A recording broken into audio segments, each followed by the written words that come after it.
Golden Pages Library proudly presents the full audiobook, The Last Man by Mary Shelley. Introduction. I visited Naples in the year 1818. On the 8th of December of that year, my companion and I crossed the bay to visit the antiquities which are scattered on the shores of Baiae.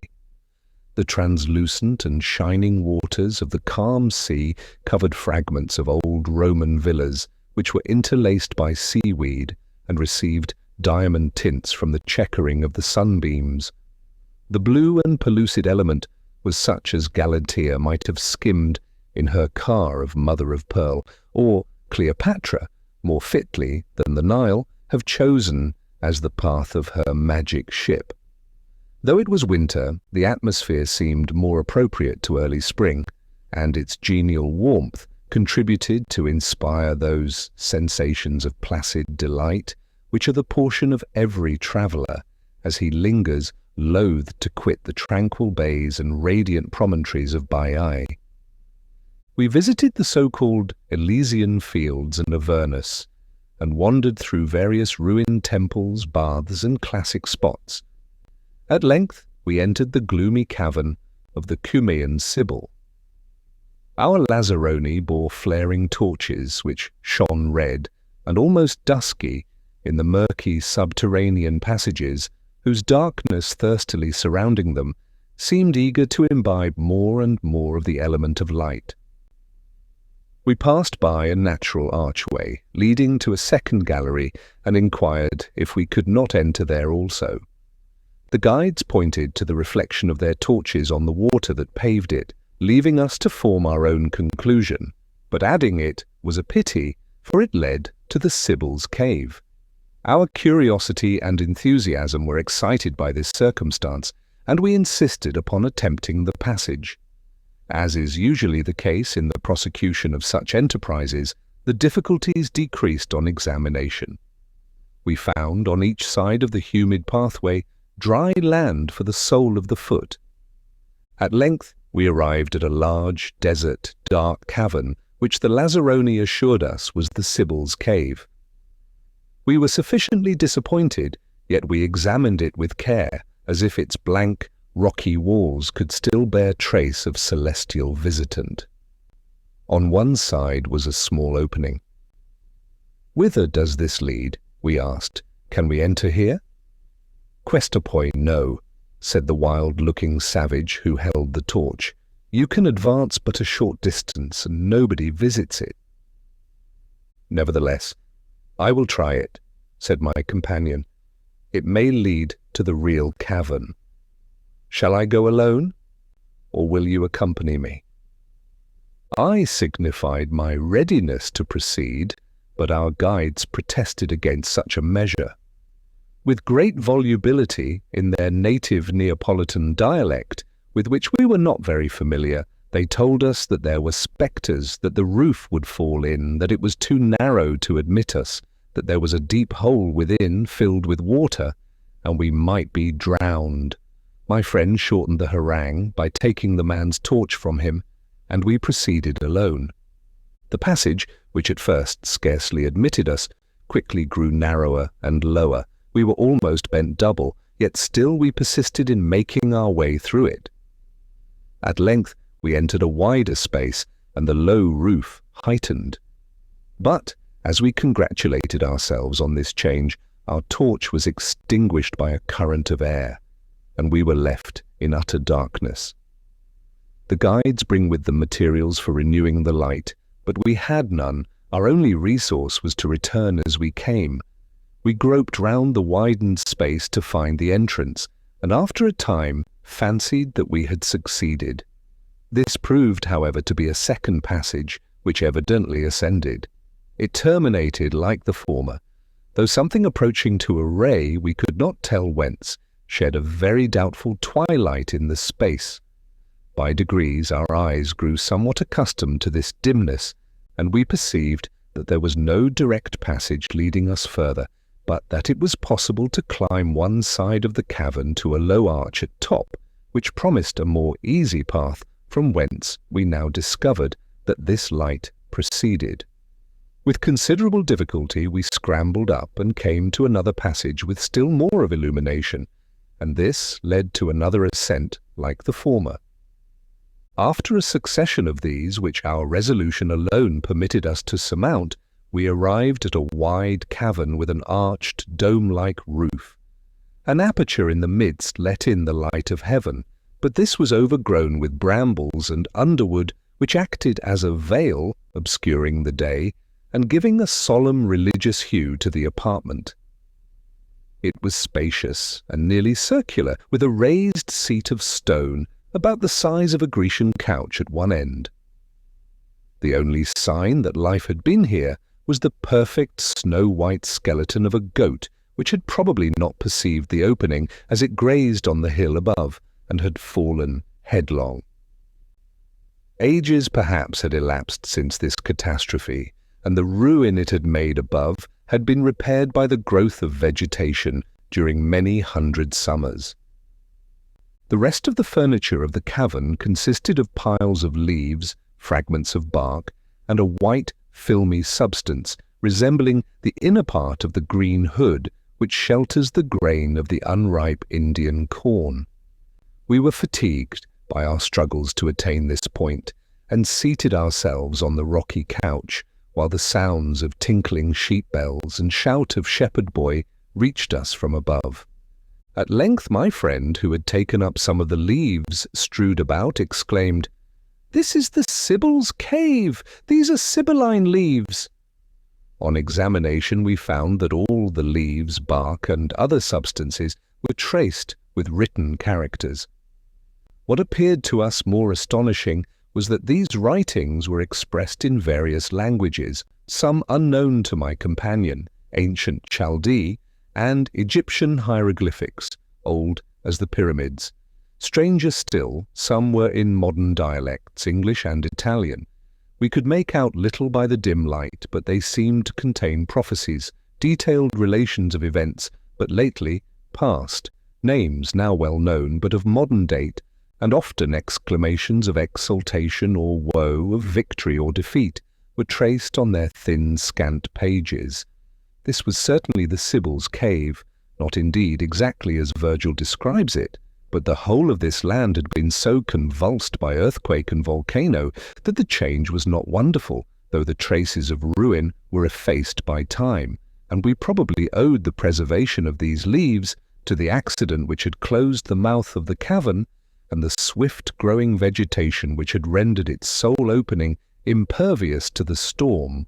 We made a hasty selection of such of the leaves whose writing one at least of us could understand, and then, laden with our treasure, we bade adieu to the dim hypaethric cavern, and after much difficulty succeeded in rejoining our guides.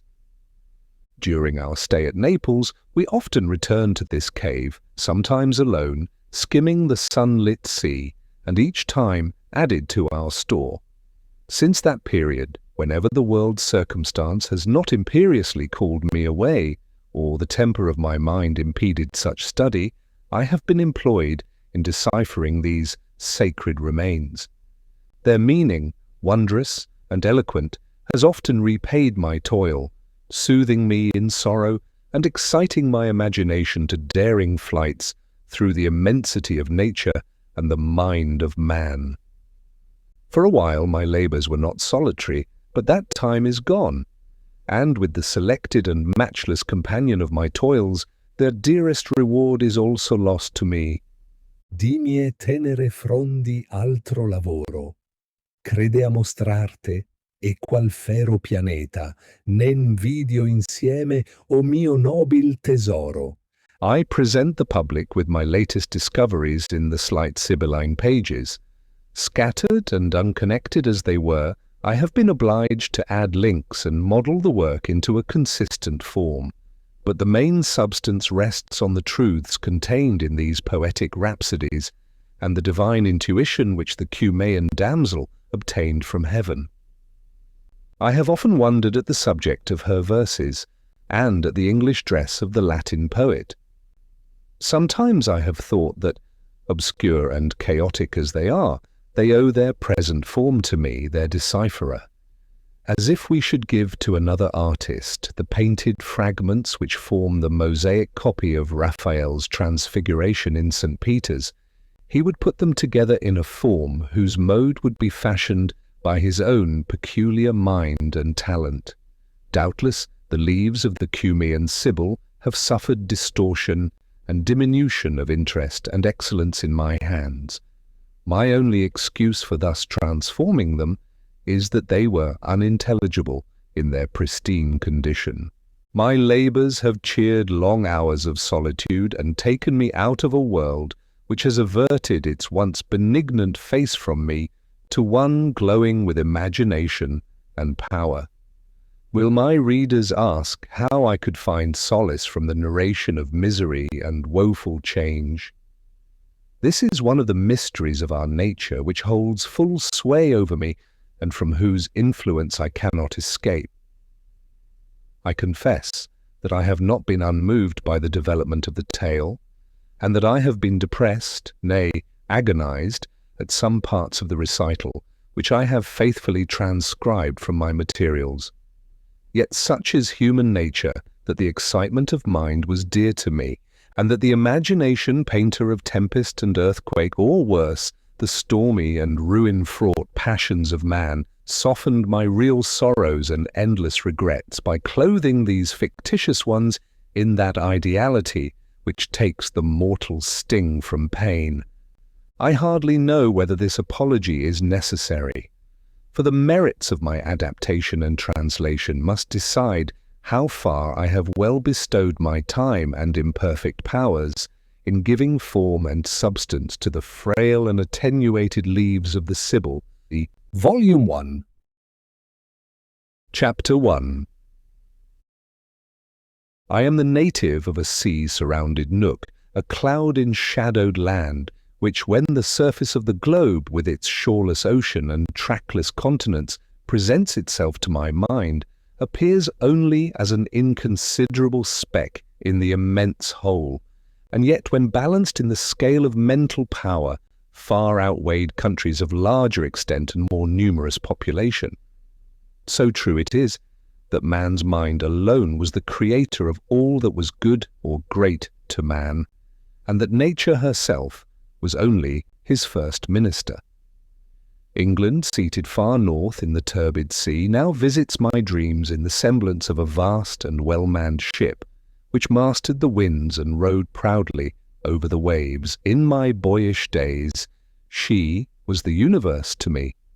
When I stood on my native hills and saw plain and mountain stretch out to the utmost limits of my vision, speckled by the dwellings of my countrymen, and subdued to fertility by their labours, the earth's very centre was fixed for me in that spot, and the rest of her orb was as a fable to have forgotten, which would have cost neither my imagination nor understanding an effort.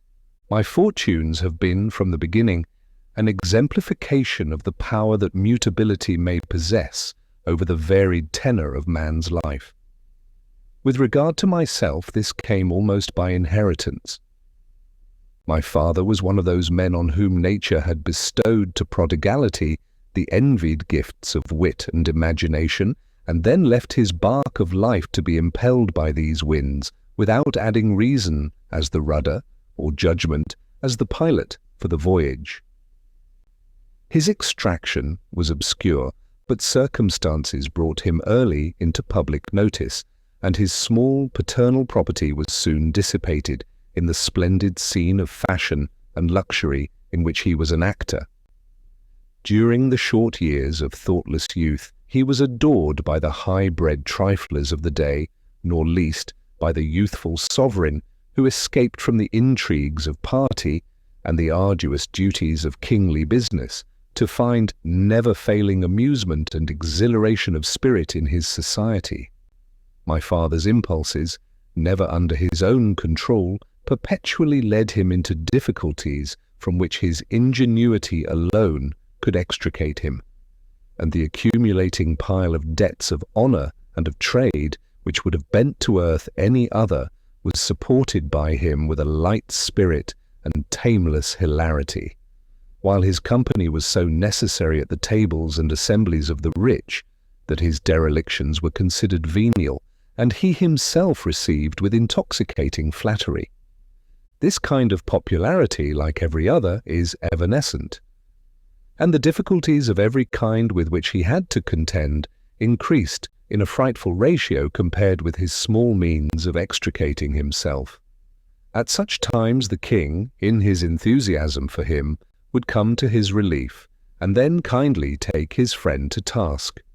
My father gave the best promises for amendment, but his social disposition, his craving for the usual diet of admiration, and more than all, the fiend of gambling which fully possessed him, made his good resolutions transient, his promises vain.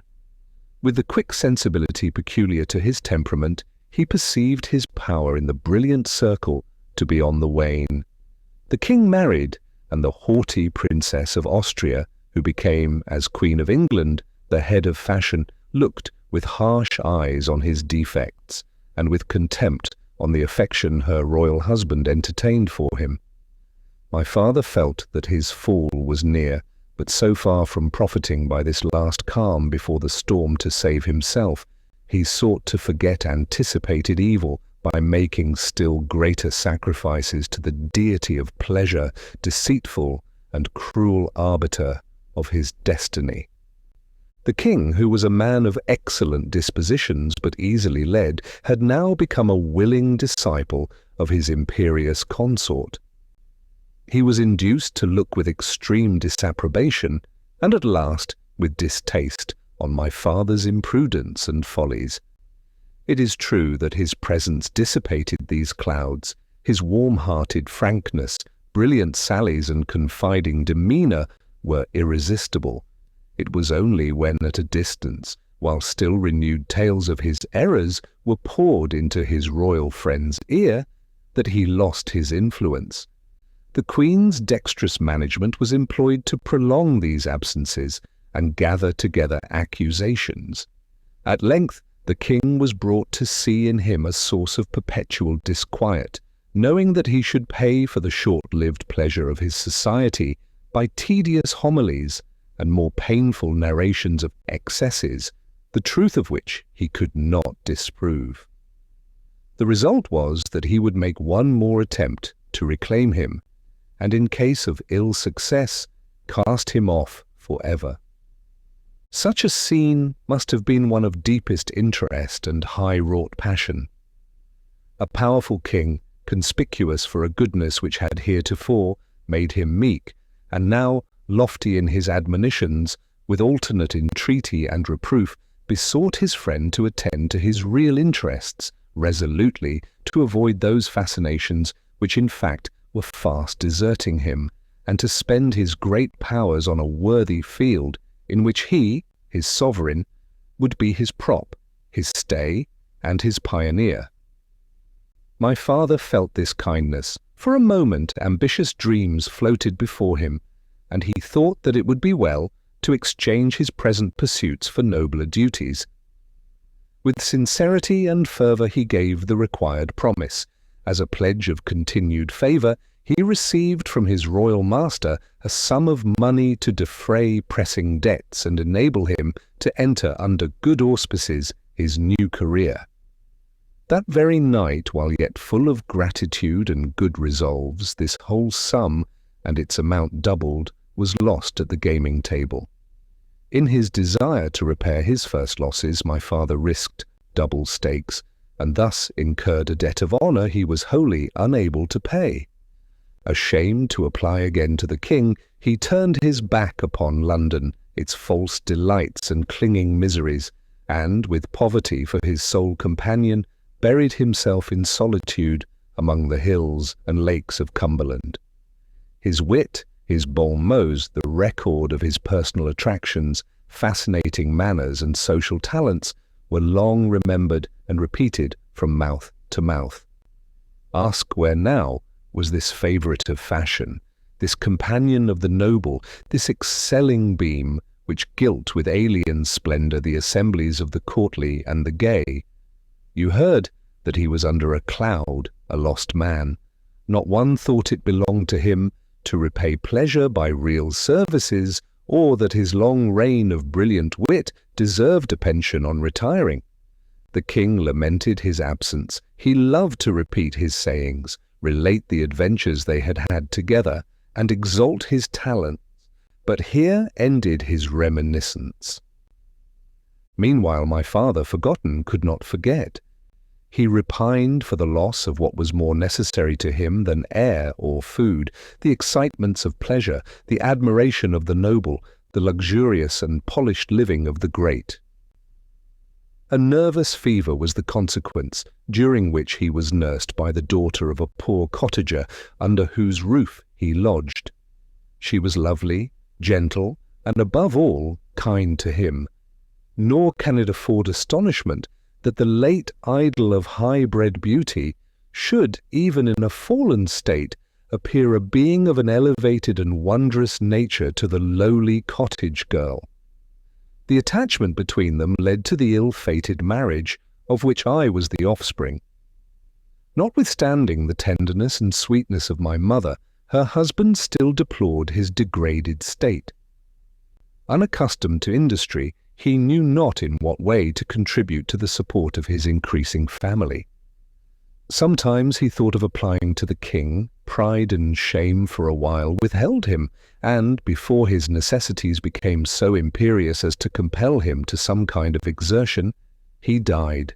For one brief interval before this catastrophe, he looked forward to the future, and contemplated with anguish the desolate situation in which his wife and children would be left. His last effort was a letter to the king, full of touching eloquence, and of occasional flashes of that brilliant spirit which was an integral part of him. He bequeathed his widow and orphans to the friendship of his royal master, and felt satisfied that, by this means, their prosperity was better assured in his death than in his life. This letter was enclosed to the care of a nobleman who, he did not doubt, would perform the last and inexpensive office of placing it in the king's own hand. He died in debt, and his little property was seized immediately by his creditors. My mother, penniless and burthened with 2 children, waited week after week and month after month in sickening expectation of a reply which never came.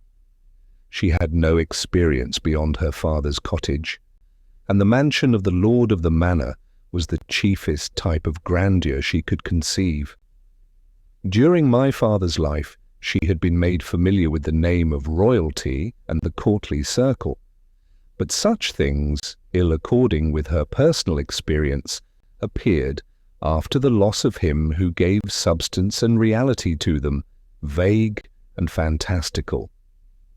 If, under any circumstances, she could have acquired sufficient courage to address the noble persons mentioned by her husband, the ill success of his own application caused her to banish the idea.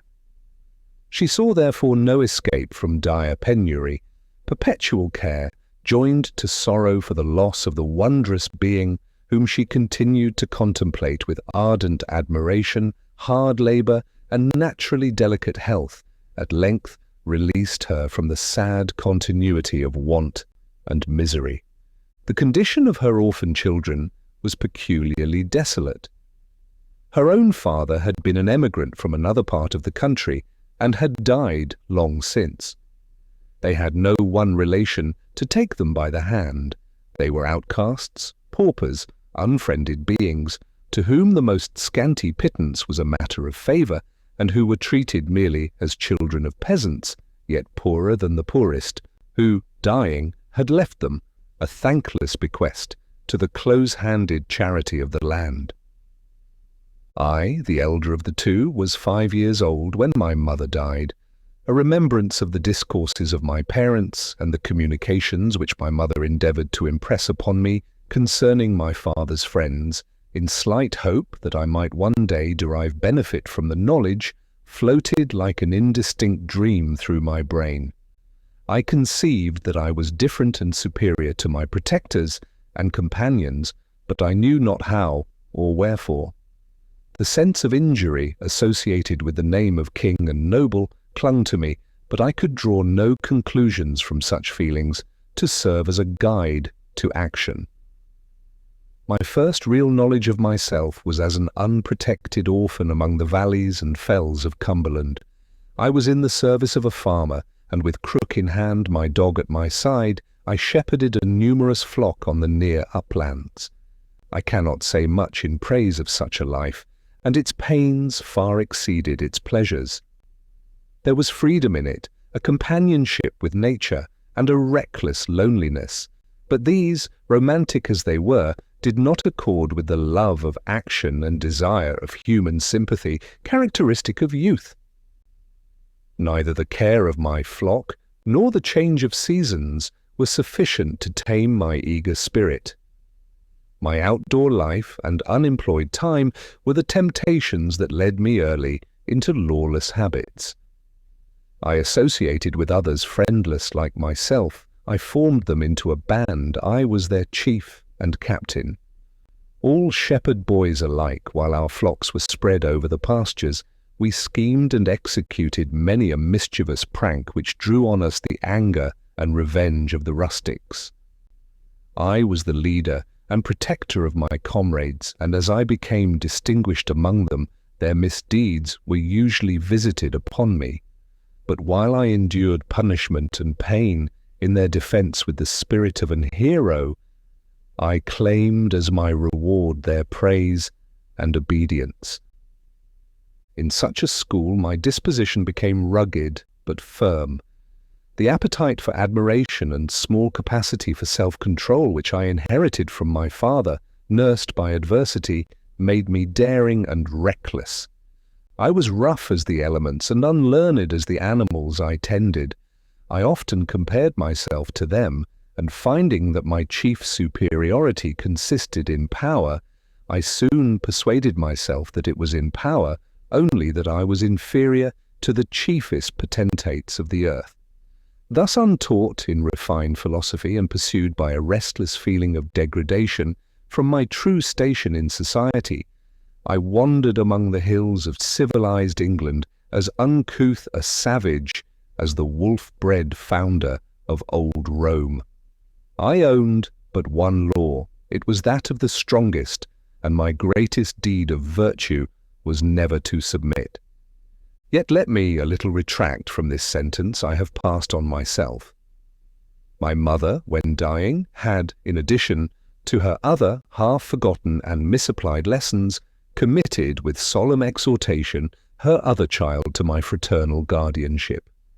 And this one duty I performed to the best of my ability, with all the zeal and affection of which my nature was capable. My sister was 3 years younger than myself. I had nursed her as an infant, and when the difference of our sexes, by giving us various occupations, in a great measure divided us, yet she continued to be the object of my careful love. Orphans, in the fullest sense of the term, we were poorest among the poor, and despised among the unhonored.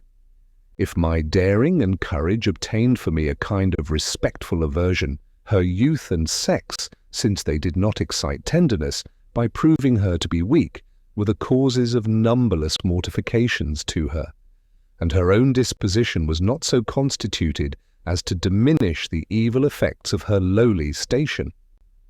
She was a singular being and, like me, inherited much of the peculiar disposition of our father.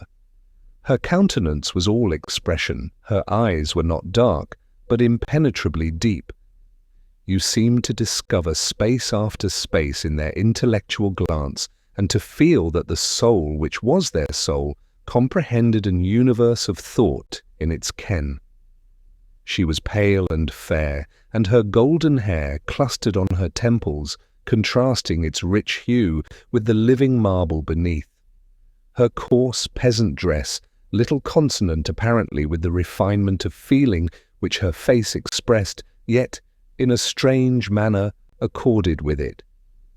She was like one of Guido's saints, with heaven in her heart and in her look, so that when you saw her you only thought of that within, and costume and even feature were secondary to the mind that beamed in her countenance.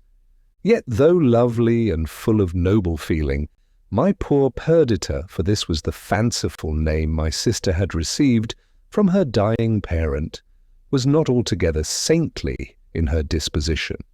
Her manners were cold and repulsive. If she had been nurtured by those who had regarded her with affection, she might have been different, but unloved and neglected, she repaid want of kindness with distrust and silence. She was submissive to those who held authority over her, but a perpetual cloud dwelt on her brow. She looked as if she expected enmity from everyone who approached her, and her actions were instigated by the same feeling. All the time she could command she spent in solitude. She would ramble to the most unfrequented places and scale dangerous heights, that in those unvisited spots she might wrap herself in loneliness.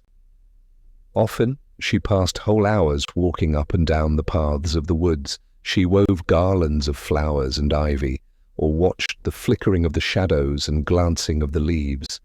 Sometimes she sat beside a stream, and as her thoughts paused, threw flowers or pebbles into the waters, watching how those swam and these sank.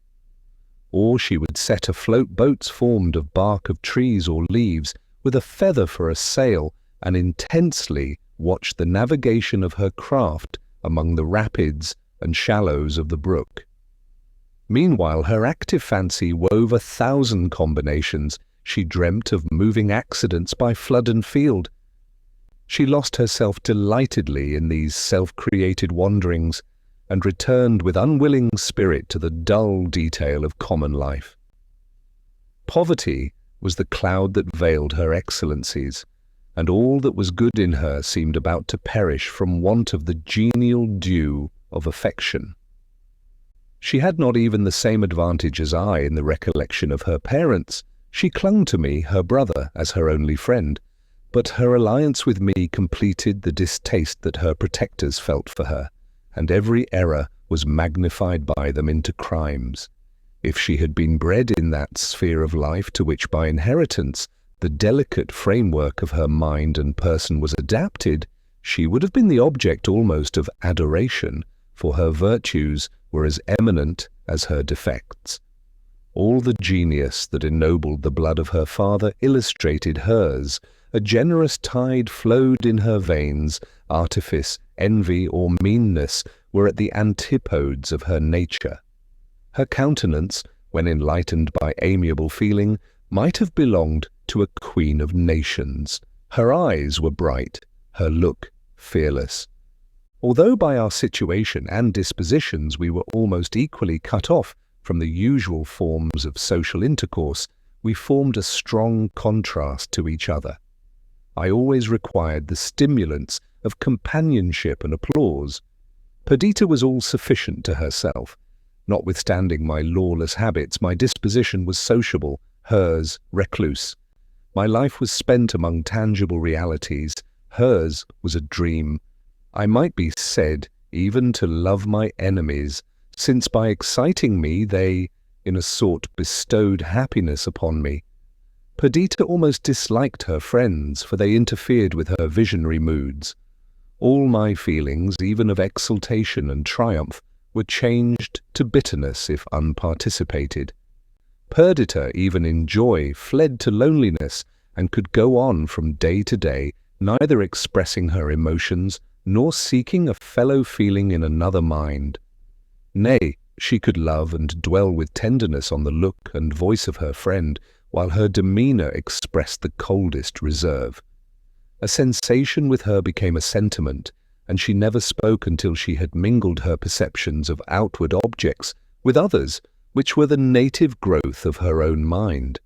She was like a fruitful soil that imbibed the airs and dews of heaven, and gave them forth again to light in loveliest forms of fruits and flowers. But then she was often dark and rugged as that soil, raked up, and new, sown with unseen seed. She dwelt in a cottage whose trim grass plat sloped down to the waters of the lake of Ullswater. A beechwood stretched up the hill behind, and a purling brook, gently falling from the acclivity, ran through poplar-shaded banks into the lake. I lived with a farmer whose house was built higher up among the hills. A dark crag rose behind it, and, exposed to the north, the snow lay in its crevices the summer through. Before dawn, I led my flock to the sheep walks and guarded them through the day. It was a life of toil, for rain and cold were more frequent than sunshine, but it was my pride to contemn the elements. My trusty dog watched the sheep as I slipped away to the rendezvous of my comrades, and thence to the accomplishment of our schemes. At noon we met again, and we threw away in contempt our peasant fare, as we built our fireplace and kindled the cheering blaze, destined to cook the game stolen from the neighbouring preserves. Then came the tale of hair-breadth escapes, combats with dogs, ambush and flight, as gypsy-like we encompassed our pot. The search after a stray lamb, or the devices by which we elude or endeavoured to elude punishment, filled up the hours of afternoon. In the evening, my flock went to its fold, and I to my sister. It was seldom indeed that we escaped, to use an old-fashioned phrase, scot-free. Our dainty fare was often exchanged for blows and imprisonment. Once, when 13 years of age, I was sent for a month to the county jail. I came out, my morals unimproved, my hatred to my oppressors increased tenfold. Bread and water did not tame my blood, nor solitary confinement inspire me with gentle thoughts. I was angry, impatient, miserable. My only happy hours were those during which I devised schemes of revenge. These were perfected in my forced solitude, so that during the whole of the following season, and I was freed early in September, I never failed to provide excellent and plenteous fare for myself and my comrades. This was a glorious winter. The sharp frost and heavy snows tamed the animals and kept the country gentlemen by their firesides. We got more game than we could eat, and my faithful dog grew sleek upon our refuse. Thus years passed on, and years only added fresh love of freedom and contempt for all that was not as wild and rude as myself. At the age of 16, I had shot up in appearance to man's estate. I was tall and athletic. I was practised to feats of strength and inured to the inclemency of the elements. My skin was embrowned by the sun. My step was firm with conscious power. I feared no man and loved none. In after life, I looked back with wonder to what I then was, how utterly worthless I should have become if I had pursued my lawless career. My life was like that of an animal, and my mind was in danger of degenerating into that which informs brute nature. Until now, my savage habits had done me no radical mischief. My physical powers had grown up and flourished under their influence, and my mind, undergoing the same discipline, was imbued with all the hardy virtues. But now my boasted independence was daily instigating me to acts of tyranny, and freedom was becoming licentiousness. I stood on the brink of manhood. Passions, strong as the trees of a forest, had already taken root within me and were about to shadow with their noxious overgrowth my path of life. I panted for enterprises beyond my childish exploits and formed distempered dreams of future action. I avoided my ancient comrades, and I soon lost them. They arrived at the age when they were sent to fulfill their destined situations in life, while I, an outcast, with none to lead or drive me forward, paused. The old began to point at me as an example, the young to wonder at me as a being distinct from themselves. I hated them, and began, last and worst, degradation, to hate myself.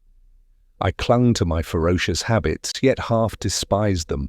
I continued my war against civilization, and yet entertained a wish to belong to it. I revolved again and again all that I remembered my mother to have told me of my father's former life.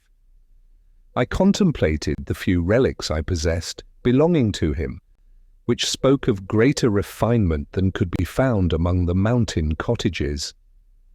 But nothing in all this served as a guide to lead me to another and pleasanter way of life.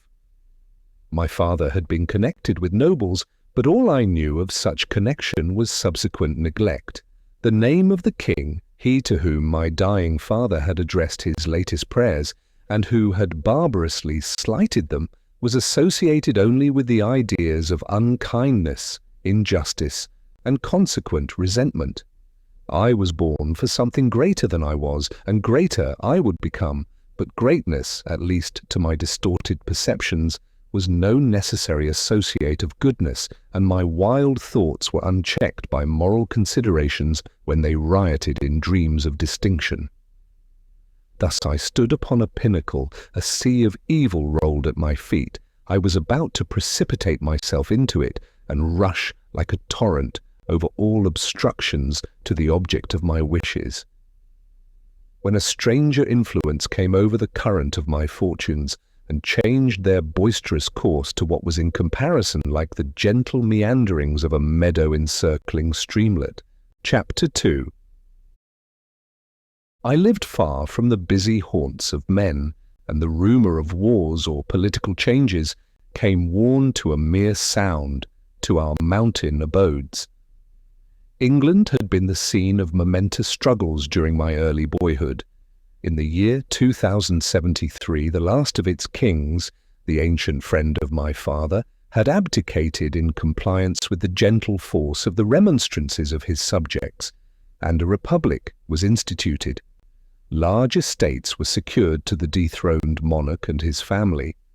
He received the title of Earl of Windsor and Windsor Castle, an ancient royalty, with its wide domains, were a part of his allotted wealth. He died soon after, leaving 2 children, a son and a daughter. The ex-queen, a princess of the House of Austria, had long impelled her husband to withstand the necessity of the times. She was haughty and fearless. She cherished a love of power and a bitter contempt for him who had despoiled himself of a kingdom. For her children's sake alone, she consented to remain, shorn of regality, a member of the English Republic. When she became a widow, she turned all her thoughts to the educating her son, Adrian, 2nd Earl of Windsor, so as to accomplish her ambitious ends, and with his mother's milk he imbibed, and was intended to grow up in the steady purpose of reacquiring his lost crown. Adrian was now 15 years of age. He was addicted to study and imbued beyond his years with learning and talent. Reports said that he had already begun to thwart his mother's views and to entertain republican principles. However this might be, the haughty countess entrusted none with the secrets of her family tuition. Adrian was bred up in solitude and kept apart from the natural companions of his age and rank. Some unknown circumstance now induced his mother to send him from under her immediate tutelage, and we heard that he was about to visit Cumberland. 1,000 tales were rife, explanatory of the Countess of Windsor's conduct, none true probably, but each day it became more certain that we should have the noble scion of the late regal house of England among us. There was a large estate with a mansion attached to it belonging to this family at Ullswater. A large park was one of its appendages, laid out with great taste and plentifully stocked with game. I had often made depredations on these preserves, and the neglected state of the property facilitated my incursions. When it was decided that the young Earl of Windsor should visit Cumberland, workmen arrived to put the house and grounds in order for his reception. The apartments were restored to their pristine splendour, and the park, all disrepairs restored, was guarded with unusual care. I was beyond measure disturbed by this intelligence. It roused all my dormant recollections, my suspended sentiments of injury, and gave rise to the new one of revenge. I could no longer attend to my occupations. All my plans and devices were forgotten. I seemed about to begin life anew, and that under no good auspices. The tug of war, I thought, was now to begin. He would come triumphantly to the district to which my parent had fled broken-hearted. He would find the ill-fated offspring bequeathed with such vain confidence to his royal father, miserable paupers, that he should know of our existence and treat us, near at hand, with the same contumely which his father had practised in distance and absence, appeared to me the certain consequence of all that had gone before. Thus, then, I should meet this titled stripling, the son of my father's friend. He would be hedged in by servants. Nobles and the sons of nobles were his companions. All England rang with his name, and his coming, like a thunderstorm, was heard from far. While I, unlettered and unfashioned, should, if I came in contact with him, in the judgment of his courtly followers, bear evidence in my very person to the propriety of that ingratitude which had made me the degraded being I appeared. With my mind fully occupied by these ideas, I might be said as if fascinated to haunt the destined abode of the young Earl. I watched the progress of the improvements and stood by the unlading wagons as various articles of luxury brought from London were taken forth and conveyed into the mansion. It was part of the ex-queen's plan to surround her son with princely magnificence. I beheld rich carpets and silken hangings, ornaments of gold, richly embossed metals, emblazoned furniture, and all the appendages of high rank arranged, so that nothing but what was regal in splendour should reach the eye of one of royal descent. I looked on these. I turned my gaze to my own mean dress. Whence sprung this difference? Whence but from ingratitude, from falsehood, from a dereliction on the part of the prince's father of all noble sympathy and generous feeling. Doubtless he also, whose blood received a mingling tide from his proud mother, he, the acknowledged focus of the kingdom's wealth and nobility, had been taught to repeat my father's name with disdain and to scoff at my just claims to protection. I strove to think that all this grandeur was but more glaring infamy, and that by planting his gold-inwoven flag beside my tarnished and tattered banner, he proclaimed not his superiority, but his debasement. Yet I envied him. His stud of beautiful horses, his arms of costly workmanship, the praise that attended him, the adoration, ready servitor, high place and high esteem, I considered them as forcibly wrenched from me, and envied them all with novel and tormenting bitterness. To crown my vexation of spirit, Perdita, the visionary Perdita, seemed to awake to real life with transport when she told me that the Earl of Windsor was about to arrive. "And this pleases you?" I observed moodily. "Indeed it does, Lionel," she replied. "I quite long to see him. He is the descendant of our kings, the first noble of the land. Everyone admires and loves him, and they say that his rank is his least merit. He is generous, brave, and affable." "You have learnt a pretty lesson, Perdita," said I, "and repeat it so literally that you forget the while the proofs we have of the Earl's virtues. His generosity to us is manifest in our plenty. His bravery in the protection he affords us, his affability in the notice he takes of us. His rank his least merit, do you say? Why, all his virtues are derived from his station only. Because he is rich, he is called generous. Because he is powerful, brave. Because he is well served, he is affable. Let them call him so. Let all England believe him to be thus. We know him. He is our enemy, our penurious, dastardly, arrogant enemy. If he were gifted with one particle of the virtues you call his, he would do justly by us, if it were only to show that if he must strike, it should not be a fallen foe. His father injured my father. His father, unassailable on his throne, dared despise him who only stooped beneath himself when he deigned to associate with the royal ingrate. We, descendants from the one and the other, must be enemies also. He shall find that I can feel my injuries. He shall learn to dread my revenge. A few days after he arrived, every inhabitant of the most miserable cottage went to swell the stream of population that poured forth to meet him. Even Perdita, in spite of my late Philippic, crept near the highway to behold this idol of all hearts. I, driven half mad, as I met party after party of the country people in their holiday best, descending the hills, escaped to their cloud-veiled summits, and looking on the sterile rocks about me, exclaimed, "They do not cry, long live the Earl." Nor, when night came, accompanied by drizzling rain and cold, would I return home, for I knew that each cottage rang with the praises of Adrian. As I felt my limbs grow numb and chill, my pain served as food for my insane aversion. Nay, I almost triumphed in it, since it seemed to afford me reason and excuse for my hatred of my unheeding adversary. All was attributed to him, for I confounded so entirely the idea of father and son that I forgot that the latter might be wholly unconscious of his parents' neglect of us. And as I struck my aching head with my hand, I cried, "He shall hear of this. I will be revenged. I will not suffer like a spaniel. He shall know, beggar and friendless as I am, that I will not tamely submit to injury." Each day, each hour added to these exaggerated wrongs. His praises were so many adder's stings infixed in my vulnerable breast.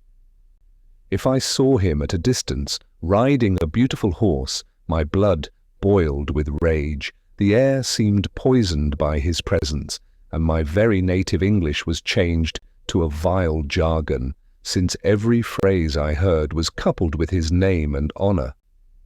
I panted to relieve this painful heart-burning by some misdeed that should rouse him to a sense of my antipathy. It was the height of his offending that he should occasion in me such intolerable sensations, and not deign himself to afford any demonstration that he was aware that I even lived to feel them. It soon became known that Adrian took great delight in his park and preserves. He never sported, but spent hours in watching the tribes of lovely and almost tame animals with which it was stocked, and ordered that greater care should be taken of them than ever. Here was an opening for my plans of offence, and I made use of it with all the brute impetuosity I derived from my active mode of life. I proposed the enterprise of poaching on his domain to my few remaining comrades, who were the most determined and lawless of the crew, but they all shrunk from the peril. So I was left to achieve my revenge myself. At first, my exploits were unperceived. I increased in daring. Footsteps on the dewy grass, torn boughs and marks of slaughter, at length betrayed me to the gamekeepers. They kept better watch. I was taken and sent to prison. I entered its gloomy walls in a fit of triumphant ecstasy. "He feels me now," I cried, "and shall again and again." I passed but one day in confinement. In the evening I was liberated, as I was told, by the order of the Earl himself. This news precipitated me from my self-raised pinnacle of honour. He despises me, I thought, but he shall learn that I despise him, and hold in equal contempt his punishments and his clemency. On the second night after my release, I was again taken by the gamekeepers, again imprisoned, and again released, and again, such was my pertinacity, did the fourth night find me in the forbidden park. The gamekeepers were more enraged than their lord by my obstinacy. They had received orders that if I were again taken I should be brought to the Earl, and his lenity made them expect a conclusion which they considered ill, befitting my crime. One of them, who had been from the first the leader among those who had seized me, resolved to satisfy his own resentment before he made me over to the higher powers.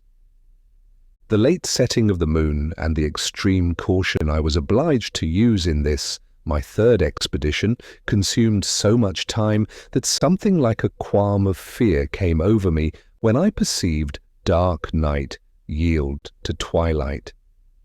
I crept along by the fern on my hands and knees, seeking the shadowy coverts of the underwood, while the birds awoke with unwelcome song above, and the fresh morning wind, playing among the boughs, made me suspect a footfall at each turn. My heart beat quick as I approached the palings. My hand was on one of them. A leap would take me to the other side, when two keepers sprang from an ambush upon me. One knocked me down and proceeded to inflict a severe horsewhipping. I started up. A knife was in my grasp. I made a plunge at his raised right arm and inflicted a deep, wide wound in his hand. The rage and yells of the wounded man, the howling execrations of his comrade, which I answered with equal bitterness and fury, echoed through the dell. Morning broke more and more, ill-accordant in its celestial beauty with our brute and noisy contest. I and my enemy were still struggling when the wounded man exclaimed, "The Earl!"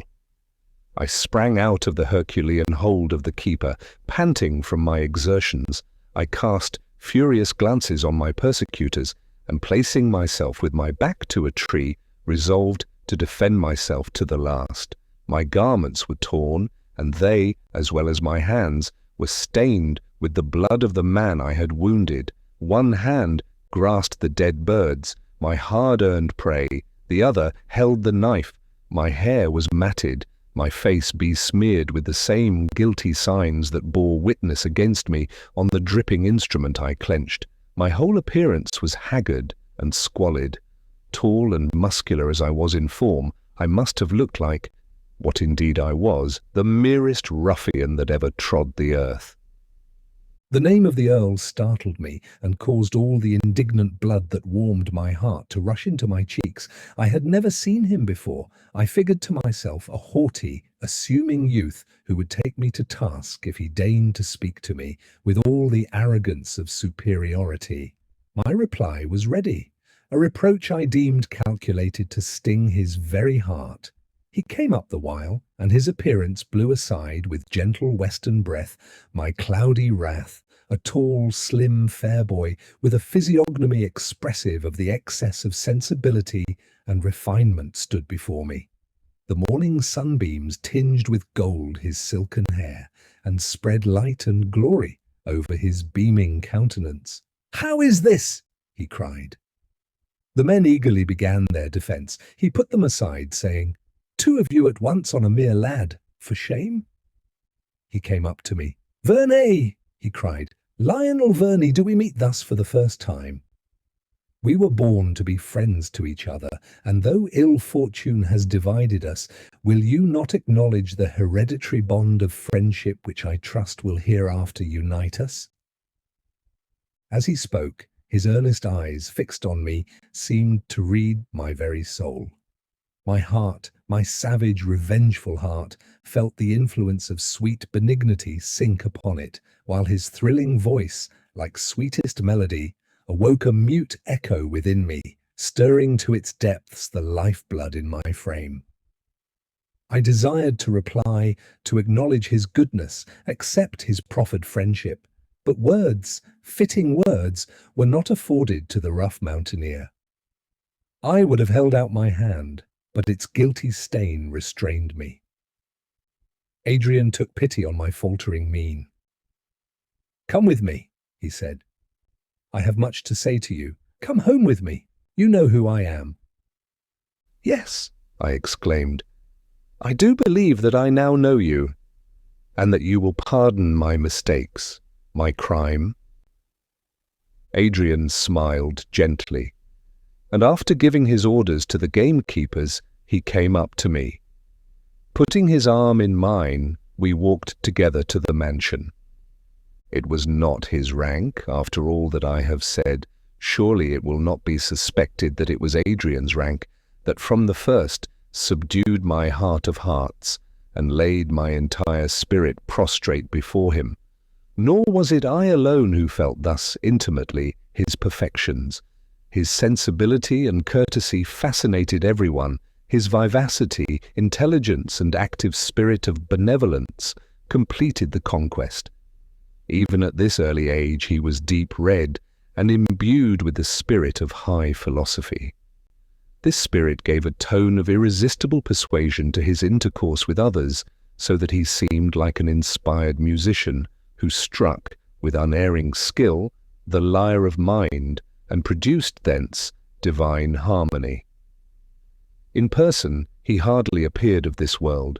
His slight frame was over-informed by the soul that dwelt within. He was all mind, man but a rush against his breast, and it would have conquered his strength, but the might of his smile would have tamed an hungry lion or caused a legion of armed men to lay their weapons at his feet. I spent the day with him. At first, he did not recur to the past, or indeed to any personal occurrences. He wished probably to inspire me with confidence and give me time to gather together my scattered thoughts. He talked of general subjects and gave me ideas I had never before conceived. We sat in his library, and he spoke of the old Greek sages and of the power which they had acquired over the minds of men through the force of love and wisdom only. The room was decorated with the busts of many of them, and he described their characters to me. As he spoke, I felt subject to him, and all my boasted pride and strength was subdued by the honeyed accents of this blue-eyed boy. The trim and pale domain of civilization, which I had before regarded from my wild jungle as inaccessible, had its wicket opened by him. I stepped within and felt, as I entered, that I trod my native soil. As evening came on, he reverted to the past. "I have a tale to relate," he said, "and much explanation to give concerning the past. Perhaps you can assist me to curtail it. Do you remember your father? I had never the happiness of seeing him, but his name is one of my earliest recollections. He stands written in my mind's tablets as the type of all that was gallant, amiable, and fascinating in man. His wit was not more conspicuous than the overflowing goodness of his heart, which he poured in such full measure on his friends as to leave, alas, small remnant for himself." Encouraged by this encomium, I proceeded, in answer to his inquiries, to relate what I remembered of my parent, and he gave an account of those circumstances which had brought about a neglect of my father's testamentary letter. When in after times Adrian's father, then King of England, felt his situation become more perilous, his line of conduct more embarrassed, again and again he wished for his early friend, who might stand a mound against the impetuous anger of his queen, a mediator between him and the Parliament. From the time that he had quitted London on the fatal night of his defeat at the gaming table, the king had received no tidings concerning him. And when, after the lapse of years, he exerted himself to discover him, every trace was lost. With fonder regret than ever, he clung to his memory and gave it in charge to his son, if ever he should meet this valued friend in his name, to bestow every succour, and to assure him that to the last his attachment survived separation and silence. A short time before Adrian's visit to Cumberland, the heir of the nobleman to whom my father had confided his last appeal to his royal master put this letter, its seal unbroken, into the young earl's hands. It had been found cast aside with a mass of papers of old date, and accident alone brought it to light. Adrian read it with deep interest, and found there that living spirit of genius and wit he had so often heard commemorated. He discovered the name of the spot whither my father had retreated, and where he died. He learnt the existence of his orphan children, and during the short interval between his arrival at Ullswater and our meeting in the park, he had been occupied in making inquiries concerning us and arranging a variety of plans for our benefit, preliminary to his introducing himself to our notice. The mode in which he spoke of my father was gratifying to my vanity. The veil which he delicately cast over his benevolence in alleging a duteous fulfillment of the king's latest will was soothing to my pride. Other feelings, less ambiguous, were called into play by his conciliating manner and the generous warmth of his expressions, respect rarely before experienced, admiration, and love. He had touched my rocky heart with his magic power, and the stream of affection gushed forth, imperishable and pure. In the evening we parted. He pressed my hand. "We shall meet again. Come to me tomorrow."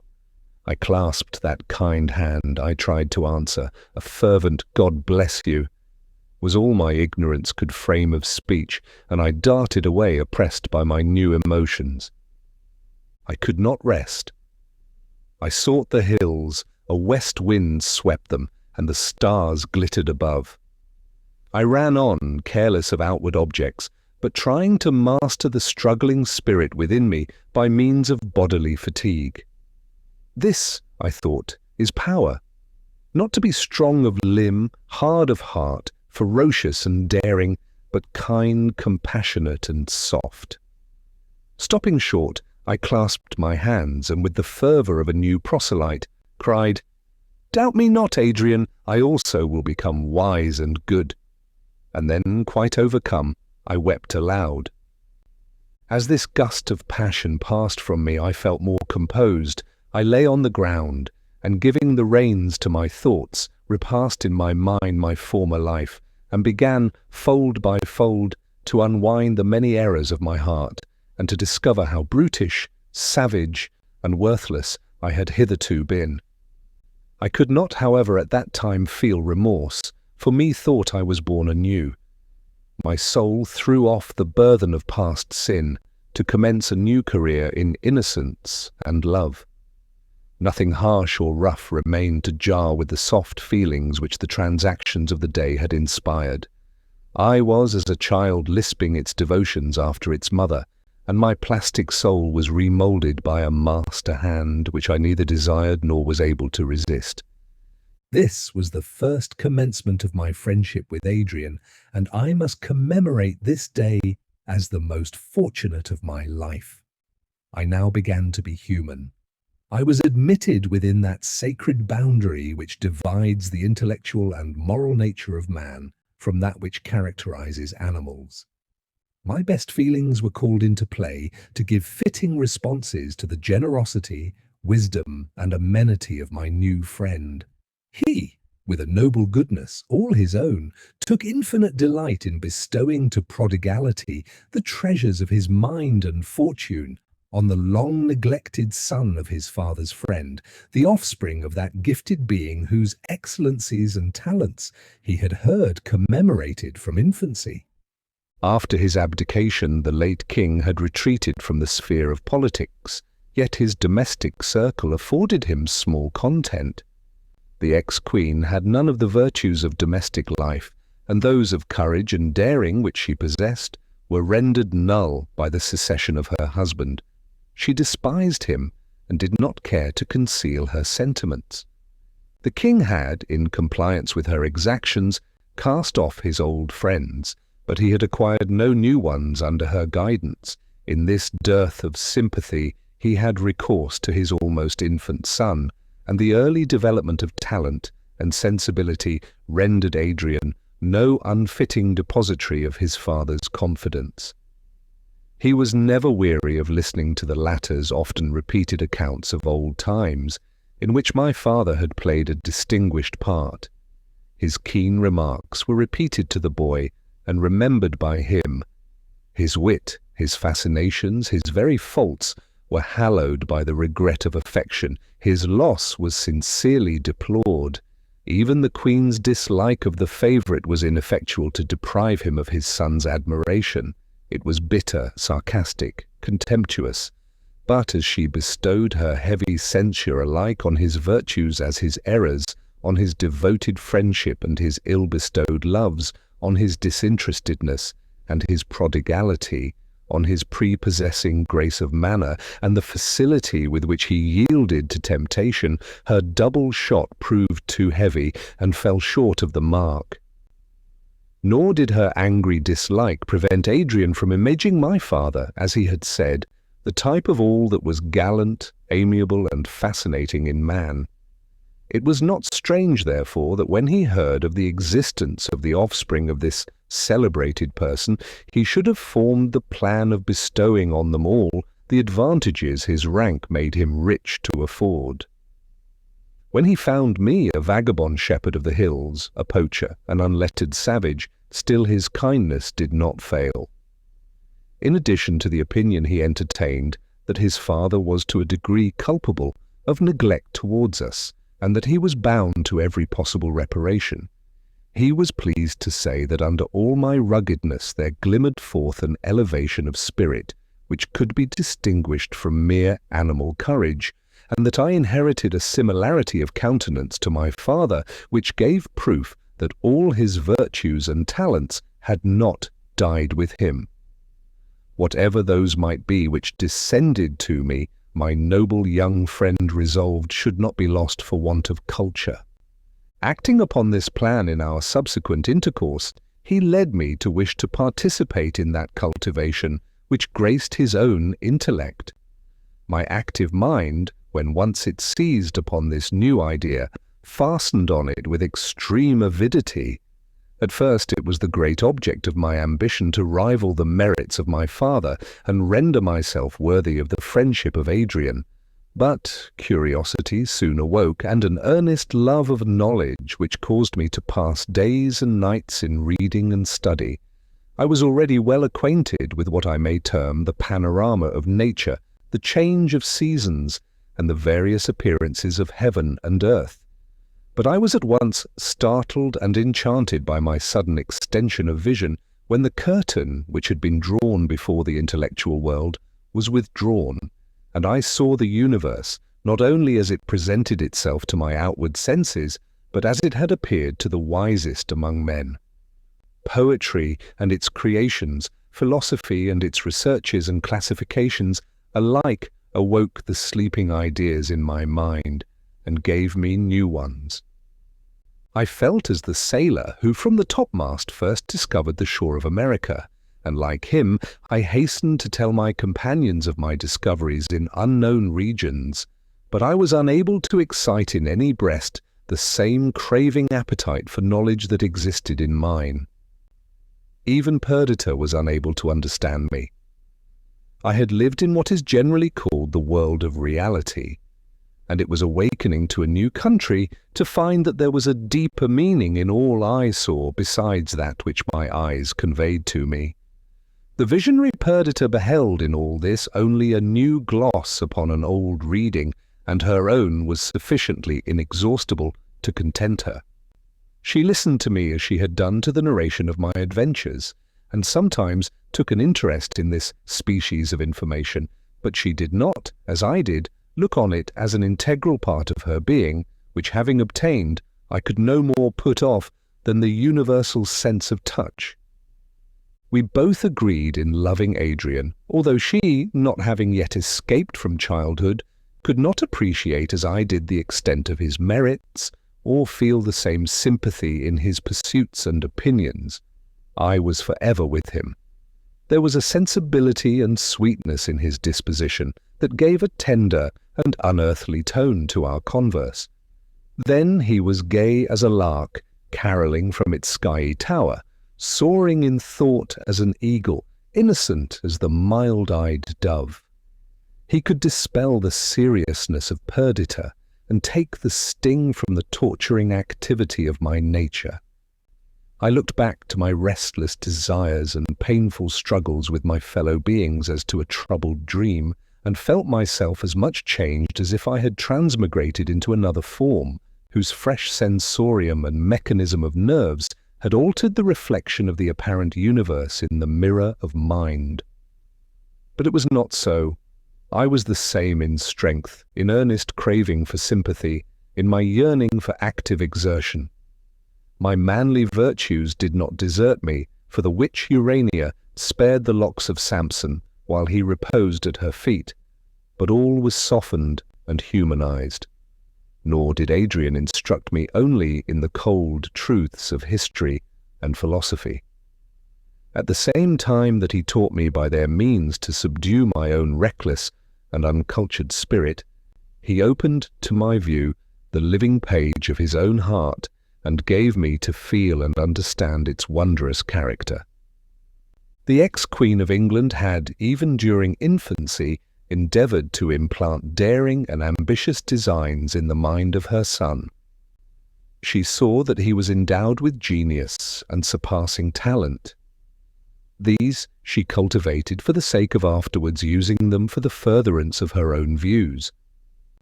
She encouraged his craving for knowledge and his impetuous courage.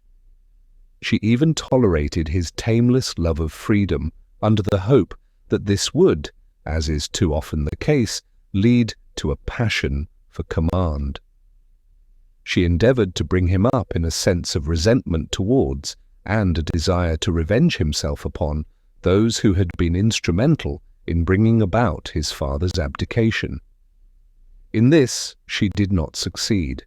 The accounts furnished him, however distorted, of a great and wise nation asserting its right to govern itself, excited his admiration. In early days he became a republican from principle. Still his mother did not despair. To the love of rule and haughty pride of birth she added determined ambition, patience, and self-control. She devoted herself to the study of her son's disposition. By the application of praise, censure, and exhortation, she tried to seek and strike the fitting chords, and though the melody that followed her touch seemed discord to her, she built her hopes on his talents and felt sure that she would at last win him. The kind of banishment he now experienced arose from other causes. The ex-queen had also a daughter, now 12 years of age. His fairy sister, Adrian, was wont to call her. A lovely, animated little thing, all sensibility and truth. With these, her children, the noble widow constantly resided at Windsor and admitted no visitors except her own partisans, travellers from her native Germany, and a few of the foreign ministers. Among these, and highly distinguished by her, was Prince Zaimi, ambassador to England from the Free States of Greece, and his daughter, the young Princess Evadna, passed much of her time at Windsor Castle. In company with this sprightly and clever Greek girl, the Countess would relax from her usual state. Her views with regard to her own children placed all her words and actions relative to them under restraint, but Evadna was a plaything she could in no way fear, nor were her talents and vivacity slight alleviations to the monotony of the Countess's life. Evadne was 18 years of age. Although they spent much time together at Windsor, the extreme youth of Adrian prevented any suspicion as to the nature of their intercourse.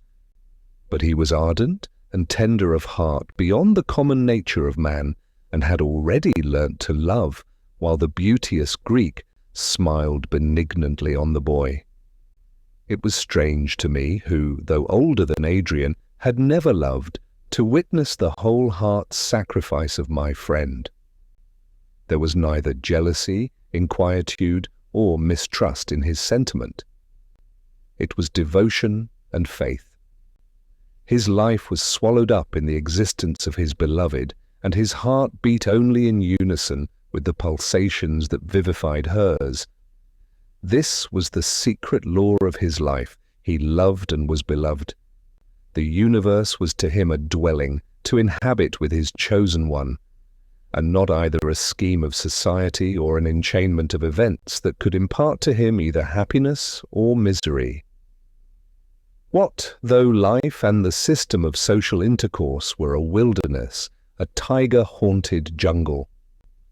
Through the midst of its errors, in the depths of its savage recesses, there was a disentangled and flowery pathway through which they might journey in safety and delight. Their track would be like the passage of the Red Sea, which they might traverse with unwet feet, though a wall of destruction were impending on either side. Alas, why must I record the hapless delusion of this matchless specimen of humanity? What is there in our nature that is forever urging us on towards pain and misery? We are not formed for enjoyment, and however we may be attuned to the reception of pleasurable emotion, disappointment is the never-failing pilot of our life's bark, and ruthlessly carries us on to the shoals. Who was better framed than this highly gifted youth to love and be beloved, and to reap unalienable joy from an unblamed passion? If his heart had slept but a few years longer, he might have been saved, but it awoke in its infancy, it had power but no knowledge, and it was ruined, even as a too early blowing bud is nipped by the killing frost. I did not accuse Evadne of hypocrisy or a wish to deceive her lover, but the first letter that I saw of hers convinced me that she did not love him. It was written with elegance, and, foreigner as she was, with great command of language. The handwriting itself was exquisitely beautiful. There was something in her very paper and its folds which even I, who did not love, and was withal unskilled in such matters, could discern as being tasteful. There was much kindness, gratitude, and sweetness in her expression, but no love. Evadne was 2 years older than Adrian, and who at 18 ever loved one so much their junior? I compared her placid epistles with the burning ones of Adrian. His soul seemed to distill itself into the words he wrote, and they breathed on the paper, bearing with them a portion of the life of love which was his life. The very writing used to exhaust him, and he would weep over them merely from the excess of emotion they awakened in his heart. Adrian's soul was painted in his countenance, and concealment or deceit were at the antipodes to the dreadless frankness of his nature. Evadne made it her earnest request that the tale of their loves should not be revealed to his mother, and after for a while contesting the point, he yielded it to her. A vain concession, his demeanour quickly betrayed his secret to the quick eyes of the ex-queen. With the same wary prudence that characterized her whole conduct, she concealed her discovery, but hastened to remove her son from the sphere of the attractive Greek. He was sent to Cumberland, but the plan of correspondence between the lovers, arranged by Evadne, was effectually hidden from her. Thus the absence of Adrian, concerted for the purpose of separating, united them in firmer bonds than ever. To me he discoursed ceaselessly of his beloved Ionian. Her country, its ancient annals, its late memorable struggles, were all made to partake in her glory and excellence. He submitted to be away from her because she commanded this submission, but for her influence he would have declared his attachment before all England, and resisted, with unshaken constancy, his mother's opposition. Evadne's feminine prudence perceived how useless any assertion of his resolves would be, till added years gave weight to his power. Perhaps there was besides a lurking dislike to bind herself in the face of the world to one whom she did not love, at least, with that passionate enthusiasm which her heart told her she might one day feel towards another. He obeyed her injunctions and passed a year in exile in Cumberland. Chapter 3. Happy, thrice happy, were the months and weeks and hours of that year. Friendship, hand in hand with admiration, tenderness and respect, built a bower of delight in my heart, late rough as an untrod wild in America, as the homeless wind or herbless sea. Insatiate thirst for knowledge and boundless affection for Adrian combined to keep both my heart and understanding occupied, and I was consequently happy. What happiness is so true and unclouded as the overflowing and talkative delight of young people? In our boat, upon my native lake, beside the streams and the pale bordering poplars, in valley and over hill, my crook thrown aside, A nobler flock to tend than silly sheep, even a flock of newborn ideas I read or listened to Adrian, and his discourse, whether it concerned his love or his theories for the improvement of man, alike entranced me. Sometimes my lawless mood would return, my love of peril, my resistance to authority. But this was in his absence. Under the mild sway of his dear eyes, I was obedient and good as a boy of 5 years old, who does his mother's bidding. After a residence of about a year at Ullswater, Adrian visited London and came back full of plans for our benefit. "You must begin life," he said. "You are 17, and longer delay would render the necessary apprenticeship more and more irksome." He foresaw that his own life would be one of struggle, and I must partake his labours with him. The better to fit me for this task, we must now separate. He found my name a good passport to preferment, and he had procured for me the situation of private secretary to the ambassador at Vienna, where I should enter on my career under the best auspices. In 2 years I should return to my country with a name well known and a reputation already founded. And Perdita was to become the pupil, friend, and younger sister of Evadne. With his usual thoughtfulness, he had provided for her independence in this situation. How refuse the offers of this generous friend? I did not wish to refuse them, but in my heart of hearts I made a vow to devote life, knowledge, and power, all of which, inasmuch as they were of any value, he had bestowed on me. All my capacities and hopes, to him alone I would devote. Thus I promised myself as I journeyed towards my destination with roused and ardent expectation of the fulfillment of all that in boyhood we promise ourselves of power and enjoyment in maturity. Methought the time was now arrived when, childish occupations laid aside, I should enter into life. Even in the Elysian fields, Virgil describes the souls of the happy as eager to drink of the wave which was to restore them to this mortal coil. The young are seldom in Elysium, for their desires, outstripping possibility, leave them as poor as a moneyless debtor. We are told by the wisest philosophers of the dangers of the world, the deceits of men, and the treason of our own hearts, but not the less fearlessly does each put off his frail bark from the port, spread the sail, and strain his oar to attain the multitudinous streams of the sea of life. How few in youth's prime moor their vessels on the golden sands and collect the painted shells that strew them. But all at close of day, with riven planks and rent canvas make for shore, and are either wrecked ere they reach it, or find some wave-beaten haven, some desert strand, whereon to cast themselves and die unmourned. A truce to philosophy, life is before me, and I rush into possession. Hope, glory, love, and blameless ambition are my guides, and my soul knows no dread. What has been, though sweet, is gone. The present is good only because it is about to change, and the to come is all my own. Do I fear that my heart palpitates?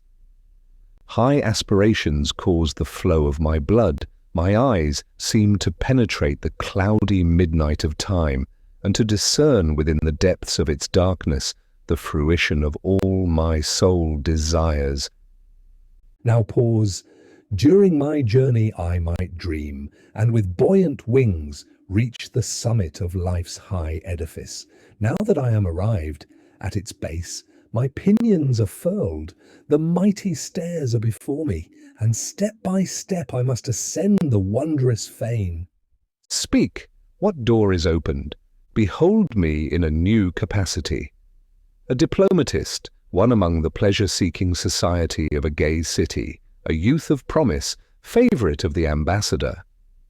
All was strange and admirable to the shepherd of Cumberland. With breathless amaze I entered on the gay scene, whose actors were the lilies, glorious as Solomon, who toil not, neither do they spin. Soon Too soon I entered the giddy whirl, forgetting my studious hours and the companionship of Adrian. Passionate desire of sympathy and ardent pursuit for a wished-for object still characterized me. The sight of beauty entranced me, and attractive manners in man or woman won my entire confidence. I called it rapture when a smile made my heart beat, and I felt the life's blood tingle in my frame when I approached the idol which for a while I worshipped. The mere flow of animal spirits was paradise, and at night's close I only desired a renewal of the intoxicating delusion. The dazzling light of ornamented rooms, lovely forms arrayed in splendid dresses, the motions of a dance, the voluptuous tones of exquisite music, cradled my senses in one delightful dream. And is not this in its kind happiness? I appeal to moralists and sages. I ask if, in the calm of their measured reveries, if in the deep meditations which fill their hours, they feel the ecstasy of a youthful tyro in the school of pleasure? Can the calm beams of their heaven-seeking eyes equal the flashes of mingling passion which blind his, or does the influence of cold philosophy steep their soul in a joy equal to his, engaged in this dear work of youthful revelry? But in truth neither the lonely meditations of the hermit nor the tumultuous raptures of the reveller are capable of satisfying man's heart. From the one we gather unquiet speculation, from the other satiety. The mind flags beneath the weight of thought and droops in the heartless intercourse of those whose sole aim is amusement.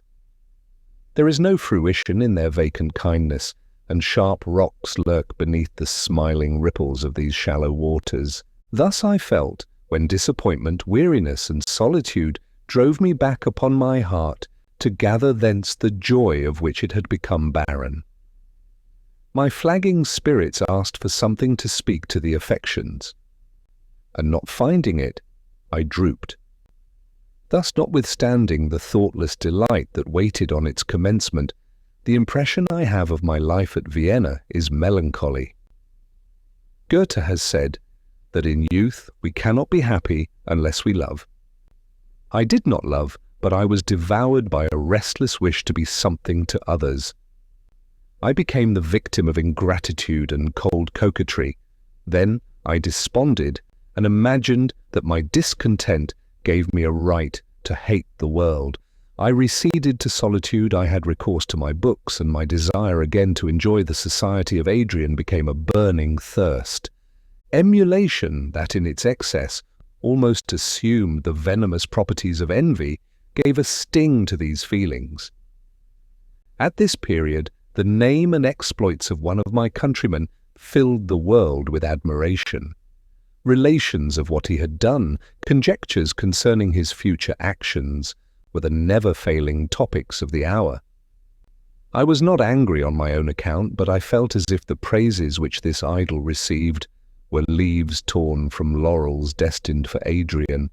But I must enter into some account of this darling of fame, this favourite of the wonder-loving world. Lord Raymond was the sole remnant of a noble but impoverished family. From early youth he had considered his pedigree with complacency, and bitterly lamented his want of wealth.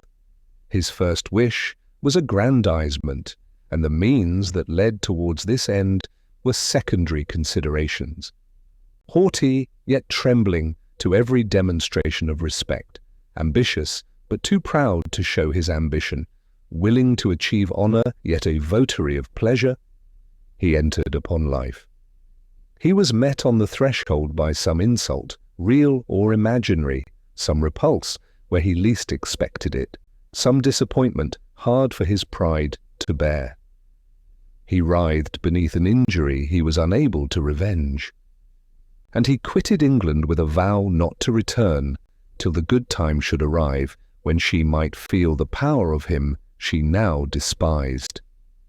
He became an adventurer in the Greek wars. His reckless courage and comprehensive genius brought him into notice. He became the darling hero of this rising people. His foreign birth and he refused to throw off his allegiance to his native country, alone prevented him from filling the first offices in the state. But though others might rank higher in title and ceremony, Lord Raymond held a station above and beyond all this. He led the Greek armies to victory. Their triumphs were all his own. When he appeared, whole towns poured forth their population to meet him. New songs were adapted to their national airs, whose themes were his glory, valor, and munificence. A truce was concluded between the Greeks and Turks.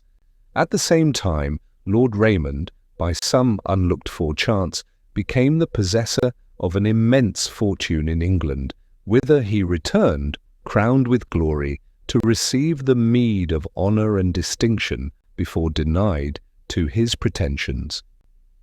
His proud heart rebelled against this change. In what was the despised Raymond not the same? If the acquisition of power in the shape of wealth caused this alteration, that power should they feel as an iron yoke. Power, therefore, was the aim of all his endeavours, aggrandizement the mark at which he forever shot. In open ambition or close intrigue, his end was the same, to attain the first station in his own country. This account filled me with curiosity. The events that in succession followed his return to England gave me keener feelings. Among his other advantages, Lord Raymond was supremely handsome. Everyone admired him. Of women, he was the idol. He was courteous, honey-tongued, and adept in fascinating arts. What could not this man achieve in the busy English world? Change succeeded to change. The entire history did not reach me, for Adrian had ceased to write, and Perdita was a laconic correspondent. The rumour went that Adrian had become, how write the fatal word, mad, that Lord Raymond was the favourite of the ex-queen, her daughter's destined husband. Nay, more, that this aspiring noble revived the claim of the House of Windsor to the crown, and that, on the event of Adrian's incurable disorder and his marriage with the sister, the brow of the ambitious Raymond might be encircled with the magic ring of regality. Such a tale filled the trumpet of many-voiced fame. Such a tale rendered my longer stay at Vienna, away from the friend of my youth, intolerable. Now I must fulfill my vow, now range myself at his side, and be his ally and support till death. Farewell to courtly pleasure, to politic intrigue, to the maze of passion and folly. All hail, England! Native England, receive thy child. Thou art the scene of all my hopes, the mighty theatre, on which is acted the only drama that can, heart and soul, bear me along with it in its development. A voice most irresistible, a power omnipotent, drew me thither. After an absence of 2 years, I landed on its shores, not daring to make any inquiries, fearful of every remark. My first visit would be to my sister, who inhabited a little cottage, a part of Adrian's gift, on the borders of Windsor Forest. From her I should learn the truth concerning our protector. I should hear why she had withdrawn from the protection of the Princess Evadne, and be instructed as to the influence which this overtopping and towering Raymond exercised over the fortunes of my friend. I had never before been in the neighbourhood of Windsor. The fertility and beauty of the country around now struck me with admiration, which increased as I approached the antique wood. The ruins of majestic oaks which had grown, flourished and decayed during the progress of centuries marked where the limits of the forest once reached, while the shattered palings and neglected underwood showed that this part was deserted for the younger plantations which owed their birth to the beginning of the 19th century, and now stood in the pride of maturity. Perdita's humble dwelling was situated on the skirts of the most ancient portion.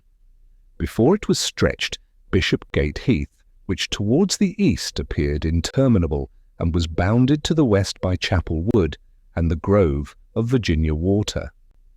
Behind, the cottage was shadowed by the venerable fathers of the forest, under which the deer came to graze, and which, for the most part hollow and decayed, formed fantastic groups that contrasted with the regular beauty of the younger trees.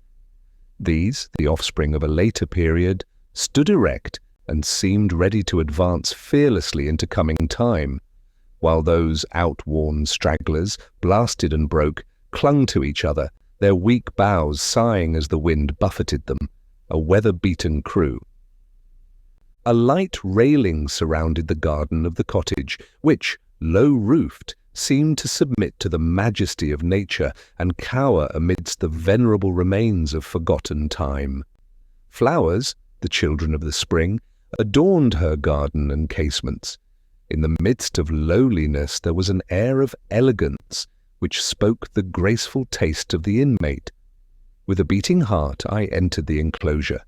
As I stood at the entrance, I heard her voice, melodious as it had ever been, which before I saw her assured me of her welfare. A moment more and Perdita appeared. She stood before me in the fresh bloom of youthful womanhood, different from, and yet the same as the mountain girl I had left. Her eyes could not be deeper than they were in childhood, nor her countenance more expressive. But the expression was changed and improved. Intelligence sat on her brow. When she smiled, her face was embellished by the softest sensibility, and her low, modulated voice seemed tuned by love. Her person was formed in the most feminine proportions. She was not tall, but her mountain life had given freedom to her motions, so that her light step scarce made her footfall heard as she tripped across the hall to meet me. When we had parted, I had clasped her to my bosom with unrestrained warmth. We met again, and new feelings were awakened when each beheld the other, childhood past, as full-grown actors on this changeful scene. The pause was but for a moment. The flood of association and natural feeling which had been checked again rushed in full tide upon our hearts, and with tenderest emotion we were swiftly locked in each other's embrace. This burst of passionate feeling over, with calmed thoughts we sat together, talking of the past and present. I alluded to the coldness of her letters, but the few minutes we had spent together sufficiently explained the origin of this. New feelings had arisen within her, which she was unable to express in writing to one whom she had only known in childhood, but we saw each other again, and our intimacy was renewed, as if nothing had intervened to check it. I detailed the incidents of my sojourn abroad, and then questioned her as to the changes that had taken place at home, the causes of Adrian's absence, and her secluded life. The tears that suffused my sister's eyes when I mentioned our friend, and her heightened colour, seemed to vouch for the truth of the reports that had reached me. But their import was too terrible for me to give instant credit to my suspicion. Was there indeed anarchy in the sublime universe of Adrian's thoughts? Did madness scatter the well-appointed legions, and was he no longer the lord of his own soul? Beloved friend, this ill world was no clime for your gentle spirit. You delivered up its governance to false humanity, which stripped it of its leaves ere winter-time, and laid bare its quivering life to the evil ministration of roughest winds. Have those gentle eyes, those channels of the soul, lost their meaning, or do they only, in their glare, disclose the horrible tale of its aberrations? Does that voice no longer discourse excellent music? Horrible, most horrible. I veil my eyes in terror of the change, and gushing tears bear witness to my sympathy for this unimaginable ruin. In obedience to my request, Perdita detailed the melancholy circumstances that led to this event. The frank and unsuspicious mind of Adrian, gifted as it was by every natural grace, endowed with transcendent powers of intellect, unblemished by the shadow of defect, unless his dreadless independence of thought was to be construed into one, was devoted, even as a victim to sacrifice, to his love for Evadne. he entrusted to her keeping the treasures of his soul, his aspirations after excellence, and his plans for the improvement of mankind. As manhood dawned upon him, his schemes and theories, far from being changed by personal and prudential motives, acquired new strength from the powers he felt arise within him, and his love for Evadne became deep-rooted as he each day became more certain that the path he pursued was full of difficulty, and that he must seek his reward not in the applause or gratitude of his fellow creatures, hardly in the success of his plans, but in the approbation of his own heart, and in her love and sympathy, which was to lighten every toil and recompense every sacrifice. In solitude and through many wanderings afar from the haunts of men, he matured his views for the reform of the English government and the improvement of the people. It would have been well if he had concealed his sentiments until he had come into possession of the power which would secure their practical development. But he was impatient of the years that must intervene. He was frank of heart and fearless. He gave not only a brief denial to his mother's schemes, but published his intention of using his influence to diminish the power of the aristocracy, to effect a greater equalization of wealth and privilege, and to introduce a perfect system of republican government into England. At first, his mother treated his theories as the wild ravings of inexperience, but they were so systematically arranged and his arguments so well supported that though still in appearance incredulous, she began to fear him. She tried to reason with him, and finding him inflexible, learned to hate him. Strange to say, this feeling was infectious. His enthusiasm for good which did not exist, his contempt for the sacredness of authority, his ardor and imprudence were all at the antipodes of the usual routine of life. The worldly feared him. The young and inexperienced did not understand the lofty severity of his moral views, and disliked him as a being different from themselves. Evadne entered but coldly into his systems. She thought he did well to assert his own will, but she wished that will to have been more intelligible to the multitude. She had none of the spirit of a martyr, and did not incline to share the shame and defeat of a fallen patriot. She was aware of the purity of his motives, the generosity of his disposition, his true and ardent attachment to her, and she entertained a great affection for him. He repaid this spirit of kindness with the fondest gratitude, and made her the treasure house of all his hopes. At this time, Lord Raymond returned from Greece. No two persons could be more opposite than Adrian and he. With all the incongruities of his character, Raymond was emphatically a man of the world. His passions were violent. As these often obtained the mastery over him, he could not always square his conduct to the obvious line of self-interest, but self-gratification at least was the paramount object with him. He looked on the structure of society as but a part of the machinery which supported the web on which his life was traced.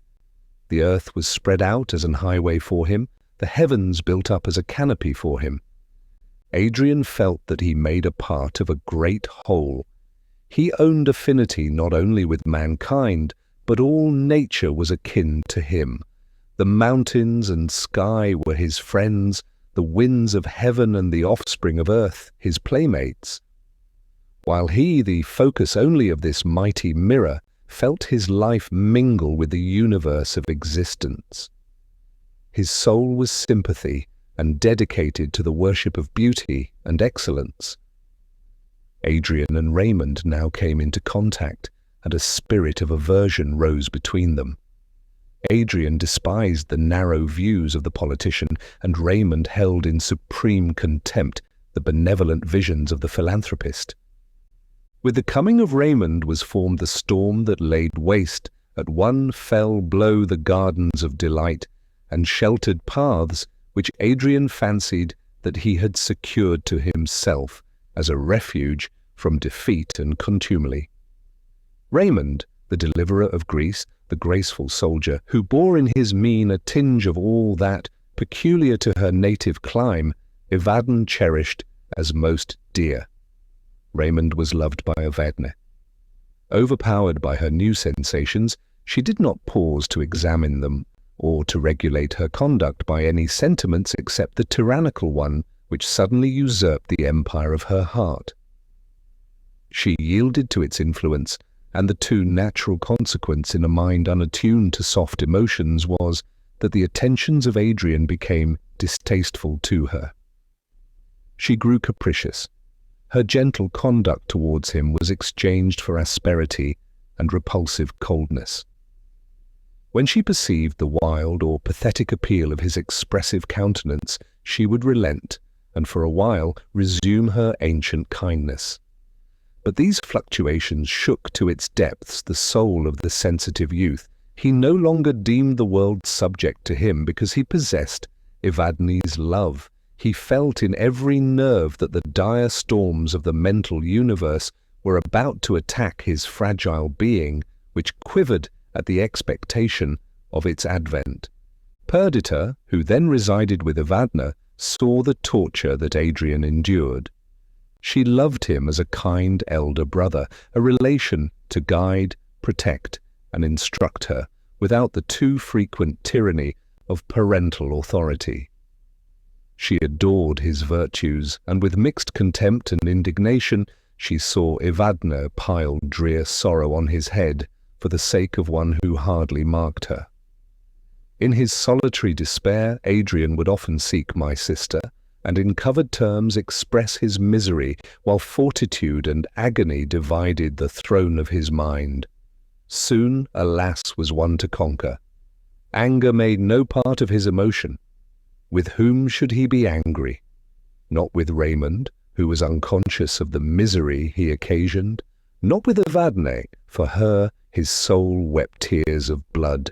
Poor mistaken girl, slave not tyrant was she, and amidst his own anguish he grieved for her future destiny. Once a writing of his fell into Perdita's hands. It was blotted with tears. Well might any blot it with the like. Life, it began thus, is not the thing romance writers describe it, going through the measures of a dance and after various evolutions arriving at a conclusion when the dancers may sit down and repose. While there is life, there is action and change. We go on, each thought linked to the one which was its parent, each act to a previous act. No joy or sorrow dies barren of progeny, which forever generated and generating weaves the chain that make our life. Un día llama a otro día, y así llama, y encadena llanto a llanto, y pena a pena. Truly, disappointment is the guardian deity of human life. She sits at the threshold of unborn time and marshals the events as they come forth. Once my heart sat lightly in my bosom. All the beauty of the world was doubly beautiful, irradiated by the sunlight shed from my own soul. O wherefore are love and ruin forever joined in this our mortal dream? So that when we make our hearts a lair for that gently seeming beast, its companion enters with it, and pitilessly lays waste what might have been an home and a shelter. By degrees his health was shaken by his misery, and then his intellect yielded to the same tyranny. His manners grew wild. He was sometimes ferocious, sometimes absorbed in speechless melancholy. Suddenly Evadne quitted London for Paris. He followed, and overtook her when the vessel was about to sail. None knew what passed between them, but Perdita had never seen him since. He lived in seclusion, no one knew where, attended by such persons as his mother selected for that purpose. Chapter 4. The next day Lord Raymond called at Perdita's cottage on his way to Windsor Castle. My sister's heightened colour and sparkling eyes half revealed her secret to me. He was perfectly self-possessed. He accosted us both with courtesy, seemed immediately to enter into our feelings and to make one with us. I scanned his physiognomy, which varied as he spoke, yet was beautiful in every change. The usual expression of his eyes was soft, though at times he could make them even glare with ferocity. His complexion was colourless, and every trait spoke predominant self-will. His smile was pleasing, though disdain too often curled his lips, lips which to female eyes were the very throne of beauty and love. His voice, usually gentle, often startled you by a sharp, discordant note which showed that his usual low tone was rather the work of study than nature. Thus full of contradictions, unbending yet haughty, gentle yet fierce, tender and again neglectful, he by some strange art found easy entrance to the admiration and affection of women, now caressing and now tyrannizing over them according to his mood, but in every change a despot.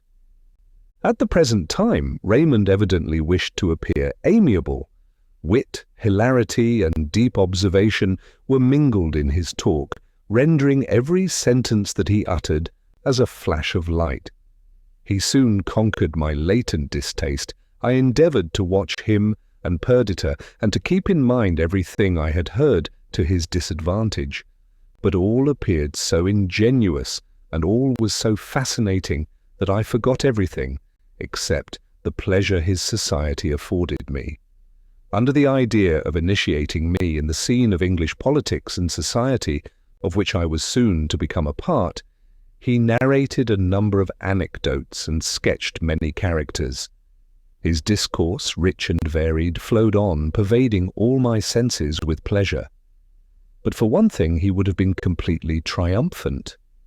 He alluded to Adrian, and spoke of him with that disparagement that the worldly wise always attach to enthusiasm. He perceived the cloud gathering and tried to dissipate it, but the strength of my feelings would not permit me to pass thus lightly over this sacred subject. So I said emphatically, "Permit me to remark that I am devotedly attached to the Earl of Windsor. He is my best friend and benefactor. I reverence his goodness, I accord with his opinions, and bitterly lament his present, and I trust temporary illness. That illness, from its peculiarity, makes it painful to me beyond words to hear him mentioned, unless in terms of respect and affection." Raymond replied. But there was nothing conciliatory in his reply. I saw that in his heart he despised those dedicated to any but worldly idols. "Every man," he said, "dreams about something, love, honor, and pleasure. You dream of friendship and devote yourself to a maniac. Well, if that be your vocation, doubtless you are in the right to follow it." Some reflection seemed to sting him, and the spasm of pain that for a moment convulsed his countenance checked my indignation. "Happy are dreamers," he continued, "so that they be not awakened, would I could dream.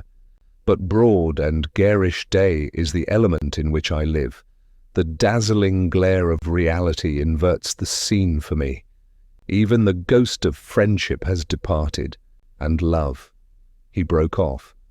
Nor could I guess whether the disdain that curled his lip was directed against the passion, or against himself for being its slave. This account may be taken as a sample of my intercourse with Lord Raymond. I became intimate with him, and each day afforded me occasion to admire more and more his powerful and versatile talents, that together with his eloquence, which was graceful and witty, and his wealth now immense, caused him to be feared, loved, and hated beyond any other man in England. My descent, which claimed interest if not respect, my former connection with Adrian, the favour of the ambassador whose secretary I had been, and now my intimacy with Lord Raymond, gave me easy access to the fashionable and political circles of England. To my inexperience we at first appeared on the eve of a civil war. Each party was violent, acrimonious, and unyielding. Parliament was divided by three factions: aristocrats, democrats, and royalists. After Adrian's declared predilection to the Republican form of government, the latter party had nearly died away, chiefless, guideless. But when Lord Raymond came forward as its leader, it revived with redoubled force. Some were royalists from prejudice and ancient affection, and there were many moderately inclined who feared alike the capricious tyranny of the popular party and the unbending despotism of the aristocrats. More than a third of the members ranged themselves under Raymond, and their number was perpetually increasing. The aristocrats built their hopes on their preponderant wealth and influence, the reformers on the force of the nation itself. The debates were violent, more violent, the discourses held by each knot of politicians as they assembled to arrange their measures. Opprobrious epithets were bandied about, resistance even to the death threatened, meetings of the populace disturbed the quiet order of the country. Except in war, how could all this end? Even as the destructive flames were ready to break forth, I saw them shrink back, allayed by the absence of the military, by the aversion entertained by everyone to any violence, save that of speech, and by the cordial politeness and even friendship of the hostile leaders when they met in private society. I was from 1,000 motives induced to attend minutely to the course of events, and watch each turn with intense anxiety. I could not but perceive that Perdita loved Raymond. Methought also that he regarded the fair daughter of Verney with admiration and tenderness. Yet I knew that he was urging forward his marriage with the presumptive heiress of the earldom of Windsor, with keen expectation of the advantages that would thence accrue to him. All the ex-queen's friends were his friends. No week passed that he did not hold consultations with her at Windsor. I had never seen the sister of Adrian. I had heard that she was lovely, amiable, and fascinating. Wherefore should I see her? There are times when we have an indefinable sentiment of impending change, for better or for worse, to arise from an event, and, be it for better or for worse, we fear the change and shun the event. For this reason I avoided this high-born damsel. To me she was everything and nothing. Her very name mentioned by another made me start and tremble. The endless discussion concerning her union with Lord Raymond was real agony to me. Methought that Adrian withdrawn from active life, and this beauteous Idris, a victim probably to her mother's ambitious schemes, I ought to come forward to protect her from undue influence, guard her from unhappiness, and secure to her freedom of choice the right of every human being. Yet how was I to do this? She herself would disdain my interference. Since then I must be an object of indifference or contempt to her. Better, far better avoid her, nor expose myself before her and the scornful world to the chance of playing the mad game of a fond, foolish Icarus. One day, several months after my return to England, I quitted London to visit my sister. Her society was my chief solace and delight, and my spirits always rose at the expectation of seeing her. Her conversation was full of pointed remark and discernment. In her pleasant alcove, redolent with sweetest flowers, adorned by magnificent casts, antique vases, and copies of the finest pictures of Raphael, Correggio, and Claude, painted by herself, I fancied myself in a fairy retreat untainted by and inaccessible to the noisy contentions of politicians and the frivolous pursuits of fashion. On this occasion, my sister was not alone, nor could I fail to recognize her companion.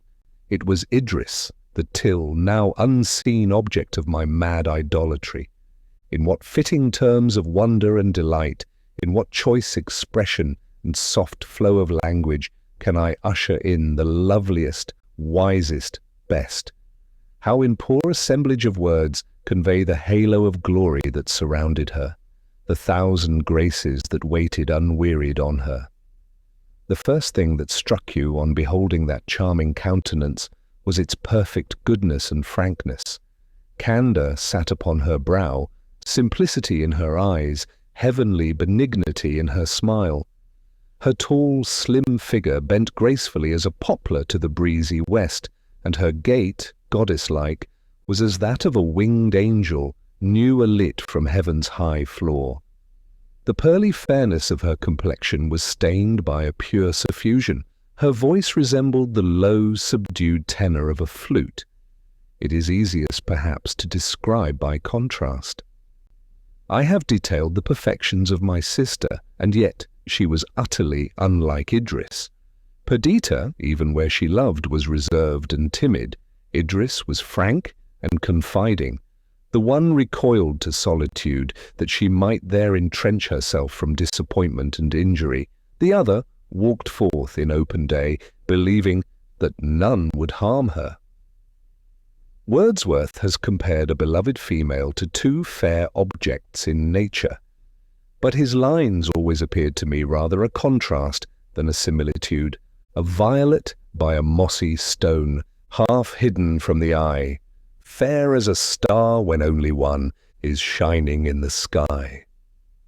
Such a violet was sweet Perdita, trembling to entrust herself to the very air, cowering from observation, yet betrayed by her excellencies, and repaying with 1,000 graces the labour of those who sought her in her lonely by-path.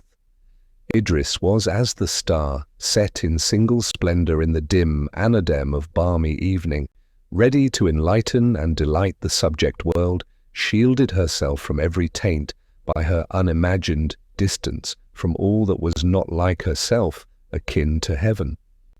I found this vision of beauty in Perdita's alcove, in earnest conversation with its inmate.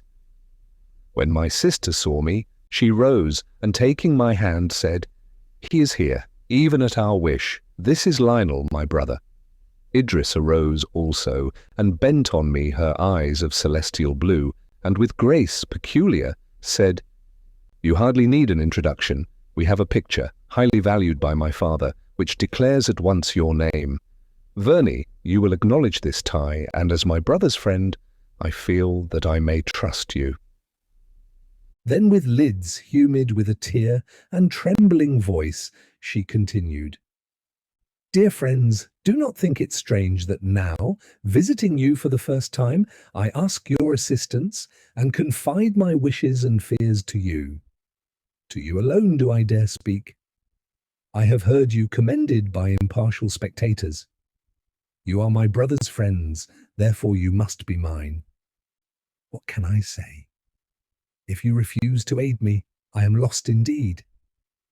She cast up her eyes, while wonder held her auditors mute. Then, as if carried away by her feelings, she cried, "My brother, beloved, ill-fated Adrian, how speak of your misfortunes? Doubtless you have both heard the current tale, perhaps believe the slander, but he is not mad. Were an angel from the foot of God's throne to assert it, never, never would I believe it. He is wronged, betrayed, imprisoned. Save him. Verney, you must do this. Seek him out in whatever part of the island he is immured. Find him, rescue him from his persecutors, restore him to himself, to me. On the wide earth I have none to love but only him." Her earnest appeal, so sweetly and passionately expressed, filled me with wonder and sympathy, and, when she added, with thrilling voice and look, "Do you consent to undertake this enterprise?" I vowed, with energy and truth, to devote myself in life and death to the restoration and welfare of Adrian. We then conversed on the plan I should pursue, and discussed the probable means of discovering his residence. While we were in earnest discourse, Lord Raymond entered unannounced. I saw Perdita tremble and grow deadly pale, and the cheeks of Idris glow with purest blushes. He must have been astonished at our conclave, disturbed by it, I should have thought. But nothing of this appeared. He saluted my companions and addressed me with a cordial greeting. Idris appeared suspended for a moment, and then with extreme sweetness she said, "Lord Raymond, I confide in your goodness and honour." Smiling haughtily, he bent his head and replied with emphasis, Do you indeed confide, Lady Idris? She endeavoured to read his thought and then answered with dignity, As you please. It is certainly best not to compromise oneself by any concealment. Pardon me, he replied, if I have offended. Whether you trust me or not, rely on my doing my utmost to further your wishes, whatever they may be. Idris smiled her thanks and rose to take leave. Lord Raymond requested permission to accompany her to Windsor Castle, to which she consented, and they quitted the cottage together. My sister and I were left, truly like two fools, who fancied that they had obtained a golden treasure till daylight showed it to be lead. Two silly, luckless flies who had played in sunbeams and were caught in a spider's web. I leaned against the casement and watched those two glorious creatures till they disappeared in the forest glades, and then I turned. Perdita had not moved, her eyes fixed on the ground, her cheeks pale, her very lips white, motionless and rigid, every feature stamped by woe. She sat. Half frightened, I would have taken her hand, but she shudderingly withdrew it and strove to collect herself. I entreated her to speak to me.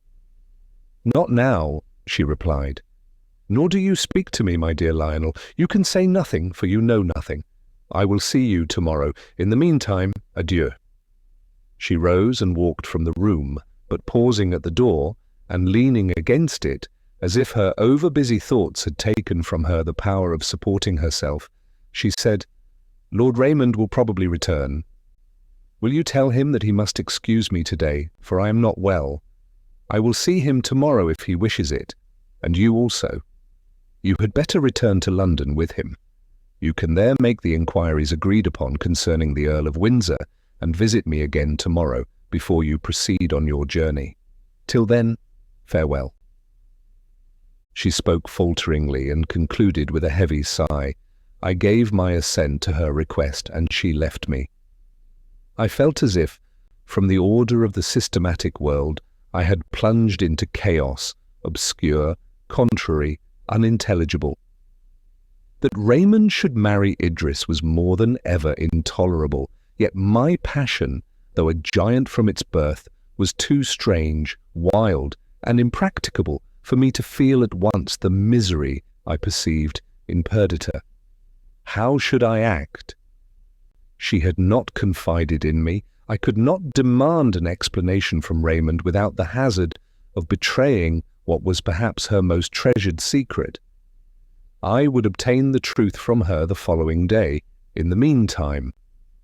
But while I was occupied by multiplying reflections, Lord Raymond returned. He asked for my sister, and I delivered her message. After musing on it for a moment, he asked me if I were about to return to London, and if I would accompany him. I consented. He was full of thought, and remained silent during a considerable part of our ride. At length he said, I must apologize to you for my abstraction. The truth is, Ryland's motion comes on tonight, and I am considering my reply. Ryland was the leader of the popular party, a hard-headed man, and in his way, eloquent. He had obtained leave to bring in a bill making it treason to endeavour to change the present state of the English government and the standing laws of the Republic. This attack was directed against Raymond and his machinations for the restoration of the monarchy. Raymond asked me if I would accompany him to the house that evening. I remembered my pursuit for intelligence concerning Adrian, and, knowing that my time would be fully occupied, I excused myself. Nay, said my companion, I can free you from your present impediment. You are going to make inquiries concerning the Earl of Windsor. I can answer them at once. He is at the Duke of Athold's seat at Dunkeld. On the first approach of his disorder, he travelled about from one place to another, until, arriving at that romantic seclusion, he refused to quit it, and we made arrangements with the Duke for his continuing there. I was hurt by the careless tone with which he conveyed this information, and replied coldly, "I am obliged to you for your intelligence, and will avail myself of it." "You shall, Verney," said he, "and if you continue of the same mind, I will facilitate your views. But first witness, I beseech you, the result of this night's contest, and the triumph I am about to achieve, if I may so call it, while I fear that victory is to me defeat. What can I do? My dearest hopes appear to be near their fulfillment. The ex-queen gives me Idris. Adrian is totally unfitted to succeed to the earldom, and that earldom in my hands becomes a kingdom. By the reigning God, it is true. The paltry earldom of Windsor shall no longer content him, who will inherit the rights which must forever appertain to the person who possesses it. The Countess can never forget that she has been a queen, and she disdains to leave a diminished inheritance to her children. Her power and my wit will rebuild the throne, and this brow will be clasped by a kingly diadem. I can do this. I can marry Idris." He stopped abruptly, his countenance darkened, and its expression changed again and again under the influence of internal passion. I asked, "Does Lady Idris love you?" "What a question," replied he, laughing. "She will, of course, as I shall her, when we are married." "You begin late," said I, ironically. "Marriage is usually considered the grave, and not the cradle of love. So you are about to love her, but do not already." "Do not catechize me, Lionel. I will do my duty by her, be assured. Love. I must steel my heart against that, expel it from its tower of strength, barricade it out. The fountain of love must cease to play, its waters be dried up, and all passionate thoughts attendant on it die, that is to say, the love which would rule me, not that which I rule. Idris is a gentle, pretty, sweet little girl. It is impossible not to have an affection for her, and I have a very sincere one. Only do not speak of love, love, the tyrant, and the tyrant queller. Love, until now my conqueror, now my slave, the hungry fire, the untamable beast, the fanged snake. No, no, I will have nothing to do with that love. Tell me, Lionel, do you consent that I should marry this young lady?" He bent his keen eyes upon me, and my uncontrollable heart swelled in my bosom. I replied in a calm voice, but how far from calm was the thought imaged by my still words, "Never! I can never consent that Lady Idris should be united to one who does not love her. Because you love her yourself." "Your lordship might have spared that taunt. I do not, dare not love her." "At least," he continued haughtily, "she does not love you. I would not marry a reigning sovereign were I not sure that her heart was free. But oh, Lionel, a kingdom is a word of might, and gently sounding are the terms that compose the style of royalty. Were not the mightiest men of the olden times kings? Alexander was a king, Solomon, the wisest of men, was a king, Napoleon was a king, Caesar died in his attempt to become one, and Cromwell, the Puritan and king-killer, aspired to regality. The father of Adrian yielded up the already broken sceptre of England, but I will rear the fallen plant, join its dismembered frame, and exalt it above all the flowers of the field." "You need not wonder that I freely discover Adrian's abode. Do not suppose that I am wicked or foolish enough to found my purposed sovereignty on a fraud, and one so easily discovered as the truth or falsehood of the Earl's insanity. I am just come from him. Before I decided on my marriage with Idris, I resolved to see him myself again, and to judge of the probability of his recovery. He is irrecoverably mad." I gasped for breath. "I will not detail to you," continued Raymond, the melancholy particulars. You shall see him and judge for yourself. Although I fear this visit, useless to him, will be insufferably painful to you. It has weighed on my spirits ever since. Excellent and gentle as he is even in the downfall of his reason, I do not worship him as you do, but I would give all my hopes of a crown and my right hand to boot to see him restored to himself. His voice expressed the deepest compassion. "Thou most unaccountable being," I cried, "whither will thy actions tend in all this maze of purpose in which thou seemest lost?"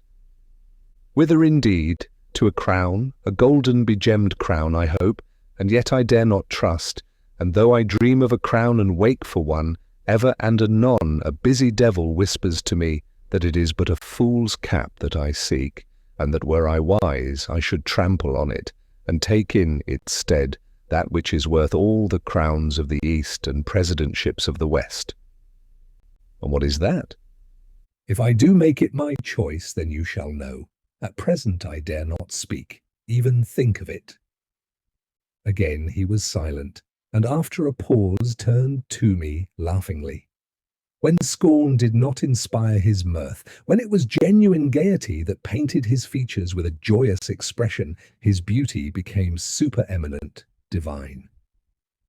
"Verney," said he, "my first act when I become King of England will be to unite with the Greeks, take Constantinople, and subdue all Asia. I intend to be a warrior, a conqueror.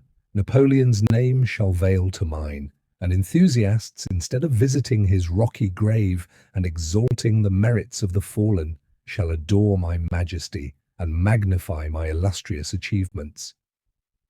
I listened to Raymond with intense interest. Could I be other than all ear to one who seemed to govern the whole earth in his grasping imagination, and who only quailed when he attempted to rule himself? Then on his word and will depended my own happiness, the fate of all dear to me. I endeavored to divine the concealed meaning of his words. Perdita's name was not mentioned, yet I could not doubt that love for her caused the vacillation of purpose that he exhibited. And who was so worthy of love as my noble-minded sister, who deserved the hand of this self-exalted king more than she, whose glance belonged to a queen of nations? Who loved him as he did her? Notwithstanding that disappointment quelled her passion, and ambition held strong combat with his. We went together to the house in the evening. Raymond, while he knew that his plans and prospects were to be discussed and decided during the expected debate, was gay and careless. An hum like that of 10,000 hives of swarming bees stunned us as we entered the coffee-room. Knots of politicians were assembled with anxious brows and loud or deep voices. The aristocratical party, the richest and most influential men in England, appeared less agitated than the others, for the question was to be discussed without their interference. Near the fire was Ryland and his supporters. Ryland was a man of obscure birth and of immense wealth, inherited from his father, who had been a manufacturer. He had witnessed, when a young man, the abdication of the king and the amalgamation of the two houses of Lords and Commons.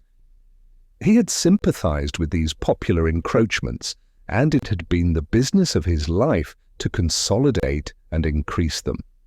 Since then, the influence of the landed proprietors had augmented, and at first Ryland was not sorry to observe the machinations of Lord Raymond, which drew off many of his opponent's partisans.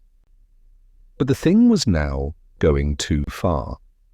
The poorer nobility hailed the return of sovereignty as an event which would restore them to their power and rights, now lost. The half-extinct spirit of royalty roused itself in the minds of men, and they, willing slaves, self-constituted subjects, were ready to bend their necks to the yoke. Some erect and manly spirits still remained, pillars of state, but the word republic had grown stale to the vulgar ear, and many, the event would prove whether it was a majority, pined for the tinsel and show of royalty. Ryland was roused to resistance. He asserted that his sufferance alone had permitted the increase of this party. But the time for indulgence was past, and with one motion of his arm he would sweep away the cobwebs that blinded his countrymen. When Raymond entered the coffee-room, his presence was hailed by his friends almost with a shout. They gathered round him, counted their numbers, and detailed the reasons why they were now to receive an addition of such and such members who had not yet declared themselves. Some trifling business of the house having been gone through, the leaders took their seats in the chamber. The clamour of voices continued, till Ryland arose to speak, and then the slightest whispered observation was audible. All eyes were fixed upon him as he stood, ponderous of frame, sonorous of voice, and with a manner which, though not graceful, was impressive. I turned from his marked, iron countenance to Raymond, whose face, veiled by a smile, would not betray his care. Yet his lips quivered somewhat, and his hand clasped the bench on which he sat, with a convulsive strength that made the muscles start again. Ryland began by praising the present state of the British Empire. He recalled past years to their memory. The miserable contentions which in the time of our fathers arose almost to civil war, the abdication of the late king, and the foundation of the Republic. He described this Republic, showed how it gave privilege to each individual in the state to rise to consequence, and even to temporary sovereignty. He compared the royal and republican spirit, showed how the one tended to enslave the minds of men, while all the institutions of the other served to raise even the meanest among us to something great and good. He showed how England had become powerful, and its inhabitants valiant and wise, by means of the freedom they enjoyed. As he spoke, every heart swelled with pride, and every cheek glowed with delight to remember that each one there was English, and that each supported and contributed to the happy state of things now commemorated. Ryland's fervour increased, his eyes lighted up, his voice assumed the tone of passion. There was one man, he continued, who wished to alter all this, and bring us back to our days of impotence and contention, one man who would dare arrogate the honour which was due to all who claimed England as their birthplace, and set his name and style above the name and style of his country. I saw at this juncture that Raymond changed colour. His eyes were withdrawn from the orator and cast on the ground. The listeners turned from one to the other, but in the meantime the speaker's voice filled their ears. The thunder of his denunciations influenced their senses. The very boldness of his language gave him weight. Each knew that he spoke truth, a truth known but not acknowledged. He tore from reality the mask with which she had been clothed, and the purposes of Raymond which before had crept around, ensnaring by stealth, now stood a hunted stag, even at bay, as all perceived who watched the irrepressible changes of his countenance. Ryland ended by moving that any attempt to re-erect the kingly power should be declared treason, and he a traitor who should endeavour to change the present form of government. Cheers and loud acclamations followed the close of his speech.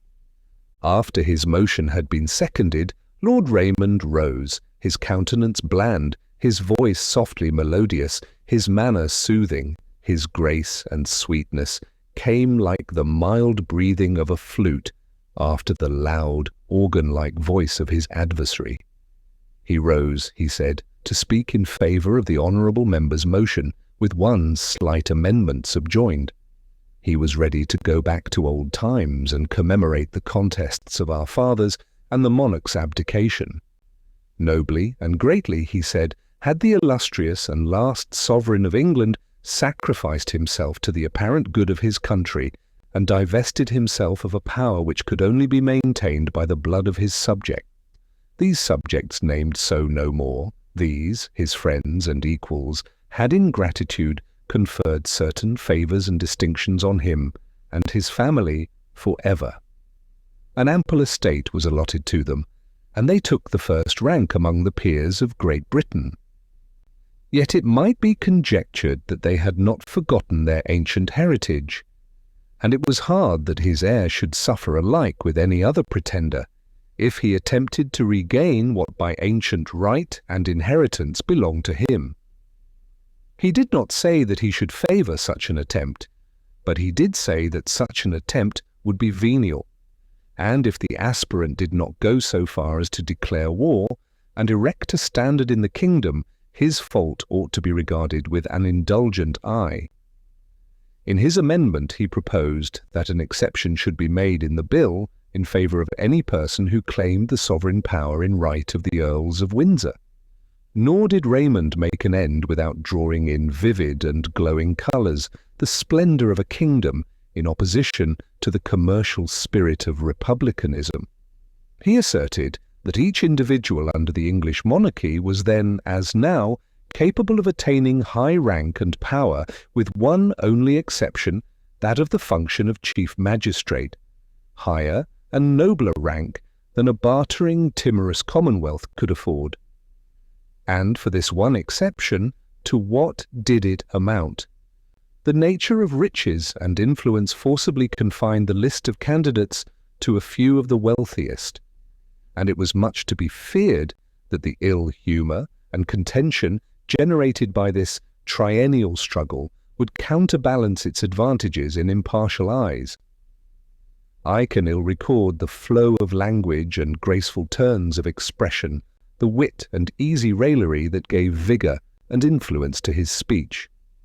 His manner, timid at first, became firm. His changeful face was lit up to superhuman brilliancy. His voice, various as a music, was like that enchanting. It were useless to record the debate that followed this harangue. Party speeches were delivered, which clothed the question in cant and veiled its simple meaning in a woven wind of words. The motion was lost. Ryland withdrew in rage and despair, and Raymond, gay and exulting, retired to dream of his future kingdom. Is there such a feeling as love at first sight? And if there be, in what does its nature differ from love founded in long observation and slow growth?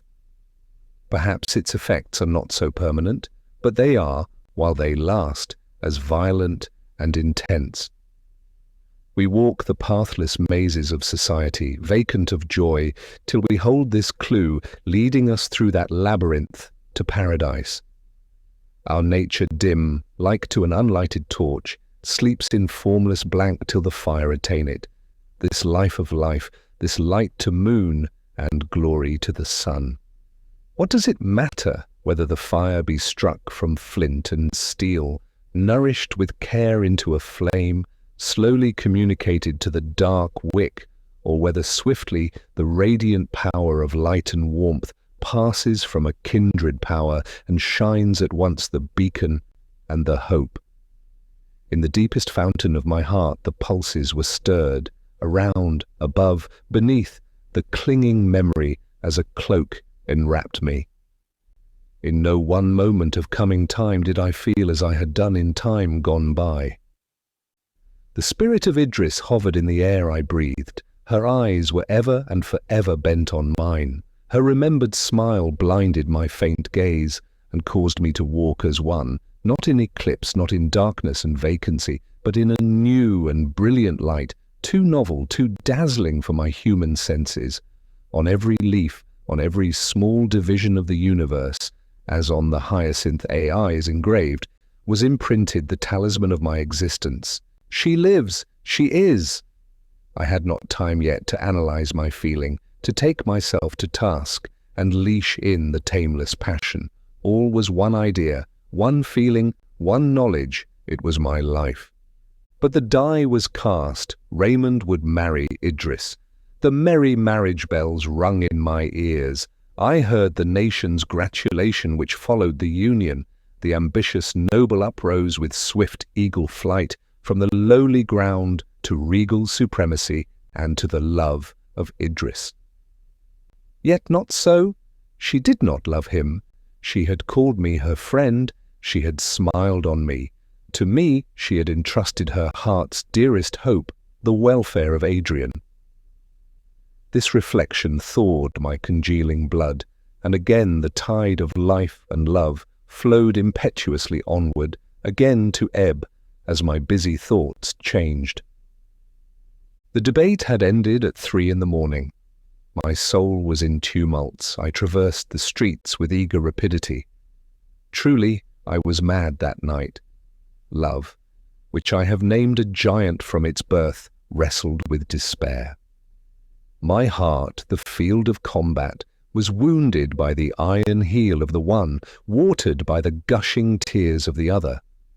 Day, hateful to me, dawned. I retreated to my lodgings. I threw myself on a couch. I slept. Was it sleep?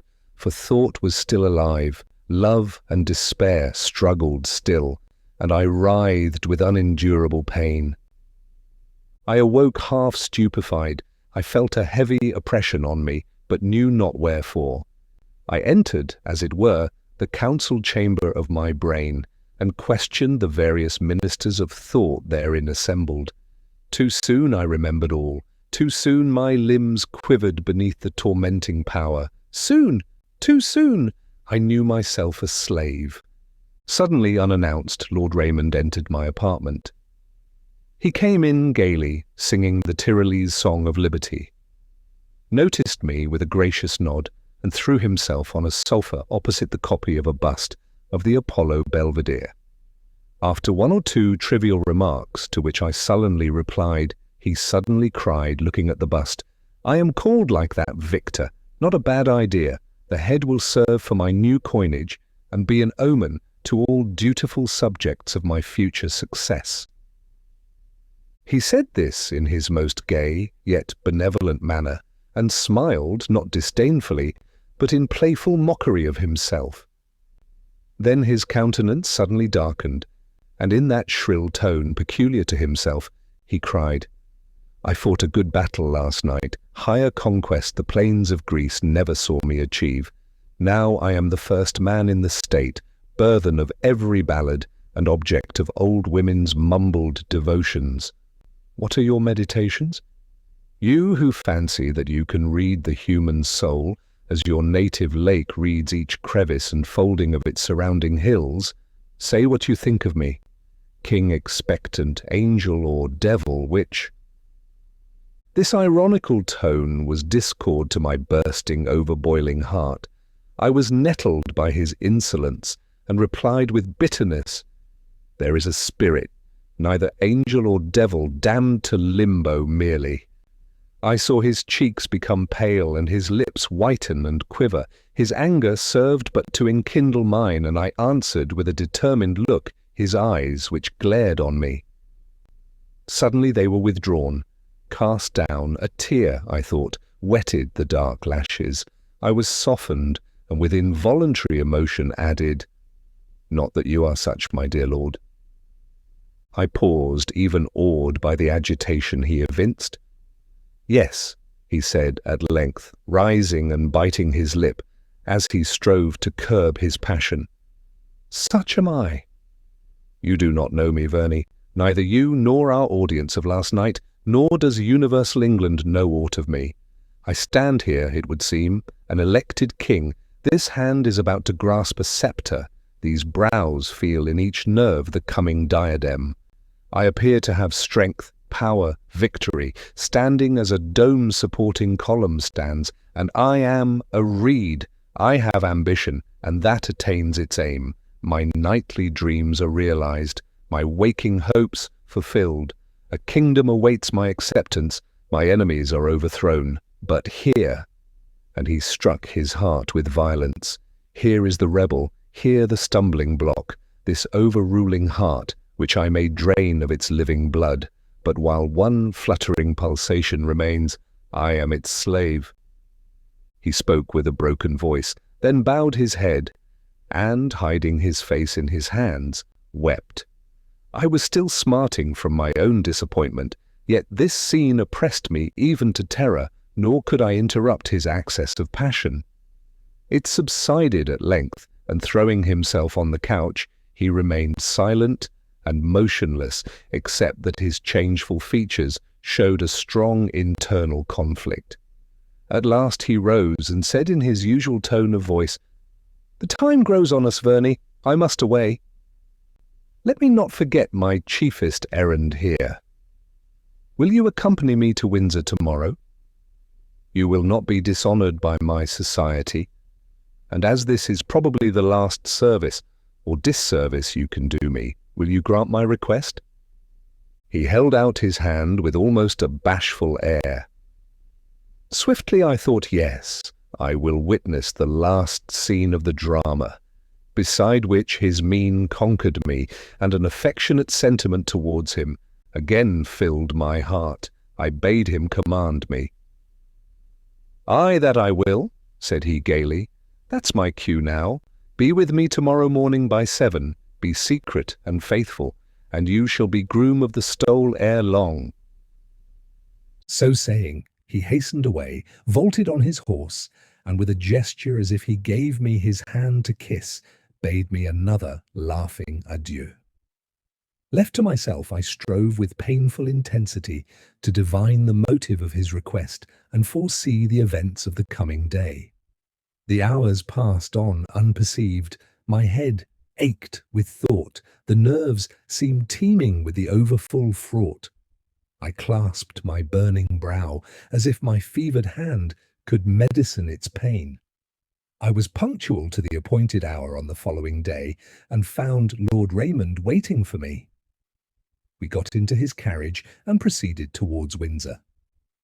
I had tutored myself and was resolved by no outward sign to disclose my internal agitation.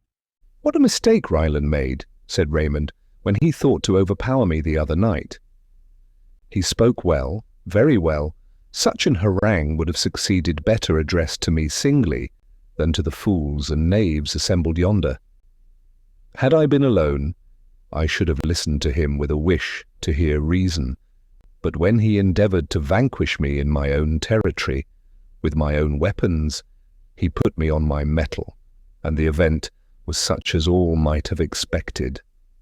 I smiled incredulously and replied, "I am of Ryland's way of thinking, and will, if you please, repeat all his arguments. We shall see how far you will be induced by them to change the royal for the patriotic style."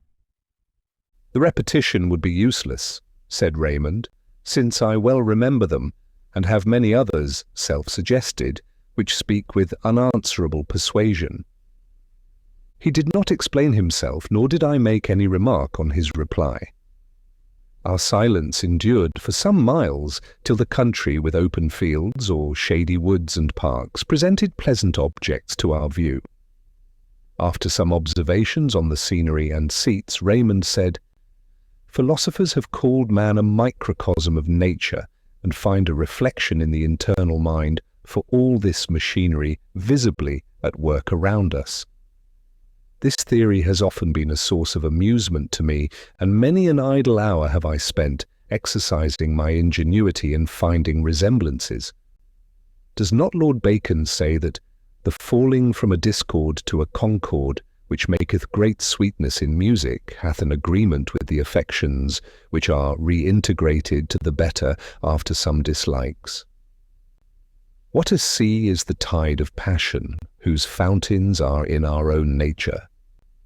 Our virtues are the quick sands which show themselves at calm and low water, but let the waves arise and the winds buffet them, and the poor devil, whose hope was in their durability, finds them sink from under him.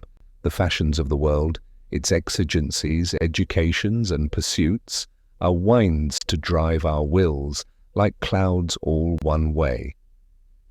But let a thunderstorm arise in the shape of love, hate, or ambition, and the rack goes backward, stemming the opposing air in triumph. Yet replied I. Nature always presents to our eyes the appearance of a patient, while there is an active principle in man which is capable of ruling fortune, and at least of tacking against the gale, till it in some mode conquers it. There is more of what is specious than true in your distinction, said my companion. Did we form ourselves, choosing our dispositions and our powers? I find myself, for one, as a stringed instrument with chords and stops, but I have no power to turn the pegs or pitch my thoughts to a higher or lower key. Other men, I observed, may be better musicians. I talk not of others, but myself, replied Raymond, and I am as fair an example to go by as another. I cannot set my heart to a particular tune, or run voluntary changes on my will. We are born. We choose neither our parents nor our station. We are educated by others or by the world's circumstance, and this cultivation, mingling with our innate disposition, is the soil in which our desires, passions, and motives grow. There is much truth in what you say, said I, and yet no man ever acts upon this theory. Who, when he makes a choice, says, "Thus I choose, because I am necessitated"? Does he not, on the contrary, feel a freedom of will within him, which, though you may call it fallacious, still actuates him as he decides? Exactly so, replied Raymond, another link of the breakless chain.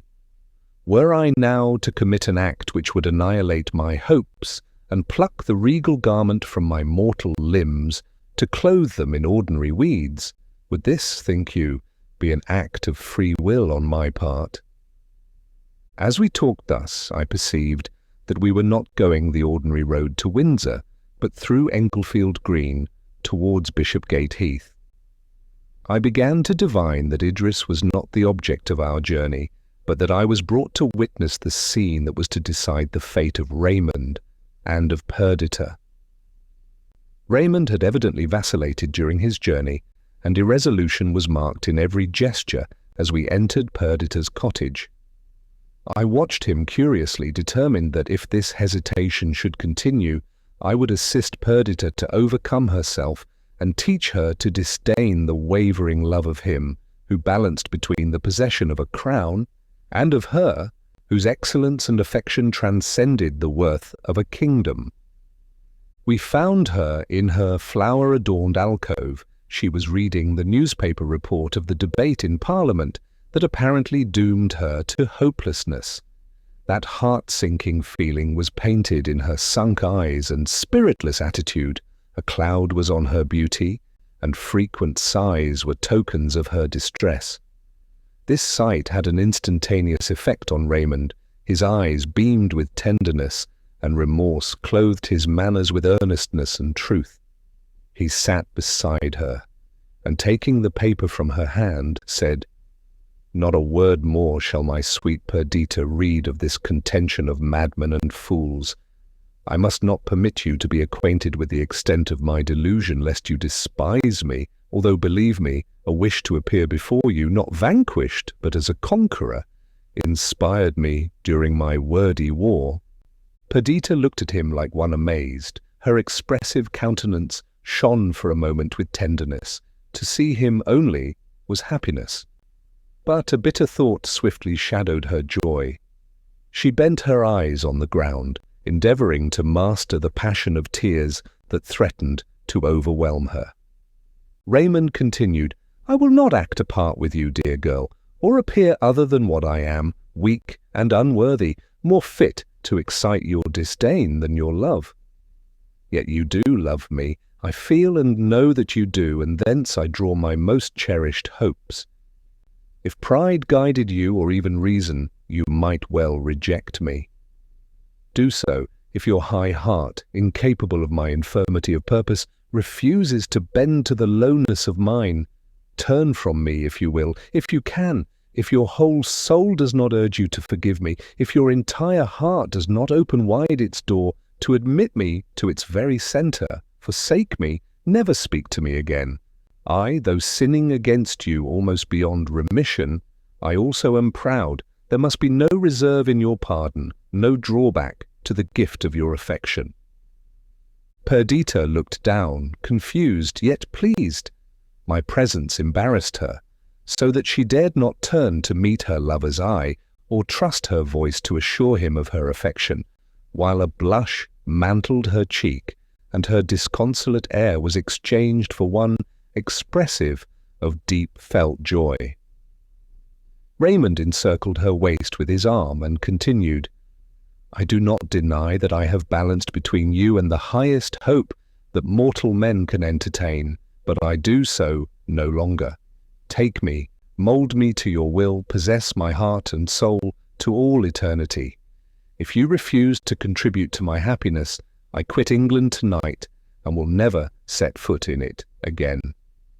"Lionel, you hear, witness for me, persuade your sister to forgive the injury I have done her, persuade her to be mine." "There needs no persuasion," said the blushing Perdita, "except your own dear promises and my ready heart, which whispers to me that they are true."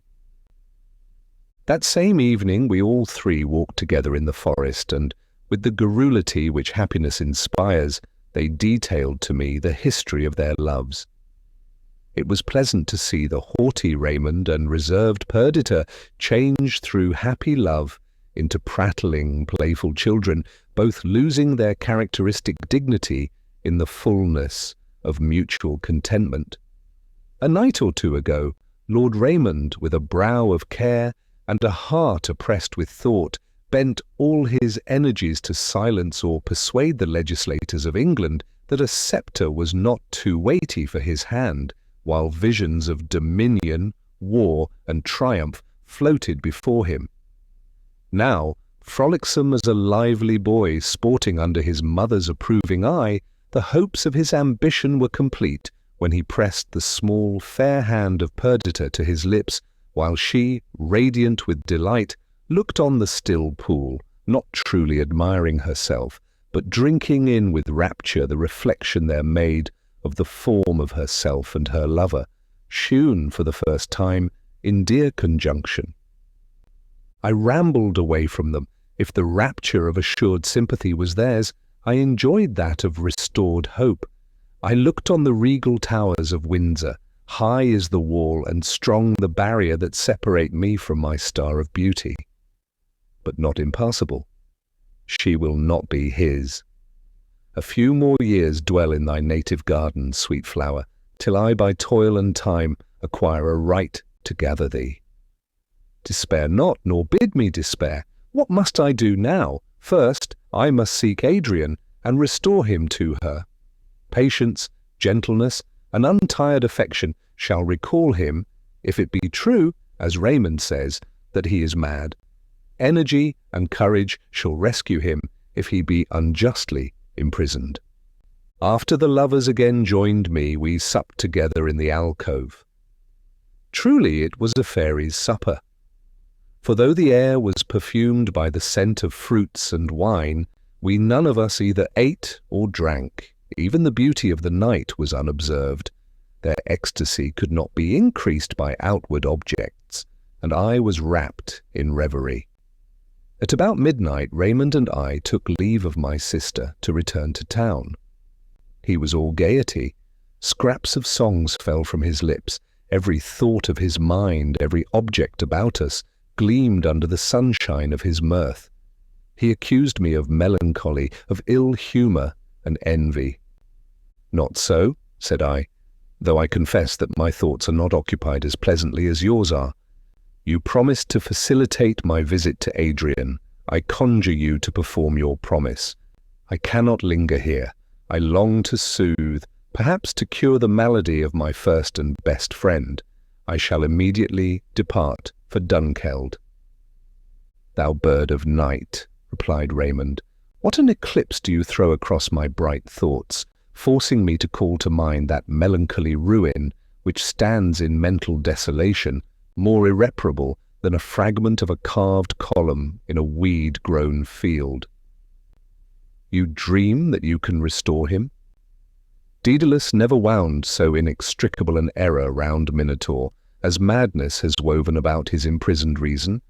Nor you, nor any other Theseus, can thread the labyrinth, to which perhaps some unkind Ariadne has the clue. You allude to Evadne Zaimi, but she is not in England. And were she, said Raymond, I would not advise her seeing him. Better to decay in absolute delirium than to be the victim of the methodical unreason of ill-bestowed love. The long duration of his malady has probably erased from his mind all vestige of her, and it were well that it should never again be imprinted. You will find him at Dunkeld, gentle and tractable. He wanders up the hills and through the wood, or sits listening beside the waterfall. You may see him, his hair stuck with wild flowers, his eyes full of untraceable meaning, his voice broken, his person wasted to a shadow. He plucks flowers and weeds and weaves chaplets of them, or sails yellow leaves and bits of bark on the stream, rejoicing in their safety or weeping at their wreck. The very memory half unmans me. By heaven, the first tears I have shed since boyhood rushed scalding into my eyes when I saw him. It needed not this last account to spur me on to visit him. I only doubted whether or not I should endeavour to see Idris again before I departed. This doubt was decided on the following day. Early in the morning, Raymond came to me. Intelligence had arrived that Adrian was dangerously ill, and it appeared impossible that his failing strength should surmount the disorder. "Tomorrow," said Raymond, his mother and sisters set out for Scotland to see him once again. "And I go today?" I cried. "This very hour I will engage a sailing balloon. I shall be there in 48 hours at furthest, perhaps in less, if the wind is fair. Farewell, Raymond. Be happy in having chosen the better part in life. This turn of fortune revives me. I feared madness, not sickness. I have a presentiment that Adrian will not die. Perhaps this illness is a crisis, and he may recover." Everything favoured my journey. The balloon rose about half a mile from the earth, and with a favourable wind it hurried through the air, its feathered vans cleaving the unopposing atmosphere. Notwithstanding the melancholy object of my journey, my spirits were exhilarated by reviving hope, by the swift motion of the airy pinnace and the balmy visitation of the sunny air. The pilot hardly moved the plumed steerage, and the slender mechanism of the wings, wide unfurled, gave forth a murmuring noise, soothing to the sense. Plain and hill, stream and cornfield were discernible below, while we, unimpeded, sped on swift and secure as a wild swan in his springtide flight. The machine obeyed the slightest motion of the helm, and, the wind blowing steadily, there was no let or obstacle to our course. Such was the power of man over the elements, a power long sought and lately won, yet foretold in bygone time by the Prince of Poets, whose verses I quoted much to the astonishment of my pilot when I told him how many 100 years ago they had been written. O human wit, thou canst invent much ill, thou searchest strange arts. Who would think by skill an heavy man like a light bird should stray, and through the empty heavens find a way? I alighted at Perth, and, though much fatigued by a constant exposure to the air for many hours, I would not rest, but merely altering my mode of conveyance, I went by land instead of air to Dunkeld. The sun was rising as I entered the opening of the hills. After the revolution of ages, Burnham Hill was again covered with a young forest, while more aged pines, planted at the very commencement of the 19th century by the then Duke of Athol, gave solemnity and beauty to the scene. The rising sun first tinged the pine tops, and my mind, rendered through my mountain education, deeply susceptible of the graces of nature, and now on the eve of again beholding my beloved and perhaps dying friend, was strangely influenced by the sight of those distant beams. Surely they were ominous, and as such I regarded them, good omens for Adrian, on whose life my happiness depended. Poor fellow! He lay stretched on a bed of sickness, his cheeks glowing with the hues of fever, his eyes half closed, his breath irregular and difficult. Yet it was less painful to see him thus than to find him fulfilling the animal functions uninterruptedly, his mind sick the while. I established myself at his bedside. I never quitted it day or night. Bitter task was it to behold his spirit waver between death and life, to see his warm cheek and know that the very fire which burned too fiercely there was consuming the vital fuel, to hear his moaning voice, which might never again articulate words of love and wisdom, to witness the ineffectual motions of his limbs, soon to be wrapped in their mortal shroud. Such for 3 days and nights appeared the consummation which fate had decreed for my labours, and I became haggard and spectre-like through anxiety and watching. At length his eyes unclosed faintly, yet with a look of returning life. He became pale and weak, but the rigidity of his features was softened by approaching convalescence. He knew me. What a brimful cup of joyful agony it was when his face first gleamed with the glance of recognition, when he pressed my hand, now more fevered than his own, and when he pronounced my name. No trace of his past insanity remained to dash my joy with sorrow. This same evening his mother and sister arrived. The Countess of Windsor was by nature full of energetic feeling, but she had very seldom in her life permitted the concentrated emotions of her heart to show themselves on her features. The studied immovability of her countenance, her slow, equable manner, and soft but unmelodious voice were a mask, hiding her fiery passions and the impatience of her disposition. She did not in the least resemble either of her children. Her black and sparkling eye, lit up by pride, was totally unlike the blue lustre and frank, benignant expression of either Adrian or Idris. There was something grand and majestic in her motions, but nothing persuasive, nothing amiable. Tall, thin, and straight, her face still handsome, her raven hair hardly tinged with grey, her forehead arched and beautiful, had not the eyebrows been somewhat scattered, it was impossible not to be struck by her, almost to fear her. Idris appeared to be the only being who could resist her mother, notwithstanding the extreme mildness of her character. But there was a fearlessness and frankness about her, which said that she would not encroach on another's liberty, but held her own sacred and unassailable. The Countess cast no look of kindness on my worn-out frame, though afterwards she thanked me coldly for my attentions. Not so Idris. Her first glance was for her brother. She took his hand, she kissed his eyelids and hung over him with looks of compassion and love.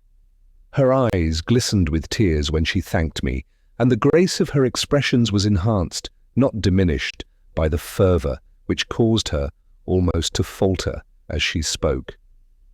Her mother, all eyes and ears, soon interrupted us, and I saw that she wished to dismiss me quietly as one whose services, now that his relatives had arrived, were of no use to her son.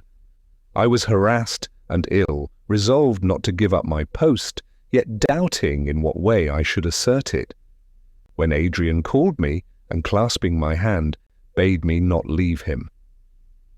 His mother, apparently inattentive, at once understood what was meant, and seeing the hold we had upon her, yielded the point to us.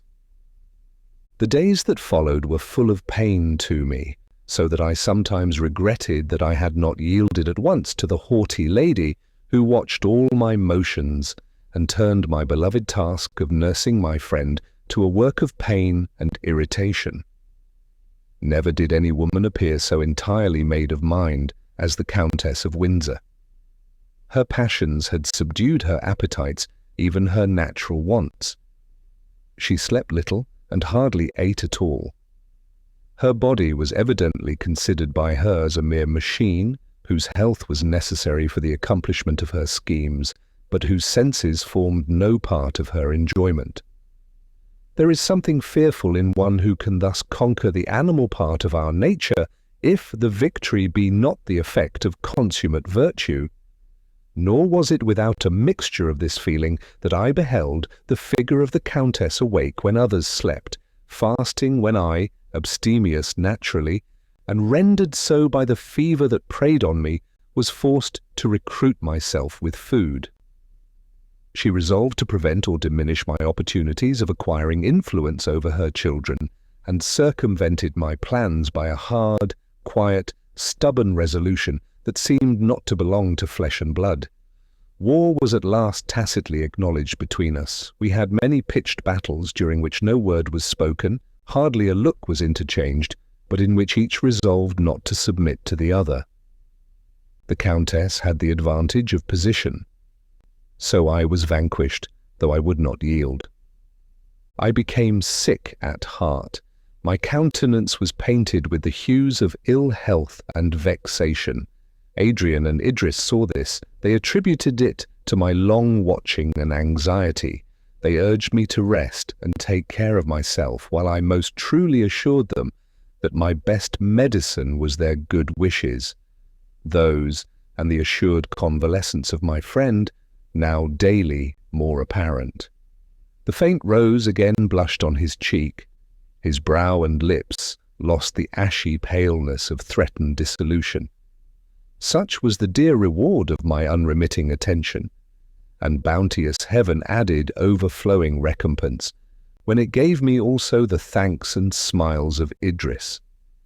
After the lapse of a few weeks we left Dunkeld. Idris and her mother returned immediately to Windsor, while Adrian and I followed by slow journeys and frequent stoppages, occasioned by his continued weakness.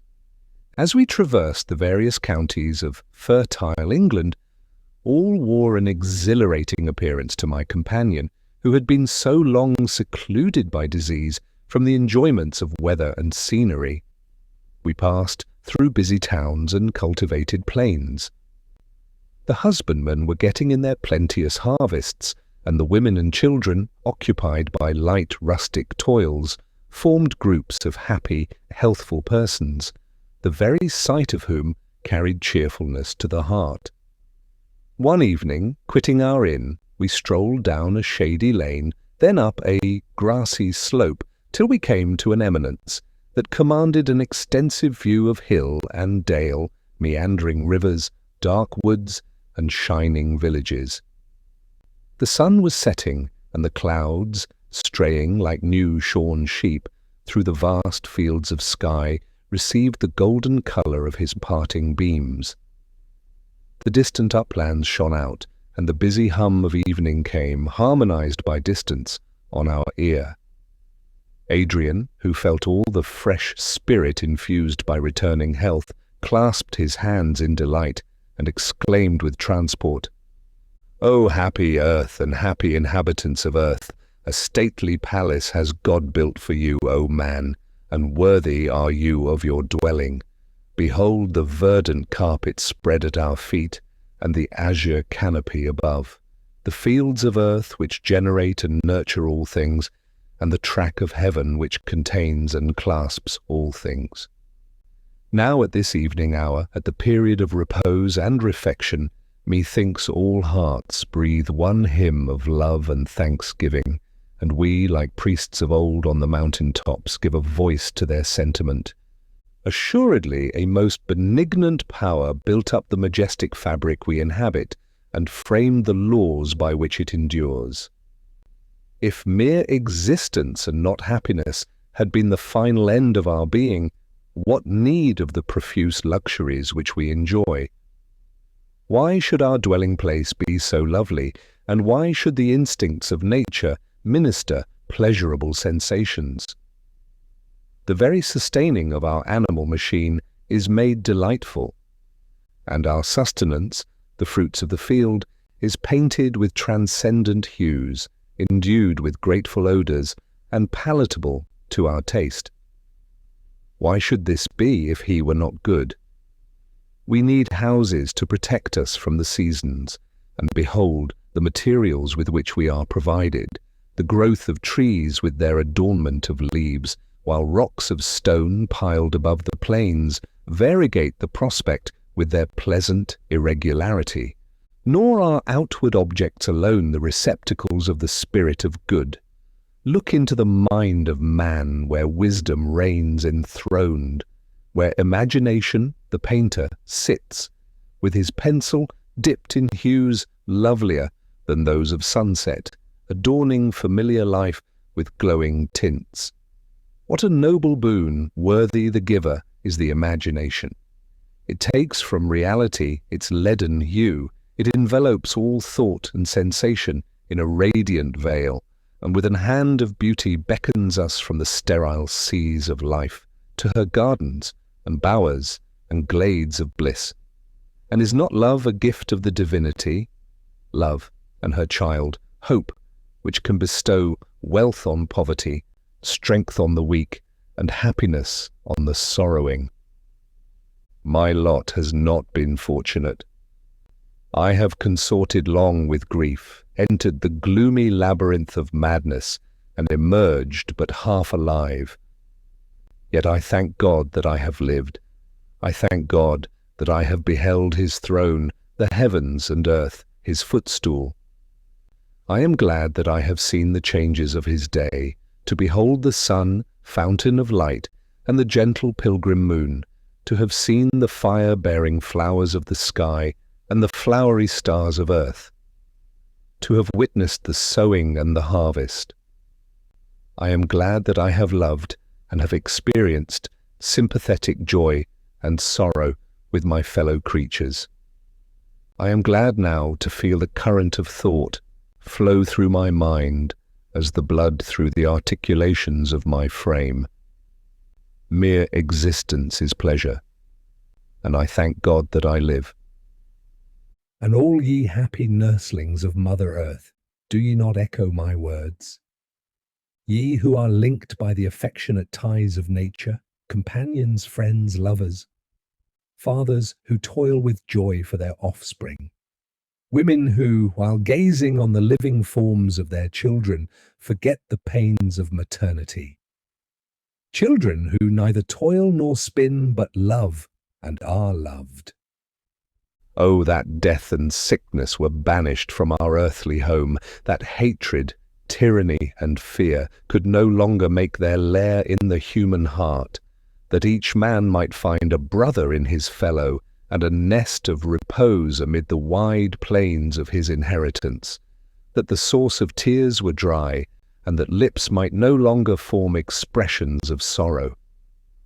Sleeping thus under the beneficent eye of heaven, can evil visit thee, O earth, or grief cradle to their graves thy luckless children? Whisper it not, let the demons hear and rejoice. The choice is with us, let us will it, and our habitation becomes a paradise. For the will of man is omnipotent, blunting the arrows of death, soothing the bed of disease, and wiping away the tears of agony. And what is each human being worth if he do not put forth his strength to aid his fellow creatures? My soul is a fading spark, my nature frail as a spent wave, but I dedicate all of intellect and strength that remains to me to that one work, and take upon me the task, as far as I am able, of bestowing blessings on my fellow men. His voice trembled, his eyes were cast up, his hands clasped, and his fragile person was bent, as it were, with excess of emotion. The spirit of life seemed to linger in his form, as a dying flame on an altar flickers on the embers of an accepted sacrifice. Chapter 5. When we arrived at Windsor, I found that Raymond and Perdita had departed for the continent. I took possession of my sister's cottage and blessed myself that I lived within view of Windsor Castle. It was a curious fact that at this period, when by the marriage of Perdita I was allied to one of the richest individuals in England, and was bound by the most intimate friendship to its chiefest noble, I experienced the greatest excess of poverty that I had ever known.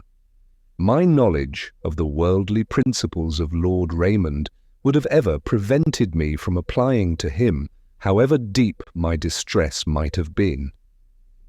It was in vain that I repeated to myself with regard to Adrian that his purse was open to me, that one in soul as we were, our fortunes ought also to be common. I could never, while with him, think of his bounty as a remedy to my poverty, and I even put aside hastily his offers of supplies, assuring him of a falsehood that I needed them not. How could I say to this generous being, "Maintain me in idleness"? You who have dedicated your powers of mind and fortune to the benefit of your species, shall you so misdirect your exertions as to support in uselessness the strong, healthy, and capable? And yet I dared not request him to use his influence that I might obtain an honourable provision for myself, for then I should have been obliged to leave Windsor. I hovered for ever around the walls of its castle, beneath its enshadowing thickets. My sole companions were my books and my loving thoughts. I studied the wisdom of the ancients and gazed on the happy walls that sheltered the beloved of my soul. My mind was nevertheless idle. I pored over the poetry of old times. I studied the metaphysics of Plato and Berkeley. I read the histories of Greece and Rome and of England's former periods, and I watched the movements of the lady of my heart. At night, I could see her shadow on the walls of her apartment. By day, I viewed her in her flower garden or riding in the park with her usual companions. Methought the charm would be broken if I were seen, but I heard the music of her voice and was happy. I gave to each heroine of whom I read her beauty and matchless excellences. Such was Antigone, when she guided the blind Oedipus to the grove of the Eumenides, and discharged the funeral rites of Polyneices. Such was Miranda in the unvisited cave of Prospero, such Heidi on the sands of the Ionian island.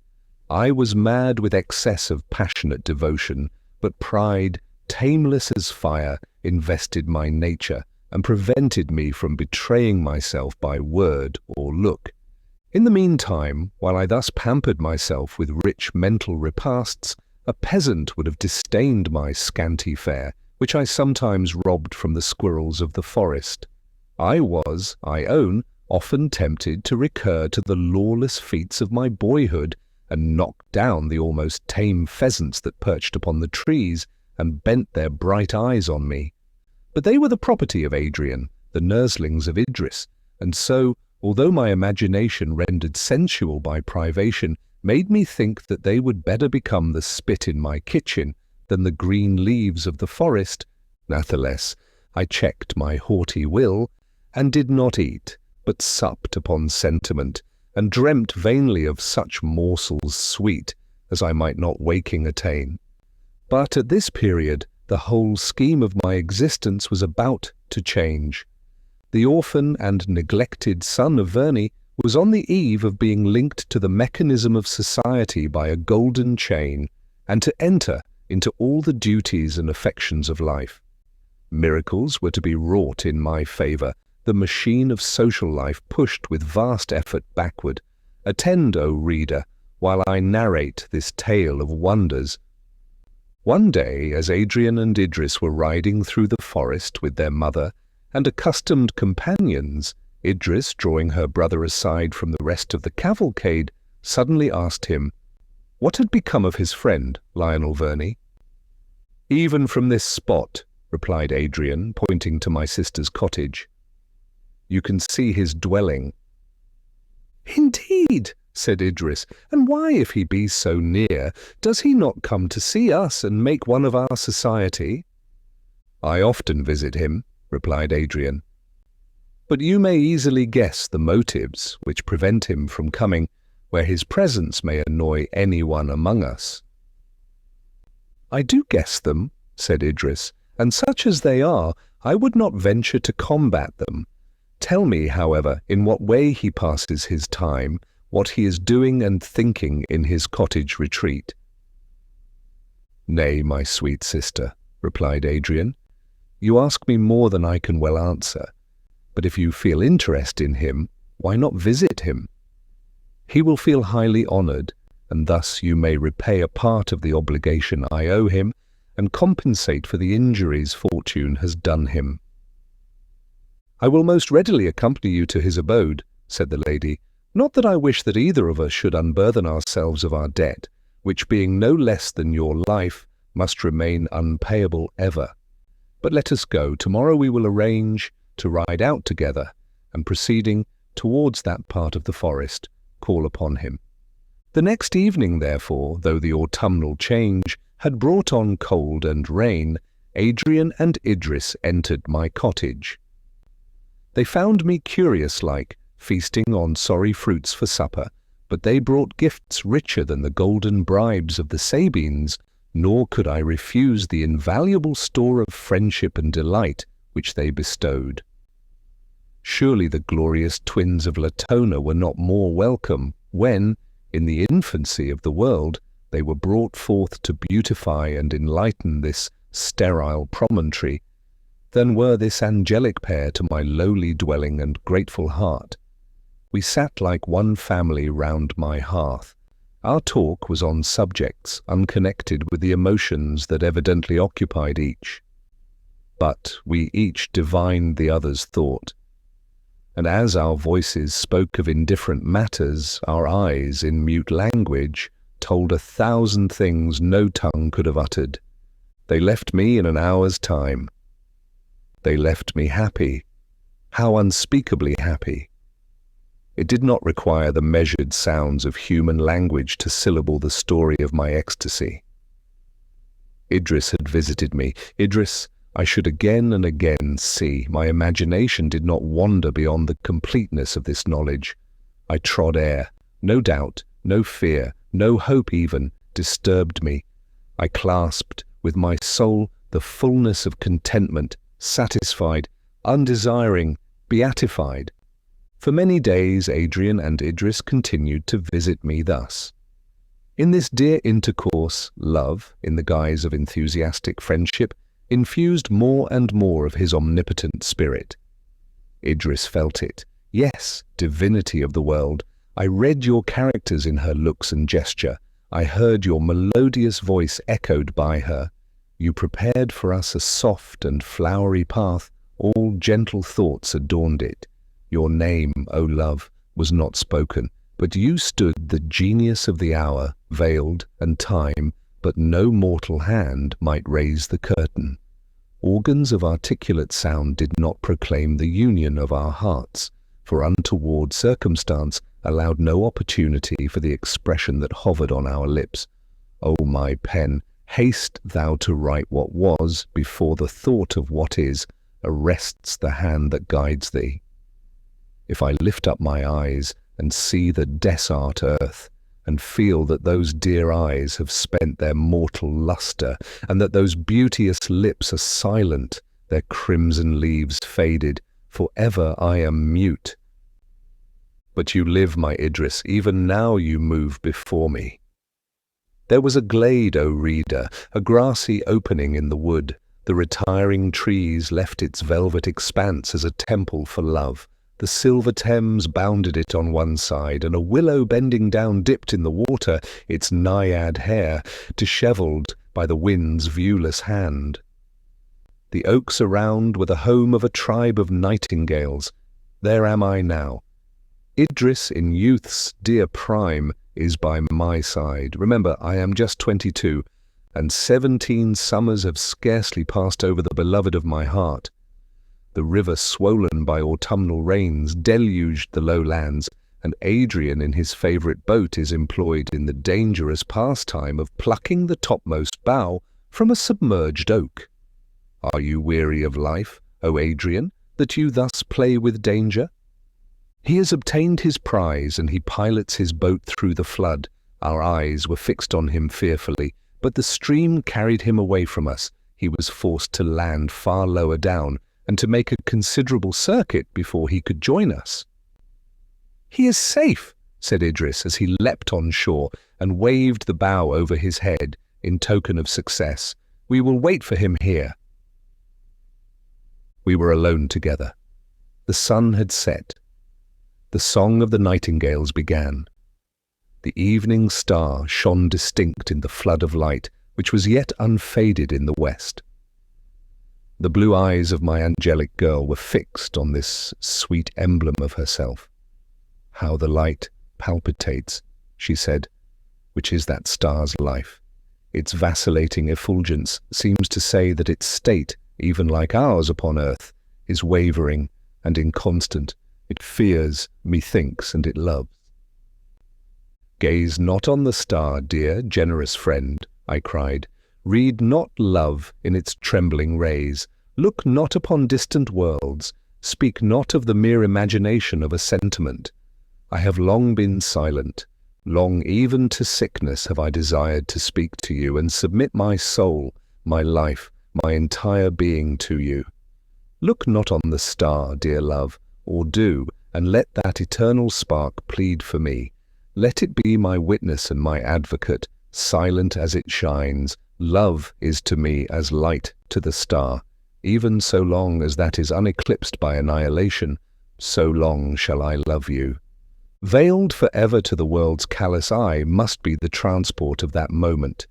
Still do I feel her graceful form press against my full, fraught heart. Still does sight and pulse and breath sicken and fail at the remembrance of that first kiss. Slowly and silently we went to meet Adrian, whom we heard approaching. I entreated Adrian to return to me after he had conducted his sister home, and that same evening, walking among the moonlit forest paths, I poured forth my whole heart, its transport and its hope, to my friend. For a moment he looked disturbed. "I might have foreseen this," he said. "What strife will now ensue?" "Pardon me, Lionel, nor wonder that the expectation of contest with my mother should jar me, when else I should delightedly confess that my best hopes are fulfilled in confiding my sister to your protection. If you do not already know it, you will soon learn the deep hate my mother bears to the name Verney. I will converse with Idris, then all that a friend can do I will do. To her it must belong to play the lover's part, if she be capable of it."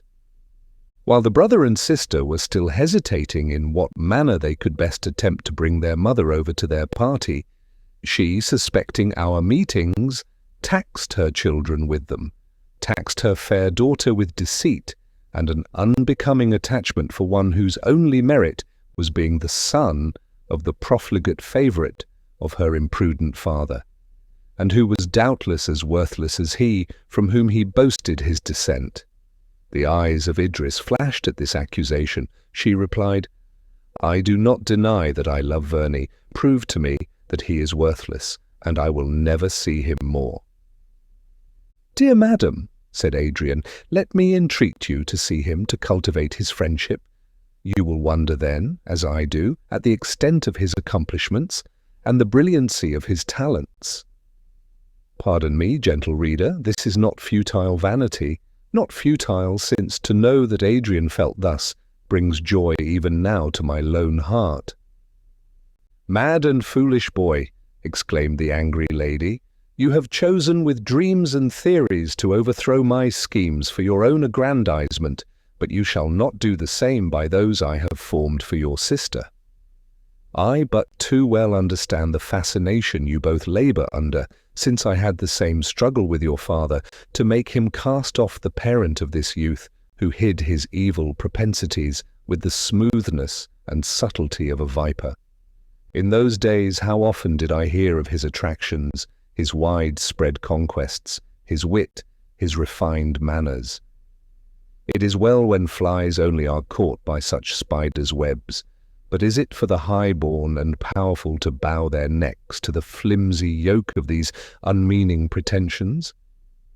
Were your sister indeed the insignificant person she deserves to be, I would willingly leave her to the fate, the wretched fate, of the wife of a man whose very person, resembling as it does his wretched father, ought to remind you of the folly and vice it typifies. But remember, Lady Idris, it is not alone the once royal blood of England that colours your veins. You are a princess of Austria, and every life drop is akin to emperors and kings. Are you then a fit mate for an uneducated shepherd boy whose only inheritance is his father's tarnished name? I can make but one defence, replied Idris, the same offered by my brother. See Lionel converse with my shepherd boy. The Countess interrupted her indignantly. Yours, she cried. And then, smoothing her impassioned features to a disdainful smile, she continued, We will talk of this another time. All I now ask, all your mother, Idris, requests is that you will not see this upstart during the interval of 1 month. I dare not comply, said Idris. It would pain him too much. I have no right to play with his feelings, to accept his proffered love, and then sting him with neglect. This is going too far, her mother answered, with quivering lips and eyes again instinct by anger. Nay, madam, said Adrian, unless my sister consent never to see him again, it is surely an useless torment to separate them for a month. Certainly, replied the ex-queen with bitter scorn, his love and her love, and both their childish flutterings, are to be put in fit comparison with my years of hope and anxiety, with the duties of the offspring of kings, with the high and dignified conduct which one of her descent ought to pursue. But it is unworthy of me to argue and complain. Perhaps you will have the goodness to promise me not to marry during that interval. This was asked only half ironically, and Idris wondered why her mother should extort from her a solemn vow not to do what she had never dreamed of doing. But the promise was required and given. All went on cheerfully now. We met as usual and talked without dread of our future plans. The Countess was so gentle, and even beyond her wont, amiable with her children, that they began to entertain hopes of her ultimate consent. She was too unlike them, too utterly alien to their tastes, for them to find delight in her society or in the prospect of its continuance, but it gave them pleasure to see her conciliating and kind. Once even Adrian ventured to propose her receiving me. She refused with a smile, reminding him that for the present his sister had promised to be patient. One day, after the lapse of nearly a month, Adrian received a letter from a friend in London, requesting his immediate presence for the furtherance of some important object. Guileless himself, Adrian feared no deceit. I rode with him as far as Staines. He was in high spirits, and since I could not see Idris during his absence, he promised a speedy return. His gaiety, which was extreme, had the strange effect of awakening in me contrary feelings. A presentiment of evil hung over me. I loitered on my return. I counted the hours that must elapse before I saw Idris again. Wherefore should this be? What evil might not happen in the meantime? Might not her mother take advantage of Adrian's absence to urge her beyond her sufferance, perhaps to entrap her? I resolved, let what would befall, to see and converse with her the following day. This determination soothed me. Tomorrow, loveliest and best hope and joy of my life, tomorrow I will see thee. Fool, to dream of a moment's delay. I went to rest. At past midnight I was awaked by a violent knocking. It was now deep winter, it had snowed and was still snowing. The wind whistled in the leafless trees, despoiling them of the white flakes as they fell. Its drear moaning and the continued knocking mingled wildly with my dreams. At length, I was wide awake. Hastily dressing myself, I hurried to discover the cause of this disturbance and to open my door to the unexpected visitor. Pale as the snow that showered about her, with clasped hands, Idris stood before me. "Save me!" she exclaimed, and would have sunk to the ground had I not supported her. In a moment, however, she revived and, with energy, almost with violence, entreated me to saddle horses, to take her away to London, to her brother, at least to save her. I had no horses. She wrung her hands. "What can I do?" she cried. "I am lost. We are both forever lost. But come with me, Lionel. Here I must not stay. We can get a chaise at the nearest post-house. Yet perhaps we have time. Come, oh come with me to save and protect me." When I heard her piteous demands, while with disordered dress, dishevelled hair, and aghast looks, she wrung her hands. The idea shot across me, is she also mad? Sweet one, and I folded her to my heart. "Better repose than wander further. Rest, my beloved, I will make a fire. You are chill." "Rest!" she cried. "Repose! You rave, Lionel. If you delay, we are lost. Come, I pray you, unless you would cast me off forever." That Idris, the princely-born nursling of wealth and luxury, should have come through the tempestuous winter night from her regal abode, and standing at my lowly door, conjure me to fly with her through darkness and storm, was surely a dream. Again her plaintive tones, the sight of her loveliness, assured me that it was no vision. Looking timidly around as if she feared to be overheard, she whispered, "I have discovered. Tomorrow, that is today, already, the tomorrow is come, before dawn, foreigners, Austrians, my mother's hirelings, are to carry me off to Germany, to prison, to marriage, to anything, except you and my brother. Take me away, or soon they will be here."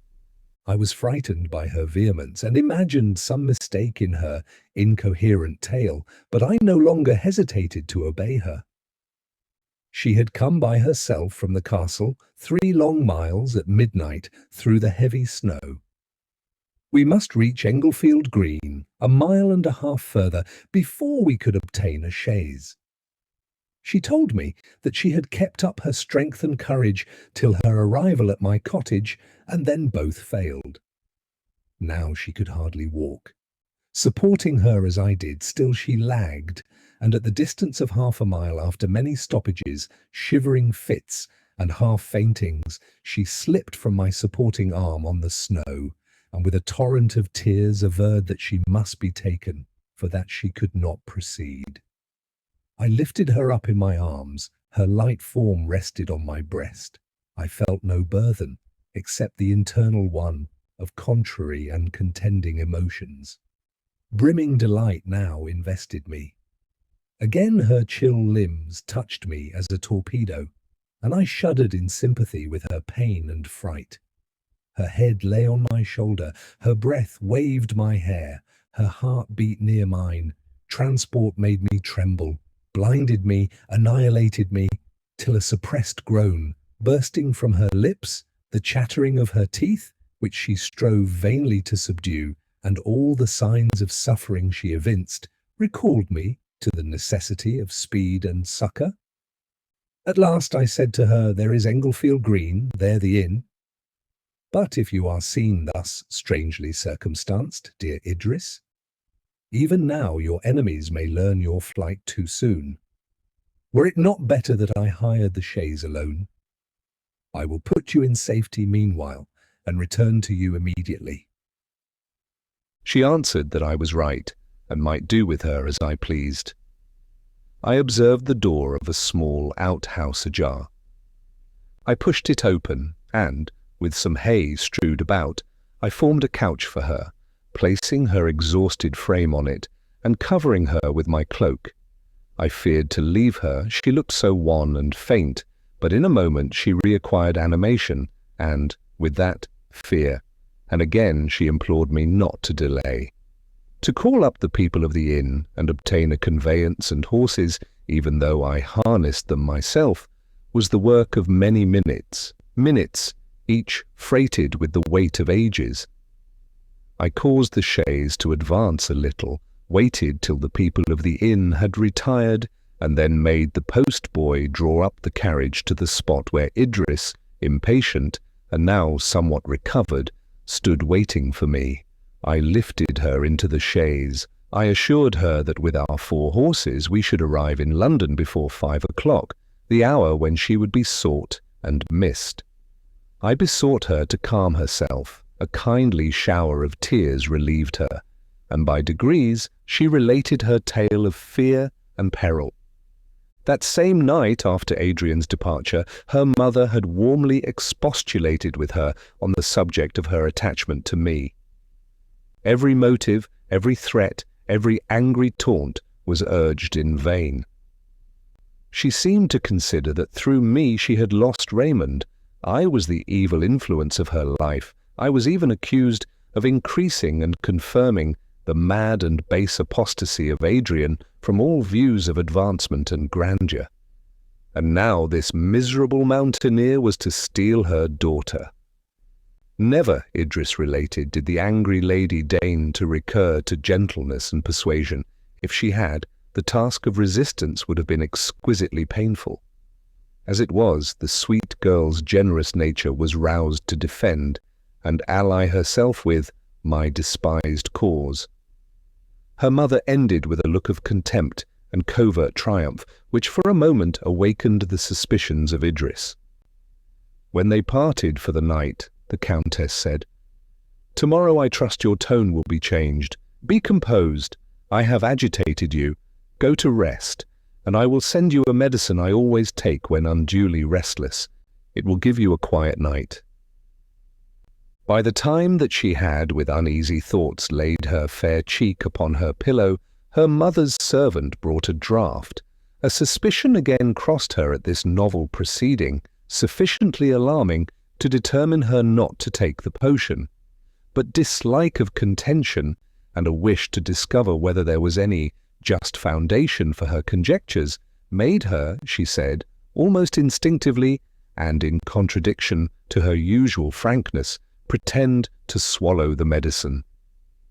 Then, agitated as she had been by her mother's violence, and now by unaccustomed fears, she lay unable to sleep, starting at every sound.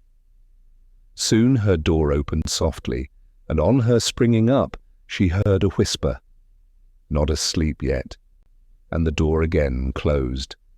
With a beating heart she expected another visit, and when after an interval her chamber was again invaded, having first assured herself that the intruders were her mother and an attendant, she composed herself to feigned sleep. A step approached her bed. She dared not move. She strove to calm her palpitations, which became more violent when she heard her mother say mutteringly, "Pretty simpleton, little do you think that your game is already at an end forever." For a moment the poor girl fancied that her mother believed that she had drank poison. She was on the point of springing up, when the Countess, already at a distance from the bed, spoke in a low voice to her companion, and again Idris listened. "Hasten," said she, "there is no time to lose. It is long past 11. They will be here at 5. Take merely the clothes necessary for her journey and her jewel casket." The servant obeyed. Few words were spoken on either side, but those were caught at with avidity by the intended victim. She heard the name of her own maid mentioned. "No, no," replied her mother. "She does not go with us. Lady Idris must forget England and all belonging to it." And again she heard, "She will not wake till late tomorrow, and we shall then be at sea." "All is ready," at length the woman announced. The Countess again came to her daughter's bedside. "In Austria at least," she said, "you will obey. In Austria, where obedience can be enforced and no choice left but between an honourable prison and a fitting marriage. Both then withdrew, though as she went, the Countess said, "Softly, all sleep, though all have not been prepared for sleep, like her. I would not have anyone suspect, or she might be roused to resistance, and perhaps escape. Come with me to my room, we will remain there till the hour agreed upon." They went.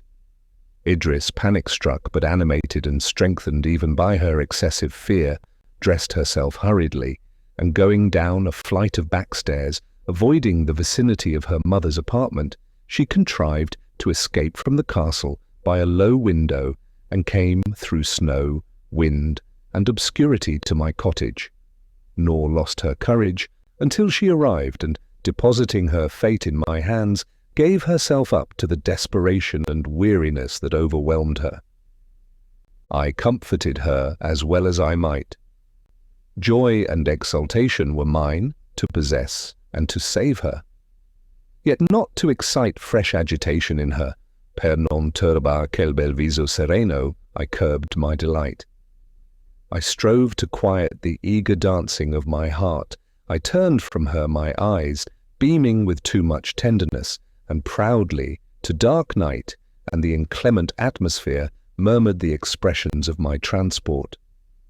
We reached London, methought, all too soon, and yet I could not regret our speedy arrival when I witnessed the ecstasy with which my beloved girl found herself in her brother's arms, safe from every evil under his unblamed protection. Adrian wrote a brief note to his mother, informing her that Idris was under his care and guardianship. Several days elapsed, and at last an answer came, dated from Cologne. It was useless, the haughty and disappointed lady wrote, for the Earl of Windsor and his sister to address again the injured parent, whose only expectation of tranquillity must be derived from oblivion of their existence. Her desires had been blasted, her schemes overthrown. She did not complain. In her brother's court she would find, not compensation for their disobedience, filial unkindness admitted of none, but such a state of things and mode of life as might best reconcile her to her fate. Under such circumstances, she positively declined any communication with them. Such were the strange and incredible events that finally brought about my union with the sister of my best friend, with my adored Idris. With simplicity and courage, she set aside the prejudices and opposition which were obstacles to my happiness, nor scrupled to give her hand where she had given her heart. To be worthy of her, to raise myself to her height through the exertion of talents and virtue, to repay her love with devoted, unwearied tenderness, were the only thanks I could offer for the matchless gift. Chapter 6. And now let the reader, passing over some short period of time, be introduced to our happy circle. Adrian, Idris, and I were established in Windsor Castle. Lord Raymond and my sister inhabited a house which the former had built on the borders of the great park near Perdita's cottage, as was still named the low-roofed abode, where we two, poor even in hope, had each received the assurance of our felicity. We had our separate occupations and our common amusements. Sometimes we passed whole days under the leafy covert of the forest with our books and music. This occurred during those rare days in this country when the sun mounts his ethereal throne in unclouded majesty, and the windless atmosphere is as a bath of pellucid and grateful water wrapping the senses in tranquillity. When the clouds veiled the sky and the winds scattered them there and here, rending their woof and strewing its fragments through the aerial plains, then we rode out and sought new spots of beauty and repose. When the frequent rains shut us within doors, evening recreation followed morning study, ushered in by music and song. Idris had a natural musical talent, and her voice, which had been carefully cultivated, was full and sweet. Raymond and I made a part of the concert, and Adrian and Perdita were devout listeners. Then we were as gay as summer insects, playful as children. We ever met one another with smiles and read content and joy in each other's countenances. Our prime festivals were held in Perdita's cottage, nor were we ever weary of talking of the past or dreaming of the future. Jealousy and disquiet were unknown among us, nor did a fear or hope of change ever disturb our tranquility. Others said, "We might be happy." We said, "We are." When any separation took place between us, it generally so happened that Idris and Perdita would ramble away together, and we remained to discuss the affairs of nations and the philosophy of life. The very difference of our dispositions gave zest to these conversations. Adrian had the superiority in learning and eloquence, but Raymond possessed a quick penetration and a practical knowledge of life, which usually displayed itself in opposition to Adrian, and thus kept up the ball of discussion. At other times we made excursions of many days' duration, and crossed the country to visit any spot noted for beauty or historical association. Sometimes we went up to London and entered into the amusements of the busy throng. Sometimes our retreat was invaded by visitors from among them. This change made us only the more sensible to the delights of the intimate intercourse of our own circle, the tranquillity of our divine forest, and our happy evenings in the halls of our beloved castle. The disposition of Idris was peculiarly frank, soft, and affectionate. Her temper was unalterably sweet, and although firm and resolute on any point that touched her heart, she was yielding to those she loved. The nature of Perdita was less perfect, but tenderness and happiness improved her temper and softened her natural reserve. Her understanding was clear and comprehensive, her imagination vivid. She was sincere, generous, and reasonable. Adrian, the matchless brother of my soul, the sensitive and excellent Adrian, loving all and beloved by all, yet seemed destined not to find the half of himself which was to complete his happiness. He often left us and wandered by himself in the woods, or sailed in his little skiff, his books his only companions. He was often the gayest of our party, at the same time that he was the only one visited by fits of despondency. His slender frame seemed overcharged with the weight of life, and his soul appeared rather to inhabit his body than unite with it. I was hardly more devoted to my Idris than to her brother, and she loved him as her teacher, her friend, the benefactor who had secured to her the fulfillment of her dearest wishes. Raymond, the ambitious, restless Raymond, reposed midway on the great high road of life, and was content to give up all his schemes of sovereignty and fame to make one of us the flowers of the field. His kingdom was the heart of Perdita, his subjects her thoughts. By her he was loved, respected as a superior being, obeyed, waited on. No office, no devotion, no watching was irksome to her, as it regarded him. She would sit apart from us and watch him. She would weep for joy to think that he was hers. She erected a temple for him in the depth of her being, and each faculty was a priestess vowed to his service. Sometimes she might be wayward and capricious, but her repentance was bitter, her return entire, and even this inequality of temper suited him who was not formed by nature to float idly down the stream of life. During the first year of their marriage, Perdita presented Raymond with a lovely girl. It was curious to trace in this miniature model the very traits of its father, the same half-disdainful lips and smile of triumph, the same intelligent eyes, the same brow and chestnut hair. Her very hands and taper fingers resembled his. How very dear she was to Perdita! In progress of time, I also became a father, and our little darlings, our playthings and delights, called forth 1,000 new and delicious feelings. Years passed thus, even years. Each month brought forth its successor, each year one like to that gone by. Truly, our lives were a living comment on that beautiful sentiment of Plutarch, that our souls have a natural inclination to love, being born as much to love as to feel, to reason, to understand, and remember.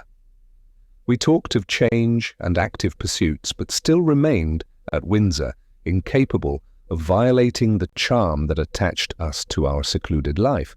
Pareamo aver qui tutto il ben raccolto, che fra mortali in più parte si rimembra.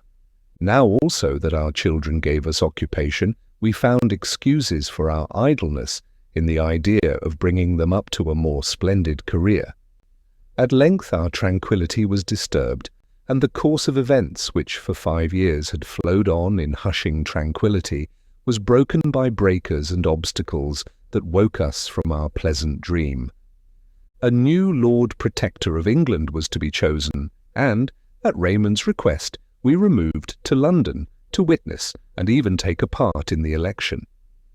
If Raymond had been united to Idris, this post had been his stepping stone to higher dignity, and his desire for power and fame had been crowned with fullest measure. He had exchanged a sceptre for a lute, a kingdom for Perdita. Did he think of this as we journeyed up to town? I watched him, but could make but little of him. He was particularly gay, playing with his child, and turning to sport every word that was uttered. Perhaps he did this because he saw a cloud upon Perdita's brow. She tried to rouse herself, but her eyes, every now and then, filled with tears, and she looked wistfully on Raymond and her girl, as if fearful that some evil would betide them. And so she felt. A presentiment of ill hung over her. She leaned from the window looking on the forest and the turrets of the castle, and as these became hid by intervening objects, she passionately exclaimed, "Scenes of happiness, scenes sacred to devoted love, when shall I see you again? And when I see ye, shall I be still the beloved and joyous Perdita, or shall I, heartbroken and lost, wander among your groves, the ghost of what I am?" "Why, silly one," cried Raymond, "what is your little head pondering upon, that of a sudden you have become so sublimely dismal? Cheer up, or I shall make you over to Idris, and call Adrian into the carriage, who, I see by his gesture, sympathizes with my good spirits." Adrian was on horseback. He rode up to the carriage, and his gaiety, in addition to that of Raymond, dispelled my sister's melancholy. We entered London in the evening, and went to our several abodes near Hyde Park. The following morning, Lord Raymond visited me early. "I come to you," he said, "only half assured that you will assist me in my project, but resolved to go through with it, whether you concur with me or not. Promise me secrecy, however, for if you will not contribute to my success, at least you must not baffle me." "Well, I promise, and now—" "And now, my dear fellow, for what are we come to London? To be present at the election of a protector, and to give our yea or nay for his shuffling grace of, or for that noisy Ryland. Do you believe, Verney, that I brought you to town for that? No, we will have a protector of our own. We will set up a candidate and ensure his success. We will nominate Adrian and do our best to bestow on him the power to which he is entitled by his birth and which he merits through his virtues." "Do not answer. I know all your objections and will reply to them in order. First, whether he will or will not consent to become a great man. Leave the task of persuasion on that point to me. I do not ask you to assist me there. Secondly, whether he ought to exchange his employment of plucking blackberries and nursing wounded partridges in the forest for the command of a nation. My dear Lionel, we are married men, and find employment sufficient in amusing our wives and dancing our children, but Adrian is alone, wifeless, childless, unoccupied. I have long observed him. He pines for want of some interest in life. His heart, exhausted by his early sufferings, reposes like a new-healed limb and shrinks from all excitement. But his understanding, his charity, his virtues want a field for exercise and display, and we will procure it for him. Besides, is it not a shame that the genius of Adrian should fade from the earth like a flower in an untrod mountain path, fruitless? Do you think nature composed his surpassing machine for no purpose? Believe me, he was destined to be the author of infinite good to his native England. Has she not bestowed on him every gift in prodigality, birth, wealth, talent, goodness? Does not everyone love and admire him? And does he not delight singly in such efforts as manifest his love to all? Come, I see that you are already persuaded and will second me when I propose him tonight in Parliament. You have got up all your arguments in excellent order, I replied, and if Adrian consent, they are unanswerable. One only condition I would make, that you do nothing without his concurrence. I believe you are in the right, said Raymond, although I had thought at first to arrange the affair differently. Be it so, I will go instantly to Adrian, and if he inclines to consent, you will not destroy my labour by persuading him to return and turn squirrel again in Windsor Forest. Idris, you will not act the traitor towards me. Trust me, replied she, I will preserve a strict neutrality. For my part, said I am too well convinced of the worth of our friend and the rich harvest of benefits that all England would reap from his protectorship to deprive my countrymen of such a blessing, if he consent to bestow it on them. In the evening, Adrian visited us. Do you cabal also against me, said he, laughing, and will you make common cause with Raymond, in dragging a poor visionary from the clouds to surround him with the fireworks and blasts of earthly grandeur, instead of heavenly rays and airs? I thought you knew me better. I do know you better, I replied, than to think that you would be happy in such a situation, but the good you would do to others may be an inducement, since the time is probably arrived when you can put your theories into practice, and you may bring about such reformation and change as will conduce to that perfect system of government which you delight to portray. You speak of an almost forgotten dream, said Adrian, his countenance slightly clouding as he spoke. The visions of my boyhood have long since faded in the light of reality. I know now that I am not a man fitted to govern nations, sufficient for me, if I keep in wholesome rule the little kingdom of my own mortality. But do not you see, Lionel, the drift of our noble friend, a drift perhaps unknown to himself, but apparent to me? Lord Raymond was never born to be a drone in the hive, and to find content in our pastoral life. He thinks that he ought to be satisfied. He imagines that his present situation precludes the possibility of aggrandizement. He does not therefore, even in his own heart, plan change for himself. But do you not see that under the idea of exalting me, he is chalking out a new path for himself, a path of action from which he has long wandered? Let us assist him. He, the noble, the warlike, the great in every quality that can adorn the mind and person of man. He is fitted to be the protector of England. If that is, if we propose him, he will assuredly be elected and will find in the functions of that high office scope for the towering powers of his mind. Even Perdita will rejoice.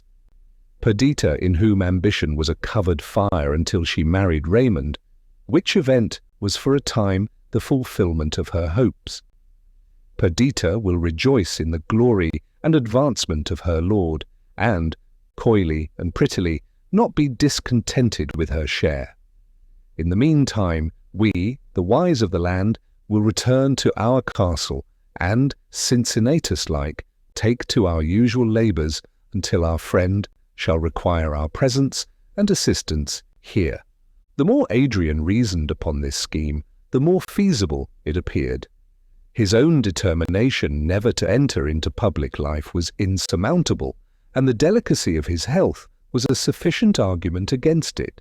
The next step was to induce Raymond to confess his secret wishes for dignity and fame.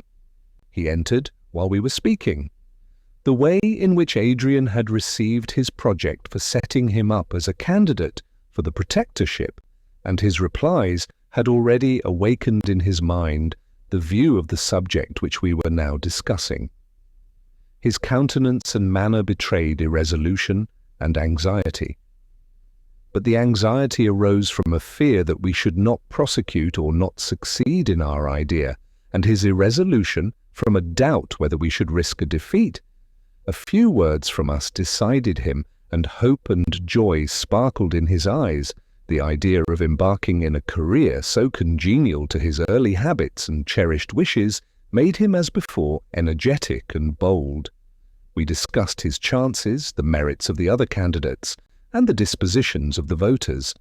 After all, we miscalculated. Raymond had lost much of his popularity and was deserted by his peculiar partisans. Absence from the busy stage had caused him to be forgotten by the people. His former parliamentary supporters were principally composed of royalists who had been willing to make an idol of him when he appeared as the heir of the Earldom of Windsor, but who were indifferent to him when he came forward with no other attributes and distinctions than they conceived to be common to many among themselves. Still he had many friends, admirers of his transcendent talents, his presence in the House, his eloquence, address, and imposing beauty were calculated to produce an electric effect. Adrian also, notwithstanding his recluse habits and theories, so adverse to the spirit of party, had many friends, and they were easily induced to vote for a candidate of his selection.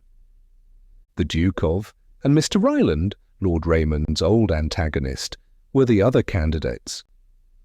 The Duke was supported by all the aristocrats of the Republic, who considered him their proper representative. Ryland was the popular candidate. When Lord Raymond was first added to the list, his chance of success appeared small. We retired from the debate which had followed on his nomination. We, his nominators, mortified, he dispirited to excess. Perdita reproached us bitterly. Her expectations had been strongly excited. She had urged nothing against our project. On the contrary, she was evidently pleased by it. But its evident ill success changed the current of her ideas. She felt that, once awakened, Raymond would never return unrepining to Windsor. His habits were unhinged, his restless mind roused from its sleep. Ambition must now be his companion through life.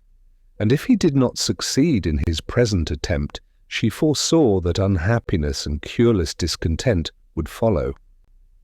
Perhaps her own disappointment added a sting to her thoughts and words. She did not spare us, and our own reflections added to our disquietude. It was necessary to follow up our nomination and to persuade Raymond to present himself to the electors on the following evening. For a long time he was obstinate. He would embark in a balloon. He would sail for a distant quarter of the world where his name and humiliation were unknown. But this was useless. His attempt was registered, his purpose published to the world. His shame could never be erased from the memories of men. It was as well to fail at last after a struggle as to fly now at the beginning of his enterprise. From the moment that he adopted this idea, he was changed. His depression and anxiety fled. He became all life and activity. The smile of triumph shone on his countenance. Determined to pursue his object to the uttermost, his manner and expression seemed ominous of the accomplishment of his wishes. Not so Perdita. She was frightened by his gaiety, for she dreaded a greater revulsion at the end. If his appearance even inspired us with hope, it only rendered the state of her mind more painful. She feared to lose sight of him. yet she dreaded to remark any change in the temper of his mind. She listened eagerly to him, yet tantalized herself by giving to his words a meaning foreign to their true interpretation and adverse to her hopes. She dared not be present at the contest, yet she remained at home, a prey to double solicitude. She wept over her little girl. She looked, she spoke, as if she dreaded the occurrence of some frightful calamity. She was half mad from the effects of uncontrollable agitation. Lord Raymond presented himself to the house with fearless confidence and insinuating address. After the Duke of and Mr. Ryland had finished their speeches, he commenced. Assuredly he had not conned his lesson, and at first he hesitated, pausing in his ideas and in the choice of his expressions. By degrees he warmed, his words flowed with ease, his language was full of vigour, and his voice of persuasion. He reverted to his past life, his successes in Greece, his favour at home. Why should he lose this, now that added years, prudence, and the pledge which his marriage gave to his country ought to increase rather than diminish his claims to confidence?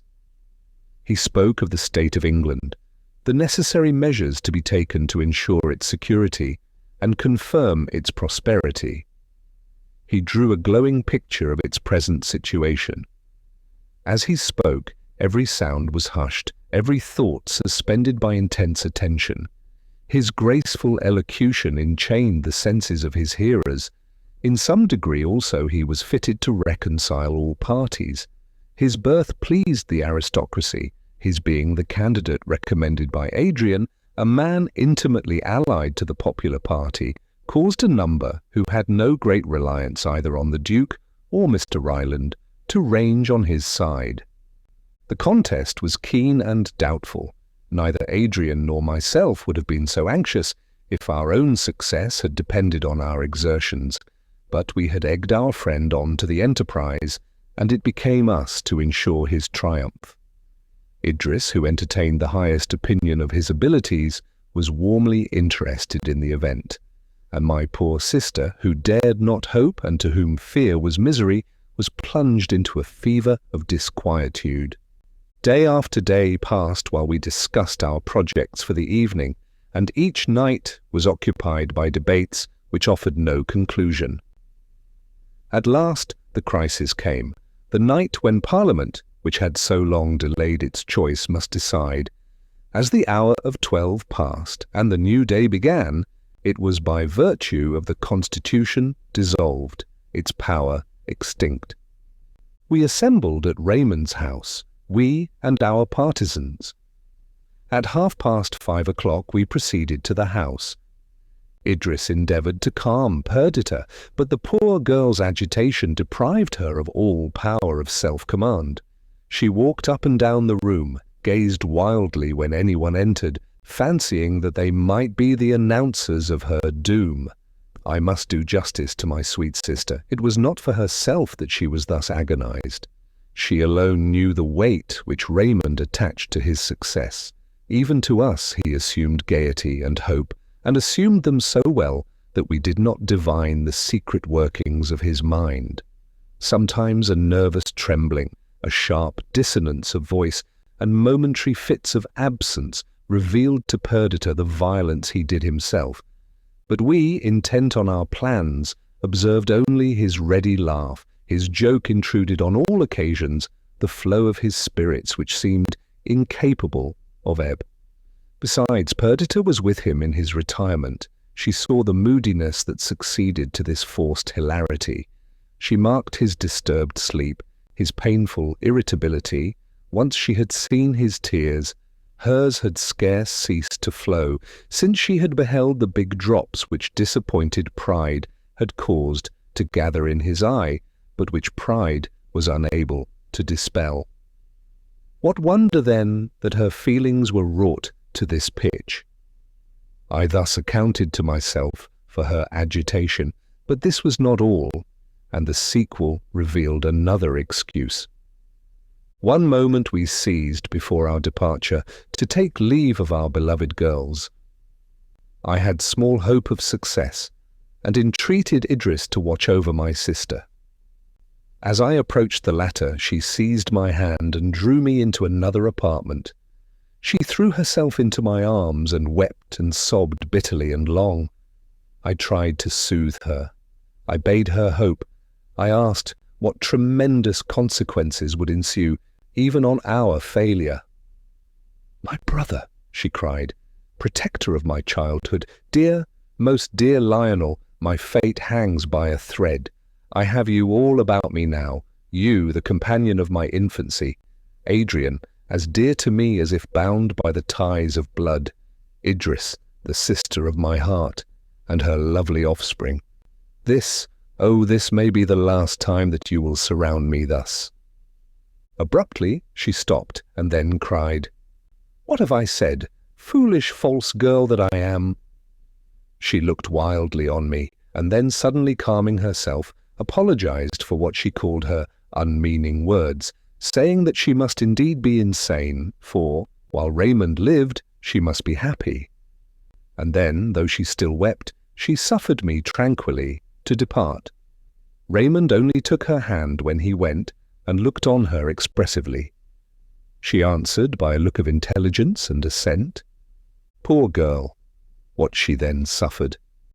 I could never entirely forgive Raymond for the trials he imposed on her, occasioned as they were by a selfish feeling on his part. He had schemed, if he failed, in his present attempt, without taking leave of any of us, to embark for Greece, and never again to revisit England. Perdita acceded to his wishes, for his contentment was the chief object of her life, the crown of her enjoyment. But to leave us all, her companions, the beloved partners of her happiest years, and in the interim to conceal this frightful determination, was a task that almost conquered her strength of mind. She had been employed in arranging for their departure. She had promised Raymond during this decisive evening to take advantage of our absence, to go one stage of the journey, and he, after his defeat was ascertained, would slip away from us and join her. Although, when I was informed of this scheme, I was bitterly offended by the small attention which Raymond paid to my sister's feelings, I was led by reflection to consider that he acted under the force of such strong excitement as to take from him the consciousness and consequently the guilt of a fault. If he had permitted us to witness his agitation, he would have been more under the guidance of reason, but his struggles for the shoe of composure acted with such violence on his nerves as to destroy his power of self-command. I am convinced that at the worst he would have returned from the seashore to take leave of us and to make us the partners of his council. But the task imposed on Perdita was not the less painful. He had extorted from her a vow of secrecy, and her part of the drama, since it was to be performed alone, was the most agonizing that could be devised. But to return to my narrative. The debates had hitherto been long and loud. They had often been protracted merely for the sake of delay. But now each seemed fearful lest the fatal moment should pass, while the choice was yet undecided. Unwonted silence reigned in the house, the members spoke in whispers, and the ordinary business was transacted with celerity and quietness. During the first stage of the election, the Duke of had been thrown out. The question therefore lay between Lord Raymond and Mr. Ryland. The latter had felt secure of victory until the appearance of Raymond, and, since his name had been inserted as a candidate, he had canvassed with eagerness. He had appeared each evening, impatience and anger marked in his looks, scowling on us from the opposite side of St. Stephen's, as if his mere frown would cast eclipse on our hopes. Everything in the English Constitution had been regulated for the better preservation of peace. On the last day, 2 candidates only were allowed to remain, and, to obviate, if possible, the last struggle between these, a bribe was offered to him who should voluntarily resign his pretensions. a place of great emolument and honour was given him, and his success facilitated at a future election. Strange to say, however, no instance had yet occurred where either candidate had had recourse to this expedient. In consequence, the law had become obsolete, nor had been referred to by any of us in our discussions. To our extreme surprise, when it was moved that we should resolve ourselves into a committee for the election of the Lord Protector, the member who had nominated Ryland rose and informed us that this candidate had resigned his pretensions. His information was at first received with silence. A confused murmur succeeded, and when the chairman declared Lord Raymond duly chosen, it amounted to a shout of applause and victory. It seemed as if, far from any dread of defeat, even if Mr. Ryland had not resigned, every voice would have been united in favour of our candidate. In fact, now that the idea of contest was dismissed, all hearts returned to their former respect and admiration of our accomplished friend. Each felt that England had never seen a protector so capable of fulfilling the arduous duties of that high office. One voice made of many voices resounded through the chamber. It syllabled the name of Raymond. He entered. I was on one of the highest seats and saw him walk up the passage to the table of the speaker. The native modesty of his disposition conquered the joy of his triumph. He looked round timidly. A mist seemed before his eyes. Adrian, who was beside me, hastened to him and, jumping down the benches, was at his side in a moment. His appearance reanimated our friend, and, when he came to speak and act, his hesitation vanished, and he shone out supreme in majesty and victory. The former protector tendered him the oaths and presented him with the insignia of office, performing the ceremonies of installation.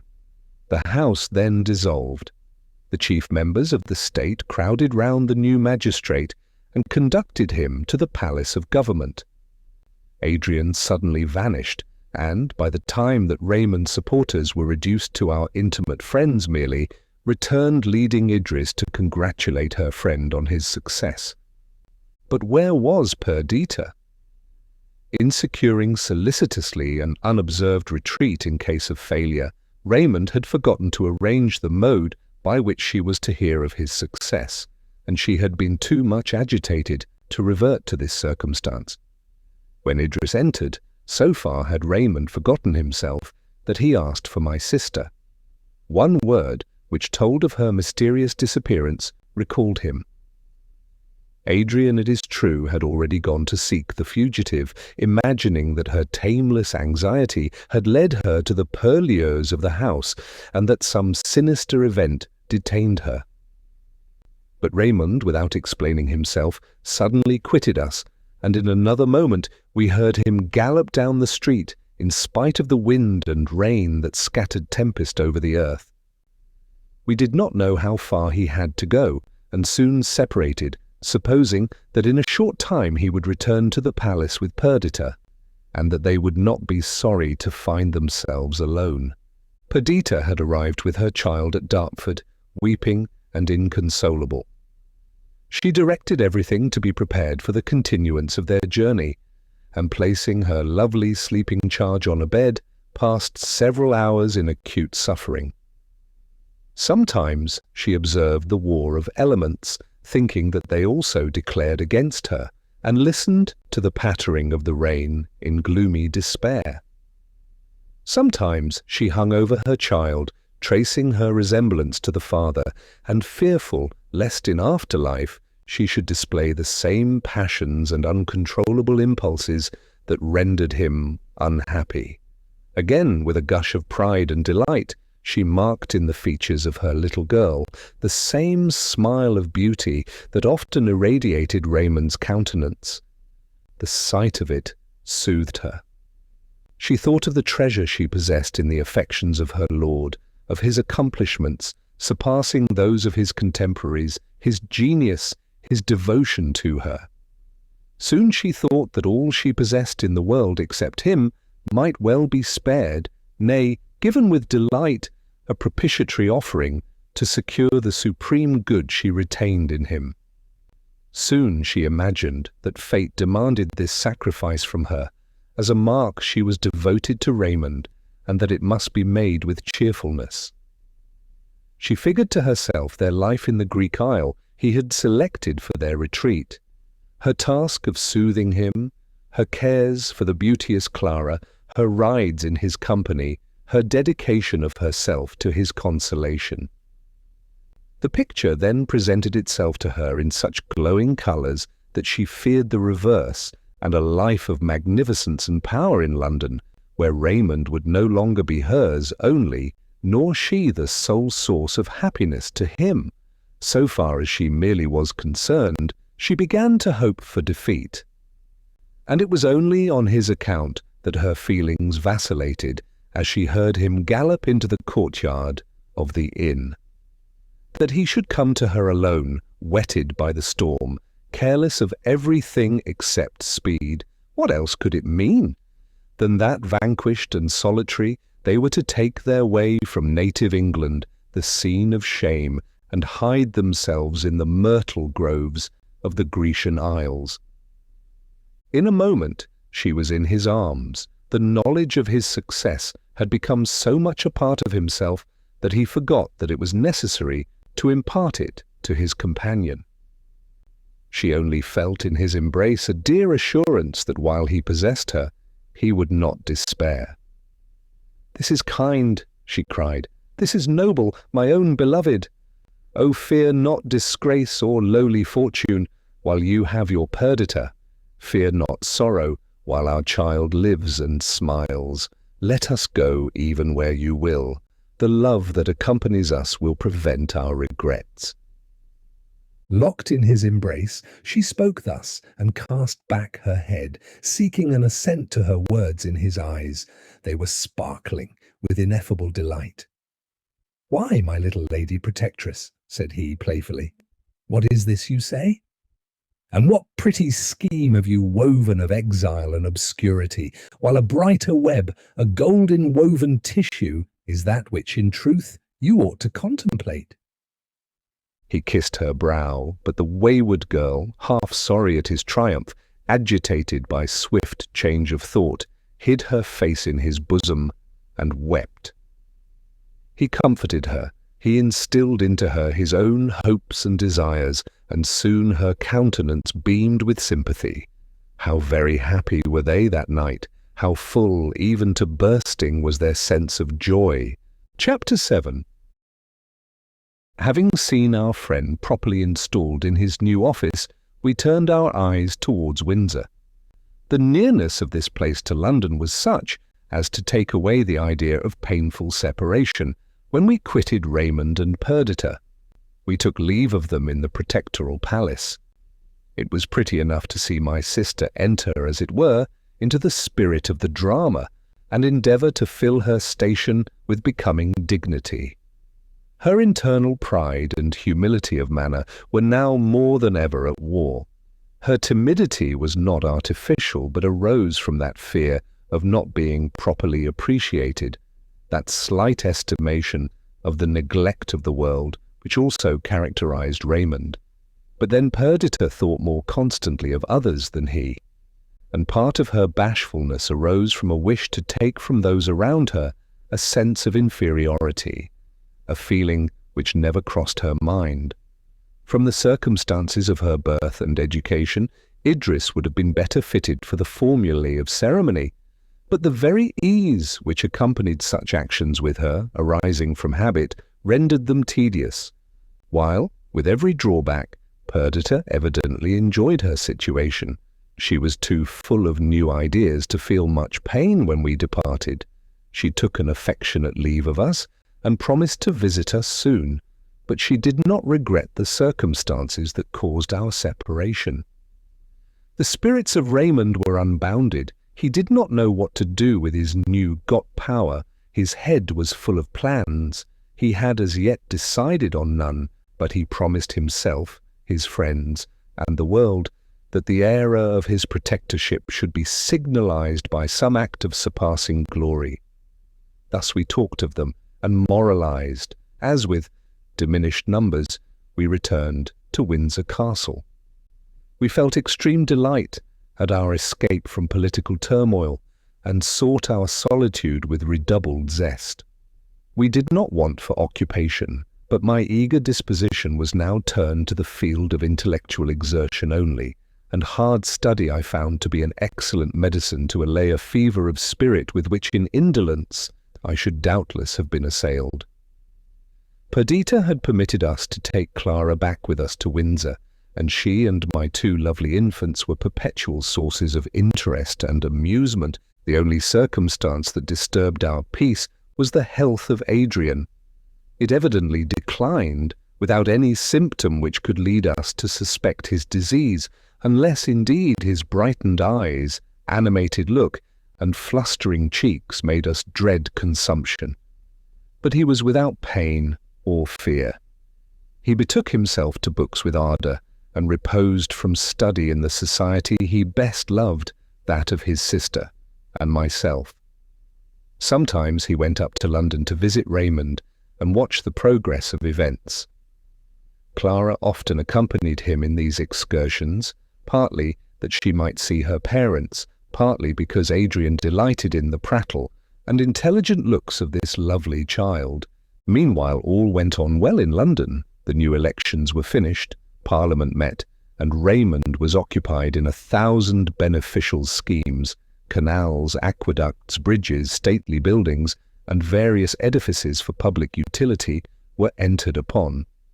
He was continually surrounded by projectors and projects which were to render England one scene of fertility and magnificence.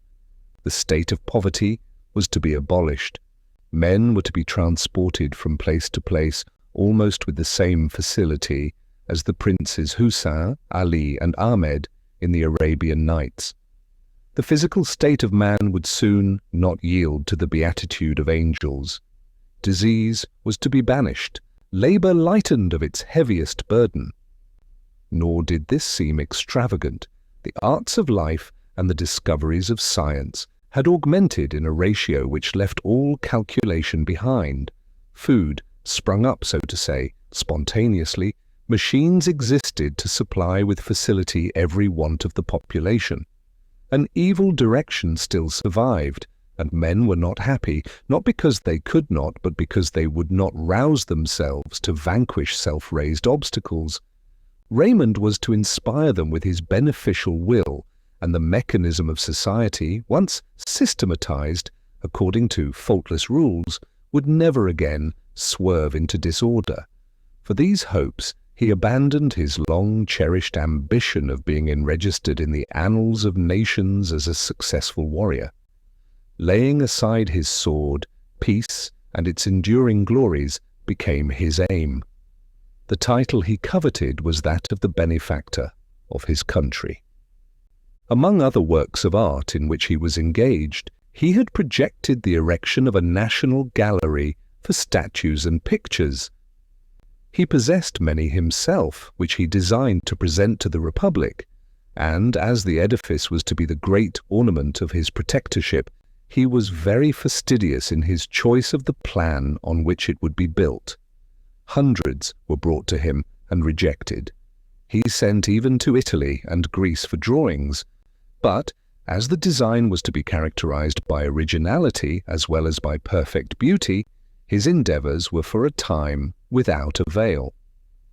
At length a drawing came with an address where communications might be sent, and no artist's name affixed. The design was new and elegant, but faulty. So faulty that although drawn with the hand and eye of taste, it was evidently the work of one who was not an architect. Raymond contemplated it with delight. The more he gazed, the more pleased he was, and yet the errors multiplied under inspection. He wrote to the address given, desiring to see the draftsman, that such alterations might be made as should be suggested in a consultation between him and the original conceiver. A Greek came, a middle-aged man with some intelligence of manner, but with so commonplace a physiognomy that Raymond could scarcely believe that he was the designer. He acknowledged that he was not an architect, but the idea of the building had struck him, though he had sent it without the smallest hope of its being accepted. He was a man of few words. Raymond questioned him, but his reserved answers soon made him turn from the man to the drawing. He pointed out the errors and the alterations that he wished to be made. He offered the Greek a pencil that he might correct the sketch on the spot. This was refused by his visitor, who said that he perfectly understood and would work at it at home. At length, Raymond suffered him to depart. The next day he returned. The design had been redrawn, but many defects still remained, and several of the instructions given had been misunderstood. "Come," said Raymond, "I yielded to you yesterday. Now comply with my request. Take the pencil." The Greek took it, but he handled it in no artist-like way. At length he said, "I must confess to you, my lord, that I did not make this drawing. It is impossible for you to see the real designer. Your instructions must pass through me. Condescend, therefore, to have patience with my ignorance and to explain your wishes to me. In time, I am certain that you will be satisfied." Raymond questioned vainly. The mysterious Greek would say no more. Would an architect be permitted to see the artist? This also was refused. Raymond repeated his instructions, and the visitor retired. Our friend resolved, however, not to be foiled in his wish. He suspected that unaccustomed poverty was the cause of the mystery, and that the artist was unwilling to be seen in the garb and abode of want. Raymond was only the more excited by this consideration to discover him. Impelled by the interest he took in obscure talent, he therefore ordered a person skilled in such matters to follow the Greek the next time he came and observe the house in which he should enter.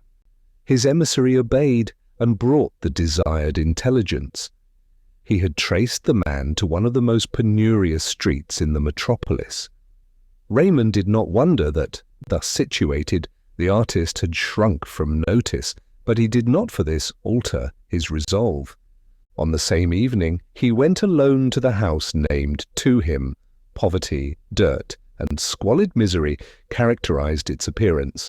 Alas, thought Raymond, I have much to do before England becomes a paradise.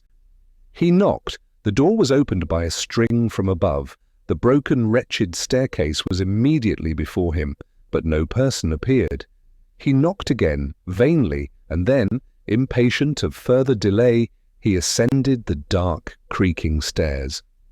His main wish, more particularly now that he witnessed the abject dwelling of the artist, was to relieve one, possessed of talent, but depressed by want.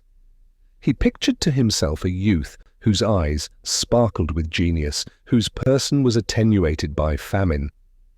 He half feared to displease him, but he trusted that his generous kindness would be administered so delicately as not to excite repulse. What human heart is shut to kindness? And though poverty in its excess might render the sufferer unapt to submit to the supposed degradation of a benefit, the zeal of the benefactor must at last relax him into thankfulness. These thoughts encouraged Raymond as he stood at the door of the highest room of the house. After trying vainly to enter the other apartments, he perceived just within the threshold of this one a pair of small Turkish slippers. The door was ajar, but all was silent within. It was probable that the inmate was absent, but secure that he had found the right person, our adventurous protector was tempted to enter, to leave a purse on the table, and silently depart. In pursuance of this idea, he pushed open the door gently, but the room was inhabited. Raymond had never visited the dwellings of want, and the scene that now presented itself struck him to the heart. The floor was sunk in many places, the walls ragged and bare, the ceiling weather-stained, a tattered bed stood in the corner. There were but 2 chairs in the room, and a rough broken table on which was a light in a tin candlestick. Yet in the midst of such drear and heart-sickening poverty, there was an air of order and cleanliness that surprised him. The thought was fleeting, for his attention was instantly drawn towards the inhabitant of this wretched abode. It was a female. She sat at the table. One small hand shaded her eyes from the candle. The other held a pencil. Her looks were fixed on a drawing before her, which Raymond recognized as the design presented to him. Her whole appearance awakened his deepest interest. Her dark hair was braided and twined in thick knots, like the headdress of a Grecian statue. Her garb was mean, but her attitude might have been selected as a model of grace. Raymond had a confused remembrance that he had seen such a form before. He walked across the room. She did not raise her eyes, merely asking in Romaic, "Who is there?" "A friend," replied Raymond in the same dialect. She looked up, wondering, and he saw that it was Evadne Zaimi. Evadne, once the idol of Adrian's affections, and who, for the sake of her present visitor, had disdained the noble youth, and then, neglected by him she loved, with crushed hopes and a stinging sense of misery, had returned to her native Greece. What revolution of fortune could have brought her to England and housed her thus? Raymond recognized her, and his manner changed from polite beneficence to the warmest protestations of kindness and sympathy. The sight of her, in her present situation, passed like an arrow into his soul. He sat by her, he took her hand and said 1,000 things which breathed the deepest spirit of compassion and affection. Evadne did not answer. Her large, dark eyes were cast down. At length a tear glimmered on the lashes. "Thus," she cried, "kindness can do what no want, no misery ever effected. I weep." She shed indeed many tears. Her head sunk unconsciously on the shoulder of Raymond. He held her hand. He kissed her sunken, tear-stained cheek. He told her that her sufferings were now over. No one possessed the art of consoling like Raymond. He did not reason or declaim, but his look shone with sympathy. He brought pleasant images before the sufferer. His caresses excited no distrust, for they arose purely from the feeling which leads a mother to kiss her wounded child, a desire to demonstrate in every possible way the truth of his feelings and the keenness of his wish to pour balm into the lacerated mind of the unfortunate. As Evadne regained her composure, his manner became even gay. He sported with the idea of her poverty. Something told him that it was not its real evils that lay heavily at her heart, but the debasement and disgrace attendant on it. As he talked, he divested it of these, sometimes speaking of her fortitude with energetic praise. Then, alluding to her past state, he called her his princess in disguise. He made her warm offers of service. She was too much occupied by more engrossing thoughts, either to accept or reject them. At length he left her, making a promise to repeat his visit the next day. He returned home, full of mingled feelings, of pain excited by Evadne's wretchedness, and pleasure at the prospect of relieving it. Some motive for which he did not account even to himself prevented him from relating his adventure to Perdita. The next day he threw such disguise over his person as a cloak afforded, and revisited Evadne. As he went, he bought a basket of costly fruits, such as were natives of her own country, and throwing over these various beautiful flowers, bore it himself to the miserable garret of his friend.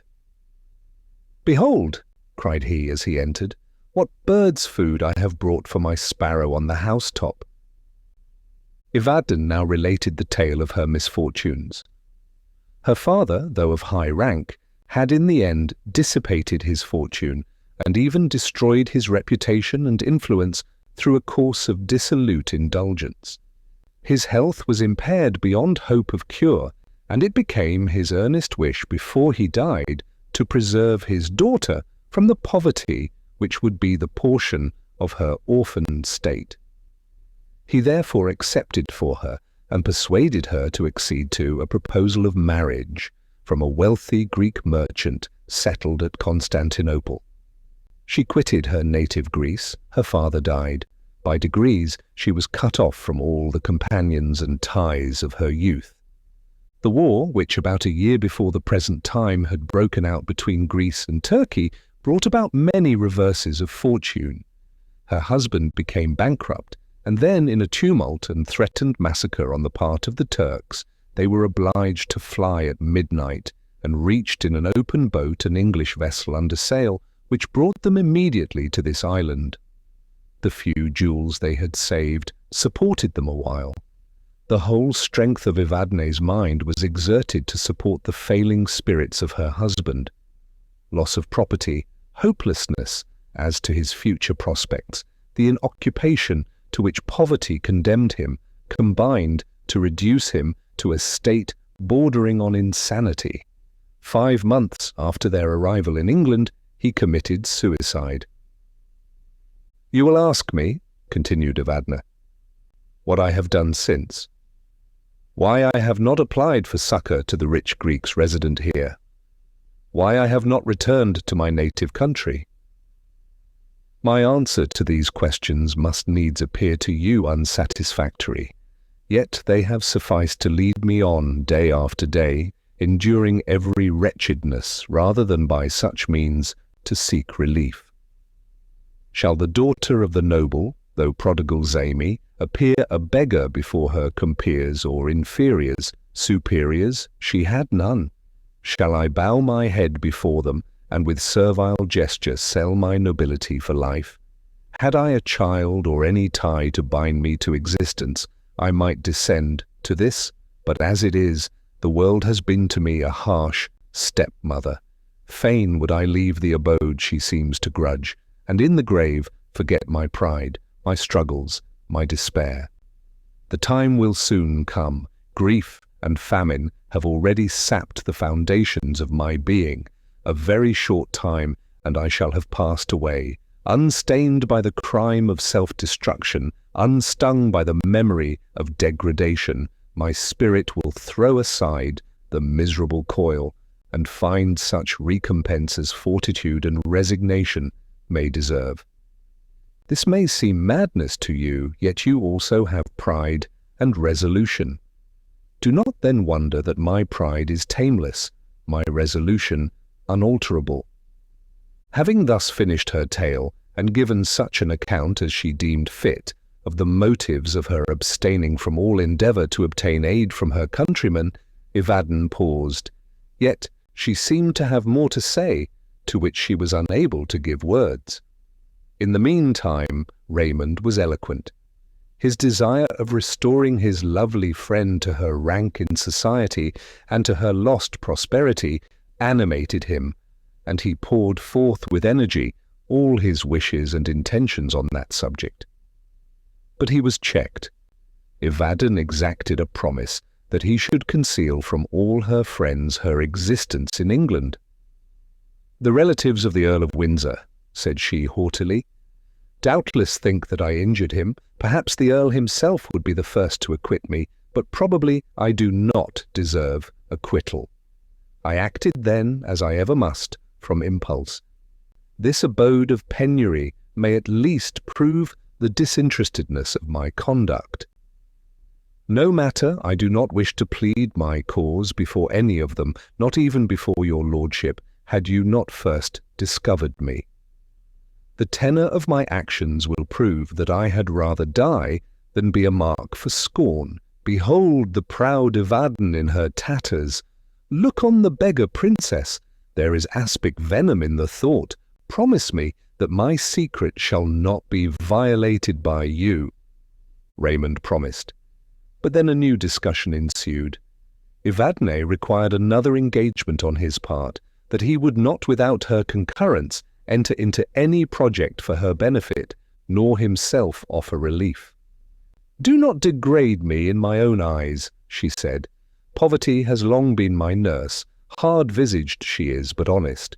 If dishonor, or what I conceive to be dishonor, come near me, I am lost. Raymond adduced many arguments and fervent persuasions to overcome her feeling, but she remained unconvinced, and, agitated by the discussion, she wildly and passionately made a solemn vow to fly and hide herself where he never could discover her, where famine would soon bring death to conclude her woes if he persisted in his, to her disgracing offers. She could support herself, she said, and then she shewed him how, by executing various designs and paintings, she earned a pittance for her support. Raymond yielded for the present.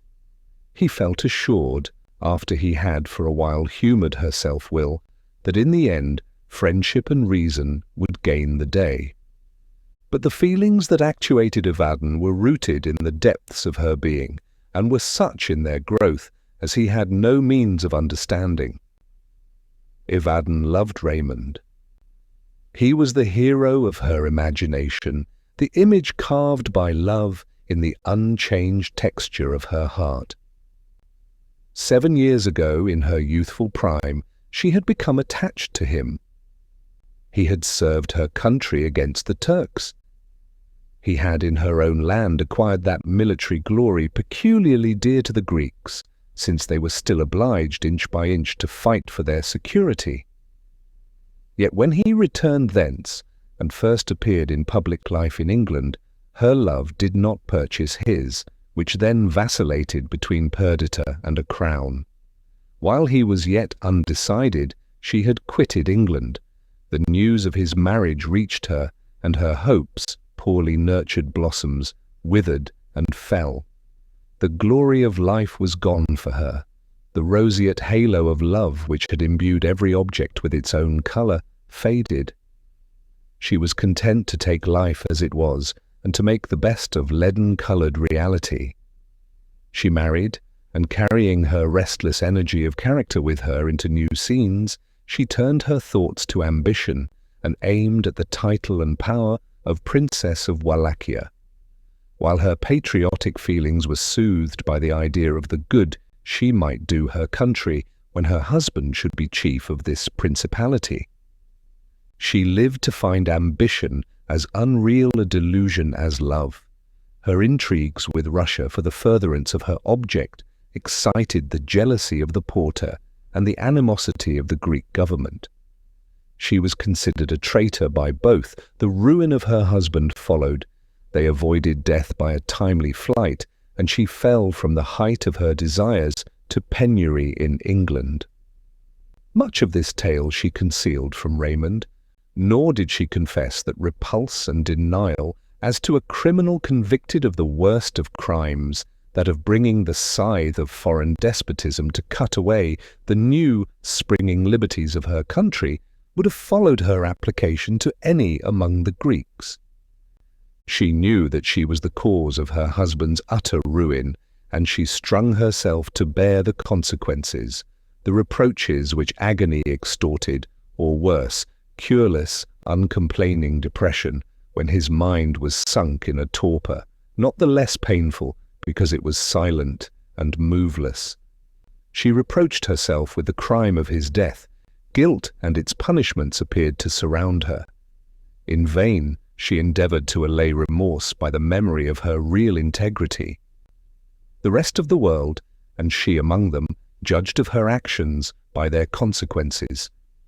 She prayed for her husband's soul. She conjured the Supreme to place on her head the crime of his self-destruction. She vowed to live to expiate his fault. In the midst of such wretchedness as must soon have destroyed her, one thought only was matter of consolation. She lived in the same country, breathed the same air as Raymond. His name as protector was the burthen of every tongue, his achievements, projects, and magnificence the argument of every story. Nothing is so precious to a woman's heart as the glory and excellence of him she loves. Thus, in every horror, Evadne revelled in his fame and prosperity. While her husband lived, this feeling was regarded by her as a crime, repressed, repented of. When he died, the tide of love resumed its ancient flow. It deluged her soul with its tumultuous waves, and she gave herself up a prey to its uncontrollable power. But never, oh, never should he see her in her degraded state. Never should he behold her fallen, as she deemed, from her pride of beauty, the poverty-stricken inhabitant of a garret, with a name which had become a reproach and a weight of guilt on her soul. But though impenetrably veiled from him, his public office permitted her to become acquainted with all his actions, his daily course of life, even his conversation. She allowed herself one luxury. She saw the newspapers every day and feasted on the praise and actions of the protector. Not that this indulgence was devoid of accompanying grief. Perdita's name was forever joined with his. Their conjugal felicity was celebrated even by the authentic testimony of facts. They were continually together, nor could the unfortunate Evadne read the monosyllable that designated his name without, at the same time, being presented with the image of her who was the faithful companion of all his labours and pleasures. They, their excellencies, met her eyes in each line, mingling an evil potion that poisoned her very blood. It was in the newspaper that she saw the advertisement for the design for a national gallery. Combining with taste her remembrance of the edifices which she had seen in the East, and by an effort of genius enduing them with unity of design, she executed the plan which had been sent to the protector. She triumphed in the idea of bestowing, unknown and forgotten as she was, a benefit upon him she loved, and with enthusiastic pride looked forward to the accomplishment of a work of hers, which, immortalized in stone, would go down to posterity stamped with the name of Raymond. She awaited with eagerness the return of her messenger from the palace. She listened insatiate to his account of each word, each look of the protector. She felt bliss in this communication with her beloved, although he knew not to whom he addressed his instructions. The drawing itself became ineffably dear to her. He had seen it and praised it. It was again retouched by her. Each stroke of her pencil was as a chord of thrilling music, and bore to her the idea of a temple raised to celebrate the deepest and most unutterable emotions of her soul. These contemplations engaged her when the voice of Raymond first struck her ear, a voice, once heard, never to be forgotten. She mastered her gush of feelings and welcomed him with quiet gentleness. Pride and tenderness now struggled, and at length made a compromise together. She would see Raymond, since destiny had led him to her, and her constancy and devotion must merit his friendship.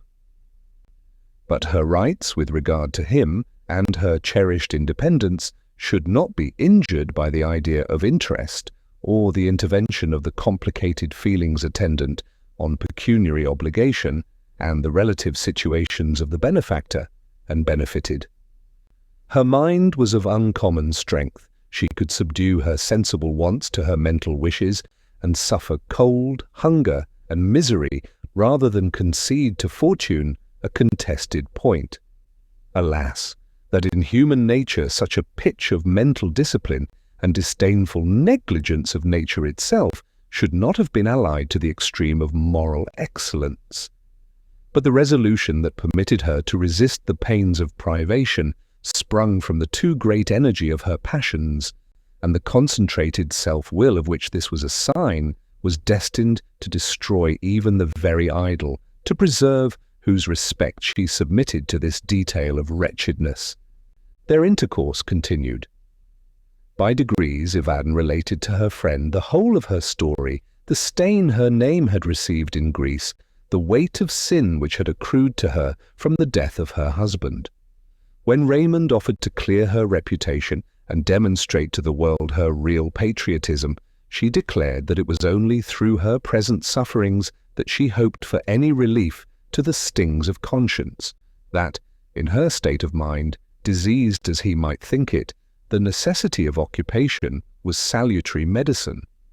She ended by extorting a promise that for the space of 1 month he would refrain from the discussion of her interests, engaging after that time to yield in part to his wishes. She could not disguise to herself that any change would separate her from him.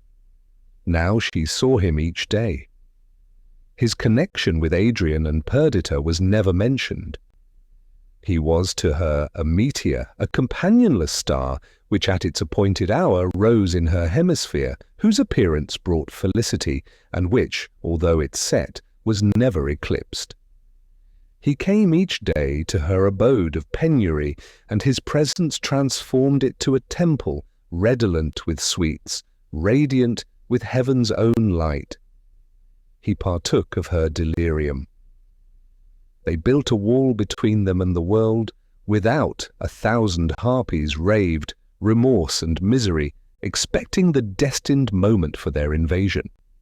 Within was the peace as of innocence, reckless, blindless, deluding joy, hope, whose still anchor rested on placid but unconstant water. Thus, while Raymond had been wrapped in visions of power and fame, while he looked forward to entire dominion over the elements and the mind of man, the territory of his own heart escaped his notice, and from that unthought of source arose the mighty torrent that overwhelmed his will and carried to the oblivious sea fame, hope, and happiness. Chapter 8. In the meantime, what did Perdita? During the first months of his protectorate, Raymond and she had been inseparable. Each project was discussed with her, each plan approved by her. I never beheld anyone so perfectly happy as my sweet sister. Her expressive eyes were 2 stars whose beams were love. Hope and light-heartedness sat on her cloudless brow. She fed even to tears of joy on the praise and glory of her Lord. Her whole existence was one sacrifice to him, and if in the humility of her heart she felt self-complacency, it arose from the reflection that she had won the distinguished hero of the age and had for years preserved him, even after time had taken from love its usual nourishment. Her own feeling was as entire as at its birth. 5 years had failed to destroy the dazzling unreality of passion.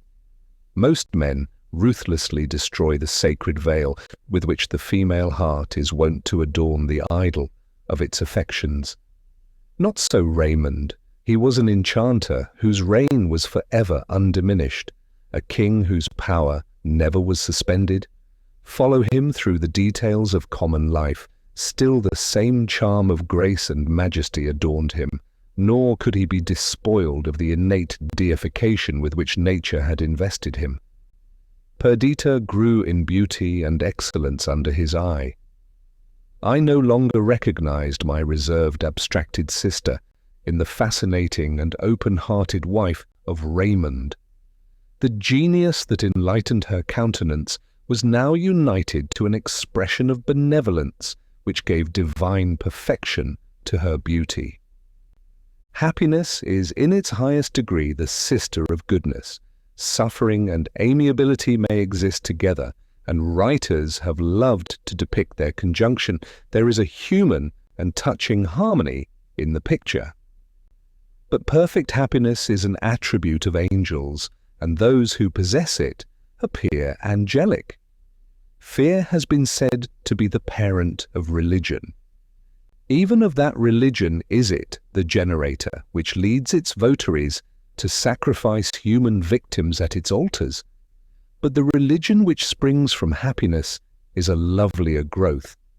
The religion which makes the heart breathe forth fervent thanksgiving and causes us to pour out the overflowings of the soul before the author of our being. That which is the parent of the imagination and the nurse of poetry. That which bestows benevolent intelligence on the visible mechanism of the world and makes earth a temple with heaven for its cope. Such happiness, goodness, and religion inhabited the mind of Perdita. During the 5 years we had spent together, a knot of happy human beings at Windsor Castle, her blissful lot had been the frequent theme of my sister's conversation. From early habit and natural affection, she selected me in preference to Adrian or Idris to be the partner in her overflowings of delight. Perhaps, though apparently much unlike, some secret point of resemblance, the offspring of consanguinity, induced this preference. Often at sunset I have walked with her in the sober, enshadowed forest paths and listened with joyful sympathy. Security gave dignity to her passion. The certainty of a full return left her with no wish unfulfilled. The birth of her daughter, embryo copy of her Raymond, filled up the measure of her content and produced a sacred and indissoluble tie between them. Sometimes she felt proud that he had preferred her to the hopes of a crown. Sometimes she remembered that she had suffered keen anguish when he hesitated in his choice. But this memory of past discontent only served to enhance her present joy.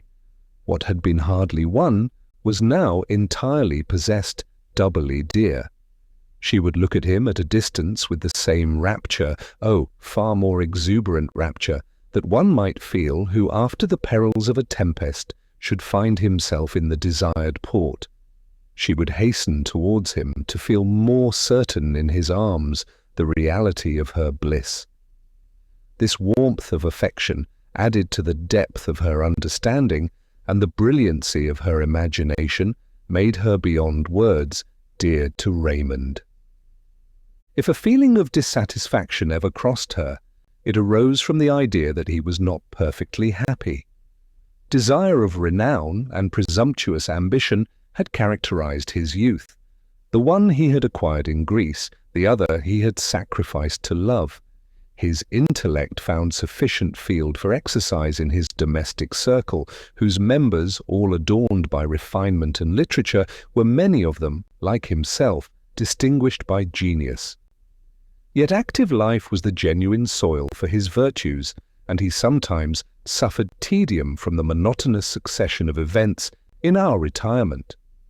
Pride made him recoil from complaint, and gratitude and affection to Perdita generally acted as an opiate to all desire, save that of meriting her love. We all observed the visitation of these feelings, and none regretted them so much as Perdita. Her life, consecrated to him, was a slight sacrifice to reward his choice, but was not that sufficient? Did he need any gratification that she was unable to bestow? This was the only cloud in the azure of her happiness. His passage to power had been full of pain to both. He, however, attained his wish. He filled the situation for which nature seemed to have moulded him. His activity was fed in wholesome measure, without either exhaustion or satiety. His taste and genius found worthy expression in each of the modes human beings have invented to encage and manifest the spirit of beauty. The goodness of his heart made him never weary of conducing to the well-being of his fellow creatures.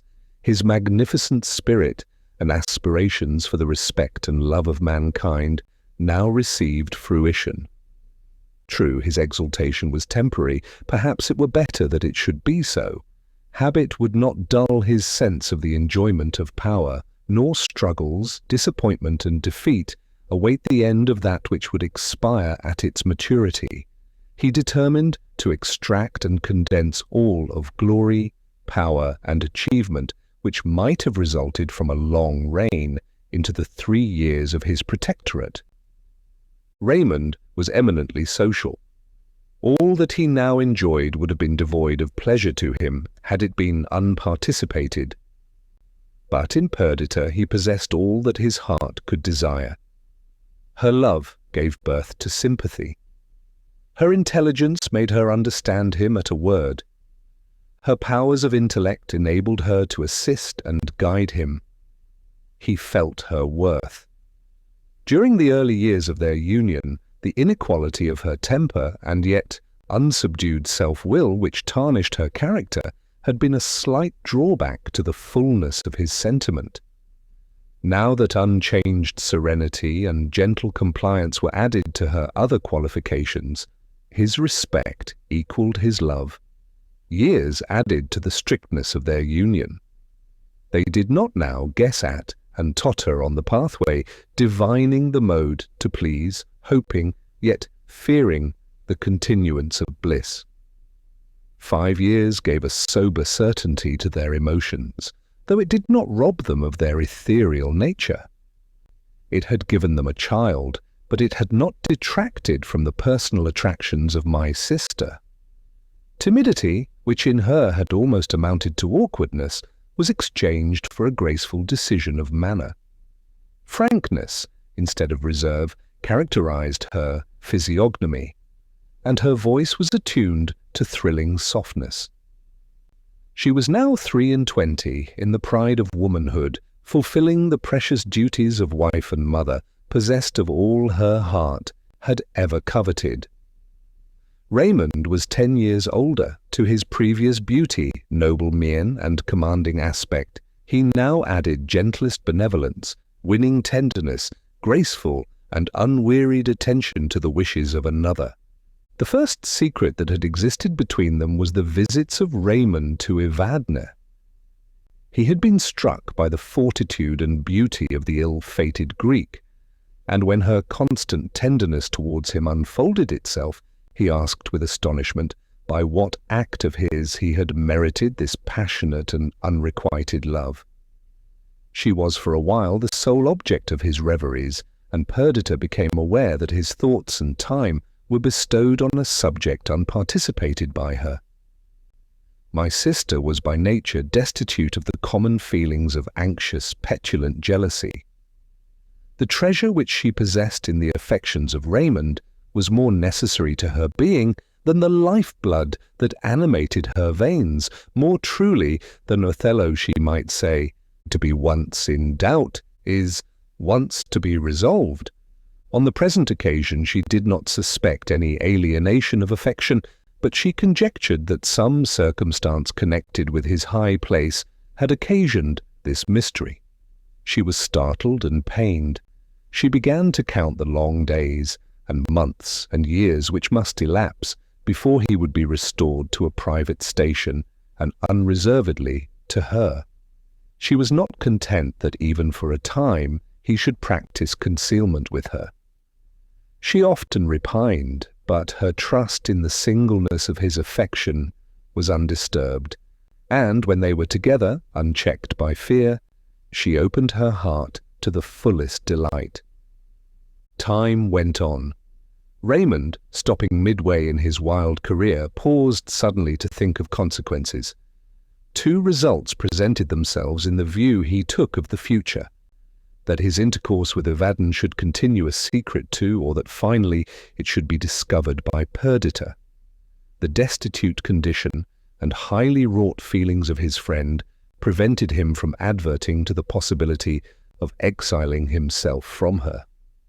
In the first event he had bidden an eternal farewell to open-hearted converse and entire sympathy with the companion of his life. The veil must be thicker than that invented by Turkish jealousy, the wall higher than the unscalable tower of Vathek, which should conceal from her the workings of his heart and hide from her view the secret of his actions.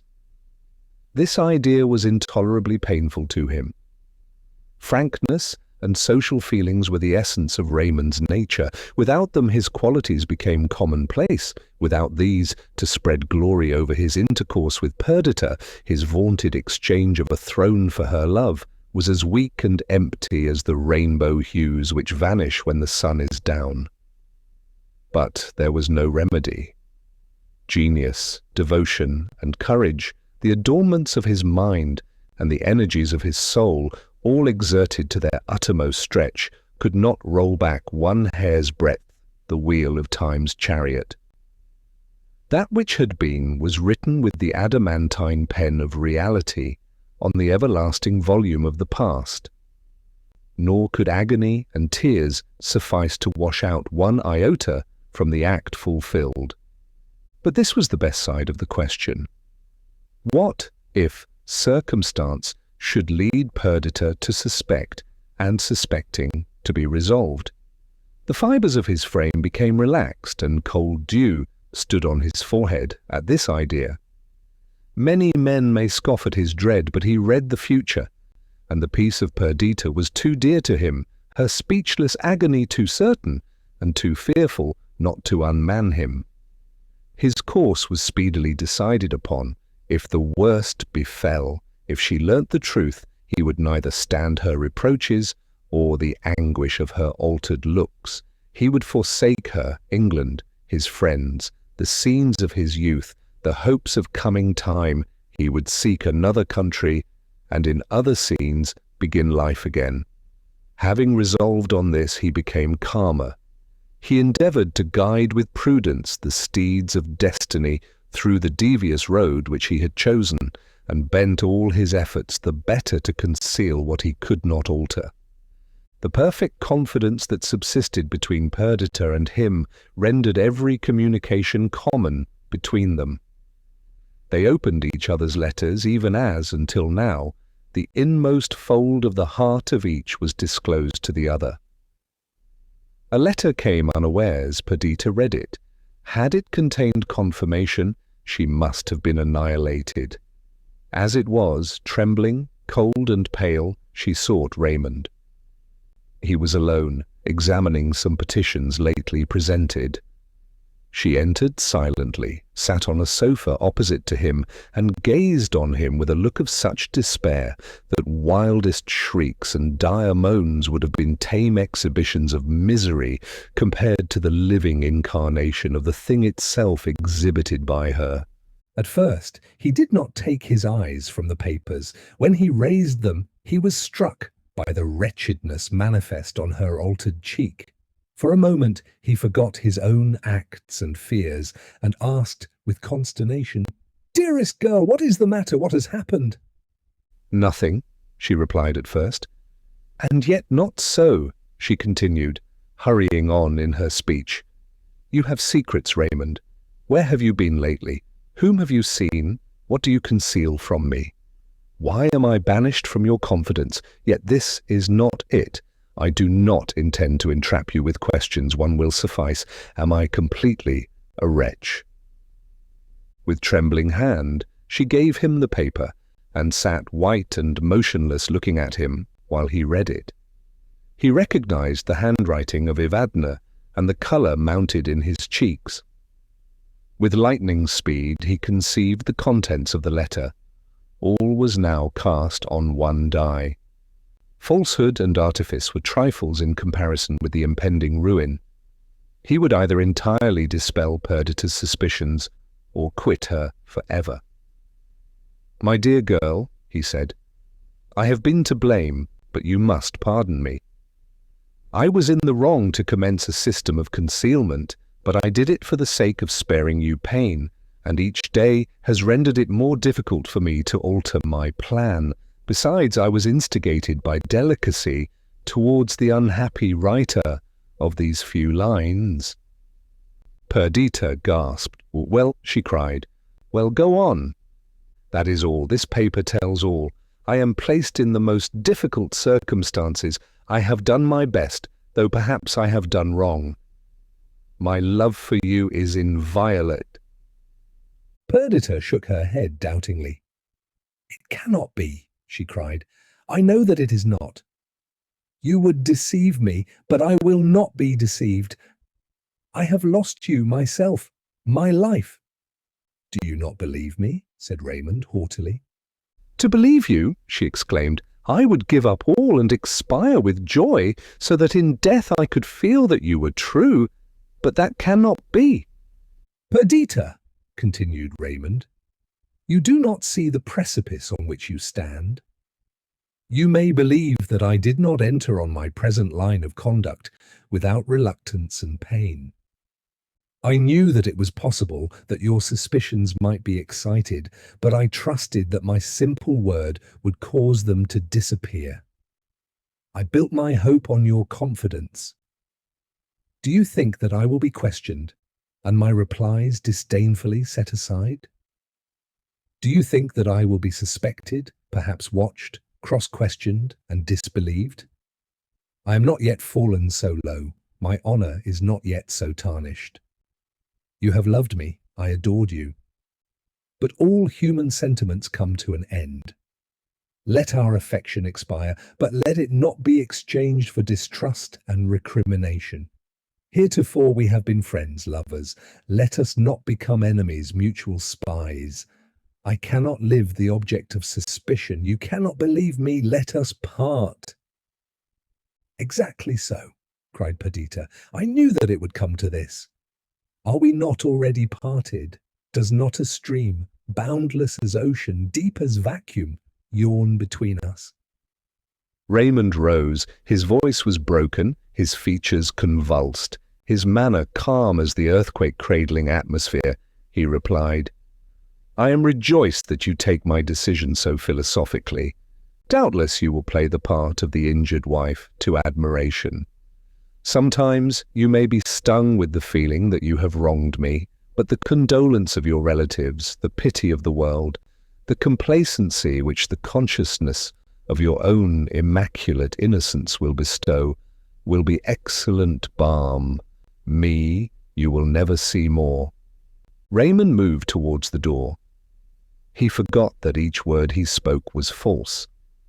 He personated his assumption of innocence even to self-deception. Have not actors wept as they portrayed imagined passion? A more intense feeling of the reality of fiction possessed Raymond. He spoke with pride. He felt injured. Perdita looked up. She saw his angry glance. His hand was on the lock of the door.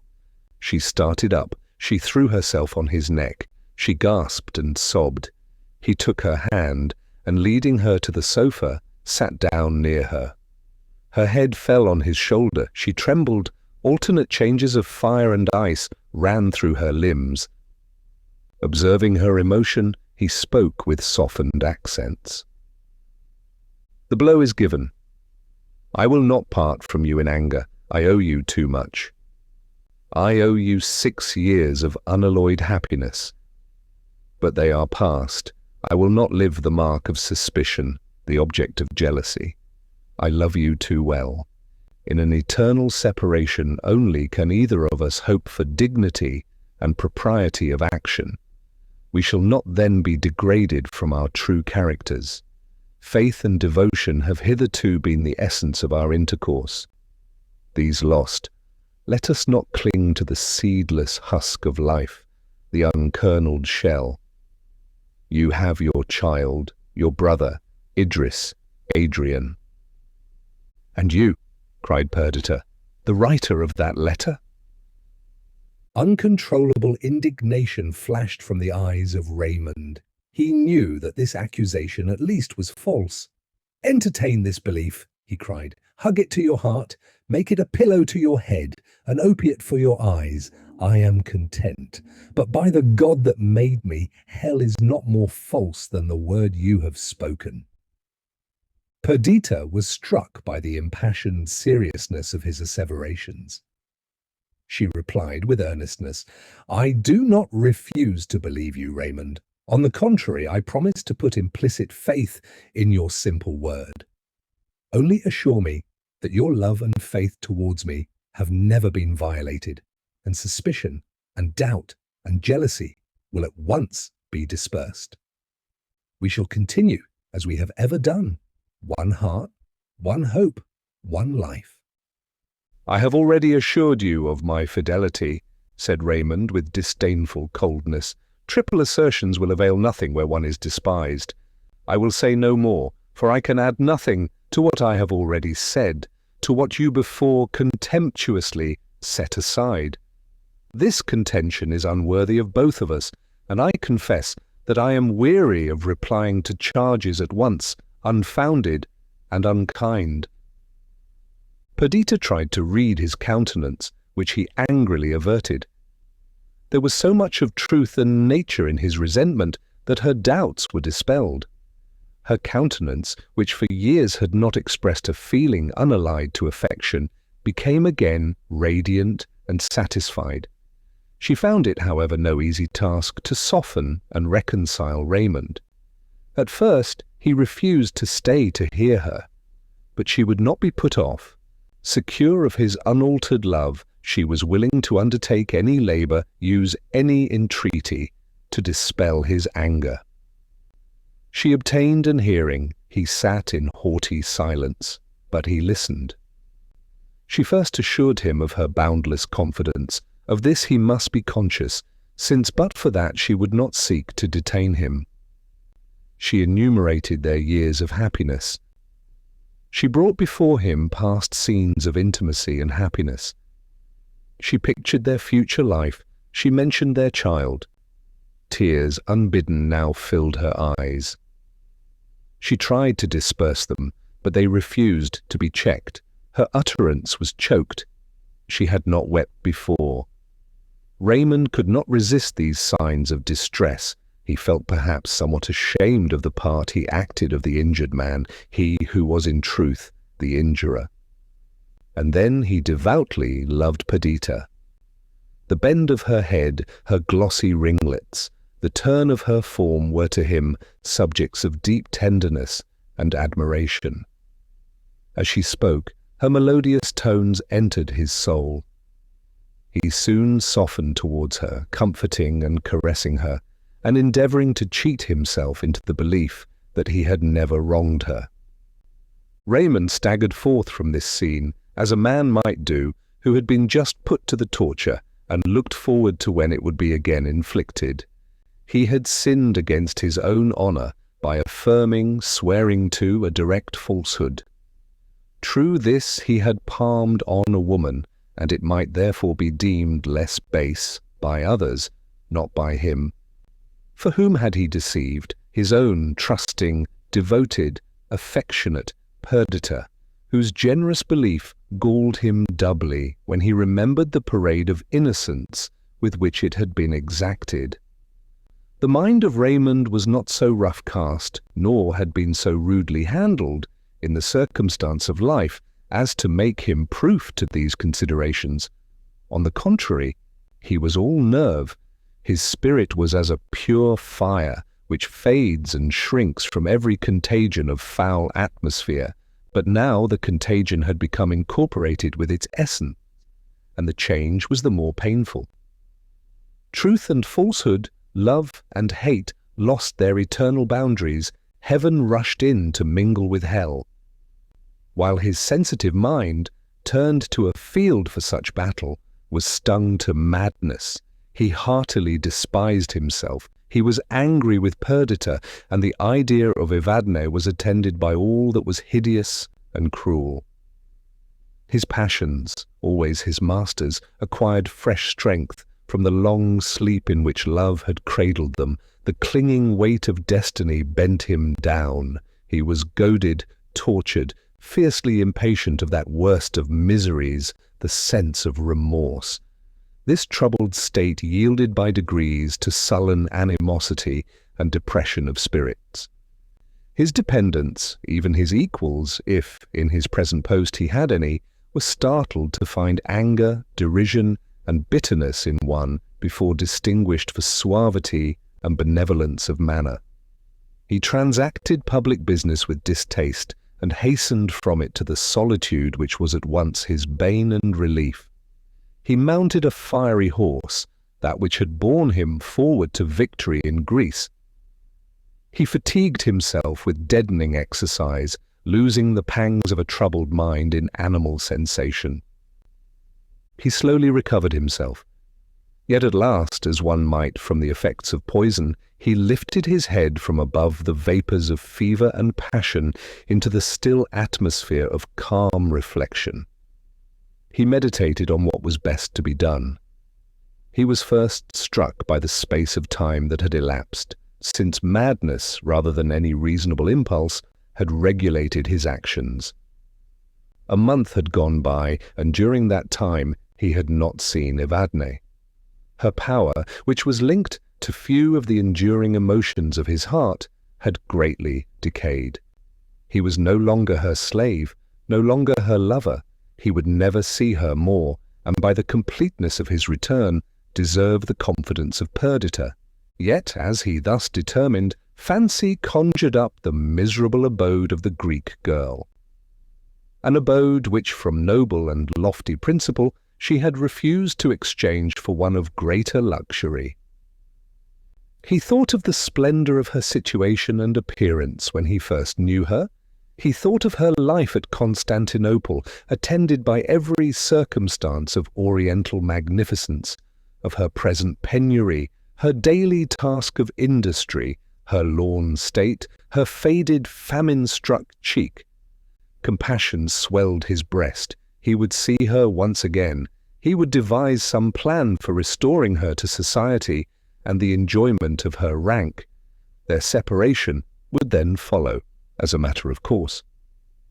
Again he thought how during this long month he had avoided Perdita, flying from her as from the stings of his own conscience.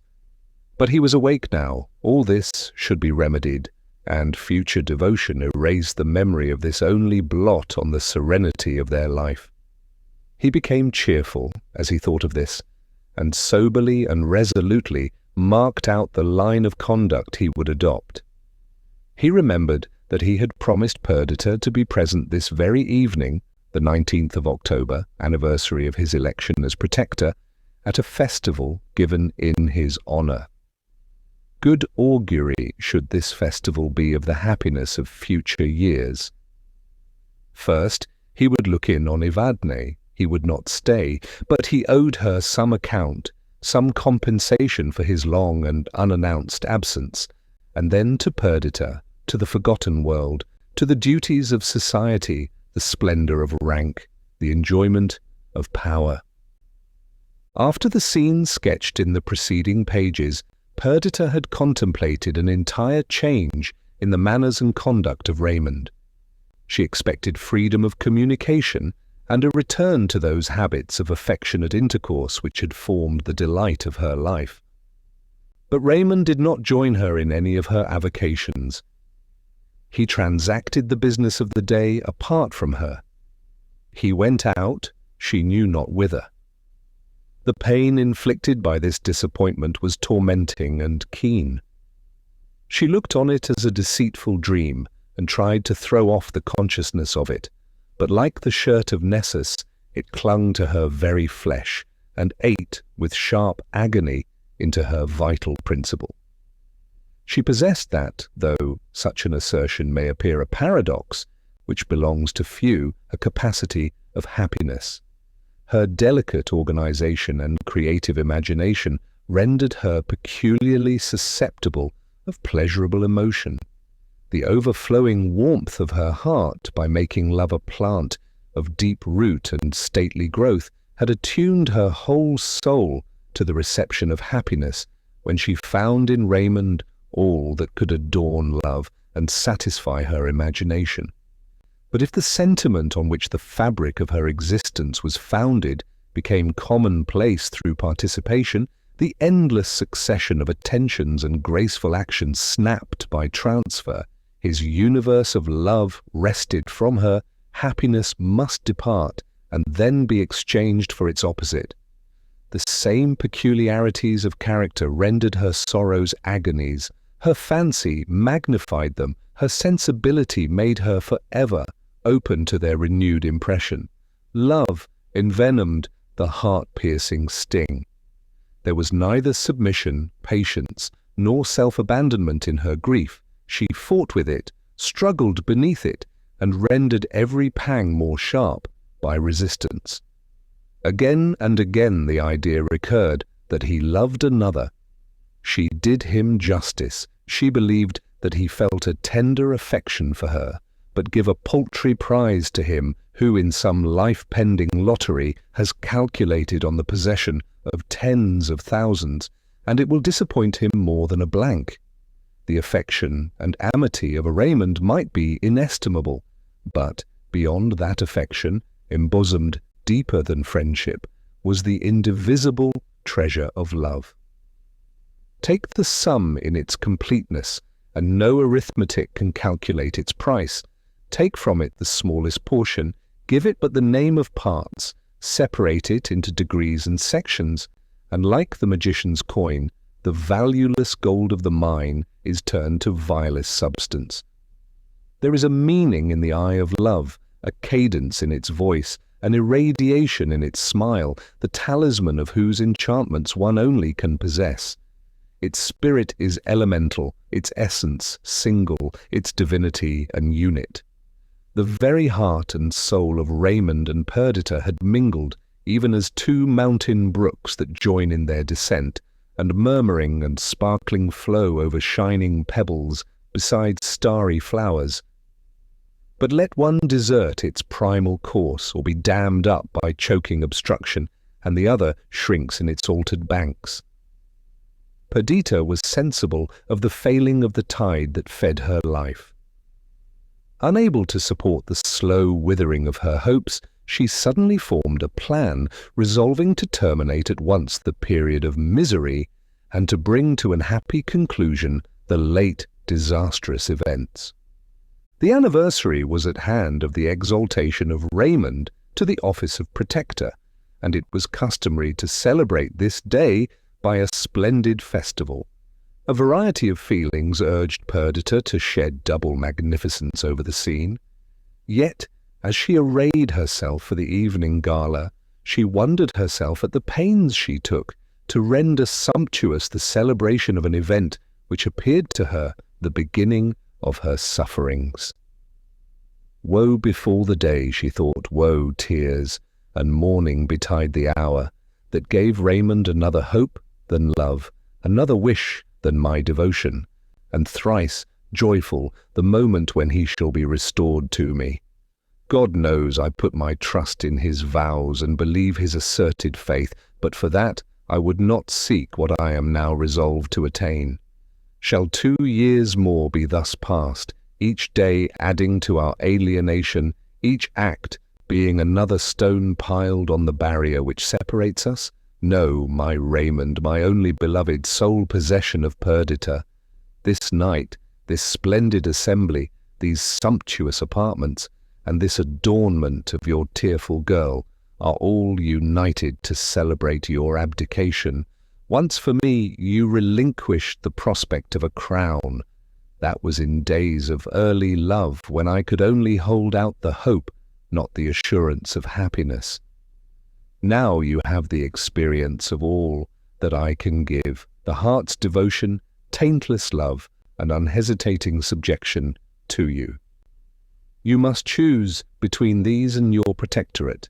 This, proud noble, is your last night. Perdita has bestowed on it all of magnificent and dazzling that your heart best loves. But from these gorgeous rooms, from this princely attendance, from power and elevation, you must return with tomorrow's sun to our rural abode, for I would not buy an immortality of joy by the endurance of one more week, sister to the last. Brooding over this plan, resolved, when the hour should come, to propose and insist upon its accomplishment, secure of his consent, the heart of Perdita was lightened, or rather exalted. Her cheek was flushed by the expectation of struggle, her eyes sparkled with the hope of triumph.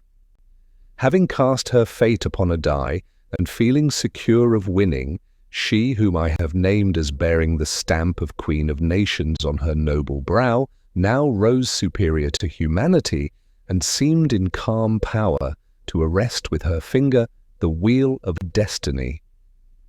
She had never before looked so supremely lovely. We, the Arcadian shepherds of the tale, had intended to be present at this festivity, but Perdita wrote to entreat us not to come, or to absent ourselves from Windsor, for she, though she did not reveal her scheme to us, resolved the next morning to return with Raymond to our dear circle, there to renew a course of life in which she had found entire felicity. Late in the evening, she entered the apartments appropriated to the festival. Raymond had quitted the palace the night before. He had promised to grace the assembly, but he had not yet returned. Still she felt sure that he would come at last. and the wider the breach might appear at this crisis, the more secure she was of closing it forever. It was, as I said, the 19th of October. The autumn was far advanced and dreary. The wind howled, the half-bare trees were despoiled of the remainder of their summer ornament. The state of the air, which induced the decay of vegetation, was hostile to cheerfulness or hope. Raymond had been exalted by the determination he had made, but with the declining day his spirits declined. First, he was to visit Evadne, and then to hasten to the palace of the Protectorate.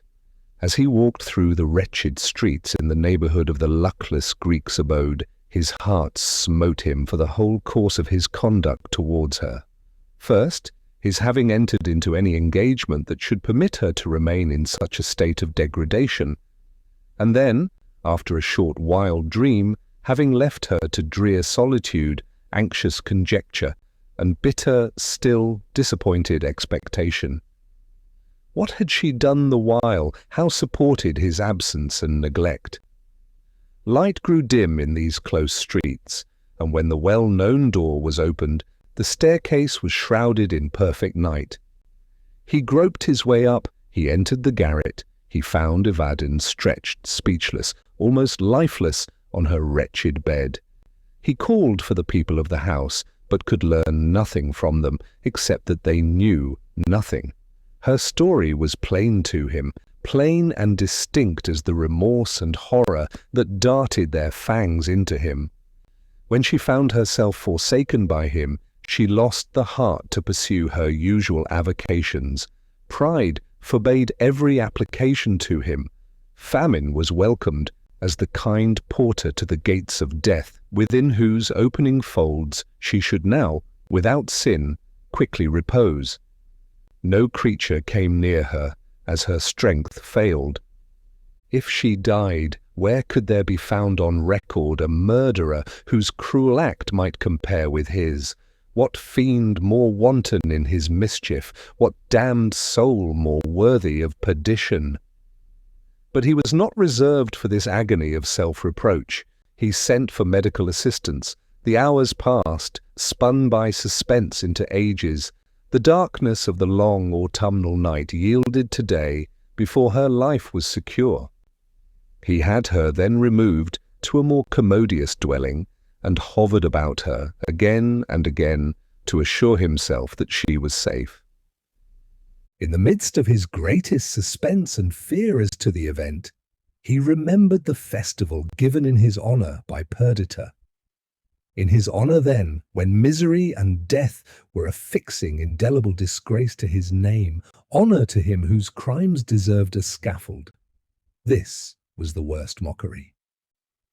Still Perdita would expect him. He wrote a few incoherent words on a scrap of paper, testifying that he was well, and bade the woman of the house take it to the palace and deliver it into the hands of the wife of the Lord Protector. The woman, who did not know him, contemptuously asked how he thought she should gain admittance, particularly on a festal night, to that lady's presence. Raymond gave her his ring to ensure the respect of the menials. Thus, while Perdita was entertaining her guests and anxiously awaiting the arrival of her lord, his ring was brought her, and she was told that a poor woman had a note to deliver to her from its wearer. The vanity of the old gossip was raised by her commission, which, after all, she did not understand, since she had no suspicion, even now, that Evadne's visitor was Lord Raymond. Perdita dreaded a fall from his horse, or some similar accident, till the woman's answers woke other fears. From a feeling of cunning blindly exercised, the officious, if not malignant messenger did not speak of Evadne's illness, but she garrulously gave an account of Raymond's frequent visits, adding to her narration such circumstances as, while they convinced Perdita of its truth, exaggerated the unkindness and perfidy of Raymond. Worst of all, his absence now from the festival, his message wholly unaccounted for, except by the disgraceful hints of the woman, appeared the deadliest insult. Again she looked at the ring. It was a small ruby, almost heart-shaped, which she had herself given him. She looked at the handwriting, which she could not mistake, and repeated to herself the words, "Do not, I charge you, I entreat you, permit your guests to wonder at my absence." The while the old crone, going on with her talk, filled her ear with a strange medley of truth and falsehood. At length Perdita dismissed her. The poor girl returned to the assembly, where her presence had not been missed. She glided into a recess, somewhat obscured, and leaning against an ornamental column there placed, tried to recover herself. Her faculties were palsied. She gazed on some flowers that stood near in a carved vase. That morning she had arranged them. They were rare and lovely plants. Even now, all aghast as she was, she observed their brilliant colours and starry shapes. "Divine infoliations of the spirit of beauty," she exclaimed, "ye droop not, neither do ye mourn. The despair that clasps my heart has not spread contagion over you. Why am I not a partner of your insensibility, a sharer in your calm?" She paused. "To my task," she continued mentally, "my guests must not perceive the reality, either as it regards him or me. I obey, they shall not, though I die the moment they are gone. They shall behold the antipodes of what is real, for I will appear to live while I am dead." It required all her self-command to suppress the gush of tears self-pity caused at this idea. After many struggles, she succeeded and turned to join the company. All her efforts were now directed to the dissembling her internal conflict. She had to play the part of a courteous hostess, to attend to all, to shine the focus of enjoyment and grace. She had to do this while in deep woe she sighed for loneliness, and would gladly have exchanged her crowded rooms for dark forest depths or a drear, night-enshadowed heath. But she became gay. She could not keep in the medium, nor be, as was usual with her, placidly content. Everyone remarked her exhilaration of spirits. As all actions appear graceful in the eye of rank, her guests surrounded her applaudingly, although there was a sharpness in her laugh and an abruptness in her sallies which might have betrayed her secret to an attentive observer. She went on, feeling that if she had paused for a moment, the checked waters of misery would have deluged her soul, that her wrecked hopes would raise their wailing voices, and that those who now echoed her mirth and provoked her repartees would have shrunk in fear from her convulsive despair. Her only consolation during the violence which she did herself was to watch the motions of an illuminated clock and internally count the moments which must elapse before she could be alone. At length the rooms began to thin. Mocking her own desires, she rallied her guests on their early departure. One by one they left her. At length she pressed the hand of her last visitor. "How cold and damp your hand is," said her friend. "You are over-fatigued. Pray hasten to rest." Perdita smiled faintly. Her guest left her. The carriage rolling down the street assured the final departure. Then, as if pursued by an enemy, as if wings had been at her feet, she flew to her own apartment.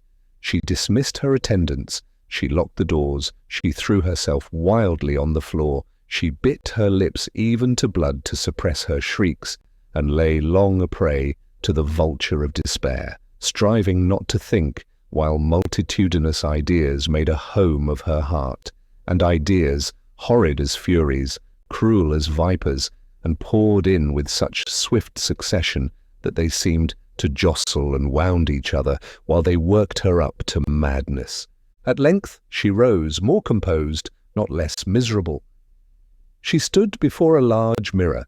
She gazed on her reflected image, her light and graceful dress, the jewels that studded her hair and encircled her beauteous arms and neck, her small feet shod in satin, her profuse and glossy tresses, All were to her clouded brow and woe-begone countenance like a gorgeous frame to a dark tempest portraying picture.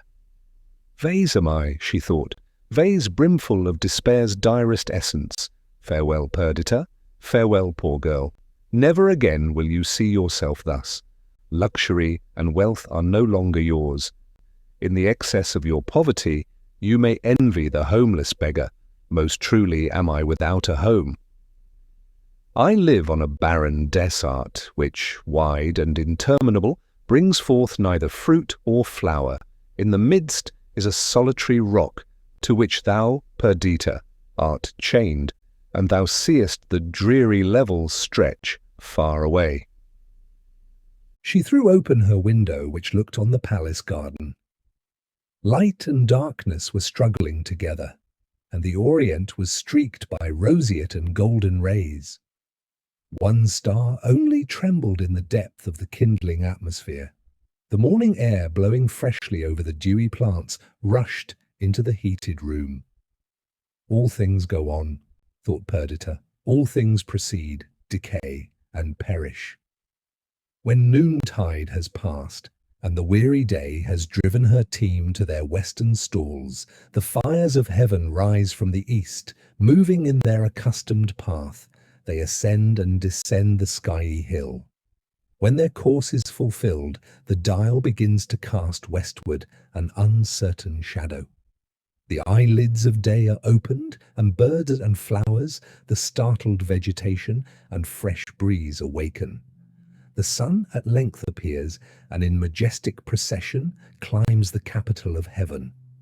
All proceeds, changes, and dies, except the sense of misery in my bursting heart.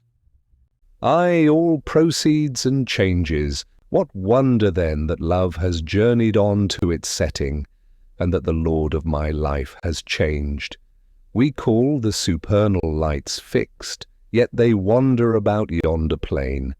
And if I look again where I looked an hour ago, the face of the eternal heavens is altered. The silly moon and inconstant planets vary nightly their erratic dance. The sun itself, sovereign of the sky, ever and anon deserts his throne and leaves his dominion to night and winter. Nature grows old and shakes in her decaying limbs. Creation has become bankrupt. What wonder then that eclipse and death have led to destruction the light of thy life, O Perdita. Chapter 9. Thus sad and disarranged were the thoughts of my poor sister when she became assured of the infidelity of Raymond. All her virtues and all her defects tended to make the blow incurable. Her affection for me, her brother, for Adrian and Idris, was subject, as it were, to the reigning passion of her heart. Even her maternal tenderness borrowed half its force from the delight she had in tracing Raymond's features and expression in the infant's countenance. She had been reserved and even stern in childhood, but love had softened the asperities of her character, and her union with Raymond had caused her talents and affections to unfold themselves. The one betrayed and the other lost, she in some degree returned to her ancient disposition. The concentrated pride of her nature, forgotten during her blissful dream, awoke, and with its adder's sting pierced her heart. Her humility of spirit augmented the power of the venom. She had been exalted in her own estimation, while distinguished by his love. Of what worth was she, now that he thrust her from this preferment? She had been proud of having won and preserved him, but another had won him from her, and her exultation was as cold as a water-quenched ember. We, in our retirement, remained long in ignorance of her misfortune. Soon after the festival she had sent for her child, and then she seemed to have forgotten us. Adrian observed a change during a visit that he afterward paid them, but he could not tell its extent or divine the cause. They still appeared in public together and lived under the same roof. Raymond was as usual courteous, though there was, on occasions, an unbidden haughtiness, or painful abruptness in his manners which startled his gentle friend. His brow was not clouded, but disdain sat on his lips, and his voice was harsh. Perdita was all kindness and attention to her lord, but she was silent, and beyond words sad.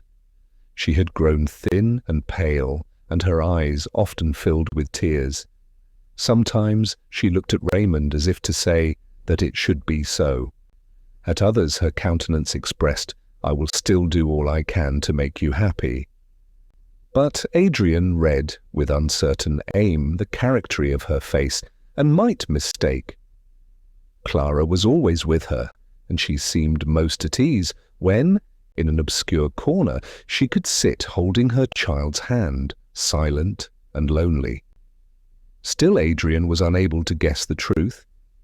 He entreated them to visit us at Windsor, and they promised to come during the following month. It was May before they arrived. The season had decked the forest trees with leaves, and its paths with 1,000 flowers. We had notice of their intention the day before, and, early in the morning, Perdita arrived with her daughter. Raymond would follow soon, she said. He had been detained by business. According to Adrian's account, I had expected to find her sad, but, on the contrary, she appeared in the highest spirits. True, she had grown thin, her eyes were somewhat hollow, and her cheeks sunk though tinged by a bright glow. She was delighted to see us, caressed our children, praised their growth and improvement. Clara also was pleased to meet again her young friend Alfred. All kinds of childish games were entered into, in which Perdita joined. She communicated her gaiety to us, and as we amused ourselves on the castle terrace, it appeared that a happier, less careworn party could not have been assembled. "This is better, mamma," said Clara, "than being in that dismal London, where you often cry and never laugh as you do now." "Silence, little foolish thing," replied her mother, "and remember anyone that mentions London is sent to Coventry for an hour." Soon after, Raymond arrived. He did not join as usual in the playful spirit of the rest, but, entering into conversation with Adrian and myself, by degrees we seceded from our companions, and Idris and Perdita only remained with the children. Raymond talked of his new buildings, of his plan for an establishment for the better education of the poor. As usual, Adrian and he entered into argument, and the time slipped away unperceived. We assembled again towards evening, and Perdita insisted on our having recourse to music. She wanted, she said, to give us a specimen of her new accomplishment, for since she had been in London, she had applied herself to music, and sang without much power, but with a great deal of sweetness. We were not permitted by her to select any but light-hearted melodies, and all the operas of Mozart were called into service, that we might choose the most exhilarating of his airs. Among the other transcendent attributes of Mozart's music, it possesses more than any other that of appearing to come from the heart.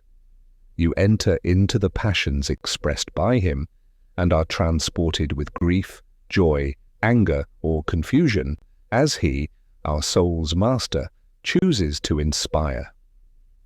For some time the spirit of hilarity was kept up, but at length Perdita receded from the piano, for Raymond had joined in the trio of Taci ingiusto cor in Don Giovanni, whose arch entreaty was softened by him into tenderness and thrilled her heart with memories of the changed past. It was the same voice, the same tone, the self-same sounds and words, which often before she had received as the homage of love to her. No longer was it that, and this concord of sound with its dissonance of expression penetrated her with regret and despair. Soon after, Idris, who was at the harp, turned to that passionate and sorrowful air in Figaro, Porgi amor qual cirisforo, in which the deserted countess laments the change of the faithless Almaviva. The soul of tender sorrow is breathed forth in this strain, and the sweet voice of Idris, sustained by the mournful chords of her instrument, added to the expression of the words. During the pathetic appeal with which it concludes, a stifled sob attracted our attention to Perdita. The cessation of the music recalled her to herself. She hastened out of the hall. I followed her. At first, she seemed to wish to shun me, and then, yielding to my earnest questioning, she threw herself on my neck and wept aloud. "Once more," she cried, "once more on your friendly breast, my beloved brother, can the lost Perdita pour forth her sorrows. I had imposed a law of silence on myself, and for months I have kept it. I do wrong in weeping now, and greater wrong in giving words to my grief. I will not speak.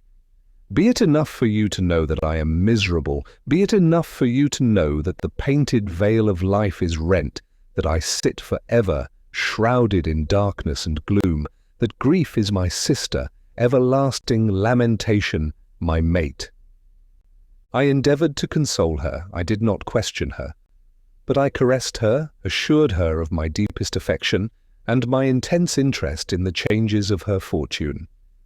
"Dear words," she cried, "expressions of love come upon my ear, like the remembered sounds of forgotten music that had been dear to me. They are vain, I know, how very vain in their attempt to soothe or comfort me. Dearest Lionel, you cannot guess what I have suffered during these long months. I have read of mourners in ancient days who clothed themselves in sackcloth, scattered dust upon their heads, ate their bread mingled with ashes, and took up their abode on the bleak mountain tops, reproaching heaven and earth aloud with their misfortunes. Why, this is the very luxury of sorrow.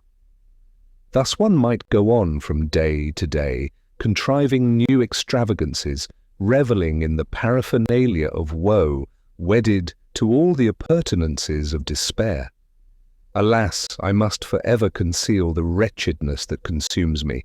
I must weave a veil of dazzling falsehood to hide my grief from vulgar eyes, smooth my brow, and paint my lips in deceitful smiles.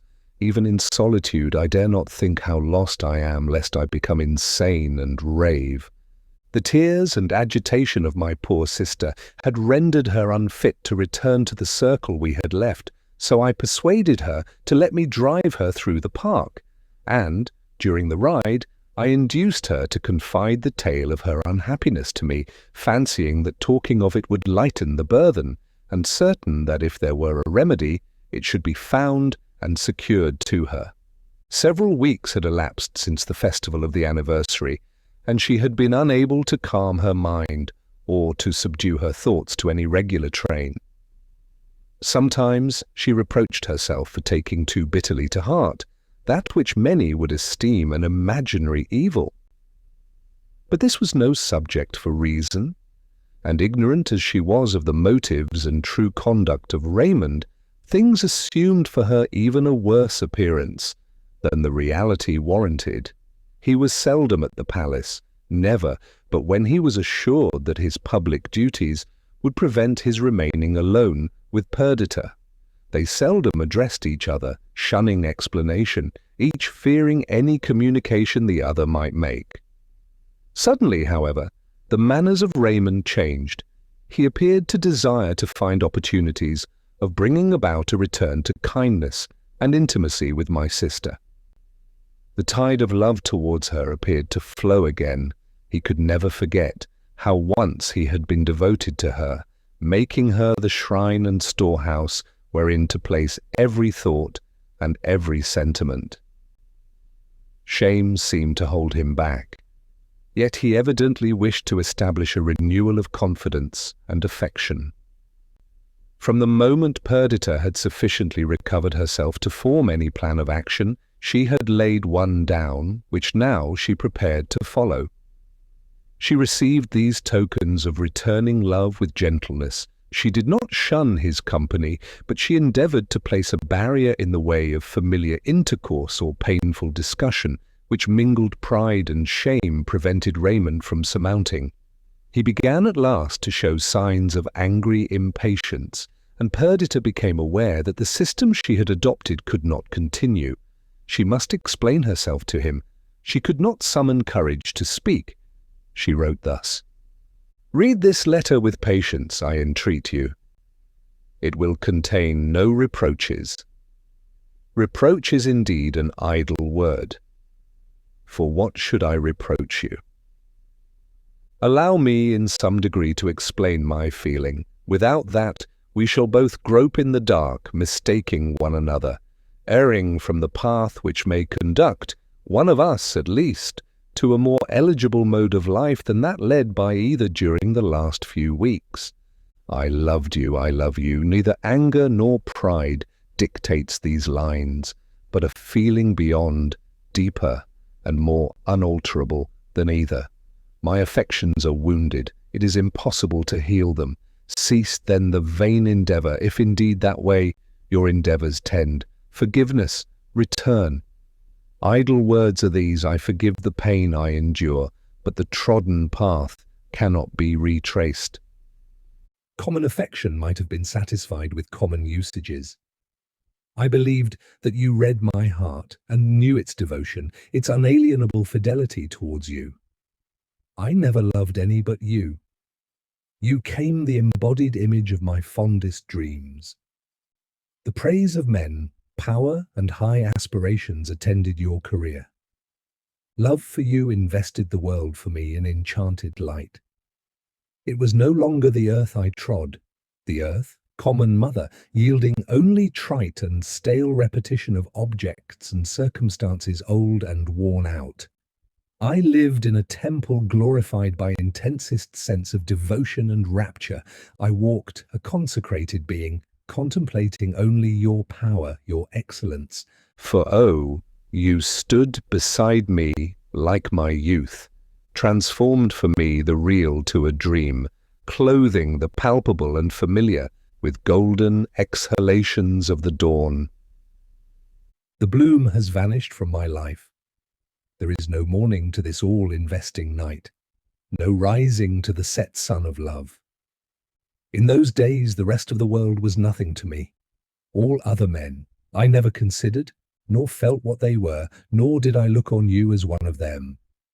Separated from them, exalted in my heart, sole possessor of my affections, single object of my hopes, the best half of myself. Ah, Raymond, were we not happy? Did the sun shine on any who could enjoy its light with purer and more intense bliss? It was not, it is not a common infidelity at which I repine. It is the disunion of an whole which may not have parts. It is the carelessness with which you have shaken off the mantle of election with which to me you were invested, and have become one among the many. Dream not to alter this. Is not love a divinity because it is immortal? Did not I appear sanctified even to myself because this love had for its temple my heart? I have gazed on you as you slept, melted even to tears, as the idea filled my mind that all I possessed lay cradled in those idolized but mortal lineaments before me. Yet even then I have checked thick coming fears with one thought: I would not fear death, for the emotions that linked us must be immortal. And now I do not fear death. I should be well pleased to close my eyes, never more to open them again. And yet I fear it, even as I fear all things. For in any state of being linked by the chain of memory with this, happiness would not return.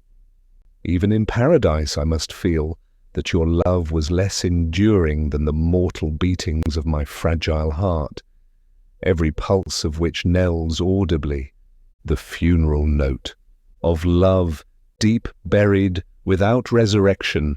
No, no, me miserable, for love extinct there is no resurrection. Yet I love you. Yet and forever would I contribute all I possess to your welfare, on account of a tattling world. For the sake of our child, I would remain by you, Raymond, share your fortunes, partake your counsel.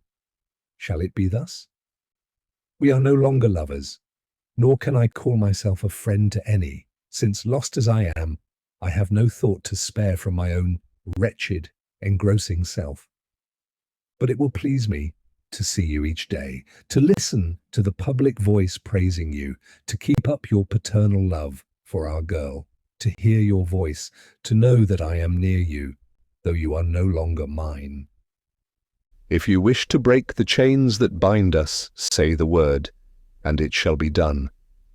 I will take all the blame on myself of harshness or unkindness in the world's eye.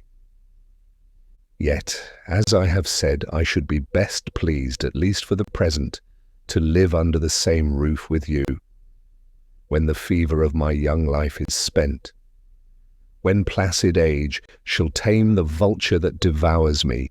Friendship may come, love and hope being dead. May this be true. Can my soul, inextricably linked to this perishable frame, become lethargic and cold, even as this sensitive mechanism shall lose its youthful elasticity? Then, with lackluster eyes, grey hairs and wrinkled brow, though now the words sound hollow and meaningless, then tottering on the grave's extreme edge, I may be your affectionate and true friend, Perdita. Raymond's answer was brief. What indeed could he reply to her complaints, to her griefs, which she jealously paled round, keeping out all thought of remedy? Notwithstanding your bitter letter, he wrote, for bitter I must call it, you are the chief person in my estimation, and it is your happiness that I would principally consult. Do that which seems best to you, and if you can receive gratification from one mode of life in preference to another, do not let me be any obstacle. I foresee that the plan which you mark out in your letter will not endure long, but you are mistress of yourself, and it is my sincere wish to contribute as far as you will permit me to your happiness. Raymond has prophesied well, said Perdita. Alas, that it should be so. Our present mode of life cannot continue long, yet I will not be the first to propose alteration. He beholds in me one whom he has injured even unto death, and I derive no hope from his kindness. No change can possibly be brought about even by his best intentions. As well might Cleopatra have worn as an ornament the vinegar which contained her dissolved pearl, as I be content with the love that Raymond can now offer me. I own that I did not see her misfortune with the same eyes as Perdita. At all events, methought that the wound could be healed, and, if they remained together, it would be so. I endeavoured, therefore, to soothe and soften her mind, and it was not until after many endeavours that I gave up the task as impracticable. Perdita listened to me impatiently and answered with some asperity, Do you think that any of your arguments are new to me? Or that my own burning wishes and intense anguish have not suggested them all 1,000 times with far more eagerness and subtlety than you can put into them? Lionel, you cannot understand what woman's love is. In days of happiness I have often repeated to myself with a grateful heart and exulting spirit all that Raymond sacrificed for me. I was a poor, uneducated, unbefriended mountain girl, raised from nothingness by him. All that I possessed of the luxuries of life came from him. He gave me an illustrious name and noble station, the world's respect reflected from his own glory. All this, joined to his own undying love, inspired me with sensations towards him, akin to those with which we regard the giver of life. I gave him love only. I devoted myself to him. Imperfect creature that I was, I took myself to task, that I might become worthy of him. I watched over my hasty temper, subdued my burning impatience of character, schooled my self-engrossing thoughts, educating myself to the best perfection I might attain, that the fruit of my exertions might be his happiness. I took no merit to myself for this. He deserved it all labor, all devotion, all sacrifice. I would have toiled up a scaleless Alp to pluck a flower that would please him. I was ready to quit you all, my beloved and gifted companions, and to live only with him, for him. I could not do otherwise, even if I had wished. For if we are said to have two souls, he was my better soul, to which the other was a perpetual slave. One only return did he owe me, even fidelity. I earned that. I deserved it. Because I was mountain-bred, unallied to the noble and wealthy, shall he think to repay me by an empty name and station? Let him take them back. Without his love, they are nothing to me.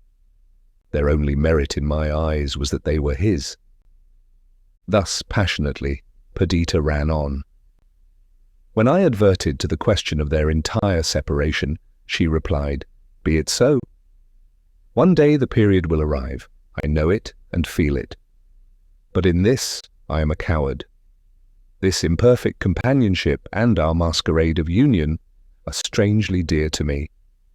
It is painful, I allow, destructive, impracticable. It keeps up a perpetual fever in my veins. It frets my immedicable wound. It is instinct with poison. Yet I must cling to it. Perhaps it will kill me soon, and thus perform a thankful office." In the meantime, Raymond had remained with Adrian and Idris. He was naturally frank. The continued absence of Perdita and myself became remarkable, and Raymond soon found relief from the constraint of months by an unreserved confidence with his two friends. He related to them the situation in which he had found Evadne. At first, from delicacy to Adrian, he concealed her name, but it was divulged in the course of his narrative, and her former lover heard with the most acute agitation the history of her sufferings. Idris had shared Perdita's ill opinion of the Greek, but Raymond's account softened and interested her.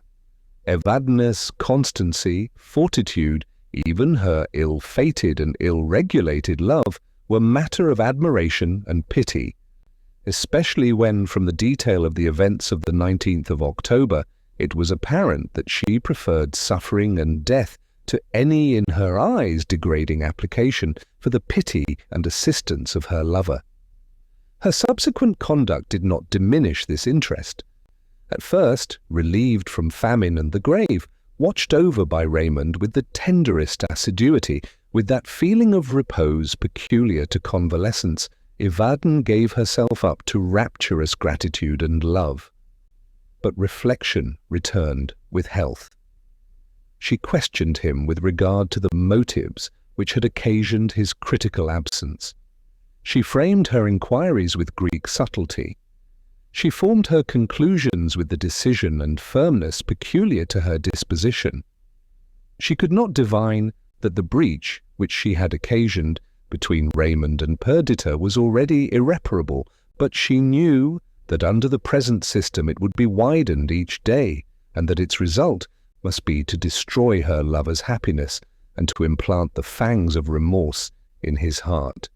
From the moment that she perceived the right line of conduct, she resolved to adopt it and to part from Raymond forever. Conflicting passions, long-cherished love, and self-inflicted disappointment made her regard death alone as sufficient refuge for her woe. But the same feelings and opinions which had before restrained her acted with redoubled force, for she knew that the reflection that he had occasioned her death would pursue Raymond through life, poisoning every enjoyment, clouding every prospect. Besides, though the violence of her anguish made life hateful, it had not yet produced that monotonous, lethargic sense of changeless misery which for the most part produces suicide. Her energy of character induced her still to combat with the ills of life. Even those attendant on hopeless love presented themselves rather in the shape of an adversary to be overcome than of a victor to whom she must submit. Besides, she had memories of past tenderness to cherish, smiles, words, and even tears to con over, which, though remembered in desertion and sorrow, were to be preferred to the forgetfulness of the grave. It was impossible to guess at the whole of her plan. Her letter to Raymond gave no clue for discovery. It assured him that she was in no danger of wanting the means of life. She promised in it to preserve herself, and some future day perhaps to present herself to him in a station not unworthy of her. She then bade him, with the eloquence of despair and of unalterable love, a last farewell. All these circumstances were now related to Adrian and Idris. Raymond then lamented the cureless evil of his situation with Perdita. He declared, notwithstanding her harshness, he even called it coldness, that he loved her. He had been ready once with the humility of a penitent and the duty of a vassal to surrender himself to her, giving up his very soul to her tutelage, to become her pupil, her slave, her bondsman. She had rejected these advances, and the time for such exuberant submission, which must be founded on love and nourished by it, was now past. Still all his wishes and endeavours were directed towards her peace, and his chief discomfort arose from the perception that he exerted himself in vain. If she were to continue inflexible in the line of conduct she now pursued, they must part. The combinations and occurrences of this senseless mode of intercourse were maddening to him. Yet he would not propose the separation. He was haunted by the fear of causing the death of one or other of the beings implicated in these events, and he could not persuade himself to undertake to direct the course of events, lest, ignorant of the land he traversed, he should lead those attached to the car into irremediable ruin. After a discussion on this subject, which lasted for several hours, he took leave of his friends and returned to town, unwilling to meet Perdita before us, conscious, as we all must be, of the thoughts uppermost in the minds of both. Perdita prepared to follow him with her child. Idris endeavoured to persuade her to remain. My poor sister looked at the counsellor with affright. She knew that Raymond had conversed with her. Had he instigated this request? Was this to be the prelude to their eternal separation? I have said that the defects of her character awoke and acquired vigour from her unnatural position. She regarded with suspicion the invitation of Idris. She embraced me as if she were about to be deprived of my affection also, calling me her more than brother, her only friend, her last hope. She pathetically conjured me not to cease to love her, and with increased anxiety she departed for London, the scene and cause of all her misery.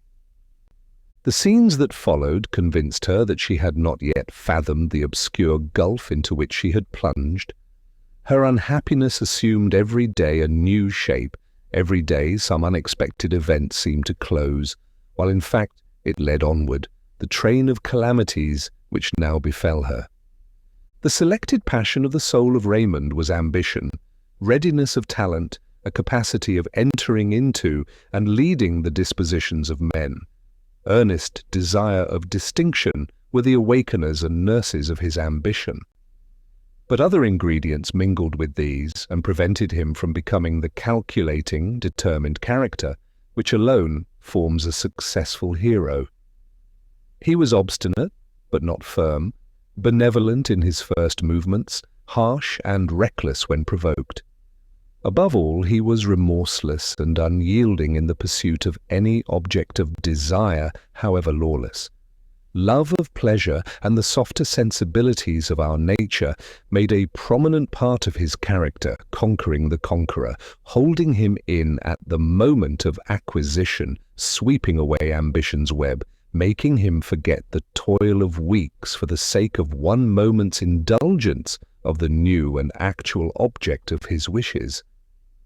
Obeying these impulses, he had become the husband of Perdita. Egged on by them, he found himself the lover of Evadne.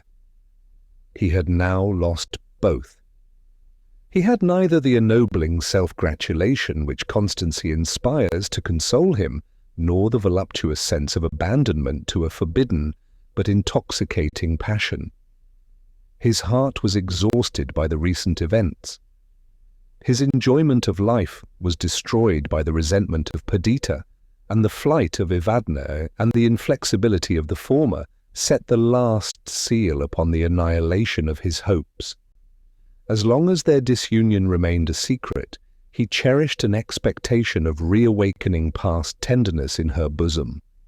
Now that we were all made acquainted with these occurrences, and that Perdita, by declaring her resolves to others, in a manner pledged herself to their accomplishment, he gave up the idea of reunion as futile, and sought only, since he was unable to influence her to change, to reconcile himself to the present state of things.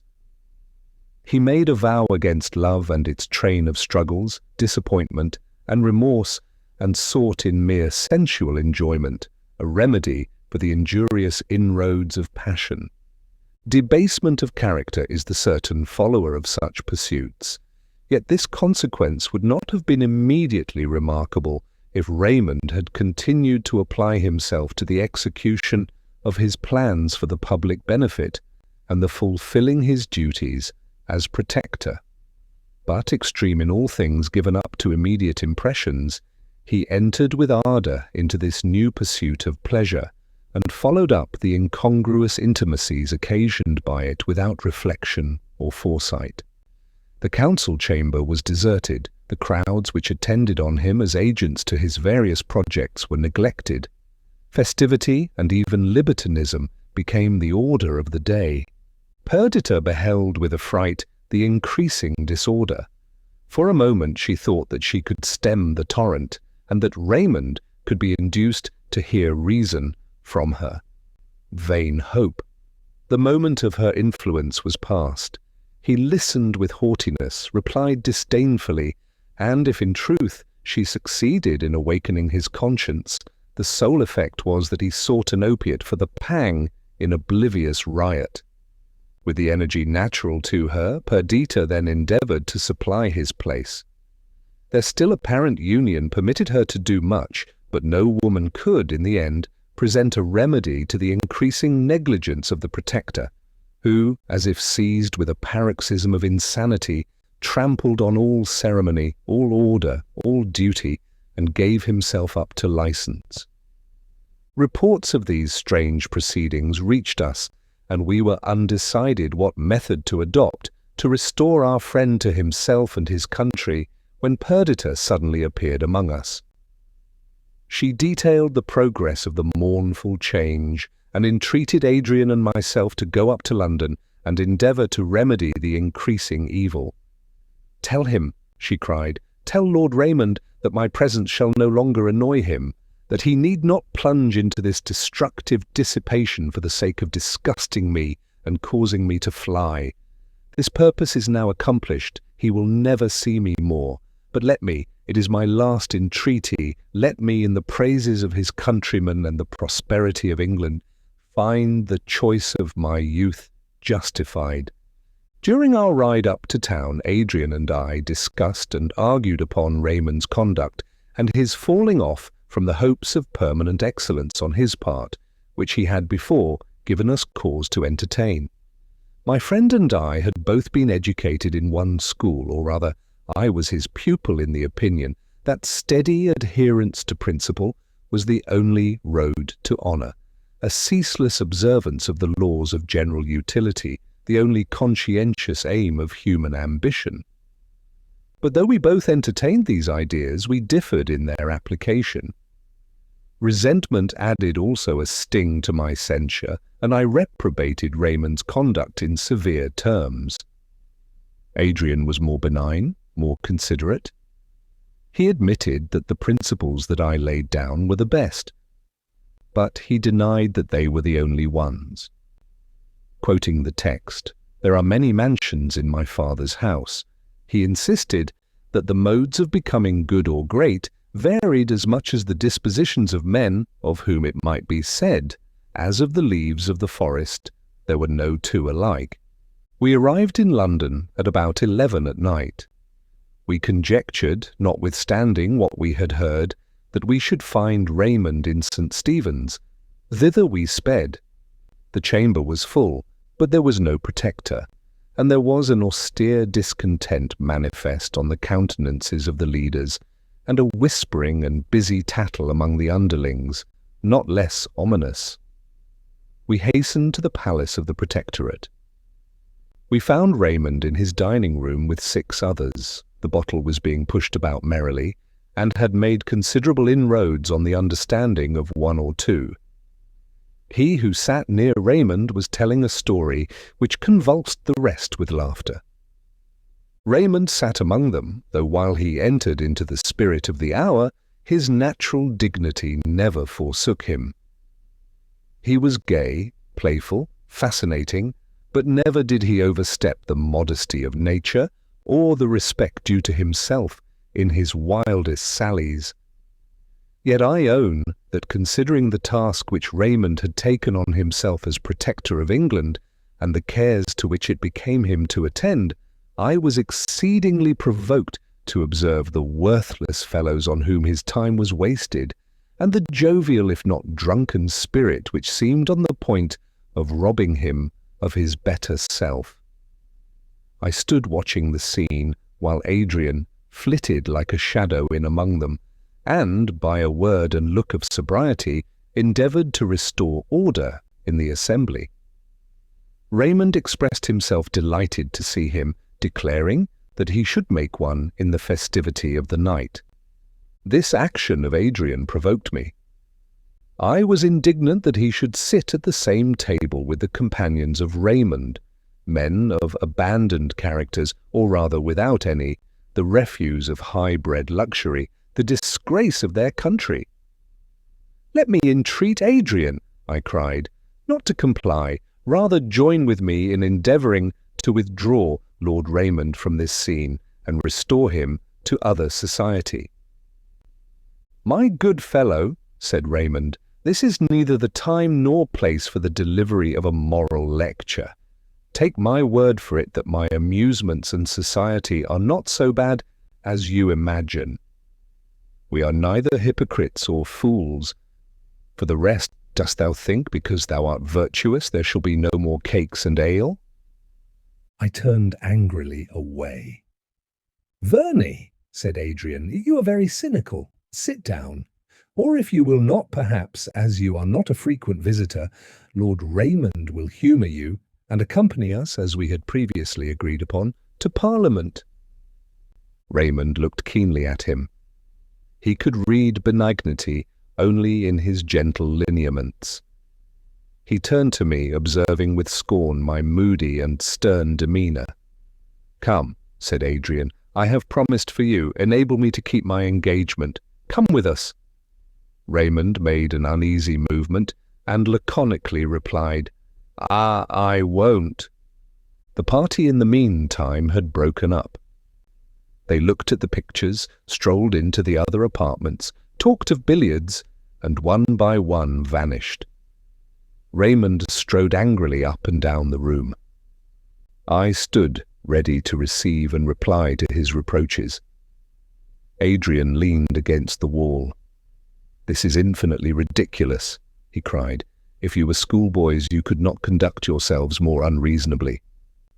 "You do not understand," said Raymond. "This is only part of a system, a scheme of tyranny to which I will never submit. Because I am Protector of England, am I to be the only slave in its empire? My privacy invaded, my actions censured, my friends insulted. But I will get rid of the whole together. Be you witnesses." And he took the star, insignia of office, from his breast and threw it on the table. "I renounce my office. I abdicate my power. Assume it who will." "Let him assume it," exclaimed Adrian. "Who can pronounce himself, or whom the world will pronounce to be your superior? There does not exist the man in England with adequate presumption. Know yourself, Raymond, and your indignation will cease, your complacency return. A few months ago, whenever we prayed for the prosperity of our country or our own, We at the same time prayed for the life and welfare of the protector as indissolubly linked to it. Your hours were devoted to our benefit. Your ambition was to obtain our commendation. You decorated our towns with edifices. You bestowed on us useful establishments.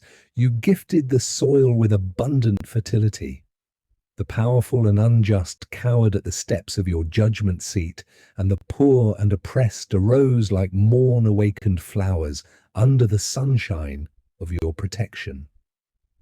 Can you wonder that we are all aghast and mourn when this appears changed?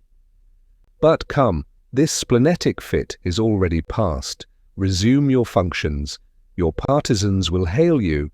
Your enemies be silenced. Our love, honor, and duty will again be manifested towards you. Master yourself, Raymond, and the world is subject to you.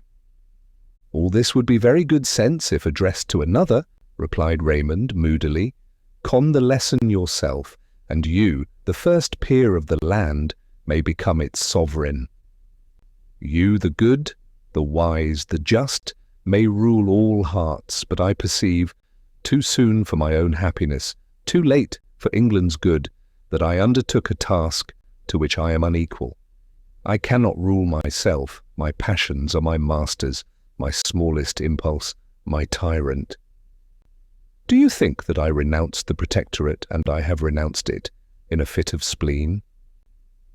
By the God that lives, I swear never to take up that bauble again, never again to burthen myself with the weight of care and misery of which that is the visible sign. Once I desired to be a king. It was in the heyday of youth, in the pride of boyish folly. I knew myself when I renounced it. I renounced it to gain, no matter what, for that also I have lost. For many months I have submitted to this mock majesty, this solemn jest. I am its dupe no longer. I will be free. I have lost that which adorned and dignified my life, that which linked me to other men. Again I am a solitary man, and I will become again, as in my early years, a wanderer, a soldier of fortune.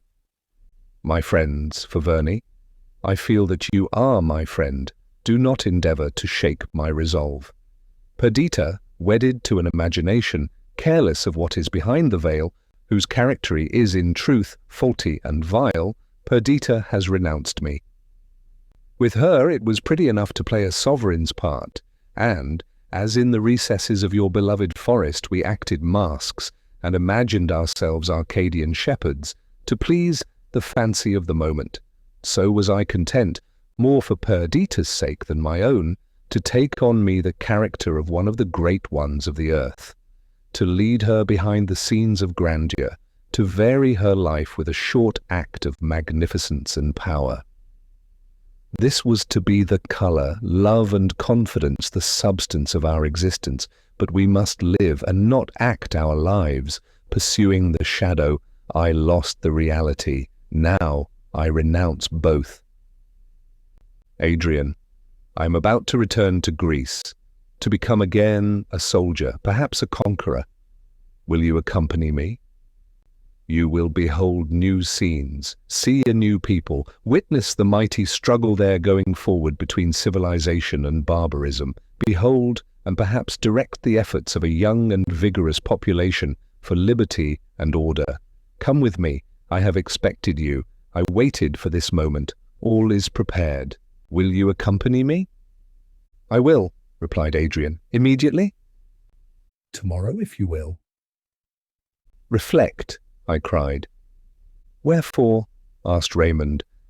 My dear fellow, I have done nothing else than reflect on this step, the livelong summer, and be assured that Adrian has condensed an age of reflection into this little moment.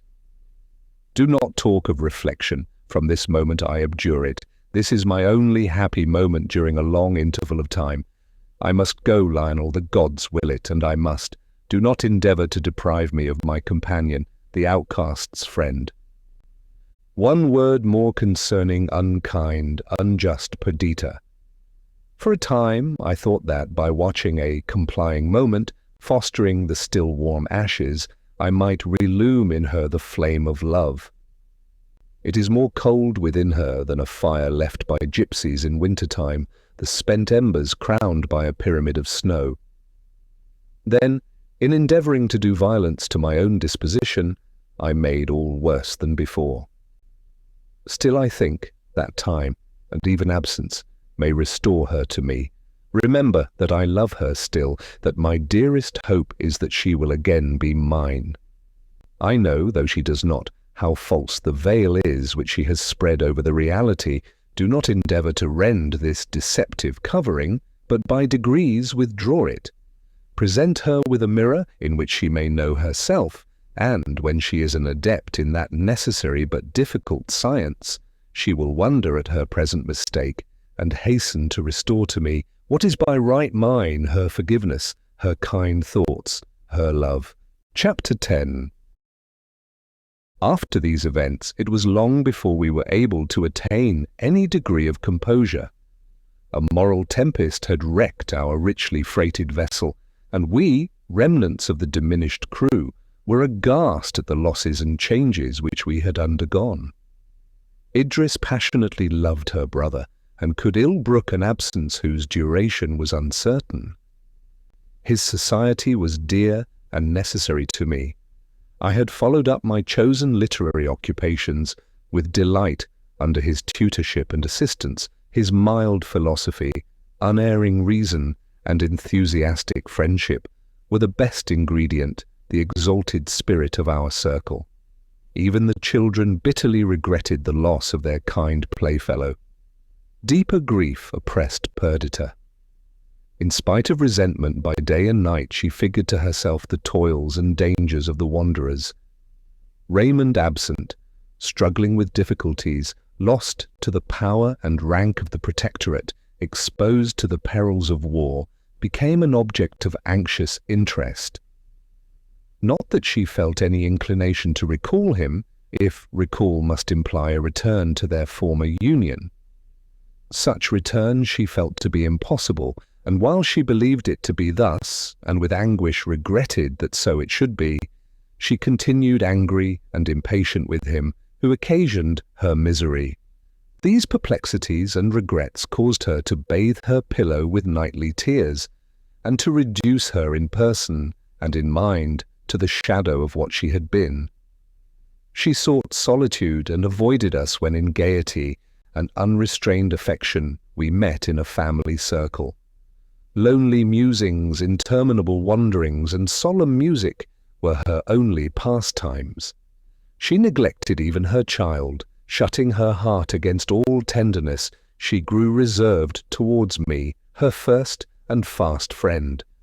I could not see her thus lost without exerting myself to remedy the evil, remediless I knew, if I could not in the end bring her to reconcile herself to Raymond. Before he went, I used every argument, every persuasion to induce her to stop his journey. She answered the one with a gush of tears, telling me that to be persuaded, life and the goods of life were a cheap exchange. It was not will that she wanted, but the capacity. Again and again she declared it were as easy to enchain the sea, to put reins on the wind's viewless courses, as for her to take truth for falsehood, deceit for honesty, heartless communion for sincere, confiding love. She answered my reasonings more briefly, declaring with disdain that the reason was hers. And until I could persuade her that the past could be unacted, that maturity could go back to the cradle, and that all that was could become as though it had never been, it was useless to assure her that no real change had taken place in her fate. And thus, with stern pride, she suffered him to go, though her very heartstrings cracked at the fulfilling of the act, which rent from her all that made life valuable. To change the scene for her and even for ourselves, all unhinged by the cloud that had come over us, I persuaded my two remaining companions that it were better that we should absent ourselves for a time from Windsor. We visited the north of England by native Ullswater, and lingered in scenes dear from 1,000 associations. We lengthened our tour into Scotland, that we might see Loch Katrine and Loch Lomond. Thence we crossed to Ireland and passed several weeks in the neighbourhood of Killarney. The change of scene operated to a great degree as I expected. After a year's absence, Perdita returned in gentler and more docile mood to Windsor. The first sight of this place for a time unhinged her. Here every spot was distinct, with associations now grown bitter. The forest glades, the ferny dells and lawny uplands, the cultivated and cheerful country spread around the silver pathway of ancient Thames, all earth, air and wave, took up one choral voice, inspired by memory, instinct with plaintive regret. But my essay towards bringing her to a saner view of her own situation did not end here. Perdita was still to a great degree uneducated. When first she left her peasant life and resided with the elegant and cultivated Evadne, the only accomplishment she brought to any perfection was that of painting, for which she had a taste almost amounting to genius. This had occupied her in her lonely cottage when she quitted her Greek friend's protection. Her palette and easel were now thrown aside. Did she try to paint? Thronging recollections made her hand tremble, her eyes fill with tears. With this occupation, she gave up almost every other, and her mind preyed upon itself almost to madness. For my own part, since Adrian had first withdrawn me from my selvatic wilderness to his own paradise of order and beauty, I had been wedded to literature. I felt convinced that, however it might have been in former times, in the present stage of the world, no man's faculties could be developed, no man's moral principle be enlarged and liberal, without an extensive acquaintance with books. To me they stood in the place of an active career, of ambition, and those palpable excitements necessary to the multitude. The collation of philosophical opinions, the study of historical facts, the acquirement of languages were at once my recreation and the serious aim of my life. I turned author myself. My productions, however, were sufficiently unpretending. They were confined to the biography of favourite historical characters, especially those whom I believed to have been traduced, or about whom clung obscurity and doubt. As my authorship increased, I acquired new sympathies and pleasures. I found another and a valuable link to enchain me to my fellow creatures. My point of sight was extended, and the inclinations and capacities of all human beings became deeply interesting to me. Kings have been called the fathers of their people. Suddenly I became, as it were, the father of all mankind. Posterity became my heirs. My thoughts were gems to enrich the treasure house of man's intellectual possessions. Each sentiment was a precious gift I bestowed on them. Let not these aspirations be attributed to vanity.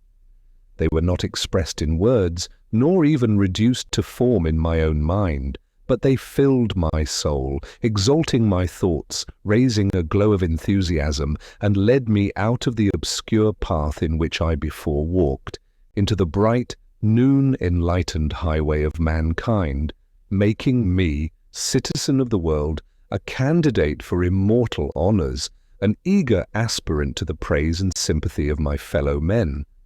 No one certainly ever enjoyed the pleasures of composition more intensely than I. If I left the woods, the solemn music of the waving branches and the majestic temple of nature, I sought the vast halls of the castle and looked over wide, fertile England, spread beneath our regal mount, and listened the while to inspiring strains of music. At such times, solemn harmonies or spirit-stirring airs gave wings to my lagging thoughts, permitting them, methought, to penetrate the last veil of nature and her God, and to display the highest beauty in visible expression to the understandings of men. As the music went on, my ideas seemed to quit their mortal dwelling-house. They shook their pinions and began a flight. sailing on the placid current of thought, filling the creation with new glory and rousing sublime imagery that else had slept voiceless. Then I would hasten to my desk, weave the newfound web of mind in firm texture and brilliant colors, leaving the fashioning of the material to a calmer moment. But this account, which might as properly belong to a former period of my life as to the present moment, leads me far afield. It was the pleasure I took in literature, the discipline of mind I found arise from it, that made me eager to lead Perdita to the same pursuits. I began with light hand and gentle allurement, first exciting her curiosity and then satisfying it in such a way as might occasion her, at the same time that she half forgot her sorrows in occupation, to find in the hours that succeeded a reaction of benevolence and toleration.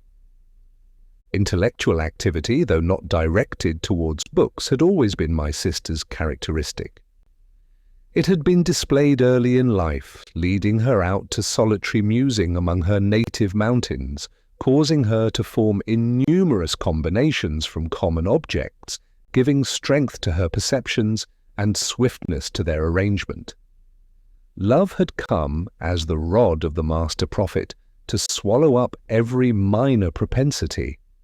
Love had doubled all her excellencies and placed a diadem on her genius. Was she to cease to love, take the colours and odour from the rose, change the sweet nutriment of mother's milk to gall and poison? As easily might you wean Perdita from love. She grieved for the loss of Raymond with an anguish that exiled all smile from her lips and trenched sad lines on her brow of beauty. But each day seemed to change the nature of her suffering, and every succeeding hour forced her to alter, if so I may style it, the fashion of her soul's mourning garb. For a time, music was able to satisfy the cravings of her mental hunger, and her melancholy thoughts renewed themselves in each change of key and varied with every alteration in the strain. My schooling first impelled her towards books, and, if music had been the food of sorrow, the productions of the wise became its medicine. The acquisition of unknown languages was too tedious an occupation for one who referred every expression to the universe within, and read not, as many do, for the mere sake of filling up time, but who was still questioning herself and her author, moulding every idea in 1,000 ways, ardently desirous for the discovery of truth in every sentence. She sought to improve her understanding. Mechanically her heart and dispositions became soft and gentle under this benign discipline. After a while she discovered that amidst all her newly acquired knowledge, her own character, which formerly she fancied that she thoroughly understood, became the first in rank among the terrae incognite, the pathless wilds of a country that had no chart. Erringly and strangely, she began the task of self-examination with self-condemnation. And then again she became aware of her own excellencies and began to balance with juster scales the shades of good and evil. I, who longed beyond words to restore her to the happiness it was still in her power to enjoy, watched with anxiety the result of these internal proceedings. But man is a strange animal. We cannot calculate on his forces like that of an engine, and though an impulse draw with a 40 horse power at what appears willing to yield to one, yet in contempt of calculation, the movement is not effected. Neither grief, philosophy, nor love could make Perdita think with mildness of the dereliction of Raymond. She now took pleasure in my society. Towards Idris, she felt and displayed a full and affectionate sense of her worth. She restored to her child in abundant measure her tenderness and care. But I could discover, amidst all her repinings, deep resentment towards Raymond and an unfading sense of injury that plucked from me my hope when I appeared nearest to its fulfillment. Among other painful restrictions, she has occasioned it to become a law among us never to mention Raymond's name before her. She refused to read any communications from Greece, desiring me only to mention when any arrived and whether the wanderers were well. It was curious that even little Clara observed this law towards her mother. This lovely child was nearly 8 years of age. Formerly she had been a light-hearted infant, fanciful, but gay and childish. After the departure of her father, thought became impressed on her young brow. Children, unadepts in language, seldom find words to express their thoughts, nor could we tell in what manner the late events had impressed themselves on her mind. But certainly she had made deep observations while she noted in silence the changes that passed around her. She never mentioned her father to Perdita. She appeared half afraid when she spoke of him to me, and though I tried to draw her out on the subject and to dispel the gloom that hung about her ideas concerning him, I could not succeed. Yet each foreign post day she watched for the arrival of letters, knew the postmark, and watched me as I read. I found her often poring over the article of Greek intelligence in the newspaper. There is no more painful sight than that of untimely care in children, and it was particularly observable in one whose disposition had heretofore been mirthful. Yet there was so much sweetness and docility about Clara that your admiration was excited, and if the moods of mind are calculated to paint the cheek with beauty and endow motions with grace, surely her contemplations must have been celestial, since every lineament was moulded into loveliness, and her motions were more harmonious than the elegant boundings of the fawns of her native forest. I sometimes expostulated with Perdita on the subject of her reserve, but she rejected my counsels, while her daughter's sensibility excited in her a tenderness still more passionate. After the lapse of more than a year, Adrian returned from Greece. When our exiles had first arrived, a truce was in existence between the Turks and Greeks. A truce that was as sleep to the mortal frame, signal of renewed activity on waking. With the numerous soldiers of Asia, with all of warlike stores, ships and military engines that wealth and power could command, the Turks at once resolved to crush an enemy which, creeping on by degrees, had from their stronghold in the Morea acquired Thrace and Macedonia, and had led their armies even to the gates of Constantinople, while their extensive commercial relations gave every European nation an interest in their success. Greece prepared for a vigorous resistance. It rose to a man, and the women, sacrificing their costly ornaments, accoutred their sons for the war, and bade them conquer or die with the spirit of the Spartan mother. The talents and courage of Raymond were highly esteemed among the Greeks. Born at Athens, that city claimed him for her own, and by giving him the command of her peculiar division in the army, the commander-in-chief only possessed superior power. He was numbered among her citizens, his name was added to the list of Grecian heroes, his judgment, activity, and consummate bravery justified their choice. The Earl of Windsor became a volunteer under his friend. "It is well," said Adrian, "to prate of war in these pleasant shades, and with much ill-spent oil make a show of joy, because many thousand of our fellow creatures leave with pain this sweet air and natal earth. I shall not be suspected of being averse to the Greek cause. I know and feel its necessity. It is beyond every other a good cause. I have defended it with my sword, and was willing that my spirit should be breathed out in its defense. Freedom is of more worth than life, and the Greeks do well to defend their privilege unto death. But let us not deceive ourselves. The Turks are men.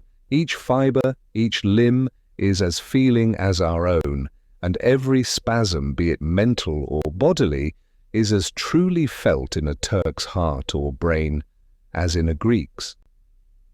The last action at which I was present was the taking of. The Turks resisted to the last. The garrison perished on the ramparts, and we entered by assault. Every breathing creature within the walls was massacred. Think you, amidst the shrieks of violated innocence and helpless infancy, I did not feel in every nerve the cry of a fellow being? They were men and women, the sufferers, before they were Mahometans, and when they rise turbanless from the grave, in what except their good or evil actions, will they be the better or worse than we? 2 soldiers contended for a girl whose rich dress and extreme beauty excited the brutal appetites of these wretches, who, perhaps good men among their families, were changed by the fury of the moment into incarnated evils. An old man with a silver beard, decrepit and bald, he might be her grandfather, interposed to save her. The battle-axe of one of them clove his skull. I rushed to her defense, but rage made them blind and deaf. They did not distinguish my Christian garb or heed my words. Words were blunt weapons then, for while war cried havoc and murder gave fit echo, how could I turn back the tide of ills, relieving wrong? With mild accost of soothing eloquence, one of the fellows, enraged at my interference, struck me with his bayonet in the side, and I fell senseless. This wound will probably shorten my life, having shattered a frame weak of itself, but I am content to die. I have learnt in Greece that one man, more or less, is of small import, while human bodies remain to fill up the thinned ranks of the soldiery, and that the identity of an individual may be overlooked so that the muster roll contain its full numbers.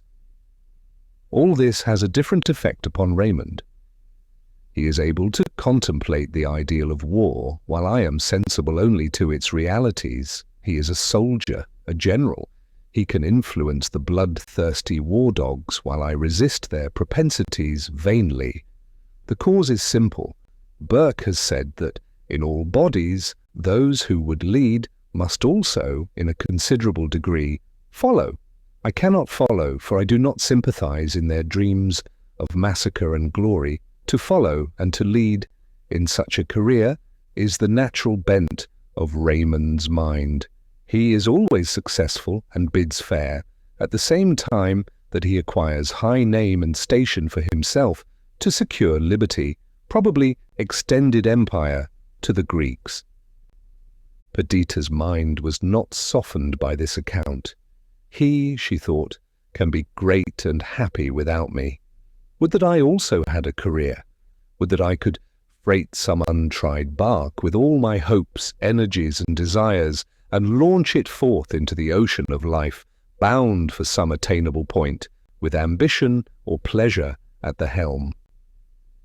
But adverse winds detain me on shore. Like Ulysses, I sit at the water's edge and weep. But my nerveless hands can neither fell the trees nor smooth the planks. Under the influence of these melancholy thoughts, she became more than ever in love with sorrow. Yet Adrian's presence did some good. He at once broke through the law of silence observed concerning Raymond. At first she started from the unaccustomed sound. Soon she got used to it and to love it, and she listened with avidity to the account of his achievements. Clara got rid also of her restraint. Adrian and she had been old playfellows, and now, as they walked or rode together, he yielded to her earnest entreaty, and repeated for the 100th time some tale of her father's bravery, munificence, or justice. Each vessel in the meantime brought exhilarating tidings from Greece. The presence of a friend in its armies and councils made us enter into the details with enthusiasm, and a short letter now and then from Raymond told us how he was engrossed by the interests of his adopted country. The Greeks were strongly attached to their commercial pursuits, and would have been satisfied with their present acquisitions had not the Turks roused them by invasion. The patriots were victorious, a spirit of conquest was instilled, and already they looked on Constantinople as their own. Raymond rose perpetually in their estimation, but one man held a superior command to him in their armies. He was conspicuous for his conduct and choice of position in a battle fought in the plains of Thrace on the banks of the Hebrus, which was to decide the fate of Islam. The Mahometans were defeated and driven entirely from the country west of this river. The battle was sanguinary, the loss of the Turks apparently irreparable. The Greeks, in losing one man, forgot the nameless crowd strewed upon the bloody field, and they ceased to value themselves on a victory which cost them Raymond. At the Battle of Macri, he had led the charge of cavalry and pursued the fugitives even to the banks of the Hebrus. His favourite horse was found grazing by the margin of the tranquil river. It became a question whether he had fallen among the unrecognized, but no broken ornament or stained trapping betrayed his fate. It was suspected that the Turks, finding themselves possessed of so illustrious a captive, resolved to satisfy their cruelty rather than their avarice, and fearful of the interference of England, had come to the determination of concealing forever the cold-blooded murder of the soldier they most hated and feared in the squadrons of their enemy. Raymond was not forgotten in England. His abdication of the protectorate had caused an unexampled sensation, and when his magnificent and manly system was contrasted with the narrow views of succeeding politicians, the period of his elevation was referred to with sorrow. The perpetual recurrence of his name, joined to most honourable testimonials in the Greek gazettes, kept up the interest he had excited. He seemed the favourite child of fortune, and his untimely loss eclipsed the world and showed forth the remnant of mankind with diminished lustre. They clung with eagerness to the hope held out that he might yet be alive. Their minister at Constantinople was urged to make the necessary perquisitions, and should his existence be ascertained, to demand his release. It was to be hoped that their efforts would succeed, and that though now a prisoner, the sport of cruelty and the mark of hate, he would be rescued from danger and restored to the happiness, power, and honour which he deserved. The effect of this intelligence upon my sister was striking. She never for a moment credited the story of his death. She resolved instantly to go to Greece. Reasoning and persuasion were thrown away upon her. She would endure no hindrance, no delay. It may be advanced for a truth that if argument or entreaty can turn anyone from a desperate purpose, whose motive and end depends on the strength of the affections only, then it is right so to turn them, since their docility shows that neither the motive nor the end were of sufficient force to bear them through the obstacles attendant on their undertaking. If, on the contrary, they are proof against expostulation, this very steadiness is an omen of success, and it becomes the duty of those who love them to assist in smoothing the obstructions in their path. Such sentiments actuated our little circle. Finding Perdita immovable, we consulted as to the best means of furthering her purpose. She could not go alone to a country where she had no friends, where she might arrive only to hear the dreadful news which must overwhelm her with grief and remorse. Adrian, whose health had always been weak, now suffered considerable aggravation of suffering from the effects of his wound.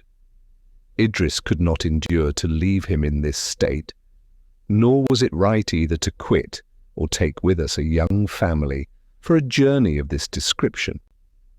I resolved at length to accompany Perdita. The separation from my Idris was painful, but necessity reconciled us to it in some degree. Necessity and the hope of saving Raymond and restoring him again to happiness and Perdita. No delay was to ensue. 2 days after we came to our determination, we set out for Portsmouth and embarked. The season was May, the weather stormless. We were promised a prosperous voyage. Cherishing the most fervent hopes, embarked on the waste ocean, we saw with delight the receding shore of Britain, and on the wings of desire outspeeded our well-filled sails towards the south. The light-curling waves bore us onward, and old ocean smiled at the freight of love and hope committed to his charge. It stroked gently its tempestuous plains, and the path was smoothed for us. Day and night the wind right aft gave steady impulse to our keel, nor did rough gale or treacherous sand or destructive rock interpose an obstacle between my sister and the land which was to restore her to her first beloved, her dear heart's confessor. A heart within that heart. Volume 2. Chapter 1. During this voyage, when on calm evenings we conversed on deck, watching the glancing of the waves and the changeful appearances of the sky, I discovered the total revolution that the disasters of Raymond had wrought in the mind of my sister. Were they the same waters of love which, lately cold and cutting as ice, repelling as that, now loosened from their frozen chains, flowed through the regions of her soul in gushing and grateful exuberance? She did not believe that he was dead, but she knew that he was in danger, and the hope of assisting in his liberation, and the idea of soothing by tenderness the ills that he might have undergone, elevated and harmonized the late jarring element of her being. I was not so sanguine as she as to the result of our voyage. She was not sanguine but secure, and the expectation of seeing the lover she had banished, the husband, friend, heart's companion from whom she had long been alienated, wrapped her senses in delight, her mind in placidity. It was beginning life again. It was leaving barren sands for an abode of fertile beauty. It was a harbour after a tempest, an opiate after sleepless nights, a happy waking from a terrible dream. Little Clara accompanied us. The poor child did not well understand what was going forward. She heard that we were bound for Greece, that she would see her father, and now, for the first time, she prattled of him to her mother. On landing at Athens, we found difficulties increase upon us, nor could the storied earth or balmy atmosphere inspire us with enthusiasm or pleasure while the fate of Raymond was in jeopardy. No man had ever excited so strong an interest in the public mind. This was apparent even among the phlegmatic English, from whom he had long been absent. The Athenians had expected their hero to return in triumph. The women had taught their children to lisp his name joined to thanksgiving. His manly beauty, his courage, his devotion to their cause made him appear in their eyes almost as one of the ancient deities of the soil descended from their native Olympus to defend them. When they spoke of his probable death and certain captivity, tears streamed from their eyes. Even as the women of Syria sorrowed for Adonis, did the wives and mothers of Greece lament our English Raymond. Athens was a city of mourning. All these shoes of despair struck Perdita with affright. With that sanguine but confused expectation which desire engendered while she was at a distance from reality, she had formed an image in her mind of instantaneous change when she should set her foot on Grecian shores. She fancied that Raymond would already be free, and that her tender attentions would come to entirely obliterate even the memory of his mischance. But his fate was still uncertain. She began to fear the worst, and to feel that her soul's hope was cast on a chance that might prove a blank. The wife and lovely child of Lord Raymond became objects of intense interest in Athens. The gates of their abode were besieged, audible prayers were breathed for his restoration. All these circumstances added to the dismay and fears of Perdita. My exertions were unremitted. After a time, I left Athens and joined the army, stationed at Kishan in Thrace. Bribery, threats, and intrigue soon discovered the secret that Raymond was alive, a prisoner, suffering the most rigorous confinement and wanton cruelties. We put in movement every impulse of policy and money to redeem him from their hands. The impatience of my sister's disposition now returned on her, awakened by repentance, sharpened by remorse. The very beauty of the Grecian climate during the season of spring added torture to her sensations. The unexampled loveliness of the flower-clad earth, the genial sunshine and grateful shade, the melody of the birds, the majesty of the woods, the splendor of the marble ruins, the clear effulgence of the stars by night, the combination of all that was exciting and voluptuous in this transcending land, by inspiring a quicker spirit of life and an added sensitiveness to every articulation of her frame, only gave edge to the poignancy of her grief. Each long hour was counted, and "he suffers" was the burthen of all her thoughts. She abstained from food, she lay on the bare earth, and, by such mimicry of his enforced torments, endeavoured to hold communion with his distant pain. I remembered in one of her harshest moments a quotation of mine had roused her to anger and disdain. "Perdita," I had said, "some day you will discover that you have done wrong in again casting Raymond on the thorns of life. When disappointment has sullied his beauty, when a soldier's hardships have bent his manly form, and loneliness made even triumph bitter to him, then you will repent and regret for the irreparable change, will move in hearts all rocky now, the late remorse of love." 1. The stinging remorse of love now pierced her heart. She accused herself of his journey to Greece, his dangers, his imprisonment. She pictured to herself the anguish of his solitude. She remembered with what eager delight he had in former days made her the partner of his joyful hopes. With what grateful affection he received her sympathy in his cares. She called to mind how often he had declared that solitude was to him the greatest of all evils, and how death itself was to him more full of fear and pain when he pictured to himself a lonely grave. "My best girl," he had said, "relieves me from these fantasies." United to her, cherished in her dear heart, never again shall I know the misery of finding myself alone.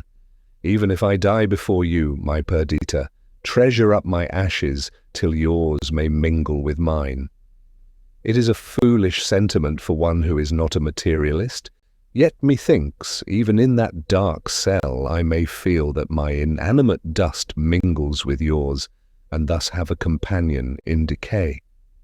In her resentful mood, these expressions had been remembered with acrimony and disdain. They visited her in her softened hour, taking sleep from her eyes, all hope of rest from her uneasy mind. 2 months passed thus, when at last we obtained a promise of Raymond's release. Confinement and hardship had undermined his health. The Turks feared an accomplishment of the threats of the English government. If he died under their hands, they looked upon his recovery as impossible.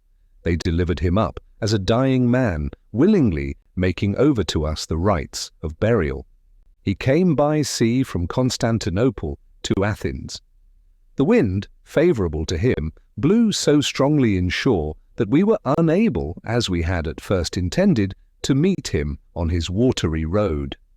The watchtower of Athens was besieged by inquirers, each sail eagerly looked out for, till on the 1st of May the gallant frigate bore in sight, freighted with treasure more invaluable than the wealth which, piloted from Mexico, the vexed Pacific swallowed, or that was conveyed over its tranquil bosom to enrich the crown of Spain. At early dawn the vessel was discovered bearing in shore. It was conjectured that it would cast anchor about 5 miles from land. The news spread through Athens, and the whole city poured out at the gate of the Piraeus, down the roads, through the vineyards, the olive woods and plantations of fig trees, towards the harbour. The noisy joy of the populace, the gaudy colours of their dress, the tumult of carriages and horses, the march of soldiers intermixed, The waving of banners and sound of martial music added to the high excitement of the scene. While round us reposed in solemn majesty the relics of antient time, to our right the Acropolis rose high, spectatress of 1,000 changes, of ancient glory, Turkish slavery, and the restoration of dear-bought liberty. Tombs and cenotaphs were strewed thick around, adorned by ever-renewing vegetation. The mighty dead hovered over their monuments and beheld in our enthusiasm and congregated numbers a renewal of the scenes in which they had been the actors. Perdita and Clara rode in a close carriage. I attended them on horseback. At length we arrived at the harbour. It was agitated by the outward swell of the sea. The beach, as far could be discerned, was covered by a moving multitude, which, urged by those behind toward the sea, again rushed back as the heavy waves with sullen roar burst close to them. I applied my glass and could discern that the frigate had already cast anchor, fearful of the danger of approaching nearer to a lee shore. A boat was lowered. With a pang, I saw that Raymond was unable to descend the vessel's side. He was let down in a chair and lay wrapped in cloaks at the bottom of the boat. I dismounted and called to some sailors who were rowing about the harbour to pull up and take me into their skiff. Perdita at the same moment alighted from her carriage. She seized my arm. "Take me with you," she cried. She was trembling and pale. Clara clung to her. "You must not," I said. "The sea is rough. He will soon be here. Do you not see his boat?" The little bark to which I had beckoned had now pulled up. Before I could stop her, Perdita, assisted by the sailors, was in it. Clara followed her mother. A loud shout echoed from the crowd as we pulled out of the inner harbour, while my sister at the prow had caught hold of one of the men who was using a glass, asking 1,000 questions, careless of the spray that broke over her, deaf, sightless to all, except the little speck that, just visible on the top of the waves, evidently neared. We approached with all the speed 6 rowers could give, the orderly and picturesque dress of the soldiers on the beach, the sounds of exulting music, the stirring breeze and waving flags, the unchecked exclamations of the eager crowd, whose dark looks and foreign garb were purely Eastern, the sight of temple-crowned rock, the white marble of the buildings glittering in the sun, and standing in bright relief against the dark ridge of lofty mountains beyond. The near roar of the sea, the splash of oars and dash of spray, all steeped my soul in a delirium, unfelt, unimagined, in the common course of common life.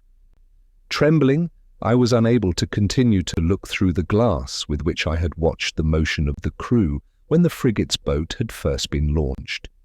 We rapidly drew near, so that at length the number and forms of those within could be discerned. Its dark sides grew big, and the splash of its oars became audible. I could distinguish the languid form of my friend as he half raised himself at our approach. Perdita's questions had ceased. She leaned on my arm, panting with emotions too acute for tears. Our men pulled alongside the other boat. As a last effort, my sister mustered her strength, her firmness.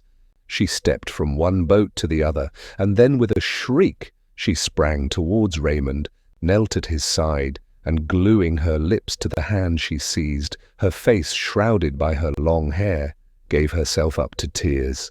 Raymond had somewhat raised himself at our approach, but it was with difficulty that he exerted himself even thus much.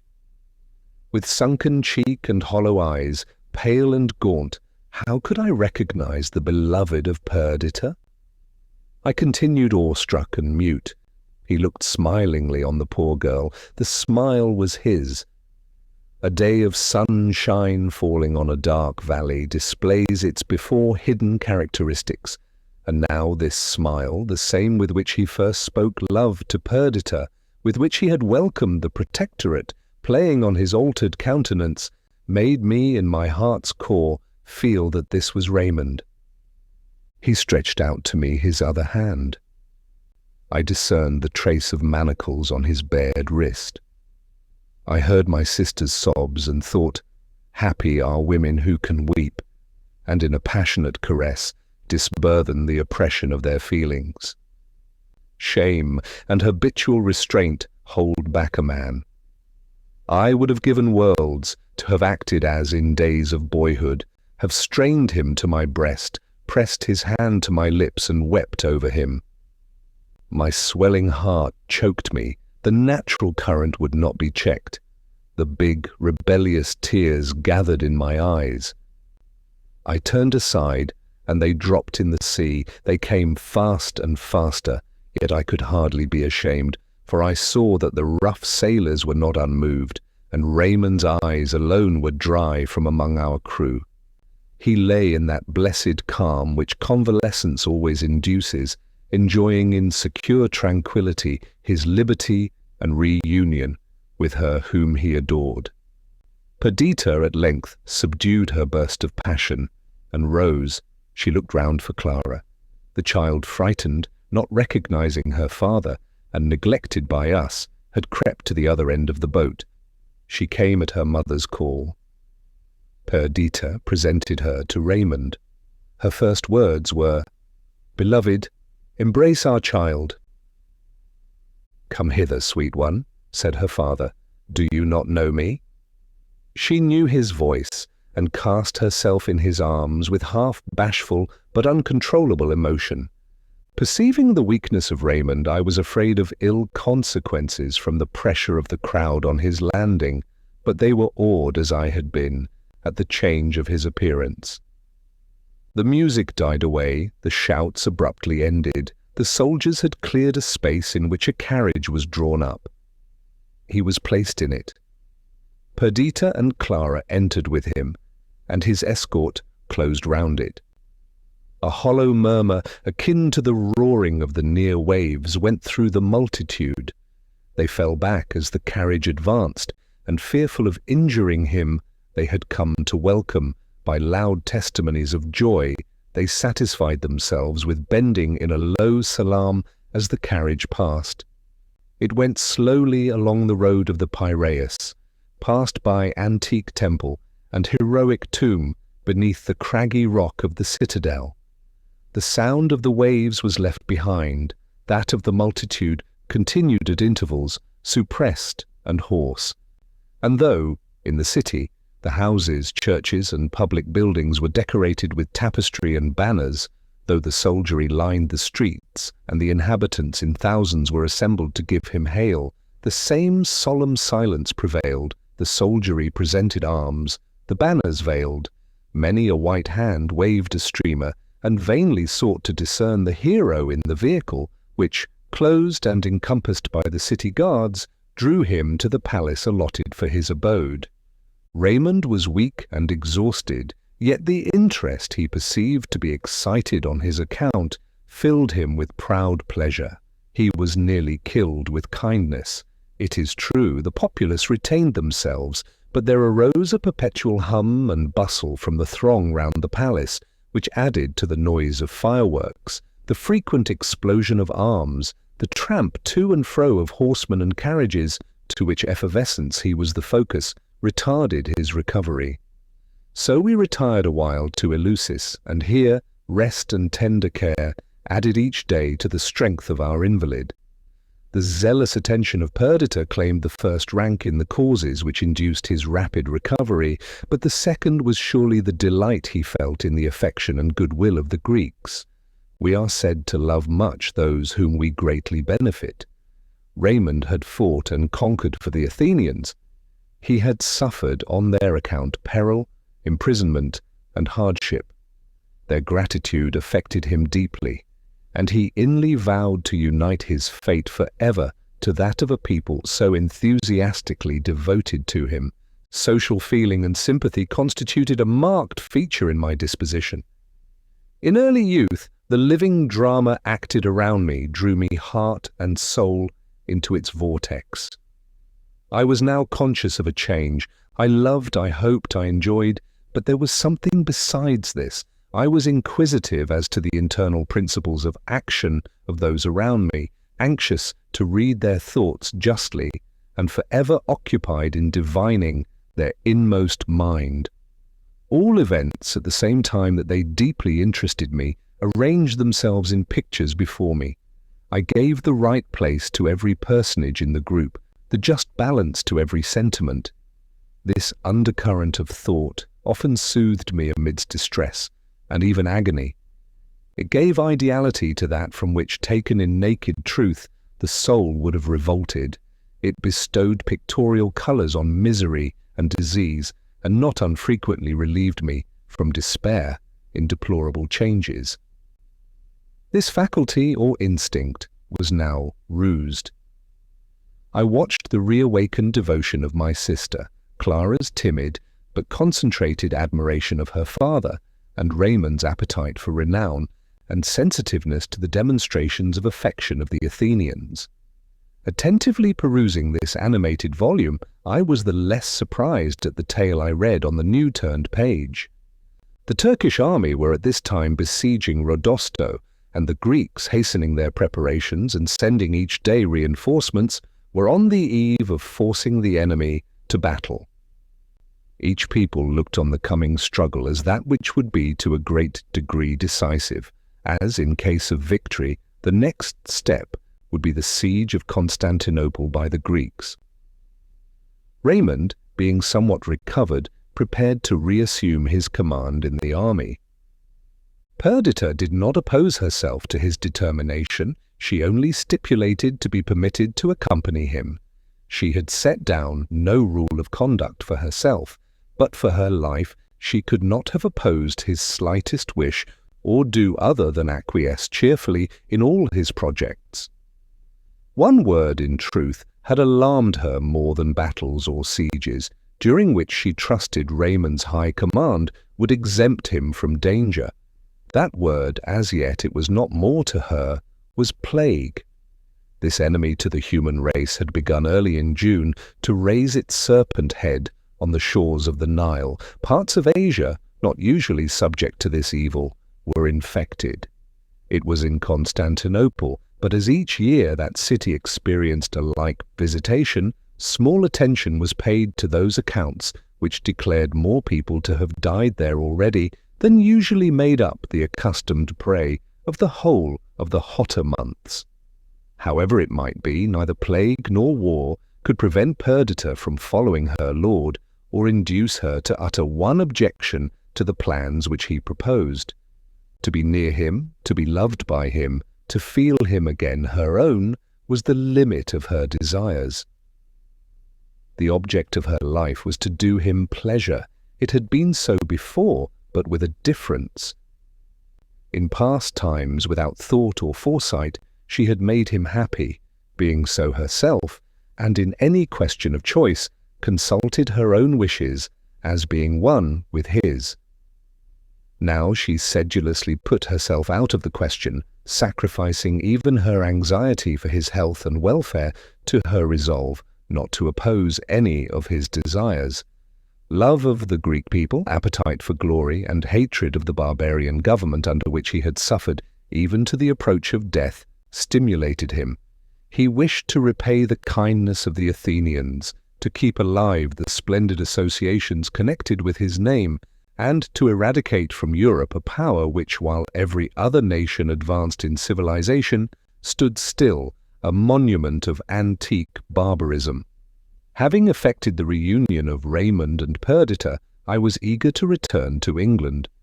But his earnest request, added to awakening curiosity and an indefinable anxiety to behold the catastrophe, now apparently at hand, in the long-drawn history of Grecian and Turkish warfare, induced me to consent to prolong until the autumn the period of my residence in Greece. As soon as the health of Raymond was sufficiently re-established, he prepared to join the Grecian camp, near Kishan, a town of some importance, situated to the east of the Hebrus, in which Perdita and Clara were to remain until the event of the expected battle. We quitted Athens on the 2nd of June. Raymond had recovered from the gaunt and pallid looks of fever.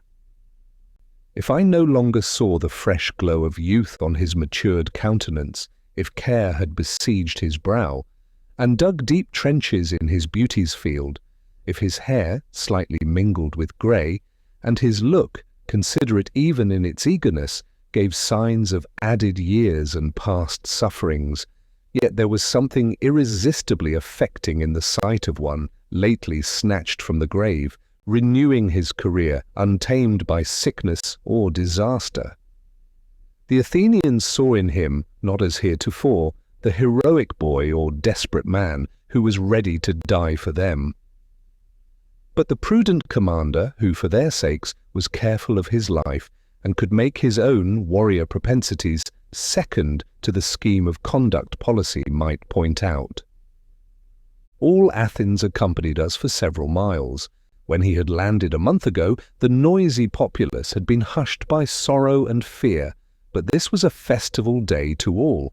The air resounded with their shouts, their picturesque costume, and the gay colours of which it was composed, flaunted in the sunshine. Their eager gestures and rapid utterance accorded with their wild appearance. Raymond was the theme of every tongue, the hope of each wife, mother, or betrothed bride, whose husband, child, or lover, making a part of the Greek army, were to be conducted to victory by him. Notwithstanding the hazardous object of our journey, it was full of romantic interest as we passed through the valleys and over the hills of this divine country. Raymond was inspirited by the intense sensations of recovered health. He felt that in being general of the Athenians, he filled a post worthy of his ambition. And in his hope of the conquest of Constantinople, he counted on an event which would be as a landmark in the waste of ages, an exploit unequalled in the annals of man.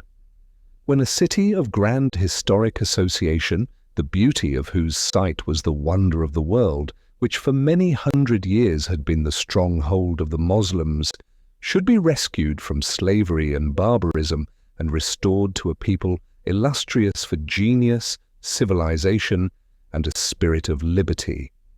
Perdita rested on his restored society, on his love, his hopes and fame, even as a sybarite on a luxurious couch.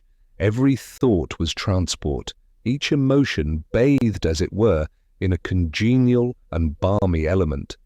We arrived at Kishan on the 7th of July. The weather during our journey had been serene. Each day, before dawn, we left our night's encampment and watched the shadows as they retreated from hill and valley and the golden splendor of the sun's approach. The accompanying soldiers received, with national vivacity, enthusiastic pleasure from the sight of beautiful nature. The uprising of the star of day was hailed by triumphant strains, while the birds, heard by snatches, filled up the intervals of the music. At noon, we pitched our tents in some shady valley or embowering wood among the mountains, while a stream prattling over pebbles induced grateful sleep. Our evening march, more calm, was yet more delightful than the morning restlessness of spirit.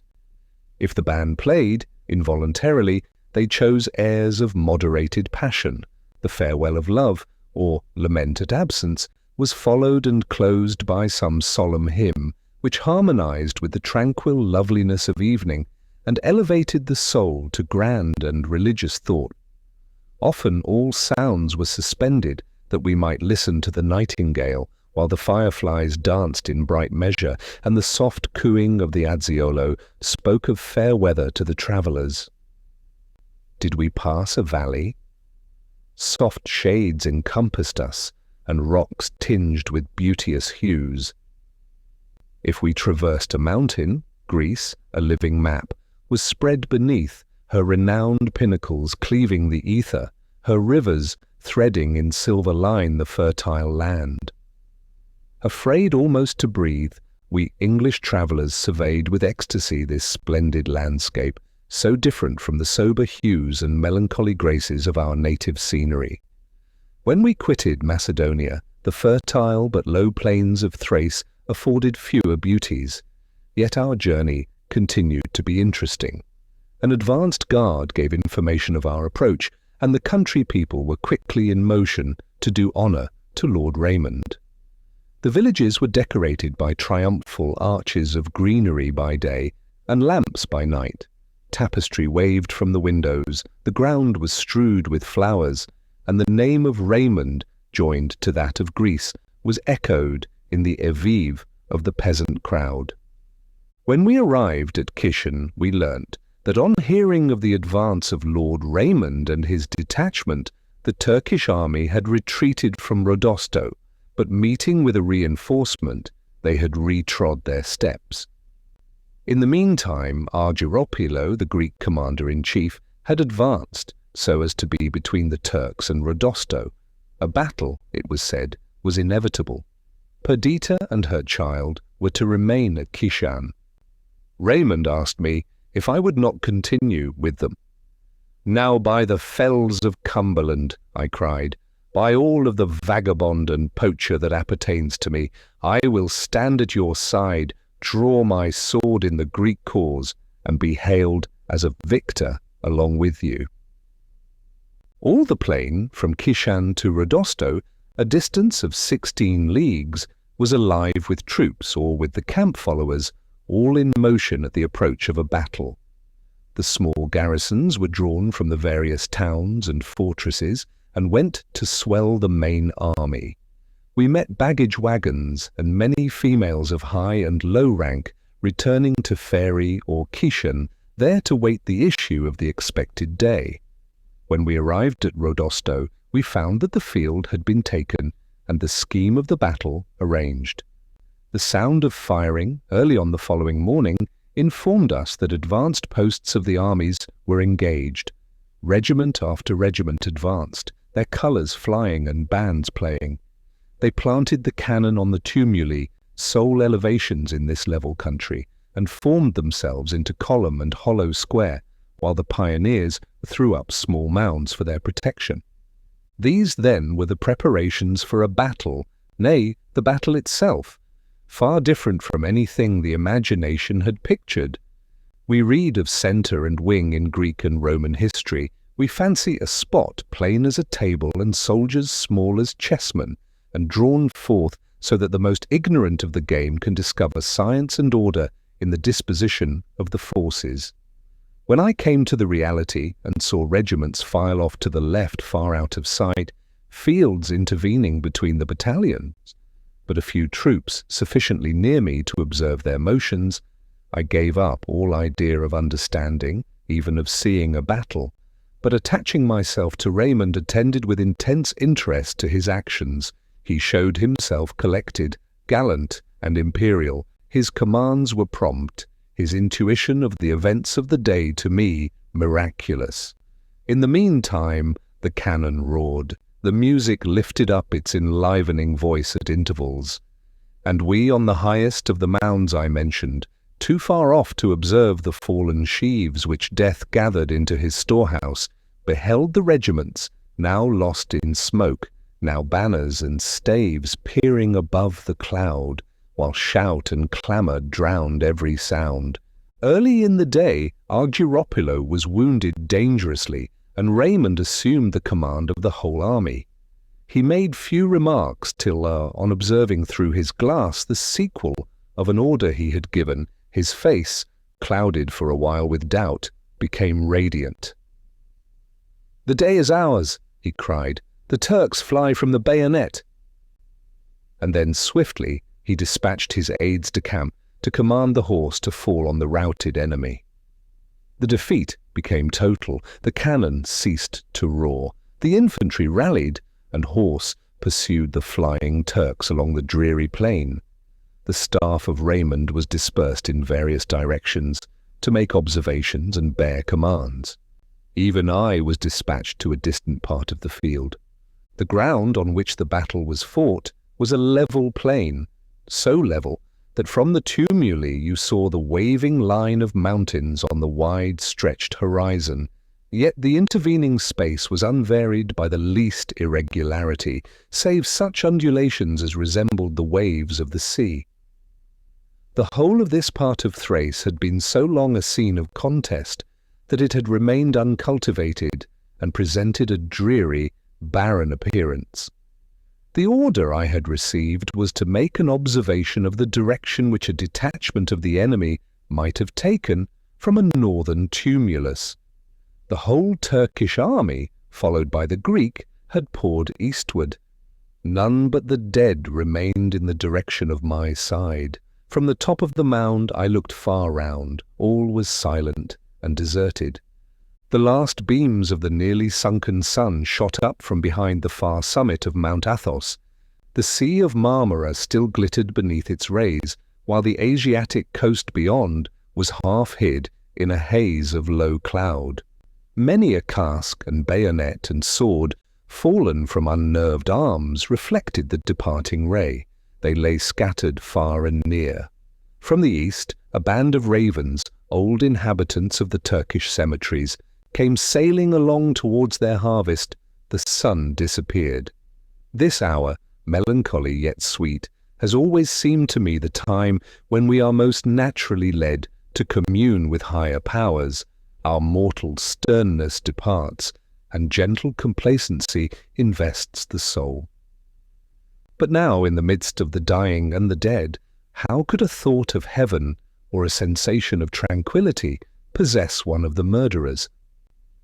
During the busy day, my mind had yielded itself a willing slave to the state of things presented to it by its fellow beings.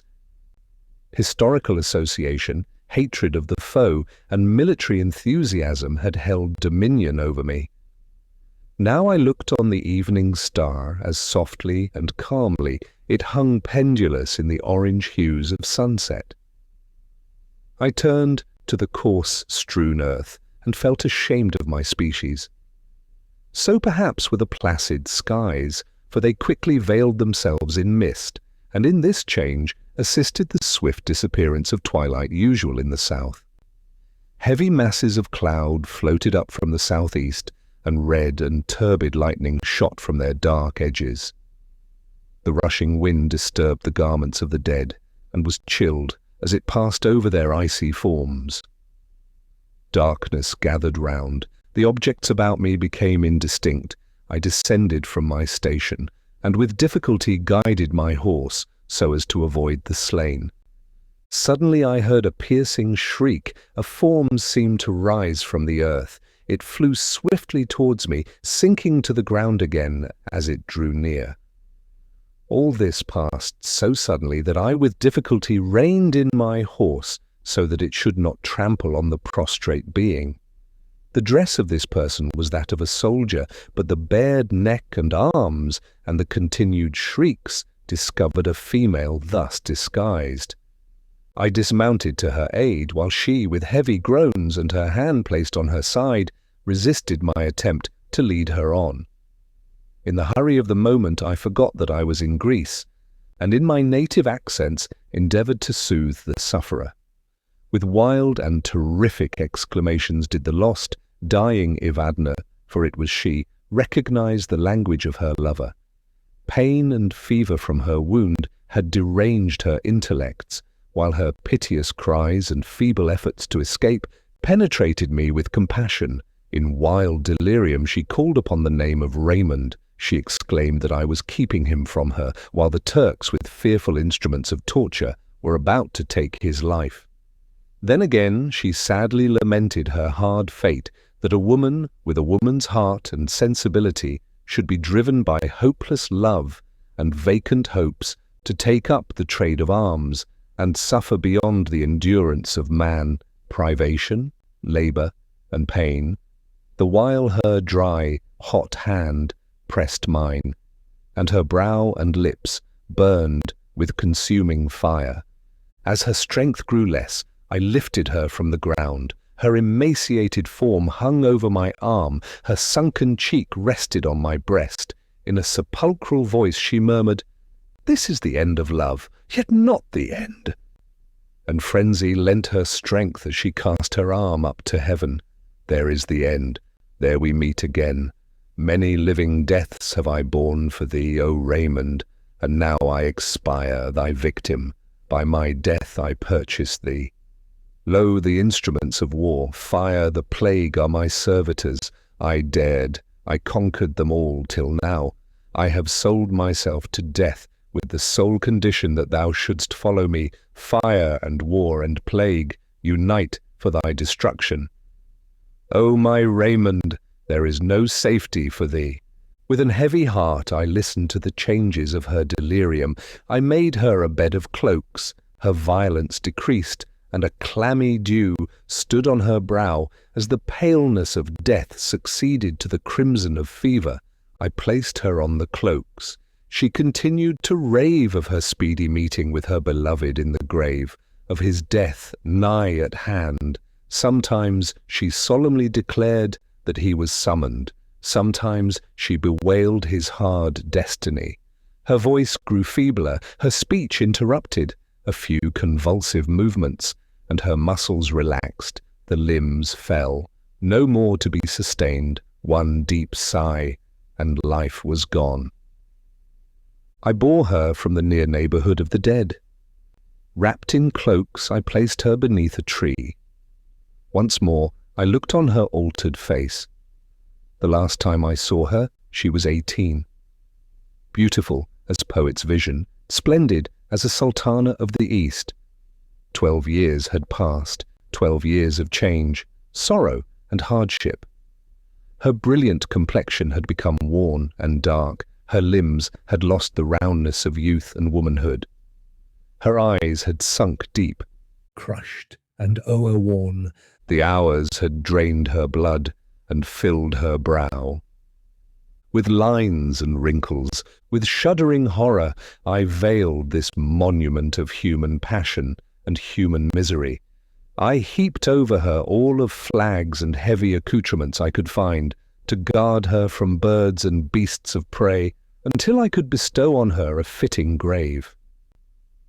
Sadly and slowly I stemmed my course from among the heaps of slain, and guided by the twinkling lights of the town, at length reached Rodosto.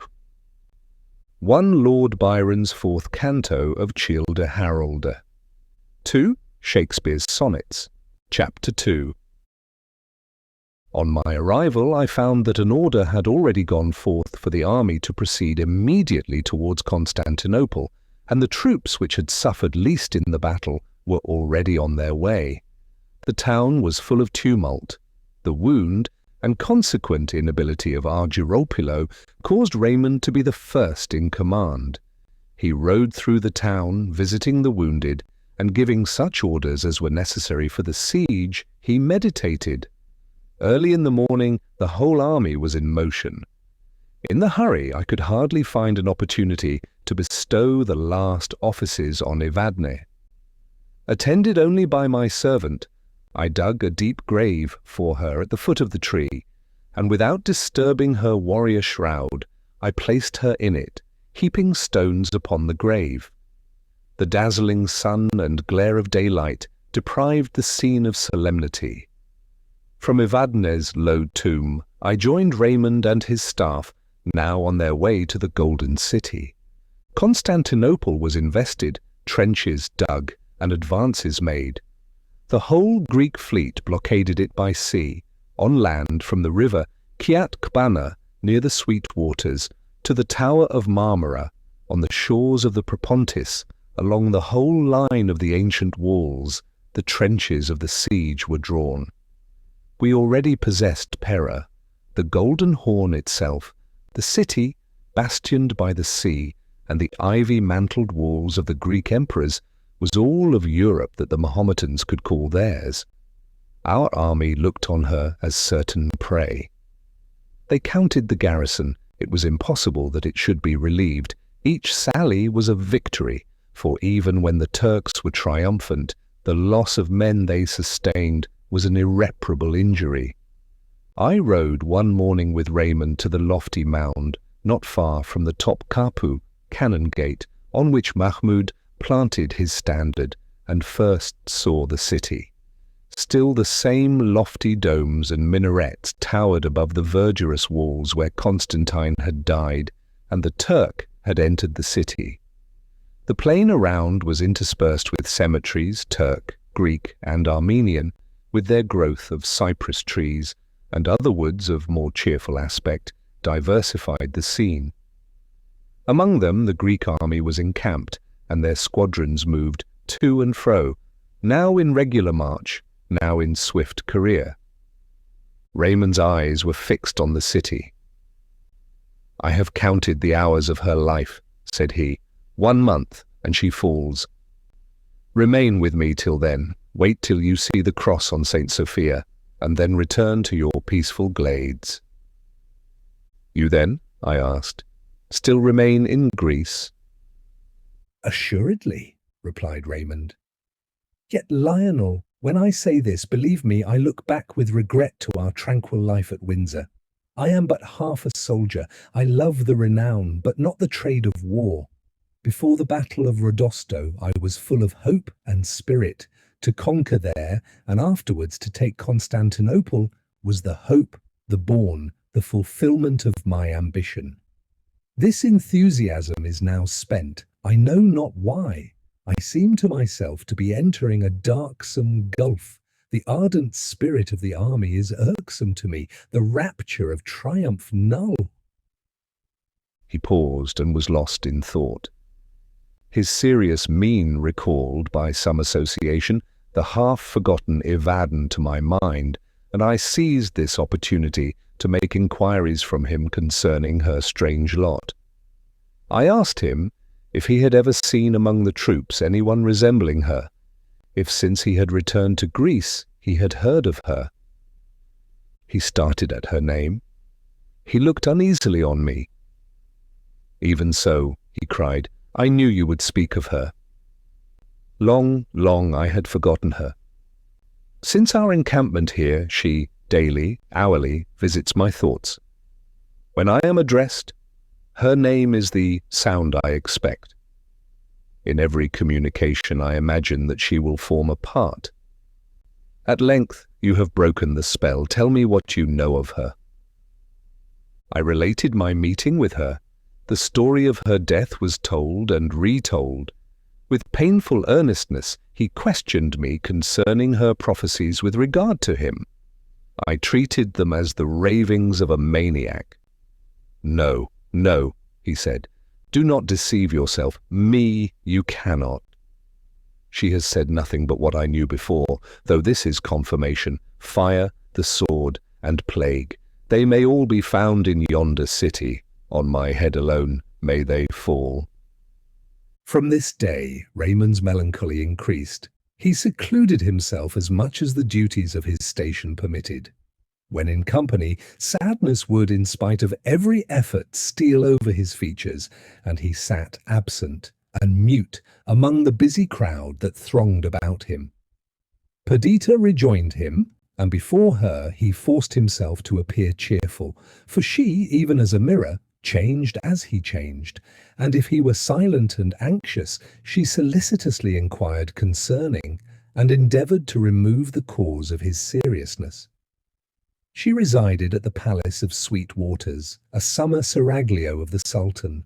The beauty of the surrounding scenery, undefiled by war, and the freshness of the river made this spot doubly delightful.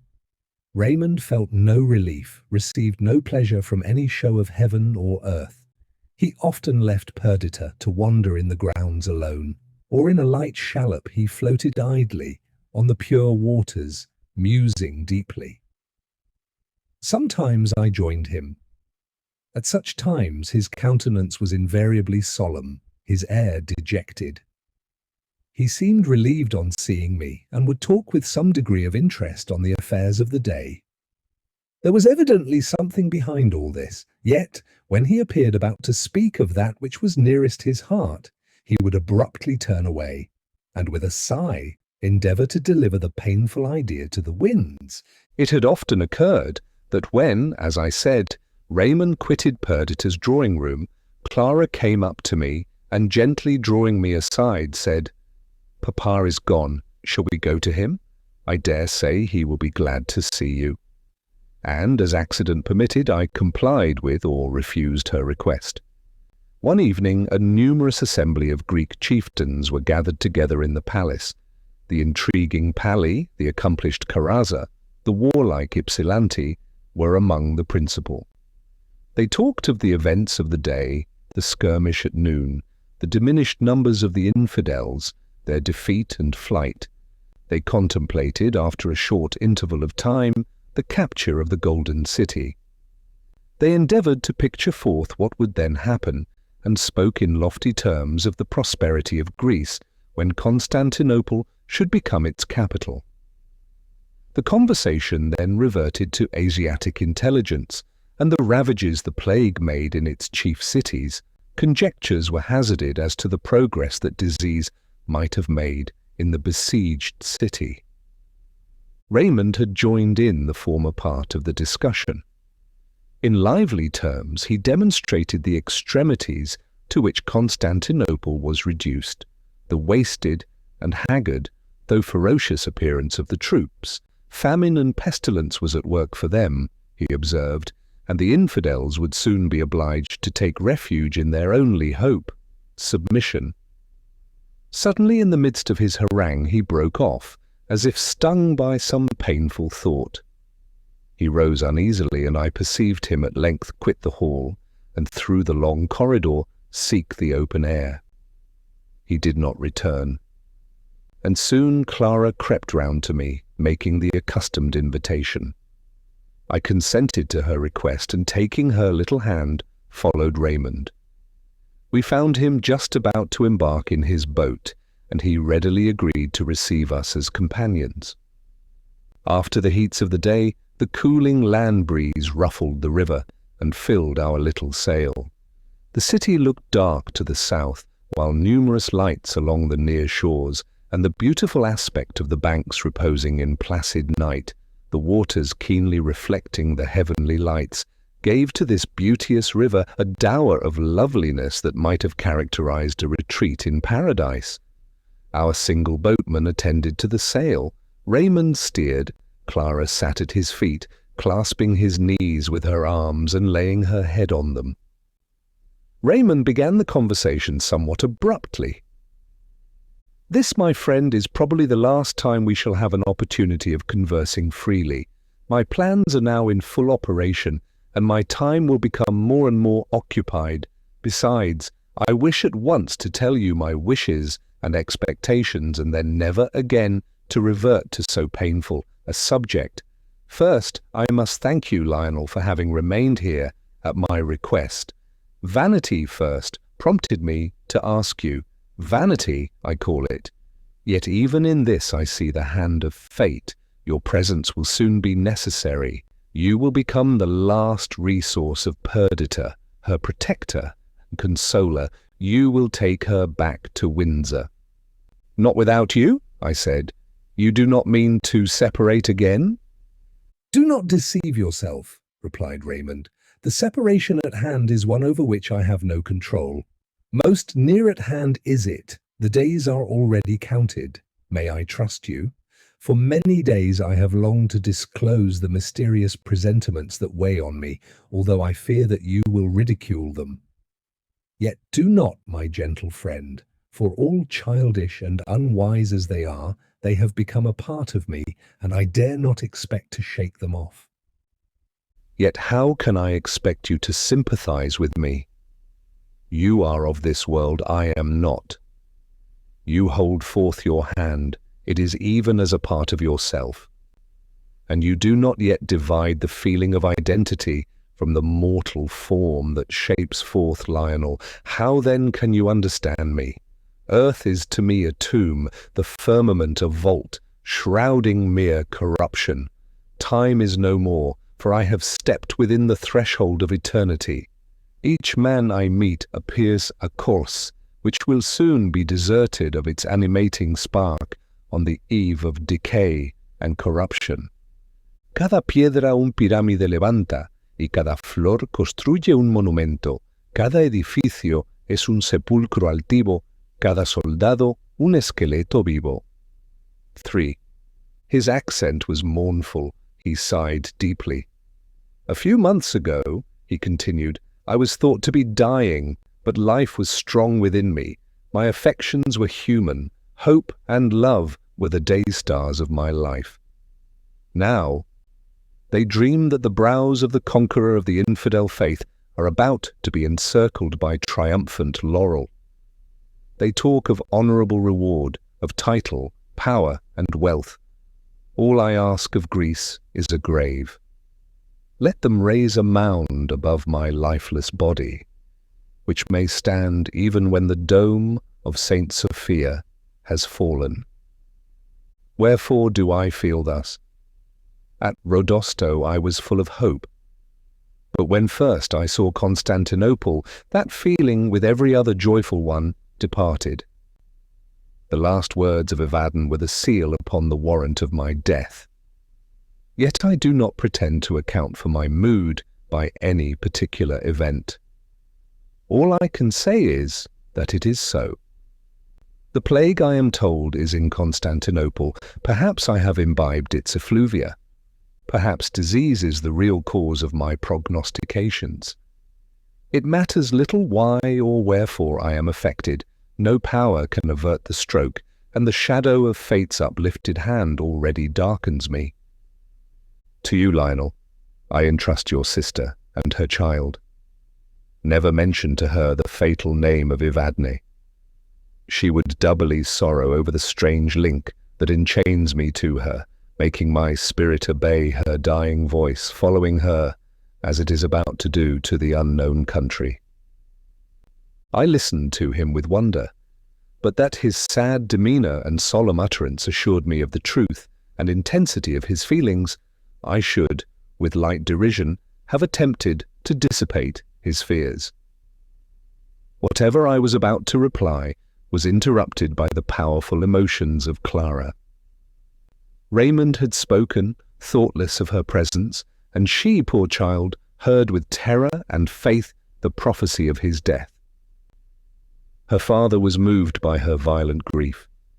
He took her in his arms and soothed her, but his very soothings were solemn and fearful. "Weep not, sweet child," said he, "the coming death of one you have hardly known. I may die, but in death I can never forget or desert my own Clara. In after sorrow or joy, believe that you father's spirit is near, to save or sympathize with you. Be proud of me and cherish your infant remembrance of me.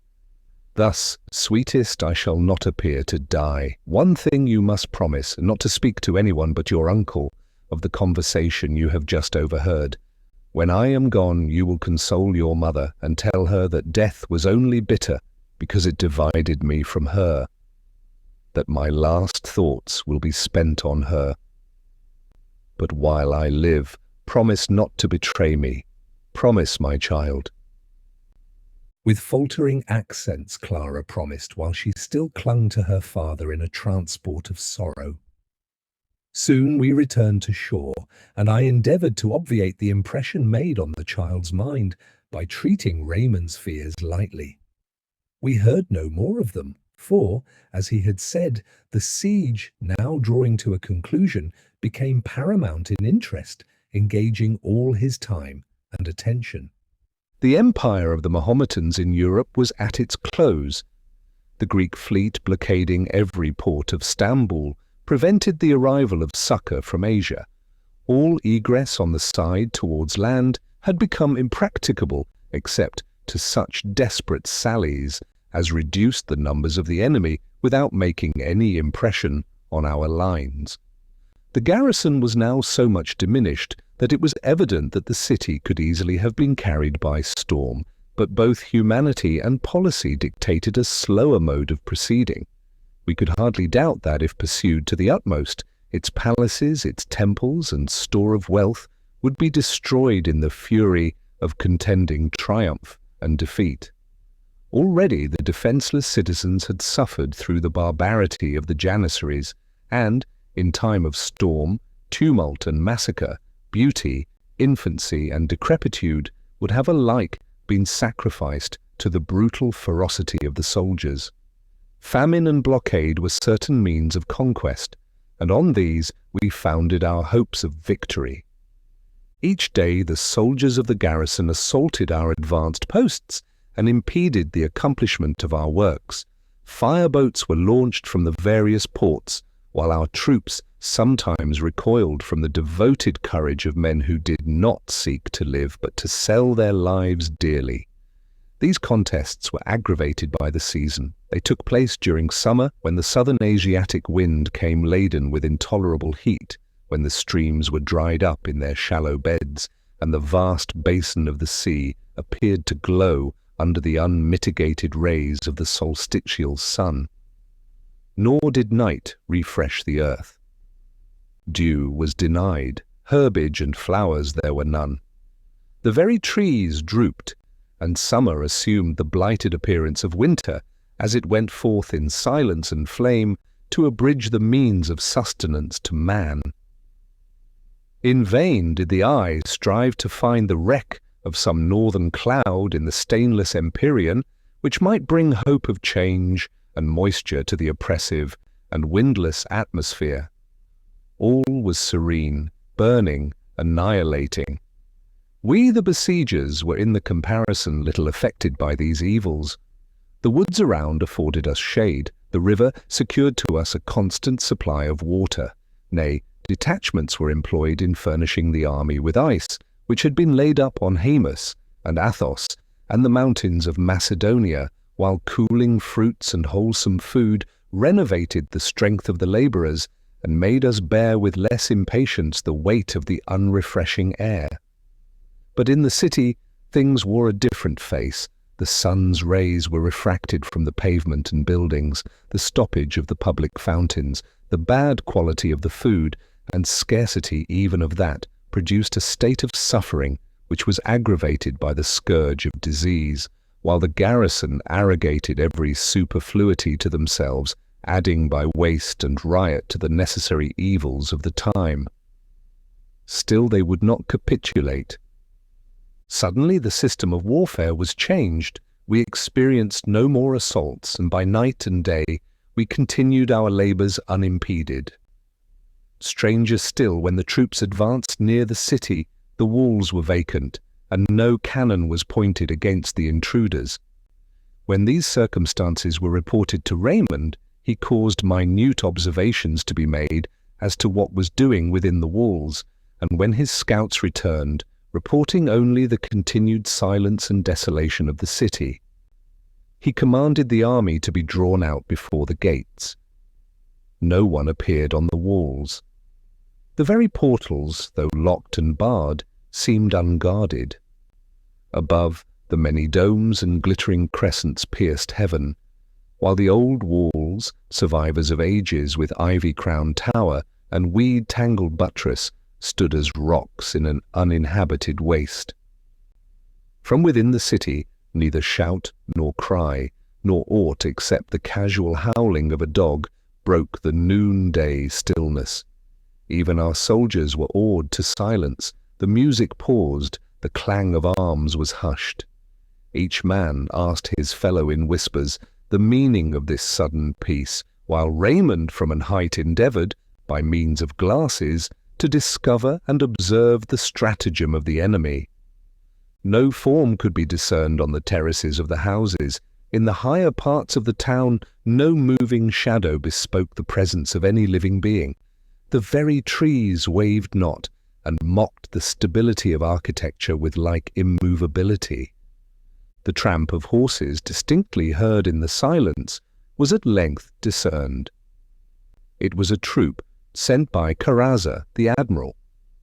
They bore dispatches to the Lord General. The contents of these papers were important.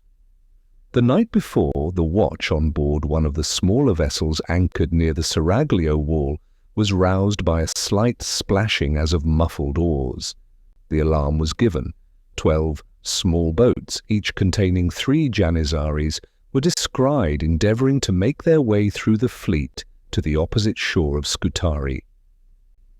When they found themselves discovered, they discharged their muskets, and some came to the front to cover the others, whose crews, exerting all their strength, endeavoured to escape with their light barks from among the dark hulls that environed them.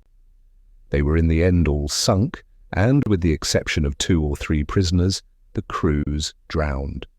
Little could be got from the survivors, but their cautious answers caused it to be surmised that several expeditions had preceded this last, and that several Turks of rank and importance had been conveyed to Asia. The men disdainfully repelled the idea of having deserted the defence of their city, and one, the youngest among them, in answer to the taunt of a sailor, exclaimed, "Take it, Christian dogs, take the palaces, the gardens, the mosques, the abode of our fathers. Take plague with them. Pestilence is the enemy we fly. If she be your friend, hug her to your bosoms. The curse of Allah is on Stambul. Share ye her fate." Such was the account sent by Karadza to Raymond, but a tale full of monstrous exaggerations, though founded on this, was spread by the accompanying troop among our soldiers. A murmur arose. The city was the prey of pestilence. Already had a mighty power subjugated the inhabitants. Death had become lord of Constantinople. I have heard a picture described wherein all the inhabitants of earth were drawn out in fear to stand the encounter of death. The feeble and decrepit fled. The warriors retreated, though they threatened even in flight. Wolves and lions and various monsters of the desert roared against him, while the grim unreality hovered, shaking his spectral dart, a solitary but invincible assailant. Even so was it with the army of Greece. I am convinced that had the myriad troops of Asia come from over the Propontis and stood defenders of the Golden City, each and every Greek would have marched against the overwhelming numbers and have devoted himself with patriotic fury for his country. But here no hedge of bayonets opposed itself, no death-dealing artillery, no formidable array of brave soldiers. The unguarded walls afforded easy entrance, the vacant palaces luxurious dwellings. But above the dome of St. Sophia the superstitious Greek saw pestilence, and shrunk in trepidation from her influence. Raymond was actuated by far other feelings. He descended the hill with a face beaming with triumph, and pointing with his sword to the gates, commanded his troops to down with those barricades, the only obstacles now to completest victory. The soldiers answered his cheerful words with aghast and awestruck looks. Instinctively they drew back, and Raymond rode in the front of the lines. "By my sword I swear," he cried, "that no ambush or stratagem endangers you. The enemy is already vanquished. The pleasant places, the noble dwellings and spoil of the city are already yours. Force the gate, enter, and possess the seats of your ancestors, your own inheritance." An universal shudder and fearful whispering passed through the lines. Not a soldier moved. "Cowards!" exclaimed their general, exasperated. "Give me an hatchet. I alone will enter. I will plant your standard, and when you see it wave from yon highest minaret, you may gain courage and rally round it." One of the officers now came forward. "General," he said, "we neither fear the courage nor arms, the open attack, nor secret ambush of the Moslems. We are ready to expose our breasts, exposed 10,000 times before, to the balls and scimitars of the infidels, and to fall gloriously for Greece. But we will not die in heaps like dogs poisoned in summertime by the pestilential air of that city. We dare not go against the plague. A multitude of men are feeble and inert, without a voice, a leader. Give them that, and they regain the strength belonging to their numbers." Shouts from 1,000 voices now rent the air. The cry of applause became universal. Raymond saw the danger. He was willing to save his troops from the crime of disobedience, for he knew that contention once begun between the commander and his army, each act and word added to the weakness of the former and bestowed power on the latter. He gave orders for the retreat to be sounded, and the regiments repaired in good order to the camp. I hastened to carry the intelligence of these strange proceedings to Perdita, and we were soon joined by Raymond. He looked gloomy and perturbed. My sister was struck by my narrative. "How beyond the imagination of man," she exclaimed, "are the decrees of heaven, wondrous and inexplicable." "Foolish girl," cried Raymond angrily, "are you like my valiant soldiers panic-struck? What is there inexplicable, pray tell me, in so very natural an occurrence? Does not the plague rage each year in Stamboul? What wonder that this year, when, as we are told, its virulence is unexampled in Asia, that it should have occasioned double havoc in that city? What wonder then, in time of siege, want, extreme heat, and drought, that it should make unaccustomed ravages? Less wonder far is it that the garrison, despairing of being able to hold out longer, should take advantage of the negligence of our fleet to escape at once from siege and capture. It is not pestilence, by the God that lives. It is not either plague or impending danger that makes us, like birds in harvest time, terrified by a scarecrow, abstain from the ready prey. It is base superstition. And thus the aim of the valiant is made the shuttlecock of fools, the worthy ambition of the high-souled, the plaything of these tamed hares. But yet Stamboul shall be ours. By my past labours, by torture and imprisonment suffered for them, by my victories, by my sword, I swear, by my hopes of fame, by my former deserts now awaiting their reward, I deeply vow, with these hands, to plant the cross on yonder mosque." "Dearest Raymond?" interrupted Perdita in a supplicating accent. He had been walking to and fro in the marble hall of the seraglio. His very lips were pale with rage, while quivering they shaped his angry words. His eyes shot fire, his gestures seemed restrained by their very vehemence. "Perdita," he continued impatiently, "I know what you would say. I know that you love me, that you are good and gentle, but this is no woman's work, nor can a female heart guess at the hurricane which tears me." He seemed half afraid of his own violence, and suddenly quitted the hall. A look from Perdita showed me her distress, and I followed him. He was pacing the garden.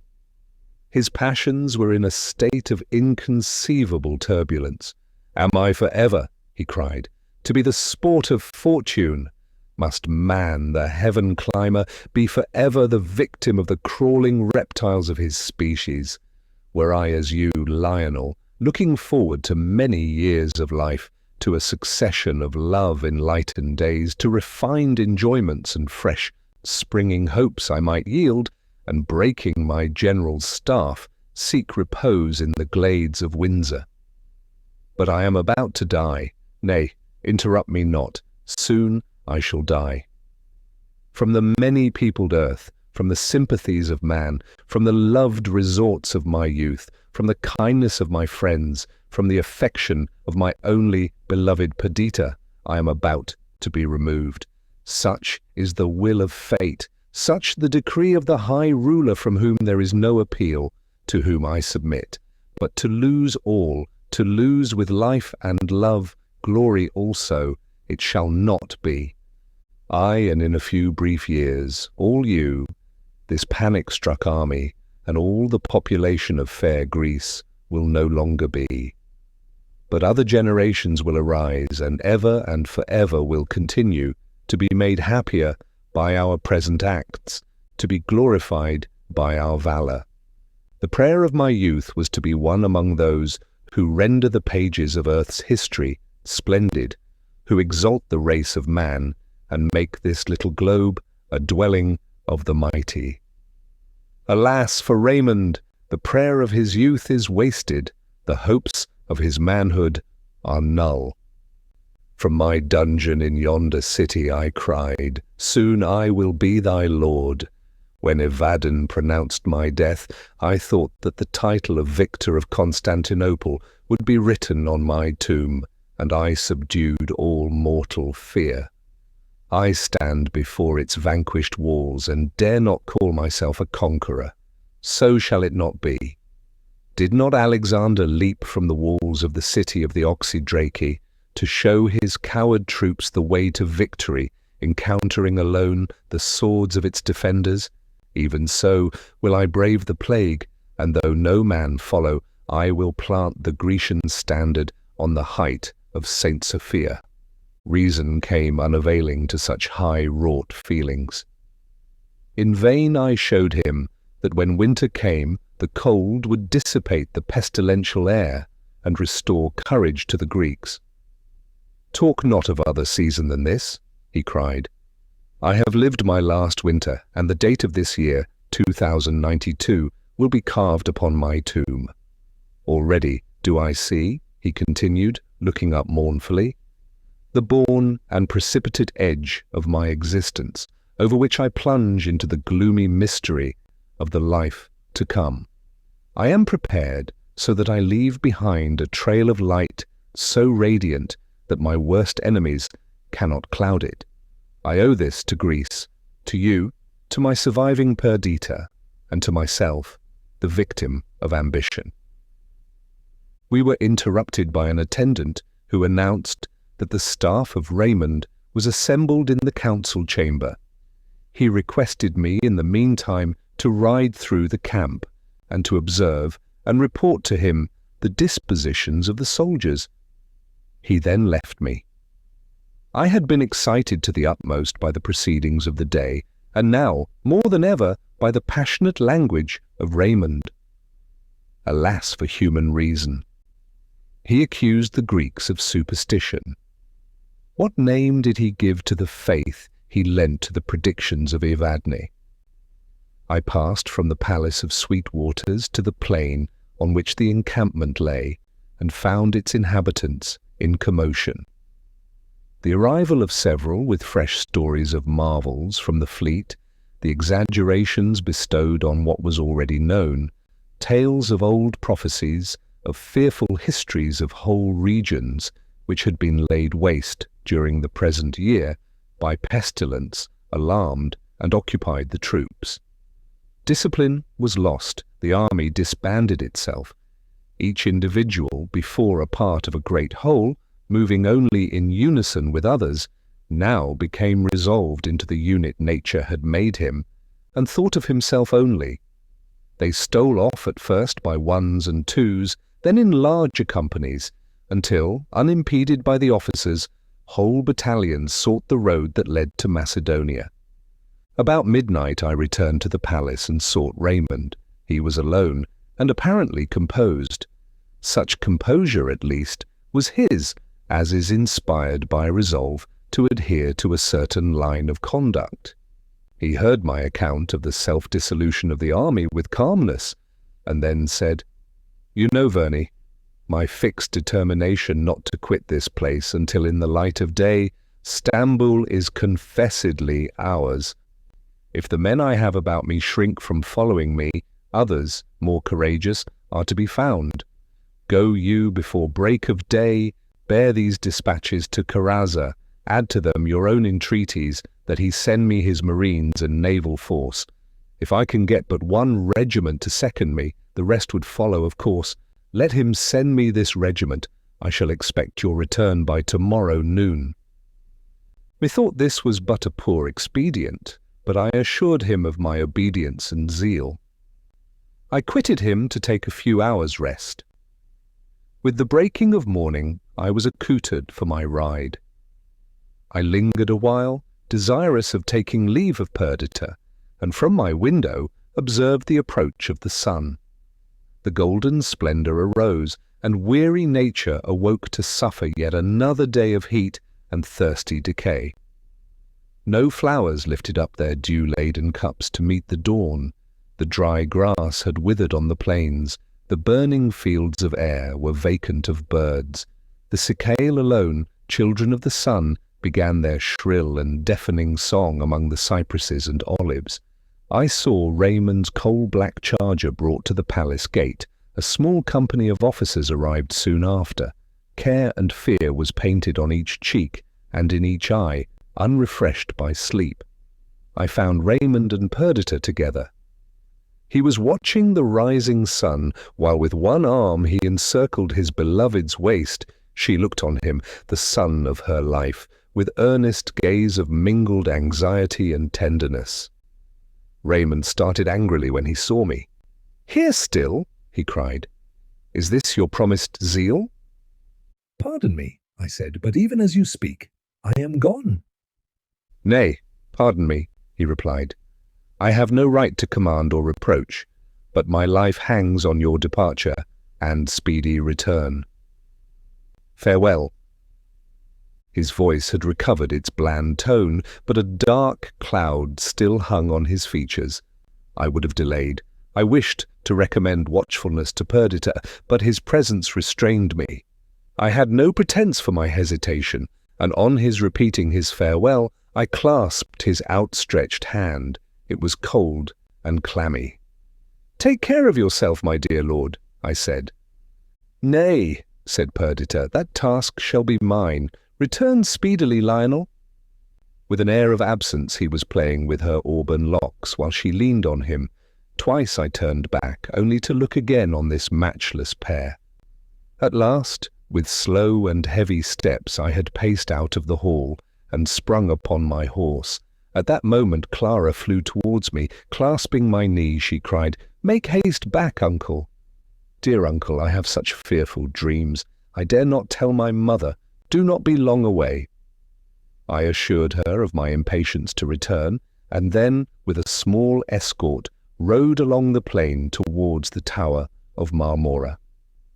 I fulfilled my commission. I saw Karazza. He was somewhat surprised. He would see, he said, what could be done, but it required time, and Raymond had ordered me to return by noon. It was impossible to effect anything in so short a time. I must stay till the next day, or come back after having reported the present state of things to the general. My choice was easily made.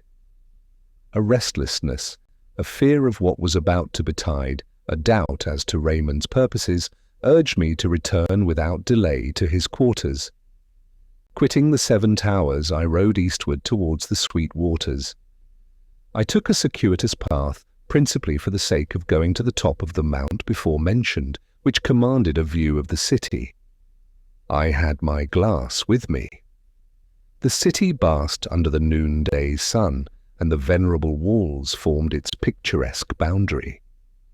Immediately before me was the top Kapoo, the gate near which Mahomet had made the breach by which he entered the city. Trees, gigantic and aged, grew near. Before the gate I discerned a crowd of moving human figures. With intense curiosity I lifted my glass to my eye. I saw Lord Raymond on his charger. A small company of officers had gathered about him, and behind was a promiscuous concourse of soldiers and subalterns, their discipline lost, their arms thrown aside. No music sounded, no banners streamed.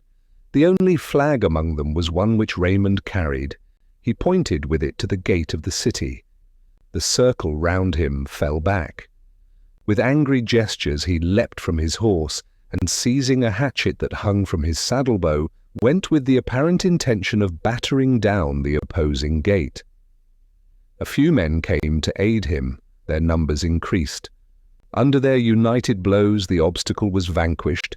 Gate, portcullis, and fence were demolished, and the wide sunlit way leading to the heart of the city now lay open before them. The men shrank back. They seemed afraid of what they had already done, and stood as if they expected some mighty phantom to stalk in offended majesty from the opening. Raymond sprung lightly on his horse, grasped the standard, and with words which I could not hear, but his gestures, being their fit accompaniment, were marked by passionate energy, he seemed to adjure their assistance and companionship. Even as he spoke, the crowd receded from him. Indignation now transported him. His words, I guessed, were fraught with disdain. Then, turning from his coward followers, he addressed himself to enter the city alone. His very horse seemed to back from the fatal entrance. His dog, his faithful dog, lay moaning and supplicating in his path. In a moment more, he had plunged the rowels into the sides of the stung animal, who bounded forward, and he, the gateway past, was galloping up the broad and desert street. Until this moment, my soul had been in my eyes only. I had gazed with wonder, mixed with fear and enthusiasm. The latter feeling now predominated. I forgot the distance between us. "I will go with thee, Raymond," I cried. But my eye removed from the glass, I could scarce discern the pygmy forms of the crowd, which about a mile from me surrounded the gate. The form of Raymond was lost. Stung with impatience, I urged my horse with force of spur and loosened reins down the acclivity, that before danger could arrive, I might be at the side of my noble, godlike friend. A number of buildings and trees intervened when I had reached the plain, hiding the city from my view. But at that moment a crash was heard. Thunder-like it reverberated through the sky while the air was darkened. A moment more, and the old walls again met my sight, while over them hovered a murky cloud. Fragments of buildings whirled above, half seen in smoke, while flames burst out beneath, and continued explosions filled the air with terrific thunders. Flying from the mass of falling ruin which leapt over the high walls and shook the ivy towers, a crowd of soldiers made for the road by which I came. I was surrounded, hemmed in by them, unable to get forward. My impatience rose to its utmost. I stretched out my hands to the men. I conjured them to turn back and save their general, the conqueror of Stamboul, the liberator of Greece. Tears, tears, in warm flow gushed from my eyes. I would not believe in his destruction, yet every mass that darkened the air seemed to bear with it a portion of the martyred Raymond. Horrible sights were shaped to me in the turbid cloud that hovered over the city, and my only relief was derived from the struggles I made to approach the gate. Yet when I effected my purpose, all I could discern within the precincts of the massive walls was a city of fire. The open way through which Raymond had ridden was enveloped in smoke and flame. After an interval, the explosions ceased, but the flames still shot up from various quarters. The dome of St. Sophia had disappeared. Strange to say, the result perhaps of the concussion of air occasioned by the blowing up of the city, huge white thunderclouds lifted themselves up from the southern horizon and gathered overhead. They were the first blots on the blue expanse that I had seen for months, and amidst this havoc and despair, they inspired pleasure. The vault above became obscured, lightning flashed from the heavy masses, followed instantaneously by crashing thunder. Then the big rain fell. The flames of the city bent beneath it, and the smoke and dust arising from the ruins was dissipated.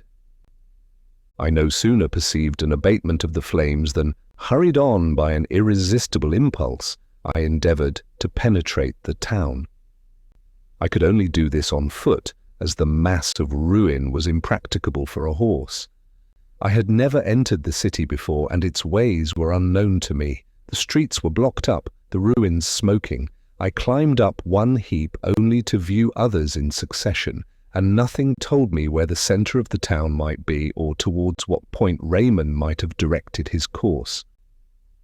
The rain ceased, the clouds sunk behind the horizon. It was now evening, and the sun descended swiftly the western sky. I scrambled on until I came to a street whose wooden houses, half burnt, had been cooled by the rain, and were fortunately uninjured by the gunpowder. Up this I hurried until now I had not seen a vestige of man. Yet none of the defaced human forms which I distinguished could be Raymond, so I turned my eyes away while my heart sickened within me.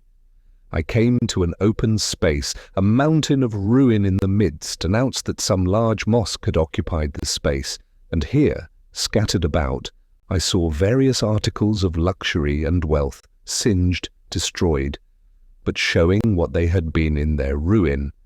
Jewels, strings of pearls, embroidered robes, rich furs, glittering tapestries, and oriental ornaments seemed to have been collected here in a pile destined for destruction. But the rain had stopped the havoc midway. Hours passed while in this scene of ruin I sought for Raymond. Insurmountable heaps sometimes opposed themselves. The still burning fires scorched me. The sun set, the atmosphere grew dim, and the evening star no longer shone companionless. The glare of flames attested the progress of destruction, while, during mingled light and obscurity, the piles around me took gigantic proportions and weird shapes. For a moment I could yield to the creative power of the imagination, and for a moment was soothed by the sublime fictions it presented to me. The beatings of my human heart drew me back to blank reality. Where, in this wilderness of death, art thou, O Raymond, ornament of England, deliverer of Greece, hero of unwritten story? Where in this burning chaos are thy dear relics strewed? I called aloud for him.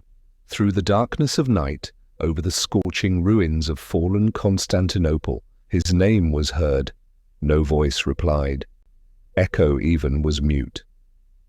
I was overcome by weariness. The solitude depressed my spirits. The sultry air impregnated with dust, the heat and smoke of burning palaces palsied my limbs. Hunger suddenly came acutely upon me. The excitement which had hitherto sustained me was lost, as a building whose props are loosened, and whose foundations rock, totters, and falls, so when enthusiasm and hope deserted me, did my strength fail. I sat on the sole remaining step of an edifice which even in its downfall was huge and magnificent. A few broken walls, not dislodged by gunpowder, stood in fantastic groups, and a flame glimmered at intervals on the summit of the pile. For a time, hunger and sleep contended till the constellations reeled before my eyes, and then were lost. I strove to rise, but my heavy lids closed, my limbs overwearied, claimed repose. I rested my head on the stone. I yielded to the grateful sensation of utter forgetfulness, and in that scene of desolation, on that night of despair, I slept. 3. Calderón de la Barca. Chapter 3. The stars still shone brightly when I awoke, and Taurus high in the southern heaven showed that it was midnight. I awoke from disturbed dreams. Methought I had been invited to Timon's last feast. I came with keen appetite. The covers were removed. The hot water sent up its unsatisfying steams, while I fled before the anger of the host who assumed the form of Raymond, while to my diseased fancy the vessels hurled by him after me were surcharged with fetid vapour, and my friend's shape, altered by 1,000 distortions, expanded into a gigantic phantom, bearing on its brow the sign of pestilence. The growing shadow rose and rose, filling, and then seeming to endeavour to burst beyond, the adamantine vault that bent over, sustaining and enclosing the world. The nightmare became torture. With a strong effort I threw off sleep, and recalled reason to her wonted functions. My first thought was Perdita.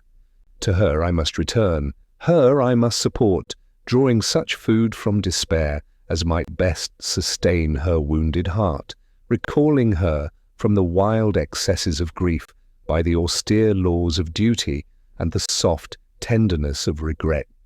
The position of the stars was my only guide. I turned from the awful ruin of the Golden City, and after great exertion succeeded in extricating myself from its enclosure. I met a company of soldiers outside the walls. I borrowed a horse from one of them and hastened to my sister. The appearance of the plain was changed during this short interval. The encampment was broken up.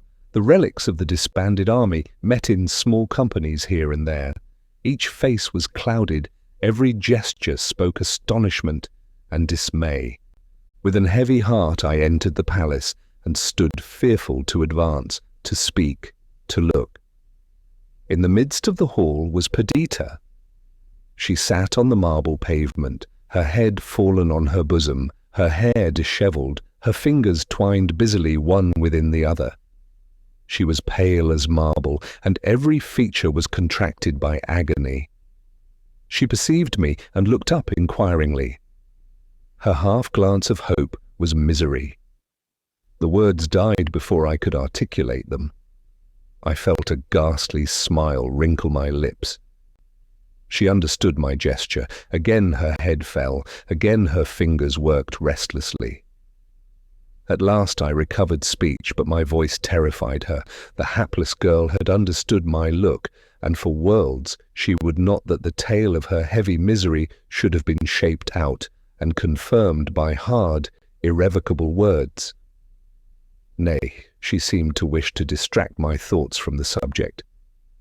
She rose from the floor. "Hush," she said whisperingly. "After much weeping, Clara sleeps. We must not disturb her." She seated herself then on the same ottoman where I had left her in the morning, resting on the beating heart of her Raymond. I dared not approach her, but sat at a distant corner, watching her starting and nervous gestures. At length, in an abrupt manner, she asked, "Where is he?" "Oh, fear not," she continued. "Fear not that I should entertain hope. Yet tell me, have you found him? To have him once more in my arms, to see him, however changed, is all I desire.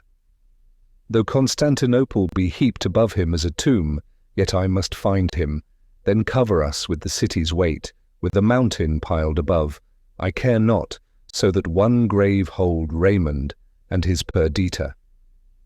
Then weeping, she clung to me. "Take me to him," she cried. "Unkind Lionel, why do you keep me here? Of myself I cannot find him, but you know where he lies. Lead me thither." At first, these agonizing plaints filled me with intolerable compassion. But soon I endeavored to extract patience for her from the ideas she suggested. I related my adventures of the night, my endeavors to find our lost one, and my disappointment. Turning her thoughts this way, I gave them an object which rescued them from insanity. With apparent calmness, she discussed with me the probable spot where he might be found, and planned the means we should use for that purpose. Then, hearing of my fatigue and abstinence, she herself brought me food. I seized the favourable moment, and endeavoured to awaken in her something beyond the killing torpor of grief. As I spoke, my subject carried me away. Deep admiration, grief, the offspring of truest affection, the overflowing of a heart bursting with sympathy for all that had been great and sublime in the career of my friend, inspired me as I poured forth the praises of Raymond. "Alas, for us," I cried, "who have lost this latest honour of the world! Beloved Raymond, he is gone to the nations of the dead. He has become one of those who render the dark abode of the obscure grave illustrious by dwelling there. He has journeyed on the road that leads to it, and joined the mighty of soul who went before him. When the world was in its infancy, death must have been terrible, and man left his friends and kindred to dwell, a solitary stranger in an unknown country. But now he who dies finds many companions gone before to prepare for his reception. The great of past ages people it, the exalted hero of our own days is counted among its inhabitants, while life becomes doubly the desert and the solitude. What a noble creature was Raymond, the first among the men of our time, by the grandeur of his conceptions, the graceful daring of his actions, by his wit and beauty, he won and ruled the minds of all. Of one only fault he might have been accused, but his death has cancelled that. I have heard him called inconstant of purpose, when he deserted for the sake of love, the hope of sovereignty, and when he abdicated the protectorship of England, men blamed his infirmity of purpose. Now his death has crowned his life, and to the end of time it will be remembered that he devoted himself, a willing victim, to the glory of Greece. Such was his choice. He expected to die. He foresaw that he should leave this cheerful earth, the lightsome sky, and thy love, Perdita. Yet he neither hesitated or turned back, going right onward to his mark of fame. While the earth lasts, his actions will be recorded with praise. Grecian maidens will in devotion strew flowers on his tomb, and make the air around it resonant with patriotic hymns, in which his name will find high record. I saw the features of Perdita soften. The sternness of grief yielded to tenderness.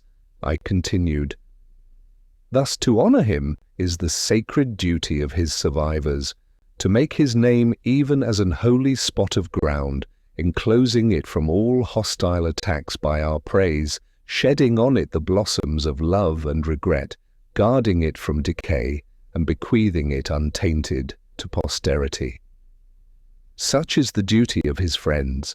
A dearer one belongs to you, Perdita, mother of his child. Do you remember in her infancy with what transport you beheld Clara, recognizing in her the united being of yourself and Raymond? Joying to view in this living temple a manifestation of your eternal loves, even such is she still. You say that you have lost Raymond. Oh, no, yet he lives with you and in you there. From him she sprung, flesh of his flesh, bone of his bone, and not, as heretofore, are you content to trace in her downy cheek and delicate limbs an affinity to Raymond, but in her enthusiastic affections, in the sweet qualities of her mind, you may still find him living, the good, the great, the beloved. Be it your care to foster this similarity. Be it your care to render her worthy of him, so that when she glory in her origin, she take not shame for what she is. I could perceive that when I recalled my sister's thoughts to her duties in life, she did not listen with the same patience as before. She appeared to suspect a plan of consolation on my part, from which she, cherishing her newborn grief, revolted. You talk of the future, she said, while the present is all to me. Let me find the earthly dwelling of my beloved. Let us rescue that from common dust, so that in times to come men may point to the sacred tomb and name it his, then to other thoughts, and a new course of life, or what else fate, in her cruel tyranny, may have marked out for me. After a short repose I prepared to leave her, that I might endeavour to accomplish her wish. In the meantime we were joined by Clara, whose pallid cheek and scared look showed the deep impression grief had made on her young mind. She seemed to be full of something to which she could not give words, but, seizing an opportunity afforded by Perdita's absence, she preferred to me an earnest prayer that I would take her within view of the gate at which her father had entered Constantinople. She promised to commit no extravagance, to be docile, and immediately to return. I could not refuse, for Clara was not an ordinary child. Her sensibility and intelligence seemed already to have endowed her with the rights of womanhood. With her, therefore, before me on my horse, attended only by the servant who was to reconduct her, we rode to the top Capu. We found a party of soldiers gathered round it. They were listening. "They are human cries," said one. "More like the howling of a dog," replied another. And again they bent to catch the sound of regular distant moans which issued from the precincts of the ruined city. "That, Clara," I said, "is the gate, that the street which yestermorn your father rode up." Whatever Clara's intention had been in asking to be brought hither, it was balked by the presence of the soldiers. With earnest gaze she looked on the labyrinth of smoking piles which had been a city, and then expressed her readiness to return home. At this moment A melancholy howl struck on our ears. It was repeated. "Hark!" cried Clara. "He is there! That is Florio, my father's dog!" It seemed to me impossible that she could recognize the sound, but she persisted in her assertion till she gained credit with the crowd about. At least, it would be a benevolent action to rescue the sufferer, whether human or brute, from the desolation of the town. So, sending Clara back to her home, I again entered Constantinople.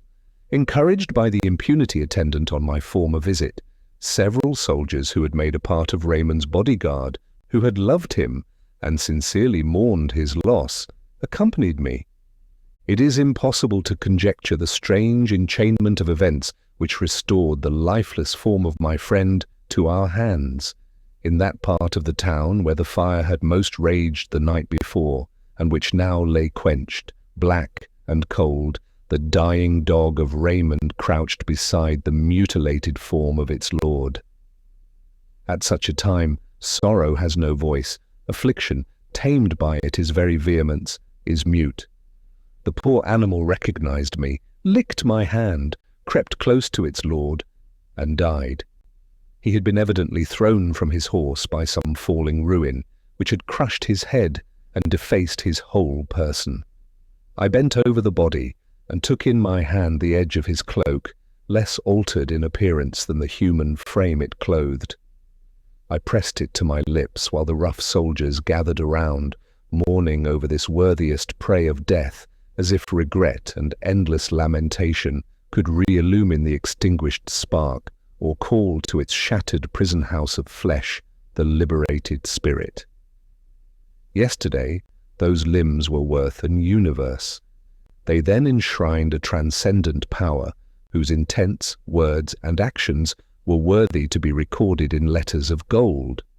Now the superstition of affection alone could give value to the shattered mechanism which, incapable and clod-like, no more resembled Raymond than the fallen rain is like the former mansion of cloud in which it climbed the highest skies, and gilded by the sun, attracted all eyes, and satiated the sense by its excess of beauty.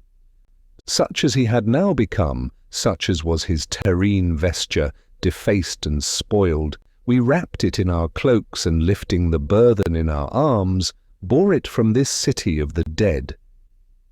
The question arose as to where we should deposit him. In our road to the palace, we passed through the Greek cemetery.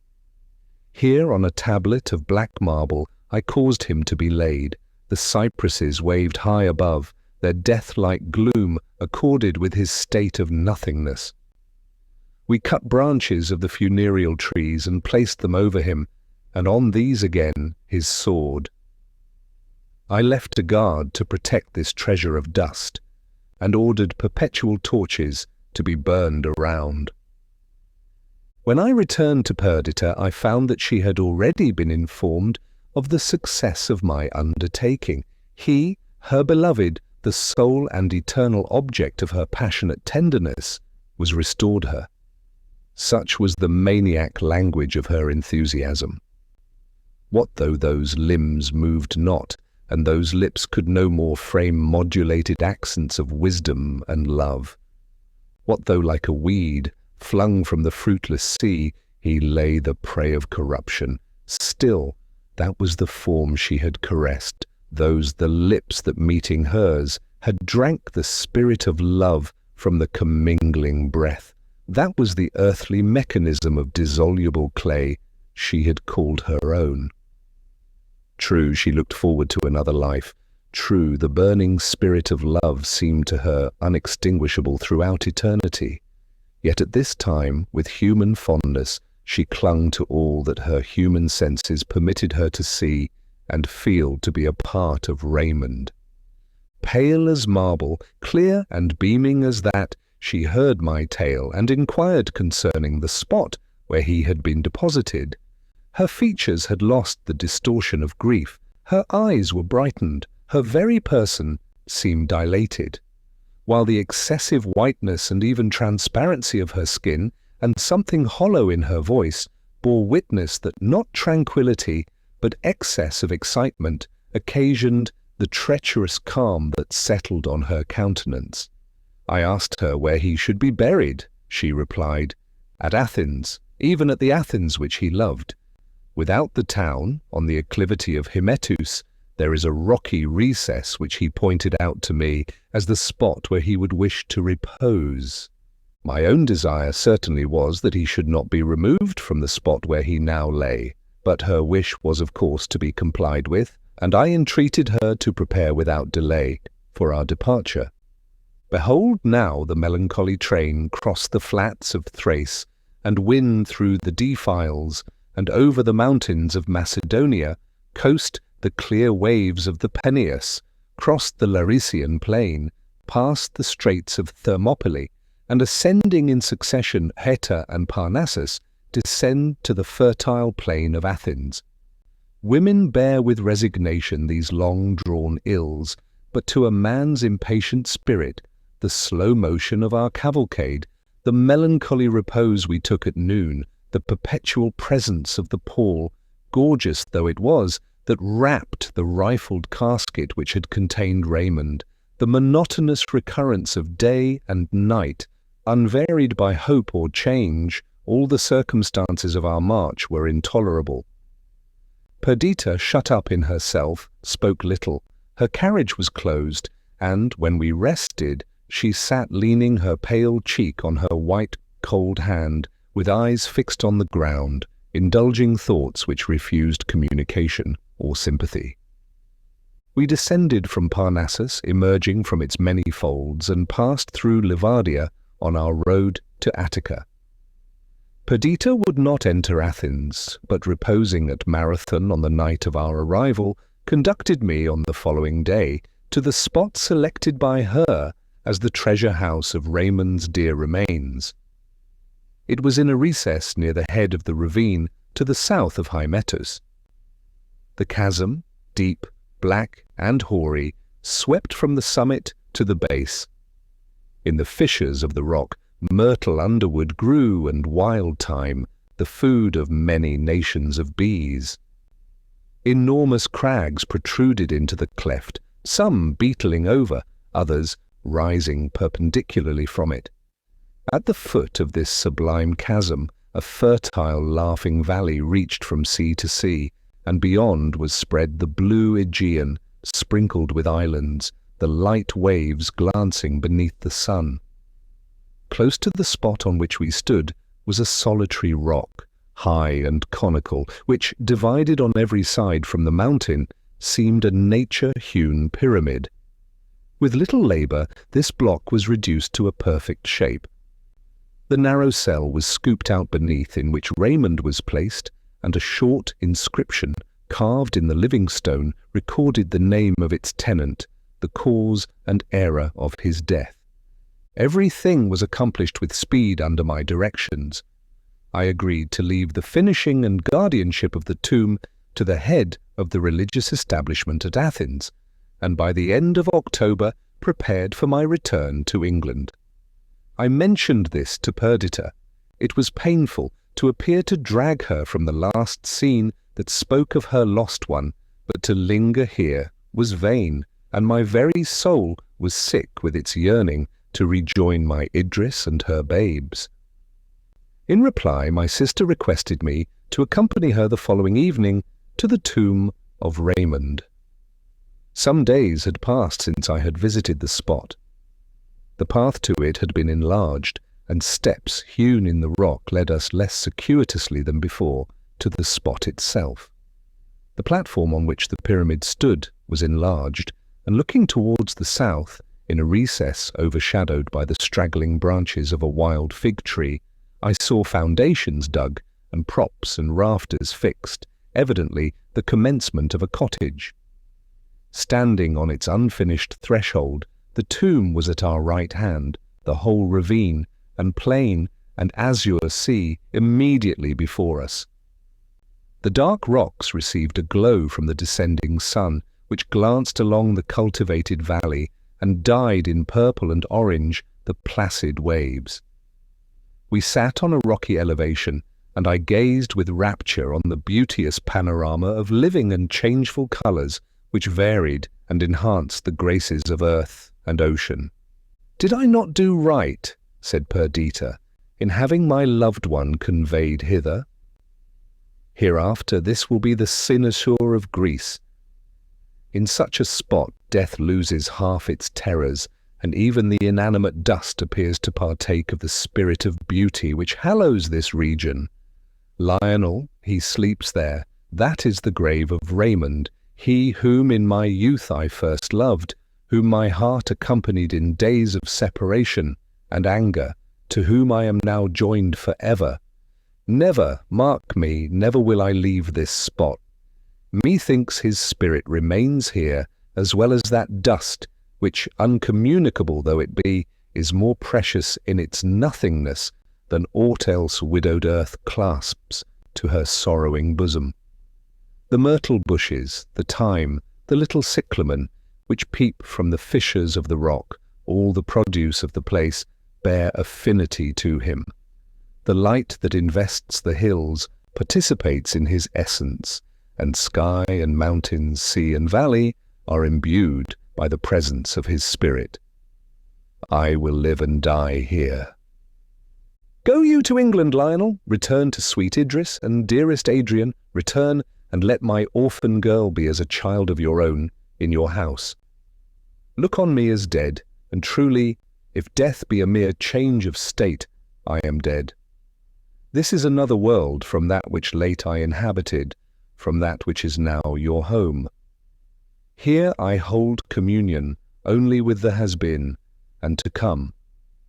Go you to England, and leave me where alone I can consent to drag out the miserable days which I must still live." A shower of tears terminated her sad harangue. I had expected some extravagant proposition, and remained silent a while, collecting my thoughts that I might the better combat her fanciful scheme. "You cherish dreary thoughts, my dear Perdita," I said, "nor do I wonder that for a time your better reason should be influenced by passionate grief and a disturbed imagination. Even I am in love with this last home of Raymond's. Nevertheless, we must quit it."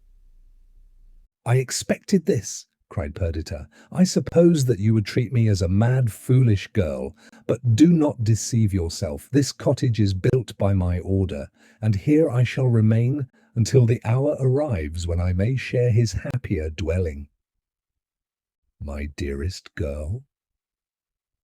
"And what is there so strange in my design? I might have deceived you. I might have talked of remaining here only a few months. In your anxiety to reach Windsor, you would have left me, and without reproach or contention, I might have pursued my plan. But I disdained the artifice, or rather in my wretchedness it was my only consolation to pour out my heart to you, my brother, my only friend. You will not dispute with me? You know how wilful your poor, misery-stricken sister is. Take my girl with you, wean her from sights and thoughts of sorrow, let infantine hilarity revisit her heart and animate her eyes. So could it never be were she near me. It is far better for all of you that you should never see me again. For myself, I will not voluntarily seek death, that is, I will not while I can command myself, and I can here. But drag me from this country, and my power of self-control vanishes, nor can I answer for the violence my agony of grief may lead me to commit. "You clothe your meaning, Perdita," I replied, "in powerful words, yet that meaning is selfish and unworthy of you. You have often agreed with me that there is but one solution to the intricate riddle of life: to improve ourselves and contribute to the happiness of others. And now, in the very prime of life, you desert your principles and shut yourself up in useless solitude. Will you think of Raymond less at Windsor, the scene of your early happiness? Will you commune less with his departed spirit while you watch over and cultivate the rare excellence of his child? You have been sadly visited, nor do I wonder that a feeling akin to insanity should drive you to bitter and unreasonable imaginings. But a home of love awaits you in your native England. My tenderness and affection must soothe you. The society of Raymond's friends will be of more solace than these dreary speculations. We will all make it our first care, our dearest task, to contribute to your happiness. Perdita shook her head. If it could be so, she replied. I were much in the wrong to disdain your offers. But it is not a matter of choice. I can live here only. I am a part of this scene. Each and all its properties are a part of me. This is no sudden fancy. I live by it. The knowledge that I am here rises with me in the morning and enables me to endure the light. It is mingled with my food, which else were poison. It walks, it sleeps with me, forever it accompanies me. Here I may even cease to repine and may add my tardy consent to the decree which has taken him from me. He would rather have died such a death, which will be recorded in history to endless time, than have lived to old age unknown, unhonoured. Nor can I desire better than, having been the chosen and beloved of his heart, here, in youth's prime, before added years can tarnish the best feelings of my nature, to watch his tomb and speedily rejoin him in his blessed repose. So much, my dearest Lionel, I have said, wishing to persuade you that I do right. If you are unconvinced, I can add nothing further by way of argument, and I can only declare my fixed resolve. I stay here. Force only can remove me. Be it so. Drag me away, I return. Confine me, imprison me, still I escape, and come here. Or would my brother rather devote the heartbroken Perdita to the straw and chains of a maniac than suffer her to rest in peace beneath the shadow of his society in this my own selected and beloved recess? All this appeared to me, I own, methodized madness. I imagined that it was my imperative duty to take her from scenes that thus forcibly reminded her of her loss. Nor did I doubt that in the tranquillity of our family circle at Windsor she would recover some degree of composure and, in the end, of happiness. My affection for Clara also led me to oppose these fond dreams of cherished grief. Her sensibility had already been too much excited, her infant heedlessness too soon exchanged for deep and anxious thought. The strange and romantic scheme of her mother might confirm and perpetuate the painful view of life which had intruded itself thus early on her contemplation. On returning home, the captain of the steam packet with whom I had agreed to sail came to tell me that accidental circumstances hastened his departure, and that if I went with him, I must come on board at 5 on the following morning. I hastily gave my consent to this arrangement, and as hastily formed a plan through which Perdita should be forced to become my companion. I believe that most people in my situation would have acted in the same manner. Yet this consideration does not, or rather did not, in after time, diminish the reproaches of my conscience. At the moment I felt convinced that I was acting for the best, and that all I did was right and even necessary. I sat with Perdita and soothed her by my seeming assent to her wild scheme. She received my concurrence with pleasure, and 1,000 times over thanked her deceiving, deceitful brother. As night came on, her spirits, enlivened by my unexpected concession, regained an almost forgotten vivacity. I pretended to be alarmed by the feverish glow in her cheek. I entreated her to take a composing draught. I poured out the medicine, which she took docilely from me. I watched her as she drank it. Falsehood and artifice are in themselves so hateful that though I still thought I did right, a feeling of shame and guilt came painfully upon me. I left her, and soon heard that she slept soundly under the influence of the opiate I had administered.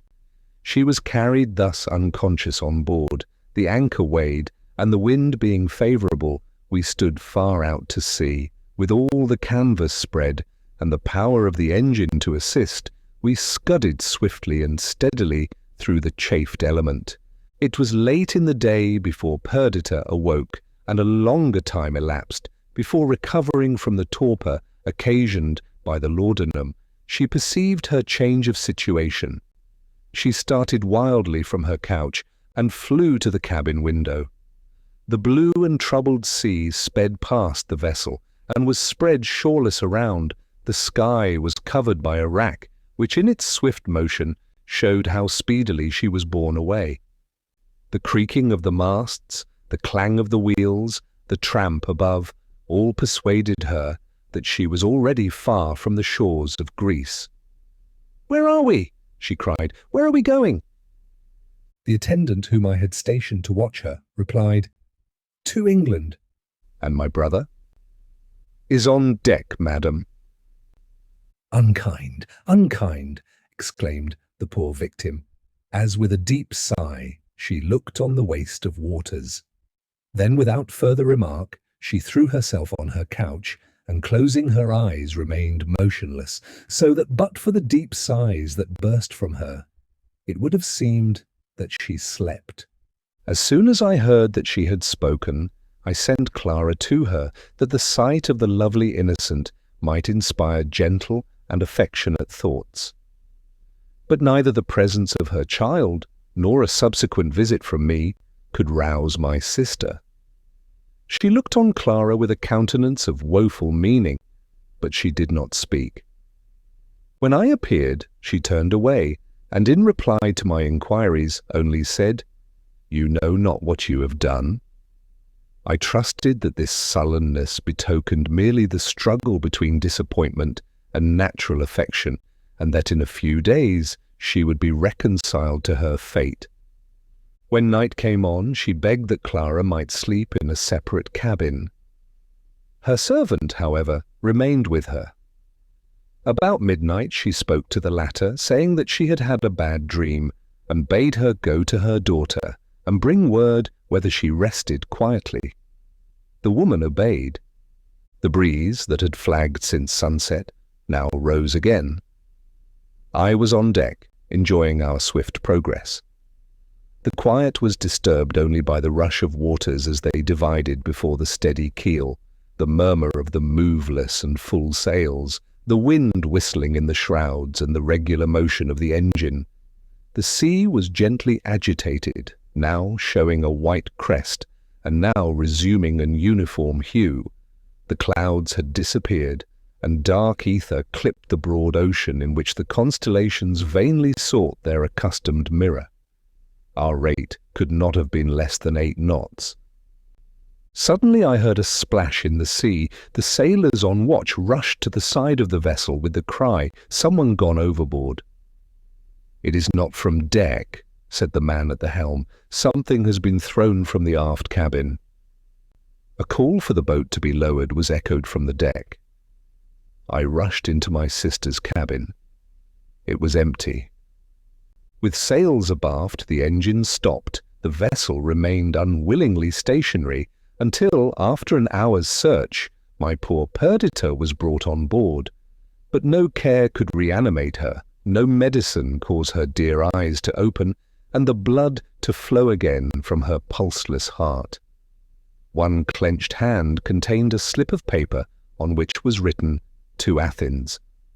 To ensure her removal thither and prevent the irrecoverable loss of her body in the wide sea, she had had the precaution to fasten a long shawl round her waist and again to the stanchions of the cabin window. She had drifted somewhat under the keel of the vessel, and her being out of sight occasioned the delay in finding her. And thus the ill-starred girl died a victim to my senseless rashness. Thus in early day she left us for the company of the dead, and preferred to share the rocky grave of Raymond before the animated scene this cheerful earth afforded, and the society of loving friends. Thus in her 29th year she died, having enjoyed some few years of the happiness of paradise, and sustaining a reverse to which her impatient spirit and affectionate disposition were unable to submit.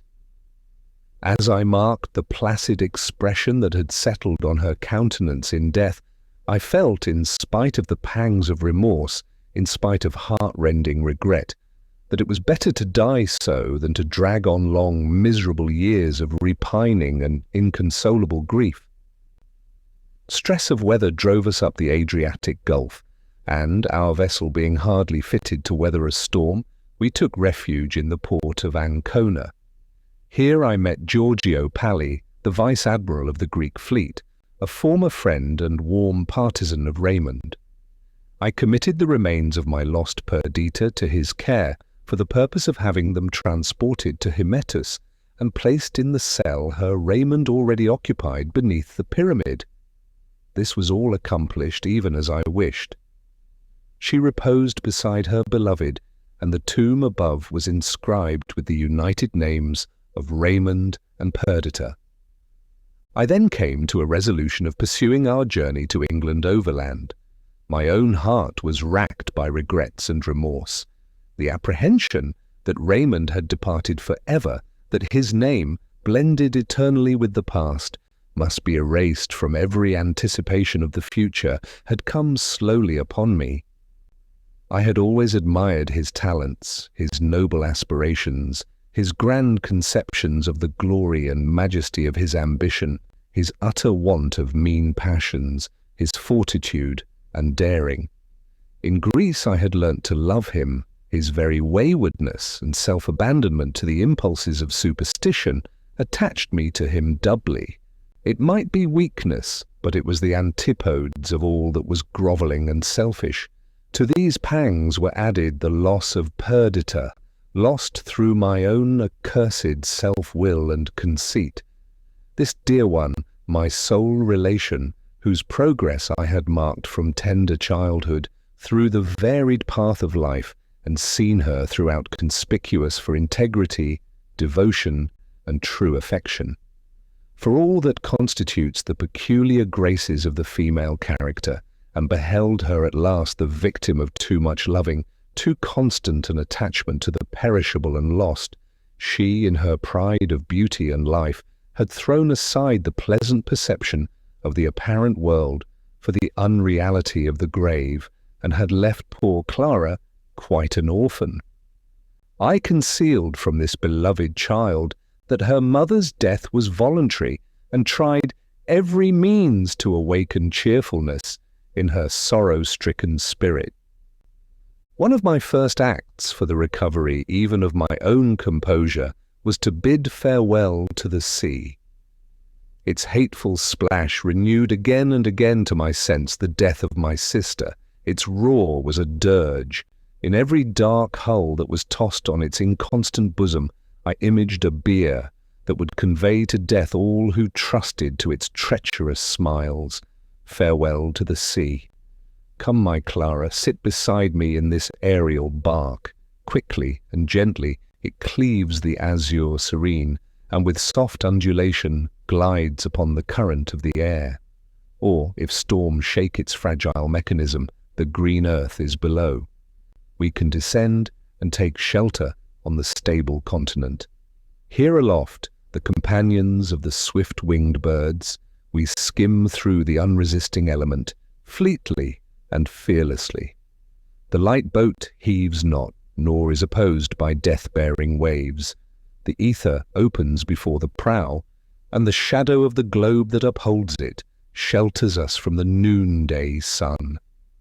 Beneath are the plains of Italy, or the vast undulations of the wave-like Apennines. Fertility reposes in their many folds, and woods crown the summits. The free and happy peasant, unshackled by the Austrian, bears the double harvest to the garner, and the refined citizens rear, without dread, the long blighted tree of knowledge in this garden of the world. We were lifted above the Alpine peaks, and from their deep and brawling ravines entered the plain of fair France, and after an airy journey of 6 days, we landed at Dieppe, furled the feathered wings, and closed the silken globe of our little pinnace. A heavy rain made this mode of travelling now incommodious. So we embarked in a steam packet, and after a short passage landed at Portsmouth. A strange story was rife here. A few days before, a tempest-struck vessel had appeared off the town.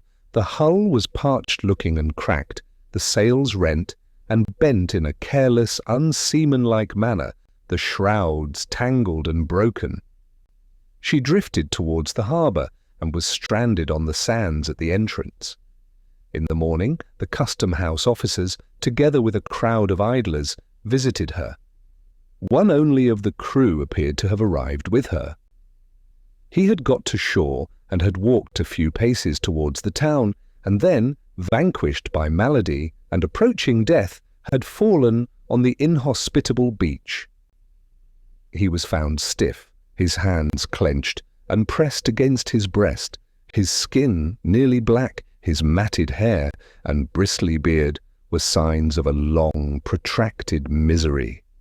It was whispered that he had died of the plague. No one ventured on board the vessel, and strange sights were averred to be seen at night, walking the deck and hanging on the masts and shrouds. She soon went to pieces. I was shown where she had been, and saw her disjoined timbers tossed on the waves. The body of the man who had landed had been buried deep in the sands, and none could tell more than that the vessel was American-built, and that several months before the Fortunatas had sailed from Philadelphia, of which no tidings were afterwards received. Chapter 4. I returned to my family estate in the autumn of the year 2092. My heart had long been with them, and I felt sick with the hope and delight of seeing them again. The district which contained them appeared the abode of every kindly spirit. Happiness, love, and peace walked the forest paths and tempered the atmosphere. After all the agitation and sorrow I had endured in Greece, I sought Windsor, as the storm-driven bird does the nest in which it may fold its wings in tranquillity. How unwise had the wanderers been who had deserted its shelter, entangled themselves in the web of society, and entered on what men of the world call life, that labyrinth of evil, that scheme of mutual torture.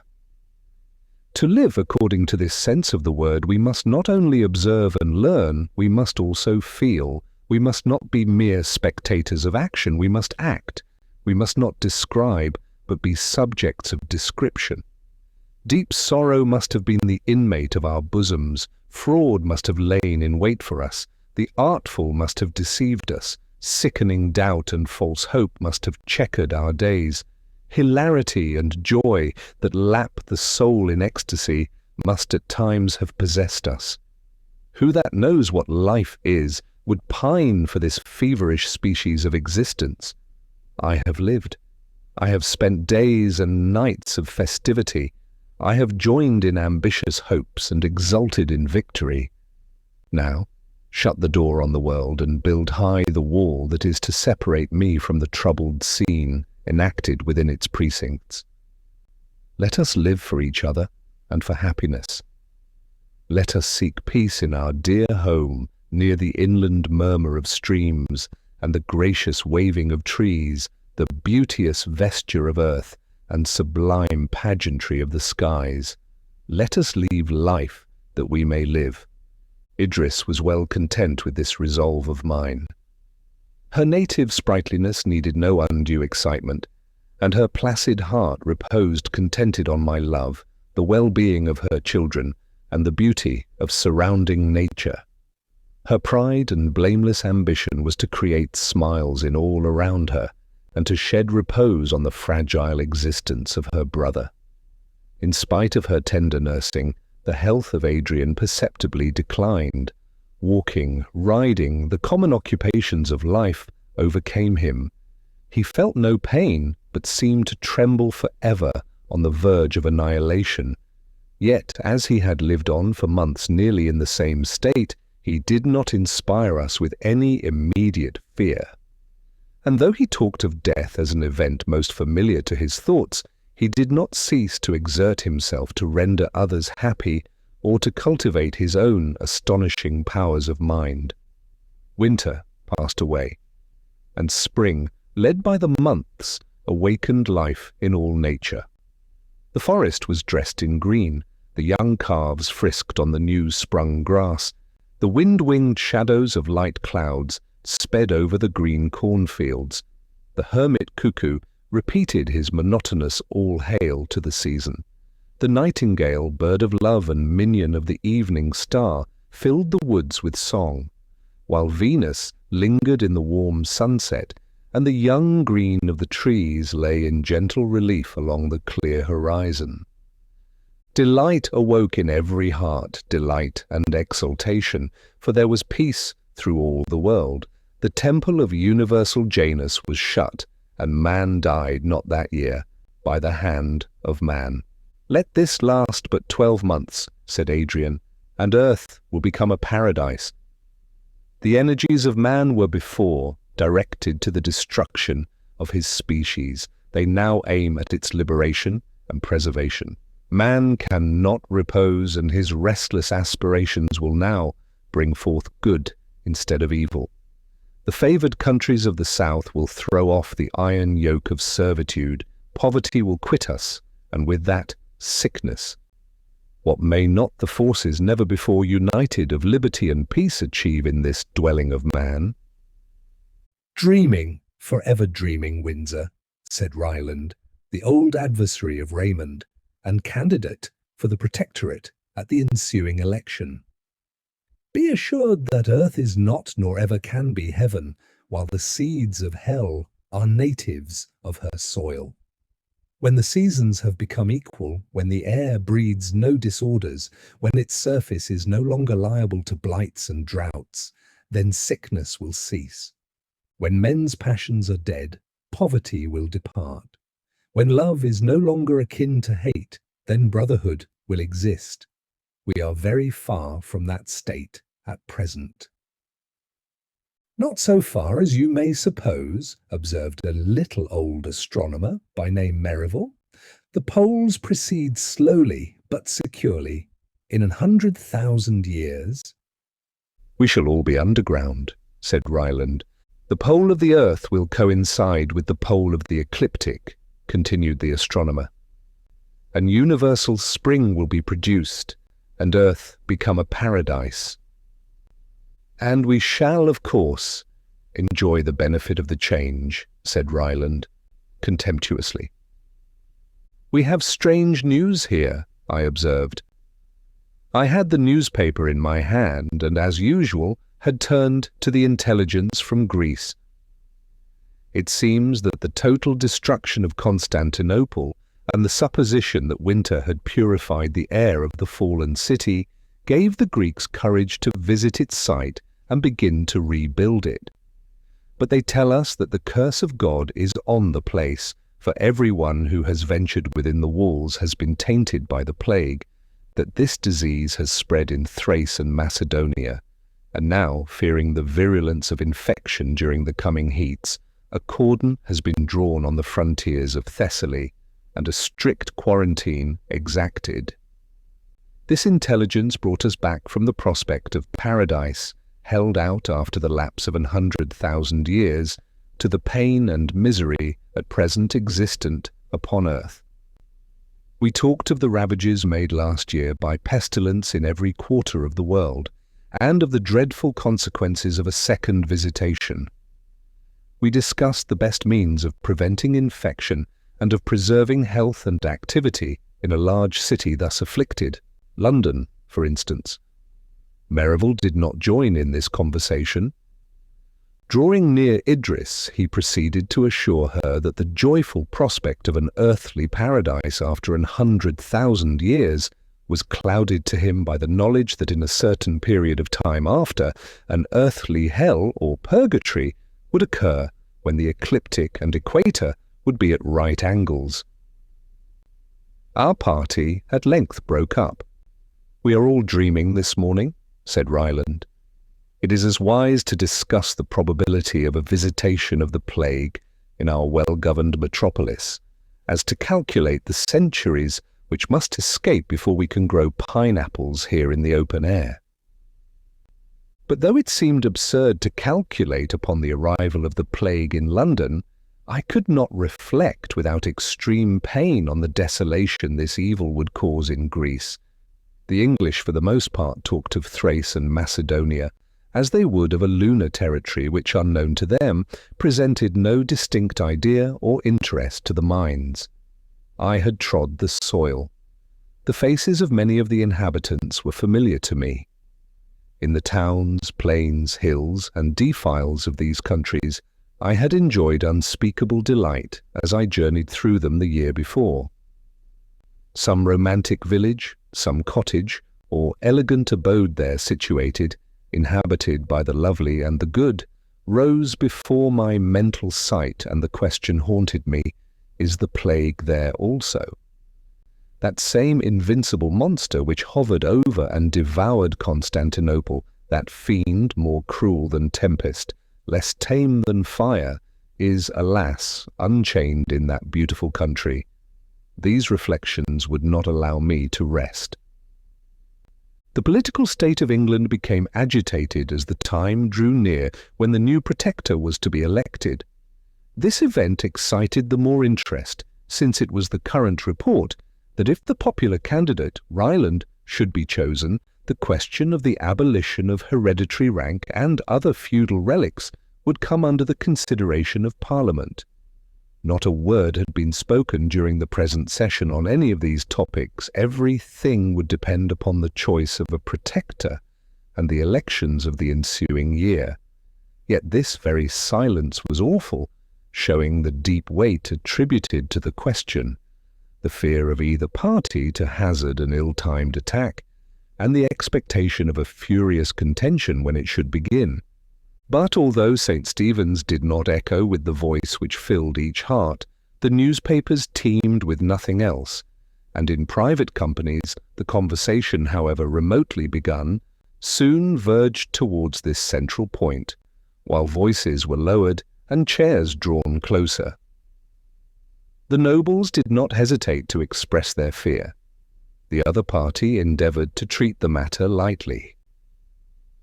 "Shame on the country," said Ryland, "to lay so much stress upon words and frippery. It is a question of nothing, of the new painting of carriage panels and the embroidery of footmen's coats." Yet could England indeed doff her lordly trappings and be content with the democratic style of America? Were the pride of ancestry, the patrician spirit, the gentle courtesies and refined pursuits, splendid attributes of rank to be erased among us? We were told that this would not be the case, that we were by nature a poetical people, a nation easily duped by words, ready to array clouds in splendor and bestow honor on the dust. This spirit we could never lose, and it was to diffuse this concentrated spirit of birth that the new law was to be brought forward. We were assured that when the name and title of Englishman was the sole patent of nobility, we should all be noble, that when no man born under English sway felt another his superior in rank, courtesy and refinement would become the birthright of all our countrymen. Let not England be so far disgraced as to have it imagined that it can be without nobles, nature's true nobility, who bear their patent in their mien, who are from their cradle elevated above the rest of their species, because they are better than the rest. Among a race of independent and generous and well-educated men, in a country where the imagination is empress of men's minds, there needs be no fear that we should want a perpetual succession of the high-born and lordly. That party, however, could hardly yet be considered a minority in the kingdom who extolled the ornament of the column, the Corinthian capital of polished society. They appealed to prejudices without number, to old attachments and young hopes, to the expectation of thousands who might one day become peers. They set up as a scarecrow the spectre of all that was sordid, mechanic, and base in the commercial republics. The plague had come to Athens. hundreds of English residents returned to their own country. Raymond's beloved Athenians, the free, the noble people of the divinest town in Greece, fell like ripe corn before the merciless sickle of the adversary. Its pleasant places were deserted, its temples and palaces were converted into tombs, its energies, bent before towards the highest objects of human ambition, were now forced to converge to one point, the guarding against the innumerous arrows of the plague. At any other time, this disaster would have excited extreme compassion among us, but it was now passed over while each mind was engaged by the coming controversy. It was not so with me, and the question of rank and right dwindled to insignificance in my eyes when I pictured the scene of suffering Athens. I heard of the death of only sons, of wives and husbands most devoted, of the rending of ties twisted with the heart's fibres, of friend losing friend, and young mothers mourning for their firstborn, and these moving incidents were grouped and painted in my mind by the knowledge of the persons, by my esteem and affection for the sufferers. It was the admirers, friends, fellow soldiers of Raymond, families that had welcomed Perdita to Greece and lamented with her the loss of her lord, that were swept away and went to dwell with them in the undistinguishing tomb. The plague at Athens had been preceded and caused by the contagion from the east, and the scene of havoc and death continued to be acted there on a scale of fearful magnitude. A hope that the visitation of the present year would prove the last kept up the spirits of the merchants connected with these countries, but the inhabitants were driven to despair or to a resignation which, arising from fanaticism, assumed the same dark hue. America had also received the taint, and, were it yellow fever or plague, the epidemic was gifted with a virulence before unfelt. The devastation was not confined to the towns, but spread throughout the country. The hunter died in the woods, the peasant in the cornfields, and the fisher on his native waters. A strange story was brought to us from the East, to which little credit would have been given, had not the fact been attested by a multitude of witnesses in various parts of the world. On the 21st of June, it was said that an hour before noon a black sun arose, an orb, the size of that luminary but dark, defined, whose beams were shadows, ascended from the west. In about an hour it had reached the meridian and eclipsed the bright parent of day. Night fell upon every country, night sudden, rayless, entire. The stars came out, shedding their ineffectual glimmerings on the light widowed earth. But soon the dim orb passed from over the sun and lingered down the eastern heaven. As it descended, its dusky rays crossed the brilliant ones of the sun and deadened or distorted them. The shadows of things assumed strange and ghastly shapes. The wild animals in the woods took fright at the unknown shapes figured on the ground. They fled, they knew not whither, and the citizens were filled with greater dread at the convulsion which shook lions into civil streets. Birds, strong-winged eagles, suddenly blinded, fell in the marketplaces, while owls and bats showed themselves welcoming the early night. Gradually the object of fear sank beneath the horizon, and to the last shot up shadowy beams into the otherwise radiant air. Such was the tale sent us from Asia, from the eastern extremity of Europe, and from Africa as far west as the Golden Coast. Whether this story were true or not, the effects were certain.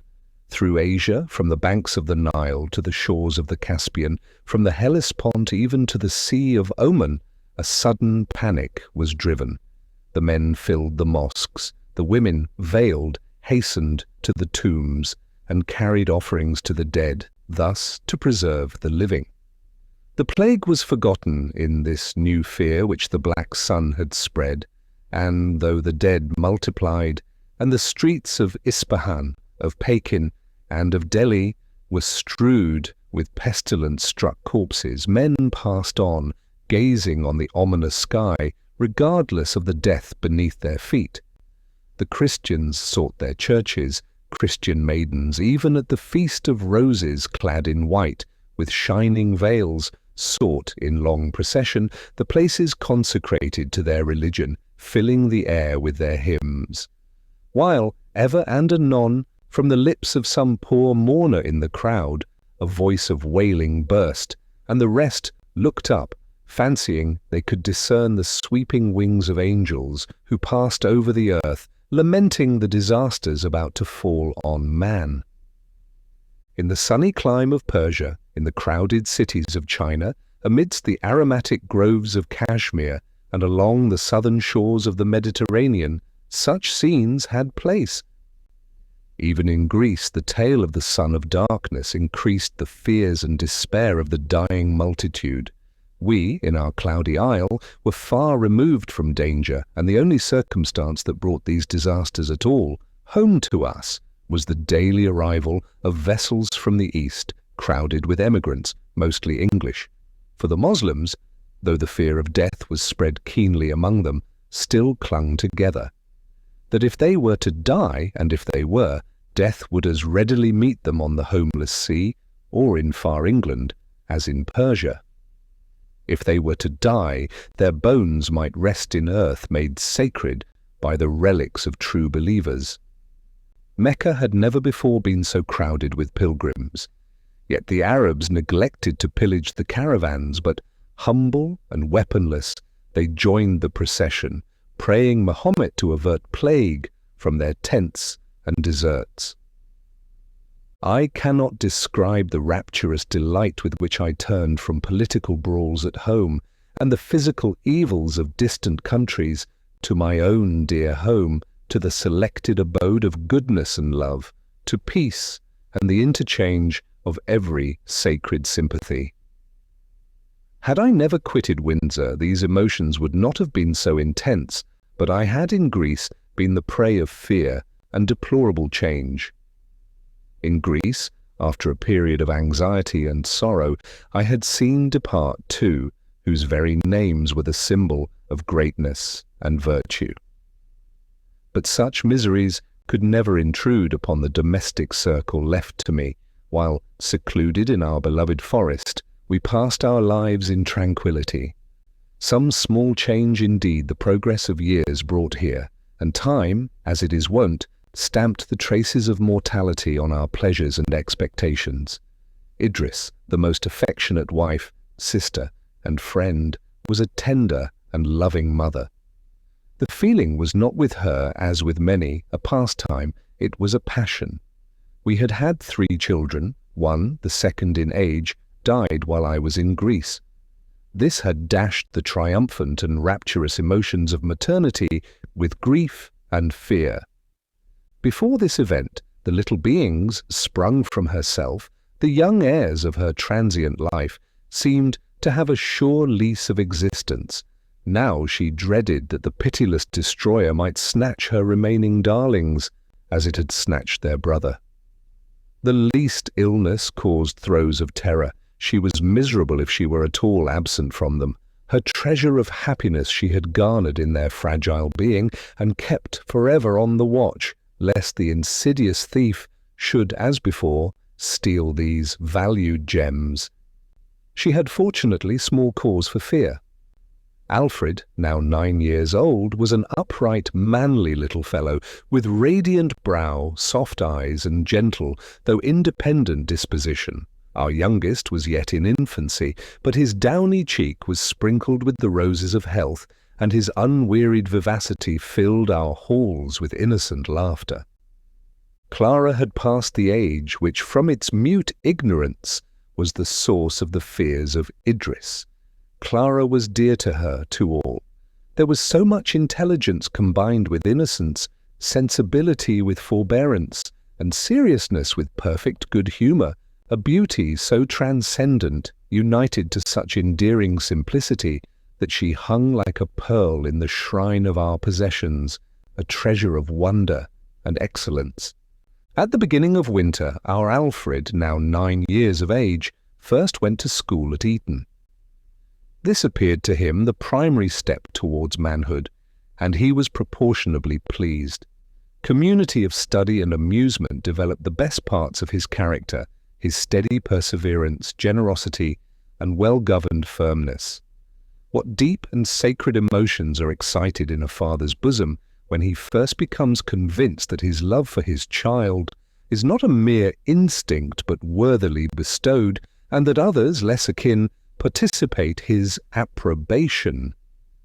It was supreme happiness to Idris and myself to find that the frankness which Alfred's open brow indicated, the intelligence of his eyes, the tempered sensibility of his tones, were not delusions, but indications of talents and virtues which would grow with his growth and strengthen with his strength.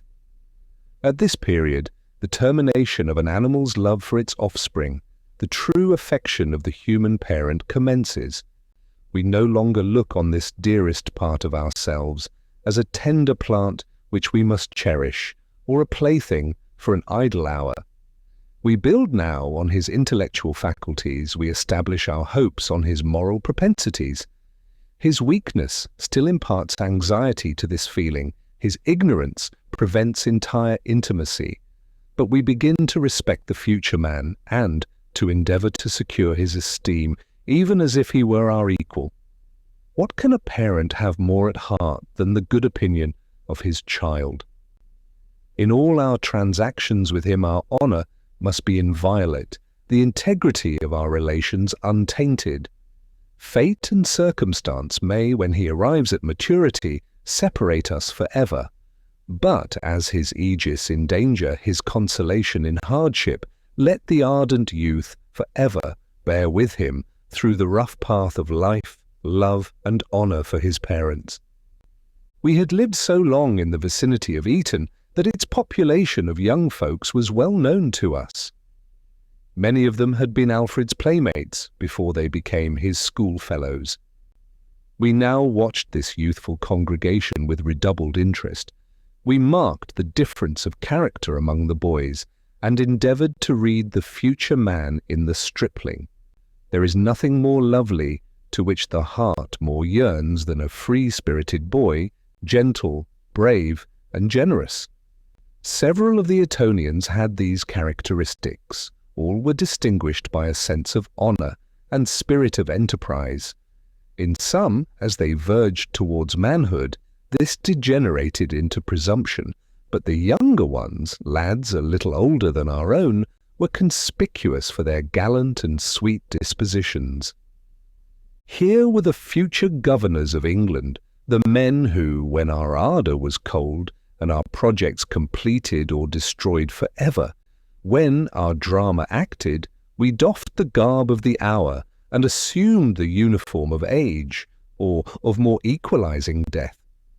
Here were the beings who were to carry on the vast machine of society. Here were the lovers, husbands, fathers. Here the landlord, the politician, the soldier. Some fancied that they were even now ready to appear on the stage, eager to make one among the dramatis personae of active life. It was not long since I was like one of these beardless aspirants. When my boy shall have obtained the place I now hold, I shall have tottered into a grey-headed, wrinkled old man. Strange system, riddle of the Sphinx, most awe-striking, that thus man remains, while we the individuals pass away. Such is, to borrow the words of an eloquent and philosophic writer, the mode of existence decreed to a permanent body composed of transitory parts, wherein, by the disposition of a stupendous wisdom, moulding together the great mysterious incorporation of the human race, the whole, at one time, is never old, or middle-aged, or young, but, in a condition of unchangeable constancy, moves on through the varied tenure of perpetual decay, fall, renovation, and progression. 5. Willingly do I give place to thee, dear Alfred. Advance, offspring of tender love, child of our hopes, advance a soldier on the road to which I have been the pioneer. I will make way for thee. I have already put off the carelessness of childhood, the unlined brow, and springy gait of early years, that they may adorn thee. Advance, and I will despoil myself still further for thy advantage. Time shall rob me of the graces of maturity, shall take the fire from my eyes and agility from my limbs, shall steal the better part of life, eager expectation and passionate love, and shower them in double portion on thy dear head. Advance, avail thyself of the gift, thou and thy comrades, and in the drama you are about to act, do not disgrace those who taught you to enter on the stage and to pronounce becomingly the parts assigned to you. May your progress be uninterrupted and secure. Born during the spring tide of the hopes of man, may you lead up the summer to which no winter may succeed. See an ingenious essay entitled The Mythological Astronomy of the Ancients Demonstrated by Mackey, a shoemaker, of Norwich, printed in 1822. 5. Burke's Reflections on the French Revolution. Chapter 5. Some disorder had surely crept into the course of the elements, destroying their benignant influence. The wind, prince of air, raged through his kingdom, lashing the sea into fury and subduing the rebel earth into some sort of obedience. The god sends down his angry plagues from high. Famine and pestilence in heaps they die. Again in vengeance of his wrath he falls on their great hosts and breaks their tottering walls, arrests their navies on the ocean's plain, and whelms their strength with mountains of the main. Their deadly power shook the flourishing countries of the south, and during winter even, we, in our northern retreat, began to quake under their ill effects. That fable is unjust which gives the superiority to the sun over the wind. Who has not seen the lightsome earth, the balmy atmosphere, and basking nature become dark, cold, and ungenial when the sleeping wind has awoke in the east? Or when the dun clouds thickly veil the sky while exhaustless stores of rain are poured down, until, the dank earth refusing to imbibe the superabundant moisture, it lies in pools on the surface, when the torch of day seems like a meteor to be quenched?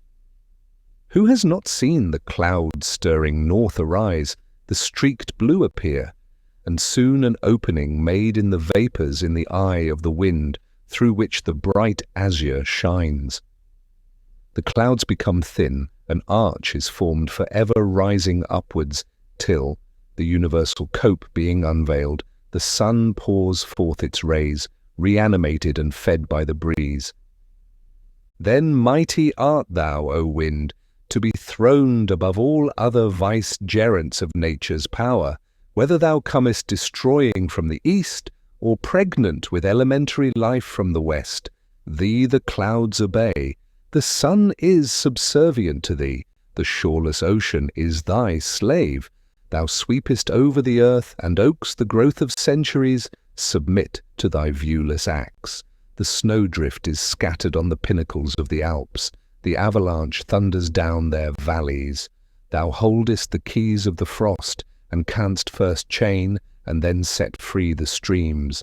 Under thy gentle governance the buds and leaves are born, they flourish nursed by thee. Why dost thou howl thus, O wind? By day and by night, for 4 long months, thy roarings have not ceased. The shores of the sea are strewn with wrecks. Its keel-welcoming surface has become impassable. The earth has shed her beauty in obedience to thy command. The frail balloon dares no longer sail on the agitated air. Thy ministers, the clouds, deluge the land with rain. Rivers forsake their banks. The wild torrent tears up the mountain path. Plain and wood and verdant dell are despoiled of their loveliness. Our very cities are wasted by thee. Alas, what will become of us? It seems as if the giant waves of ocean and vast arms of the sea were about to wrench the deep-rooted island from its center and cast it, a ruin and a wreck, upon the fields of the Atlantic. What are we, the inhabitants of this globe, least among the many that people infinite space?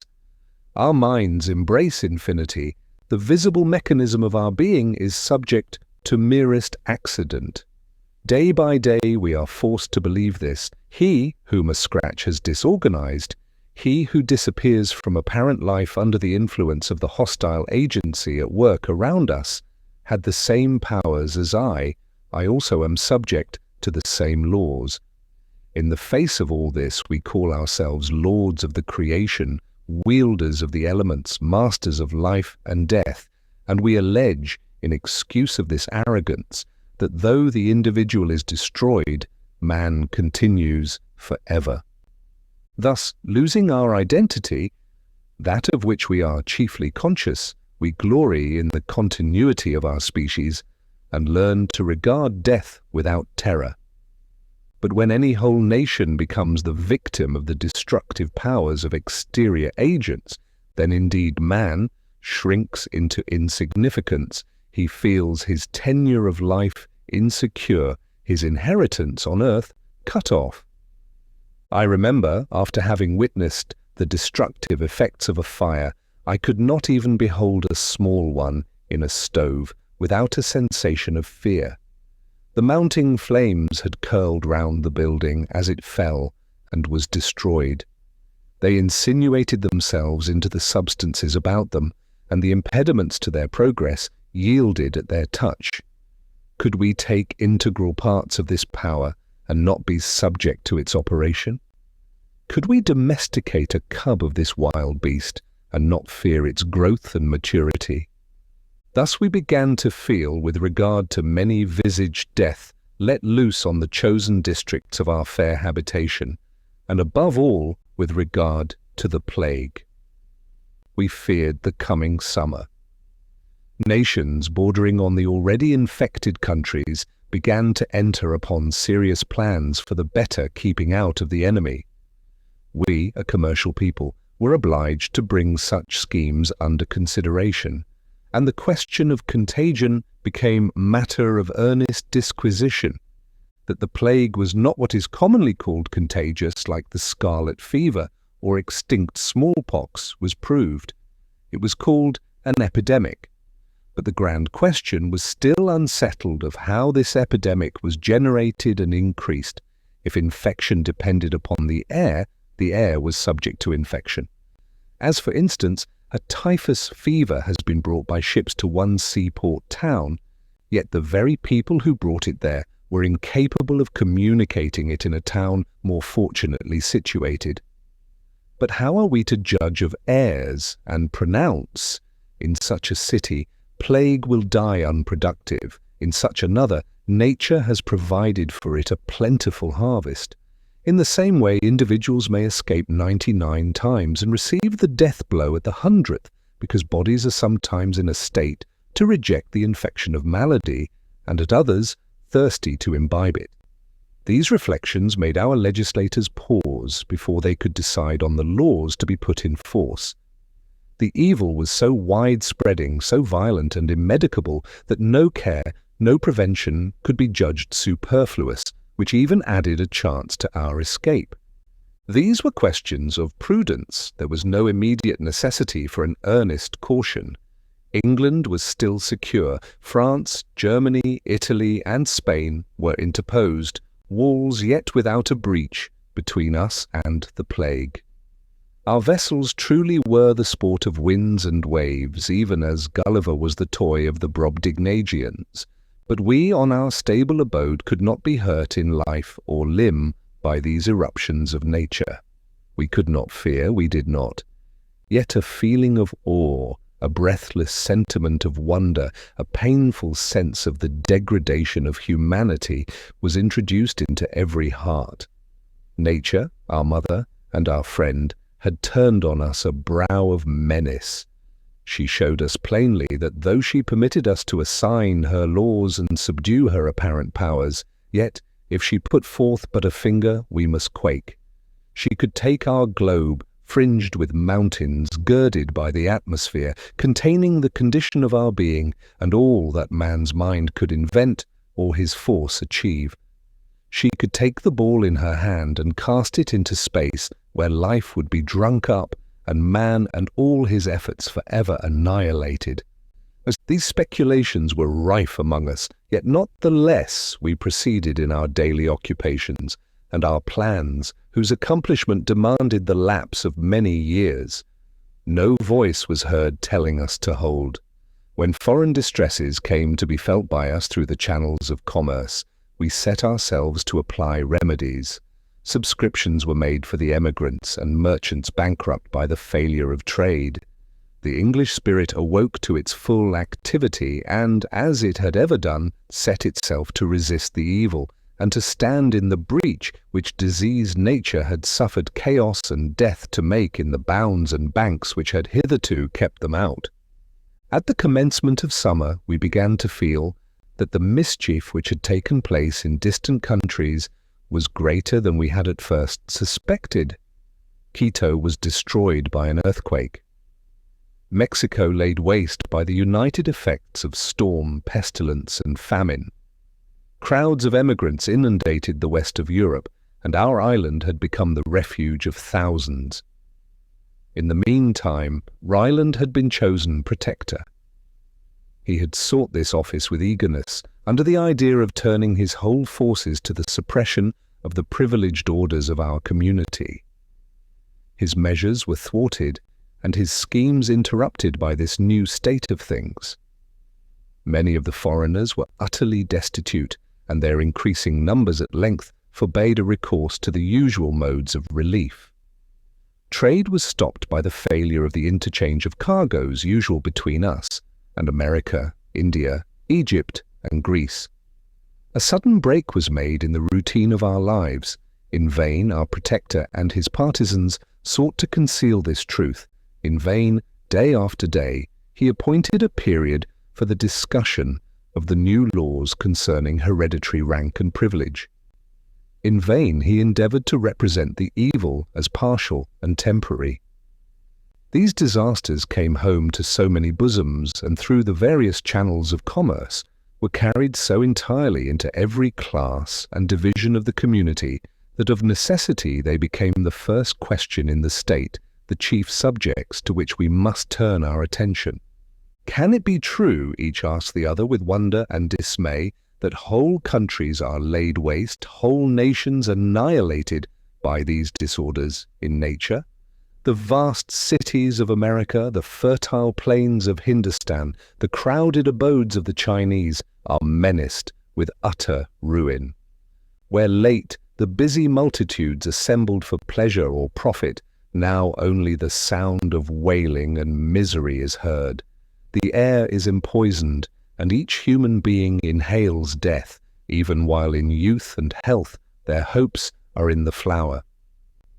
We called to mind the plague of 1348, when it was calculated that a third of mankind had been destroyed. As yet Western Europe was uninfected. Would it always be so? Oh, yes, it would. Countrymen, fear not. In the still, uncultivated wilds of America, what wonder that among its other giant destroyers plague should be numbered. It is of old a native of the East, sister of the tornado, the earthquake, and the simoon. Child of the sun, and nursling of the tropics, it would expire in these climes. It drinks the dark blood of the inhabitant of the south, but it never feasts on the pale-faced Celt. If perchance some stricken Asiatic come among us, plague dies with him, uncommunicated and innoxious. Let us weep for our brethren, though we can never experience their reverse. Let us lament over and assist the children of the garden of the earth. Late we envied their abodes, their spicy groves, fertile plains, and abundant loveliness. But in this mortal life extremes are always matched. The thorn grows with the rose, the poison tree and the cinnamon mingle their boughs. Persia, with its cloth of gold, marble halls, and infinite wealth, is now a tomb. The tent of the Arab is fallen in the sands, and his horse spurns the ground unbridled and unsaddled. The voice of lamentation fills the valley of Kashmir. Its dells and woods, its cool fountains and gardens of roses are polluted by the dead. In Circassia and Georgia, the spirit of beauty weeps over the ruin of its favourite temple, the form of woman. Our own distresses, though they were occasioned by the fictitious reciprocity of commerce, increased in due proportion. Bankers, merchants, and manufacturers, whose trade depended on exports and interchange of wealth, became bankrupt. Such things, when they happen singly, affect only the immediate parties, but the prosperity of the nation was now shaken by frequent and extensive losses. Families, bred in opulence and luxury, were reduced to beggary. The very state of peace in which we gloried was injurious. There were no means of employing the idle, or of sending any overplus of population out of the country. Even the source of colonies was dried up, for in New Holland, Van Diemen's Land, and the Cape of Good Hope, plague raged. Oh, for some medicinal vial to purge unwholesome nature and bring back the earth to its accustomed health. Ryland was a man of strong intellects and quick and sound decision in the usual course of things, but he stood aghast at the multitude of evils that gathered round us. Must he tax the landed interest to assist our commercial population? To do this he must gain the favour of the chief landholders, the nobility of the country, and these were his vowed enemies. He must conciliate them by abandoning his favourite scheme of equalization. He must confirm them in their manorial rights. He must sell his cherished plans for the permanent good of his country, for temporary relief. He must aim no more at the dear object of his ambition. Throwing his arms aside, he must, for present ends, give up the ultimate object of his endeavours. He came to Windsor to consult with us. Every day added to his difficulties the arrival of fresh vessels with emigrants, the total cessation of commerce, the starving multitude that thronged around the palace of the Protectorate, were circumstances not to be tampered with. The blow was struck, the aristocracy obtained all they wished, and they subscribed to a 12-months bill, which levied 20% on all the rent rolls of the country. Calm was now restored to the metropolis and to the populous cities before driven to desperation, and we returned to the consideration of distant calamities, wondering if the future would bring any alleviation to their excess. It was August, so there could be small hope of relief during the heats. On the contrary, the disease gained virulence, while starvation did its accustomed work. Thousands died unlamented, for beside the yet warm corpse the mourner was stretched, made mute by death. On the 18th of this month, news arrived in London that the plague was in France and Italy. These tidings were at first whispered about town, but no one dared express aloud the soul-quailing intelligence. When anyone met a friend in the street, he only cried as he hurried on, "You know," while the other, with an ejaculation of fear and horror, would answer, "What will become of us?" At length it was mentioned in the newspapers. The paragraph was inserted in an obscure part. We regret to state that there can be no longer a doubt of the plague having been introduced at Leghorn, Genoa, and Marseille. No word of comment followed. Each reader made his own fearful one. We were as a man who hears that his house is burning, and yet hurries through the streets, borne along by a lurking hope of a mistake, till he turns the corner and sees his sheltering roof enveloped in a flame. Before it had been a rumour, but now in words unerasable, indefinite and undeniable print, the knowledge went forth. Its obscurity of situation rendered it the more conspicuous. The diminutive letters grew gigantic to the bewildered eye of fear. They seemed graven with a pen of iron, impressed by fire, woven in the clouds, stamped on the very front of the universe. The English, whether travellers or residents, came pouring in one great revulsive stream back on their own country, and with them crowds of Italians and Spaniards. Our little island was filled even to bursting. At first, an unusual quantity of specie made its appearance with the emigrants, but these people had no means of receiving back into their hands what they spent among us. With the advance of summer and the increase of the distemper, rents were unpaid and their remittances failed them. It was impossible to see these crowds of wretched, perishing creatures, late nurslings of luxury, and not stretch out a hand to save them. As at the conclusion of the 18th century, the English unlocked their hospitable store for the relief of those driven from their homes by political revolution. So now, they were not backward in affording aid to the victims of a more wide-spreading calamity. We had many foreign friends whom we eagerly sought out and relieved from dreadful penury. Our castle became an asylum for the unhappy. A little population occupied its halls. The revenue of its possessor, which had always found a mode of expenditure congenial to his generous nature, was now attended to more parsimoniously, that it might embrace a wider portion of utility. It was not, however, money, except partially, but the necessaries of life that became scarce. It was difficult to find an immediate remedy. The usual one of imports was entirely cut off. In this emergency, to feed the very people to whom we had given refuge, we were obliged to yield to the plough and the mattock our pleasure grounds and parks. Livestock diminished sensibly in the country from the effects of the great demand in the market. Even the poor deer, our antlered protégés, were obliged to fall for the sake of worthier pensioners. The labour necessary to bring the lands to this sort of culture employed and fed the offcasts of the diminished manufactories. Adrian did not rest only with the exertions he could make with regard to his own possessions. He addressed himself to the wealthy of the land. He made proposals in Parliament little adapted to please the rich, but his earnest pleadings and benevolent eloquence were irresistible. To give up their pleasure grounds to the agriculturist, to diminish sensibly the number of horses kept for the purposes of luxury throughout the country, were means obvious but unpleasing. Yet, to the honour of the English be it recorded, that although natural disinclination made them delay a while, yet when the misery of their fellow creatures became glaring, an enthusiastic generosity inspired their decrees.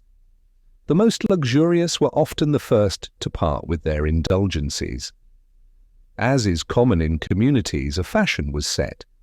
The high-born ladies of the country would have deemed themselves disgraced if they had now enjoyed what they before called a necessary, the ease of a carriage. Chairs, as in olden time, and Indian palanquins were introduced for the infirm, but else it was nothing singular to see females of rank going on foot to places of fashionable resort. It was more common for all who possessed landed property to secede to their estates, attended by whole troops of the indigent, to cut down their woods, to erect temporary dwellings, and to portion out their parks, parterres, and flower gardens to necessitous families. Many of these, of high rank in their own countries, now, with hoe in hand, turned up the soil. It was found necessary at last to check the spirit of sacrifice, and to remind those whose generosity proceeded to lavish waste that, until the present state of things became permanent, of which there was no likelihood, it was wrong to carry change so far as to make a reaction difficult. Experience demonstrated that in a year or two pestilence would cease. It were well that in the meantime we should not have destroyed our fine breeds of horses, or have utterly changed the face of the ornamented portion of the country. It may be imagined that things were in a bad state indeed before this spirit of benevolence could have struck such deep roots. The infection had now spread in the southern provinces of France. But that country had so many resources in the way of agriculture that the rush of population from one part of it to another and its increase through foreign emigration was less felt than with us. The panic struck a period of more injury than disease and its natural concomitants. Winter was hailed a general and never-failing physician. The embrowning woods and swollen rivers, the evening mists and morning frosts were welcomed with gratitude. The effects of purifying cold were immediately felt, and the lists of mortality abroad were curtailed each week. Many of our visitors left us. Those whose homes were far in the south fled delightedly from our northern winter and sought their native land, secure of plenty even after their fearful visitation. We breathed again. What the coming summer would bring, we knew not. But the present months were our own, and our hopes of a cessation of pestilence were high. 6. Elton's translation of Hesiod's work. Chapter 6. I have lingered thus long on the extreme bank, the wasting shoal that stretched into the stream of life, dallying with the shadow of death. Thus long I have cradled my heart in retrospection of past happiness, when hope was. Why not forever thus? I am not immortal, and the thread of my history might be spun out to the limits of my existence. But the same sentiment that first led me to portray scenes replete with tender recollections now bids me hurry on. The same yearning of this warm, panting heart that has made me in written words record my vagabond youth, my serene manhood, and the passions of my soul makes me now recoil from further delay. I must complete my work. Here then I stand, as I said, beside the fleet waters of the flowing years, and now away. Spread the sail and strain with oar, hurrying by dark impending crags, adown steep rapids, even to the sea of desolation I have reached. Yet one moment, one brief interval before I put from shore. Once again let me fancy myself as I was in 2094 in my abode at Windsor. Let me close my eyes and imagine that the immeasurable boughs of its oaks still shadow me, its castle walls are near. Let fancy portray the joyous scene of the 20th of June, such as even now my aching heart recalls it. Circumstances had called me to London. Here I heard talk that symptoms of the plague had occurred in hospitals of that city. I returned to Windsor. My brow was clouded, my heart heavy.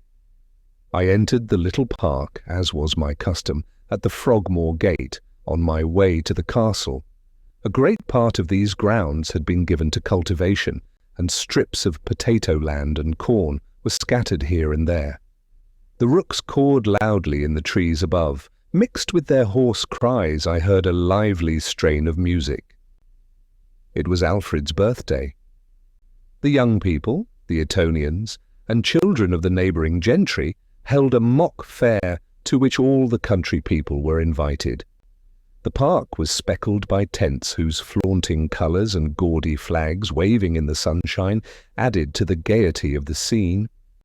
On a platform erected beneath the terrace, a number of the younger part of the assembly were dancing. I leaned against a tree to observe them. The band played the wild Eastern air of Weber introduced in Abon Hassan. Its volatile notes gave wings to the feet of the dancers, while the lookers-on unconsciously beat time. At first, the tripping measure lifted my spirit with it, and for a moment my eyes gladly followed the mazes of the dance. The revulsion of thought passed like keen steel to my heart. You're all going to die, I thought. Already your tomb is built up around you. A while, because you are gifted with agility and strength, you fancy that you live, but frail is the bower of flesh that encaskets life, dissoluble the silver cord that binds you to it.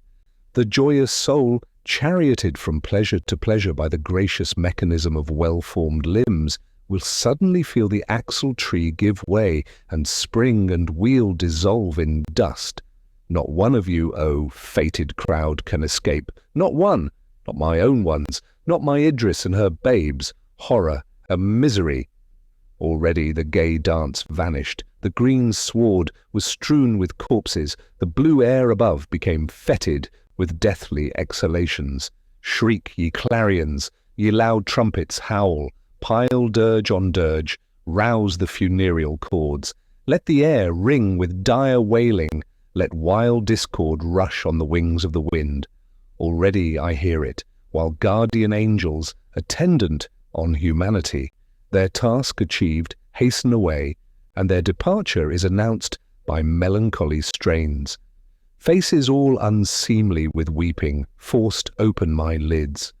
Faster and faster, many groups of these woe-begone countenances thronged around, exhibiting every variety of wretchedness, well-known faces mingled with the distorted creations of fancy. Ashy pale, Raymond and Perdita sat apart, looking on with sad smiles. Adrian's countenance flitted across, tainted by death. Idris, with eyes languidly closed and livid lips, was about to slide into the wide grave. The confusion grew, their looks of sorrow changed to mockery. They nodded their heads in time to the music, whose clang became maddening. I felt that this was insanity. I sprang forward to throw it off. I rushed into the midst of the crowd. Idris saw me. With light step she advanced, as I folded her in my arms, feeling, as I did, that I thus enclosed what was to me a world, yet frail as the water drop which the noonday sun will drink from the water lily's cup. Tears filled my eyes, unwont to be thus moistened. The joyful welcome of my boys, the soft gratulation of Clara, the pressure of Adrian's hand contributed to unman me. I felt that they were near, that they were safe, yet methought this was all deceit. The earth reeled, the firm-enrooted trees moved, dizziness came over me, I sank to the ground. My beloved friends were alarmed, nay, they expressed their alarm so anxiously that I dared not pronounce the word plague, that hovered on my lips, lest they should construe my perturbed looks into a symptom, and see infection in my languor. I had scarcely recovered, and with feigned hilarity had brought back smiles into my little circle, when we saw Ryland approach. Ryland had something the appearance of a farmer, of a man whose muscles and full-grown stature had been developed under the influence of vigorous exercise and exposure to the elements. This was to a great degree the case, for, though a large landed proprietor, yet being a projector, and of an ardent and industrious disposition, he had on his own estate given himself up to agricultural labours. When he went as ambassador to the northern states of America, he for some time planned his entire migration, and went so far as to make several journeys far westward on that immense continent, for the purpose of choosing the site of his new abode. Ambition turned his thoughts from these designs, ambition, which, labouring through various lets and hindrances, had now led him to the summit of his hopes, in making him Lord Protector of England. His countenance was rough but intelligent, his ample brow and quick grey eyes seemed to look out over his own plans and the opposition of his enemies. His voice was stentorian, his hand stretched out in debate, seemed by its gigantic and muscular form to warn his hearers that words were not his only weapons. Few people had discovered some cowardice and much infirmity of purpose under this imposing exterior. No man could crush a butterfly on the wheel with better effect. No man better cover a speedy retreat from a powerful adversary. This had been the secret of his secession at the time of Lord Raymond's election. In the unsteady glance of his eye, in his extreme desire to learn the opinions of all, in the feebleness of his handwriting, these qualities might be obscurely traced, but they were not generally known. He was now our Lord Protector. He had canvassed eagerly for this post. His protectorate was to be distinguished by every kind of innovation on the aristocracy. This, his selected task, was exchanged for the far different one of encountering the ruin caused by the convulsions of physical nature. He was incapable of meeting these evils by any comprehensive system. He had resorted to expedient after expedient, and could never be induced to put a remedy in force till it came too late to be of use. Certainly the Ryland that advanced towards us now bore small resemblance to the powerful, ironical, seemingly fearless canvasser for the first rank among Englishmen. Our native oak, as his partisans called him, was visited truly by a nipping winter. He scarcely appeared half his usual height, his joints were unknit, his limbs would not support him, his face was contracted, his eye wandering. Debility of purpose and dastard fear were expressed in every gesture. In answer to our eager questions, one word alone fell, as it were involuntarily, from his convulsed lips: the plague. Where? Everywhere we must fly, all fly, but whither? No man can tell, there is no refuge on earth, it comes on us like 1,000 packs of wolves. We must all fly. Where shall you go? Where can any of us go? These words were syllabled trembling by the Iron Man. Adrian replied, "Whither indeed would you fly? We must all remain, and do our best to help our suffering fellow creatures." "Help," said Ryland. "There is no help. Great God, who talks of help? All the world has the plague." "Then to avoid it we must quit the world," observed Adrian, with a gentle smile. Ryland groaned. Cold drops stood on his brow. It was useless to oppose his paroxysm of terror, but we soothed and encouraged him so that after an interval he was better able to explain to us the ground of his alarm. It had come sufficiently home to him. One of his servants, while waiting on him, had suddenly fallen down dead. The physician declared that he died of the plague. We endeavored to calm him, but our own hearts were not calm. I saw the eye of Idris wander from me to her children with an anxious appeal to my judgment. Adrian was absorbed in meditation. For myself, I own that Ryland's words rang in my ears. All the world was infected. In what uncontaminated seclusion could I save my beloved treasures until the shadow of death had passed from over the earth? We sunk into silence, a silence that drank in the doleful accounts and prognostications of our guest. We had receded from the crowd, and ascending the steps of the terrace, sought the castle. Our change of cheer struck those nearest to us, and, by means of Ryland's servants, the report soon spread that he had fled from the plague in London. The sprightly parties broke up. They assembled in whispering groups. The spirit of gaiety was eclipsed. The music ceased. The young people left their occupations and gathered together. The lightness of heart which had dressed them in masquerade habits had decorated their tents and assembled them in fantastic groups, appeared a sin against, and a provocative to, the awful destiny that had laid its palsying hand upon hope and life. The merriment of the hour was an unholy mockery of the sorrows of man. The foreigners whom we had among us, who had fled from the plague in their own country, now saw their last asylum invaded, and, fear making them garrulous, they described to eager listeners the miseries they had beheld in cities visited by the calamity, and gave fearful accounts of the insidious and irremediable nature of the disease. We had entered the castle. Idris stood at a window that overlooked the park. Her maternal eyes sought her own children among the young crowd. An Italian lad had got an audience about him, and with animated gestures was describing some scene of horror. Alfred stood immovable before him, his whole attention absorbed. Little Evelyn had endeavored to draw Clara away to play with him, but the Italian's tale arrested her. She crept near, her lustrous eyes fixed on the speaker. Either watching the crowd in the park or occupied by painful reflection, we were all silent. Ryland stood by himself in an embrasure of the window. Adrian paced the hall, revolving some new and overpowering idea. Suddenly he stopped and said, "I have long expected this. Could we in reason expect that this island should be exempt from the universal visitation? The evil is come home to us, and we must not shrink from our fate. What are your plans, my Lord Protector, for the benefit of our country?"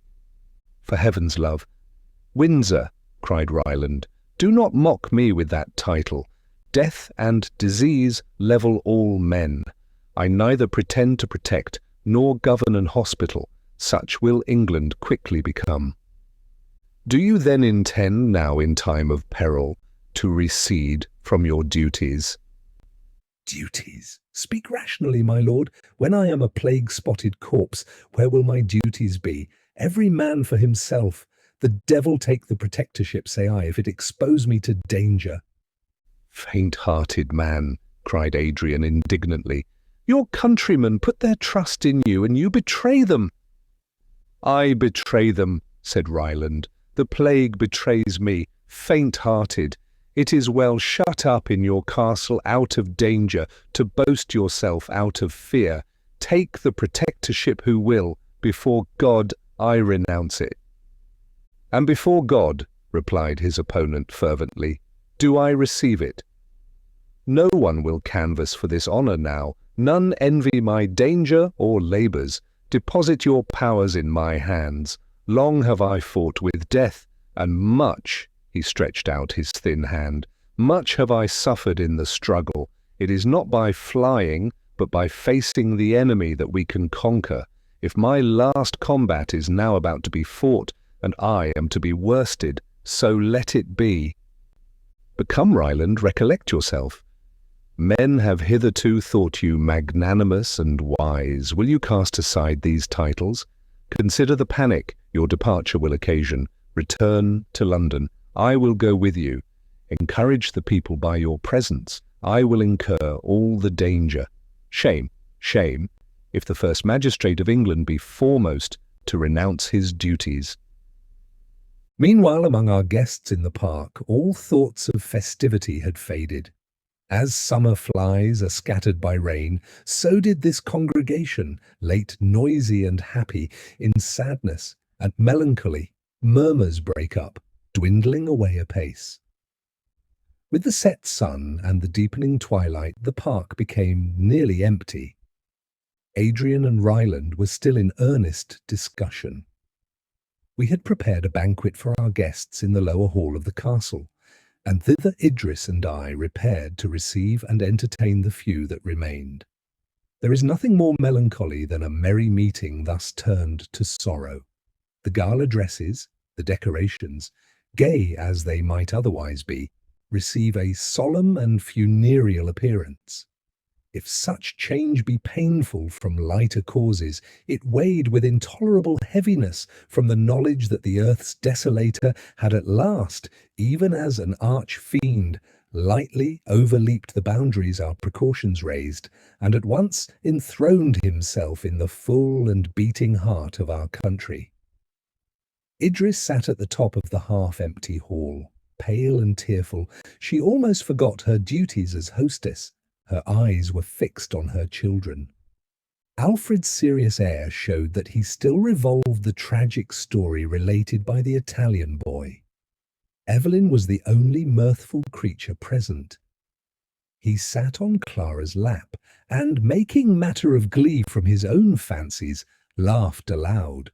The vaulted roof echoed again his infant tone. The poor mother, who had brooded long over and suppressed the expression of her anguish, now burst into tears, and folding her babe in her arms, hurried from the hall. Clara and Alfred followed, while the rest of the company, in confused murmur, which grew louder and louder, gave voice to their many fears. The younger part gathered round me to ask my advice, and those who had friends in London were anxious beyond the rest to ascertain the present extent of disease in the metropolis. I encouraged them with such thoughts of cheer as presented themselves. I told them exceedingly few deaths had yet been occasioned by pestilence, and gave them hopes, as we were the last visited, so the calamity might have lost its most venomous power before it had reached us. The cleanliness, habits of order, and the manner in which our cities were built were all in our favor. As it was an epidemic, its chief force was derived from pernicious qualities in the air, and it would probably do little harm where this was naturally salubrious. At first, I had spoken only to those nearest me, but the whole assembly gathered about me, and I found that I was listened to by all. "My friends," I said, "our risk is common, our precautions and exertions shall be common also. If manly courage and resistance can save us, we will be saved. We will fight the enemy to the last. Plague shall not find us a ready prey. We will dispute every inch of ground, and by methodical and inflexible laws pile invincible barriers to the progress of our foe. Perhaps in no part of the world has she met with so systematic and determined an opposition. Perhaps no country is naturally so well protected against our invader, nor has nature anywhere been so well assisted by the hand of man. We will not despair. We are neither cowards nor fatalists, but believing that God has placed the means for our preservation in our own hands, we will use those means to our utmost. Remember that cleanliness, sobriety, and even good humor and benevolence are our best medicines." There was little I could add to this general exhortation, for the plague, though in London, was not among us. I dismissed the guests, therefore, and they went thoughtful, more than sad, to await the events in store for them. I now sought Adrian, anxious to hear the result of his discussion with Ryland. He had in part prevailed. The Lord Protector consented to return to London for a few weeks, during which time things should be so arranged as to occasion less consternation at his departure. Adrian and Idris were together. The sadness with which the former had first heard that the plague was in London had vanished. The energy of his purpose informed his body with strength. The solemn joy of enthusiasm and self-devotion illuminated his countenance, and the weakness of his physical nature seemed to pass from him as the cloud of humanity did in the ancient fable from the divine lover of Semele. He was endeavoring to encourage his sister and to bring her to look on his intent in a less tragic light than she was prepared to do, and with passionate eloquence he unfolded his designs to her. "Let me, at the first word," he said, "relieve your mind from all fear on my account. I will not task myself beyond my powers, nor will I needlessly seek danger. I feel that I know what ought to be done, and as my presence is necessary for the accomplishment of my plans, I will take especial care to preserve my life. I am now going to undertake an office fitted for me. I cannot intrigue or work a tortuous path through the labyrinth of men's vices and passions, but I can bring patience and sympathy and such aid as art affords to the bed of disease. I can raise from earth the miserable orphan and awaken to new hopes the shut heart of the mourner. I can enchain the plague in limits and set a term to the misery it would occasion. Courage, forbearance, and watchfulness are the forces I bring towards this great work. Oh, I shall be something now. From my birth I have aspired like the eagle, but, unlike the eagle, my wings have failed, and my vision has been blinded. Disappointment and sickness have hitherto held dominion over me. Twin-born with me my wood was forever enchained by the shall not of these my tyrants. A shepherd boy that tends a silly flock on the mountains was more in the scale of society than I. Congratulate me then that I have found fitting scope for my powers. I have often thought of offering my services to the pestilence-stricken towns of France and Italy. but fear of paining you and expectation of this catastrophe withheld me.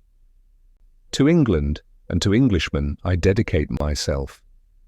If I can save one of her mighty spirits from the deadly shaft, if I can ward disease from one of her smiling cottages, I shall not have lived in vain. Strange ambition this, yet such was Adrian. He appeared given up to contemplation, averse to excitement, a lowly student, a man of visions, but afford him worthy theme, and like to the lark at break of day, arising, from sullen earth sings hymns at heaven's gate. 7. So did he spring up from listlessness and unproductive thought to the highest pitch of virtuous action. With him went enthusiasm, the high-wrought resolve, the eye that without blenching could look at death. With us remained sorrow, anxiety, and unendurable expectation of evil. The man, says Lord Bacon, who hath wife and children, has given hostages to fortune.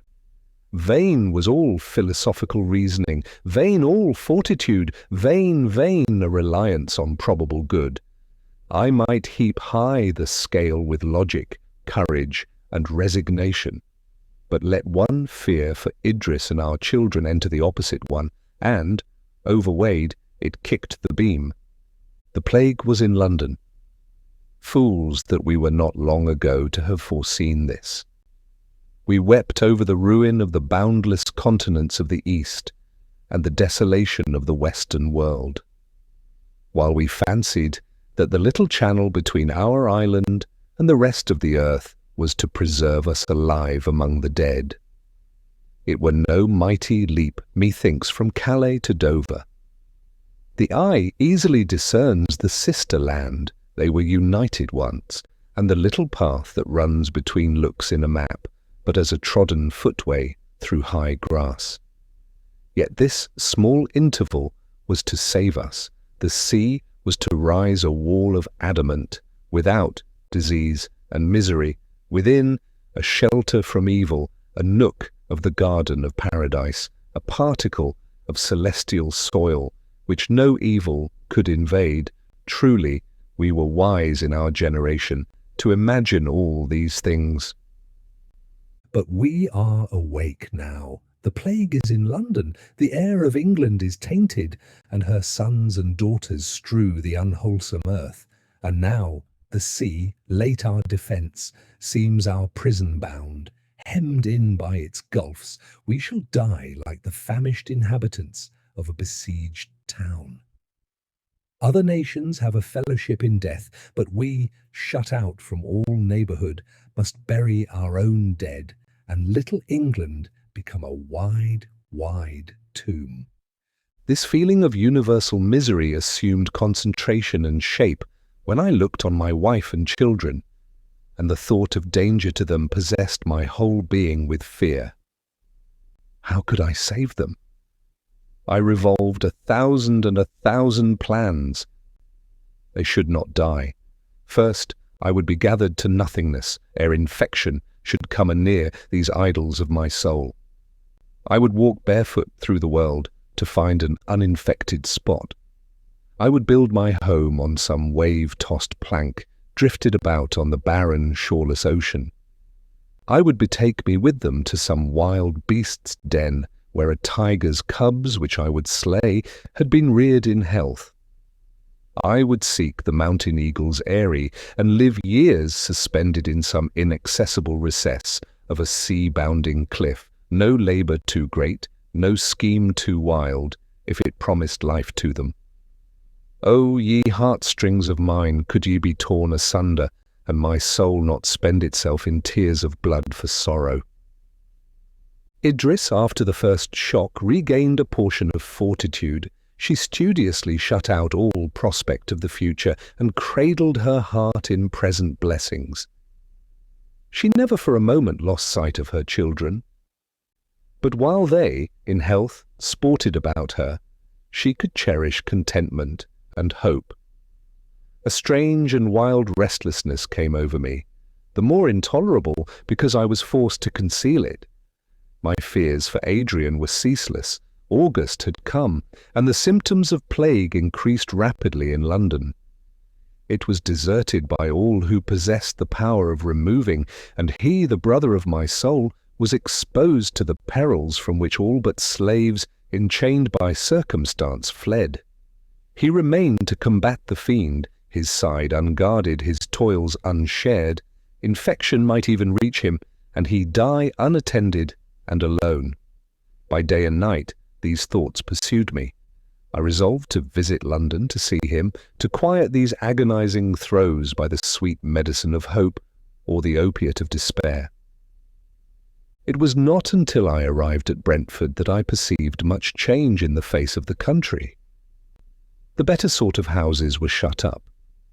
The busy trade of the town palsied. There was an air of anxiety among the few passengers I met, and they looked wonderingly at my carriage, the first they had seen pass towards London since pestilence sat on its high places and possessed its busy streets.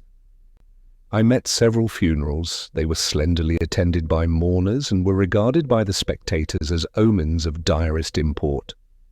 Some gazed on these processions with wild eagerness. Others fled timidly. Some wept aloud. Adrian's chief endeavour, after the immediate succour of the sick, had been to disguise the symptoms and progress of the plague from the inhabitants of London. He knew that fear and melancholy forebodings were powerful assistants to disease, that desponding and brooding care rendered the physical nature of man peculiarly susceptible of infection.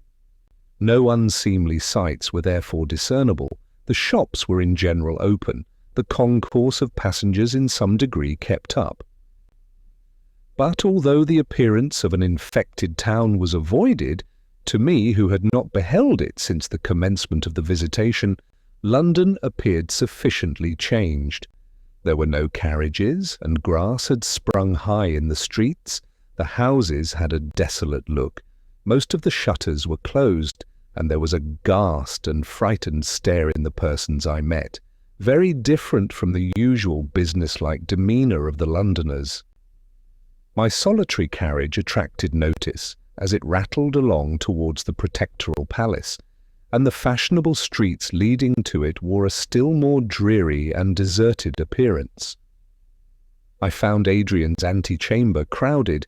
It was his hour for giving audience. I was unwilling to disturb his labours and waited, watching the ingress and egress of the petitioners. They consisted of people of the middling and lower classes of society whose means of subsistence failed with the cessation of trade and of the busy spirit of money-making in all its branches peculiar to our country. There was an air of anxiety, sometimes of terror, in the newcomers, strongly contrasted with the resigned and even satisfied mien of those who had had audience.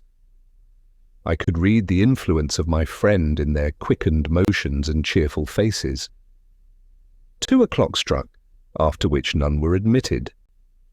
Those who had been disappointed went sullenly or sorrowfully away, while I entered the audience chamber. I was struck by the improvement that appeared in the health of Adrian. He was no longer bent to the ground like an over-nursed flower of spring that, shooting up beyond its strength, is weighed down even by its own coronal of blossoms.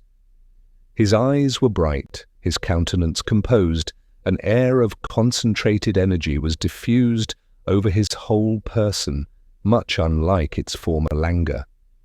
He sat at a table with several secretaries who were arranging petitions or registering the notes made during that day's audience.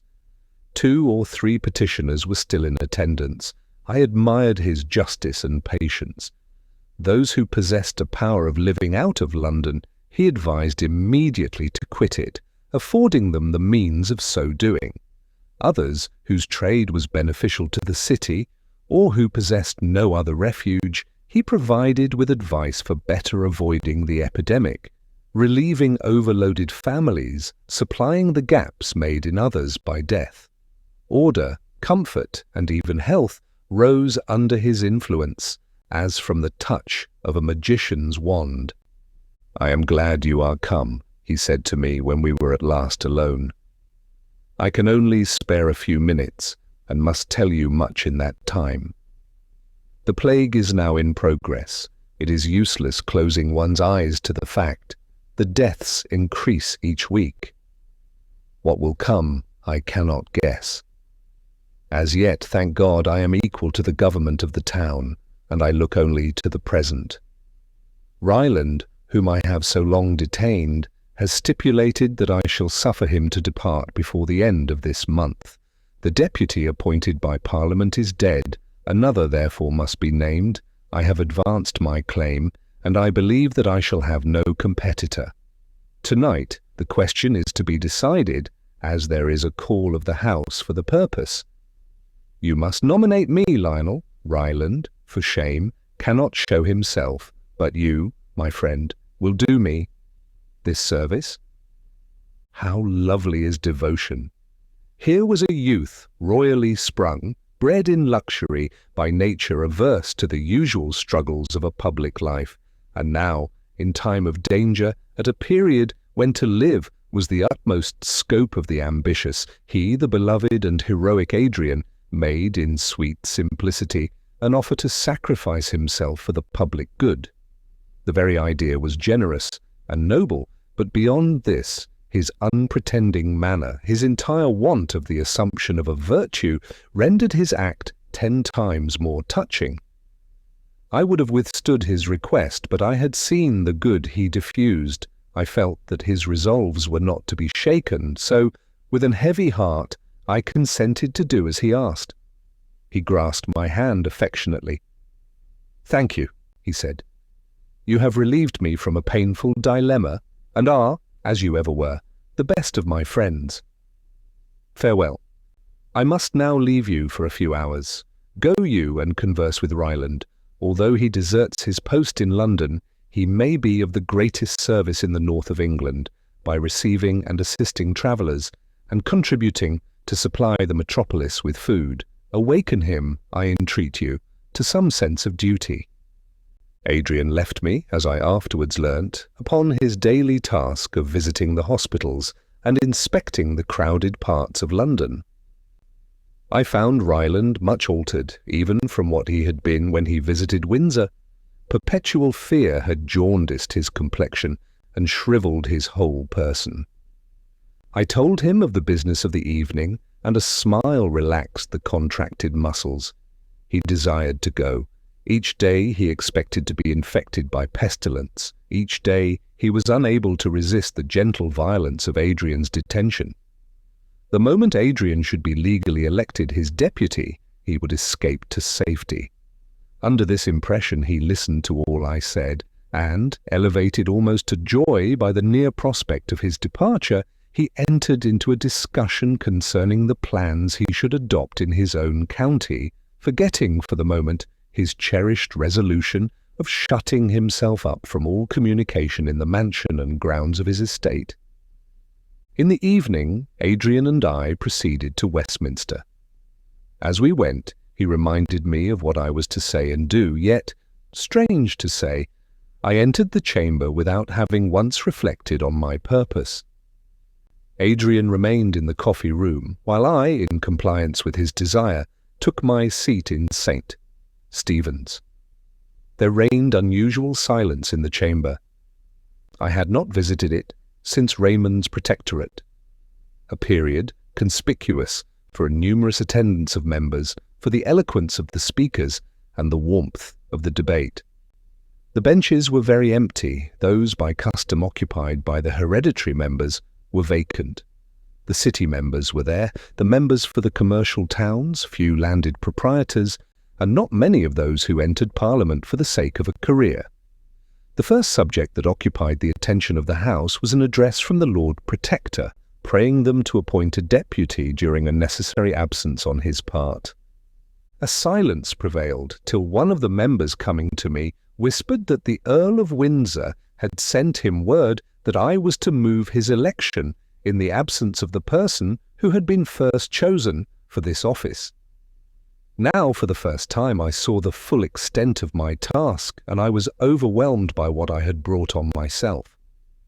Ryland had deserted his post through fear of the plague. From the same fear, Adrian had no competitor. And I, the nearest kinsman of the Earl of Windsor, was to propose his election. I was to thrust this selected and matchless friend into the post of danger. Oh, impossible! The die was cast. I would offer myself as candidate. The few members who were present had come more for the sake of terminating the business by securing a legal attendance than under the idea of a debate. I had risen mechanically. My knees trembled. Irresolution hung on my voice as I uttered a few words on the necessity of choosing a person adequate to the dangerous task in hand. But when the idea of presenting myself in the room of my friend intruded, the load of doubt and pain was taken from off me. My words flowed spontaneously. My utterance was firm and quick. I adverted to what Adrian had already done. I promised the same vigilance in furthering all his views. I drew a touching picture of his vacillating health. I boasted of my own strength. I prayed them to save even from himself this scion of the noblest family in England. My alliance with him was the pledge of my sincerity. My union with his sister, my children, his presumptive heirs, were the hostages of my truth. This unexpected turn in the debate was quickly communicated to Adrian. He hurried in and witnessed the termination of my impassioned harangue. I did not see him. My soul was in my words. My eyes could not perceive that which was. While a vision of Adrian's form, tainted by pestilence and sinking in death, floated before them, he seized my hand as I concluded. "Unkind!" he cried. "You have betrayed me!" Then, springing forwards with the air of one who had a right to command, he claimed the place of deputy as his own. He had bought it, he said, with danger, and paid for it with toil. His ambition rested there, and, after an interval devoted to the interests of his country, was I to step in and reap the profit. Let them remember what London had been when he arrived. The panic that prevailed brought famine, while every moral and legal tie was loosened. He had restored order. This had been a work which required perseverance, patience, and energy, and he had neither slept nor waked but for the good of his country. Would they dare wrong him thus? Would they wrest his hard-earned reward from him, to bestow it on one who, never having mingled in public life, would come a tyro to the craft in which he was an adept? He demanded the place of deputy as his right. Ryland had shown that he preferred him. Never before had he, who was born even to the inheritance of the throne of England, never had he asked favour or honour from those now his equals, but who might have been his subject. Would they refuse him? Could they thrust back from the path of distinction and laudable ambition the heir of their ancient kings, and heap another disappointment on a fallen house? No one had ever before heard Adrian allude to the rights of his ancestors. None had ever before suspected that power, or the suffrage of the many, could in any manner become dear to him. He had begun his speech with vehemence. He ended with unassuming gentleness, making his appeal with the same humility as if he had asked to be the first in wealth, honour, and power among Englishmen, and not, as was the truth, to be the foremost in the ranks of loathsome toils and inevitable death. A murmur of approbation rose after his speech. "Oh, do not listen to him!" I cried. "He speaks false to himself." I was interrupted, and, silence being restored, we were ordered, as was the custom, to retire during the decision of the House. I fancied that they hesitated, and that there was some hope for me. I was mistaken. Hardly had we quitted the chamber before Adrian was recalled and installed in his office of Lord Deputy to the Protector. We returned together to the palace. "Why, Lionel," said Adrian, "what did you intend? you could not hope to conquer, and yet you gave me the pain of a triumph over my dearest friend." "This is mockery," I replied. "You devote yourself, you, the adored brother of Idris, the being of all the world contains dearest to our hearts. You devote yourself to an early death. I would have prevented this.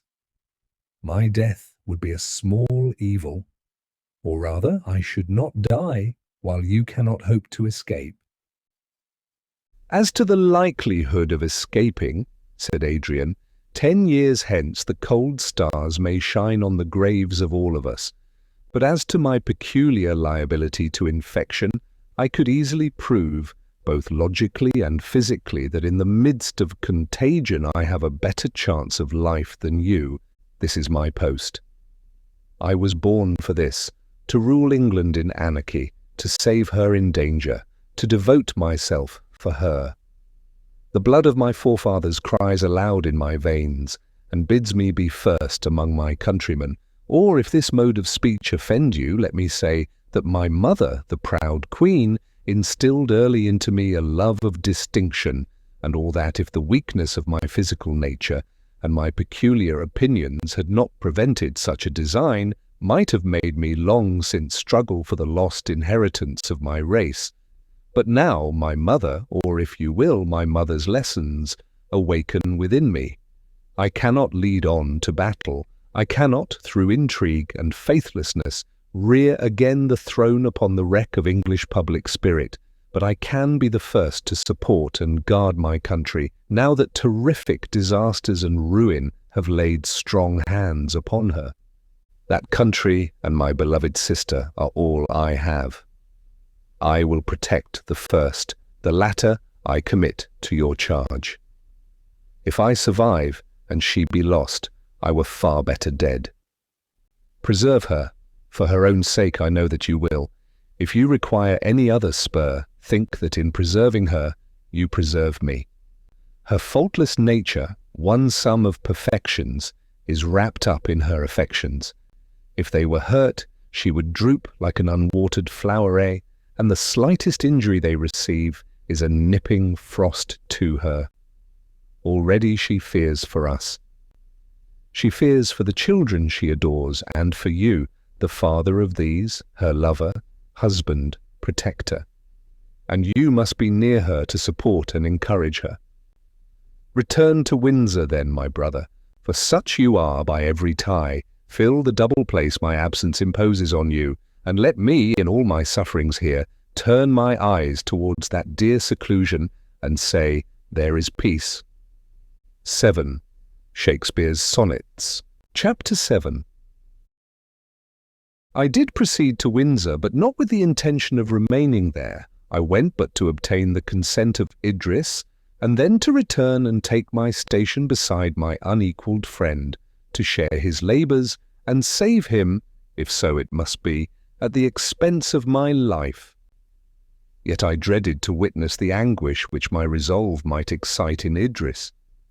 I had vowed to my own heart never to shadow her countenance, even with transient grief, and should I prove recreant at the hour of greatest need. I had begun my journey with anxious haste. Now I desired to draw it out through the course of days and months. I longed to avoid the necessity of action. I strove to escape from thought. Vainly, futurity, like a dark image in a phantasmagoria, came nearer and more near, till it clasped the whole earth in its shadow. A slight circumstance induced me to alter my usual route, and to return home by Egham and Bishopgate. I alighted at Perdita's ancient abode, her cottage, and, sending forward the carriage, determined to walk across the park to the castle. This spot, dedicated to sweetest recollections, the deserted house and neglected garden, were well adapted to nurse my melancholy. In our happiest days, Perdita had adorned her cottage with every aid art might bring to that which nature had selected to favour. In the same spirit of exaggeration she had, on the event of her separation from Raymond, caused it to be entirely neglected. It was now in ruin. The deer had climbed the broken palings and reposed among the flowers. Grass grew on the threshold, and the swinging lattice, creaking to the wind, gave signal of utter desertion. The sky was blue above, and the air impregnated with fragrance by the rare flowers that grew among the weeds. The trees moved overhead, awakening nature's favorite melody, but the melancholy appearance of the choked paths and weed-grown flower beds dimmed even this gay summer scene. The time when in proud and happy security we assembled at this cottage was gone.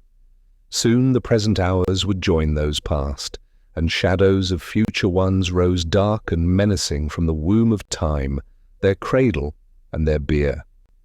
For the first time in my life I envied the sleep of the dead, and thought with pleasure of one's bed under the sod, where grief and fear have no power. I passed through the gap of the broken paling. I felt, while I disdained, the choking tears. I rushed into the depths of the forest. O death and change, rulers of our life, where are ye that I may grapple with you?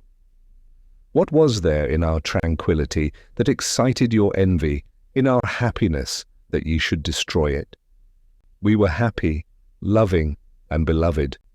The horn of Amalthea contained no blessing unshowered upon us, but, alas, la fortuna deidad bárbara importuna, hoy cadáver y ayer flor, no permanece jamás ocho.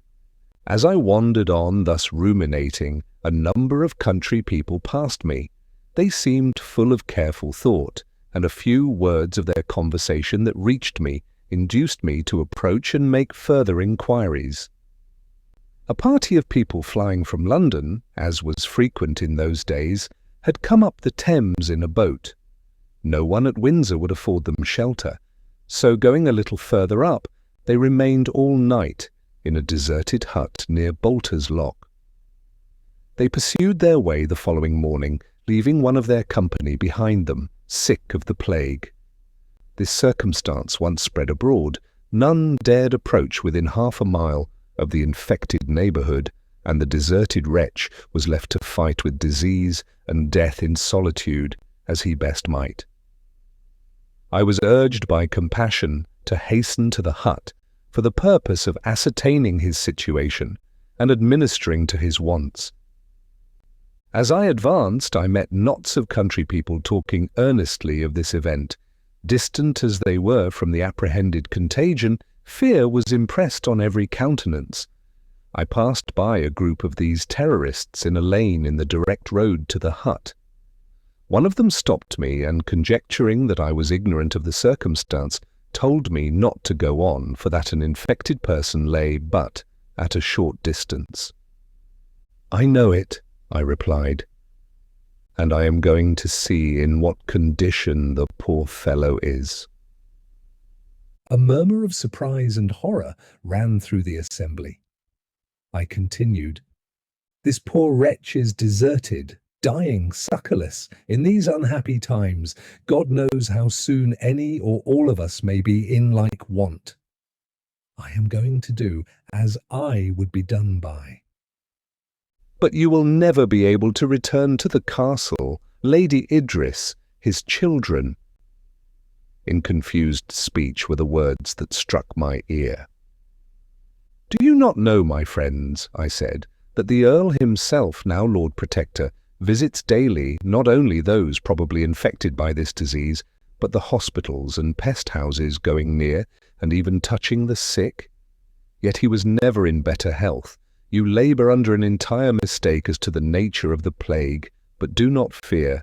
I do not ask any of you to accompany me, nor to believe me until I return safe and sound from my patient." So I left them and hurried on. I soon arrived at the hut. The door was ajar. I entered, and one glance assured me that its former inhabitant was no more. He lay on a heap of straw, cold and stiff, while a pernicious effluvia filled the room, and various stains and marks served to show the virulence of the disorder. I had never before beheld one killed by pestilence. While every mind was full of dismay at its effects, a craving for excitement had led us to peruse Defoe's account and the masterly delineations of the author of Arthur Mervyn. The pictures drawn in these books were so vivid that we seemed to have experienced the results depicted by them. But cold were the sensations excited by words, burning though they were, and describing the death and misery of thousands, compared to what I felt in looking on the corpse of this unhappy stranger. This indeed was the plague. I raised his rigid limbs, I marked the distortion of his face, and the stony eyes lost to perception. As I was thus occupied, chill horror congealed my blood, making my flesh quiver and my hair to stand on end. Half insanely I spoke to the dead. "So the plague killed you," I muttered. "How came this? Was the coming painful? You look as if the enemy had tortured before he murdered you." And now I leapt up precipitately and escaped from the hut before nature could revoke her laws, and inorganic words be breathed in answer from the lips of the departed. On returning through the lane, I saw at a distance the same assemblage of persons which I had left. They hurried away as soon as they saw me. My agitated mien added to their fear of coming near one who had entered within the verge of contagion.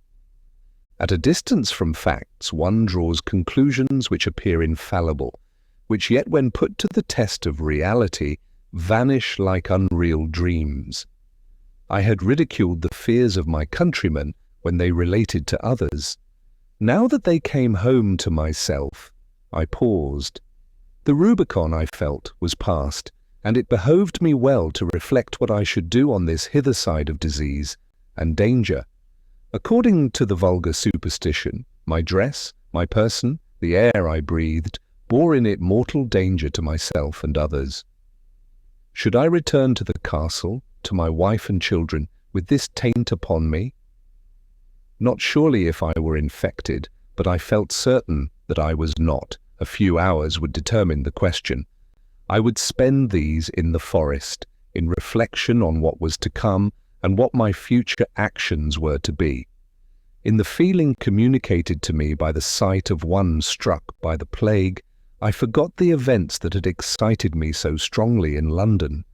New and more painful prospects by degrees were cleared of the mist which had hitherto veiled them. The question was no longer whether I should share Adrian's toils and danger, but in what manner I could, in Windsor and the neighbourhood, imitate the prudence and zeal which, under his government, produced order and plenty in London, and how, now pestilence had spread more widely, I could secure the health of my own family. I spread the whole earth out as a map before me. On no one spot of its surface could I put my finger and say, "Here is safety." In the south, the disease, virulent and immedicable, had nearly annihilated the race of man. Storm and inundation, poisonous winds and blights, filled up the measure of suffering. In the north it was worse. The lesser population gradually declined, and famine and plague kept watch on the survivors, who, helpless and feeble, were ready to fall an easy prey into their hands. I contracted my view to England. The overgrown metropolis, the great heart of mighty Britain, was pulseless. Commerce had ceased, all resort for ambition or pleasure was cut off. The streets were grass-grown, the houses empty, the few that from necessity remained seemed already branded with the taint of inevitable pestilence. In the larger manufacturing towns, the same tragedy was acted on a smaller, yet more disastrous scale. There was no Adrian to superintend and direct, while whole flocks of the poor were struck and killed. Yet we were not all to die. No, truly, though thinned, the race of man would continue, and the great plague would, in after years, become matter of history and wonder. Doubtless this visitation was for extent unexampled, more need that we should work hard to dispute its progress. Ere this men have gone out in sport, and slain their thousands and tens of thousands, but now man had become a creature of price.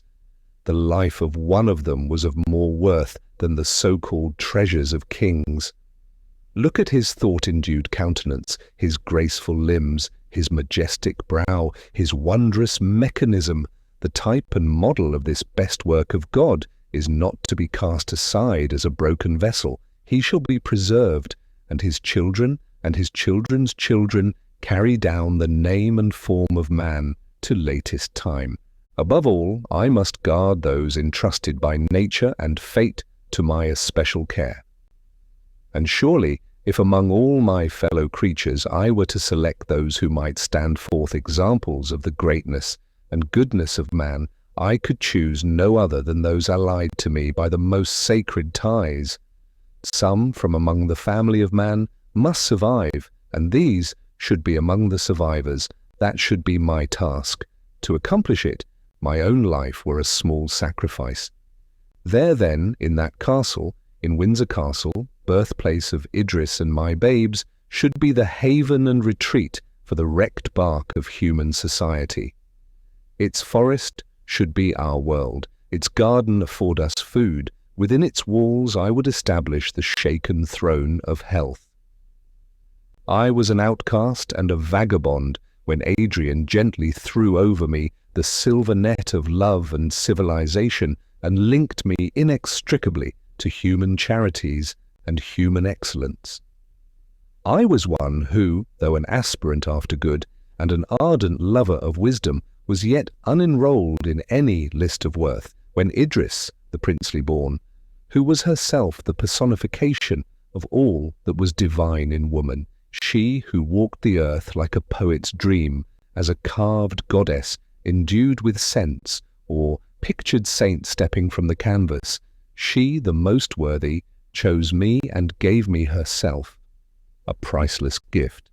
During several hours I continued thus to meditate, till hunger and fatigue brought me back to the passing hour, then marked by long shadows cast from the descending sun.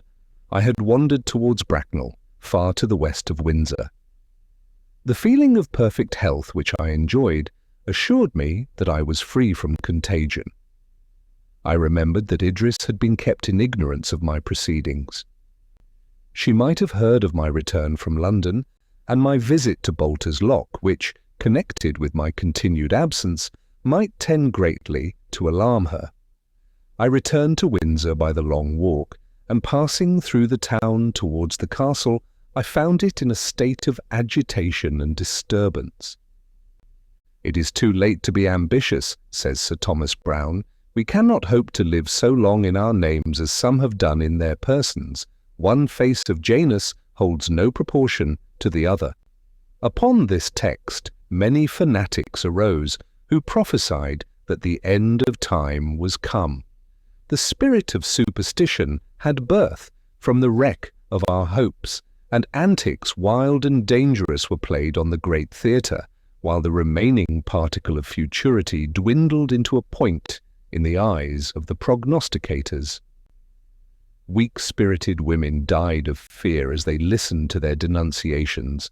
Men of robust form and seeming strength fell into idiocy and madness, racked by the dread of coming eternity. A man of this kind was now pouring forth his eloquent despair among the inhabitants of Windsor. The scene of the morning and my visit to the dead, which had been spread abroad, had alarmed the country people, so they had become fit instruments to be played upon by a maniac. The poor wretch had lost his young wife and lovely infant by the plague. He was a mechanic, and, rendered unable to attend to the occupation which supplied his necessities, famine was added to his other miseries. He left the chamber which contained his wife and child no more, but dead earth upon the earth. Wild with hunger, watching, and grief, his diseased fancy made him believe himself sent by heaven to preach the end of time to the world. He entered the churches and foretold to the congregations their speedy removal to the vaults below. He appeared like the forgotten spirit of the time in the theatres, and bade the spectators go home and die. He had been seized and confined. He had escaped and wandered from London among the neighbouring towns, and with frantic gestures and thrilling words he unveiled to each their hidden fears and gave voice to the soundless thought they dared not syllable. He stood under the arcade of the town hall of Windsor, and from this elevation harangued a trembling crowd. "Hear, O ye inhabitants of the earth," he cried, "hear thou, all-seeing but most pitiless heaven. Hear thou too, O tempest-tossed heart, which breathes out these words, yet faints beneath their meaning. Death is among us. The earth is beautiful and flower-bedecked, but she is our grave. The clouds of heaven weep for us. The pageantry of the stars is but our funeral torchlight. Grey-headed men, ye hoped for yet a few years in your long-known abode. But the lease is up, you must remove. Children, ye will never reach maturity. Even now the small grave is dug for ye. Mothers, clasp them in your arms. One death embraces you." Shuddering, he stretched out his hands. His eyes, cast up, seemed bursting from their sockets, while he appeared to follow shapes, to us, invisible, in the yielding air. "There they are," he cried, "the dead! They rise in their shrouds and pass in silent procession towards the far land of their doom. Their bloodless lips move not, their shadowy limbs are void of motion, while still they glide onwards. We come," he exclaimed, springing forwards. "For what should we wait? Haste, my friends, apparel yourselves in the court-dress of death. Pestilence will usher you to his presence. Why thus long? They, the good, the wise, and the beloved, are gone before. Mothers kiss you last, husbands protectors no more. Lead on the partners of your death. Come, oh come, while the dear ones are yet in sight, for soon they will pass away, and we never, never shall join them more." From such ravings as these, he would suddenly become collected, and with unexaggerated but terrific words, paint the horrors of the time, describe with minute detail the effects of the plague on the human frame, and tell heart-breaking tales of the snapping of dear affinities, the gasping horror of despair over the deathbed of the last beloved, so that groans and even shrieks burst from the crowd. One man in particular stood in front, his eyes fixed on the prophet, his mouth open, his limbs rigid, while his face changed to various colours, yellow, blue, and green, through intense fear. The maniac caught his glance and turned his eye on him. One has heard of the gaze of the rattlesnake, which allures the trembling victim till he falls within his jaws. The maniac became composed. His person rose higher. Authority beamed from his countenance. He looked on the peasant, who began to tremble while he still gazed. His knees knocked together, his teeth chattered. He at last fell down in convulsions. "That man has the plague," said the maniac calmly. A shriek burst from the lips of the poor wretch, and then sudden motionlessness came over him. It was manifest to all that he was dead. Cries of horror filled the place. Everyone endeavoured to effect his escape. In a few minutes the marketplace was cleared. The corpse lay on the ground, and the maniac, subdued and exhausted, sat beside it, leaning his gaunt cheek upon his thin hand. Soon some people, deputed by the magistrates, came to remove the body. The unfortunate being saw a jailer in each. He fled precipitately, while I passed onwards to the castle. Death, cruel and relentless, had entered these beloved walls. An old servant, who had nursed Idris in infancy, and who lived with us more on the footing of a revered relative than a domestic, had gone a few days before to visit a daughter, married and settled in the neighbourhood of London. On the night of her return she sickened of the plague. From the haughty and unbending nature of the Countess of Windsor, Idris had few tender filial associations with her. This good woman had stood in the place of a mother, and her very deficiencies of education and knowledge, by rendering her humble and defenceless, endeared her to us. She was the especial favourite of the children. I found my poor girl, there is no exaggeration in the expression, wild with grief and dread. She hung over the patient in agony, which was not mitigated when her thoughts wandered towards her babes, for whom she feared infection. My arrival was like the newly discovered lamp of a lighthouse to sailors who are weathering some dangerous point. She deposited her appalling doubts in my hands, she relied on my judgment, and was comforted by my participation in her sorrow. Soon our poor nurse expired, and the anguish of suspense was changed to deep regret, which, though at first more painful, yet yielded with greater readiness to my consolations. Sleep, the sovereign balm, at length steeped her tearful eyes in forgetfulness. She slept, and quiet prevailed in the castle, whose inhabitants were hushed to repose. I was awake, and during the long hours of dead night, my busy thoughts worked in my brain, like 10,000 mill wheels, rapid, acute, untamable. All slept, all England slept, and from my window, commanding a wide prospect of the star-illumined country, I saw the land stretched out in placid rest.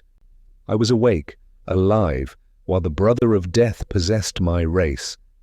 What if the more potent of these fraternal deities should obtain dominion over it?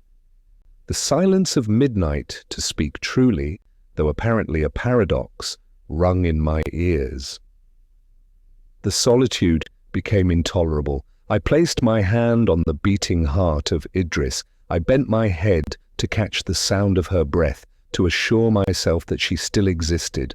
For a moment I doubted whether I should not awake her, so effeminate an horror ran through my frame. Great God, would it one day be thus?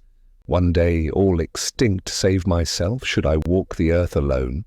Were these warning voices, whose inarticulate and oracular sense forced belief upon me? Yet I would not call them Voices of warning that announce to us only the inevitable. As the sun, ere it is risen, sometimes paints its image.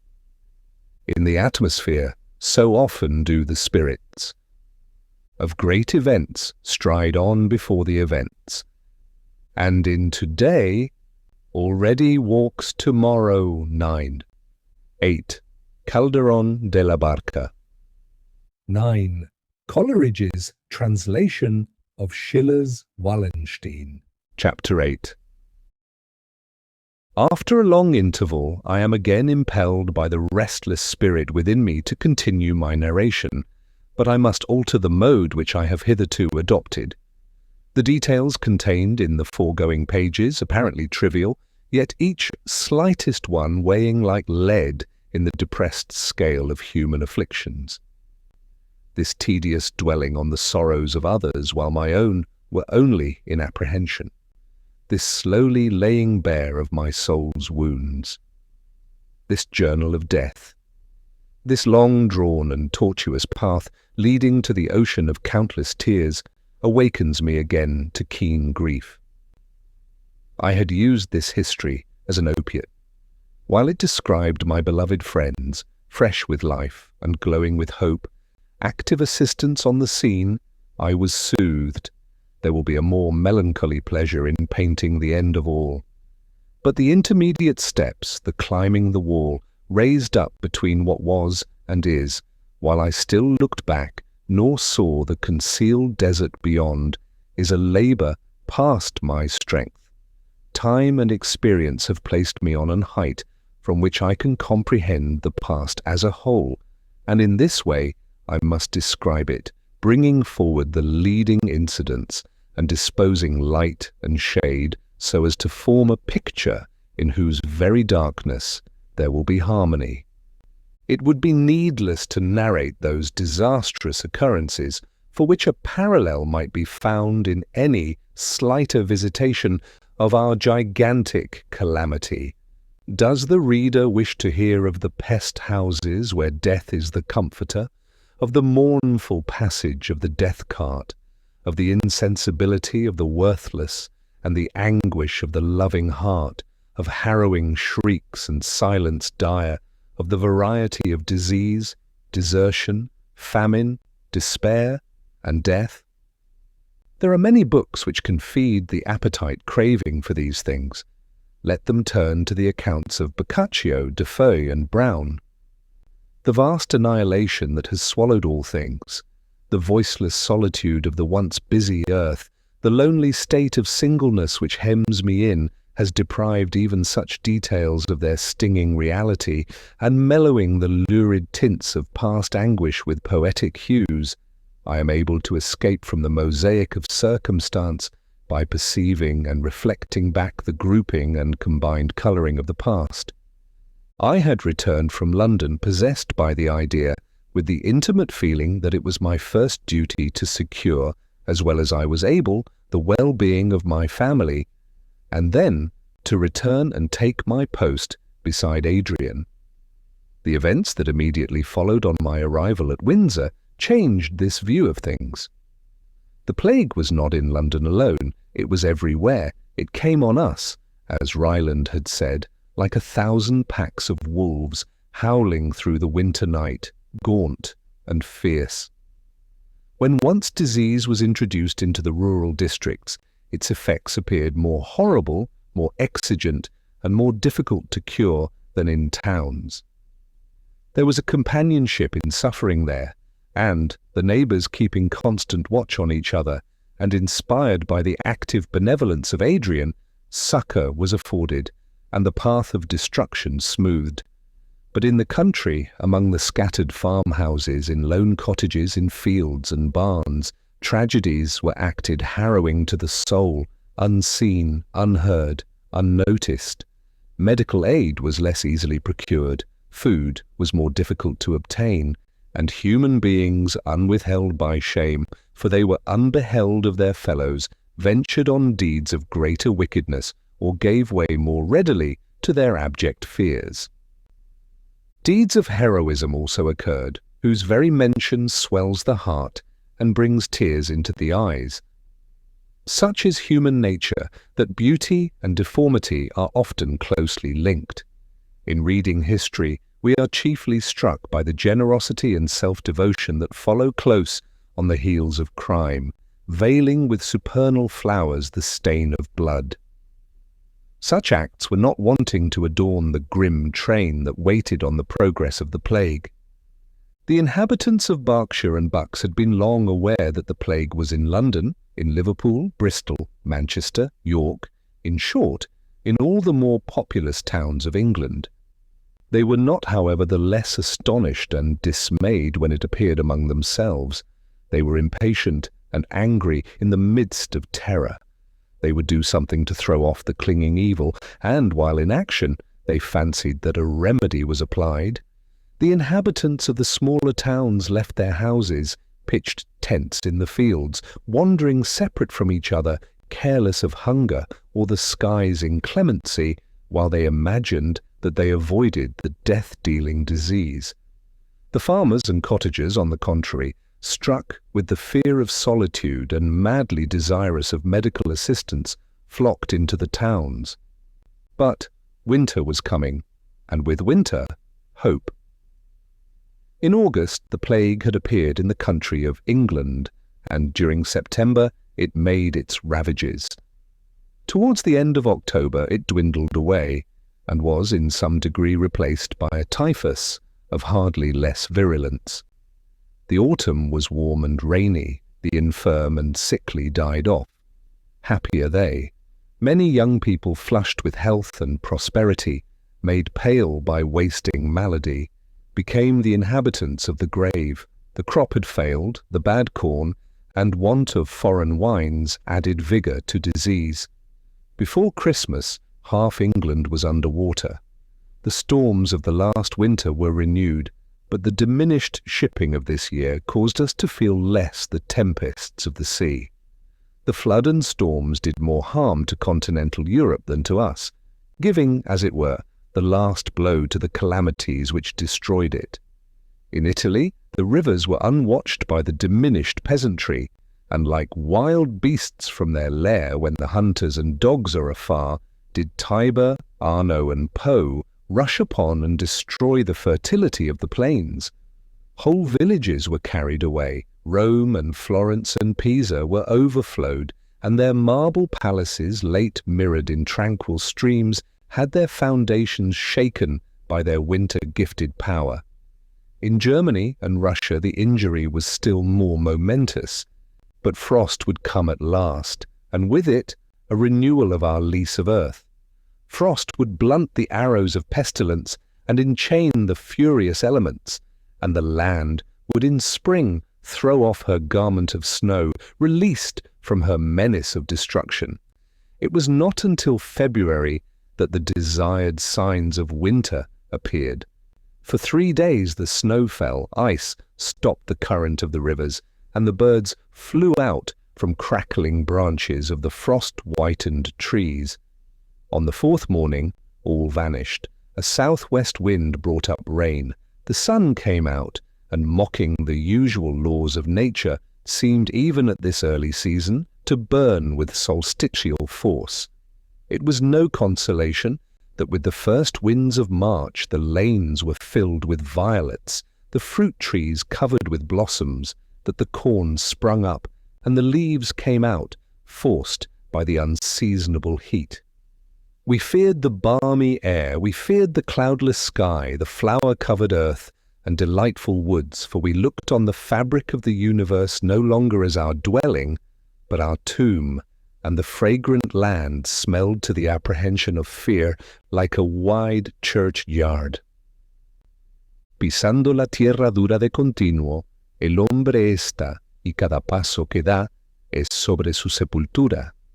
10. Yet notwithstanding these disadvantages, winter was breathing time, and we exerted ourselves to make the best of it.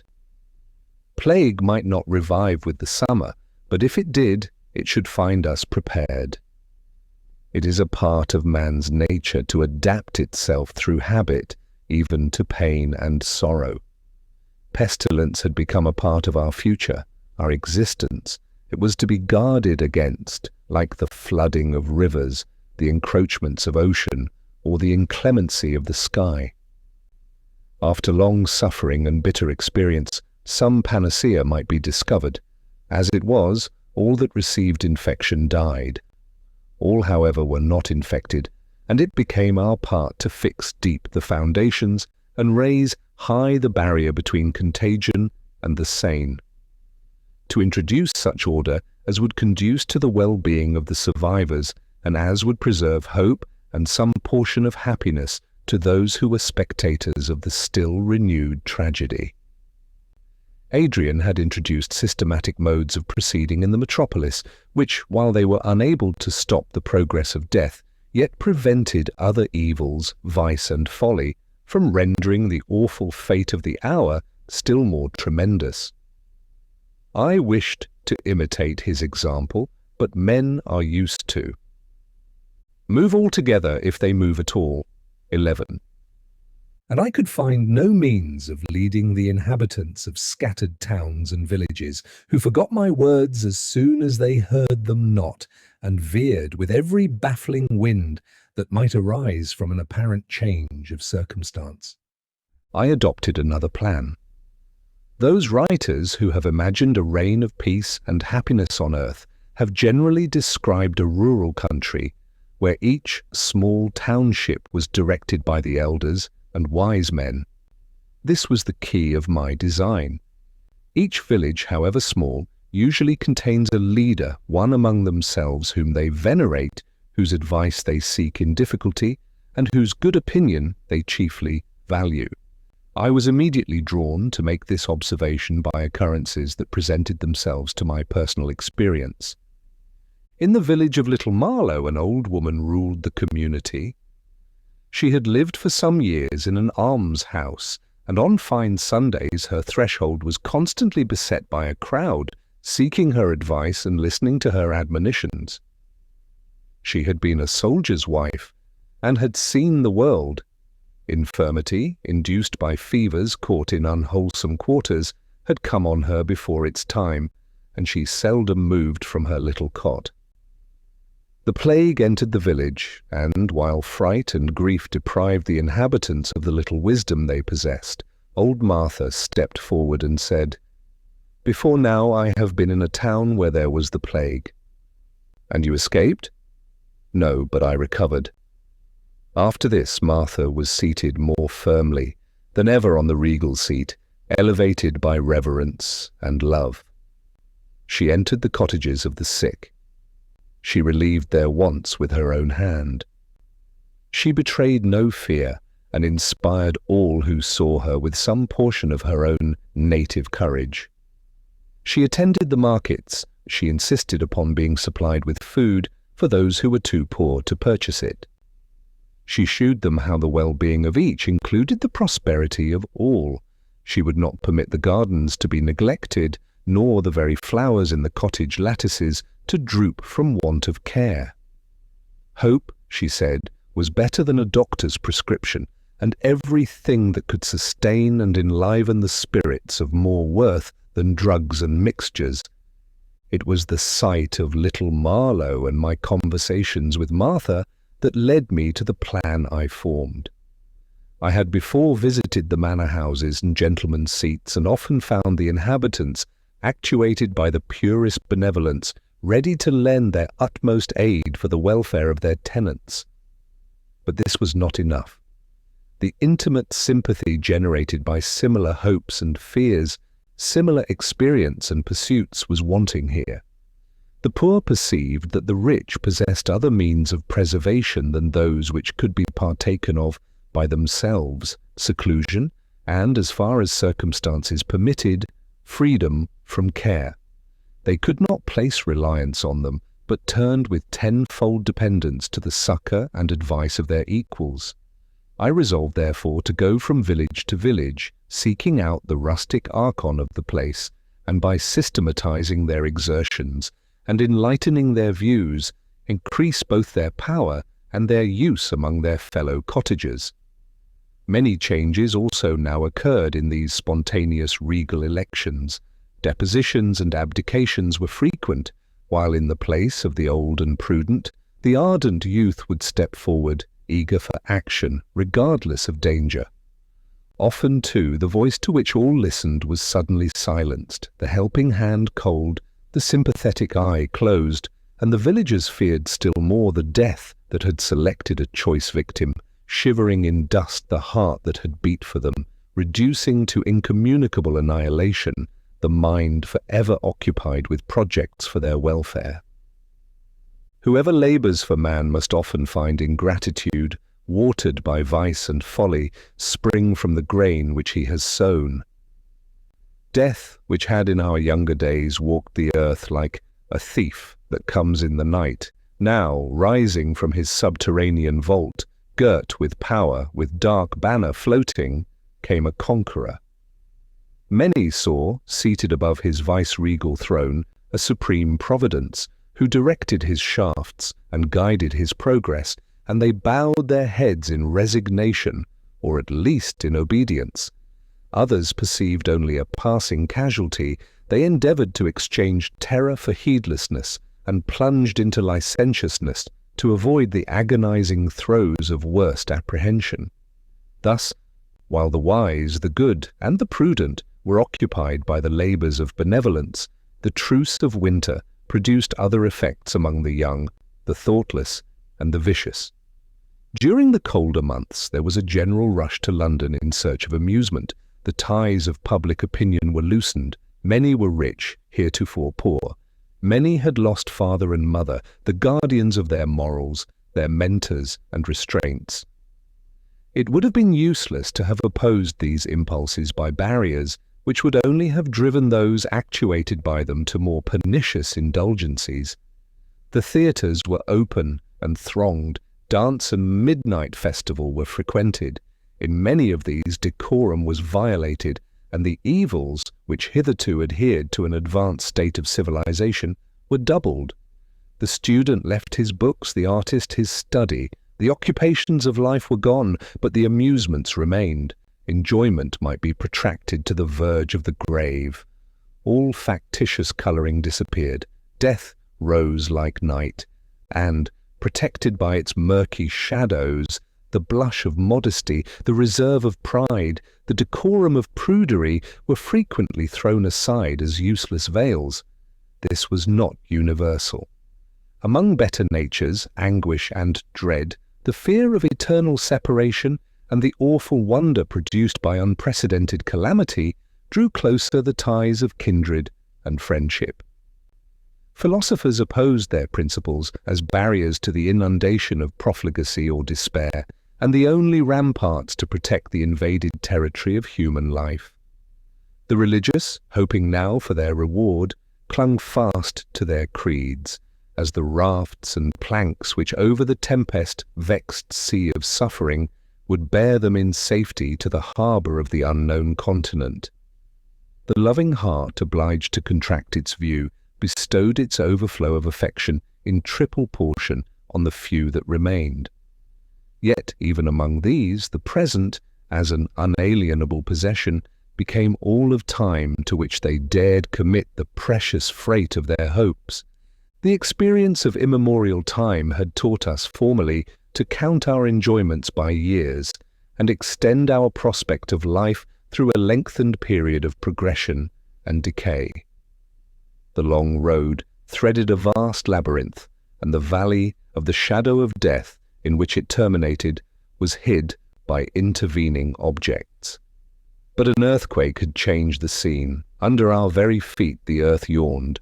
Deep and precipitous, the gulf below opened to receive us, while the hours charioted us towards the chasm. But it was winter now, and months must elapse before we are hurled from our security. We became ephemera, to whom the interval between the rising and setting sun was as a long-drawn year of common time. We should never see our children ripen into maturity, nor behold their downy cheeks roughen, their blithe hearts subdued by passion or care. But we had them now, they lived, and we lived. What more could we desire? With such schooling, did my poor Idris try to hush thronging fears, and in some measure succeeded. It was not as in summertime, when each hour might bring the dreaded fate, until summer, we felt sure, and this certainty, short-lived as it must be, yet for a while satisfied her maternal tenderness. I know not how to express or communicate the sense of concentrated, intense, though evanescent transport that imparadised us in the present hour. Our joys were dearer because we saw their end. They were keener because we felt, to its fullest extent, their value. They were purer because their essence was sympathy. As a meteor is brighter than a star, did the felicity of this winter contain in itself the extracted delights of a long, long life. How lovely is spring! As we looked from Windsor Terrace on the 16 fertile counties spread beneath, speckled by happy cottages and wealthier towns, all looked as in former years, heart-cheering and fair. The land was ploughed, the slender blades of wheat broke through the dark soil, the fruit trees were covered with buds, the husbandman was abroad in the fields, the milkmaid tripped home with well-filled pails, the swallows and martins struck the sunny pools with their long, pointed wings, the new, dropped lambs reposed on the young grass, the tender growth of leaves, lifts its sweet head into the air and feeds. A silent space with ever-sprouting green. 12. Man himself seemed to regenerate and feel the frost of winter yield to an elastic and warm renewal of life. Reason told us that care and sorrow would grow with the opening year. But how to believe the ominous voice breathed up with pestiferous vapours from fear's dim cavern, while nature, laughing and scattering from her green lapflowers and fruits and sparkling waters, invited us to join the gay mask of young life she led upon the scene? Where was the plague? Here! Everywhere! One voice of horror and dismay exclaimed, when in the pleasant days of a sunny May, the destroyer of man brooded again over the earth, forcing the spirit to leave its organic chrysalis and to enter upon an untried life.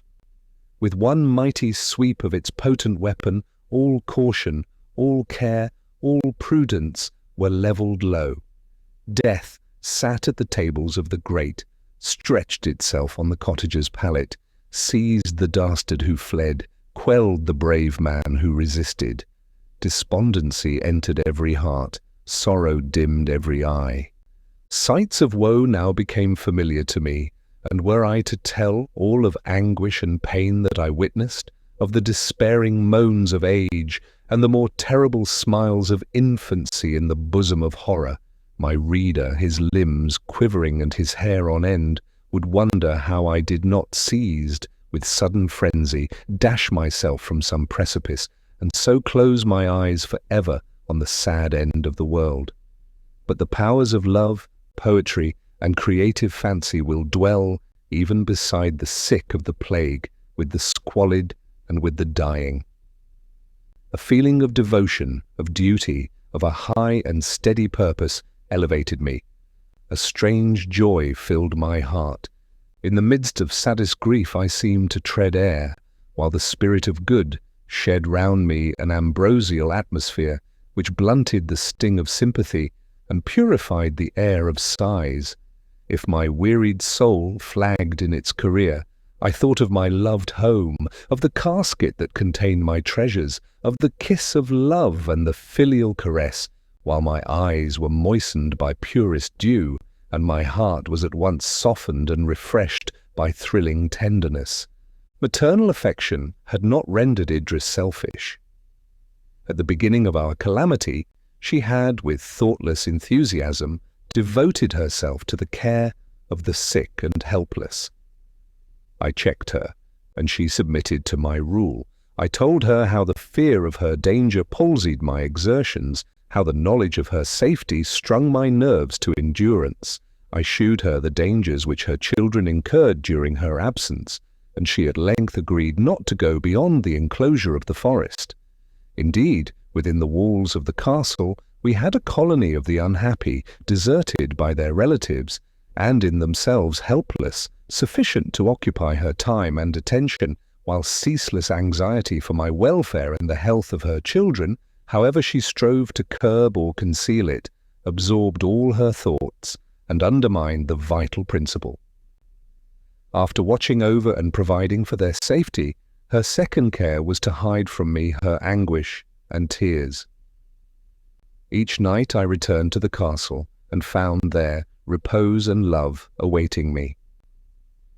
Often I waited beside the bed of death till midnight, and through the obscurity of rainy, cloudy nights rode many miles, sustained by one circumstance only, the safety and sheltered repose of those I loved. If some scene of tremendous agony shook my frame and fevered my brow, I would lay my head on the lap of Idris, and the tumultuous pulses subsided into a temperate flow. Her smile could raise me from hopelessness, her embrace bathe my sorrowing heart in calm peace. Summer advanced, and crowned with the sun's potent rays, plague shot her unerring shafts over the earth. The nations beneath their influence bowed their heads and died. The corn that sprung up in plenty lay in autumn rotting on the ground, while the melancholy wretch who had gone out to gather bread for his children lay stiff and plague-struck in the furrow. The green woods waved their boughs majestically, while the dying were spread beneath their shade, answering the solemn melody with inharmonious cries. The painted birds flitted through the shades, the careless deer reposed unhurt upon the fern.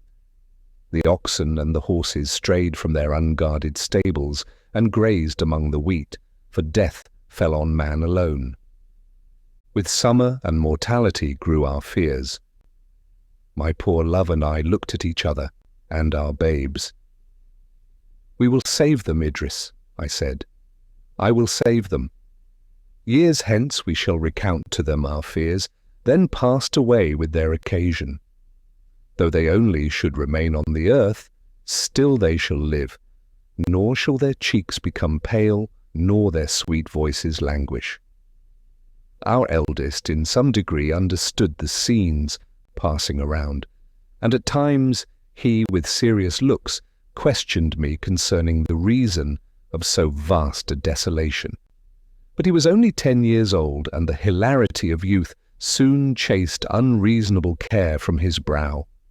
Evelyn, a laughing cherub, a gamesome infant without idea of pain or sorrow, would, shaking back his light curls from his eyes, make the halls re-echo with his merriment, and in 1,000 artless ways attract our attention to his play.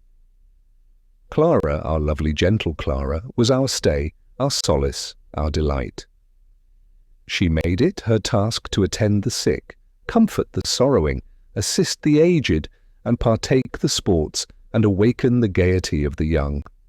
She flitted through the rooms like a good spirit dispatched from the celestial kingdom to illumine our dark hour with alien splendor.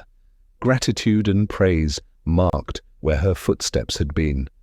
Yet, when she stood in unassuming simplicity before us, playing with our children, or with girlish assiduity performing little kind offices for Idris, one wondered in what fair lineament of her pure loveliness, in what soft tone of her thrilling voice, so much of heroism, sagacity, and active goodness resided. The summer passed tediously, for we trusted that winter would at least check the disease. That it would vanish altogether was an hope too dear, too heartfelt to be expressed. When such a thought was heedlessly uttered, the hearers, with a gush of tears and passionate sobs, bore witness how deep their fears were, how small their hopes.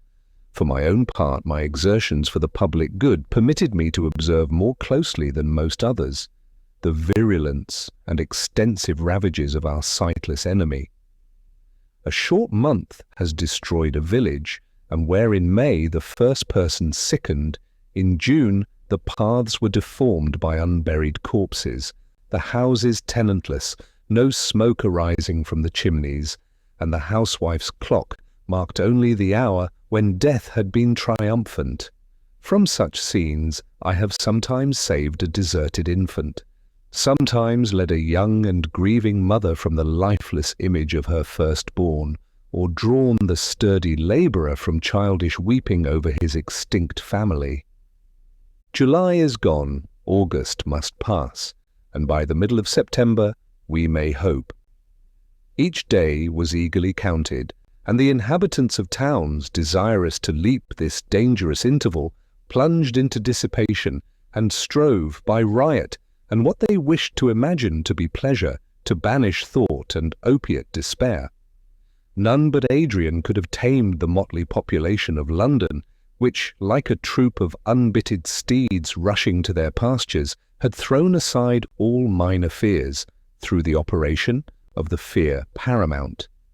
Even Adrian was obliged in part to yield, that he might be able, if not to guide, at least to set bounds to the license of the times. The theatres were kept open, every place of public resort was frequented, though he endeavoured so to modify them as might best quiet the agitation of the spectators, and at the same time prevent a reaction of misery when the excitement was over. Tragedies deep and dire were the chief favourites.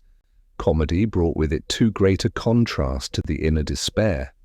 When such were attempted, it was not unfrequent for a comedian, in the midst of the laughter occasioned by his disproportioned buffoonery, to find a word or thought in his part that jarred with his own sense of wretchedness, and burst from mimic merriment into sobs and tears, while the spectators, seized with irresistible sympathy, wept, and the pantomimic revelry was changed to a real exhibition of tragic passion.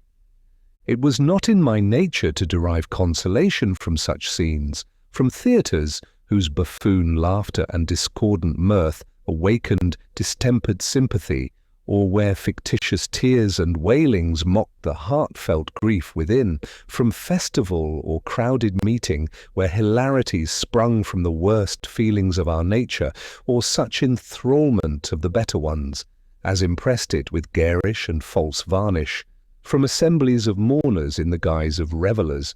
Once, however, I witnessed a scene of singular interest at one of the theatres where nature overpowered art, as an overflowing cataract will tear away the puny manufacture of a mock cascade which had before been fed by a small portion of its waters. I had come to London to see Adrian. He was not at the palace, and, though the attendants did not know whither he had gone, they did not expect him till late at night.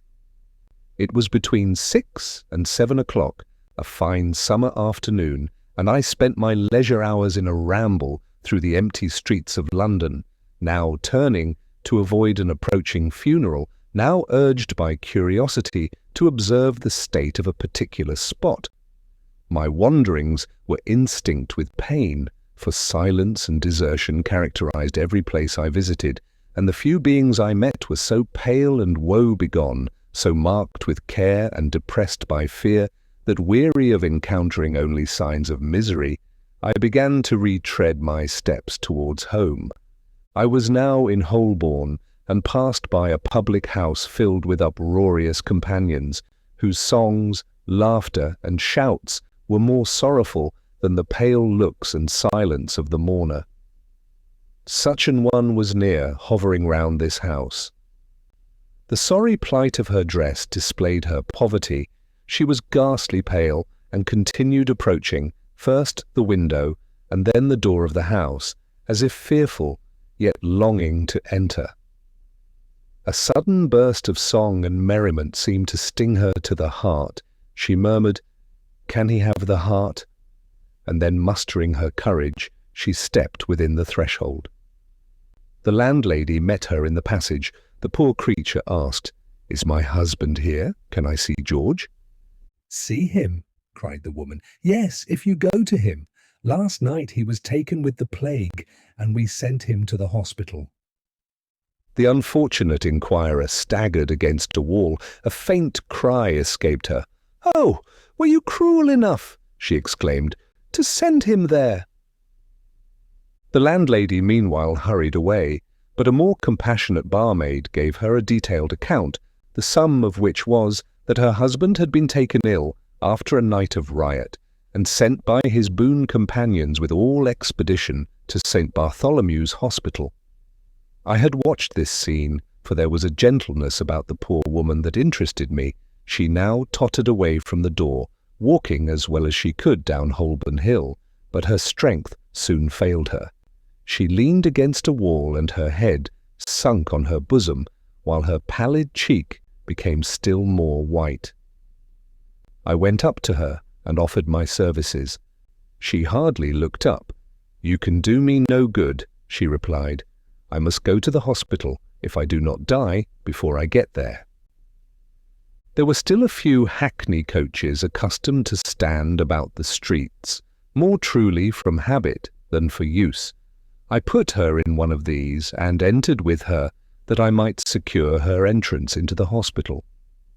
Our way was short, and she said little, except interrupted ejaculations of reproach that he had left her, exclamations on the unkindness of some of his friends, and hope that she would find him alive.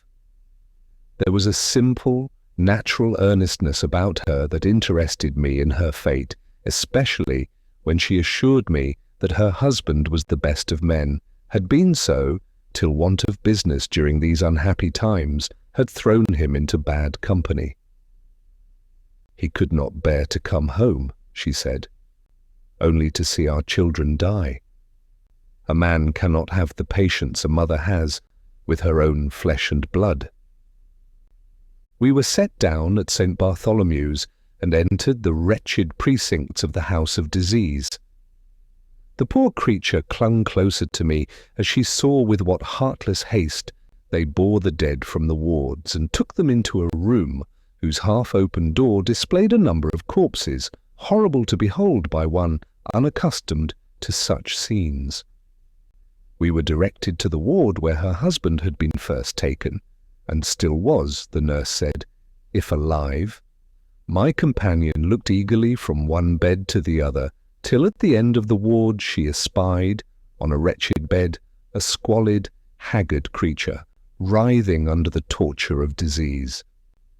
She rushed towards him, she embraced him, blessing God for his preservation. The enthusiasm that inspired her with this strange joy blinded her to the horrors about her, but they were intolerably agonizing to me. The ward was filled with an effluvia that caused my heart to heave with painful qualms. The dead were carried out and the sick brought in with like indifference. Some were screaming with pain, others laughing from the influence of more terrible delirium. Some were attended by weeping, despairing relations, others called aloud with thrilling tenderness or reproach on the friends who had deserted them, while the nurses went from bed to bed, incarnate images of despair, neglect, and death. I gave gold to my luckless companion. I recommended her to the care of the attendants. I then hastened away, while the tormentor, the imagination, busied itself in picturing my own loved ones, stretched on such beds, attended thus. The country afforded no such mass of horrors. Solitary wretches died in the open fields, and I have found a survivor in a vacant village contending at once with famine and disease. But the assembly of pestilence, the banqueting hall of death, was spread only in London. I rambled on, oppressed, distracted by painful emotions. Suddenly I found myself before Drury Lane Theatre. The play was Macbeth. The first actor of the age was there to exert his powers, to drug with irreflection the auditors. Such a medicine I yearned for, so I entered. The theatre was tolerably well filled. Shakespeare, whose popularity was established by the approval of 4 centuries, had not lost his influence even at this dread period, but was still ut magus, the wizard, to rule our hearts and govern our imaginations. I came in during the interval between the 3rd and 4th act. I looked round on the audience. The females were mostly of the lower classes, but the men were of all ranks, come hither to forget a while the protracted scenes of wretchedness which awaited them at their miserable homes. The curtain drew up, and the stage presented the scene of the witch's cave. The wildness and supernatural machinery of Macbeth was a pledge that it could contain little directly connected with our present circumstances. Great pains had been taken in the scenery to give the semblance of reality to the impossible. The extreme darkness of the stage, whose only light was received from the fire under the cauldron, joined to a kind of mist that floated about it, rendered the unearthly shapes of the witches obscure and shadowy. It was not 3 decrepit old hags that bent over their pot throwing in the grim ingredients of the magic charm, but forms frightful, unreal, and fanciful. The entrance of Hecate and the wild music that followed took us out of this world. The cavern shape the stage assumed, the beetling rocks, the glare of the fire, the misty shades that crossed the scene at times, the music in harmony with all witch-like fancies, permitted the imagination to revel without fear of contradiction or reproof from reason or the heart. The entrance of Macbeth did not destroy the illusion, for he was actuated by the same feelings that inspired us, and while the work of magic proceeded, we sympathized in his wonder and his daring and gave ourselves up with our whole souls to the influence of scenic delusion. I felt the beneficial result of such excitement in a renewal of those pleasing flights of fancy to which I had long been a stranger. The effect of this scene of incantation communicated a portion of its power to that which followed. We forgot that Malcolm and Macduff were mere human beings, acted upon by such simple passions as warmed our own breasts. By slow degrees, however, we were drawn to the real interest of the scene. A shudder, like the swift passing of an electric shock, ran through the house when Ross exclaimed, in answer to "Stand Scotland where it did?" Alas, poor country, almost afraid to know itself.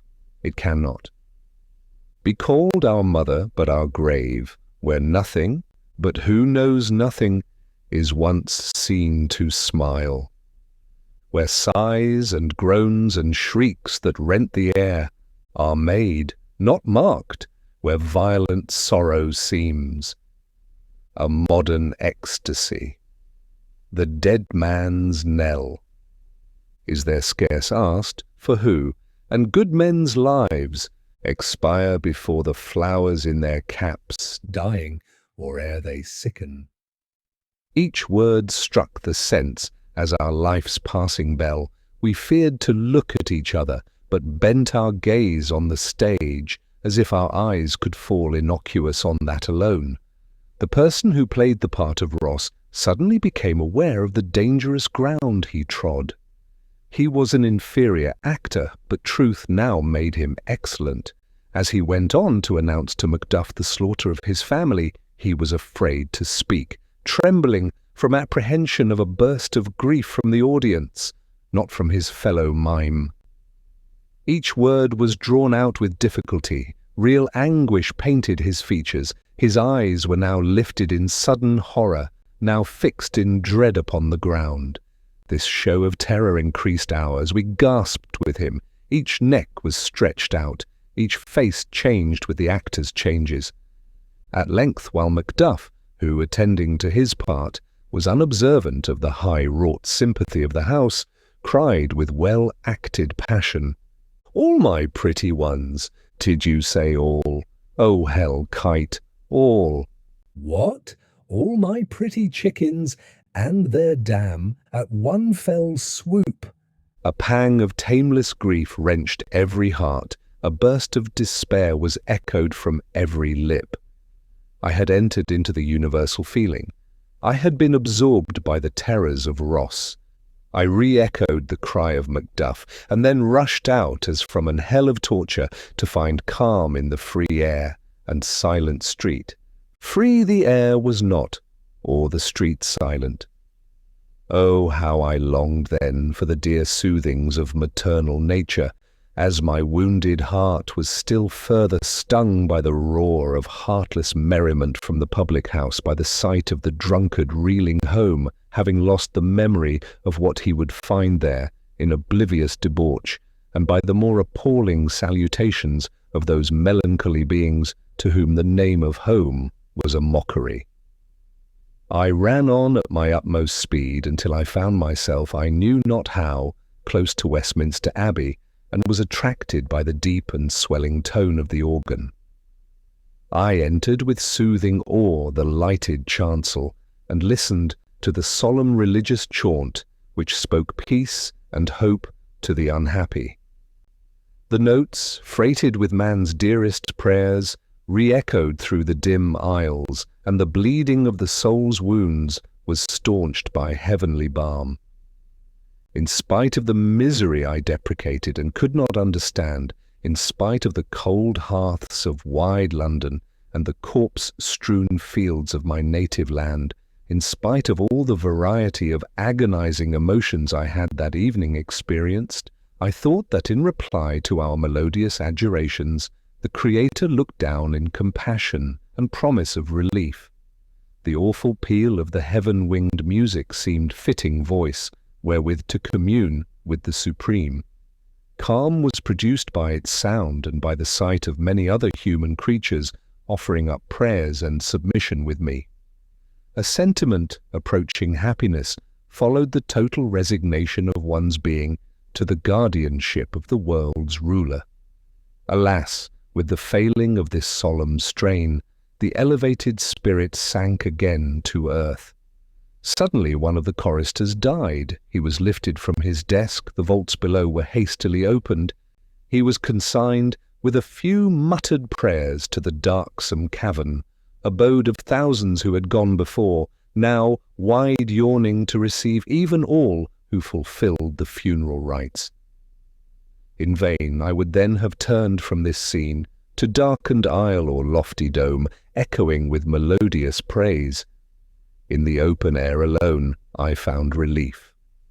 among nature's beauteous works, her God reassumed his attribute of benevolence, and again I could trust that he who built up the mountains, planted the forests, and poured out the rivers would erect another state for lost humanity, where we might awaken again to our affections, our happiness, and our faith. Fortunately for me, those circumstances were of rare occurrence that obliged me to visit London, and my duties were confined to the rural district which our lofty castle overlooked. And here labour stood in the place of pastime to occupy such of the country people as were sufficiently exempt from sorrow or disease. My endeavours were directed towards urging them to their usual attention to their crops, and to the acting as if pestilence did not exist. The mower's scythe was at times heard, yet the joyless haymakers, after they had listlessly turned the grass, forgot to cart it. The shepherd, when he had sheared his sheep, would let the wool lie to be scattered by the winds, deeming it useless to provide clothing for another winter. At times, however, the spirit of life was awakened by these employments. The sun, the refreshing breeze, the sweet smell of the hay, the rustling leaves and prattling rivulets brought repose to the agitated bosom, and bestowed a feeling akin to happiness on the apprehensive. Nor, strange to say, was the time without its pleasures. Young couples who had loved long and hopelessly suddenly found every impediment removed, and wealth pour in from the death of relatives. The very danger drew them closer. The immediate peril urged them to seize the immediate opportunity. Wildly and passionately they sought to know what delights existence afforded before they yielded to death, and, snatching their pleasures with rough strife, thorough the iron gates of life. 13. They defied the conquering pestilence to destroy what had been, or to erase even from their deathbed thoughts the sentiment of happiness which had been theirs. One instance of this kind came immediately under our notice, where a high-born girl had in early youth given her heart to one of meaner extraction. He was a schoolfellow and friend of her brother's, and usually spent a part of the holidays at the mansion of the Duke, her father. They had played together as children, been the confidants of each other's little secrets, mutual aids and consolers in difficulty and sorrow. Love had crept in, noiseless, terrorless at first, till each felt their life bound up in the other, and at the same time knew that they must part. Their extreme youth and the purity of their attachment made them yield with less resistance to the tyranny of circumstances. The father of the fair Juliet separated them, but not until the young lover had promised to remain absent only till he had rendered himself worthy of her, and she had vowed to preserve her virgin heart, his treasure, till he returned to claim and possess it. Plague came, threatening to destroy at once the aim of the ambitious and the hopes of love. Long the Duke of L derided the idea that there could be danger, while he pursued his plans of cautious seclusion, and he so far succeeded that it was not till this second summer that the destroyer at one fell stroke overthrew his precautions, his security, and his life. Poor Juliet saw one by one father, mother, brothers, and sisters sicken and die. Most of the servants fled on the first appearance of disease. Those who remained were infected mortally. No neighbour or rustic ventured within the verge of contagion. By a strange fatality, Juliet alone escaped, and she to the last waited on her relatives and smoothed the pillow of death. The moment at length came when the last blow was given to the last of the house. The youthful survivor of her race sat alone among the dead. There was no living being near to soothe her or withdraw her from this hideous company. With the declining heat of a September night, a whirlwind of storm, thunder, and hail rattled round the house, and with ghastly harmony sung the dirge of her family. She sat upon the ground absorbed in wordless despair, when through the gusty wind and bickering rain she thought she heard her name called. Whose could that familiar voice be? Not one of her relations, for they lay glaring on her with stony eyes.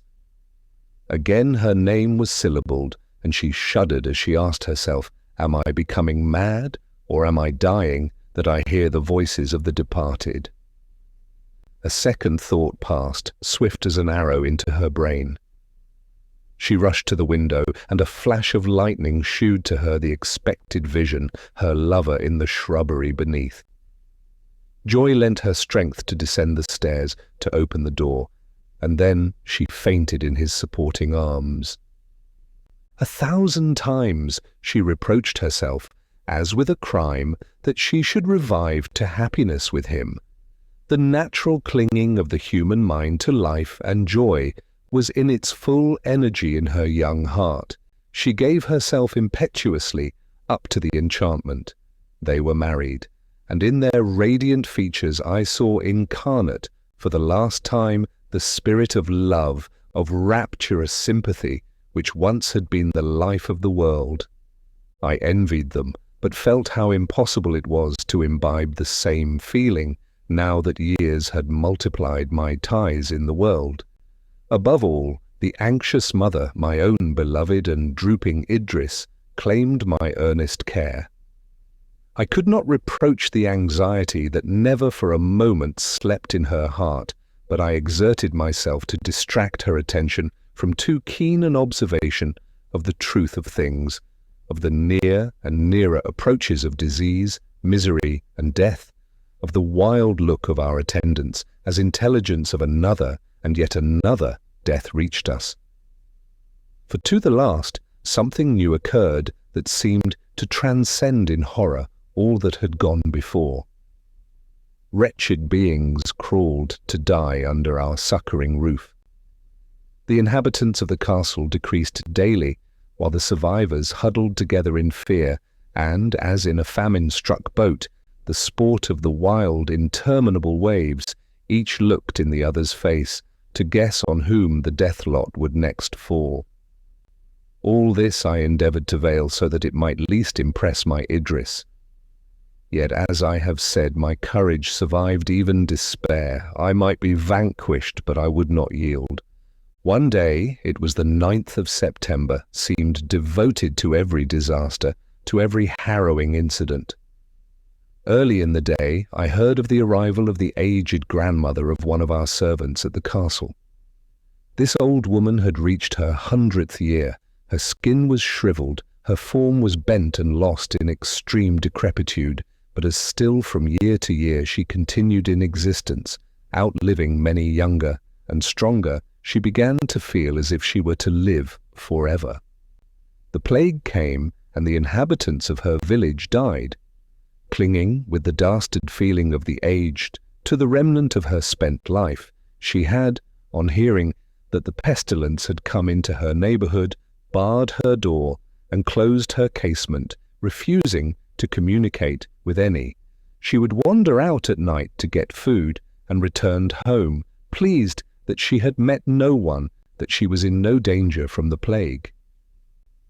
As the earth became more desolate, her difficulty in acquiring sustenance increased. At first, her son, who lived near, had humoured her by placing articles of food in her way. At last, he died. But even though threatened by famine, her fear of the plague was paramount, and her greatest care was to avoid her fellow creatures. She grew weaker each day, and each day she had further to go. The night before she had reached Datchet, and, prowling about, had found a baker's shop, open and deserted. Laden with spoil, she hastened to return, and lost her way. The night was windless, hot, and cloudy. Her load became too heavy for her, and one by one she threw away her loaves, still endeavouring to get along, though her hobbling fell into lameness, and her weakness at last into inability to move. She lay down among the tall corn and fell asleep. Deep in midnight, she was awaked by a rustling near her. She would have started up, but her stiff joints refused to obey her will. A low moan close to her ear followed, and the rustling increased. She heard a smothered voice breathe out, "Water, water," several times, and then again a sigh heaved from the heart of the sufferer. The old woman shuddered. She contrived at length to sit upright, but her teeth chattered and her knees knocked together.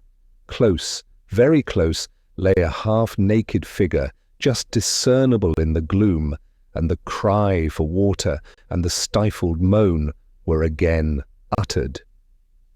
Her motions at length attracted the attention of her unknown companion. Her hand was seized with a convulsive violence that made the grasp feel like iron, the fingers like the keen teeth of a trap.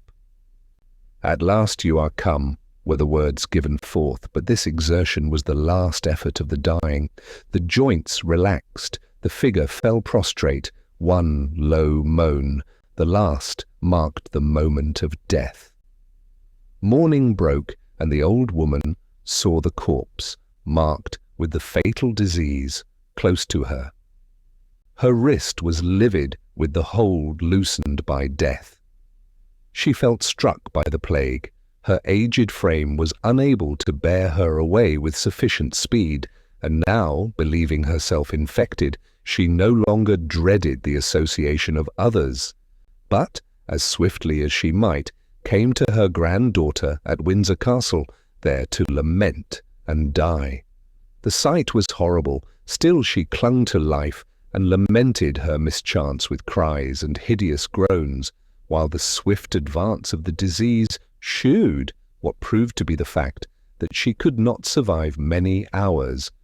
While I was directing that the necessary care should be taken of her, Clara came in. She was trembling and pale, and when I anxiously asked her the cause of her agitation, she threw herself into my arms, weeping and exclaiming, "Uncle, dearest uncle, do not hate me for ever. I must tell you, for you must know, that Evelyn, poor little Evelyn," her voice was choked by sobs. The fear of so mighty a calamity as the loss of our adored infant made the current of my blood pause with chilly horror.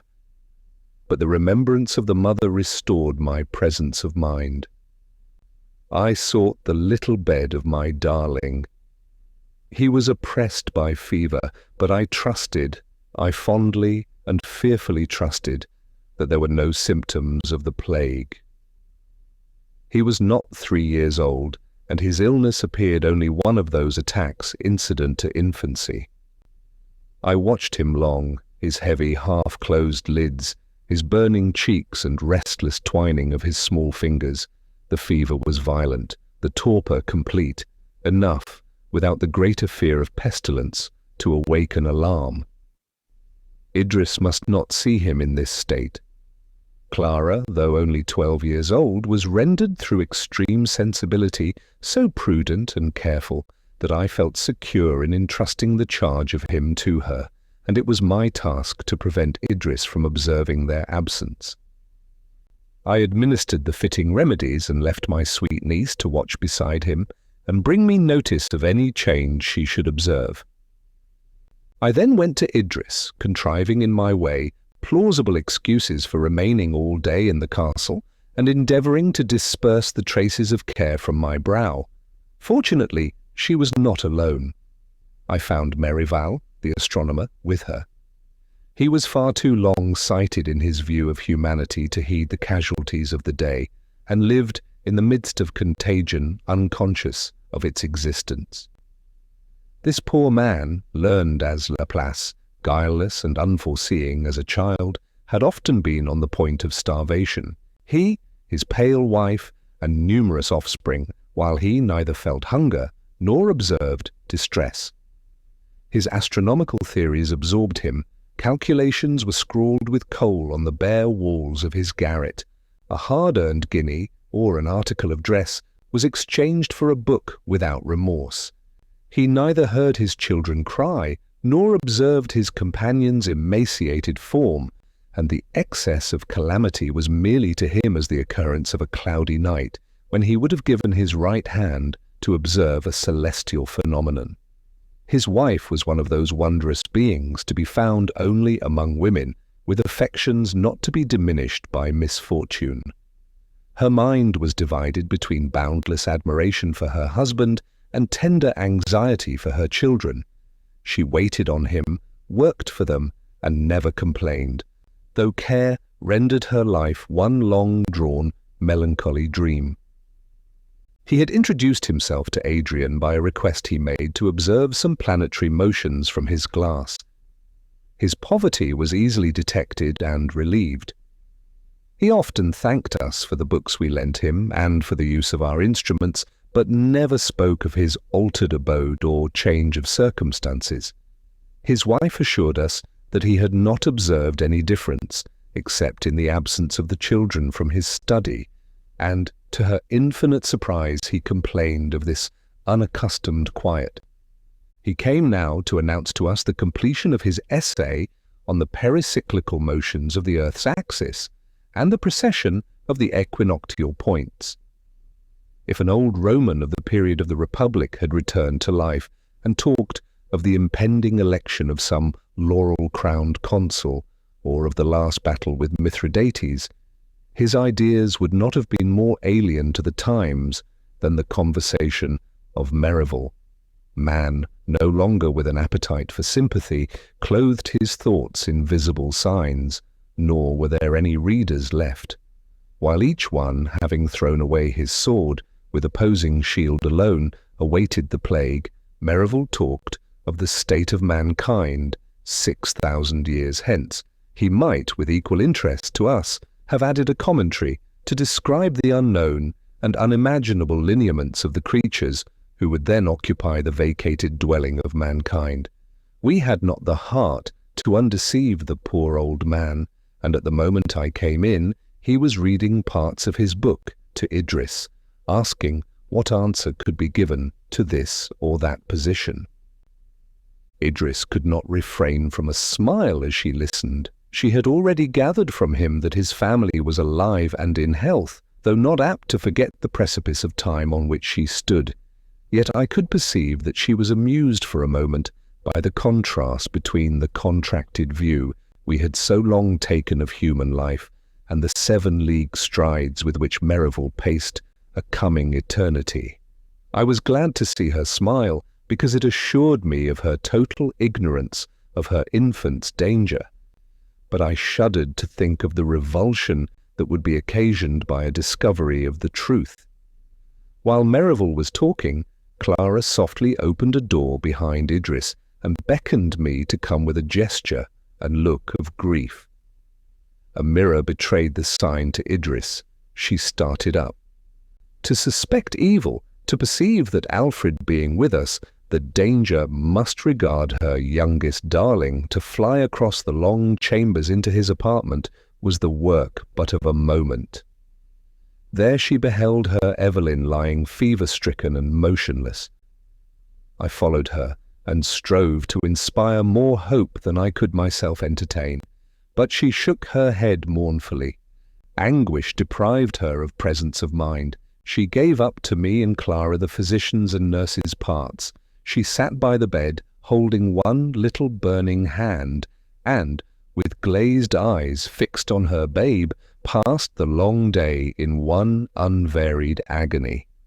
It was not the plague that visited our little boy so roughly, but she could not listen to my assurances. Apprehension deprived her of judgment and reflection. Every slight convulsion of her child's features shook her frame. If he moved, she dreaded the instant crisis. If he remained still, she saw death in his torpor, and the cloud on her brow darkened. The poor little thing's fever increased towards night. The sensation is most dreary, to use no stronger term, with which one looks forward to passing the long hours of night beside a sick bed, especially if the patient be an infant who cannot explain its pain, and whose flickering life resembles the wasting flame of the watchlight, whose narrow fire is shaken by the wind, and on whose edge devouring darkness hovers. 14. With eagerness one turns toward the east, With angry impatience one marks the uncheckered darkness. The crowing of a cock, that sound of glee during daytime, comes wailing and untunable. The creaking of rafters and slight stir of invisible insect is heard and felt as the signal and type of desolation. Clara, overcome by weariness, had seated herself at the foot of her cousin's bed, and in spite of her efforts, slumber weighed down her lids. Twice or thrice she shook it off, but at length she was conquered and slept. Idris sat at the bedside, holding Evelyn's hand. We were afraid to speak to each other. I watched the stars. I hung over my child. I felt his little pulse. I drew near the mother. Again I receded. At the turn of morning, a gentle sigh from the patient attracted me. The burning spot on his cheek faded. His pulse beat softly and regularly. Torpor yielded to sleep. For a long time I dared not hope, but when his unobstructed breathing and the moisture that suffused his forehead were tokens no longer to be mistaken of the departure of mortal malady, I ventured to whisper the news of the change to Idris, and at length succeeded in persuading her that I spoke truth. But neither this assurance nor the speedy convalescence of our child could restore her even to the portion of peace she before enjoyed. Her fear had been too deep, too absorbing, too entire, to be changed to security. She felt as if during her past calm she had dreamed, but was now awake.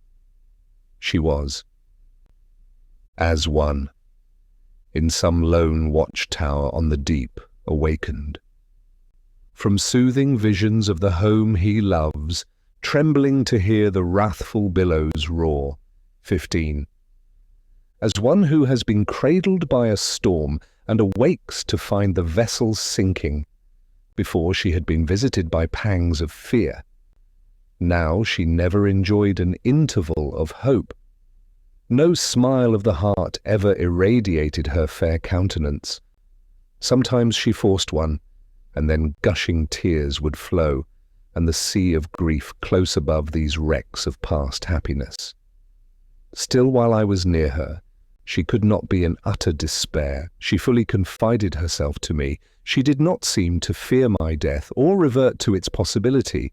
To my guardianship she consigned the full freight of her anxieties, reposing on my love as a wind-nipped fawn by the side of a doe, as a wounded nestling under its mother's wing, as a tiny, shattered boat quivering still beneath some protecting willow tree. While I, not proudly as in days of joy, yet tenderly and with glad consciousness of the comfort I afforded, drew my trembling girl close to my heart and tried to ward every painful thought or rough circumstance from her sensitive nature. One other incident occurred at the end of this summer. The Countess of Windsor, ex-Queen of England, returned from Germany. She had, at the beginning of the season, quitted the vacant city of Vienna, and, unable to tame her haughty mind to anything like submission, she had delayed at Hamburg, and when at last she came to London, many weeks elapsed before she gave Adrian notice of her arrival. In spite of her coldness and long absence, he welcomed her with sensibility, displaying such affection as sought to heal the wounds of pride and sorrow, and was repulsed only by her total, apparent want of sympathy.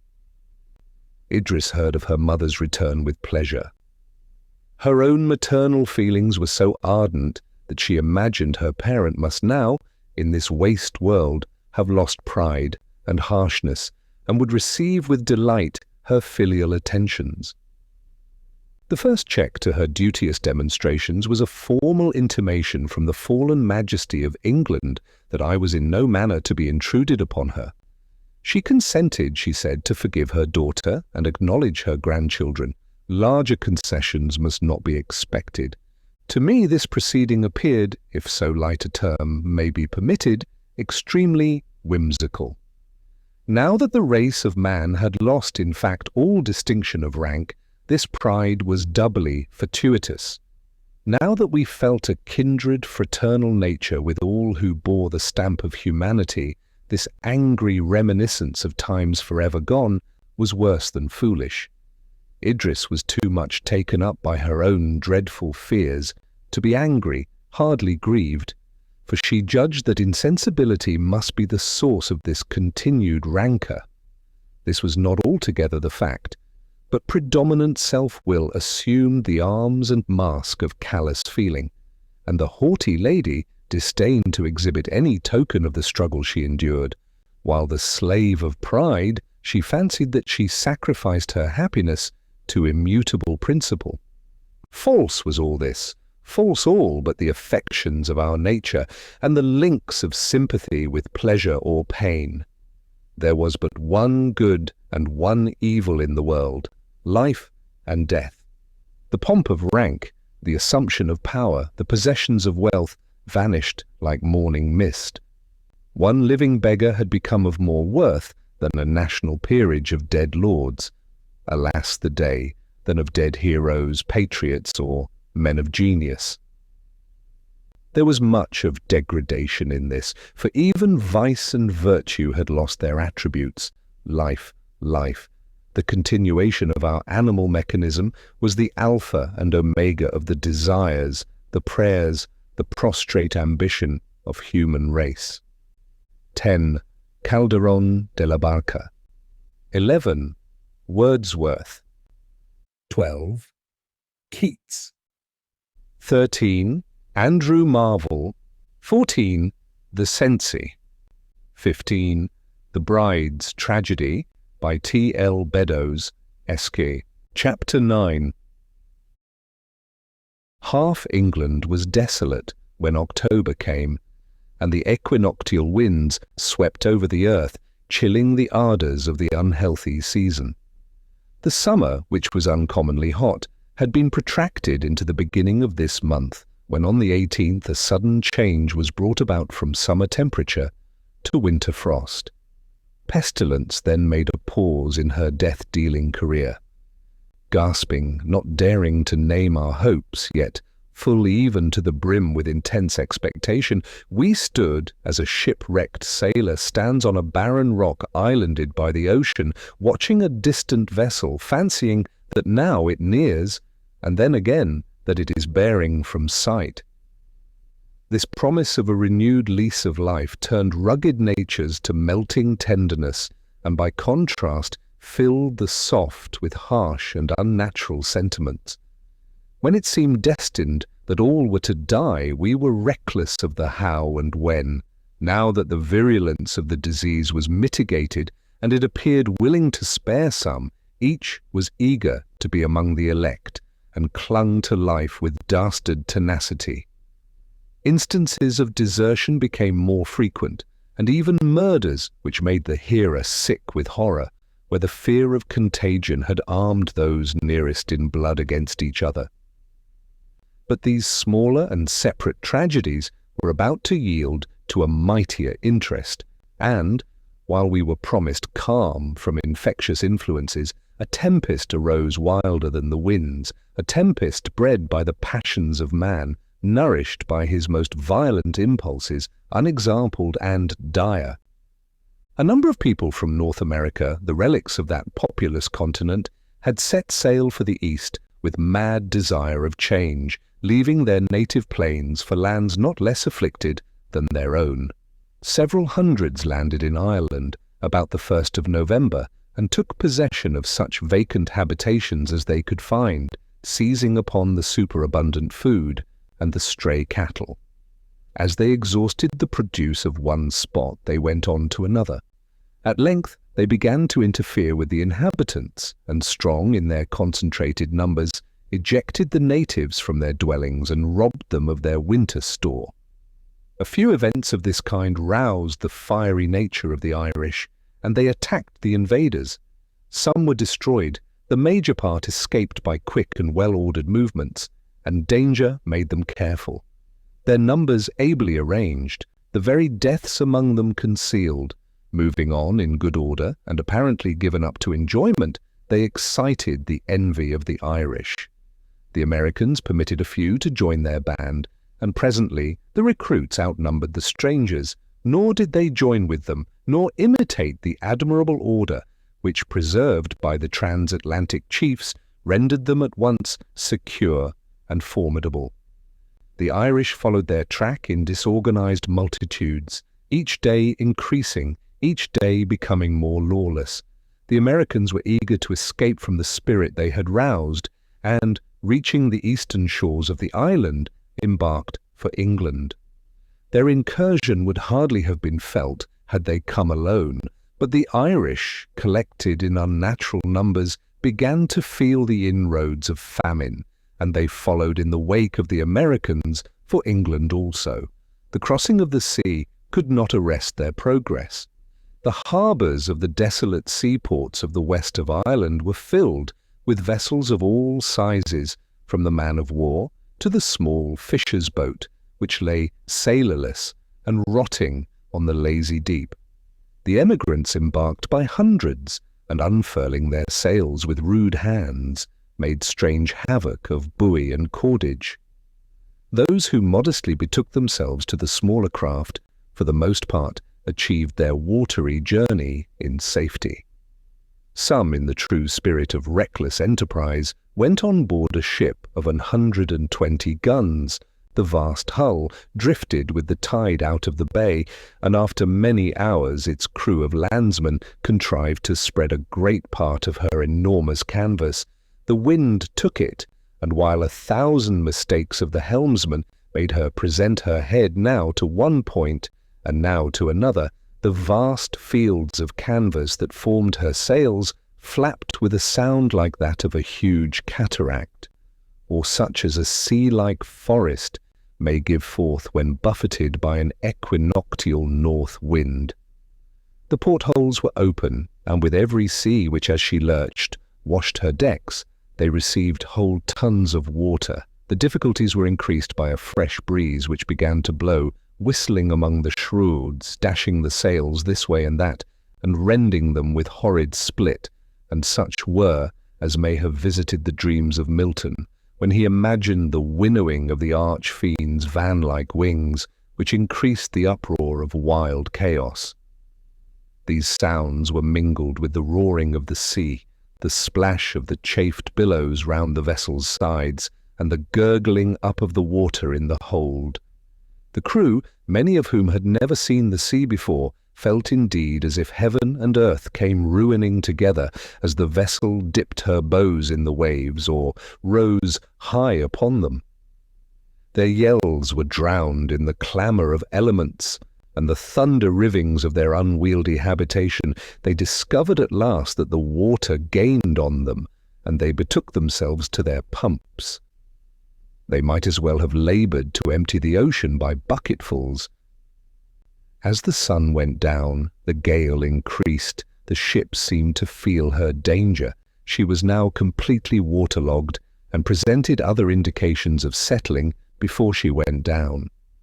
The bay was crowded with vessels whose crews, for the most part, were observing the uncouth sportings of this huge, unwieldy machine. They saw her gradually sink, the waters now rising above her lower decks.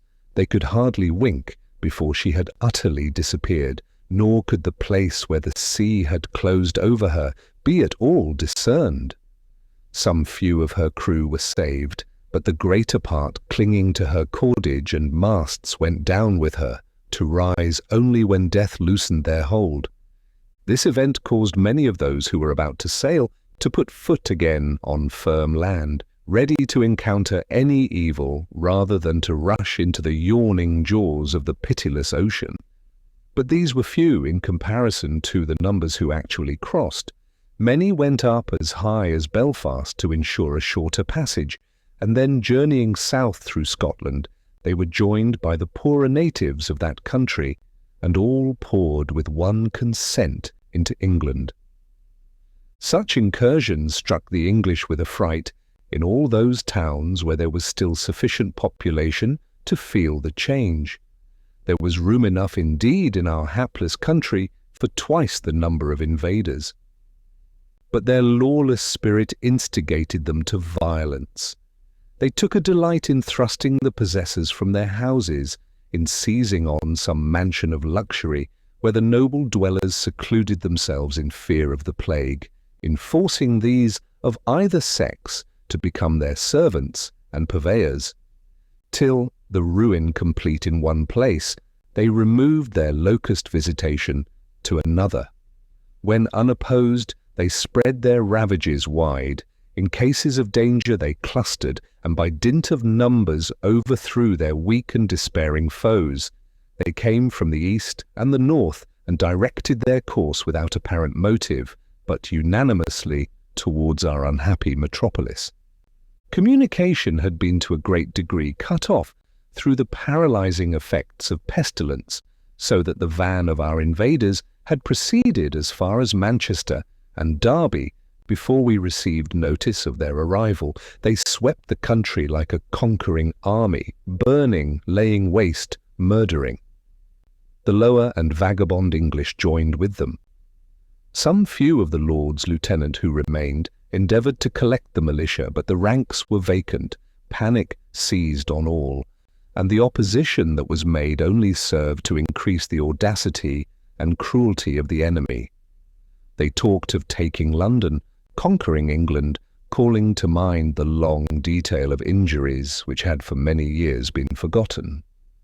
Such vaunts displayed their weakness rather than their strength, yet still they might do extreme mischief, which, ending in their destruction, would render them at last objects of compassion and remorse. We were now taught how, in the beginning of the world, mankind clothed their enemies in impossible attributes, and how details proceeding from mouth to mouth might, like Virgil's ever-growing rumour, reach the heavens with her brow, and clasp Hesperus and Lucifer with her outstretched hands.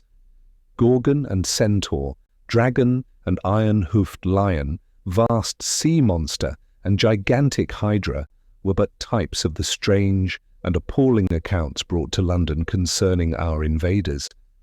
Their landing was long unknown, but having now advanced within 100 miles of London, the country people flying before them arrived in successive troops, each exaggerating the numbers, fury, and cruelty of the assailants. Tumult filled the before quiet streets. Women and children deserted their homes, escaping they knew not whither.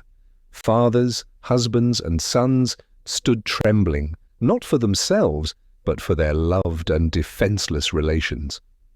As the country people poured into London, the citizens fled southwards. They climbed the higher edifices of the town, fancying that they could discern the smoke and flames the enemy spread around them.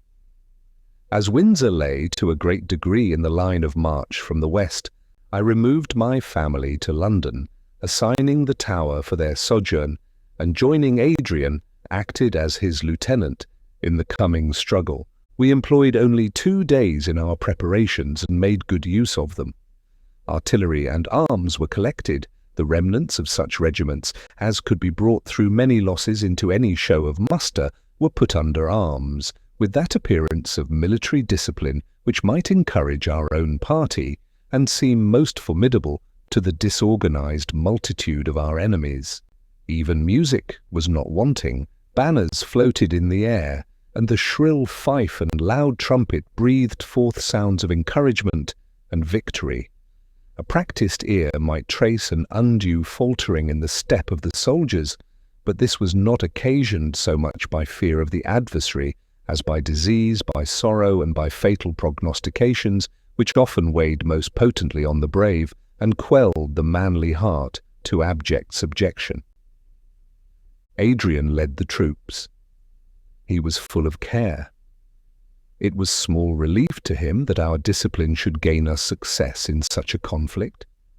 While plague still hovered to equalize the conqueror and the conquered, it was not victory that he desired, but bloodless peace. As we advanced, we were met by bands of peasantry, whose almost naked condition, whose despair and horror, told at once the fierce nature of the coming enemy. The senseless spirit of conquest and thirst of spoil blinded them, while with insane fury they deluged the country in ruin. The sight of the military restored hope to those who fled, and revenge took place of fear. They inspired the soldiers with the same sentiment. Languor was changed to ardor, the slow step converted to a speedy pace, while the hollow murmur of the multitude, inspired by one feeling, and that deadly, filled the air, drowning the clang of arms and sound of music. Adrian perceived the change and feared that it would be difficult to prevent them from wreaking their utmost fury on the Irish. He rode through the lines, charging the officers to restrain the troops, exhorting the soldiers, restoring order, and quieting in some degree the violent agitation that swelled every bosom. We first came upon a few stragglers of the Irish at St. Albans. They retreated, and, joining others of their companions, still fell back till they reached the main body. Tidings of an armed and regular opposition recalled them to a sort of order. They made Buckingham their headquarters, and scouts were sent out to ascertain our situation. We remained for the night at Luton. In the morning, a simultaneous movement caused us each to advance. It was early dawn, and the air, impregnated with freshest odour, seemed in idle mockery to play with our banners, and bore onwards towards the enemy the music of the bands, the neighings of the horses, and regular step of the infantry. The first sound of martial instruments that came upon our undisciplined foe inspired surprise, not unmingled with dread. It spoke of other days, of days of concord and order. It was associated with times when plague was not, and man lived beyond the shadow of imminent fate. The pause was momentary. Soon we heard their disorderly clamour, the barbarian shouts, the untimed step of thousands coming on in disarray. Their troops now came pouring on us from the open country or narrow lanes. A large extent of unenclosed fields lay between us. We advanced to the middle of this and then made a halt. Being somewhat on superior ground, we could discern the space they covered. When their leaders perceived us drawn out in opposition, they also gave the word to halt, and endeavoured to form their men into some imitation of military discipline. The first ranks had muskets, some were mounted, but their arms were such as they had seized during their advance, their horses those they had taken from the peasantry. There was no uniformity and little obedience, but their shouts and wild gestures showed the untamed spirit that inspired them. Our soldiers received the word and advanced to quickest time, but in perfect order, their uniform dresses, the gleam of their polished arms, their silence and looks of sullen hate were more appalling than the savage clamour of our innumerous foe. Thus coming nearer and nearer each other, the howls and shouts of the Irish increased.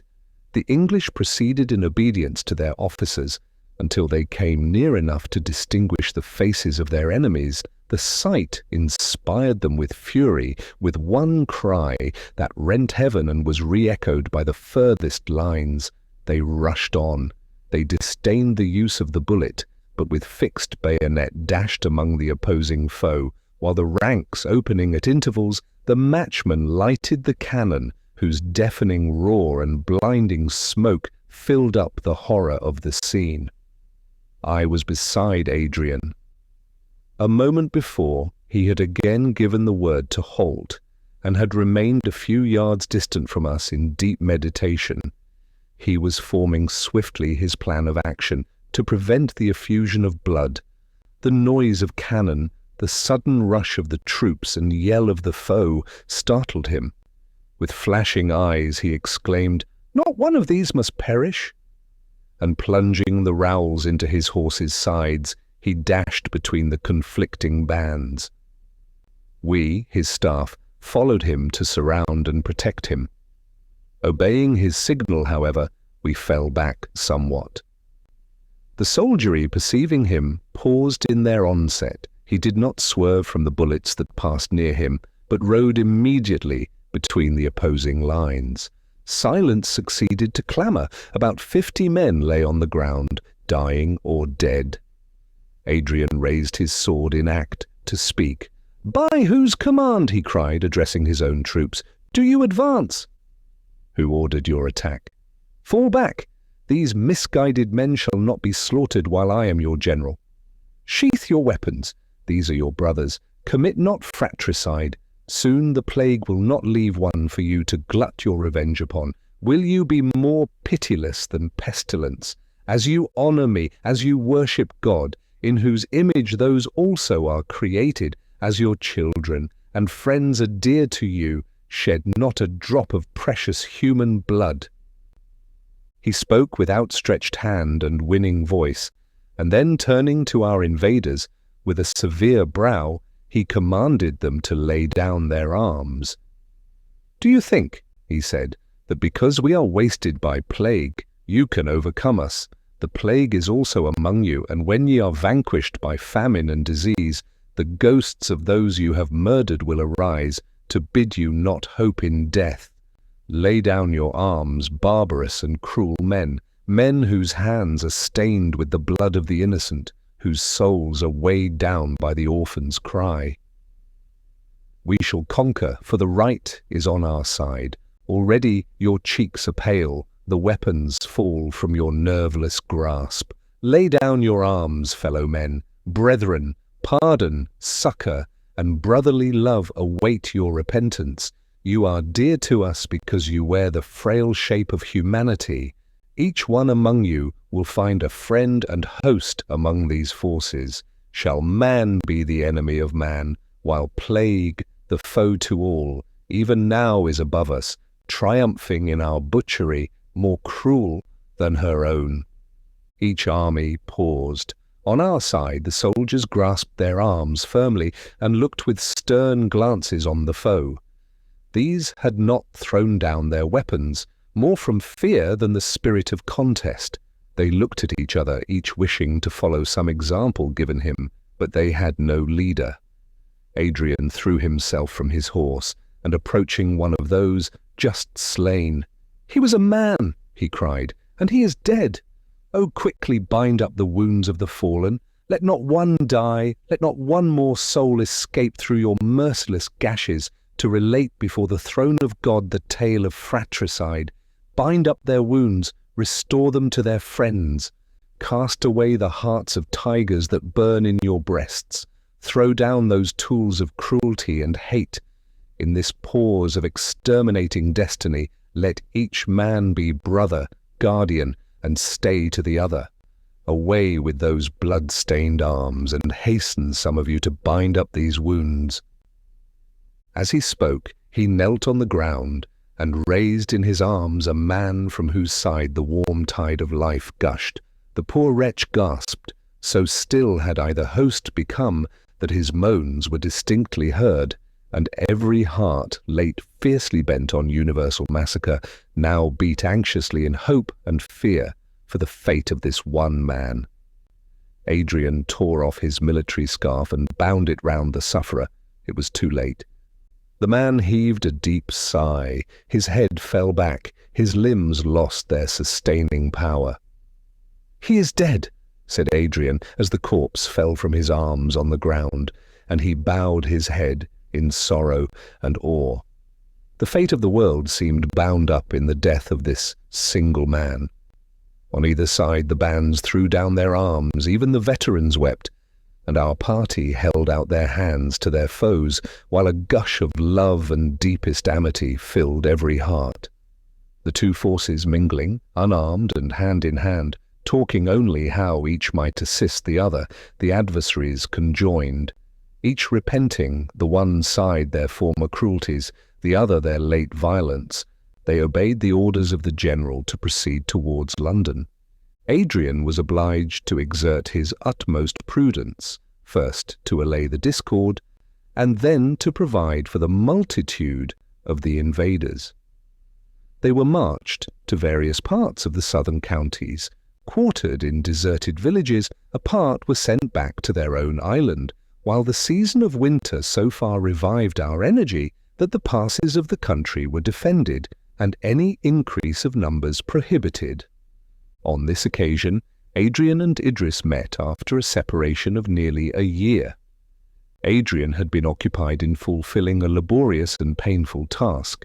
He had been familiar with every species of human misery, and had forever found his powers inadequate, his aid of small avail. Yet the purpose of his soul, his energy and ardent resolution, prevented any reaction of sorrow. He seemed born anew, and virtue, more potent than Median alchemy, endued him with health and strength. Idris hardly recognized the fragile being, whose form had seemed to bend even to the summer breeze, in the energetic man, whose very excess of sensibility rendered him more capable of fulfilling his station of pilot in storm-tossed England. It was not thus with Idris. She was uncomplaining, but the very soul of fear had taken its seat in her heart. She had grown thin and pale, her eyes filled with involuntary tears, her voice was broken and low. She tried to throw a veil over the change which she knew her brother must observe in her, but the effort was ineffectual, and when alone with him, with a burst of irrepressible grief, she gave vent to her apprehensions and sorrow. She described in vivid terms the ceaseless care that with still renewing hunger ate into her soul. She compared this gnawing of sleepless expectation of evil to the vulture that fed on the heart of Prometheus. Under the influence of this eternal excitement, and of the interminable struggles she endured to combat and conceal it, she felt, she said, as if all the wheels and springs of the animal machine worked at double rate and were fast consuming themselves. Sleep was not sleep, for her waking thoughts, bridled by some remains of reason, and by the sight of her children happy and in health, were then transformed to wild dreams. All her terrors were realized, all her fears received their dread fulfillment. To this state there was no hope, no alleviation, unless the grave should quickly receive its destined prey, and she be permitted to die before she experienced 1,000 living deaths in the loss of those she loved. Fearing to give me pain, she hid as best she could the excess of her wretchedness, but meeting thus her brother after a long absence, she could not restrain the expression of her woe, but with all the vividness of imagination with which misery is always replete, she poured out the emotions of her heart to her beloved and sympathizing Adrian. Her present visit to London tended to augment her state of inquietude by showing in its utmost extent the ravages occasioned by pestilence. It hardly preserved the appearance of an inhabited city. Grass sprung up thick in the streets, the squares were weed-grown, the houses were shut up, while silence and loneliness characterized the busiest parts of the town. Yet in the midst of desolation, Adrian had preserved order, and each one continued to live according to law and custom, human institutions thus surviving as it were divine ones, and while the decree of population was abrogated, property continued sacred.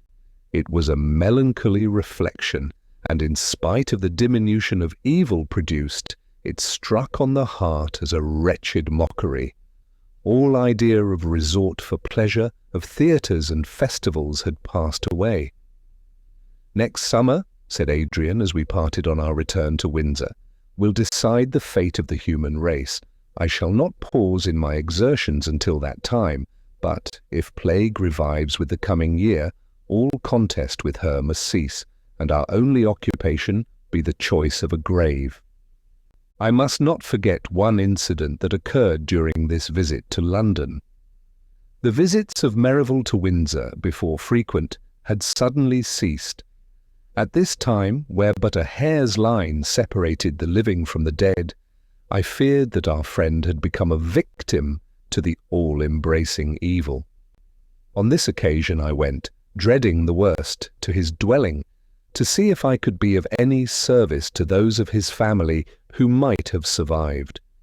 The house was deserted and had been one of those assigned to the invading strangers quartered in London. I saw his astronomical instruments put to strange uses, his globes defaced, his papers, covered with abstruse calculations, destroyed. The neighbours could tell me little till I lighted on a poor woman who acted as nurse in these perilous times. She told me that all the family were dead except Merivale himself, who had gone mad. Mad, she called it? Yet on questioning her further, it appeared that he was possessed only by the delirium of excessive grief. This old man, tottering on the edge of the grave, and prolonging his prospect through millions of calculated years, this visionary who had not seen starvation in the wasted forms of his wife and children, or plague in the horrible sights and sounds that surrounded him, this astronomer, apparently dead on earth, and living only in the motion of the spheres, loved his family with unapparent but intense affection. Through long habit they had become a part of himself. His want of worldly knowledge, his absence of mind and infant guilelessness made him utterly dependent on them. It was not till one of them died that he perceived their danger. One by one they were carried off by pestilence, and his wife, his helpmate and supporter, more necessary to him than his own limbs and frame, which had hardly been taught the lesson of self-preservation, the kind companion whose voice always spoke peace to him, closed her eyes in death. The old man felt the system of universal nature which he had so long studied and adored slide from under him, and he stood among the dead and lifted his voice in curses. No wonder that the attendant should interpret as frenzy the harrowing maledictions of the grief-struck old man. I had commenced my search late in the day, a November day that closed in early with pattering rain and melancholy wind. As I turned from the door, I saw Merivale, or rather the shadow of Merivale, attenuated and wild, pass me and sit on the steps of his home. The breeze scattered the grey locks on his temples, the rain drenched his uncovered head, he sat hiding his face in his withered hands. I pressed his shoulder to awaken his attention, but he did not alter his position.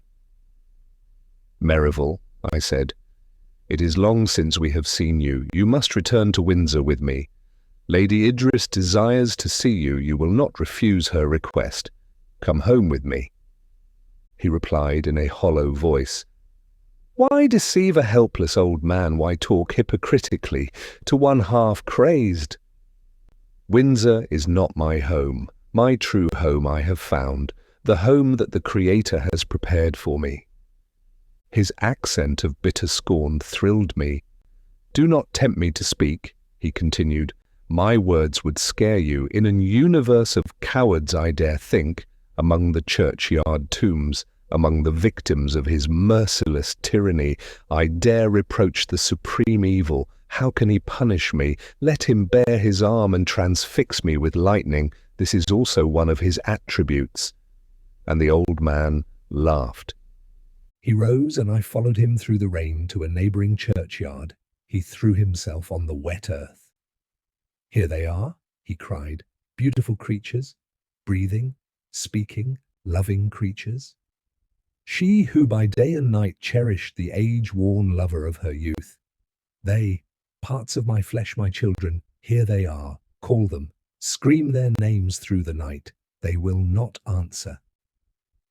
He clung to the little heaps that marked the graves. "I ask but one thing. I do not fear his hell, for I have it here. I do not desire his heaven. Let me but die and be laid beside them. Let me but, when I lie dead, feel my flesh as it moulders, mingle with theirs. Promise." And he raised himself painfully and seized my arm. "Promise to bury me with them." "So God help me and mine as I promise," I replied. "On one condition, return with me to Windsor." "To Windsor!" he cried with a shriek. "Never! From this place I never go. My bones, my flesh, I myself are already buried here, and what you see of me is corrupted clay like them. I will lie here and cling here till rain and hail and lightning and storm, ruining on me, make me one in substance with them below." In a few words, I must conclude this tragedy. I was obliged to leave London, and Adrian undertook to watch over him. The task was soon fulfilled. Age, grief, and inclement weather all united to hush his sorrows and bring repose to his heart, whose beats were agony. He died embracing the sod which was piled above his breast when he was placed beside the beings whom he regretted with such wild despair. I returned to Windsor at the wish of Idris, who seemed to think that there was greater safety for her children at that spot, and because, once having taken on me the guardianship of the district, I would not desert it while an inhabitant survived. I went also to act in conformity with Adrian's plans, which was to congregate in masses what remained of the population, for he possessed the conviction that it was only through the benevolent and social virtues that any safety was to be hoped for the remnant of mankind. It was a melancholy thing to return to this spot so dear to us, as the scene of a happiness rarely before enjoyed, here to mark the extinction of our species, and trace the deep, unerasable footsteps of disease over the fertile and cherished soil. The aspect of the country had so far changed that it had been impossible to enter on the task of sowing seed and other autumnal labours. That season was now gone, and winter had set in with sudden and unusual severity. Alternate frosts and thaws succeeding to floods rendered the country impassable. Heavy falls of snow gave an Arctic appearance to the scenery. The roofs of the houses peeped from the white mass. The lowly cot and stately mansion, alike deserted, were blocked up, their thresholds uncleared. The windows were broken by the hail, while the prevalence of a northeast wind rendered outdoor exertions extremely painful. The altered state of society made these accidents of nature sources of real misery. The luxury of command and the attentions of servitude were lost. It is true that the necessaries of life were assembled in such quantities as to supply to superfluity the wants of the diminished population, but still much labour was required to arrange these, as it were, raw materials, and depressed by sickness and fearful of the future, we had not energy to enter boldly and decidedly on any system. I can speak for myself. Want of energy was not my failing.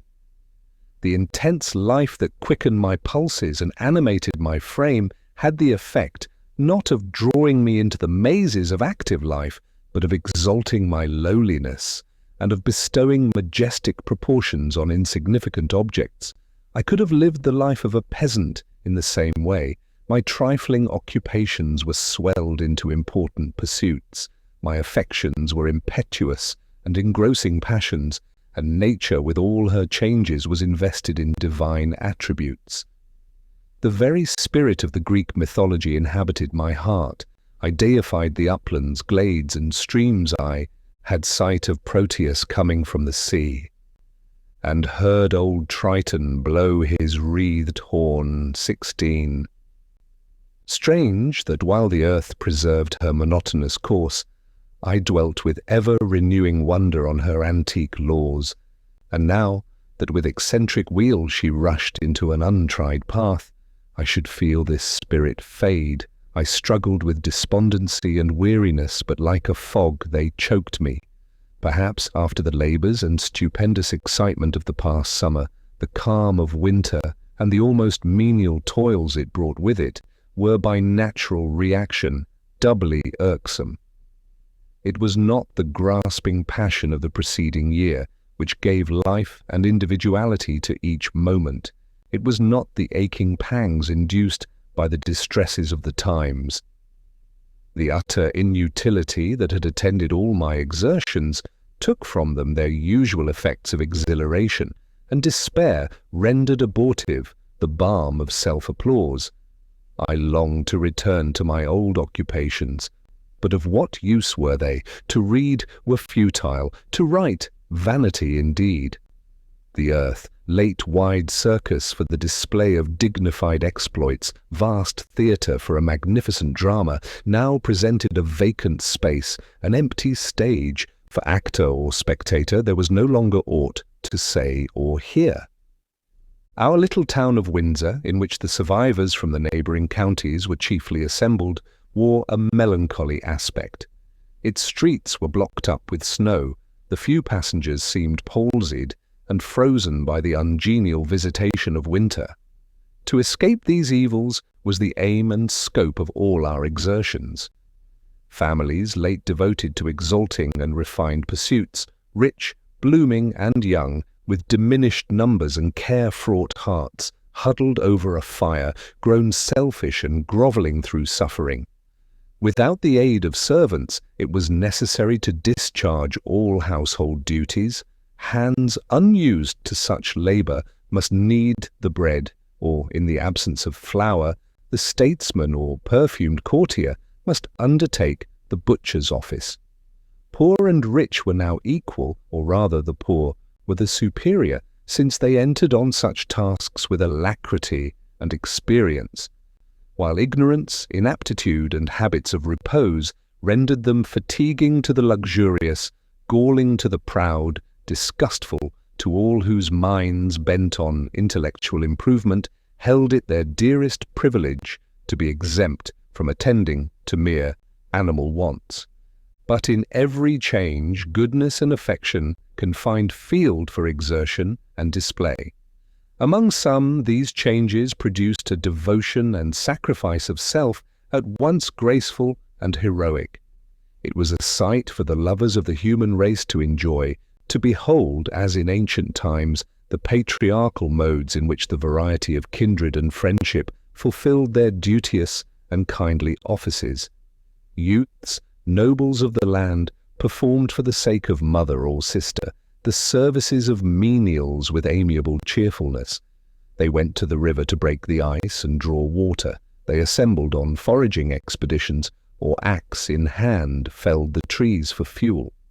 The females received them on their return with the simple and affectionate welcome known before only to the lowly cottage, a clean hearth and bright fire, the supper ready cooked by beloved hands, gratitude for the provision for tomorrow's meal, strange enjoyments for the high-born English, yet they were now their sole, hard-earned and dearly prized luxuries. None was more conspicuous for this graceful submission to circumstances, noble humility, and ingenious fancy to adorn such acts with romantic colouring than our own Clara. She saw my despondency and the aching cares of Idris. Her perpetual study was to relieve us from labour and to spread ease and even elegance over our altered mode of life. We still had some attendants spared by disease and warmly attached to us. But Clara was jealous of their services. She would be sole handmaid of Idris, sole minister to the wants of her little cousins. Nothing gave her so much pleasure as our employing her in this way. She went beyond our desires, earnest, diligent, and unwearied. Abra was ready ere we called her name, and though we called another, Abra came 17. It was my task each day to visit the various families assembled in our town, and when the weather permitted, I was glad to prolong my ride and to muse in solitude over every changeful appearance of our destiny, endeavouring to gather lessons for the future from the experience of the past. The impatience with which, while in society, the ills that afflicted my species inspired me were softened by loneliness. When individual suffering was merged in the general calamity, strange to say, less afflicting to contemplate. Thus often, pushing my way with difficulty through the narrow, snow-blocked town, I crossed the bridge and passed through Eton. No youthful congregation of gallant-hearted boys thronged the portal of the college. Sad silence pervaded the busy schoolroom and noisy playground. I extended my ride towards Salt Hill, on every side impeded by the snow. Were those the fertile fields I loved? Was that the interchange of gentle upland and cultivated dale, once covered with waving corn, diversified by stately trees, watered by the meandering Thames? One sheet of white covered it, while bitter recollection told me that cold as the winter-clothed earth were the hearts of the inhabitants. I met troops of horses, herds of cattle, flocks of sheep, wandering at will, here throwing down a hay-rick and nestling from cold in its heart, which afforded them shelter and food, their having taken possession of a vacant cottage. Once, on a frosty day, pushed on by restless, unsatisfying reflections, I sought a favourite haunt, a little wood not far distant from Salt Hill. A bubbling spring prattles over stones on one side, and a plantation of a few elms and beeches hardly deserve, and yet continue the name of wood. This spot had for me peculiar charms. It had been a favourite resort of Adrian. It was secluded, and he often said that in boyhood his happiest hours were spent here. Having escaped the stately bondage of his mother, he sat on the rough-hewn steps that led to the spring, now reading a favourite book, now musing with speculation beyond his years on the still unravelled skein of morals or metaphysics. A melancholy foreboding assured me that I should never see this place more, so with careful thought I noted each tree, every winding of the streamlet and irregularity of the soil, that I might better call up its idea in absence. A robin redbreast dropped from the frosty branches of the trees upon the congealed rivulet. Its panting breast and half-closed eyes showed that it was dying. A hawk appeared in the air. Sudden fear seized the little creature. It exerted its last strength, throwing itself on its back, raising its talons in impotent defense against its powerful enemy. I took it up and placed it in my breast. I fed it with a few crumbs from a biscuit. By degrees it revived. Its warm, fluttering heart beat against me. I cannot tell why I detail this trifling incident, but the scene is still before me. The snow-clad fields seen through the silvered trunks of the beeches, the brook, in days of happiness alive with sparkling waters, now choked by ice, the leafless trees fantastically dressed in hoar frost, the shapes of summer leaves imaged by winter's frozen hand on the hard ground, the dusky sky, drear cold, and unbroken silence, while close in my bosom my feathered nursling lay warm and safe, speaking its content with a light chirp. Painful reflections thronged, stirring my brain with wild commotion. Cold and death-like as the snowy fields was all earth, misery, stricken the life-tide of the inhabitants. Why should I oppose the cataract of destruction that swept us away? Why string my nerves and renew my wearied efforts? Ah, why? But that my firm courage and cheerful exertions might shelter the dear mate whom I chose in the spring of my life.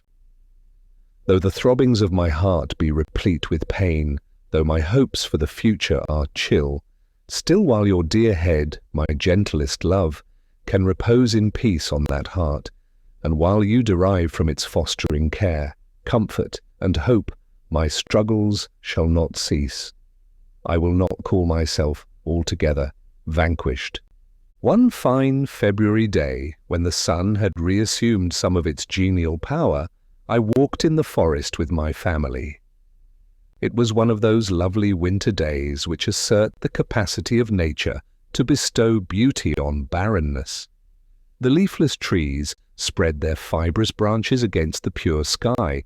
Their intricate and pervious tracery resembled delicate seaweed. The deer were turning up the snow in search of the hidden grass. The white was made intensely dazzling by the sun, and trunks of the trees, rendered more conspicuous by the loss of preponderating foliage, gathered around like the labyrinthine columns of a vast temple. It was impossible not to receive pleasure from the sight of these things. Our children, freed from the bondage of winter, bounded before us, pursuing the deer or rousing the pheasants and partridges from their coverts. Idris leant on my arm. Her sadness yielded to the present sense of pleasure. We met other families on the long walk, enjoying like ourselves the return of the genial season. At once I seemed to awake. I cast off the clinging sloth of the past months. Earth assumed a new appearance, and my view of the future was suddenly made clear. I exclaimed, "I have now found out the secret." What secret? In answer to this question, I described our gloomy winter life, our sordid cares, our menial labours. "This northern country," I said, "is no place for our diminished race. When mankind were few, it was not here that they battled with the powerful agents of nature and were enabled to cover the globe with offspring. We must seek some natural paradise, some garden of the earth, where our simple wants may be easily supplied, and the enjoyment of a delicious climate compensate for the social pleasures we have lost. If we survive this coming summer, I will not spend the ensuing winter in England, neither I nor any of us." I spoke without much heed, and the very conclusion of what I said brought with it other thoughts. Should we, any of us, survive the coming summer? I saw the brow of Idris clouded. I again felt that we were enchained to the car of fate, over whose courses we had no control. We could no longer say, "This we will do, and this we will leave undone." A mightier power than the human was at hand to destroy our plans or to achieve the work we avoided. It were madness to calculate upon another winter. This was our last. The coming summer was the extreme end of our vista, and when we arrived there, instead of a continuation of the long road, a gulf yawned, into which we must of force be precipitated. The last blessing of humanity was wrested from us. We might no longer hope.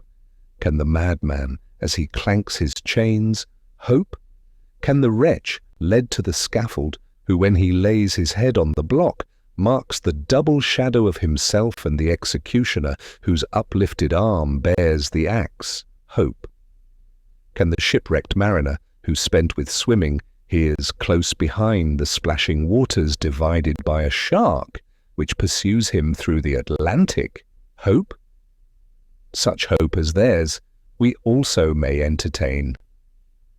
Old fable tells us that this gentle spirit sprung from the box of Pandora, else crammed with evils, but these were unseen and null, while all admired the inspiriting loveliness of young hope. Each man's heart became her home. She was enthroned sovereign of our lives here and hereafter. She was deified and worshipped, declared incorruptible and everlasting, but like all other gifts of the Creator to man, she is mortal. Her life has attained its last hour. We have watched over her, nursed her flickering existence. Now she has fallen at once from youth to decrepitude, from health to immedicinable disease. Even as we spend ourselves in struggles for her recovery, she dies. To all nations the voice goes forth, hope is dead.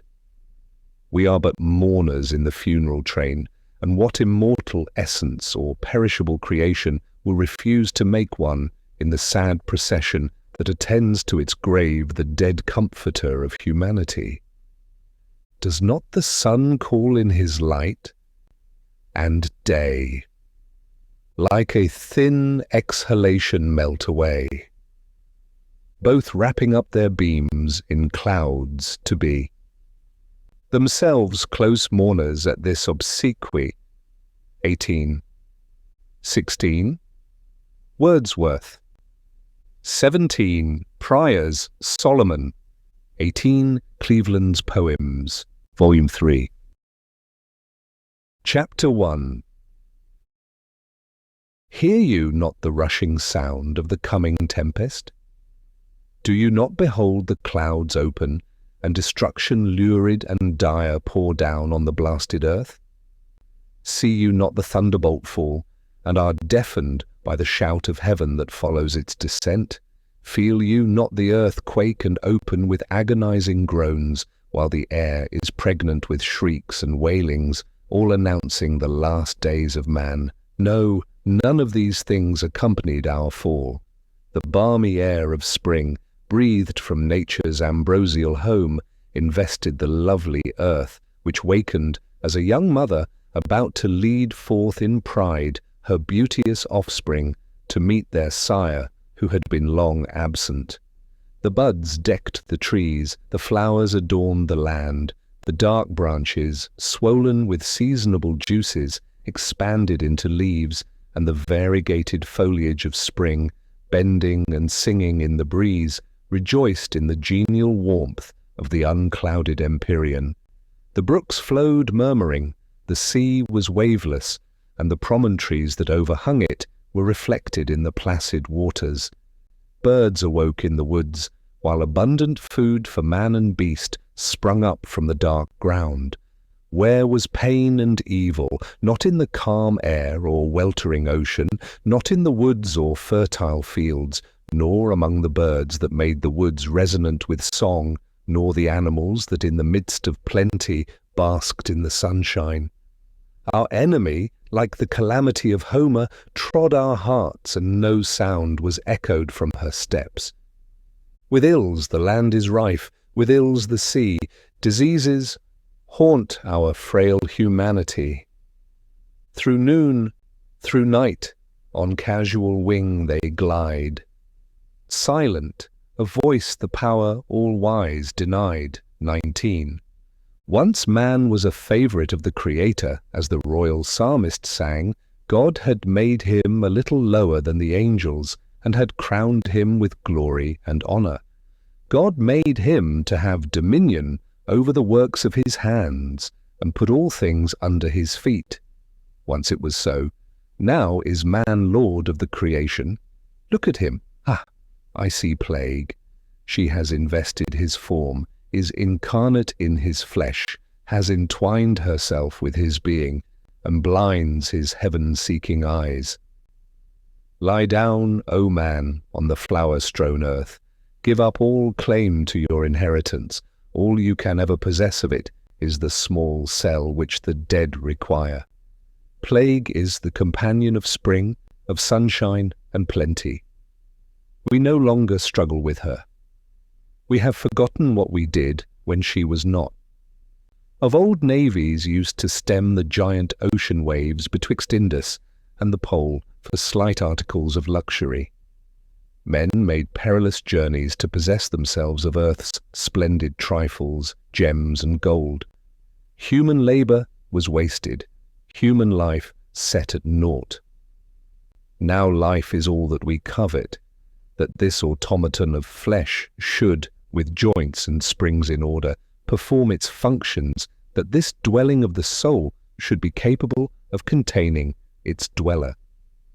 Our minds, late spread abroad through countless spheres and endless combinations of thought, now retrenched themselves behind this wall of flesh, eager to preserve its well-being only. We were surely sufficiently degraded. At first, the increase of sickness in spring brought increase of toil to such of us who, as yet spared to life, bestowed our time and thoughts on our fellow creatures. We nerved ourselves to the task. In the midst of despair we performed the tasks of hope.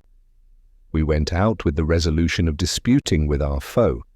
We aided the sick and comforted the sorrowing, turning from the multitudinous dead to the rare survivors. With an energy of desire that bore the resemblance of power, we bade them live. Plague sat paramount the while, and laughed us to scorn. Have any of you, my readers, observed the ruins of an ant-hill immediately after its destruction? At first, it appears entirely deserted of its former inhabitants. In a little time, you see an ant struggling through the upturned mould. They reappear by twos and threes, running hither and thither in search of their lost companions. Such were we upon earth, wondering aghast at the effects of pestilence. Our empty habitations remained, but the dwellers were gathered to the shades of the tomb. As the rules of order and pressure of laws were lost, some began with hesitation and wonder to transgress the accustomed uses of society. Palaces were deserted, and the poor man dared at length, unreproved, intrude into the splendid apartments, whose very furniture and decorations were an unknown world to him. It was found that though at first the stop put to all circulation of property had reduced those before supported by the factitious wants of society to sudden and hideous poverty, yet when the boundaries of private possession were thrown down, the products of human labour at present existing were more, far more, than the thinned generation could possibly consume. To some among the poor this was matter of exultation. We were all equal now. Magnificent dwellings, luxurious carpets, and beds of down were afforded to all. Carriages and horses, gardens, pictures, statues, and princely libraries, there were enough of these even to superfluity, and there was nothing to prevent each from assuming possession of his share.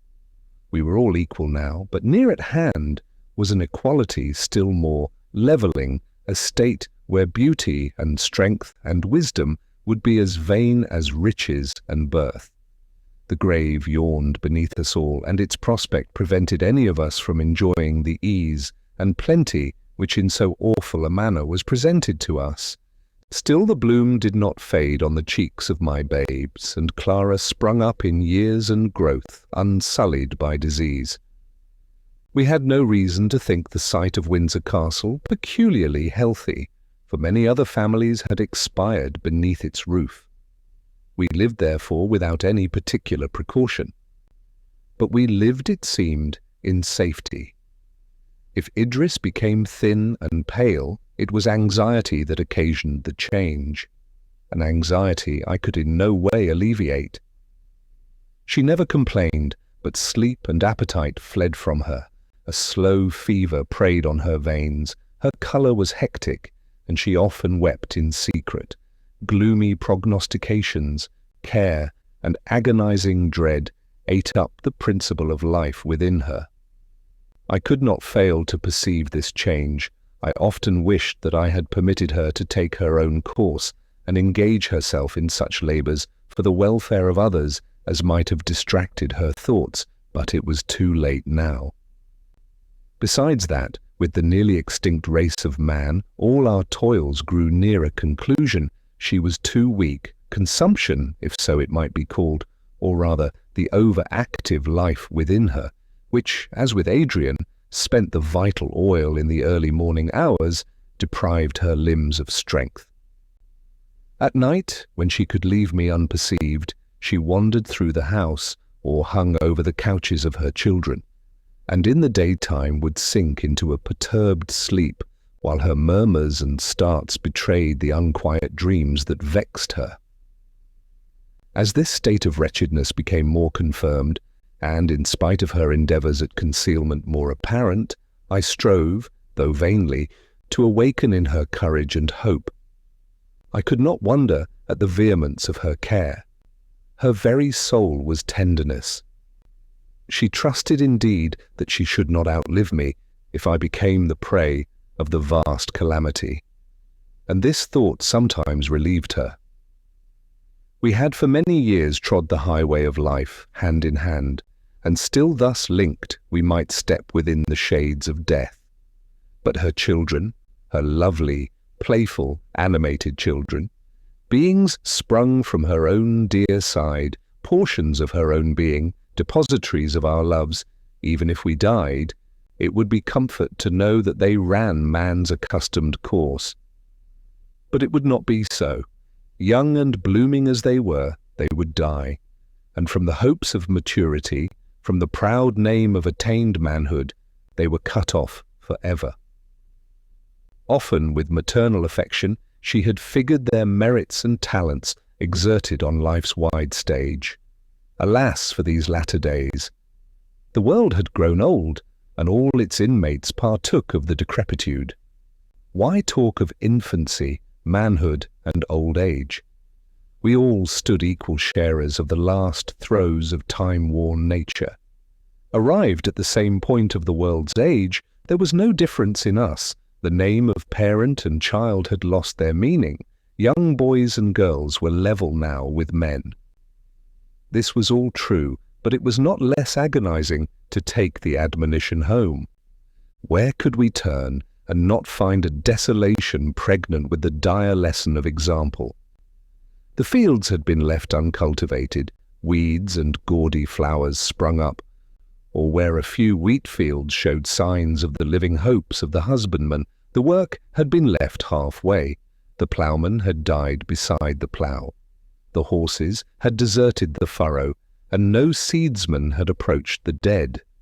The cattle, unattended, wandered over the fields and through the lanes. The tame inhabitants of the poultry yard, balked of their daily food, had become wild. Young lambs were dropped in flower gardens, and the cow stalled in the hall of pleasure.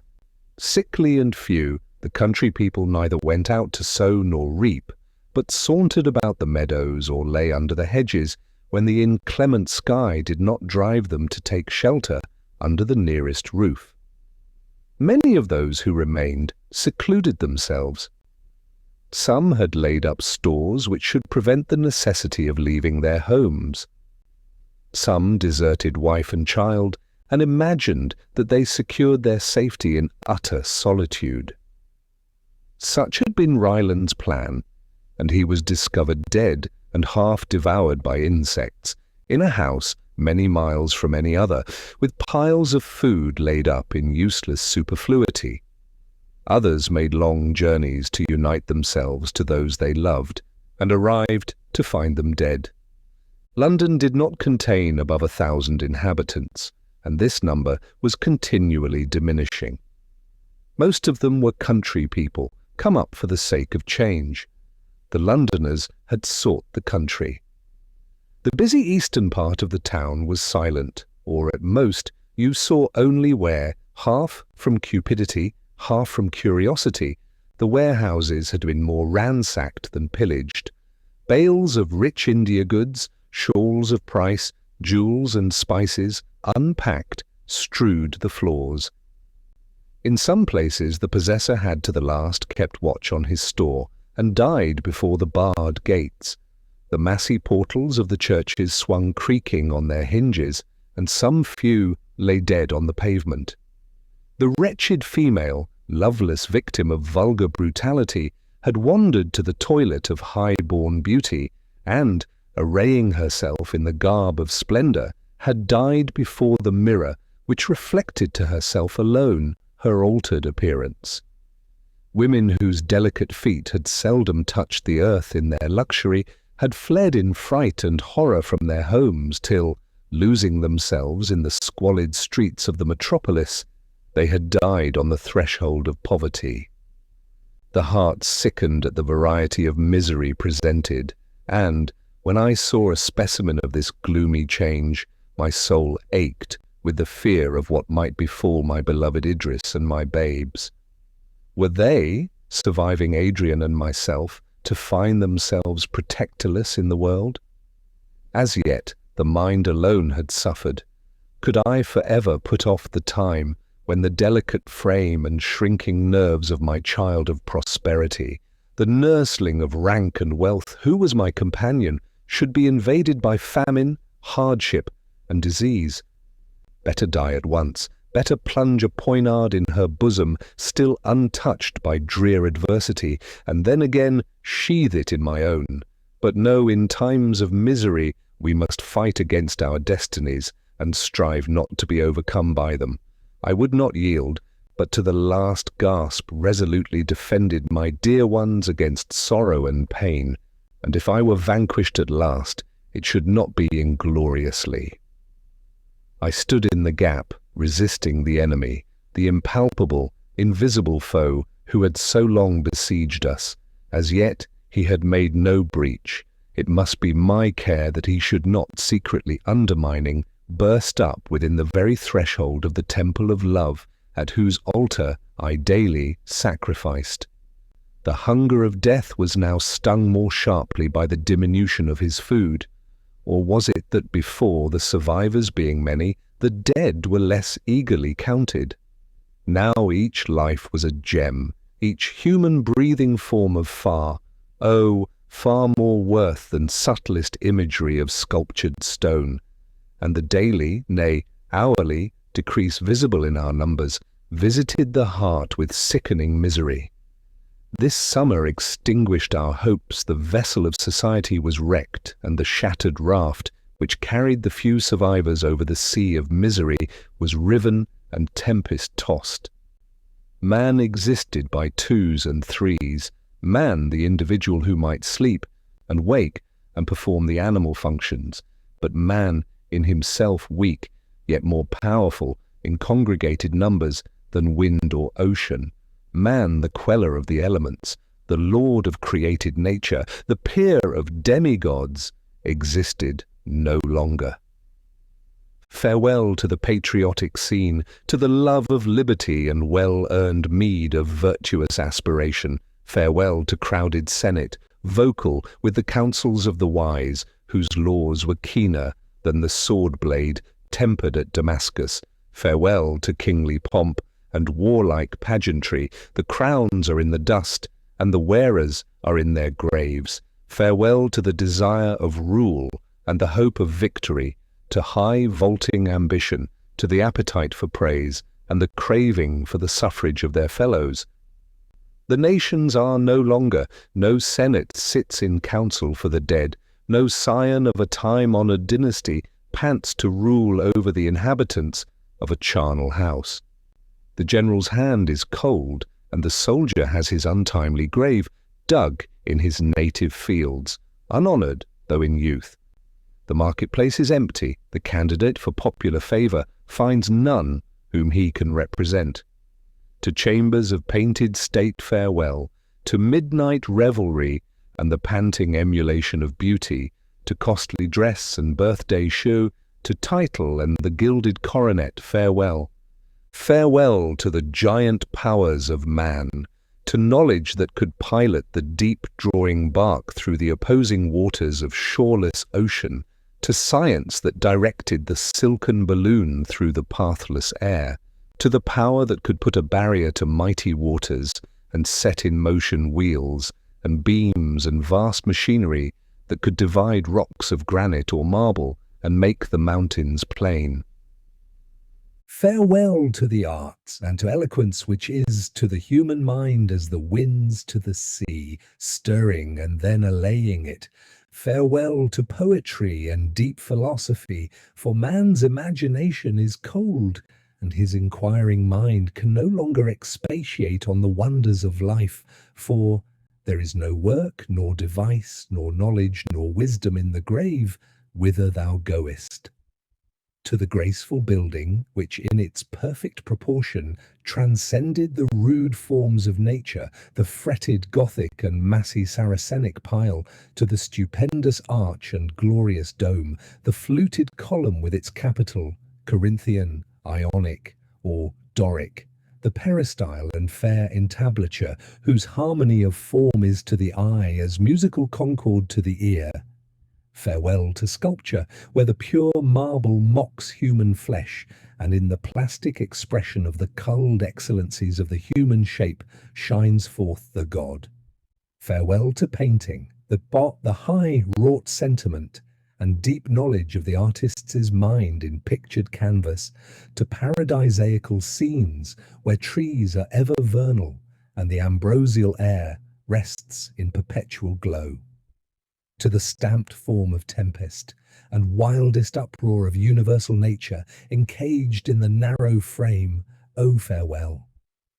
Farewell to music and the sound of song.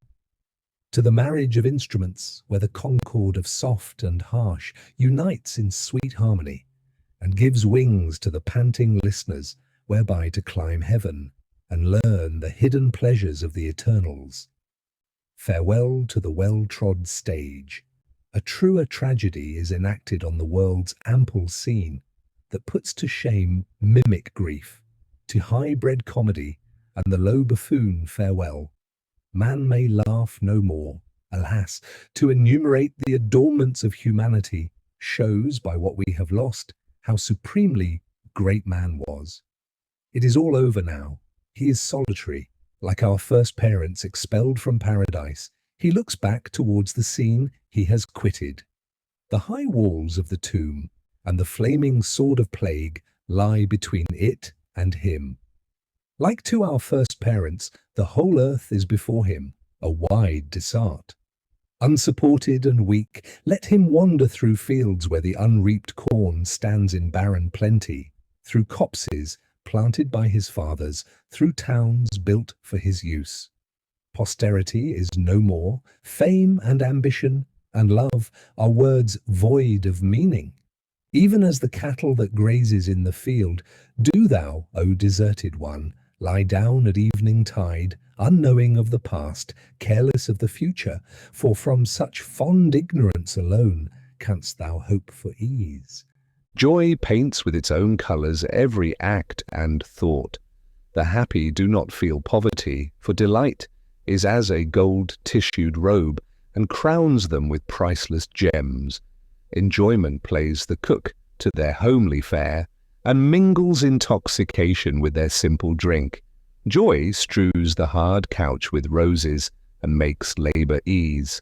Sorrow doubles the burthen to the bent-down back, plants thorns in the unyielding pillow, mingles gall with water, adds saltness to their bitter bread, clothing them in rags and strewing ashes on their bare heads. To our irremediable distress, every small and pelting inconvenience came with added force. We had strung our frames to endure the Atlean weight thrown on us. We sank beneath the added feathered chance threw on us. The grasshopper was a burthen. Many of the survivors had been bred in luxury. Their servants were gone, their powers of command vanished like unreal shadows. The poor even suffered various privations, and the idea of another winter like the last brought a fright to our minds. Was it not enough that we must die, but toil must be added? Must we prepare our funeral repast with labour, and with unseemly drudgery heap fuel on our deserted hearths? Must we, with servile hands, fabricate the garments soon to be our shroud? Not so. We are presently to die. Let us then enjoy to its full relish the remnant of our lives. Sordid care avaunt, menial labours and pains, slight in themselves, but too gigantic for our exhausted strength, shall make no part of our ephemeral existences. In the beginning of time, when, as now, man lived by families and not by tribes or nations, they were placed in a genial clime where earth fed them untilled, and the balmy air enwrapped their reposing limbs with warmth more pleasant than beds of down.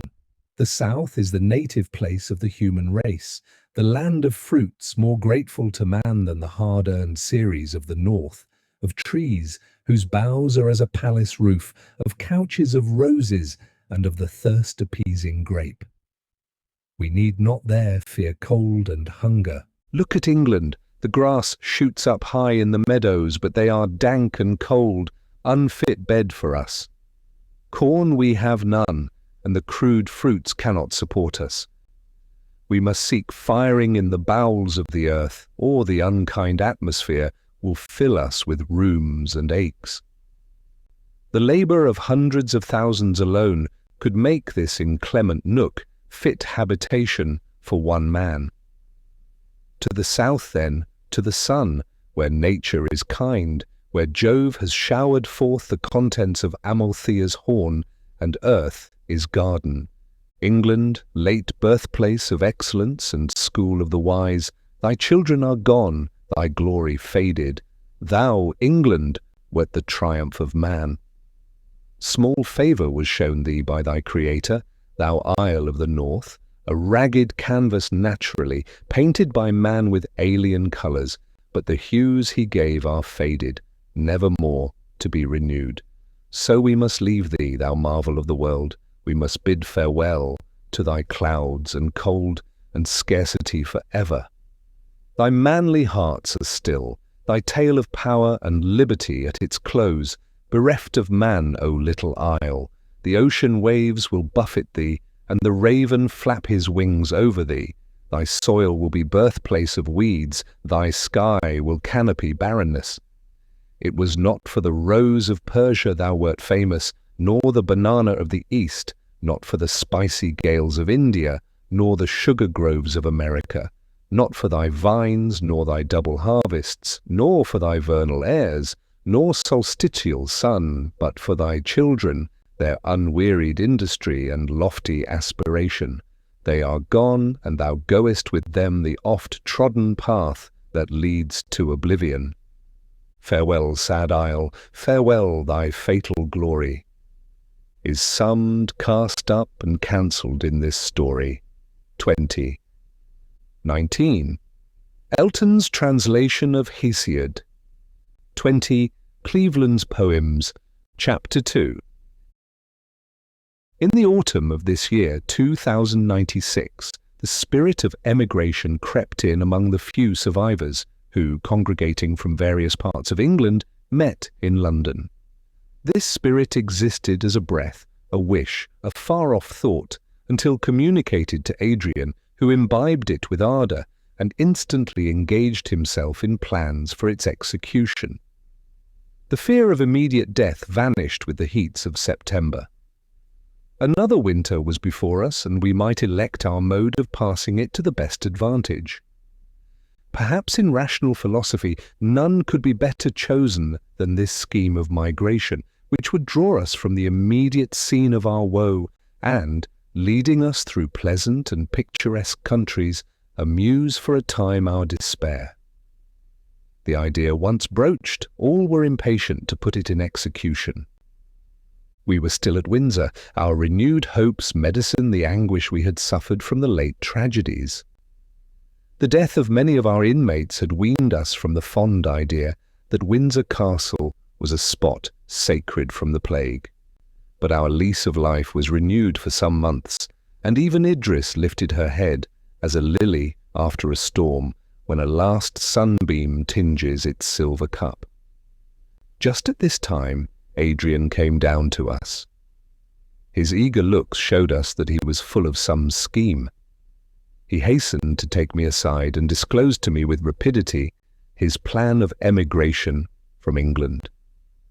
To leave England forever, to turn from its polluted fields and groves, and, placing the sea between us, to quit it, as a sailor quits the rock on which he has been wrecked, when the saving ship rides by. Such was his plan. To leave the country of our fathers, made holy by their graves, we could not feel even as a voluntary exile of old, who might for pleasure or convenience forsake his native soil. Though thousands of miles might divide him, England was still a part of him, as he of her. He heard of the passing events of the day. He knew that if he returned and resumed his place in society, the entrance was still open, and it required but the will to surround himself at once with the associations and habits of boyhood. Not so with us, the remnant. We left none to represent us, none to repeople the desert land, and the name of England died when we left her, in vagabond pursuit of dreadful safety. Yet let us go. England is in her shroud, and we may not enchain ourselves to a corpse. Let us go. The world is our country now, and we will choose for our residence its most fertile spot. Shall we, in these desert halls, under this wintry sky, sit with closed eyes and folded hands, expecting death? Let us rather go out to meet it gallantly, or perhaps, for all this pendulous orb, this fair gem in the sky's diadem is not surely plague-stricken, perhaps in some secluded nook amidst eternal spring, and waving trees and purling streams, we may find life. The world is vast, and England, though her many fields and wide-spread woods seem interminable, is but a small part of her. At the close of a day's march over high mountains and through snowy valleys, we may come upon health, and committing our loved ones to its charge, replant the uprooted tree of humanity, and send to late posterity the tale of the anti-pestilential race, the heroes and sages of the lost state of things. Hope beckons and sorrow urges us. The heart beats high with expectation, and this eager desire of change must be an omen of success. O come, farewell to the dead, farewell to the tombs of those we loved, farewell to giant London and the placid Thames, to river and mountain or fair district, birthplace of the wise and good, to Windsor Forest and its antique castle, farewell. Themes for story alone are they, we must live elsewhere. Such were in part the arguments of Adrian, uttered with enthusiasm and unanswerable rapidity. Something more was in his heart, to which he dared not give words. He felt that the end of time was come. He knew that one by one we should dwindle into nothingness. It was not advisable to wait this sad consummation in our native country, but travelling would give us our object for each day that would distract our thoughts from the swift approaching end of things. If we went to Italy, to sacred and eternal Rome, we might with greater patience submit to the decree, which had laid her mighty towers low. We might lose our selfish grief in the sublime aspect of its desolation. All this was in the mind of Adrian. But he thought of my children, and instead of communicating to me these resources of despair, he called up the image of health and life to be found, where we knew not, when we knew not, but if never to be found, for ever and for ever to be sought. He won me over to his party, heart and soul. It devolved on me to disclose our plan to Idris. The images of health and hope which I presented to her made her with a smile consent. With a smile she agreed to leave her country, from which she had never before been absent, and the spot she had inhabited from infancy. The forest and its mighty trees, the woodland paths and green recesses, where she had played in childhood and had lived so happily through youth. She would leave them without regret, for she hoped to purchase thus the lives of her children. They were her life, dearer than a spot consecrated to love, dearer than all else the earth contained. The boys heard with childish glee of our removal. Clara asked if we were to go to Athens. "It is possible," I replied, and her countenance became radiant with pleasure. There she would behold the tomb of her parents and the territory filled with recollections of her father's glory. In silence, but without respite, she had brooded over these scenes. It was the recollection of them that had turned her infant gaiety to seriousness and had impressed her with high and restless thoughts. There were many dear friends whom we must not leave behind, humble though they were. There was the spirited and obedient steed which Lord Raymond had given his daughter. There was Alfred's dog and a pet eagle whose sight was dimmed through age. But this catalogue of favourites to be taken with us could not be made without grief to think of our heavy losses, and a deep sigh for the many things we must leave behind. The tears rushed into the eyes of Idris, while Alfred and Evelyn brought now a favourite rose tree, now a marble vase beautifully carved, insisting that these must go, and exclaiming on the pity that we could not take the castle and the forest, the deer and the birds, and all accustomed and cherished objects along with us. "Fond and foolish ones," I said, "we have lost for ever treasures far more precious than these, and we desert them to preserve treasures to which in comparison they are nothing. Let us not for a moment forget our object and our hope, and they will form a resistless mound to stop the overflowing of our regret for trifles." The children were easily distracted and again returned to their prospect of future amusement. Idris had disappeared. She had gone to hide her weakness, Escaping from the castle, she had descended to the little park and sought solitude that she might there indulge her tears. I found her clinging round an old oak, pressing its rough trunk with her roseate lips as her tears fell plenteously, and her sobs and broken exclamations could not be suppressed. With surpassing grief I beheld this loved one of my heart thus lost in sorrow. I drew her towards me, and as she felt my kisses on her eyelids, as she felt my arms press her, she revived to the knowledge of what remained to her. "You are very kind not to reproach me," she said. "I weep, and a bitter pang of intolerable sorrow tears my heart. And yet I am happy.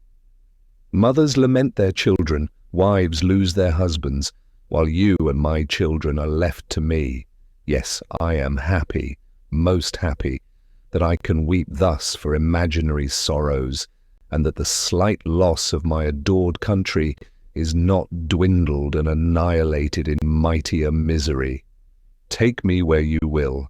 Where you and my children are, there shall be Windsor, and every country will be England to me.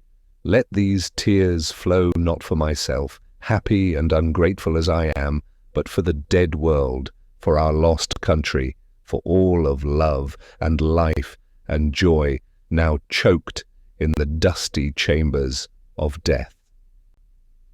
She spoke quickly as if to convince herself. She turned her eyes from the trees and forest paths she loved.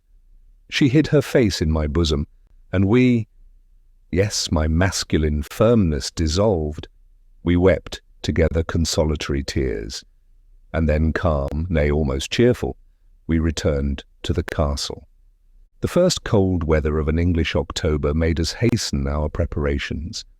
I persuaded Idris to go up to London where she might better attend to necessary arrangements. I did not tell her that to spare her the pang of parting from inanimate objects, now the only things left, I had resolved that we should none of us return to Windsor. For the last time we looked on the wide extent of country visible from the terrace, and saw the last rays of the sun tinge the dark masses of wood variegated by autumnal tints. The uncultivated fields and smokeless cottages lay in shadow below. The Thames wound through the wide plain, and the venerable pile of Eton College stood in dark relief, a prominent object. The cawing of the myriad rooks which inhabited the trees of the little park, as in column or thick wedge they speeded to their nests, disturbed the silence of evening. Nature was the same as when she was the kind mother of the human race. Now, childless and forlorn, her fertility was a mockery, her loveliness a mask for deformity. Why should the breeze gently stir the trees, man felt not its refreshment? Why did dark night adorn herself with stars, man saw them not? Why are there fruits, or flowers, or streams? Man is not here to enjoy them.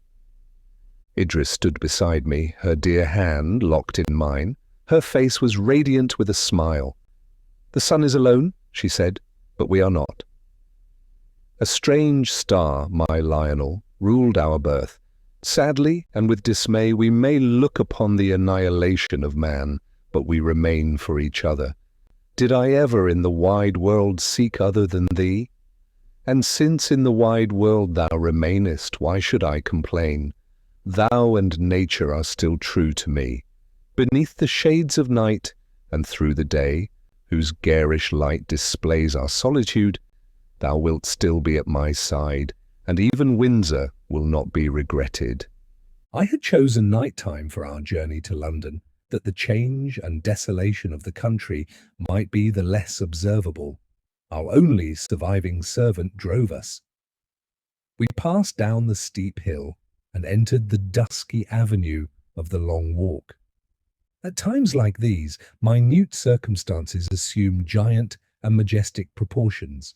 The very swinging open of the white gate that admitted us into the forest arrested my thoughts as matter of interest. It was an everyday act, never to occur again. The setting crescent of the moon glittered through the massy trees to our right, and when we entered the park, we scared a troop of deer that fled bounding away in the forest shades. Our two boys quietly slept. Once, before our road turned from the view, I looked back on the castle. Its windows glistened in the moonshine, and its heavy outline lay in a dark mass against the sky. The trees near us waved a solemn dirge to the midnight breeze. Idris leaned back in the carriage, her two hands pressed mine. Her countenance was placid. She seemed to lose the sense of what she now left, in the memory of what she still possessed. My thoughts were sad and solemn, yet not of unmingled pain. The very excess of our misery carried a relief with it, giving sublimity and elevation to sorrow. I felt that I carried with me those I best loved. I was pleased, after a long separation, to rejoin Adrian, never again to part. I felt that I quitted what I loved, not what loved me. The castle walls and long familiar trees did not hear the parting sound of our carriage wheels with regret. And, while I felt Idris to be near, and heard the regular breathing of my children, I could not be unhappy. Clara was greatly moved. With streaming eyes, suppressing her sobs, she leaned from the window, watching the last glimpse of her native Windsor. Adrian welcomed us on our arrival. He was all animation. You could no longer trace in his look of health the suffering valetudinarian. From his smile and sprightly tones, you could not guess that he was about to lead forth from their native country, the numbered remnant of the English nation, into the tenantless realms of the South, there to die one by one till the last man should remain in a voiceless, empty world. Adrian was impatient for our departure and had advanced far in his preparations. His wisdom guided all. His care was the soul to move the luckless crowd who relied wholly on him. It was useless to provide many things, for we should find abundant provision in every town. It was Adrian's wish to prevent all labour, to bestow a festive appearance on this funeral train. Our numbers amounted to not quite 2,000 persons. These were not all assembled in London, but each day witnessed the arrival of fresh numbers, and those who resided in the neighbouring towns had received orders to assemble at one place on the 20th of November. Carriages and horses were provided for all, captains and under-officers chosen, and the whole assemblage wisely organised. All obeyed the Lord Protector of dying England. All looked up to him. His council was chosen. It consisted of about 50 persons. Distinction and station were not the qualifications of their election. We had no station among us but that which benevolence and prudence gave, no distinction save between the living and the dead. Although we were anxious to leave England before the depth of winter, yet we were detained. Small parties had been dispatched to various parts of England in search of stragglers. We would not go until we had assured ourselves that in all human probability we did not leave behind a single human being. On our arrival in London, we found that the aged Countess of Windsor was residing with her son in the palace of the Protectorate. We repaired to our accustomed abode near Hyde Park. Idris now, for the first time for many years, saw her mother, anxious to assure herself that the childishness of old age did not mingle with unforgotten pride, to make this high-born dame still so inveterate against me. Age and care had furrowed her cheeks and bent her form, but her eye was still bright, her manners authoritative and unchanged.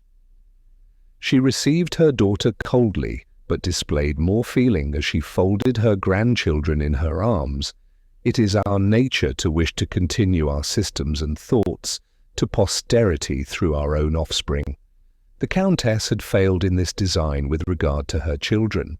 Perhaps she hoped to find the next remove in birth more tractable. Once Idris named me casually, a frown a convulsive gesture of anger shook her mother, and with voice trembling with hate, she said, "I am of little worth in this world. The young are impatient to push the old off the scene. But Idris, if you do not wish to see your mother expire at your feet, never again name that person to me. All else I can bear. And now I am resigned to the destruction of my cherished hopes, but it is too much to require that I should love the instrument that Providence gifted with murderous properties for my destruction." This was a strange speech, now that, on the empty stage, each might play his part without impediment from the other. But the haughty ex-queen thought, as Octavius Caesar and Mark Antony, we could not stall together in the whole world. The period of our departure was fixed for the 25th of November. The weather was temperate, soft rains fell at night, and by day the wintry sun shone out. Our numbers were to move forward in separate parties and to go by different routes, all to unite at last at Paris. Adrian and his division, consisting in all of 500 persons, were to take the direction of Dover and Calais. On the 20th of November, Adrian and I rode for the last time through the streets of London. They were grass-grown and desert. The open doors of the empty mansions creaked upon their hinges. Rank herbage and deforming dirt had swiftly accumulated on the steps of the houses. The voiceless steeples of the churches pierced the smokeless air. The churches were open, but no prayer was offered at the altars. Mildew and damp had already defaced their ornaments. Birds and tame animals, now homeless, had built nests and made their lairs in consecrated spots. We passed St. Paul's. London, which had extended so far in suburbs in all direction, had been somewhat deserted in the midst, and much of what had in former days obscured this vast building was removed. Its ponderous mass, blackened stone and high dome, made it look, not like a temple, but a tomb. Methought above the portico was engraved the Hic Jacet of England. We passed on eastwards, engaged in such solemn talk as the times inspired. No human step was heard, nor human form discerned. Troops of dogs, deserted of their masters, passed us, and now and then a horse, unbridled and unsaddled, trotted towards us and tried to attract the attention of those which we rode, as if to allure them to seek like liberty. An unwieldy ox, who had fed in an abandoned granary, suddenly lowed and showed his shapeless form in a narrow doorway. Everything was desert, but nothing was in ruin. And this medley of undamaged buildings and luxurious accommodation, in trim and fresh youth, was contrasted with the lonely silence of the unpeopled streets. Night closed in and it began to rain. We were about to return homewards when a voice, a human voice, strange now to hear, attracted our attention. It was a child singing a merry, lightsome air. There was no other sound.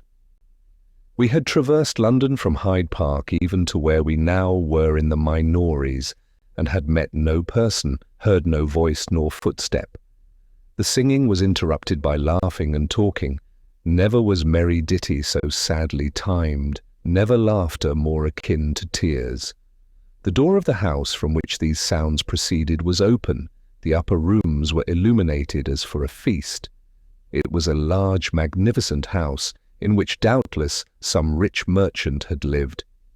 The singing again commenced and rang through the high-roofed rooms while we silently ascended the staircase.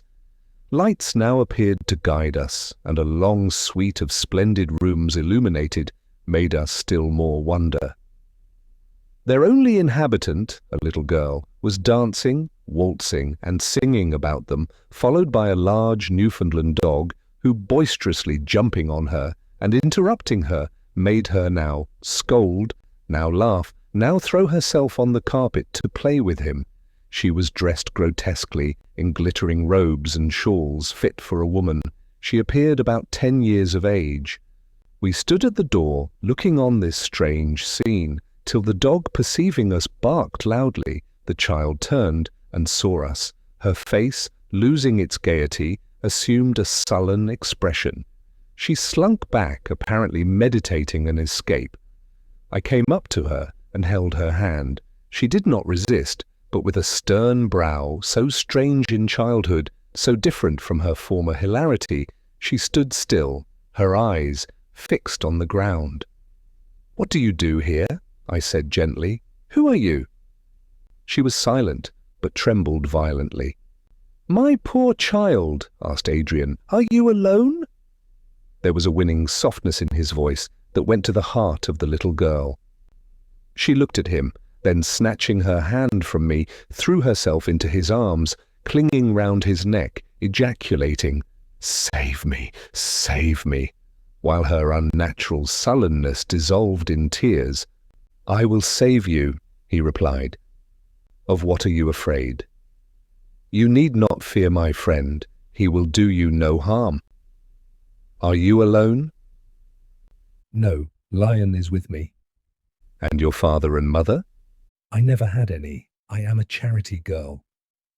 Everybody is gone for a great many days. But if they come back and find me out, they will beat me so. Her unhappy story was told in these few words. An orphan, taken on pretended charity, ill-treated and reviled, her oppressors had died. Unknowing of what had passed around her, she found herself alone. She had not dared venture out, but by the continuance of her solitude, her courage revived. Her childish vivacity caused her to play 1,000 freaks, and with her brute companion she passed a long holiday, fearing nothing but the return of the harsh voices and cruel usage of her protectors. She readily consented to go with Adrian. In the meantime, while we descanted on alien sorrows and on a solitude which struck our eyes and not our hearts, while we imagined all of change and suffering that had intervened in these once thronged streets before, tenantless and abandoned, they became mere kennels for dogs and stables for cattle. While we read the death of the world upon the dark fane and hugged ourselves in the remembrance that we possessed that which was all the world to us. In the meanwhile, we had arrived from Windsor early in October and had now been in London about 6 weeks. Day by day during that time, the health of my Idris declined. Her heart was broken, neither sleep nor appetite, the chosen servants of health, waited on her wasted form. To watch her children hour by hour, to sit by me drinking deep the dear persuasion that I remained to her, was all her pastime. Her vivacity so long assumed, her affectionate display of cheerfulness, her light-hearted tone and springy gait were gone. I could not disguise to myself, nor could she conceal, her life-consuming sorrow. Still change of scene and reviving hopes might restore her. I feared the plague only, and she was untouched by that. I had left her this evening, reposing after the fatigues of her preparations. Clara sat beside her, relating a story to the 2 boys. The eyes of Idris were closed, but Clara perceived a sudden change in the appearance of our eldest darling. His heavy lids veiled his eyes, an unnatural colour burnt in his cheeks, his breath became short. Clara looked at the mother. She slept, yet started at the pause the narrator made. Fear of awakening and alarming her caused Clara to go on at the eager call of Evelyn, who was unaware of what was passing. Her eyes turned alternately from Alfred to Idris. With trembling accents she continued her tale, till she saw the child about to fall. Starting forward she caught him, and her cry roused Idris. She looked on her son. She saw death stealing across his features. She laid him on a bed. She held drink to his parched lips. Yet he might be saved. If I were there, he might be saved. Perhaps it was not the plague. Without a counsellor, what could she do? Stay and behold him die? Why at that moment was I away? "Look to him, Clara," she exclaimed. "I will return immediately." She inquired among those who, selected as the companions of our journey, had taken up their residence in our house. She heard from them merely that I had gone out with Adrian. She entreated them to seek me. She returned to her child. He was plunged in a frightful state of torpor. Again she rushed downstairs. All was dark, desert, and silent. She lost all self-possession. She ran into the street. She called on my name. The pattering rain and howling wind alone replied to her.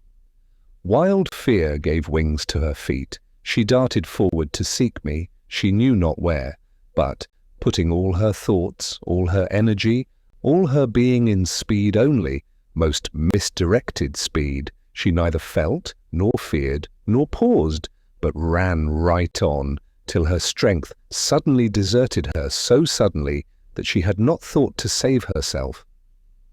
Her knees failed her, and she fell heavily on the pavement. She was stunned for a time, but at length rose, and though sorely hurt, still walked on, shedding a fountain of tears, stumbling at times, going she knew not whither. Only now and then, with feeble voice, she called my name, adding with heart-piercing exclamations that I was cruel and unkind.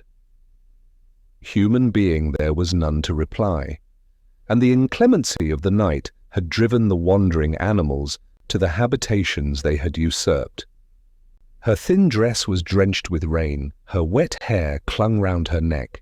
She tottered through the dark streets, till, striking her foot against an unseen impediment, she again fell. She could not rise, she hardly strove, but, gathering up her limbs, she resigned herself to the fury of the elements and the bitter grief of her own heart. She breathed an earnest prayer to die speedily, for there was no relief but death.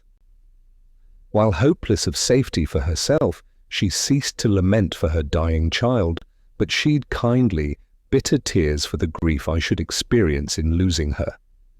While she lay, life almost suspended, she felt a warm, soft hand on her brow, and a gentle female voice asked her, with expressions of tender compassion, if she could not rise.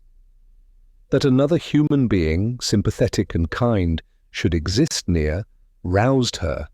Half rising, with clasped hands and fresh, springing tears, she entreated her companion to seek for me, to bid me hasten to my dying child, to save him, for the love of heaven, to save him. The woman raised her. She led her under shelter. She entreated her to return to her home, whither perhaps I had already returned. Idris easily yielded to her persuasions. She leaned on the arm of her friend. She endeavored to walk on, but irresistible faintness made her pause again and again. Quickened by the increasing storm, we had hastened our return. Our little charge was placed before Adrian on his horse.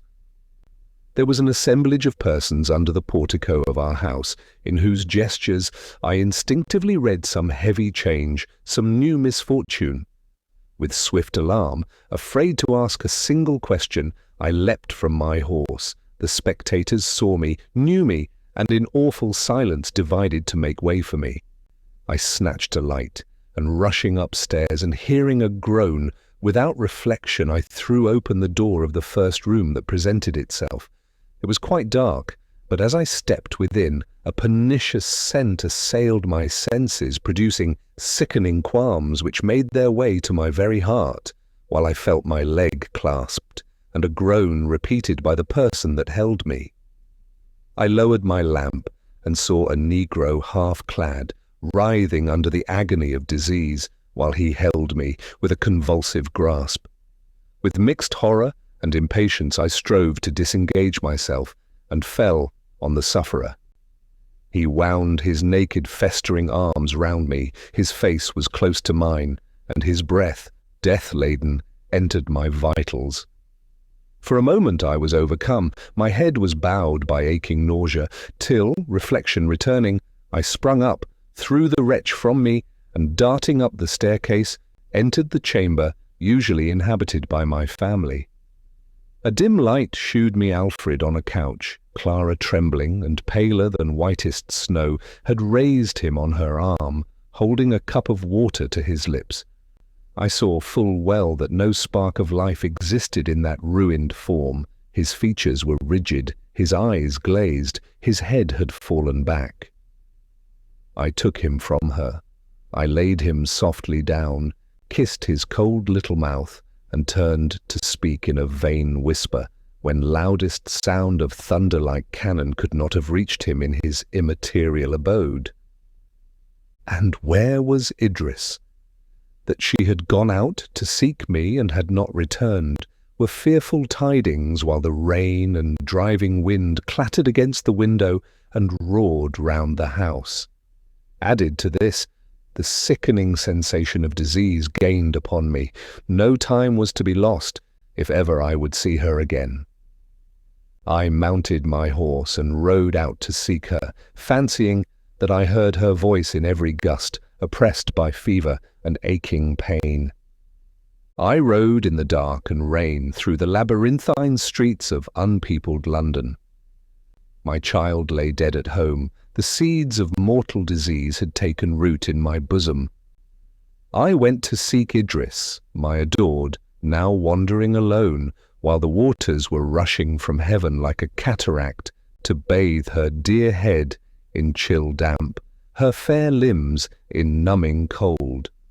A female stood on the step of a door and called to me as I galloped past.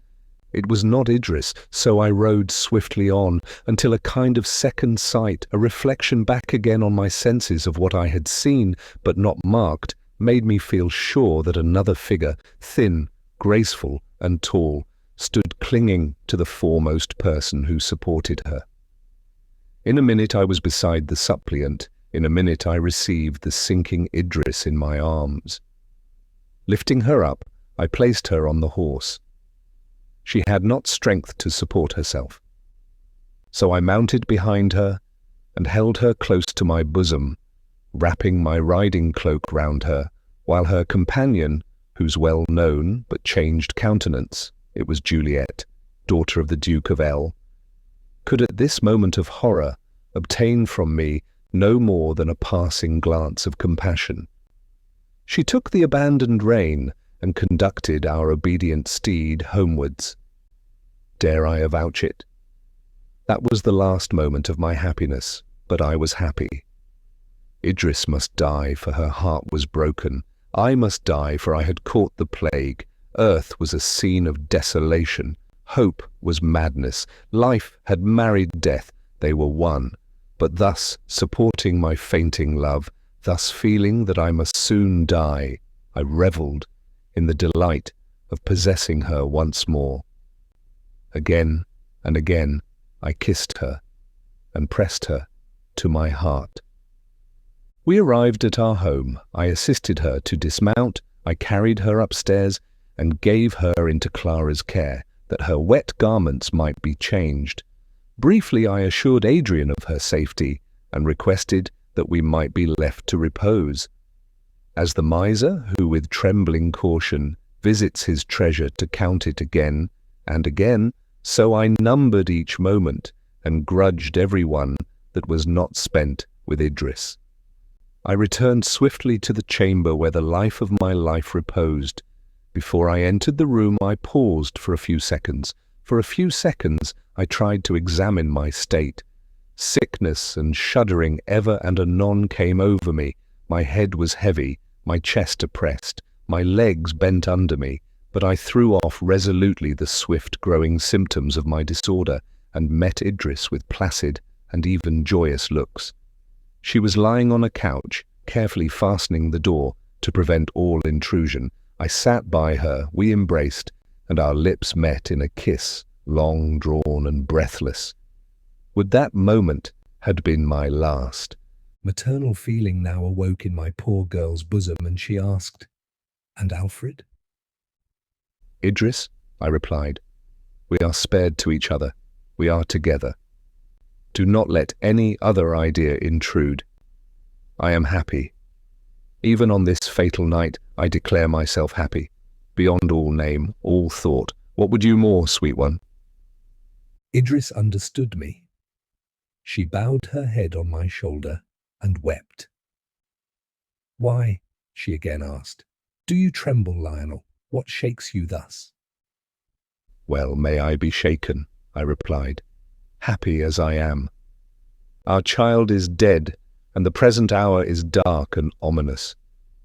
Well may I tremble. But I am happy, mine own Idris, most happy. I understand thee, my kind love, said Idris, thus, pale as thou art with sorrow at our loss, trembling and aghast, thou wouldest assuage my grief by thy dear assurances, I am not happy. And the tears flashed and fell from under her downcast lids. For we are inmates of a miserable prison, and there is no joy for us, but the true love I bear you will render this and every other loss endurable.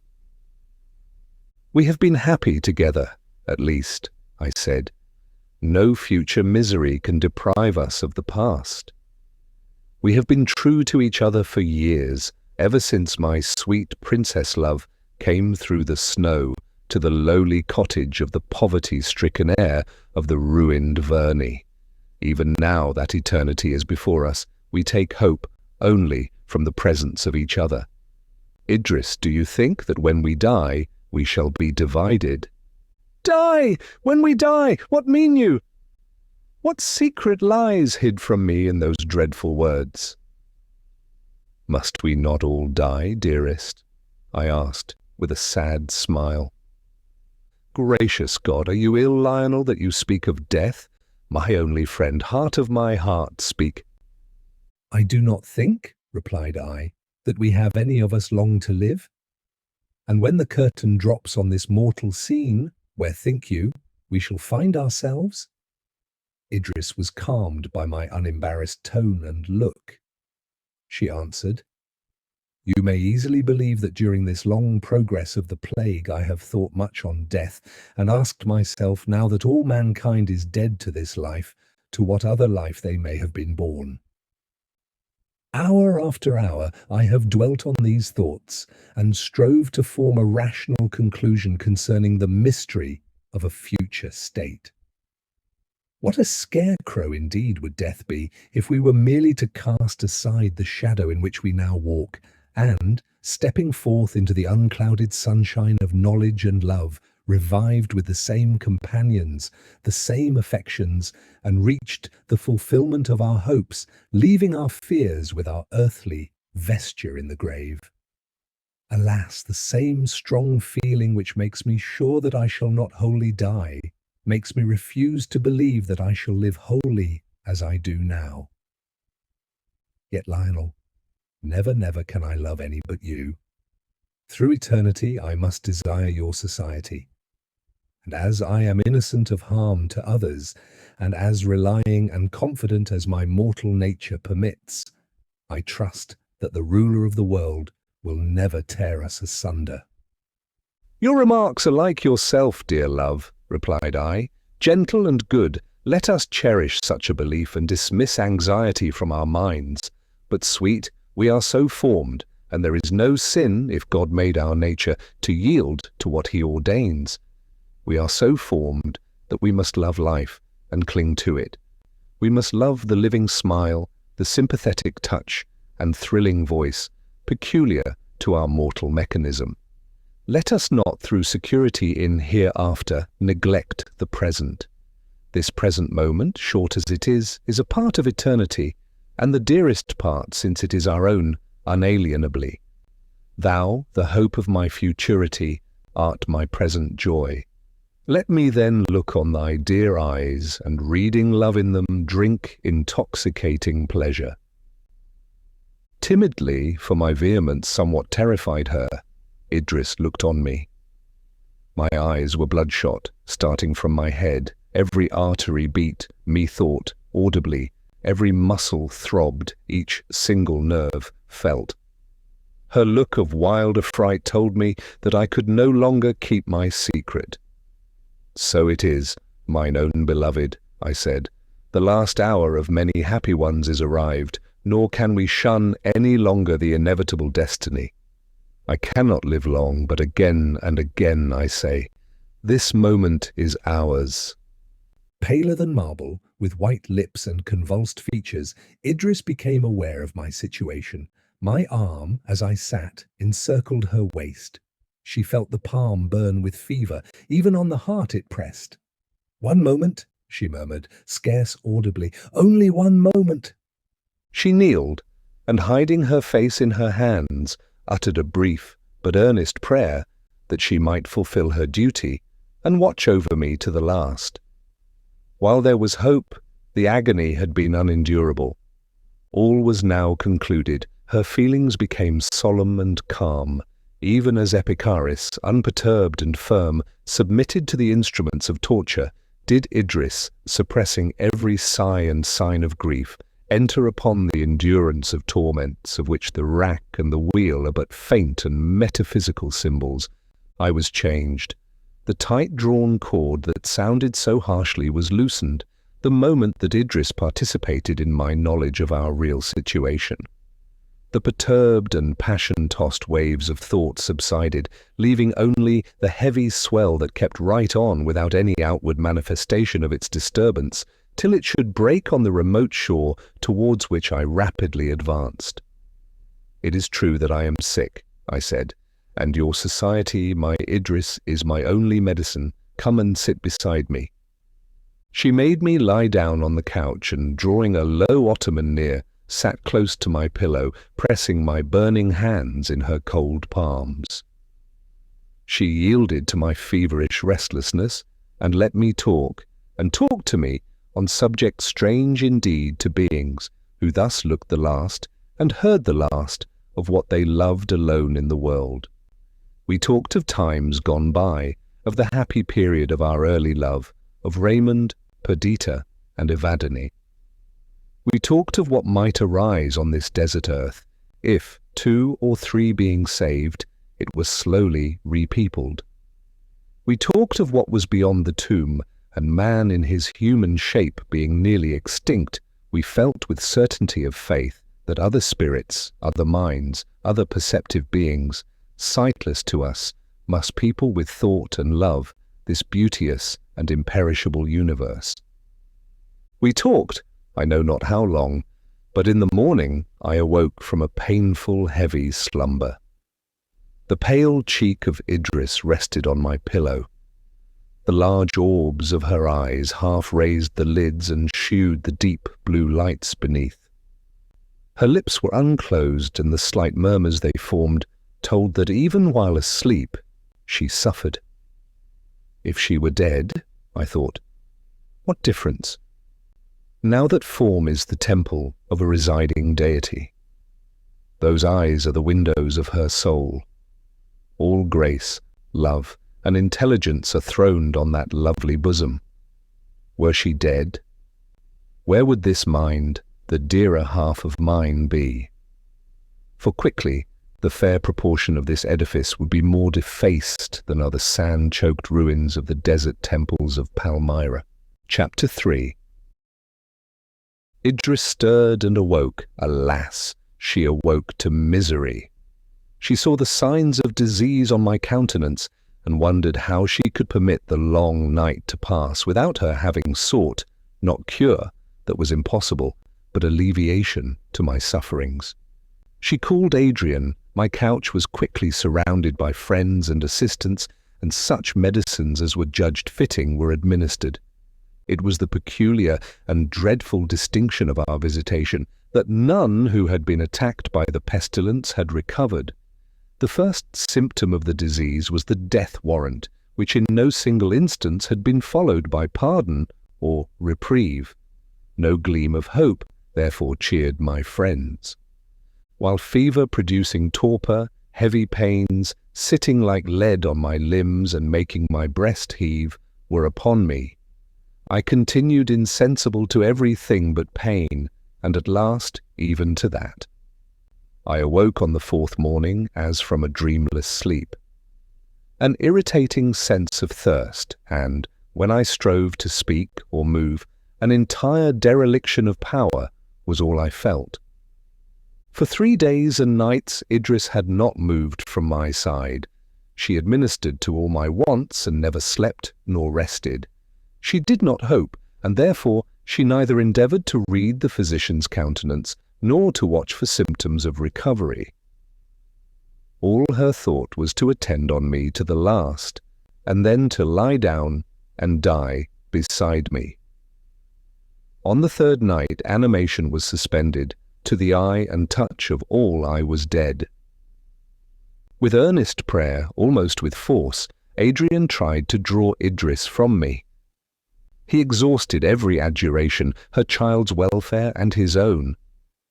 She shook her head and wiped a stealing tear from her sunk cheek, but would not yield.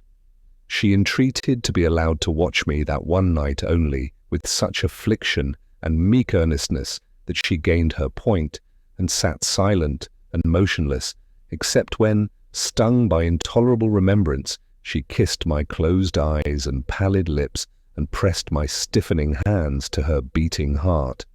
At dead of night, when though it was midwinter, the cock crowed at 3 o'clock, as herald of the morning change, while hanging over me, and mourning in silent bitter thought for the loss of all of love towards her that had been enshrined in my heart. Her dishevelled hair hung over her face, and the long tresses fell on the bed. She saw one ringlet in motion, and the scattered hair slightly stirred, as by a breath. It is not so, she thought, for he will never breathe more. Several times the same thing occurred, and she only marked it by the same reflection, till the whole ringlet waved back, and she thought she saw my breast heave. Her first emotion was deadly fear.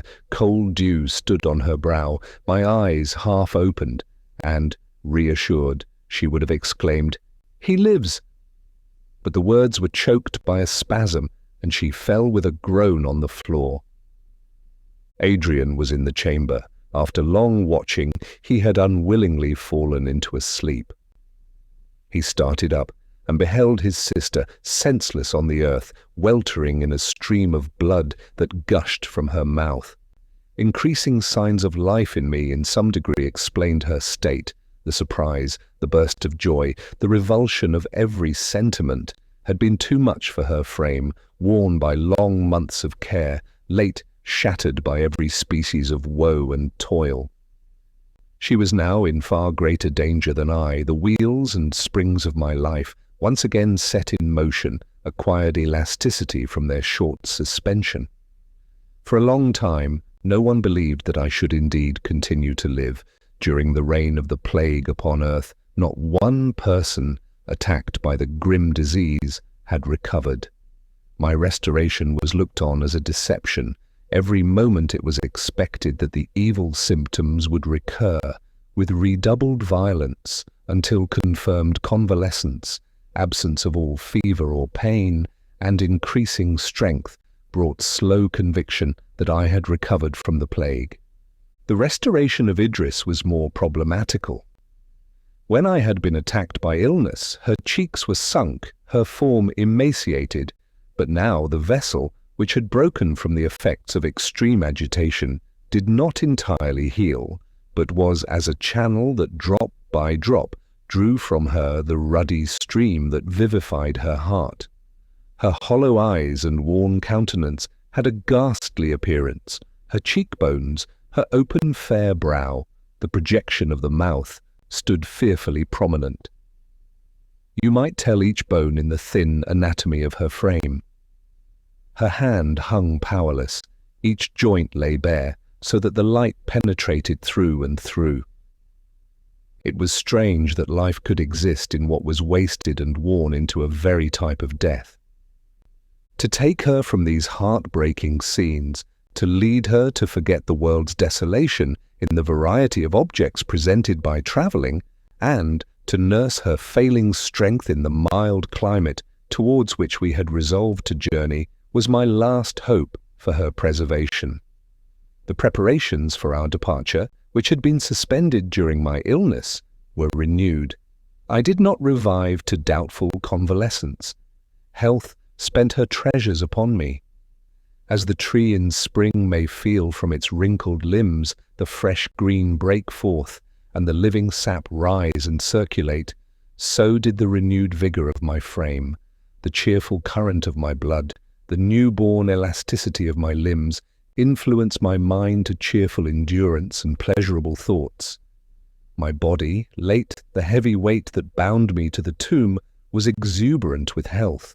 Mere common exercises were insufficient for my reviving strength. Methought I could emulate the speed of the racehorse, discern through the air objects at a blinding distance, hear the operations of nature in her mute abodes. My senses had become so refined and susceptible after my recovery from mortal disease. Hope, among my other blessings, was not denied to me, and I did fondly trust that my unwearied attentions would restore my adored girl. I was therefore eager to forward our preparations. According to the plan first laid down, we were to have quitted London on the 25th of November, and, in pursuance of this scheme, 2/3 of our people, the people, all that remained of England, had gone forward and had already been some weeks in Paris. First my illness, and subsequently that of Idris, had detained Adrian with his division, which consisted of 300 persons, so that we now departed on the 1st of January, 2098. It was my wish to keep Idris as distant as possible from the hurry and clamour of the crowd, and to hide from her those appearances that would remind her most forcibly of our real situation. We separated ourselves to a great degree from Adrian, who was obliged to give his whole time to public business. The Countess of Windsor travelled with her son. Clara, Evelyn, and a female who acted as our attendant were the only persons with whom we had contact. We occupied a commodious carriage. Our servant officiated as coachman. A party of about 20 persons preceded us at a small distance. They had it in charge to prepare our halting places and our nightly abode. They had been selected for this service out of a great number that offered, on account of the superior sagacity of the man who had been appointed their leader. Immediately on our departure, I was delighted to find a change in Idris, which I fondly hoped prognosticated the happiest results. All the cheerfulness and gentle gaiety natural to her revived. She was weak, and this alteration was rather displayed in looks and voice than in acts, but it was permanent and real. My recovery from the plague and confirmed health instilled into her a firm belief that I was now secure from this dread enemy. She told me that she was sure she should recover, that she had a presentiment that the tide of calamity which deluged our unhappy race had now turned, that the remnant would be preserved, and among them the dear objects of her tender affection, and that in some selected spot we should wear out our lives together in pleasant society. "Do not let my state of feebleness deceive you," she said. "I feel that I am better. There is a quick life within me, and a spirit of anticipation that assures me that I shall continue long to make a part of this world. I shall throw off this degrading weakness of body, which infects even my mind with debility, and I shall enter again on the performance of my duties. I was sorry to leave Windsor, but now I am weaned from this local attachment. I am content to remove to a mild climate, which will complete my recovery. Trust me, dearest, I shall neither leave you, nor my brother, nor these dear children. My firm determination to remain with you to the last, and to continue to contribute to your happiness and welfare, would keep me alive, even if grim death were nearer at hand than he really is." I was only half reassured by these expressions. I could not believe that the over-quick flow of her blood was a sign of health, or that her burning cheeks denoted convalescence. But I had no fears of an immediate catastrophe. Nay, I persuaded myself that she would ultimately recover. And thus cheerfulness reigned in our little society. Idris conversed with animation on 1,000 topics. Her chief desire was to lead our thoughts from melancholy reflections, So she drew charming pictures of a tranquil solitude, of a beauteous retreat, of the simple manners of our little tribe, and of the patriarchal brotherhood of love, which would survive the ruins of the populous nations which had lately existed. We shut out from our thoughts the present, and withdrew our eyes from the dreary landscape we traversed. Winter reigned in all its gloom. The leafless trees lay without motion against the dun sky. The forms of frost, mimicking the foliage of summer, strewed the ground. The paths were overgrown. The unploughed cornfields were patched with grass and weeds. The sheep congregated at the threshold of the cottage. The horned ox thrust his head from the window. The wind was bleak, and frequent sleet or snowstorms added to the melancholy appearance wintry nature assumed. We arrived at Rochester, and an accident caused us to be detained there a day. During that time, a circumstance occurred that changed our plans and which, alas, in its result, changed the eternal course of events, turning me from the pleasant, new-sprung hope I enjoyed to an obscure and gloomy desert. But I must give some little explanation before I proceed with the final cause of our temporary alteration of plan, and refer again to those times when man walked the earth fearless, before plague had become queen of the world. There resided a family in the neighbourhood of Windsor, of very humble pretensions, but which had been an object of interest to us on account of one of the persons of whom it was composed.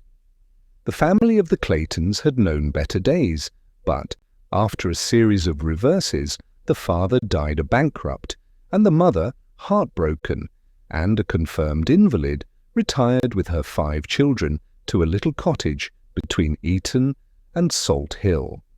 The eldest of these children, who was 13 years old, seemed at once, from the influence of adversity, to acquire the sagacity and principle belonging to a more mature age.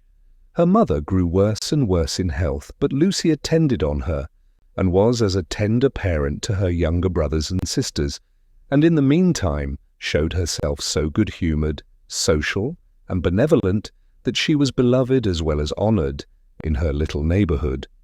Lucy was besides extremely pretty, so when she grew to be 16, it was to be supposed, notwithstanding her poverty, that she should have admirers. One of these was the son of a country curate. He was a generous, frank-hearted youth with an ardent love of knowledge and no mean acquirements.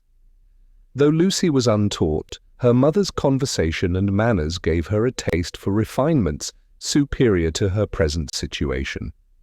She loved the youth even without knowing it, except that in any difficulty she naturally turned to him for aid, and awoke with a lighter heart every Sunday, because she knew that she would be met and accompanied by him in her evening walk with her sisters. She had another admirer, one of the head waiters at the inn at Salt Hill. He also was not without pretensions to urbane superiority, such as he learnt from gentlemen's servants and waiting-maids, who, initiating him in all the slang of high life below stairs, rendered his arrogant temper 10 times more intrusive. Lucy did not disclaim him. She was incapable of that feeling, but she was sorry when she saw him approach, and quietly resisted all his endeavours to establish an intimacy. The fellow soon discovered that his rival was preferred to him, and this changed what was at first a chance admiration into a passion, whose mainsprings were envy and a base desire to deprive his competitor of the advantage he enjoyed over himself. Poor Lucy's sad story was but a common one. Her lover's father died, and he was left destitute. He accepted the offer of a gentleman to go to India with him, feeling secure that he should soon acquire an independence and return to claim the hand of his beloved. He became involved in the war carried on there, was taken prisoner, and years elapsed before tidings of his existence were received in his native land. In the meantime, disastrous poverty came on Lucy. Her little cottage, which stood looking from its trellis, covered with woodbine and jessamine, was burnt down, and the whole of their little property was included in the destruction. Whither betake them? By what exertion of industry could Lucy procure them another abode? Her mother, nearly bedrid, could not survive any extreme of famine-struck poverty. At this time, her other admirer stepped forward and renewed his offer of marriage. He had saved money and was going to set up a little inn at Datchet. There was nothing alluring to Lucy in this offer except the home it secured to her mother, and she felt more sure of this, since she was struck by the apparent generosity which occasioned the present offer. She accepted it, thus sacrificing herself for the comfort and welfare of her parent. It was some years after her marriage that we became acquainted with her. The accident of a storm caused us to take refuge in the inn, where we witnessed the brutal and quarrelsome behaviour of her husband and her patient endurance. Her lot was not a fortunate one. Her first lover had returned with the hope of making her his own, and met her by accident, for the first time, as the mistress of his country inn and the wife of another. He withdrew despairingly to foreign parts. Nothing went well with him. At last he enlisted, and came back again wounded and sick, and yet Lucy was debarred from nursing him.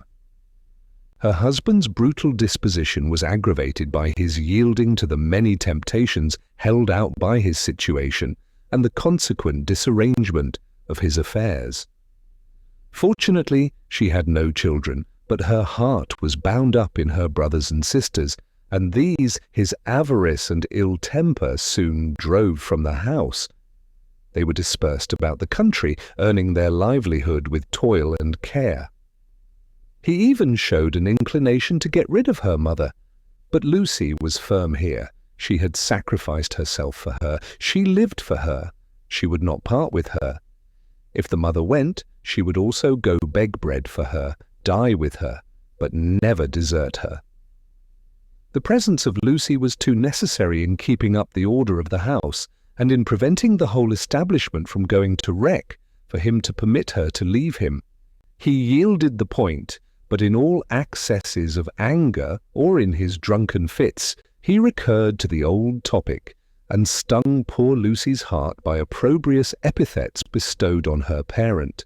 A passion, however, if it be wholly pure, entire and reciprocal, brings with it its own solace. Lucy was truly, and from the depth of heart, devoted to her mother.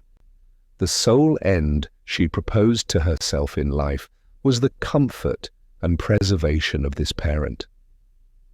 Though she grieved for the result, yet she did not repent of her marriage, even when her lover returned to bestow competence on her. 3 years had intervened, and how, in their penniless state, could her mother have existed during this time? This excellent woman was worthy of her child's devotion. A perfect confidence and friendship existed between them. Besides, she was by no means illiterate, and Lucy, whose mind had been in some degree cultivated by her former lover, now found in her the only person who could understand and appreciate her. Thus, though suffering, she was by no means desolate, and when, during fine summer days, she led her mother into the flowery and shady lanes near their abode, a gleam of unmixed joy enlightened her countenance. She saw that her parent was happy, and she knew that this happiness was of her soul creating.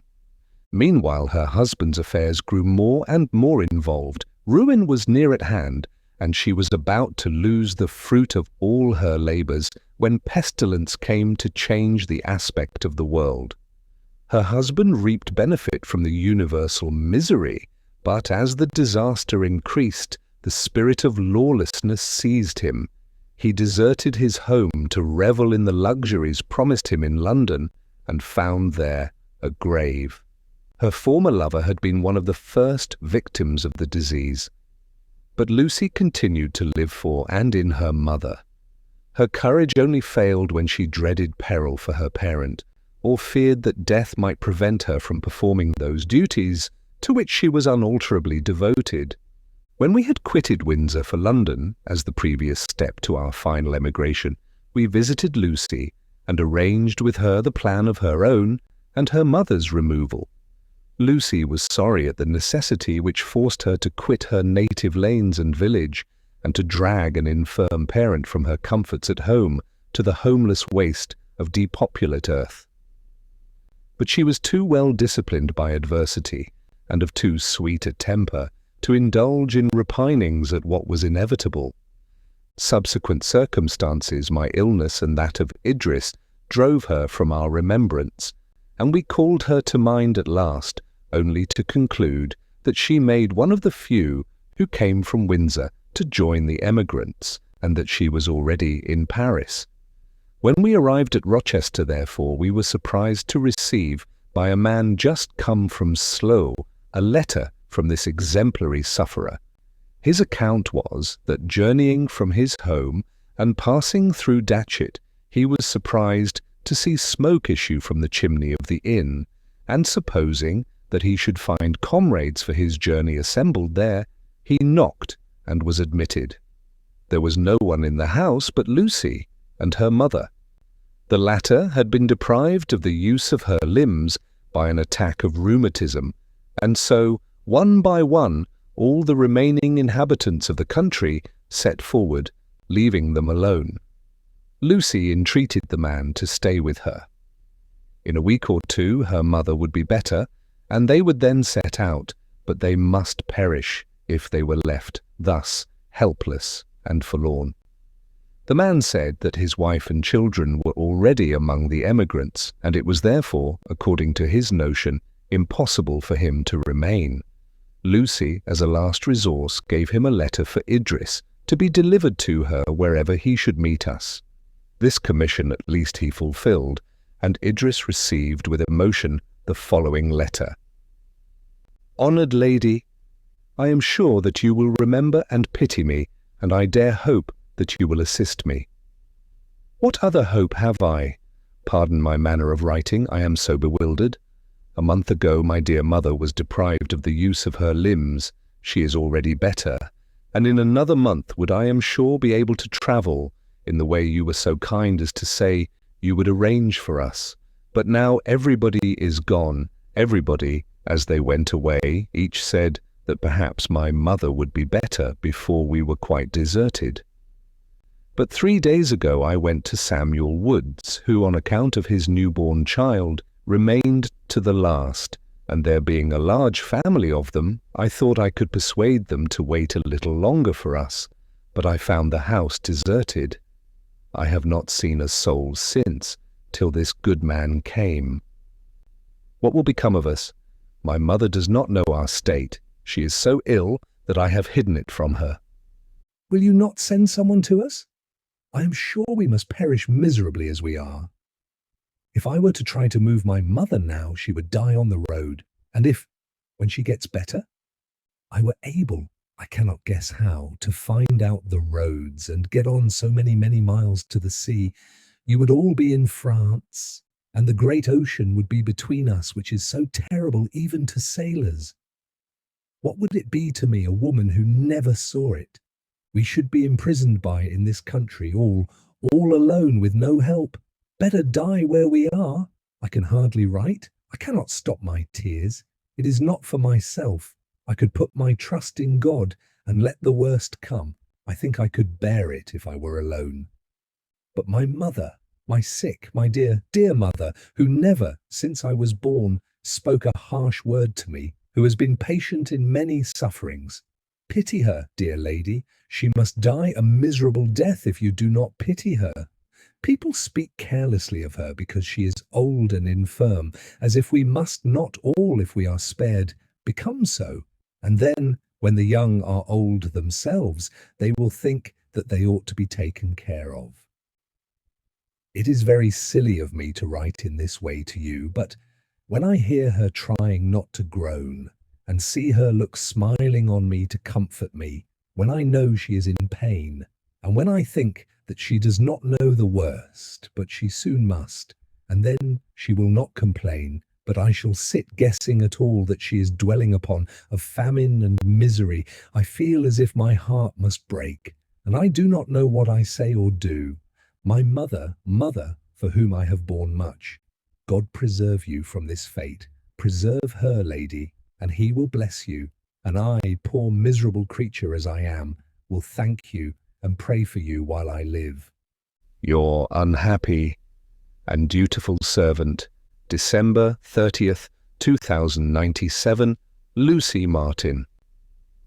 This letter deeply affected Idris, and she instantly proposed that we should return to Datchet to assist Lucy and her mother.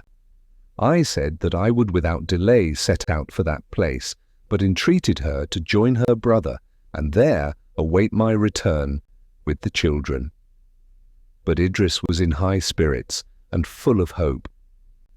She declared that she could not consent even to a temporary separation from me, but that there was no need of this. The motion of the carriage did her good, and the distance was too trifling to be considered. We could dispatch messengers to Adrian to inform him of our deviation from the original plan. She spoke with vivacity and drew a picture after her own dear heart of the pleasure we should bestow upon Lucy, and declared if I went, she must accompany me, and that she should very much dislike to entrust the charge of rescuing them to others who might fulfill it with coldness or inhumanity. Lucy's life had been one act of devotion and virtue. Let her now reap the small reward of finding her excellence appreciated and her necessity assisted by those whom she respected and honoured. These and many other arguments were urged with gentle pertinacity and the ardour of a wish to do all the good in her power by her whose simple expression of a desire and slightest request had ever been a law with me. I, of course, consented the moment that I saw that she had set her heart upon this step. We sent half our attendant troop on to Adrian, and with the other half, our carriage took a retrograde course back to Windsor. I wonder now how I could be so blind and senseless as thus to risk the safety of Idris, for, if I had eyes, surely I could see the sure, though deceitful, advance of death in her burning cheek and increasing weakness, but she said she was better, and I believed her. Extinction could not be near a being whose vivacity and intelligence hourly increased, and whose frame was endowed with an intense, and I fondly thought, a strong and permanent spirit of life, who after a great disaster has not looked back with wonder at his inconceivable obtuseness of understanding, that could not perceive the many minute threads with which fate weaves the inextricable net of our destinies until he is enmeshed completely in it. The crossroads which we now entered upon were even in a worse state than the long neglected highways, and the inconvenience seemed to menace the perishing frame of Idris with destruction. Passing through Dartford, we arrived at Hampton on the second day. Even in this short interval, my beloved companion grew sensibly worse in health, though her spirits were still light, and she cheered my growing anxiety with gay sallies. Sometimes the thought pierced my brain, is she dying, as I saw her fair fleshless hand rest on mine, or observed the feebleness with which she performed the accustomed acts of life. I drove away the idea as if it had been suggested by insanity. But it occurred again and again, only to be dispelled by the continued liveliness of her manner. About midday, after quitting Hampton, our carriage broke down. The shock caused Idris to faint, but on her reviving no other ill consequence ensued. Our party of attendants had as usual gone on before us, and our coachman went in search of another vehicle, our former one being rendered by this accident unfit for service. The only place near us was a poor village, in which he found a kind of caravan able to hold 4 people, but it was clumsy and ill hung. Besides this, he found a very excellent cabriolet. Our plan was soon arranged. I would drive Idris in the latter, while the children were conveyed by the servant in the former. But these arrangements cost time. We had agreed to proceed that night to Windsor, and thither our purveyors had gone. We should find considerable difficulty in getting accommodation before we reached this place. After all, the distance was only 10 miles. My horse was a good one. I would go forward at a good pace with Idris, leaving the children to follow at a rate more consonant to the uses of their cumbrous machine. Evening closed in quickly, far more quickly than I was prepared to expect. At the going down of the sun, it began to snow heavily. I attempted in vain to defend my beloved companion from the storm. The wind drove the snow in our faces, and it lay so high on the ground that we made but small way, while the night was so dark that but for the white covering on the ground we should not have been able to see a yard before us. We had left our accompanying caravan far behind us, and now I perceived that the storm had made me unconsciously deviate from my intended route. I had gone some miles out of my way.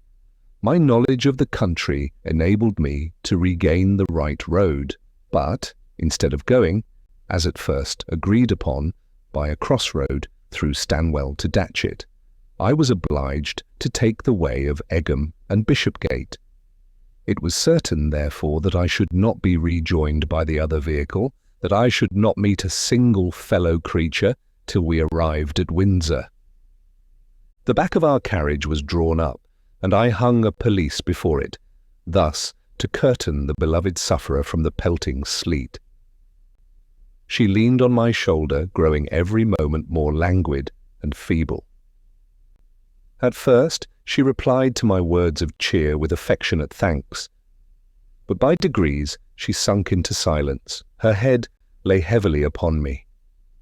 I only knew that she lived by her irregular breathing and frequent sighs. For a moment I resolved to stop, and, opposing the back of the cabriolet to the force of the tempest, to expect morning as well as I might.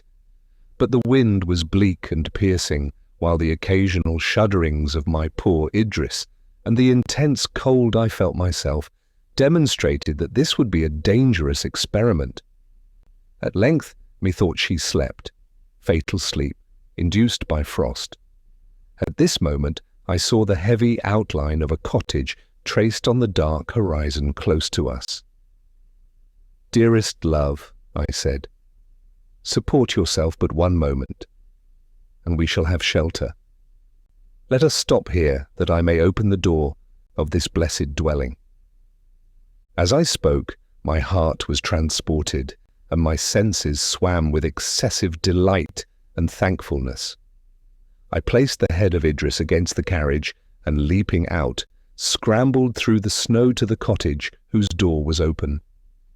I had apparatus about me for procuring light, and that showed me a comfortable room, with a pile of wood in one corner, and no appearance of disorder, except that, the door having been left partly open, the snow drifting in had blocked up the threshold. I returned to the carriage, and the sudden change from light to darkness at first blinded me. When I recovered my sight, eternal God of this lawless world, O supreme death, I will not disturb thy silent reign, or mar my tale with fruitless exclamations of horror. I saw Idris, who had fallen from the seat to the bottom of the carriage, her head, its long hair, pendant, with one arm, hung over the side. Struck by a spasm of horror, I lifted her up. Her heart was pulseless, her faded lips unfanned by the slightest breath. I carried her into the cottage. I placed her on the bed. Lighting a fire, I chafed her stiffening limbs. For 2 long hours I sought to restore departed life, and when hope was as dead as my beloved, I closed with trembling hands her glazed eyes. I did not doubt what I should now do. In the confusion attendant on my illness, the task of interring our darling Alfred had devolved on his grandmother, the ex-queen, and she, true to her ruling passion, had caused him to be carried to Windsor and buried in the family vault in St. George's Chapel. I must proceed to Windsor to calm the anxiety of Clara, who would wait anxiously for us, yet I would fain spare her the heartbreaking spectacle of Idris, brought in by me lifeless from the journey. So first I would place my beloved beside her child in the vault, and then seek the poor children who would be expecting me. I lighted the lamps of my carriage, I wrapped her in furs, and placed her along the seat, then taking the reins, made the horses go forward. We proceeded through the snow which lay in masses impeding the way, while the descending flakes, driving against me with redoubled fury, blinded me. The pain occasioned by the angry elements and the cold iron of the shafts of frost, which buffeted me and entered my aching flesh, were a relief to me, blunting my mental suffering. The horses staggered on, and the reins hung loosely in my hands. I often thought I would lay my head close to the sweet, cold face of my lost angel, and thus resign myself to conquering torpor.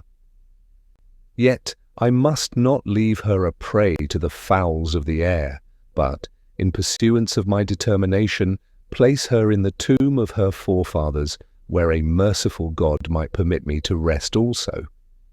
The road we passed through Egham was familiar to me, but the wind and snow caused the horses to drag their load slowly and heavily.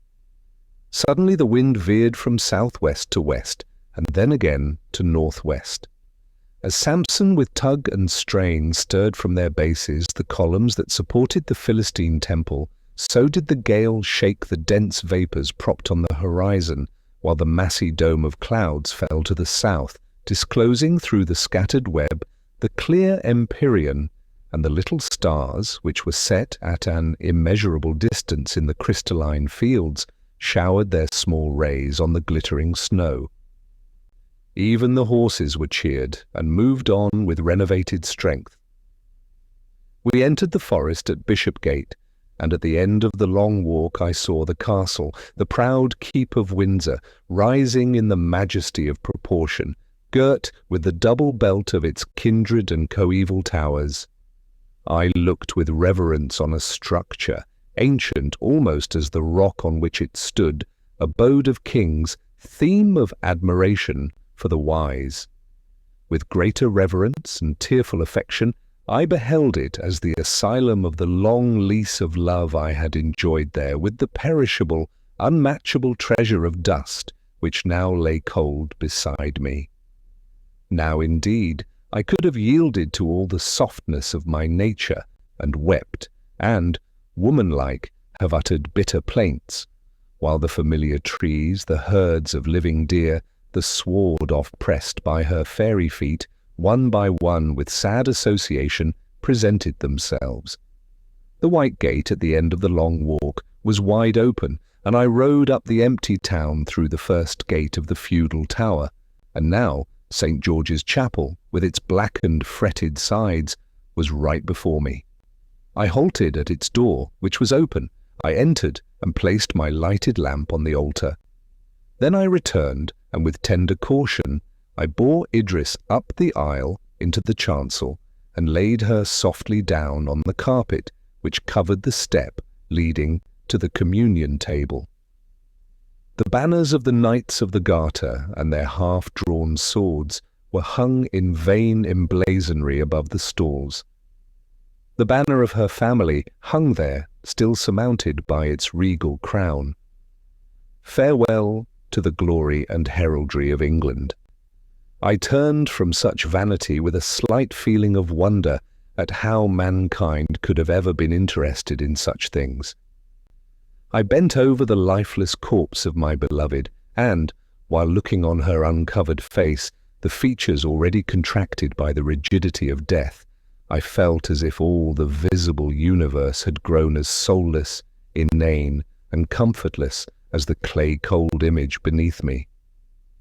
I felt for a moment the intolerable sense of struggle with, and detestation for, the laws which govern the world.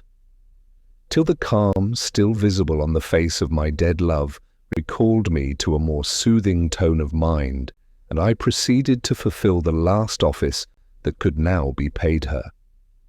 For her I could not lament, so much I envied her enjoyment of the sad immunities of the grave.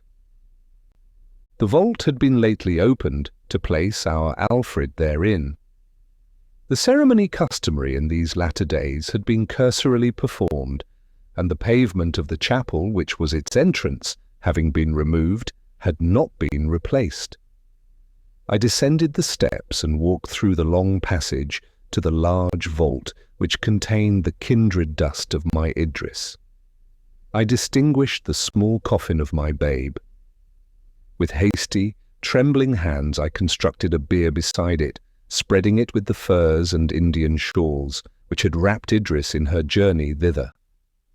I lighted the glimmering lamp which flickered in this damp abode of the dead.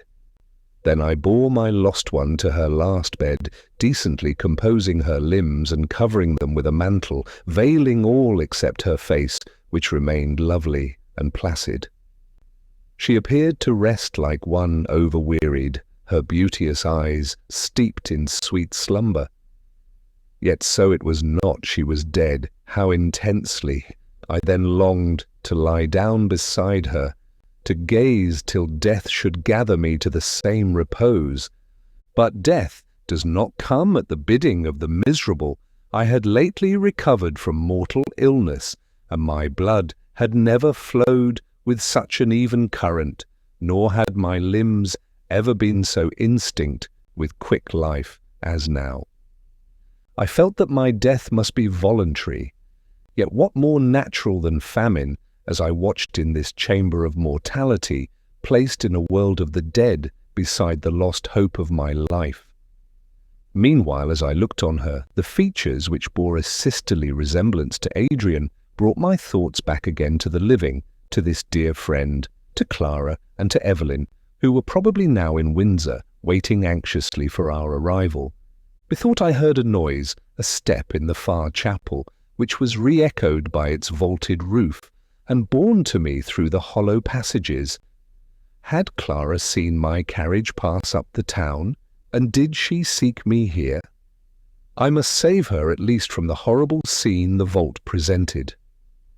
I sprung up the steps and then saw a female figure, bent with age and clad in long mourning robes, advance through the dusky chapel, supported by a slender cane, yet tottering even with this support.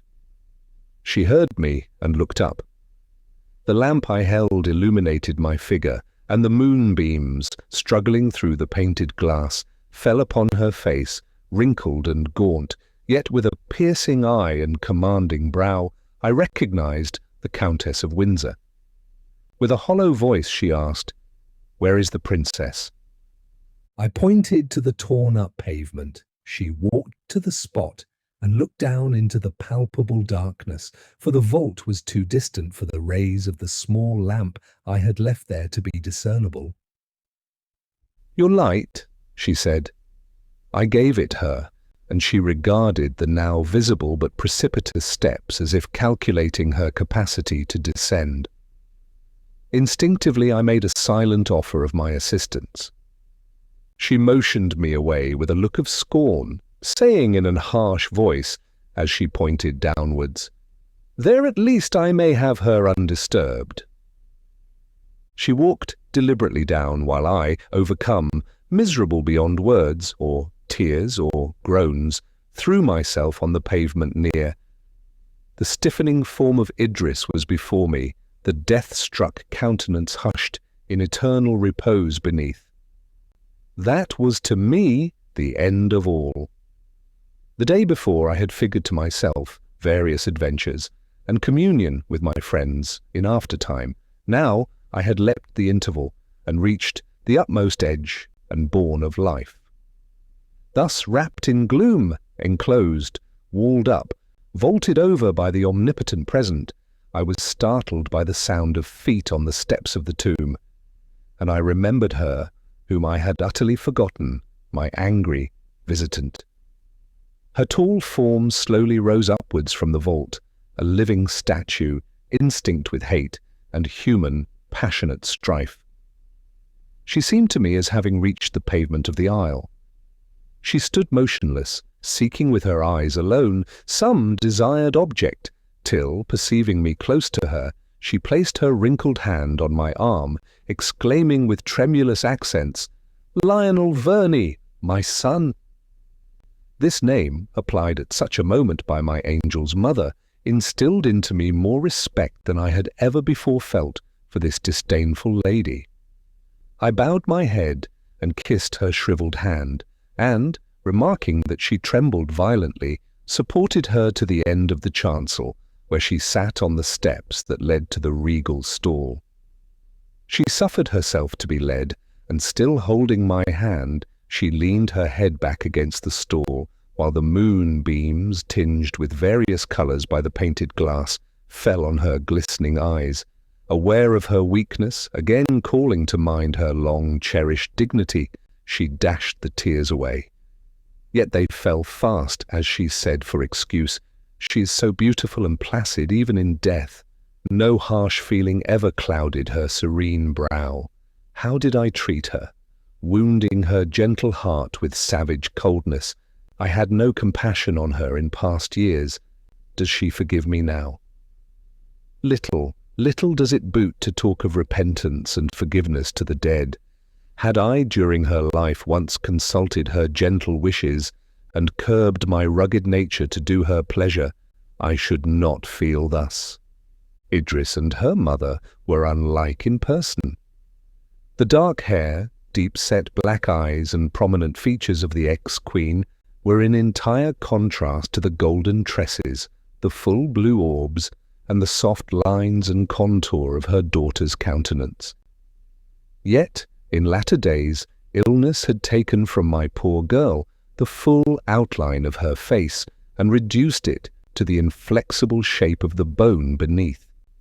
In the form of her brow, in her oval chin, there was to be found a resemblance to her mother.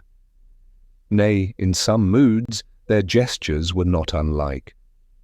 Nor, having lived so long together, was this wonderful. There is a magic power in resemblance. When one we love dies, we hope to see them in another state and half expect that the agency of mind will inform its new garb in imitation of its decayed, earthly vesture. But these are ideas of the mind only. We know that the instrument is shivered, the sensible image lies in miserable fragments, dissolved to dusty nothingness, a look, a gesture, or a fashioning of the limbs similar to the dead in a living person touches a thrilling chord whose sacred harmony is felt in the heart's dearest recess.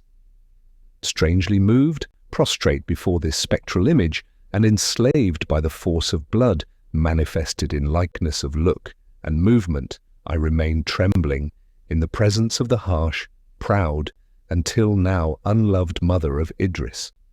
Poor mistaken woman. In her tenderest mood before, she had cherished the idea that a word, a look of reconciliation from her, would be received with joy and repay long years of severity.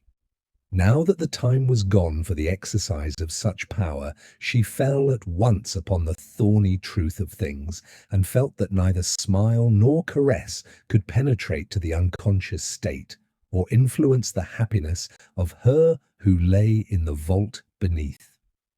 This conviction, together with the remembrance of soft replies to bitter speeches, of gentle looks repaying angry glances, the perception of the falsehood, paltriness, and futility of her cherished dreams of birth and power, the overpowering knowledge that love and life were the true emperors of our mortal state, all as a tide rose and filled her soul with stormy and bewildering confusion. It fell to my lot to come as the influential power to allay the fierce tossing of these tumultuous waves. I spoke to her. I led her to reflect how happy Idris had really been, and how her virtues and numerous excellencies had found scope and estimation in her past career. I praised her, the idol of my heart's dear worship, the admired type of feminine perfection. With ardent and overflowing eloquence, I relieved my heart from its burthen and awoke to the sense of a new pleasure in life as I poured forth the funeral eulogy. Then I referred to Adrian, her loved brother, and to her surviving child. I declared, which I had before almost forgotten, what my duties were with regard to these valued portions of herself, and bade the melancholy repentant mother reflect how she could best expiate unkindness towards the dead by redoubled love of the survivors. Consoling her, my own sorrows were assuaged, my sincerity won her entire conviction. She turned to me. The hard, inflexible, persecuting woman turned with a mild expression of face and said, "If our beloved angel sees us now, it will delight her to find that I do you even tardy justice. You were worthy of her, and from my heart I am glad that you won her away from me. Pardon, my son, the many wrongs I have done you. Forget my bitter words and unkind treatment. Take me and govern me as you will." I seized this docile moment to propose our departure from the church. "First," she said, "let us replace the pavement above the vault." We drew near to it. "Shall we look on her again?" I asked. "I cannot," she replied, "and I pray you neither do you. We need not torture ourselves by gazing on the soulless body, while her living spirit is buried quick in our hearts, and her surpassing loveliness is so deeply carved there that, sleeping or waking, she must ever be present to us." For a few moments we bent in solemn silence over the open vault. I consecrated my future life to the embalming of her dear memory. I vowed to serve her brother and her child till death. The convulsive sob of my companion made me break off my internal orisons. I next dragged the stones over the entrance of the tomb and closed the gulf that contained the life of my life. Then, supporting my decrepit fellow mourner, we slowly left the chapel. I felt, as I stepped into the open air, as if I had quitted an happy nest of repose for a dreary wilderness, a tortuous path, a bitter, joyless, hopeless pilgrimage. Chapter 4. Our escort had been directed to prepare our abode for the night at the inn opposite the ascent to the castle. We could not again visit the halls and familiar chambers of our home on a mere visit. We had already left forever the glades of Windsor and all of coppice, flowery hedgerow and murmuring stream, which gave shape and intensity to the love of our country and the almost superstitious attachment with which we regarded native England. It had been our intention to have called at Lucy's dwelling in Datchet, and to have reassured her with promises of aid and protection before we repaired to our quarters for the night. Now, as the Countess of Windsor and I turned down the steep hill that led from the castle, we saw the children, who had just stopped in their caravan, at the inn door. They had passed through Datchet without halting.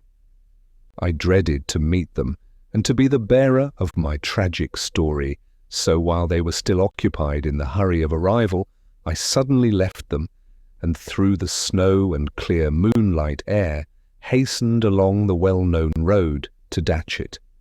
Well known indeed it was. Each cottage stood on its accustomed site, each tree wore its familiar appearance. Habit had graven unerasably on my memory every turn and change of object on the road. At a short distance beyond the little park was an elm half blown down by a storm some 10 years ago, and still with leafless, snow-laden branches it stretched across the pathway which wound through a meadow beside a shallow brook, whose brawling was silenced by frost. That stile, that white gate, that hollow oak tree, which doubtless once belonged to the forest, and which now showed in the moonlight its gaping rent, to whose fanciful appearance, tricked out by the dusk into a resemblance of the human form, the children had given the name of Falstaff. All these objects were as well known to me as the cold hearth of my deserted home, and every moss-grown wall and plot of orchard ground, alike as twin lambs are to each other in a stranger's eye, yet to my accustomed gaze bore differences, distinction, and a name. England remained, though England was dead. It was the ghost of merry England that I beheld, under those greenwood shade passing generations had sported in security and ease. To this painful recognition of familiar places was added a feeling experienced by all, understood by none, a feeling as if in some state, less visionary than a dream, in some past real existence, I had seen all I saw, with precisely the same feelings as I now beheld them, as if all my sensations were a duplex mirror of a former revelation. To get rid of this oppressive sense, I strove to imagine change in this tranquil spot. This augmented my mood by causing me to bestow more attention on the objects which occasioned me pain. I reached Datchet and Lucy's humble abode, once noisy with Saturday night revellers, or trim and neat on Sunday morning. It had borne testimony to the labours and orderly habits of the housewife. The snow lay high about the door, as if it had remained unclosed for many days. "What scene of death hath Rochus now to act?" I muttered to myself, as I looked at the dark casements. At first, I thought I saw a light in one of them, but it proved to be merely the refraction of the moonbeams, while the only sound was the crackling branches as the breeze whirred the snowflakes from them. The moon sailed high and unclouded in the interminable ether, while the shadow of the cottage lay black on the garden behind. I entered this by the open wicket and anxiously examined each window. At length I detected a ray of light struggling through a closed shutter in one of the upper rooms. It was a novel feeling, alas, to look at any house and say there dwells its usual inmate. The door of the house was merely on the latch. So I entered and ascended the moonlit staircase. The door of the inhabited room was ajar. Looking in, I saw Lucy sitting as at work at the table on which the light stood. The implements of needlework were about her, but her hand had fallen on her lap, and her eyes, fixed on the ground, showed by their vacancy that her thoughts wandered. Traces of care and watching had diminished her former attractions, but her simple dress and cap, her desponding attitude, and the single candle that cast its light upon her, gave, for a moment, a picturesque grouping to the whole. A fearful reality recalled me from the thought. A figure lay stretched on the bed, covered by a sheet. Her mother was dead, and Lucy, apart from all the world, deserted and alone, watched beside the corpse during the weary night. I entered the room, and my unexpected appearance at first drew a scream from the lone survivor of a dead nation. But she recognized me and recovered herself, with the quick exercise of self-control habitual to her. "Did you not expect me?" I asked, in that low voice which the presence of the dead makes us, as it were, instinctively assume. "You are very good," replied she, "to have come yourself. I can never thank you sufficiently. But it is too late." "Too late?" cried I. "What do you mean?" "It is not too late to take you from this deserted place and conduct you to—" My own loss, which I had forgotten as I spoke, now made me turn away, while choking grief impeded my speech.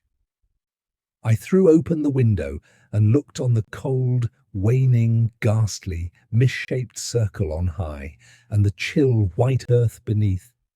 Did the spirit of sweet Idris sail along the moon-frozen crystal air? No, no, a more genial atmosphere, a lovelier habitation was surely hers. I indulged in this meditation for a moment, and then again addressed the mourner who stood leaning against the bed with that expression of resigned despair, of complete misery, and a patient sufferance of it, which is far more touching than any of the insane ravings or wild gesticulation of untamed sorrow. I desired to draw her from this spot, but she opposed my wish. That class of persons whose imagination and sensibility have never been taken out of the narrow circle immediately in view, if they possess these qualities to any extent, are apt to pour their influence into the very realities which appear to destroy them, and to cling to these with double tenacity from not being able to comprehend anything beyond.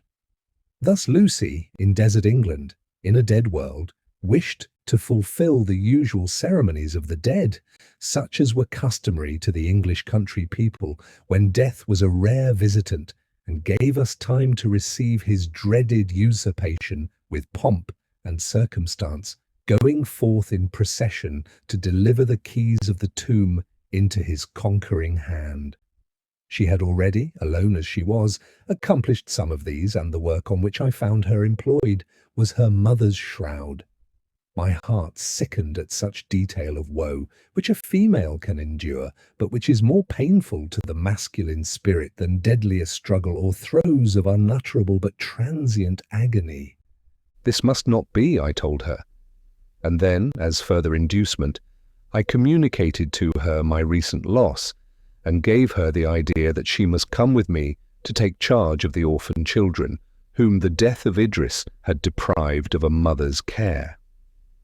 Lucy never resisted the call of a duty, so she yielded, and closing the casements and doors with care, she accompanied me back to Windsor. As we went, she communicated to me the occasion of her mother's death. Either by some mischance she had got sight of Lucy's letter to Idris, or she had overheard her conversation with the countryman who bore it. However it might be, she obtained a knowledge of the appalling situation of herself and her daughter. Her aged frame could not sustain the anxiety and horror this discovery instilled. She concealed her knowledge from Lucy, but brooded over it through sleepless nights, till fever and delirium, swift forerunners of death, disclosed the secret. Her life, which had long been hovering on its extinction, now yielded at once to the united effects of misery and sickness, and that same morning she had died. After the tumultuous emotions of the day, I was glad to find on my arrival at the inn that my companions had retired to rest. I gave Lucy in charge to the Countess's attendant, and then sought repose from my various struggles and impatient regrets. For a few moments, the events of the day floated in disastrous pageant through my brain, till sleep bathed it in forgetfulness. When morning dawned and I awoke, it seemed as if my slumber had endured for years. My companions had not shared my oblivion. Clara's swollen eyes showed that she has passed the night in weeping. The Countess looked haggard and wan. Her firm spirit had not found relief in tears, and she suffered the more from all the painful retrospect and agonizing regret that now occupied her. We departed from Windsor as soon as the burial rites had been performed for Lucy's mother, and, urged on by an impatient desire to change the scene, went forward towards Dover with speed, our escort having gone before to provide horses, finding them either in the warm stables they instinctively sought during the cold weather, or standing shivering in the bleak fields ready to surrender their liberty in exchange for offered corn. During our ride, the Countess recounted to me the extraordinary circumstances which had brought her so strangely to my side in the chancel of St. George's Chapel. When last she had taken leave of Idris, as she looked anxiously on her faded person and pallid countenance, she had suddenly been visited by a conviction that she saw her for the last time. It was hard to part with her while under the dominion of this sentiment, and for the last time she endeavoured to persuade her daughter to commit herself to her nursing, permitting me to join Adrian. Idris mildly refused, and thus they separated. The idea that they should never again meet grew on the Countess's mind, and haunted her perpetually. 1,000 times she had resolved to turn back and join us, and was again and again restrained by the pride and anger of which she was the slave. Proud of heart as she was, she bathed her pillow with nightly tears, and through the day was subdued by nervous agitation and expectation of the dreaded event, which she was wholly incapable of curbing. She confessed that at this period her hatred of me knew no bounds, since she considered me as the sole obstacle to the fulfillment of her dearest wish, that of attending upon her daughter in her last moments. She desired to express her fears to her son, and to seek consolation from his sympathy with or courage from his rejection of her auguries. On the first day of her arrival at Dover, she walked with him on the sea beach, and with the timidity characteristic of passionate and exaggerated feeling, was by degrees bringing the conversation to the desired point, when she could communicate her fears to him, when the messenger who bore my letter announcing our temporary return to Windsor came riding down to them. He gave some oral account of how he had left us, and added that notwithstanding the cheerfulness and good courage of Lady Idris, he was afraid that she would hardly reach Windsor alive. "True," said the Countess, "your fears are just. She is about to expire." As she spoke, her eyes were fixed on a tomb-like hollow of the cliff, and she averred the same to me with solemnity, Idris pacing slowly towards this cave. She was turned from her head was bent down, her white dress was such as she was accustomed to wear, except that a thin crepe-like veil covered her golden tresses and concealed her as a dim, transparent mist. She looked dejected, as docilely yielding to a commanding power. She submissively entered, and was lost in the dark recess. "Were I subject to visionary moods," said the venerable lady, as she continued her narrative, "I might doubt my eyes and condemn my credulity, but reality is the world I live in, and what I saw I doubt not had existence beyond myself. From that moment I could not rest. It was worth my existence to see her once again before she died. I knew that I should not accomplish this, yet I must endeavour. I immediately departed for Windsor, and though I was assured that we travelled speedily, it seemed to me that our progress was snail-like, and that delays were created solely for my annoyance. Still I accused you, and heaped on your head the fiery ashes of my burning impatience. It was no disappointment, though an agonizing pang, when you pointed to her last abode, and words would ill express the abhorrence I that moment felt towards you, the triumphant impediment to my dearest wishes. I saw her, and anger and hate and injustice died at her bier, giving place at their departure to a remorse. Great God, that I should feel it, which must last while memory and feeling endure. To medicine such remorse, to prevent awakening love and newborn mildness from producing the same bitter fruit that hate and harshness had done, I devoted all my endeavours to soothe the venerable penitent. Our party was a melancholy one. Each was possessed by regret for what was remediless, for the absence of his mother shadowed even the infant gaiety of Evelyn. Added to this was the prospect of the uncertain future. Before the final accomplishment of any great voluntary change, the mind vacillates, now soothing itself by fervent expectation, now recoiling from obstacles which seem never to have presented themselves before with so frightful an aspect. An involuntary tremor ran through me when I thought that in another day we might have crossed the watery barrier and have set forward on that hopeless, interminable, sad wandering which but a short time before I regarded as the only relief to sorrow that our situation afforded. Our approach to Dover was announced by the loud roarings of the wintry sea. They were borne miles inland by the sound-laden blast, and by their unaccustomed uproar imparted a feeling of insecurity and peril to our stable abode. At first we hardly permitted ourselves to think that any unusual eruption of nature caused this tremendous war of air and water, but rather fancied that we merely listened to what we had heard 1,000 times before, when we had watched the flocks of fleece-crowned waves driven by the winds come to lament and die on the barren sands and pointed rocks. But we found, upon advancing farther, that Dover was overflowed, Many of the houses were overthrown by the surges which filled the streets, and with hideous brawlings sometimes retreated, leaving the pavement of the town bare, till again hurried forward by the influx of ocean, they returned with thunder sound to their usurped station.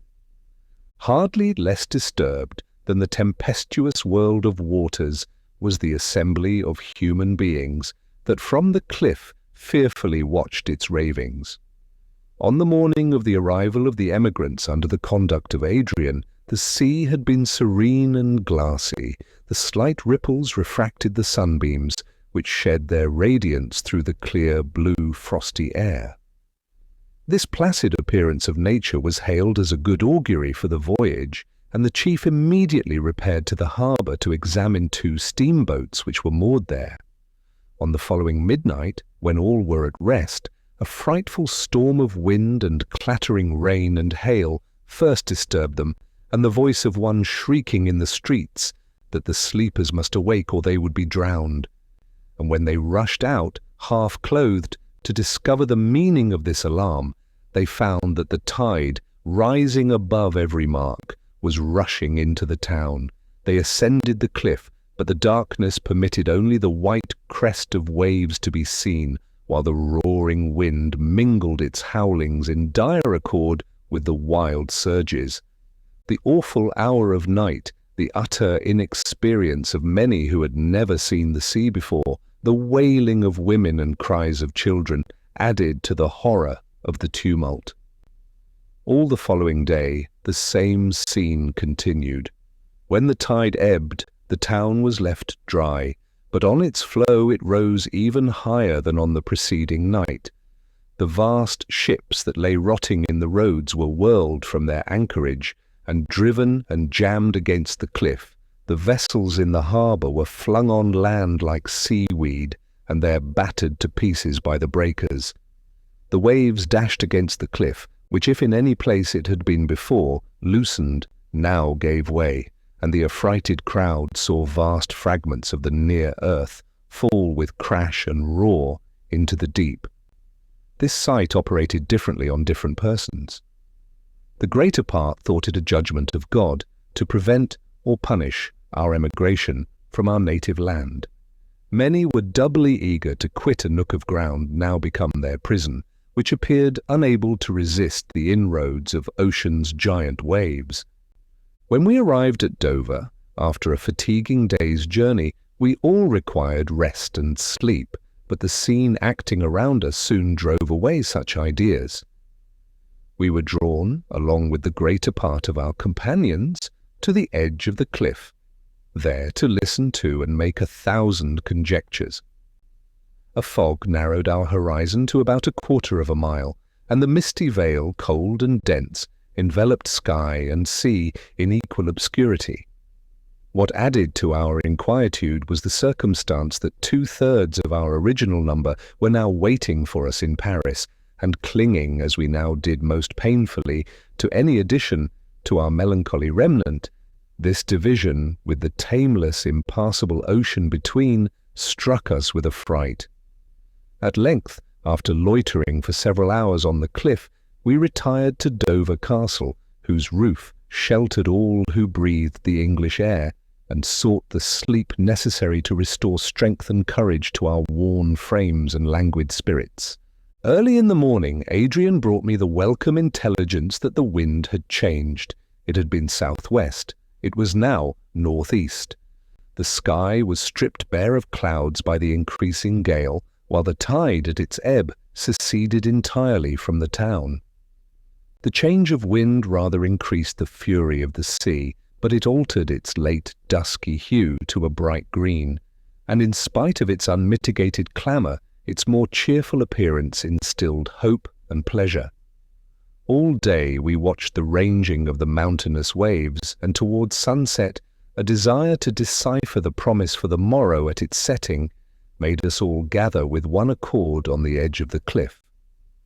When the mighty luminary approached within a few degrees of the tempest-tossed horizon, suddenly a wonder, 3 other suns, alike burning and brilliant, rushed from various quarters of the heavens towards the great orb, They whirled round it. The glare of light was intense to our dazzled eyes. The sun itself seemed to join in the dance, while the sea burned like a furnace, like all Vesuvius alite, with flowing lava beneath. The horses broke loose from their stalls in terror. A herd of cattle, panic-struck, raced down to the brink of the cliff and, blinded by light, plunged down with frightful yells in the waves below. The time occupied by the apparition of these meteors was comparatively short. Suddenly the three mock suns united in one and plunged into the sea. A few seconds afterwards, a deafening watery sound came up with awful peal from the spot where they had disappeared. Meanwhile the sun, disencumbered from his strange satellites, paced with its accustomed majesty towards its western home. When we dared not trust our eyes, late dazzled, but it seemed that the sea rose to meet it. It mounted higher and higher, till the fiery globe was obscured, and the wall of water still ascended the horizon. It appeared as if suddenly the motion of earth was revealed to us, as if no longer we were ruled by ancient laws, but were turned adrift in an unknown region of space. Many cried aloud that these were no meteors, but globes of burning matter which had set fire to the earth and caused the vast cauldron at our feet to bubble up with its measureless waves. The day of judgment was come, they averred, and a few moments would transport us before the awful countenance of the omnipotent judge, while those less given to visionary terrors declared that two conflicting gales had occasioned the last phenomenon. In support of this opinion, they pointed out the fact that the east wind died away, while the rushing of the coming west mingled its wild howl with the roar of the advancing waters. Would the cliff resist this new battery? Was not the giant wave far higher than the precipice? Would not our little island be deluged by its approach? The crowd of spectators fled. They were dispersed over the field, stopping now and then and looking back in terror. A sublime sense of awe calmed the swift pulsations of my heart. I awaited the approach of the destruction menaced with that solemn resignation which an unavoidable necessity instills. The ocean every moment assumed a more terrific aspect, while the twilight was dimmed by the wrack which the west wind spread over the sky. By slow degrees, however, as the wave advanced, it took a more mild appearance.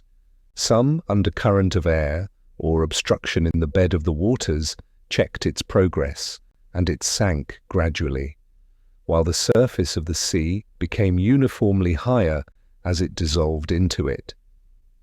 This change took from us the fear of an immediate catastrophe, although we were still anxious as to the final result.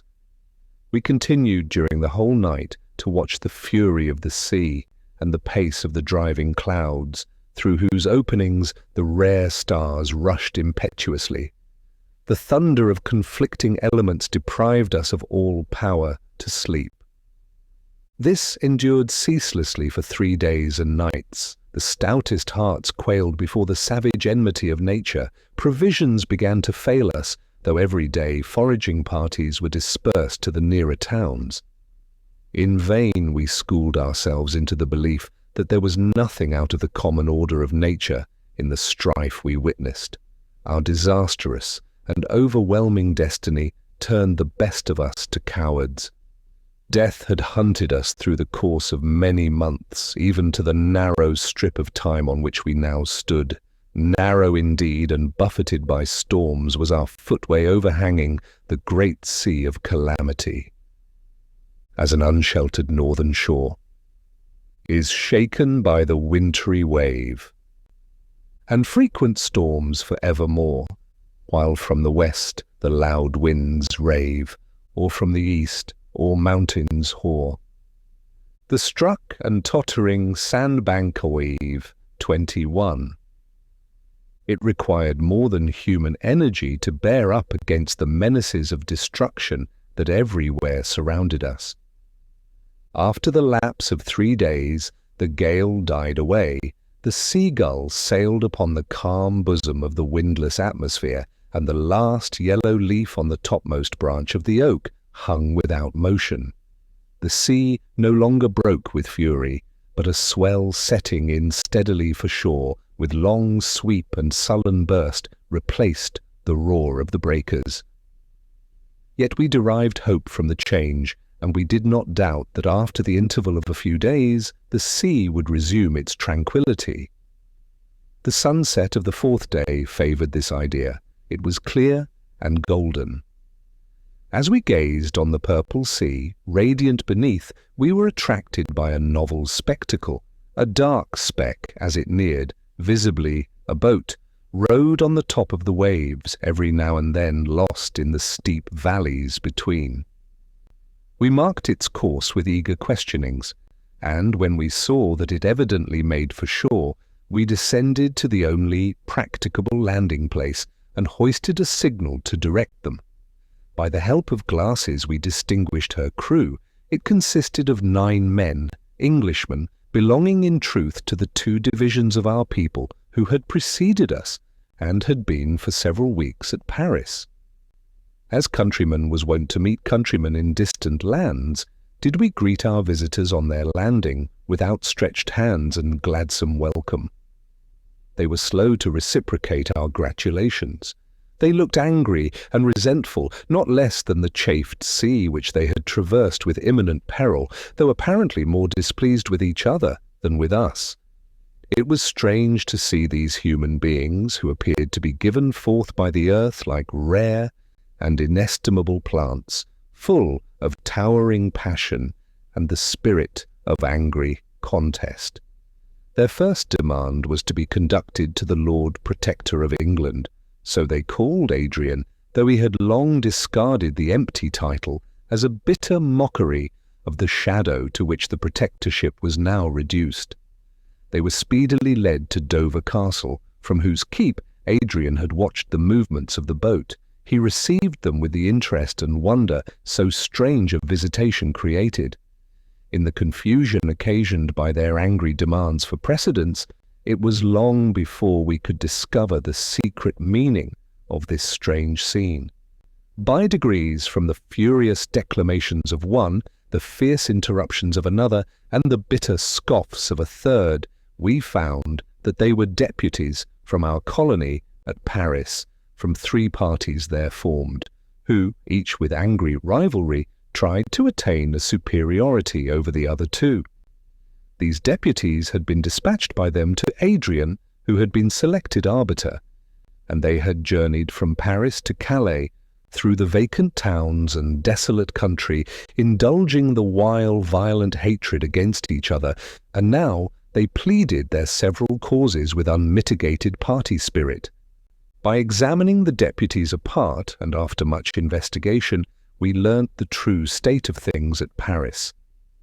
Since Parliament had elected him Ryland's deputy, all the surviving English had submitted to Adrian. He was our captain to lead us from our native soil to unknown lands, our lawgiver and our preserver. On the first arrangement of our scheme of emigration, no continued separation of our members was contemplated, and the command of the whole body in gradual ascent of power had its apex in the Earl of Windsor. But unforeseen circumstances changed our plans for us, and occasioned the greater part of our numbers to be divided for the space of nearly 2 months from the supreme chief. They had gone over in 2 distinct bodies, and on their arrival at Paris, dissension arose between them. They had found Paris a desert. When first the plague had appeared, the return of travellers and merchants, and communications by letter, informed us regularly of the ravages made by disease on the continent. But with the increased mortality, this intercourse declined and ceased. Even in England itself, communication from one part of the island to the other became slow and rare. No vessel stemmed the flood that divided Calais from Dover, or if some melancholy voyager, wishing to assure himself of the life or death of his relatives, put from the French shore to return among us, Often the greedy ocean swallowed his little craft, or after a day or two he was infected by the disorder and died before he could tell the tale of the desolation of France. We were therefore to a great degree ignorant of the state of things on the continent, and were not without some vague hope of finding numerous companions in its wide track. But the same causes that had so fearfully diminished the English nation had had even greater scope for mischief in the sister land.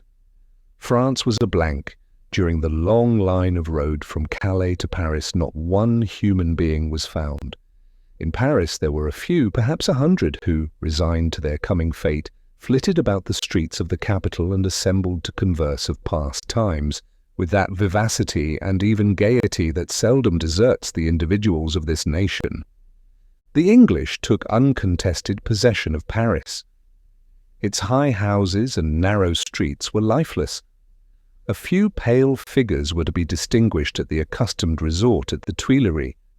They wondered wherefore the islanders should approach their ill-fated city, for in the excess of wretchedness the sufferers always imagine that their part of the calamity is the bitterest, as, when enduring intense pain, we would exchange the particular torture we writhe under for any other which should visit a different part of the frame. They listened to the account the emigrants gave of their motives for leaving their native land with a shrug almost of disdain. "Return," they said. "Return to your island, whose sea breezes and division from the continent gives some promise of health. If pestilence among you has slain its hundreds, with us it has slain its thousands. Are you not even now more numerous than we are? A year ago you would have found only the sick burying the dead. Now we are happier, for the pang of struggle has passed away, and the few you find here are patiently waiting the final blow. But you, who are not content to die, breathe no longer the air of France, or soon you will only be a part of her soil." Thus, by menaces of the sword, they would have driven back those who had escaped from fire. But the peril left behind was deemed imminent by my countrymen, that before them doubtful and distant, and soon other feelings arose to obliterate fear, or to replace it by passions that ought to have had no place among a brotherhood of unhappy survivors of the expiring world. The more numerous division of emigrants, which arrived first at Paris, assumed a superiority of rank and power. The second party asserted their independence. A third was formed by a sectarian, a self-erected prophet who, while he attributed all power and rule to God, strove to get the real command of his comrades into his own hands. This third division consisted of fewest individuals, but their purpose was more one, their obedience to their leader more entire, their fortitude and courage more unyielding and active. During the whole progress of the plague, the teachers of religion were in possession of great power, a power of good, if rightly directed, or of incalculable mischief, if fanaticism or intolerance guided their efforts. In the present instance, a worse feeling than either of these actuated the leader. He was an impostor in the most determined sense of the term. A man who had in early life lost, through the indulgence of vicious propensities, all sense of rectitude or self-esteem, and who, when ambition was awakened in him, gave himself up to its influence unbridled by any scruple. His father had been a Methodist preacher, an enthusiastic man with simple intentions, but whose pernicious doctrines of election and special grace had contributed to destroy all conscientious feeling in his son. During the progress of the pestilence he had entered upon various schemes by which to acquire adherents and power. Adrian had discovered and defeated these attempts, but Adrian was absent. The wolf assumed the shepherd's garb, and the flock admitted the deception. He had formed a party during the few weeks he had been in Paris, who zealously propagated the creed of his divine mission, and believed that safety and salvation were to be afforded only to those who put their trust in him. When once the spirit of dissension had arisen, the most frivolous causes gave it activity. The first party, on arriving at Paris, had taken possession of the Tuileries. Chance and friendly feeling had induced the second to lodge near to them. A contest arose concerning the distribution of the pillage. The chiefs of the first division demanded that the whole should be placed at their disposal. With this assumption, the opposite party refused to comply. When next the latter went to forage, the gates of Paris were shut on them. After overcoming this difficulty, they marched in a body to the Tuileries. They found that their enemies had been already expelled thence by the elect, as the fanatical party designated themselves, who refused to admit any into the palace who did not first abjure obedience to all except God and his delegate on earth, their chief. Such was the beginning of the strife, which at length proceeded so far that the three divisions armed met in the Place Vendôme, each resolved to subdue by force the resistance of its adversaries. They assembled, their muskets were loaded, and even pointed at the breasts of their so-called enemies. One word had been sufficient, and there the last of mankind would have burthened their souls with the crime of murder, and dipped their hands in each other's blood. A sense of shame, a recollection that not only their cause, but the existence of the whole human race was at stake, entered the breast of the leader of the more numerous party. He was aware that if the ranks were thinned, no other recruits could fill them up, that each man was as a priceless gem in a kingly crown, which if destroyed, the earth's deep entrails could yield no paragon. He was a young man, and had been hurried on by presumption and the notion of his high rank and superiority to all other pretenders. Now he repented his work. He felt that all the blood about to be shed would be on his head. With sudden impulse, therefore, he spurred his horse between the bands, and, having fixed a white handkerchief on the point of his uplifted sword, thus demanded parley. The opposite leaders obeyed the signal. He spoke with warmth. He reminded them of the oath all the chiefs had taken to submit to the Lord Protector. He declared their present meeting to be an act of treason and mutiny. He allowed that he had been hurried away by passion, but that a cooler moment had arrived, and he proposed that each party should send deputies to the Earl of Windsor, inviting his interference and offering submission to his decision. His offer was accepted so far that each leader consented to command a retreat, and moreover agreed that after the approbation of their several parties had been consulted, they should meet that night on some neutral spot to ratify the truce. At the meeting of the chiefs, this plan was finally concluded upon. The leader of the fanatics indeed refused to admit the arbitration of Adrian. He sent ambassadors rather than deputies to assert his claim, not plead his cause. The truce was to continue until the 1st of February, when the bands were again to assemble on the Place Vendôme. It was of the utmost consequence, therefore, that Adrian should arrive in Paris by that day, since an heir might turn the scale, and peace, scared away by intestine broils, might only return to watch by the silent dead. It was now the 28th of January. Every vessel stationed near Dover had been beaten to pieces and destroyed by the furious storms I have commemorated. Our journey, however, would admit of no delay. That very night, Adrian and I and 12 others, either friends or attendants, put off from the English shore in the boat that had brought over the deputies. We all took our turn at the oar, and the immediate occasion of our departure affording us abundant matter for conjecture and discourse, prevented the feeling that we left our native country, depopulate England for the last time, to enter deeply into the minds of the greater part of our number. It was a serene starlight night, and the dark line of the English coast continued for some time visible at intervals as we rose on the broad back of the waves.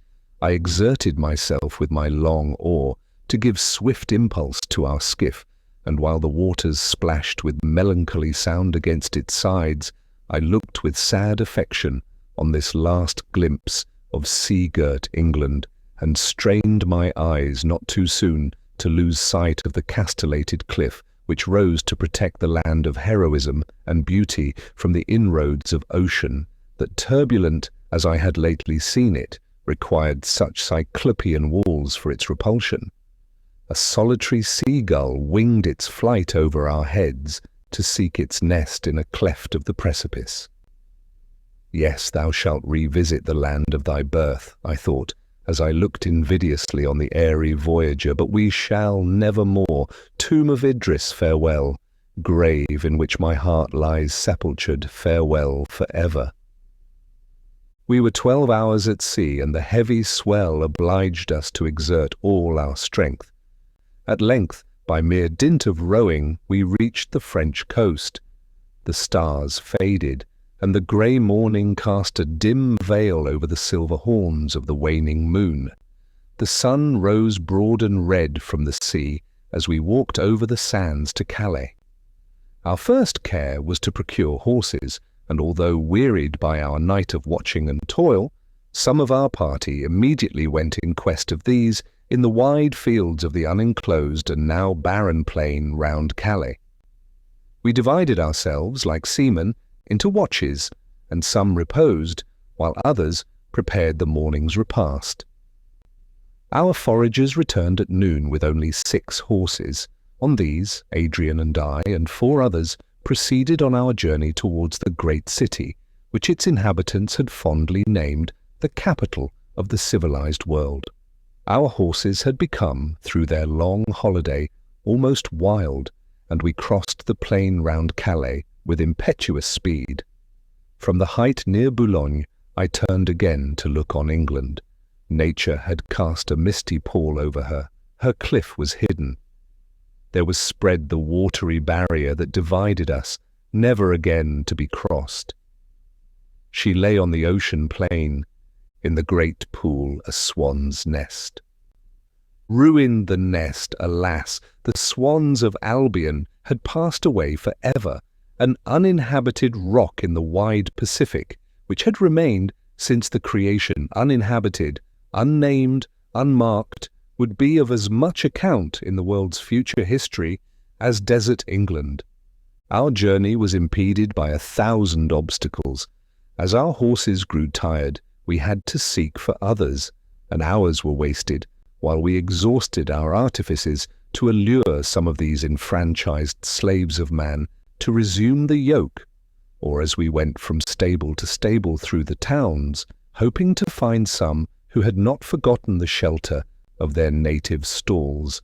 Our ill success in procuring them obliged us continually to leave someone of our companions behind, and on the 1st of February, Adrian and I entered Paris, wholly unaccompanied.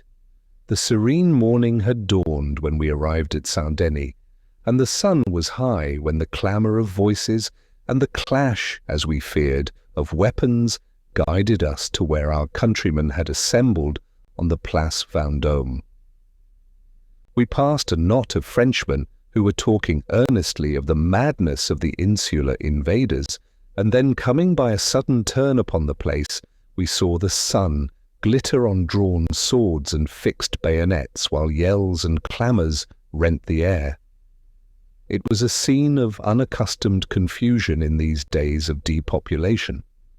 Roused by fancied wrongs and insulting scoffs, the opposite parties had rushed to attack each other, while the elect, drawn up apart, seemed to wait an opportunity to fall with better advantage on their foes when they should have mutually weakened each other. A merciful power interposed, and no blood was shed, for, while the insane mob were in the very act of attack, the females, wives, mothers, and daughters rushed between. They seized the bridles, they embraced the knees of the horsemen, and hung on the necks or enweaponed arms of their enraged relatives. The shrill female scream was mingled with the manly shout, and formed the wild clamour that welcomed us on our arrival. Our voices could not be heard in the tumult.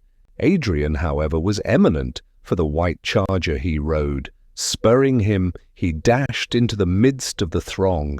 He was recognized, and a loud cry raised for England and the Protector. The late adversaries, warmed to affection at the sight of him, joined in heedless confusion and surrounded him. The women kissed his hands and the edges of his garments. Nay, his horse received tribute of their embraces. Some wept their welcome. He appeared an angel of peace descended among them, and the only danger was that his mortal nature would be demonstrated by his suffocation from the kindness of his friends. His voice was at length heard and obeyed. The crowd fell back. The chiefs alone rallied round him. I had seen Lord Raymond ride through his lines. His look of victory, a majestic mien, obtained the respect and obedience of all. Such was not the appearance or influence of Adrian. His slight figure, his fervent look, his gesture, more of deprecation than rule, were proofs that love, unmingled with fear, gave him dominion over the hearts of a multitude who knew that he never flinched from danger nor was actuated by other motives than care for the general welfare. No distinction was now visible between the two parties, late ready to shed each other's blood, for, though neither would submit to the other, they both yielded ready obedience to the Earl of Windsor. One party, however, remained, cut off from the rest, which did not sympathize in the joy exhibited on Adrian's arrival, or imbibe the spirit of peace, which fell like dew upon the softened hearts of their countrymen. At the head of this assembly was a ponderous, dark-looking man, whose malign eye surveyed with gloating delight the stern looks of his followers. They had hitherto been inactive, but now, perceiving themselves to be forgotten in the universal jubilee, they advanced with threatening gestures. Our friends had, as it were in wanton contention, attacked each other. They wanted but to be told that their cause was won, for it to become so. Their mutual anger had been a fire of straw compared to the slow-burning hatred they both entertained for these seceders, who seized a portion of the world to come, there to entrench and encastillate themselves, and to issue with fearful sally and appalling denunciations on the mere common children of the earth. The first advance of the little army of the elect reawakened their rage. They grasped their arms and waited but their leader's signal to commence the attack, when the clear tones of Adrian's voice were heard, commanding them to fall back. With confused murmur and hurried retreat, as the wave ebbs clamorously from the sands it lately covered, our friends obeyed. Adrian rode singly into the space between the opposing bands. He approached the hostile leader, as requesting him to imitate his example, but his look was not obeyed, and the chief advanced, followed by his whole troop. There were many women among them who seemed more eager and resolute than their male companions. They pressed round their leader as if to shield him, while they loudly bestowed on him every sacred denomination and epithet of worship. Adrian met them halfway. They halted. "What," he said, "do you seek? Do you require anything of us that we refuse to give, and that you are forced to acquire by arms and warfare?" His questions were answered by a general cry, in which the words election, sin, and red right arm of God could alone be heard. Adrian looked expressly at their leader, saying, "Can you not silence your followers? Mine, you perceive, obey me." The fellow answered by a scowl, and then, perhaps fearful that his people should become auditors of the debate he expected to ensue, he commanded them to fall back, and advanced by himself.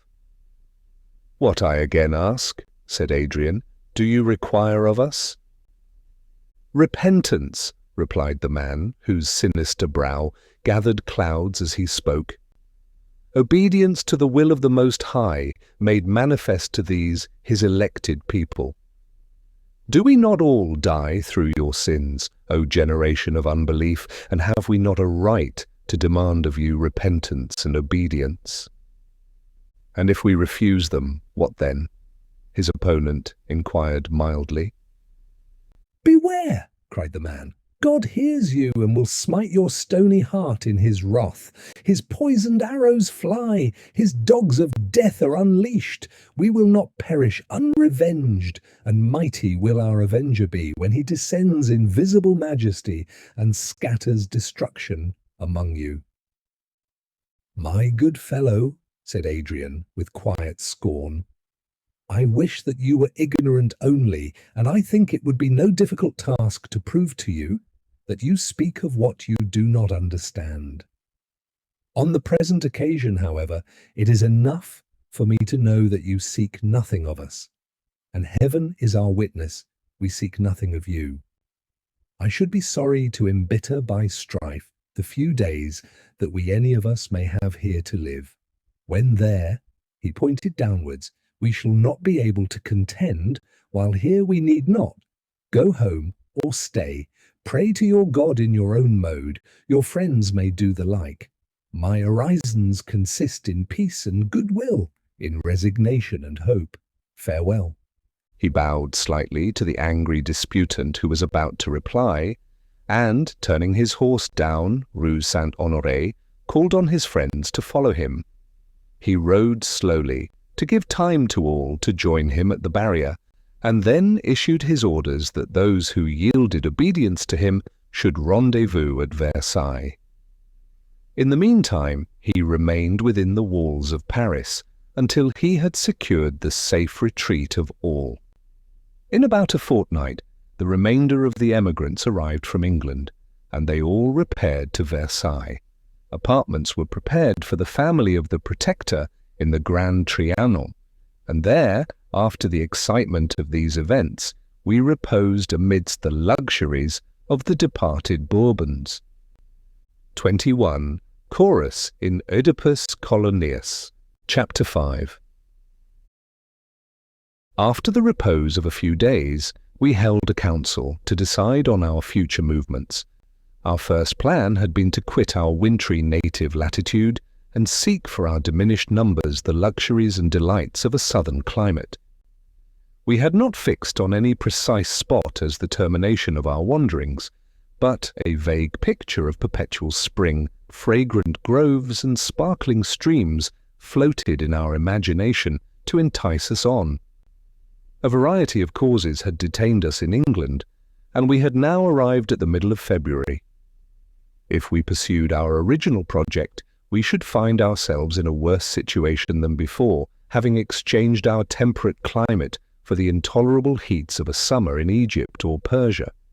We were therefore obliged to modify our plan as the season continued to be inclement, and it was determined that we should await the arrival of spring in our present abode, and so order our future movements as to pass the hot months in the icy valleys of Switzerland, deferring our southern progress until the ensuing autumn, if such a season was ever again to be beheld by us.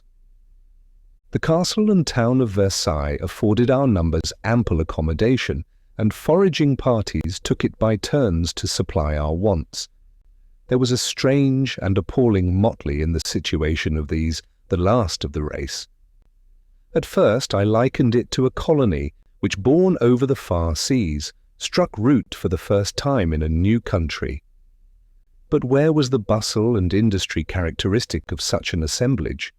The rudely constructed dwelling, which was to suffice till a more commodious mansion could be built, the marking out of fields, the attempt at cultivation, the eager curiosity to discover unknown animals and herbs, the excursions for the sake of exploring the country?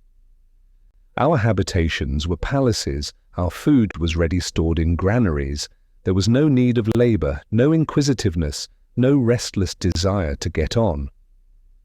If we had been assured that we should secure the lives of our present numbers, there would have been more vivacity and hope in our counsels. We should have discussed as to the period when the existing produce for man's sustenance would no longer suffice for us, and what mode of life we should then adopt.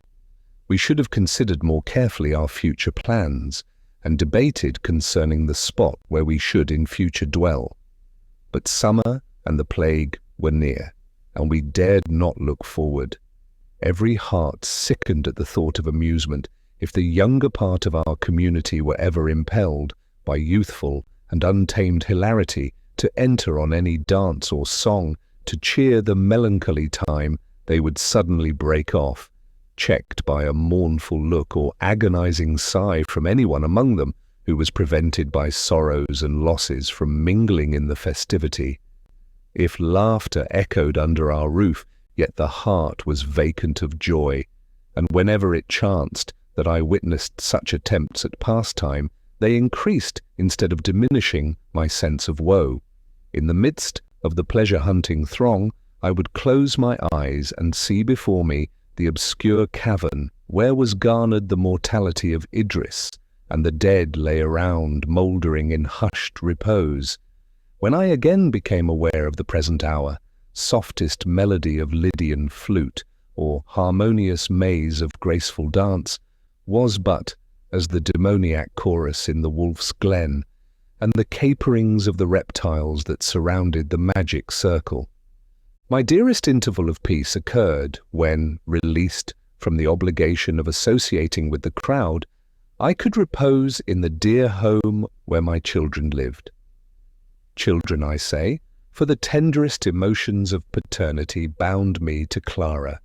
She was now 14. Sorrow and deep insight into the scenes around her calmed the restless spirit of girlhood, while the remembrance of her father, whom she idolized, and respect for me and Adrian implanted an high sense of duty in her young heart. Though serious, she was not sad. The eager desire that makes us all, when young, plume our wings and stretch our necks that we may more swiftly alight tiptoe on the height of maturity, was subdued in her by early experience. All that she could spare of overflowing love from her parents' memory and attention to her living relatives was spent upon religion.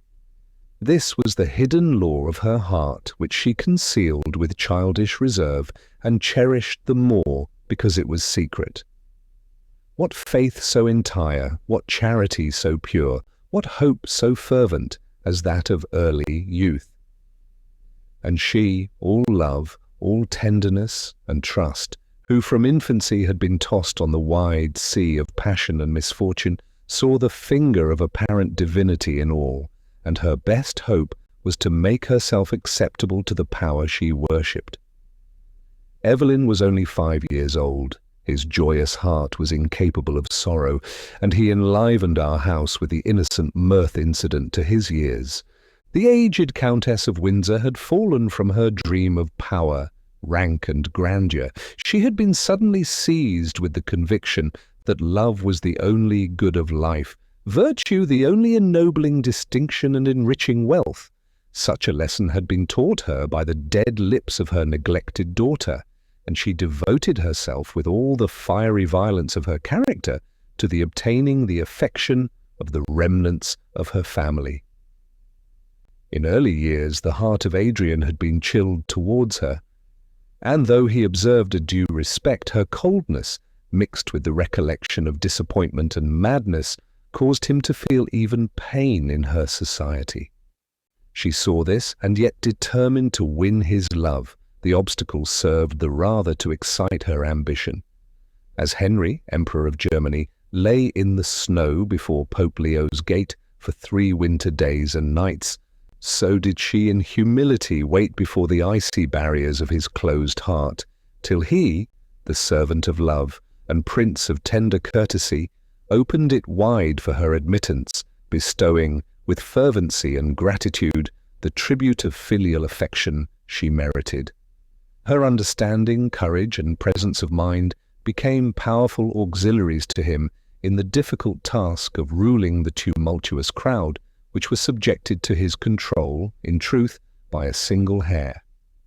The principal circumstances that disturbed our tranquillity during this interval originated in the vicinity of the impostor prophet and his followers.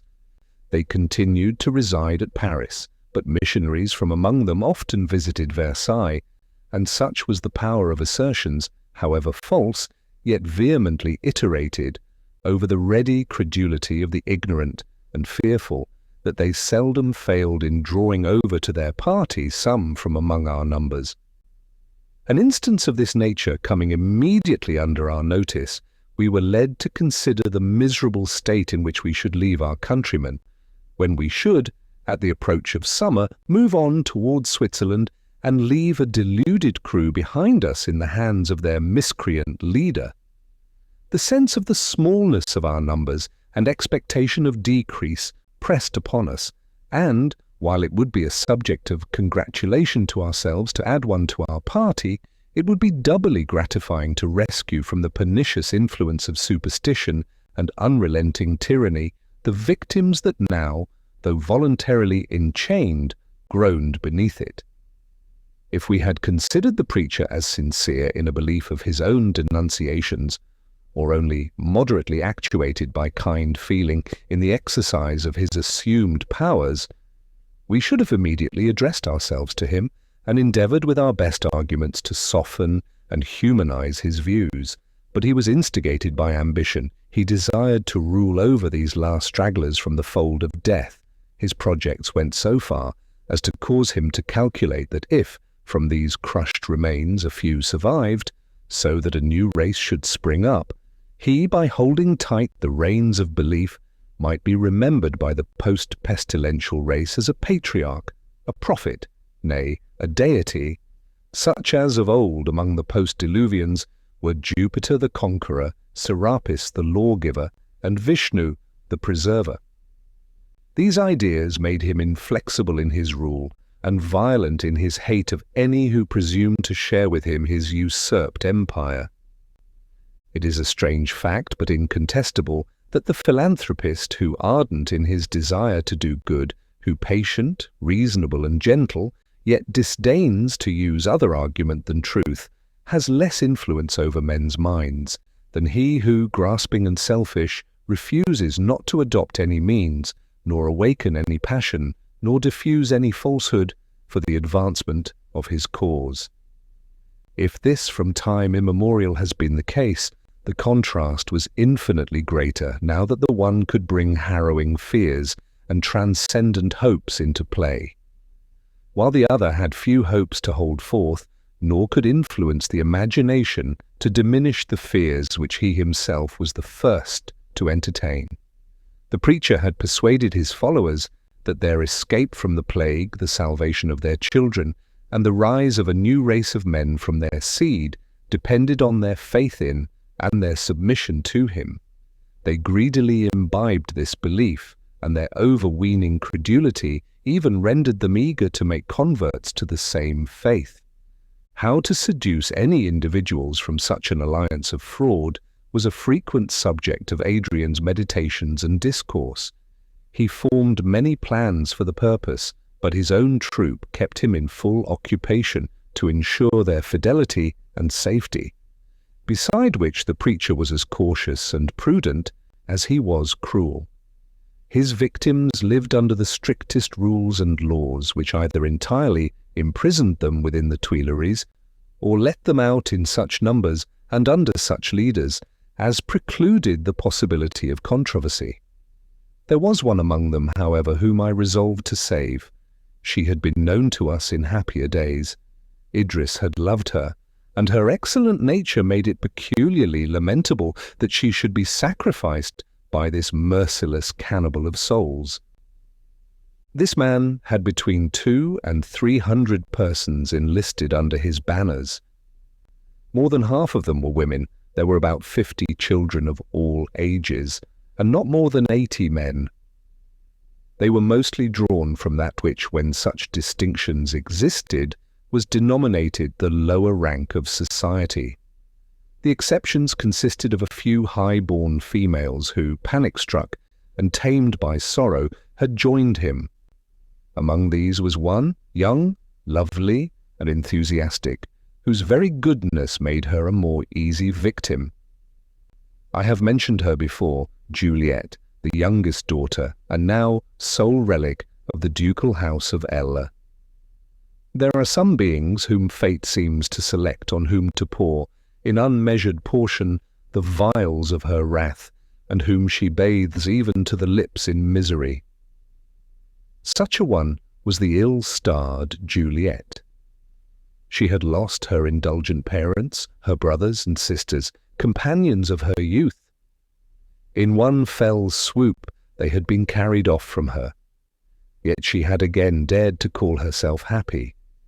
United to her admirer, to him who possessed and filled her whole heart, she yielded to the Lethean powers of love, and knew and felt only his life and presence.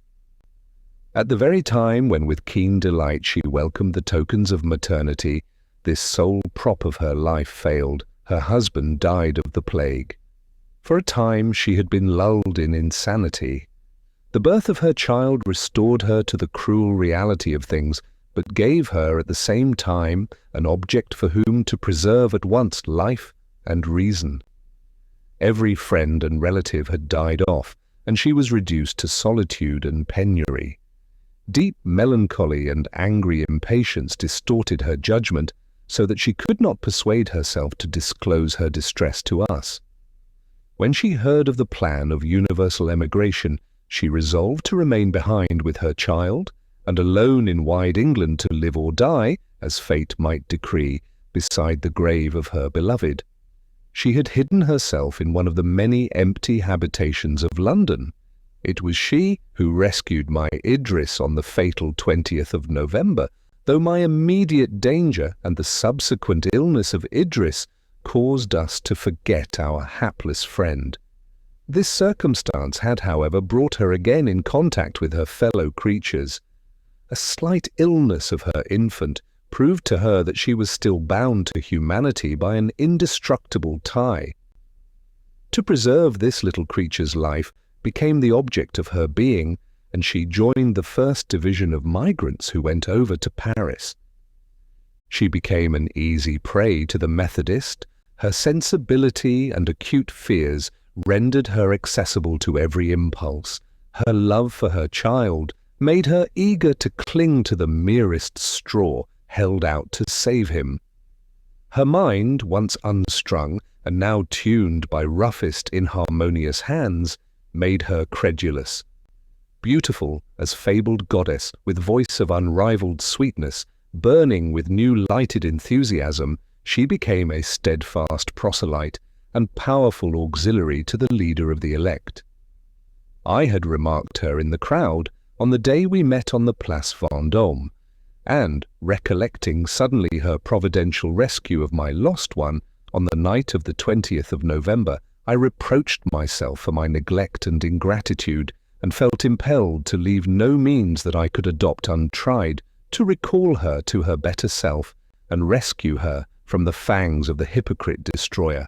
I will not at this period of my story record the artifices I used to penetrate the asylum of the Tuileries, or give what would be a tedious account of my stratagems, disappointments, and perseverance. I at last succeeded in entering these walls and roamed its halls and corridors in eager hope to find my selected convert. In the evening, I contrived to mingle unobserved with the congregation, which assembled in the chapel to listen to the crafty and eloquent harangue of their prophet. I saw Juliet near him. Her dark eyes, fearfully impressed with the restless glare of madness, were fixed on him. She held her infant, not yet a year old, in her arms, and care of it alone could distract her attention from the words to which she eagerly listened. After the sermon was over, the congregation dispersed. All quitted the chapel except she whom I sought. Her babe had fallen asleep, so she placed it on a cushion and sat on the floor beside, watching its tranquil slumber. I presented myself to her. For a moment, natural feeling produced a sentiment of gladness, which disappeared again, when with ardent and affectionate exhortation I besought her to accompany me in flight from this den of superstition and misery. In a moment she relapsed into the delirium of fanaticism and, but that her gentle nature forbade, would have loaded me with execrations. She conjured me, she commanded me to leave her. "Beware, oh beware," she cried. "Fly while yet your escape is practicable. Now you are safe, but strange sounds and inspirations come on me at times, and if the Eternal should in awful whisper reveal to me his will, that to save my child you must be sacrificed, I would call in the satellites of him you call the tyrant. They would tear you limb from limb, nor would I hallow the death of him whom Idris loved by a single tear." She spoke hurriedly, with tuneless voice and wild look. Her child awoke, and, frightened, began to cry. Each sob went to the ill-fated mother's heart, and she mingled the epithets of endearment she addressed to her infant with angry commands that I should leave her. Had I had the means, I would have risked all, have torn her by force from the murderer's den, and trusted to the healing balm of reason and affection. But I had no choice, no power even of longer struggle. Steps were heard along the gallery, and the voice of the preacher drew near. Juliet, straining her child in a close embrace, fled by another passage. Even then I would have followed her, but my foe and his satellites entered. I was surrounded and taken prisoner. I remembered the menace of the unhappy Juliet, and expected the full tempest of the man's vengeance, and the awakened wrath of his followers to fall instantly upon me. I was questioned. My answers were simple and sincere. "His own mouth condemns him," exclaimed the impostor. "He confesses that his intention was to seduce from the way of salvation our well-beloved sister in God. Away with him to the dungeon. Tomorrow he dies the death. We are manifestly called upon to make an example, tremendous and appalling, to scare the children of sin from our asylum of the saved." My heart revolted from his hypocritical jargon, but it was unworthy of me to combat in words with the ruffian, and my answer was cool, while, far from being possessed with fear, methought, even at the worst, a man true to himself, courageous and determined, could fight his way, even from the boards of the scaffold, through the herd of these misguided maniacs. "Remember," I said, "who I am, and be well assured that I shall not die unavenged. Your legal magistrate, the Lord Protector, knew of my design, and is aware that I am here. The cry of blood will reach him, and you and your miserable victims will long lament the tragedy you are about to act." My antagonist did not deign to reply, even by a look. "You know your duty," he said to his comrades. "Obey." In a moment I was thrown on the earth, bound, blindfolded, and hurried away. Liberty of limb and sight was only restored to me when, surrounded by dungeon walls, dark and impervious, I found myself a prisoner and alone. Such was the result of my attempt to gain over the proselyte of this man of crime. I could not conceive that he would dare put me to death, yet I was in his hands. The path of his ambition had ever been dark and cruel. His power was founded upon fear. The one word which might cause me to die, unheard, unseen, in the obscurity of my dungeon, might be easier to speak than the deed of mercy to act. He would not risk probably a public execution, but a private assassination would at once terrify any of my companions from attempting a like feat, at the same time that a cautious line of conduct might enable him to avoid the inquiries and the vengeance of Adrian. 2 months ago, in a vault more obscure than the one I now inhabited, I had revolved the design of quietly laying me down to die. Now I shuddered at the approach of fate. My imagination was busied in shaping forth the kind of death he would inflict. Would he allow me to wear out life with famine, or was the food administered to me to be medicined with death? Would he steal on me in my sleep, or should I contend to the last with my murderers, knowing, even while I struggled, that I must be overcome? I lived upon an earth whose diminished population a child's arithmetic might number. I had lived through long months with death stalking close at my side, while at intervals the shadow of his skeleton shape darkened my path. I had believed that I despised the grim phantom, and laughed his power to scorn. Any other fate I should have met with courage, nay, have gone out gallantly to encounter. But to be murdered thus at the midnight hour by cold-blooded assassins, no friendly hand to close my eyes or receive my parting blessing, to die in combat, hate, and execration, why, my angel love, didst thou restore me to life, when already I had stepped within the portals of the tomb, now that so soon again I was to be flung back a mangled corpse? Hours passed, centuries. Could I give words to the many thoughts which occupied me in endless succession during this interval, I should fill volumes. The air was dank, the dungeon floor mildewed and icy cold. Hunger came upon me too, and no sound reached me from without. Tomorrow the ruffian had declared that I should die. When would tomorrow come? Was it not already here? My door was about to be opened. I heard the key turn and the bars and bolts slowly removed. The opening of intervening passages permitted sounds from the interior of the palace to reach me, and I heard the clock strike 1. They come to murder me, I thought. This hour does not befit a public execution. I drew myself up against the wall opposite the entrance. I collected my forces. I rallied my courage. I would not fall a tame prey. Slowly, the door receded on its hinges. I was ready to spring forward to seize and grapple with the intruder, till the sight of who it was changed at once the temper of my mind. It was Juliet herself. Pale and trembling she stood, a lamp in her hand on the threshold of the dungeon, looking at me with wistful countenance. But in a moment she reassumed her self-possession, and her languid eyes recovered their brilliancy. She said, "I am come to save you, Verney." "And yourself also?" I cried.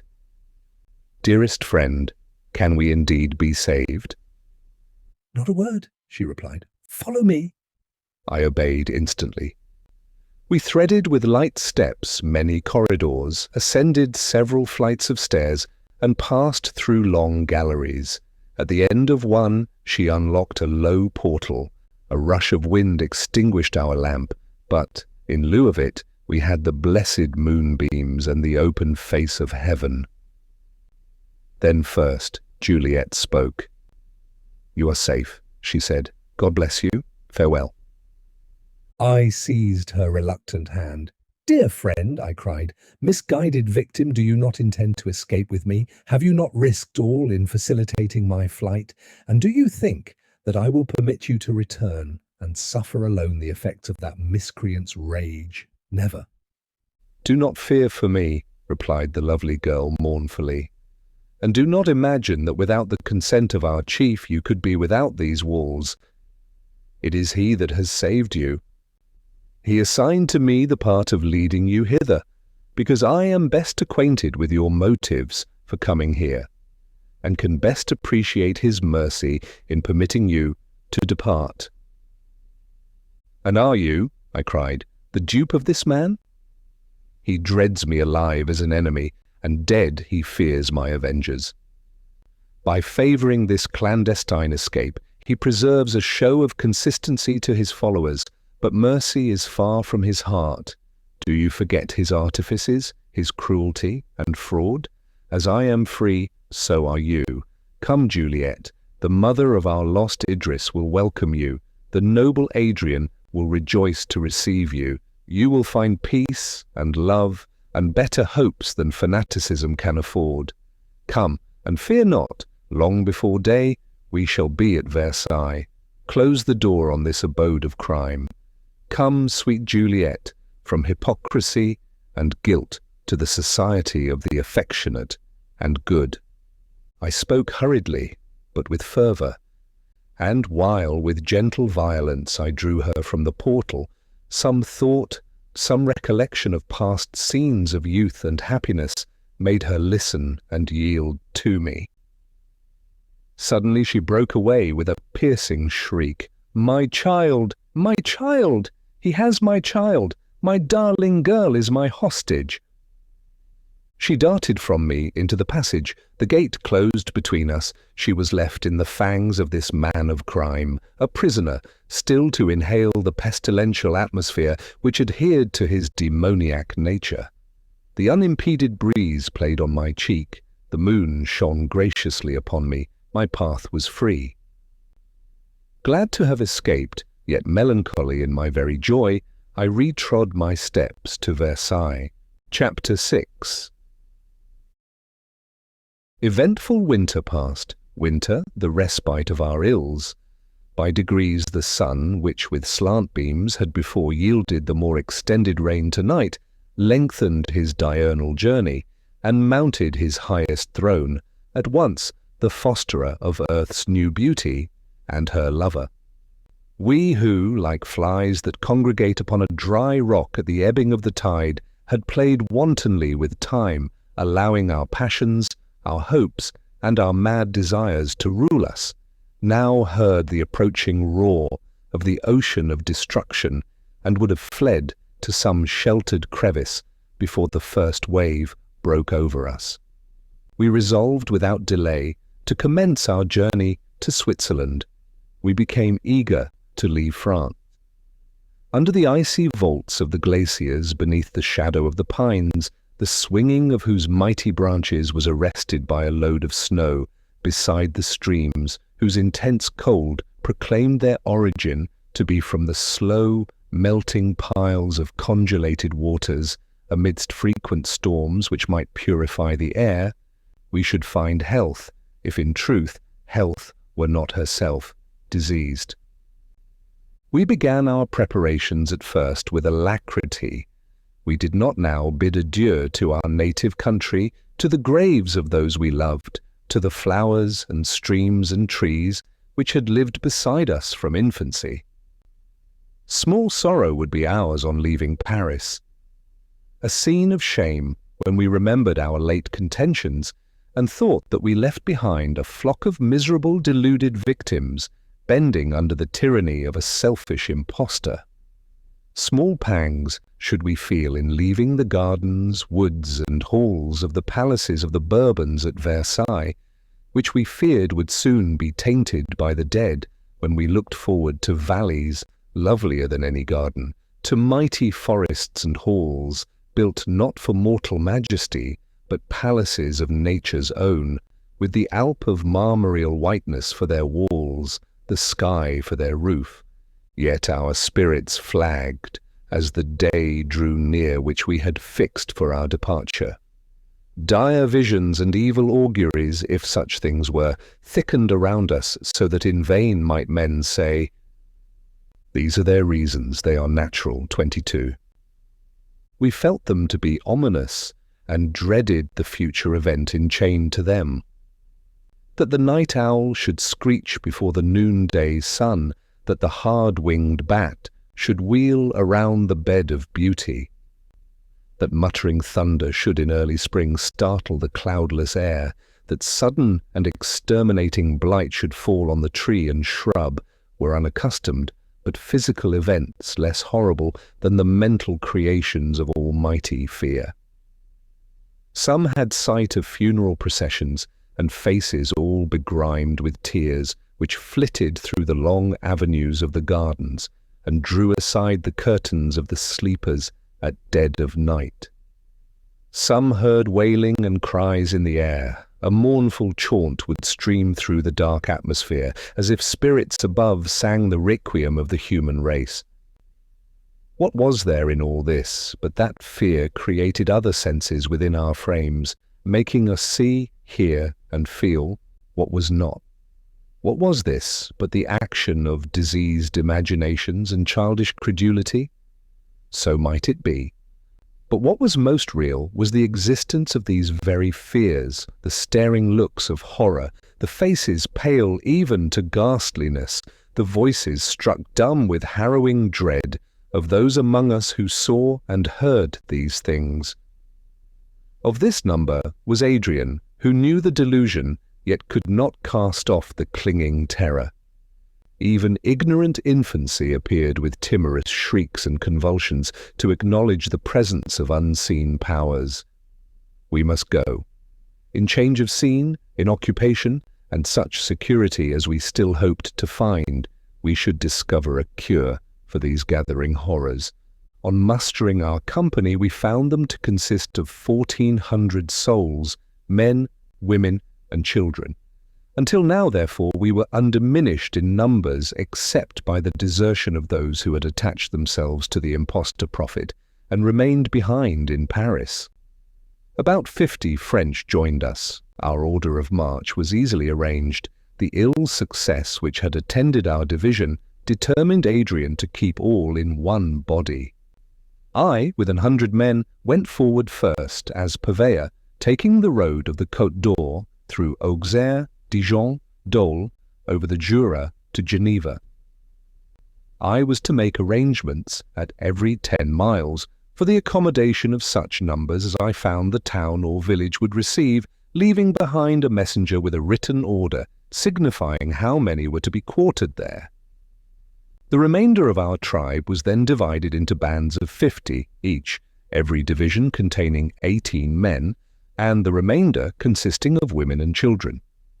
Each of these was headed by an officer who carried the roll of names by which they were each day to be mustered. If the numbers were divided at night, in the morning, those in the van waited for those in the rear. At each of the large towns before mentioned, we were all to assemble, and a conclave of the principal officers would hold council for the general weal. I went first, as I said, Adrian last. His mother, with Clara and Evelyn under her protection, remained also with him. Thus, our order being determined, I departed. My plan was to go at first no further than Fontainebleau, where in a few days I should be joined by Adrian before I took flight again further eastward. My friend accompanied me a few miles from Versailles. He was sad, and, in a tone of unaccustomed despondency, uttered a prayer for our speedy arrival among the Alps, accompanied with an expression of vain regret that we were not already there. In that case, I observed, we can quicken our march. Why adhere to a plan whose dilatory proceeding you already disapprove? Nay, replied he, it is too late now. A month ago, and we were masters of ourselves. Now, he turned his face from me, though gathering twilight had already veiled its expression. He turned it yet more away as he added, a man died of the plague last night. He spoke in a smothered voice, then suddenly clasping his hands, he exclaimed, "Swiftly, most swiftly advances the last hour for us all. As the stars vanish before the sun, so will his near approach destroy us. I have done my best. With grasping hands and impotent strength, I have hung on the wheel of the chariot of plague, but she drags me along with it, while, like Juggernaut, she proceeds, crushing out the being of all who strew the high road of life. Would that it were over, would that her procession achieved, we had all entered the tomb together." Tears streamed from his eyes. "Again and again," he continued, "will the tragedy be acted. Again I must hear the groans of the dying, the wailing of the survivors. Again witness the pangs which, consummating all, envelope an eternity in their evanescent existence. Why am I reserved for this? Why the tainted weather of the flock am I not struck to earth among the first? It is hard, very hard, for one of woman born to endure all that I endure." Hitherto, with an undaunted spirit and an high feeling of duty and worth, Adrian had fulfilled his self-imposed task. I had contemplated him with reverence, and a fruitless desire of imitation. I now offered a few words of encouragement and sympathy. He hid his face in his hands, and while he strove to calm himself, he ejaculated, "For a few months, yet for a few months more, let not, O God, my heart fail or my courage be bowed down. Let not sights of intolerable misery madden this half-crazed brain, or cause this frail heart to beat against its prison bound, so that it burst. I have believed it to be my destiny to guide and rule the last of the race of man, till death extinguish my government. And to this destiny I submit." Pardon me, Verney, I pain you, but I will no longer complain. Now I am myself again, or rather I am better than myself. You have known how from my childhood aspiring thoughts and high desires have warred with inherent disease and overstrained sensitiveness till the latter became victors. You know how I placed this wasted, feeble hand on the abandoned helm of human government. I have been visited at times by intervals of fluctuation, yet, until now, I have felt as if a superior and indefatigable spirit had taken up its abode within me, or rather incorporated itself with my weaker being. The holy visitant has for a time slept, perhaps to show me how powerless I am without its inspiration. Yet stay for a while, O power of goodness and strength, disdain not yet this rent shrine of fleshly mortality, O immortal capability. While one fellow creature remains to whom aid can be afforded, stay by and prop your shattered, falling engine. His vehemence and voice, broken by irrepressible sighs, sunk to my heart. His eyes gleamed in the gloom of night like two earthly stars, and, his form dilating, his countenance beaming, truly it almost seemed as if at his eloquent appeal a more than mortal spirit entered his frame, exalting him above humanity. He turned quickly towards me and held out his hand. "Farewell, Verney," he cried. "Brother of my love, farewell. No other weak expression must cross these lips. I am alive again to our tasks, to our combats with our unvanquishable foe, for to the last I will struggle against her." He grasped my hand and bent a look on me, more fervent and animated than any smile. Then turning his horse's head, he touched the animal with the spur, and was out of sight in a moment. A man last night had died of the plague. The quiver was not emptied, nor the bow unstrung. We stood as marks while Parthian pestilence aimed and shot, insatiated by conquest, unobstructed by the heaps of slain. A sickness of the soul, contagious even to my physical mechanism, came over me. My knees knocked together, my teeth chattered, the current of my blood, clotted by sudden cold, painfully forced its way from my heavy heart. I did not fear for myself, but it was misery to think that we could not even save this remnant, that those I loved might in a few days be as clay-cold as Idris in her antique tomb, nor could strength of body or energy of mind ward off the blow. A sense of degradation came over me. Did God create man, merely in the end, to become dead earth in the midst of healthful vegetating nature? Was he of no more account to his Maker than a field of corn blighted in the ear? Were our proud dreams thus to fade? Our name was written a little lower than the angels, and behold, we were no better than ephemera. We had called ourselves the paragon of animals, and lo, we were a quintessence of dust. We repined that the pyramids had outlasted the embalmed body of their builder. Alas, the mere shepherd's hut of straw we passed on the road contained in its structure the principle of greater longevity than the whole race of man. How reconcile this sad change to our past aspirations, to our apparent powers?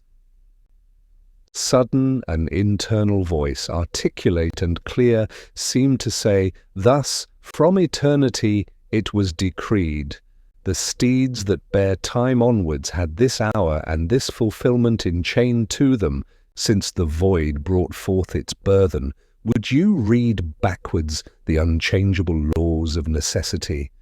Mother of the world, servant of the omnipotent, eternal, changeless necessity, who with busy fingers sittest ever weaving the indissoluble chain of events, I will not murmur at thy acts. If my human mind cannot acknowledge that all that is right, yet since what is must be, I will sit amidst the ruins and smile. Truly we were not born to enjoy, but to submit and to hope. Will not the reader tire if I should minutely describe our long-drawn journey from Paris to Geneva? If day by day I should record in the form of a journal the thronging miseries of our lot, could my hand write or language afford words to express the variety of our woe, the hustling and crowding of one deplorable event upon another? Patience, O reader, whoever thou art, wherever thou dwellest, whether of race spiritual or sprung from some surviving pair, thy nature will be human, thy habitation the earth. Thou wilt here read of the acts of the extinct race, and wilt ask wonderingly if they, who suffered what thou findest recorded, were of frail flesh and soft organization like thyself. Most true they were. Weep, therefore, for surely, solitary being, thou wilt be of gentle disposition, shed compassionate tears, but the while lend thy attention to the tale, and learn the deeds and sufferings of thy predecessors. Yet the last events that marked our progress through France were so full of strange horror and gloomy misery that I dare not pause too long in the narration.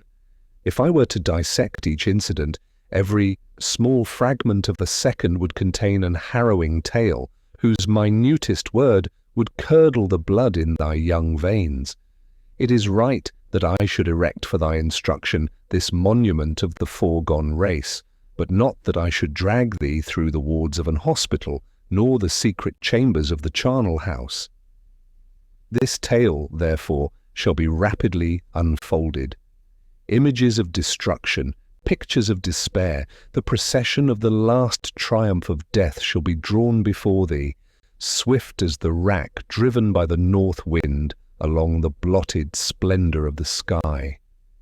Weed-grown fields, desolate towns, the wild approach of riderless horses had now become habitual to my eyes. Nay, sights far worse, of the unburied dead and human forms which were strewed on the roadside and on the steps of once frequented habitations, where, through the flesh that wastes away, beneath the parching sun, the whitening bones start forth and moulder in the sable dust. 23. Sights like these had become, woe the while, so familiar that we had ceased to shudder or spur our stung horses to sudden speed as we passed them. France in its best days, at least that part of France through which we travelled, had been a cultivated desert, and the absence of enclosures, of cottages, and even of peasantry was saddening to a traveller from sunny Italy or busy England. Yet the towns were frequent and lively, and the cordial politeness and ready smile of the wooden-shoed peasant restored good humour to the splenetic. Now the old woman sat no more at the door with her distaff, the lank beggar no longer asked charity in courtier-like phrase, nor on holidays did the peasantry thread with slow grace the mazes of the dance. Silence, melancholy bride of death, went in procession with him from town to town through the spacious region. We arrived at Fontainebleau and speedily prepared for the reception of our friends. On mustering our numbers for the night, 3 were found missing. When I inquired for them, the man to whom I spoke uttered the word plague and fell at my feet in convulsions. He also was infected. There were hard faces around me, for among my troop were sailors who had crossed the line times unnumbered, soldiers who in Russia and far America had suffered famine, cold and danger, and men still sterner featured once nightly depredators in our overgrown metropolis, men bred from their cradle to see the whole machine of society at work for their destruction. I looked round and saw upon the faces of all horror and despair written in glaring characters. We passed 4 days at Fontainebleau. Several sickened and died, and in the meantime neither Adrian nor any of our friends appeared. My own troop was in commotion. To reach Switzerland, to plunge into rivers of snow, and to dwell in caves of ice became the mad desire of all. Yet we had promised to wait for the Earl, and he came not. My people demanded to be led forward. Rebellion, if so, we might call what was the mere casting away of straw-formed shackles, appeared manifestly among them. They would away on the word without a leader. The only chance of safety, the only hope of preservation from every form of indescribable suffering, was our keeping together. I told them this, while the most determined among them answered with sullenness that they could take care of themselves, and replied to my entreaties with scoffs and menaces. At length, on the 5th day, a messenger arrived from Adrian, bearing letters, which directed us to proceed to Auxerre, and there await his arrival, which would only be deferred for a few days. Such was the tenor of his public letters. Those privately delivered to me detailed at length the difficulties of his situation, and left the arrangement of my future plans to my own discretion. His account of the state of affairs at Versailles was brief, but the oral communications of his messenger filled up his omissions, and showed me that perils of the most frightful nature were gathering around him. At first the reawakening of the plague had been concealed, but the number of deaths increasing, the secret was divulged, and the destruction already achieved was exaggerated by the fears of the survivors. Some emissaries of the enemy of mankind, the accursed impostors, were among them instilling their doctrine that safety and life could only be ensured by submission to their chief. And they succeeded so well that soon, instead of desiring to proceed to Switzerland, the major part of the multitude, weak-minded women and dastardly men, desired to return to Paris, and, by ranging themselves under the banners of the so-called prophet, and by a cowardly worship of the principle of evil, to purchase respite, as they hoped, from impending death. The discord and tumult induced by these conflicting fears and passions detained Adrian. It required all his ardour in pursuit of an object, and his patience under difficulties, to calm and animate such a number of his followers as might counterbalance the panic of the rest, and lead them back to the means from which alone safety could be derived. He had hoped immediately to follow me, but being defeated in this intention, he sent his messenger urging me to secure my own troop at such a distance from Versailles as to prevent the contagion of rebellion from reaching them, promising at the same time to join me the moment a favourable occasion should occur, by means of which he could withdraw the main body of the emigrants from the evil influence at present exercised over them. I was thrown into a most painful state of uncertainty by these communications. My first impulse was that we should all return to Versailles, there to assist in extricating our chief from his perils. I accordingly assembled my troop and proposed to them this retrograde movement instead of the continuation of our journey to Auxerre. With one voice they refused to comply. The notion circulated among them was that the ravages of the plague alone detained the Protector. They opposed his order to my request. They came to a resolve to proceed without me should I refuse to accompany them. Argument and adjuration were lost on these dastards. The continual diminution of their own numbers, effected by pestilence, added a sting to their dislike of delay, and my opposition only served to bring their resolution to a crisis. That same evening they departed towards Auxerre. Oaths, as from soldiers to their general, had been taken by them. These they broke. I also had engaged myself not to desert them. It appeared to me inhuman to ground any infraction of my word on theirs. The same spirit that caused them to rebel against me would impel them to desert each other, and the most dreadful sufferings would be the consequence of their journey in their present, unordered, and chiefless array. These feelings for a time were paramount, and in obedience to them, I accompanied the rest towards Auxerre. We arrived the same night at Villeneuve-la-Guiard, a town at the distance of 4 posts from Fontainebleau. When my companions had retired to rest, and I was left alone to revolve and ruminate upon the intelligence I received of Adrian's situation, another view of the subject presented itself to me. What was I doing, and what was the object of my present movements? Apparently, I was to lead this troop of selfish and lawless men towards Switzerland, leaving behind my family and my selected friend, which, subject as they were hourly to the death that threatened to all, I might never see again. Was it not my first duty to assist the protector, setting an example of attachment and duty?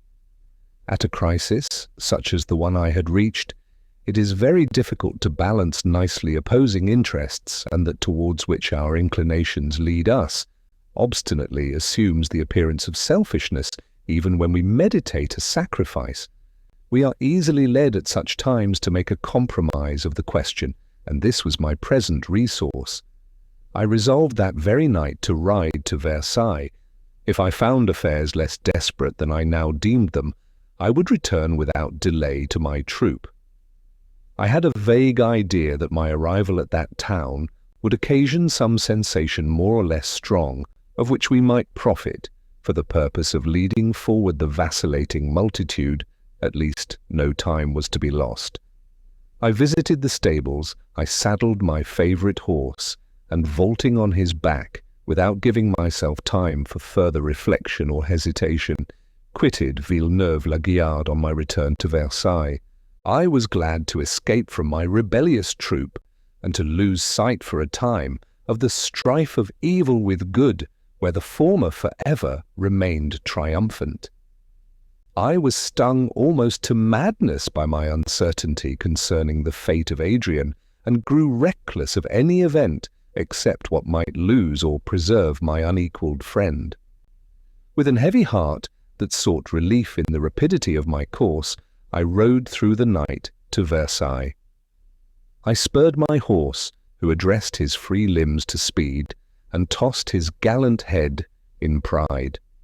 The constellations reeled swiftly by. Swiftly each tree and stone and landmark fled past my onward career. I bared my head to the rushing wind, which bathed my brow in delightful coolness. As I lost sight of Villeneuve-la-Guiard, I forgot the sad drama of human misery. Methought it was happiness enough to live, sensitive the while of the beauty of the verdure-clad earth, the star-bespangled sky, and the tameless wind that lent animation to the whole. My horse grew tired, and I, forgetful of his fatigue, still as he lagged, cheered him with my voice, and urged him with the spur.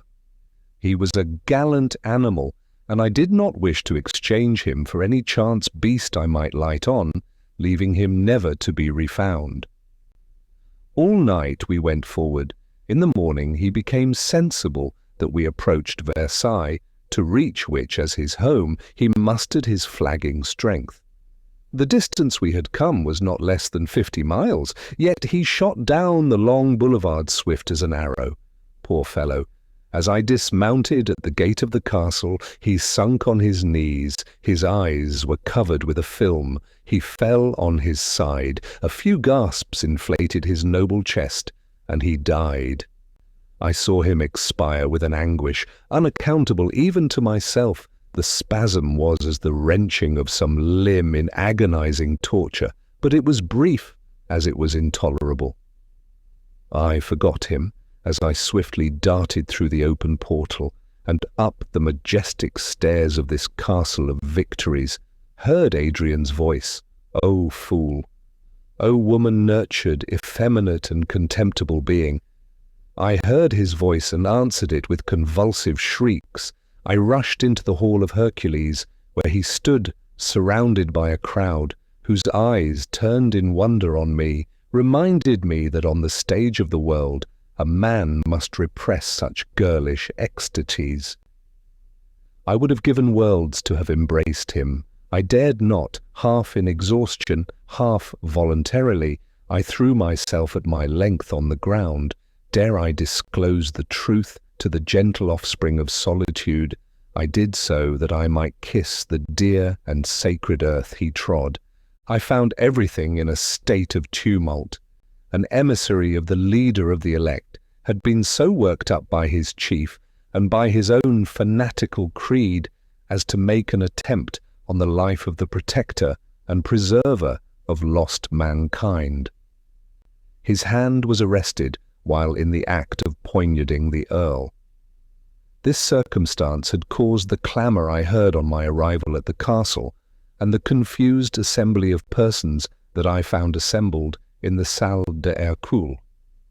Although superstition and demoniac fury had crept among the emigrants, yet several adhered with fidelity to their noble chieftain, and many, whose faith and love had been unhinged by fear, felt all their latent affection rekindled by this detestable attempt. A phalanx of faithful breasts closed round him.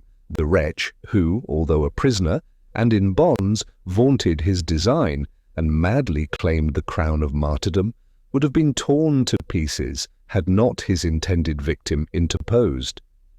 Adrian, springing forward, shielded him with his own person and commanded with energy the submission of his infuriate friends. At this moment I had entered. Discipline and peace were at length restored in the castle.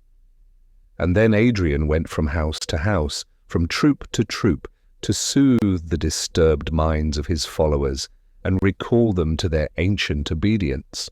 But the fear of immediate death was still rife amongst these survivors of a world's destruction. The horror occasioned by the attempted assassination passed away.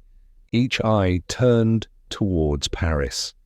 Men love a prop so well that they will lean on a pointed, poisoned spear, and such was he, the impostor, who, with fear of hell for his scourge, most ravenous wolf, played the driver to a credulous flock. It was a moment of suspense that shook even the resolution of the unyielding friend of man. Adrian for one moment was about to give in, to cease the struggle and quit, with a few adherents, the deluded crowd, leaving them a miserable prey to their passions and to the worst tyrant who excited them. But again, after a brief fluctuation of purpose, he resumed his courage and resolves, sustained by the singleness of his purpose and the untried spirit of benevolence which animated him. At this moment, as an omen of excellent import, his wretched enemy pulled destruction on his head, destroying with his own hands the dominion he had erected. His grand hold upon the minds of men took its rise from the doctrine inculcated by him that those who believed in and followed him were the remnant to be saved, while all the rest of mankind were marked out for death. Now, at the time of the flood, the Omnipotent repented him that he had created man, and as then with water, now with the arrows of pestilence, was about to annihilate all, except those who obeyed his decrees promulgated by the Ips Dixit prophet. It is impossible to say on what foundations this man built his hopes of being able to carry on such an imposture. It is likely that he was fully aware of the lie which murderous nature might give to his assertions, and believed it to be the cast of a die, whether he should in future ages be reverenced as an inspired delegate from heaven, or be recognized as an impostor by the present dying generation. At any rate, he resolved to keep up the drama to the last act.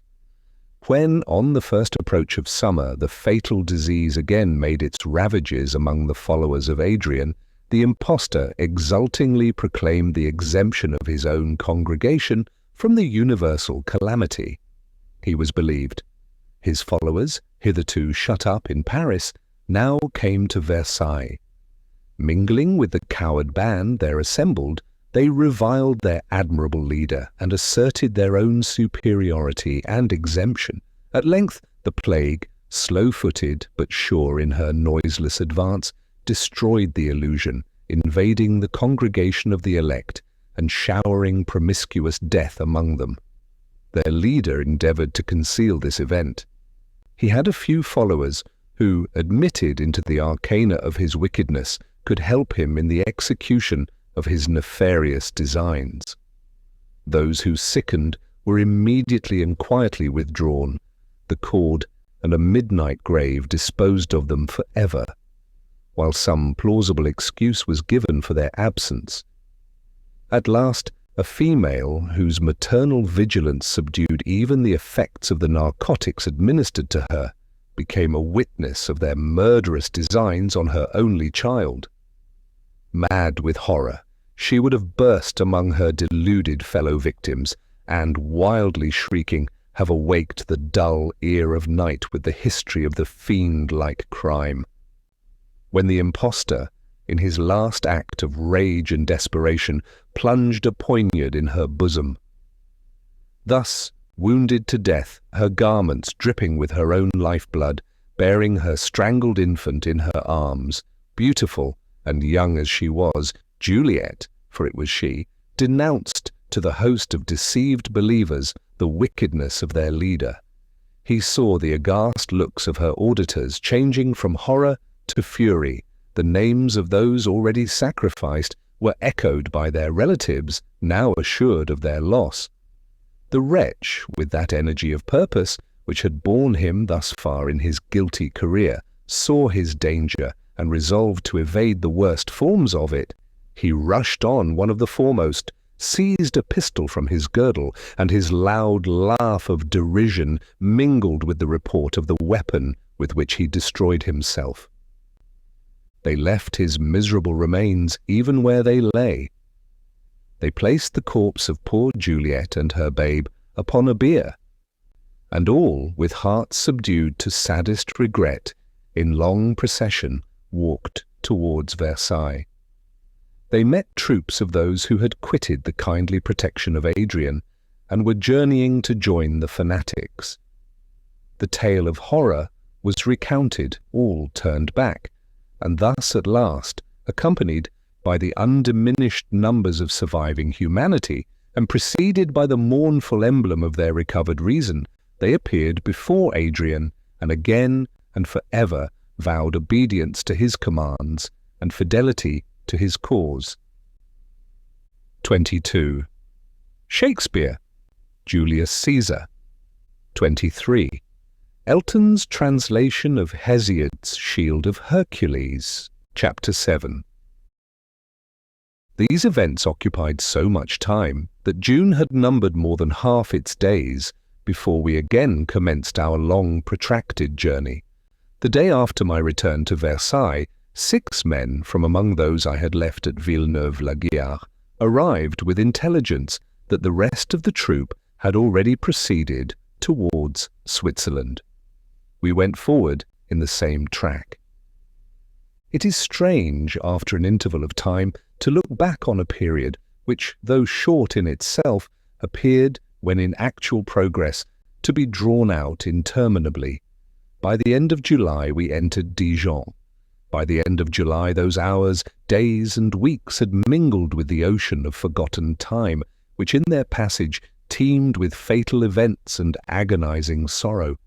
By the end of July, little more than a month had gone by, if man's life were measured by the rising and setting of the sun, but, alas, in that interval ardent youth had become grey-haired, furrows deep and unerasable were trenched in the blooming cheek of the young mother, the elastic limbs of early manhood, paralyzed as by the burthen of years, assumed the decrepitude of age.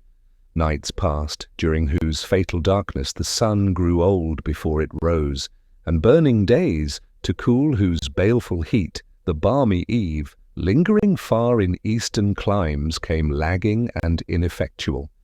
Days in which the dial, radiant in its noonday station, moved not its shadow the space of a little hour, until a whole life of sorrow had brought the sufferer to an untimely grave. We departed from Versailles 1,500 souls. We set out on the 18th of June. We made a long procession, in which was contained every dear relationship or tie of love that existed in human society. Fathers and husbands with guardian care gathered their dear relatives around them.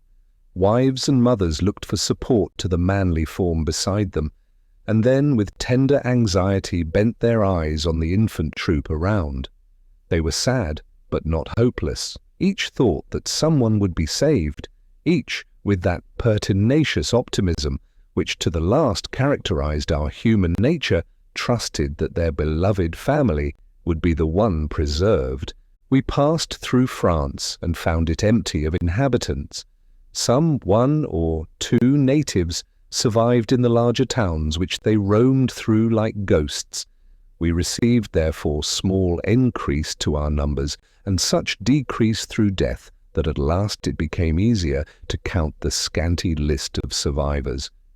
As we never deserted any of the sick until their death permitted us to commit their remains to the shelter of a grave, our journey was long. While every day a frightful gap was made in our troop, they died by tens, by 50s, by hundreds. No mercy was shown by death. We ceased to expect it, and every day welcomed the sun with the feeling that we might never see it rise again. The nervous terrors and fearful visions which had scared us during the spring continued to visit our coward troop during this sad journey. Every evening brought its fresh creation of spectres. A ghost was depicted by every blighted tree, and appalling shapes were manufactured from each shaggy bush. By degrees these common marvels palled on us, and then other wonders were called into being. Once it was confidently asserted that the sun rose an hour later than its seasonable time. Again it was discovered that he grew paler and paler, that shadows took an uncommon appearance. It was impossible to have imagined, during the usual calm routine of life men had before experienced, the terrible effects produced by these extravagant delusions. In truth, of such little worth are our senses when unsupported by concurring testimony, that it was with the utmost difficulty I kept myself free from the belief in supernatural events, to which the major part of our people readily gave credit.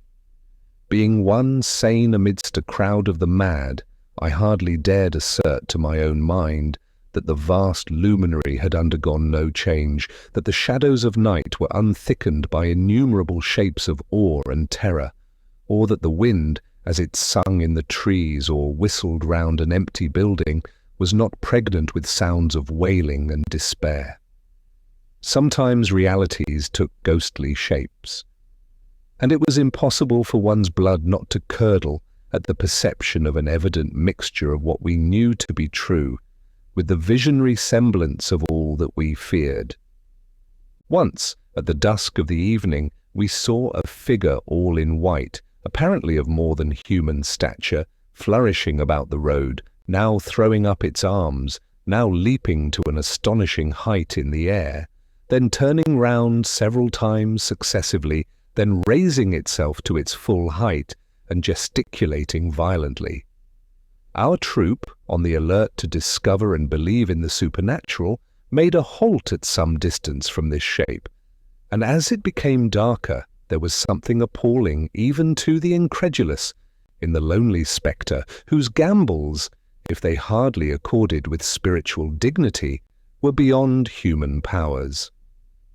Now it leapt right up in the air, now sheer over a high hedge, and was again the moment after in the road before us. By the time I came up, the fright experienced by the spectators of this ghostly exhibition began to manifest itself in the flight of some, and the close huddling together of the rest. Our goblin now perceived us. He approached, and, as we drew reverentially back, made a low bow. The sight was irresistibly ludicrous even to our hapless band, and his politeness was hailed by a shout of laughter. Then again, springing up as a last effort, it sunk to the ground and became almost invisible through the dusky night. This circumstance again spread silence and fear through the troop. The more courageous at length advanced, and, raising the dying wretch, discovered the tragic explanation of this wild scene. It was an opera dancer, and had been one of the troop which deserted from Villeneuve-la-Guiard. Falling sick, he had been deserted by his companions. In an access of delirium he had fancied himself on the stage, and, poor fellow, his dying sense eagerly accepted the last human applause that could ever be bestowed on his grace and agility. At another time we were haunted for several days by an apparition to which our people gave the appellation of the Black Spectre. We never saw it except at evening, when his coal-black steed, his mourning dress, and plume of black feathers had a majestic and awe-striking appearance. His face, one said, who had seen it for a moment, was ashy pale.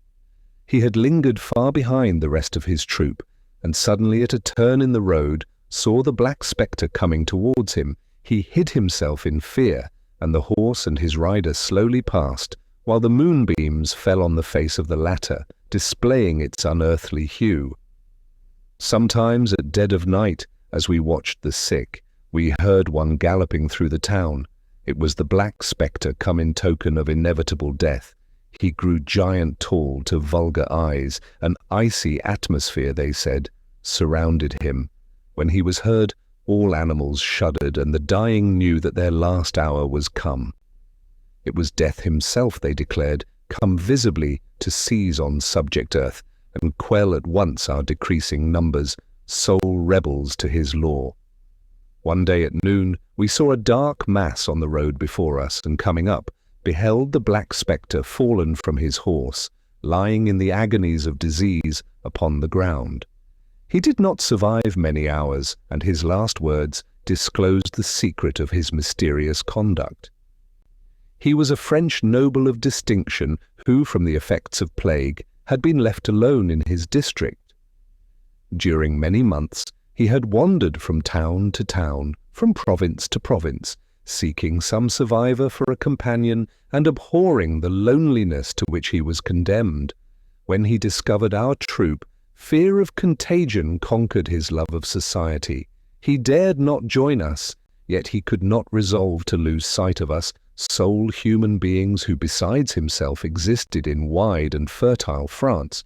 So he accompanied us in the spectral guise I have described, till pestilence gathered him to a larger congregation, even that of dead mankind. It had been well if such vain terrors could have distracted our thoughts from more tangible evils, but these were too dreadful and too many not to force themselves into every thought, every moment of our lives. We were obliged to halt at different periods for days together, till another and yet another was consigned as a clod to the vast clod which had been once our living mother.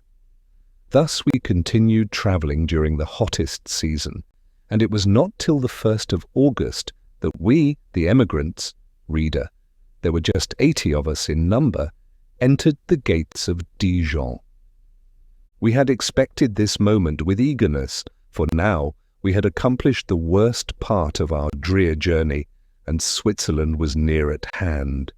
Yet how could we congratulate ourselves on any event thus imperfectly fulfilled? Were these miserable beings who, worn and wretched, passed in sorrowful procession, the sole remnants of the race of man which, like a flood, had once spread over and possessed the whole earth? It had come down clear and unimpeded from its primal mountain source in Ararat, and grew from a puny streamlet to a vast perennial river, generation after generation, flowing on ceaselessly. The same, but diversified, it grew, and swept onwards towards the absorbing ocean, whose dim shores we now reached. It had been the mere plaything of nature when first it crept out of uncreative void into light, but thought brought forth power and knowledge, and clad with these, the race of man assumed dignity and authority. It was then no longer the mere gardener of earth or the shepherd of her flocks. It carried with it an imposing and majestic aspect. It had a pedigree and illustrious ancestors. It had its gallery of portraits, its monumental inscriptions, its records and titles. 24. This was all over now that the ocean of death had sucked in the slackening tide and its source was dried up. We first had bidden adieu to the state of things which, having existed many thousand years, seemed eternal. Such a state of government, obedience, traffic, and domestic intercourse as had moulded our hearts and capacities as far back as memory could reach. Then to patriotic zeal, to the arts, to reputation, to enduring fame, to the name of country, we had bidden farewell. We saw depart all hope of retrieving our ancient state, all expectation, except the feeble one of saving our individual lives from the wreck of the past. To preserve these we had quitted England, England no more, for without her children, what name could that barren island claim? With tenacious grasp we clung to such rule and order as could best save us, trusting that if a little colony could be preserved, that would suffice at some remoter period to restore the lost community of mankind. But the game is up. We must all die, nor leave survivor nor heir to the wide inheritance of earth. We must all die. The species of man must perish, his frame of exquisite workmanship, the wondrous mechanism of his senses, the noble proportion of his godlike limbs, his mind, the throned king of these, must perish. Will the earth still keep her place among the planets? Will she still journey with unmarked regularity round the sun? Will the seasons change, the trees adorn themselves with leaves, and flowers shed their fragrance in solitude? Will the mountains remain unmoved, and streams still keep a downward course towards the vast abyss? Will the tides rise and fall, and the winds fan universal nature? Will beasts pasture, birds fly, and fishes swim, when man, the Lord, possessor, perceiver, and recorder of all these things, has passed away, as though he had never been? Oh, what mockery is this! Surely death is not death, and humanity is not extinct, but merely passed into other shapes, unsubjected to our perceptions. Death is a vast portal and high road to life. Let us hasten to pass. Let us exist no more in this living death, but die that we may live. We had longed with inexpressible earnestness to reach Dijon, since we had fixed on it as a kind of station in our progress. But now we entered it with a torpor more painful than acute suffering. We had come slowly but irrevocably to the opinion that our utmost efforts would not preserve one human being alive. We took our hands, therefore, away from the long, grasped rudder, and the frail vessel on which we floated seemed, the government over her, suspended to rush, prow foremost, into the dark abyss of the billows. A gush of grief, a wanton profusion of tears and vain laments and overflowing tenderness and passionate but fruitless clinging to the priceless few that remained, was followed by languor and recklessness. During this disastrous journey we lost all those, not of our own family, to whom we had particularly attached ourselves among the survivors. It were not well to fill these pages with a mere catalogue of losses, yet I cannot refrain from this last mention of those principally dear to us. The little girl whom Adrian had rescued from utter desertion during our ride through London on the 20th of November died at Auxerre. The poor child had attached herself greatly to us, and the suddenness of her death added to our sorrow. In the morning, we had seen her apparently in health. In the evening, Lucy, before we retired to rest, visited our quarters to say that she was dead. Poor Lucy herself only survived, till we arrived at Dijon. She had devoted herself throughout to the nursing the sick and attending the friendless. Her excessive exertions brought on a slow fever, which ended in the dread disease whose approach soon released her from her sufferings. She had throughout been endeared to us by her good qualities, by her ready and cheerful execution of every duty, and mild acquiescence in every turn of adversity. When we consigned her to the tomb, we seemed at the same time to bid a final adieu to those peculiarly feminine virtues conspicuous in her. Uneducated and unpretending as she was distinguished for patience, forbearance, and sweetness. These, with all their train of qualities peculiarly English, would never again be revived for us. This type of all that was most worthy of admiration in her class among my countrywomen was placed under the sod of desert France, and it was as a second separation from our country to have lost sight of her for ever. The Countess of Windsor died during our abode at Dijon. One morning I was informed that she wished to see me. Her message made me remember that several days had elapsed since I had last seen her. Such a circumstance had often occurred during our journey, when I remained behind to watch to their close the last moments of some one of our hapless comrades, and the rest of the troop passed on before me. But there was something in the manner of her messenger that made me suspect that all was not right. A caprice of the imagination caused me to conjecture that some ill had occurred to Clara or Evelyn rather than to this aged lady. Our fears, forever on the stretch, demanded a nourishment of horror, and it seemed too natural an occurrence, too like past times, for the old to die before the young.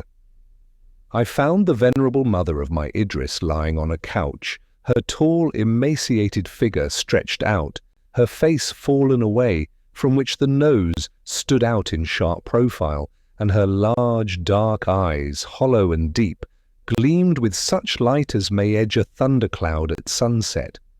All was shriveled and dried up, except these lights. Her voice, too, was fearfully changed, as she spoke to me at intervals. "I am afraid," said she, "that it is selfish in me to have asked you to visit the old woman again before she dies. Yet perhaps it would have been a greater shock to hear suddenly that I was dead than to see me first thus." I clasped her shriveled hand. "Are you indeed so ill?" I asked. "Do you not perceive death in my face?" replied she. "It is strange. I ought to have expected this, and yet I confess it has taken me unaware.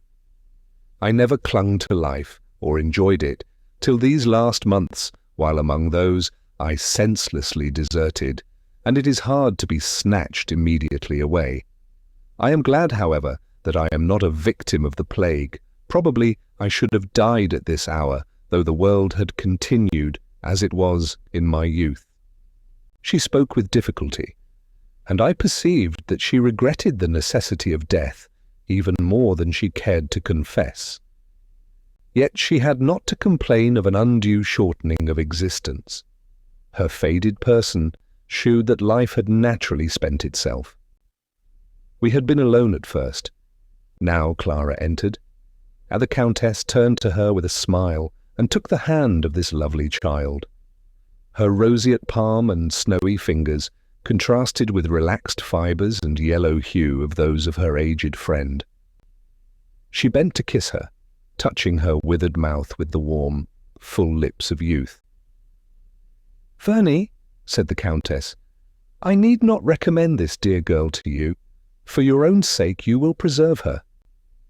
Were the world as it was, I should have 1,000 sage precautions to impress, that one so sensitive, good, and beauteous might escape the dangers that used to lurk for the destruction of the fair and excellent. This is all nothing now. I commit you, my kind nurse, to your uncle's care. To yours I entrust the dearest relic of my better self. Be to Adrian, sweet one, what you have been to me. Enliven his sadness with your sprightly sallies, soothe his anguish by your sober and inspired converse when he is dying. Nurse him as you have done me." Clara burst into tears. "Kind girl," said the Countess, "do not weep for me. Many dear friends are left to you." "And yet," cried Clara, "you talk of their dying also. This is indeed cruel. How could I live if they were gone?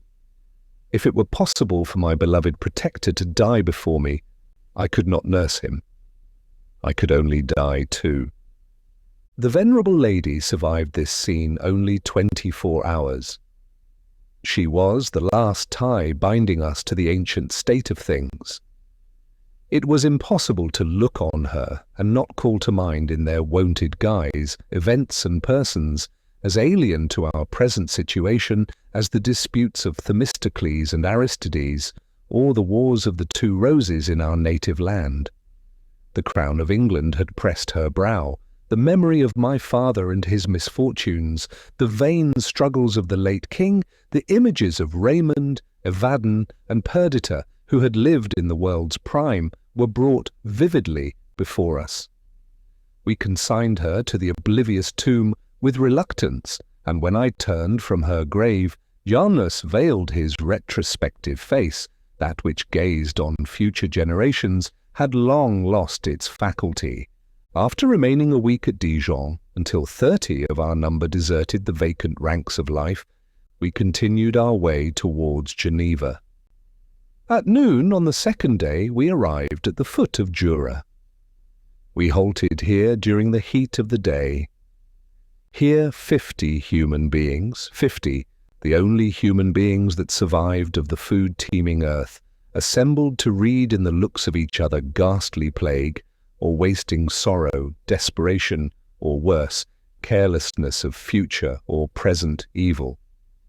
Here we assembled at the foot of this mighty wall of mountain, under a spreading walnut tree. A brawling stream refreshed the green sward by its sprinkling, and the busy grasshopper chirped among the thyme. We clustered together a group of wretched sufferers. A mother cradled in her enfeebled arms the child, last of many, whose glazed eye was about to close for ever. Here beauty, late glowing in youthful lustre and consciousness, now wan and neglected, knelt, fanning with uncertain motion the beloved, who lay striving to paint his features, distorted by illness, with a thankful smile.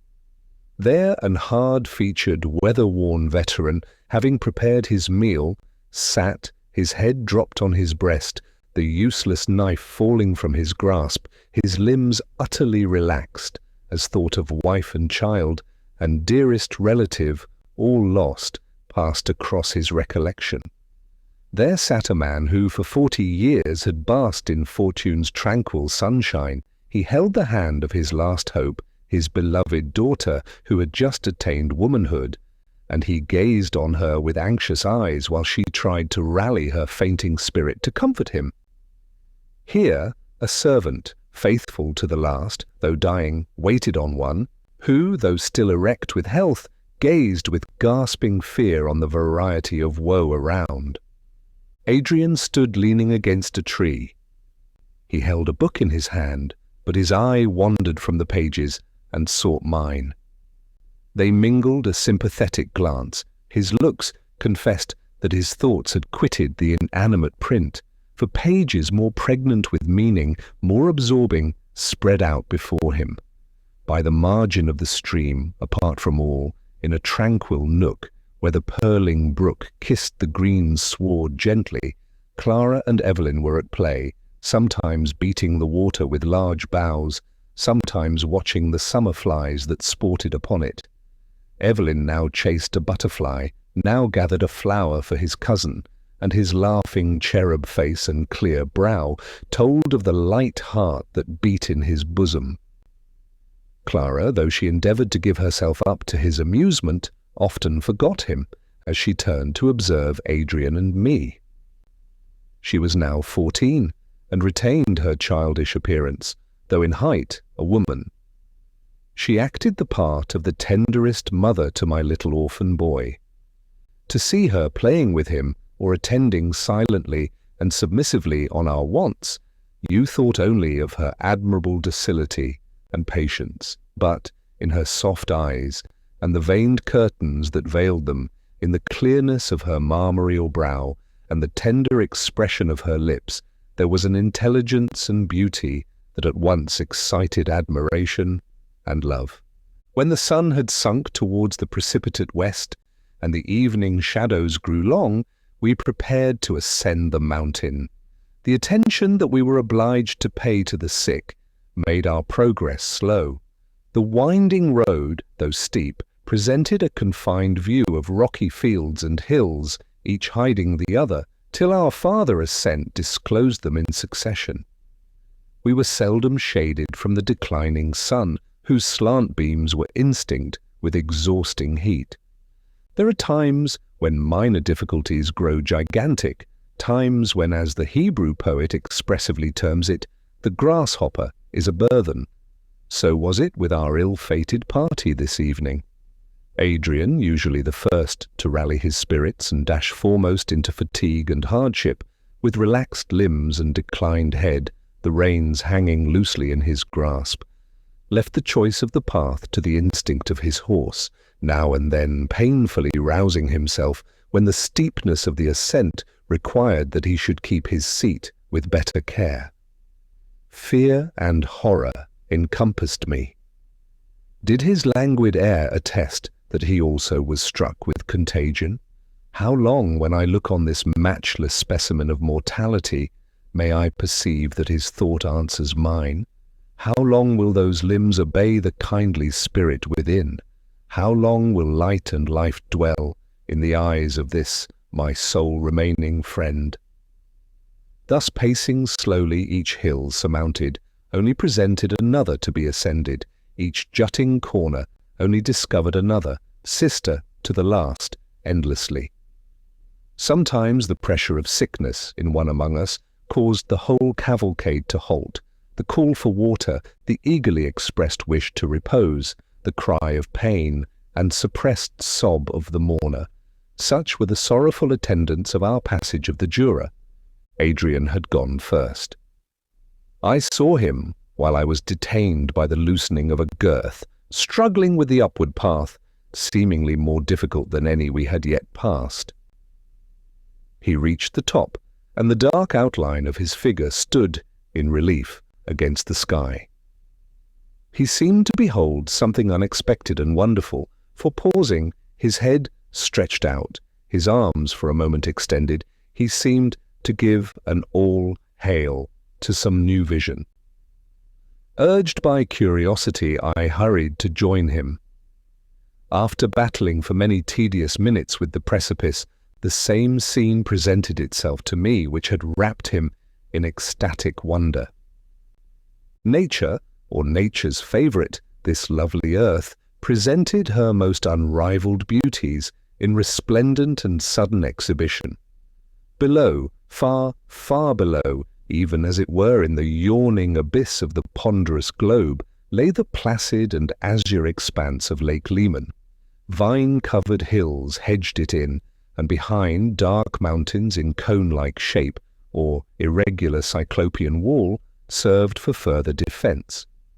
But beyond, and high above all, as if the spirits of the air had suddenly unveiled their bright abodes, placed in scaleless altitude in the stainless sky, heaven-kissing companions of the unattainable ether, were the glorious Alps, clothed in dazzling robes of light by the setting sun, and as if the world's wonders were never to be exhausted, their vast immensities, their jagged crags and roseate painting, appeared again in the lake below, dipping their proud heights beneath the unruffled waves, palaces for the naiads of the placid waters. Towns and villages lay scattered at the foot of Jura, which, with dark ravine and black promontories, stretched its roots into the watery expanse beneath. Carried away by wonder, I forgot the death of man and the living and beloved friend near me. When I turned, I saw tears streaming from his eyes, his thin hands pressed one against the other, his animated countenance beaming with admiration. "Why," cried he at last, "why, O heart, whisperest thou of grief to me? Drink in the beauty of that scene, and possess delight beyond what a fabled paradise could afford." By degrees our whole party, surmounting the steep, joined us, not one among them, but gave visible tokens of admiration, surpassing any before experienced. One cried, "God reveals his heaven to us, we may die blessed." Another, and another, with broken exclamations and extravagant phrases, endeavored to express the intoxicating effect of this wonder of nature. So we remained a while, lightened of the pressing burthen of fate, forgetful of death, into whose night we were about to plunge, no longer reflecting that our eyes now and forever were, and would be, the only ones which might perceive the divine magnificence of this terrestrial exhibition. An enthusiastic transport, akin to happiness, burst, like a sudden ray from the sun, on our darkened life. Precious attribute of woe-worn humanity that can snatch ecstatic emotion even from under the very share and harrow that ruthlessly ploughs up and lays waste every hope. This evening was marked by another event. Passing through Verney in our way to Geneva, unaccustomed sounds of music arose from the rural church, which stood embosomed in trees, surrounded by smokeless vacant cottages. The peal of an organ with rich swell awoke the mute air, lingering along and mingling with the intense beauty that clothed the rocks and woods and waves around. Music, the language of the immortals, disclosed to us as testimony of their existence. Music, silver key of the fountain of tears, child of love, soother of grief, inspirer of heroism and radiant thoughts. O music, in this our desolation, we had forgotten thee. Nor pipe at eve cheered us, nor harmony of voice, nor linked thrill of string. Thou camest upon us now, like the revealing of other forms of being, and transported as we had been by the loveliness of nature, fancying that we beheld the abode of spirits, now we might well imagine that we heard their melodious communings. We paused in such awe as would seize on a pale votarist, visiting some holy shrine at midnight.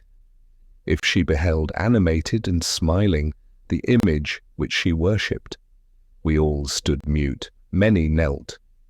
In a few minutes, however, we were recalled to human wonder and sympathy by a familiar strain.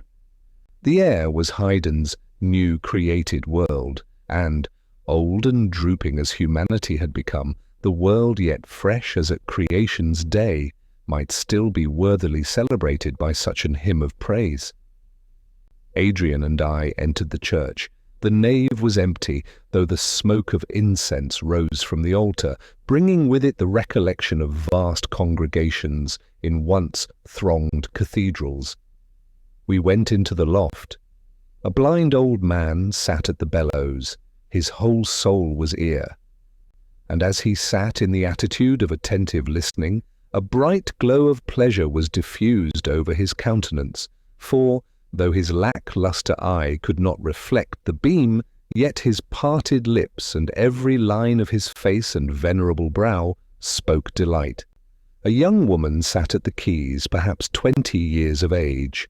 Her auburn hair hung on her neck, and her fair brow shone in its own beauty, but her drooping eyes let fall fast flowing tears, while the constraint she exercised to suppress her sobs and still her trembling flushed her else pale cheek. She was thin. Languor, and alas, sickness bent her form.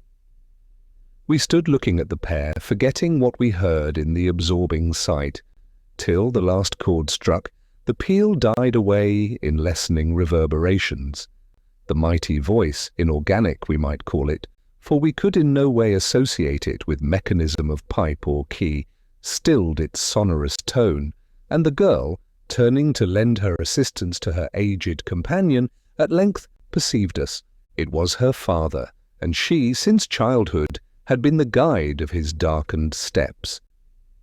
They were Germans from Saxony, and, emigrating thither but a few years before, had formed new ties with the surrounding villagers. About the time that the pestilence had broken out, a young German student had joined them. Their simple history was easily divined. He, a noble, loved the fair daughter of the poor musician, and followed them in their flight from the persecutions of his friends. But soon the mighty leveller came, with unblunted scythe to mow, together with the grass, the tall flowers of the field. The youth was an early victim. She preserved herself for her father's sake. His blindness permitted her to continue a delusion, at first the child of accident, and now solitary beings, sole survivors in the land. He remained unacquainted with the change, nor was aware that when he listened to his child's music, the mute mountains, senseless lake, and unconscious trees were, himself excepted, her sole auditors. The very day that we arrived, she had been attacked by symptomatic illness. She was paralyzed with horror at the idea of leaving her aged, sightless father alone on the empty earth. But she had not courage to disclose the truth, and the very excess of her desperation animated her to surpassing exertions. At the accustomed vesper hour, she led him to the chapel, and, though trembling and weeping on his account, she played, without fault in time, or error in note, the hymn written to celebrate the creation of the adorned earth, soon to be her tomb. We came to her like visitors from heaven itself. Her high-wrought courage, her hardly sustained firmness, fled with the appearance of relief.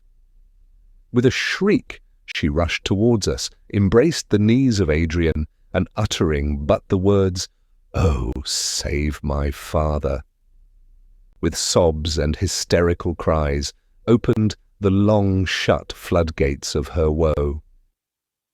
Poor girl!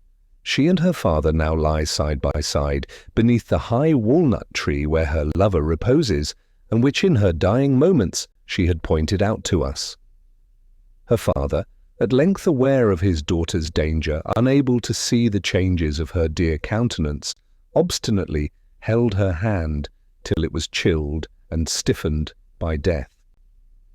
Nor did he then move or speak, till, 12 hours after, kindly death took him to his breakless repose. They rest beneath the sod, the tree their monument.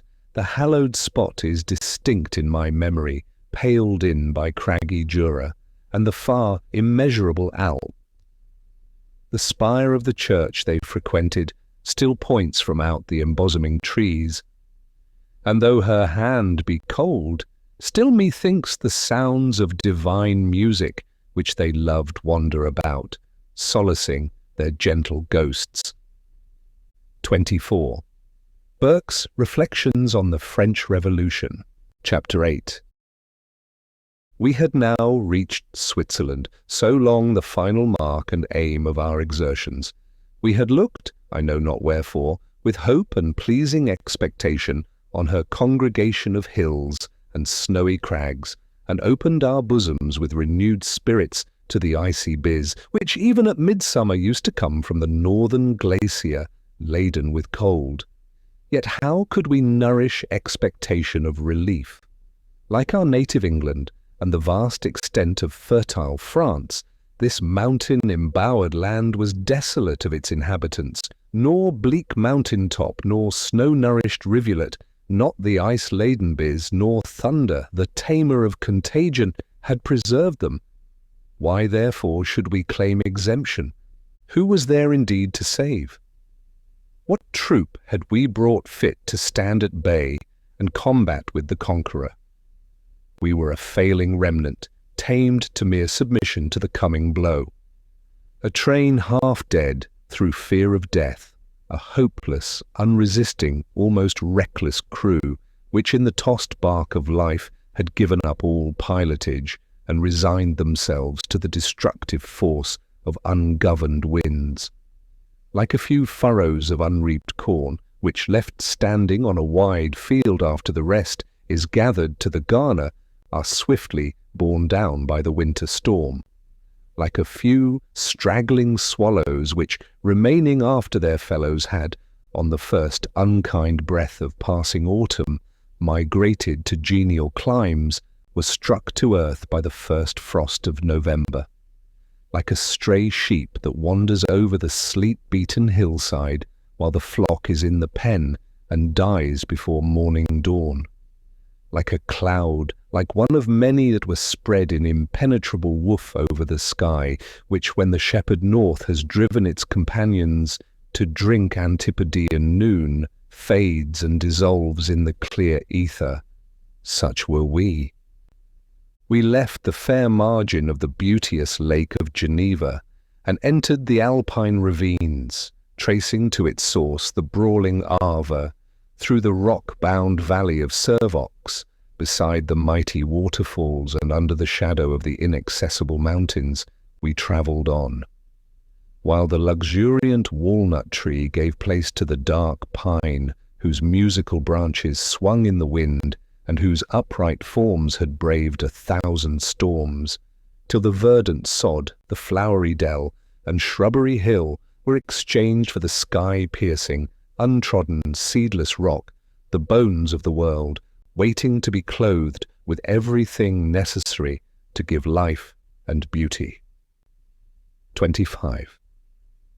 Strange that we should seek shelter here. Surely if, in those countries where earth was wont, like a tender mother, to nourish her children, we had found her a destroyer, we need not seek it here, where stricken by keen penury, she seems to shudder through her stony veins. Nor were we mistaken in our conjecture. We vainly sought the vast and ever-moving glaciers of Chamonix, rifts of pendant ice, seas of congelated waters, the leafless groves of tempest-battered pines, dells, mere paths for the loud avalanche, and hilltops, the resort of thunderstorms. Pestilence reigned paramount even here.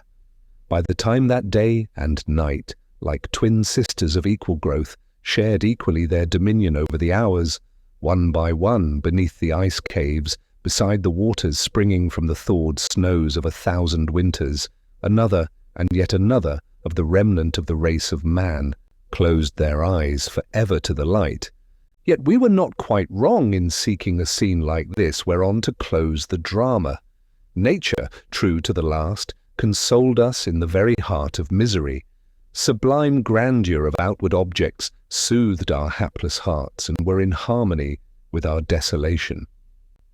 Many sorrows have befallen man during his checkered course, and many a woe-stricken mourner has found himself sole survivor among many. Our misery took its majestic shape and colouring from the vast ruin that accompanied and made one with it. Thus, on lovely earth, many a dark ravine contains a brawling stream, shadowed by romantic rocks, threaded by mossy paths, but all, except this, wanted the mighty background, the towering Alps, whose snowy capes or bared ridges lifted us from our dull mortal abode to the palaces of nature's own. This solemn harmony of event and situation regulated our feelings and gave, as it were, fitting costume to our last act. Majestic gloom and tragic pomp attended the decease of wretched humanity. The funeral procession of monarchs of old was transcended by our splendid shoes. Near the sources of the Arvirong we performed the rites for only accepted, the last of the species. Adrian and I, leaving Clara and Evelyn wrapped in peaceful, unobserving slumber, carried the body to this desolate spot and placed it in those caves of ice beneath the glacier, which rive and split with the slightest sound, and bring destruction on those within the clefts. No bird or beast of prey could here profane the frozen form. So, with hushed steps and in silence, we placed the dead on a bier of ice, and then, departing, stood on the rocky platform beside the river springs. All hushed as we had been, the very striking of the air with our persons had sufficed to disturb the repose of this thawless region, and we had hardly left the cavern before vast blocks of ice, detaching themselves from the roof, fell, and covered the human image we had deposited within. We had chosen a fair moonlight night, but our journey thither had been long, and the crescent sank behind the western heights by the time we had accomplished our purpose. The snowy mountains and blue glaciers shone in their own light. The rugged and abrupt ravine, which formed one side of Mont Anvers, was opposite to us, the glacier at our side. At our feet, Aveyron, white and foaming, dashed over the pointed rocks that jutted into it, and, with whirring spray and ceaseless roar, disturbed the stilly night. Yellow lightnings played around the vast dome of Mont Blanc, silent as the snow-clad rock they illuminated. All was bare, wild, and sublime, while the singing of the pines in melodious murmurings added a gentle interest to the rough magnificence. Now the riving and fall of icy rocks clave the air. Now the thunder of the avalanche burst on our ears. In countries whose features are of less magnitude, nature betrays her living powers in the foliage of the trees, in the growth of herbage, in the soft purling of meandering streams. Here, endowed with giant attributes, the torrent, the thunderstorm, and the flow of massive waters display her activity. Such the churchyard, such the requiem, such the eternal congregation that waited on our companion's funeral. Nor was it the human form alone which we had placed in this eternal sepulchre, whose obsequies we now celebrated. With this last victim, plague vanished from the earth. Death had never wanted weapons wherewith to destroy life, and we, few and weak as we had become, were still exposed to every other shaft with which his full quiver teemed. But pestilence was absent from among them. For 7 years it had had full sway upon earth. She had trod every nook of our spacious globe. She had mingled with the atmosphere, which as a cloak enwraps all our fellow creatures, the inhabitants of native Europe, the luxurious Asiatic, the swarthy African and free American, had been vanquished and destroyed by her. Her barbarous tyranny came to its close here in the rocky vale of Chamonix. Still recurring scenes of misery and pain, the fruits of this distemper made no more a part of our lives. The word plague no longer rung in our ears. The aspect of plague incarnate in the human countenance no longer appeared before our eyes. From this moment I saw plague no more. She abdicated her throne and despoiled herself of her imperial sceptre among the ice rocks that surrounded us. She left solitude and silence co-heirs of her kingdom. My present feelings are so mingled with the past that I cannot say whether the knowledge of this change visited us as we stood on this sterile spot. It seems to me that it did, that a cloud seemed to pass from over us, that a weight was taken from the air, that henceforth we breathed more freely and raised our heads with some portion of former liberty. Yet we did not hope. We were impressed by the sentiment that our race was run, but that plague would not be our destroyer. The coming time was as a mighty river, down which a charmed boat is driven, whose mortal steersman knows that the obvious peril is not the one he needs fear, yet that danger is nigh, and who floats awestruck under beetling precipices through the dark and turbid waters, seeing in the distance yet stranger and ruder shapes, towards which he is irresistibly impelled. What would become of us? Oh, for some Delphic oracle or Pythian maid to utter the secrets of futurity! Oh, for some Oedipus to solve the riddle of the cruel Sphinx! Such Oedipus was I to be, not divining a word's juggle, but whose agonizing pangs and sorrow-tainted life were to be the engines wherewith to lay bare the secrets of destiny and reveal the meaning of the enigma whose explanation closed the history of the human race. Dim fancies, akin to these, haunted our minds, and instilled feelings not unallied to pleasure, as we stood beside this silent tomb of nature, reared by these lifeless mountains, above her living veins, choking her vital principle. Thus are we left, said Adrian, two melancholy blasted trees where once a forest waved. We are left to mourn and pine and die. Yet even now we have our duties which we must string ourselves to fulfill, the duty of bestowing pleasure where we can, and by force of love, irradiating with rainbow hues the tempest of grief.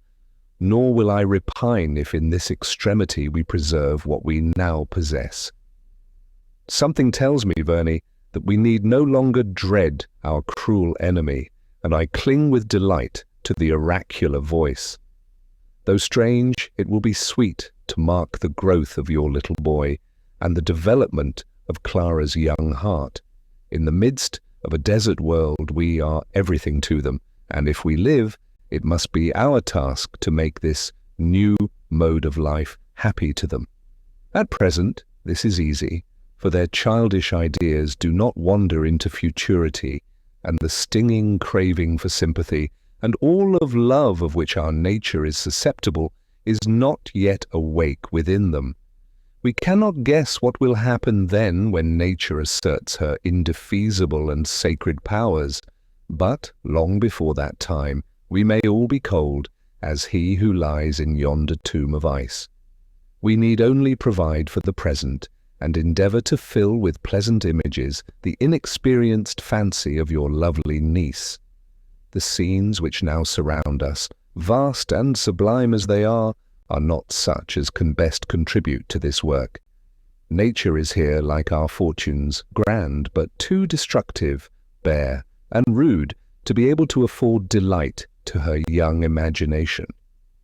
Let us descend to the sunny plains of Italy. Winter will soon be here to clothe this wilderness in double desolation, but we will cross the bleak hilltops and lead her to scenes of fertility and beauty, where her path will be adorned with flowers and the cheery atmosphere inspire pleasure and hope. In pursuance of this plan, we quitted Chamonix on the following day. We had no cause to hasten our steps. No event was transacted beyond our actual sphere to enchain our resolves, so we yielded to every idle whim, and deemed our time well spent when we could behold the passage of the hours without dismay.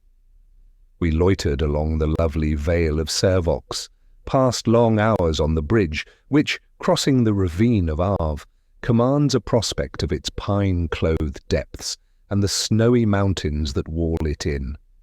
We rambled through romantic Switzerland, till, fear of coming winter leading us forward, the first days of October found us in the valley of La Maurienne, which leads to Cenis. I cannot explain the reluctance we felt at leaving this land of mountains. Perhaps it was that we regarded the Alps as boundaries between our former and our future state of existence, and so clung fondly to what of old we had loved. Perhaps because we had now so few impulses urging to a choice between two modes of action, we were pleased to preserve the existence of one, and preferred the prospect of what we were to do to the recollection of what had been done. We felt that for this year danger was past, and we believed that for some months we were secured to each other. There was a thrilling, agonizing delight in the thought. It filled the eyes with misty tears, it tore the heart with tumultuous heavings. Frailer than the snowfall in the river were we each and all, but we strove to give life and individuality to the meteoric course of our several existences, and to feel that no moment escaped us unenjoyed. Thus tottering on the dizzy brink, we were happy. Yes, as we sat beneath the toppling rocks beside the waterfalls near. Forests, ancient as the hills, and folding sunny spots of greenery where the chamois grazed, and the timid squirrel laid up its hoard, descanting on the charms of nature, drinking in the while her unalienable beauties, we were, in an empty world, happy. Yet, O days of joy, days when eye spoke to eye, and voices sweeter than the music of the swinging branches of the pines, or rivulet's gentle murmur, answered mine. Yet, O days replete with beatitude, days of loved society, days unutterably dear to me forlorn, pass, O pass before me, making me in your memory forget what I am. Behold how my streaming eyes blot this senseless paper. Behold how my features are convulsed by agonizing throes at your mere recollection, now that alone my tears flow, my lips quiver, my cries fill the air, unseen, unmarked, unheard. Yet, oh yet, days of delight, let me dwell on your long-drawn hours. As the cold increased upon us, we passed the Alps and descended into Italy. At the uprising of morn, we sat at our repast, and cheated our regrets by gay sallies or learned disquisitions. The livelong day we sauntered on, still keeping in view the end of our journey, but careless of the hour of its completion. As the evening star shone out, and the orange sunset far in the west marked the position of the dear land we had forever left, talk, thought enchaining, made the hours fly. Oh, that we had lived thus for ever and for ever! Of what consequence was it to our four hearts that they alone were the fountains of life in the wide world? As far as mere individual sentiment was concerned, we had rather be left thus united together than if, each alone in a populous desert of unknown men, we had wandered truly companionless till life's last term. In this manner we endeavoured to console each other. In this manner true philosophy taught us to reason. It was the delight of Adrian and myself to wait on Clara, naming her the little queen of the world, ourselves her humblest servitors. When we arrived at a town, our first care was to select for her its most choice abode, to make sure that no harrowing relic remained of its former inhabitants, to seek food for her, and minister to her wants with assiduous tenderness. Clara entered into our scheme with childish gaiety. Her chief business was to attend on Evelyn, but it was her sport to array herself in splendid robes, adorn herself with sunny gems, and ape a princely state. Her religion, deep and pure, did not teach her to refuse to blunt thus the keen sting of regret. Her youthful vivacity made her enter, heart and soul, into these strange masquerades. We had resolved to pass the ensuing winter at Milan, which, as being a large and luxurious city, would afford us choice of homes. We had descended the Alps and left far behind their vast forests and mighty crags. We entered smiling Italy. Mingled grass and corn grew in her plains, the unpruned vines threw their luxuriant branches around the elms. The grapes, overripe, had fallen on the ground, or hung purple, or burnished green among the red and yellow leaves. The ears of standing corn winnowed to emptiness by the spendthrift winds, the fallen foliage of the trees, the weed-grown brooks, the dusky olive, now spotted with its blackened fruit, the chestnuts to which the squirrel only was harvest-man, all plenty, and yet, alas, all poverty, painted in wondrous hues and fantastic groupings this land of beauty. In the towns, in the voiceless towns, we visited the churches adorned by pictures, masterpieces of art, or galleries of statues, while in this genial clime the animals, in new-found liberty, rambled through the gorgeous palaces and hardly feared our forgotten aspect. The dove-coloured oxen turned their full eyes on us and paced slowly by. A startling throng of silly sheep with pattering feet would start up in some chamber formerly dedicated to the repose of beauty, and rush, huddling past us, down the marble staircase into the street, and again in at the first open door, taking unrebuked possession of hallowed sanctuary or kingly council chamber. We no longer started at these occurrences, nor at worse, exhibition of change, when the palace had become a mere tomb, pregnant with fetid stench, strewn with the dead, and we could perceive how pestilence and fear had played strange antics, chasing the luxurious dame to the dank fields and bare cottage, gathering among carpets of Indian woof and beds of silk the rough peasant or the deformed half-human shape of the wretched beggar. We arrived at Milan and stationed ourselves in the Viceroy's palace. Here we made laws for ourselves, dividing our day and fixing distinct occupations for each hour. In the morning, we rode in the adjoining country or wandered through the palaces in search of pictures or antiquities. In the evening, we assembled to read or to converse. There were few books that we dared read, few that did not cruelly deface the painting we bestowed on our solitude by recalling combinations and emotions never more to be experienced by us. Metaphysical disquisition. Fiction, which wandering from all reality, lost itself in self-created errors. Poets of times so far gone by that to read of them was as to read of Atlantis and Utopia, or such as referred to nature only and the workings of one particular mind. But most of all, talk, varied and ever new, beguiled our hours. While we paused thus in our onward career towards death, time held on its accustomed course. Still and forever did the earth roll on, enthroned in her atmospheric car, speeded by the force of the invisible coursers of never-erring necessity.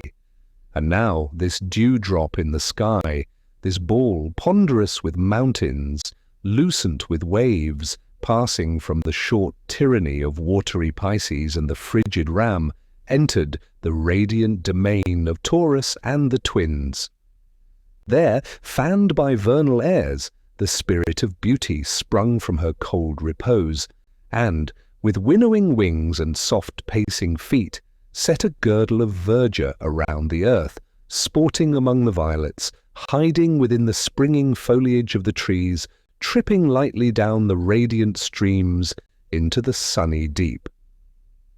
For lo, winter is past, the rain is over and gone, the flowers appear on the earth, the time of the singing of birds is come, and the voice of the turtle is heard in our land. The fig tree putteth forth her green figs, and the vines, with the tender grape, give a good smell. 26. Thus was it in the time of the ancient regal poet. Thus was it now. Yet how could we miserable hail the approach of this delightful season? We hoped indeed that death did not now, as heretofore, walk in its shadow, yet left as we were alone to each other, we looked in each other's faces with inquiring eyes, not daring altogether to trust to our presentiments, and endeavouring to divine which would be the hapless survivor to the other three.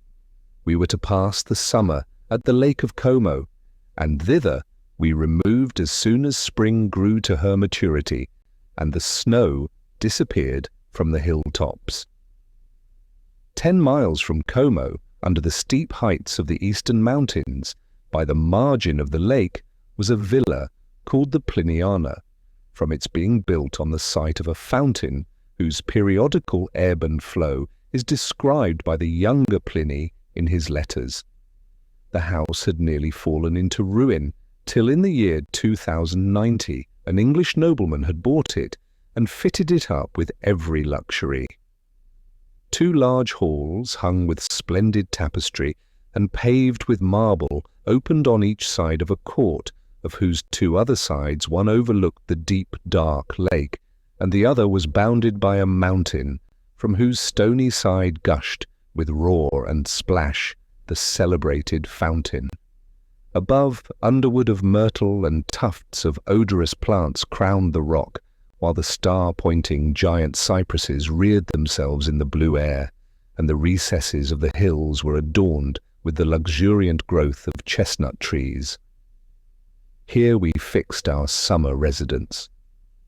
We had a lovely skiff, in which we sailed, now stemming the midmost waves, now coasting the overhanging and craggy banks, thick, sown with evergreens, which dipped their shining leaves in the waters, and were mirrored in many a little bay and creek of waters, of translucent darkness. Here orange plants bloomed, here birds poured forth melodious hymns, and here, during spring, the cold snake emerged from the clefts and basked on the sunny terraces of rock. Were we not happy in this paradisiacal retreat? If some kind spirit had whispered forgetfulness to us, methinks we should have been happy here, where the precipitous mountains, nearly pathless, shut from our view the far fields of desolate earth, and with small exertion of the imagination we might fancy that the cities were still resonant with popular hum, and the peasant still guided his plough through the furrow, and that we, the world's free denizens, enjoyed a voluntary exile and not a remediless cutting off from our extinct species. Not one among us enjoyed the beauty of this scenery so much as Clara. Before we quitted Milan, a change had taken place in her habits and manners. She lost her gaiety, she laid aside her sports, and assumed an almost vestal plainness of attire. She shunned us, retiring with Evelyn to some distant chamber or silent nook. Nor did she enter into his pastimes with the same zest as she was wont, but would sit and watch him with sadly tender smiles and eyes bright with tears, yet without a word of complaint. She approached us timidly, avoided our caresses, nor shook off her embarrassment, till some serious discussion or lofty theme called her for a while out of herself. Her beauty grew as a rose, which, opening to the summer wind, discloses leaf after leaf, till the sense aches with its excess of loveliness. A slight and variable colour tinged her cheeks, and her motions seemed attuned by some hidden harmony of surpassing sweetness. We redoubled our tenderness and earnest attentions. She received them with grateful smiles that fled swift as sunny beam from a glittering wave on an April day. Our only acknowledged point of sympathy with her appeared to be Evelyn. This dear little fellow was a comforter and delight to us beyond all words. His buoyant spirit and his innocent ignorance of our vast calamity were balm to us, whose thoughts and feelings were overwrought and spun out in the immensity of speculative sorrow.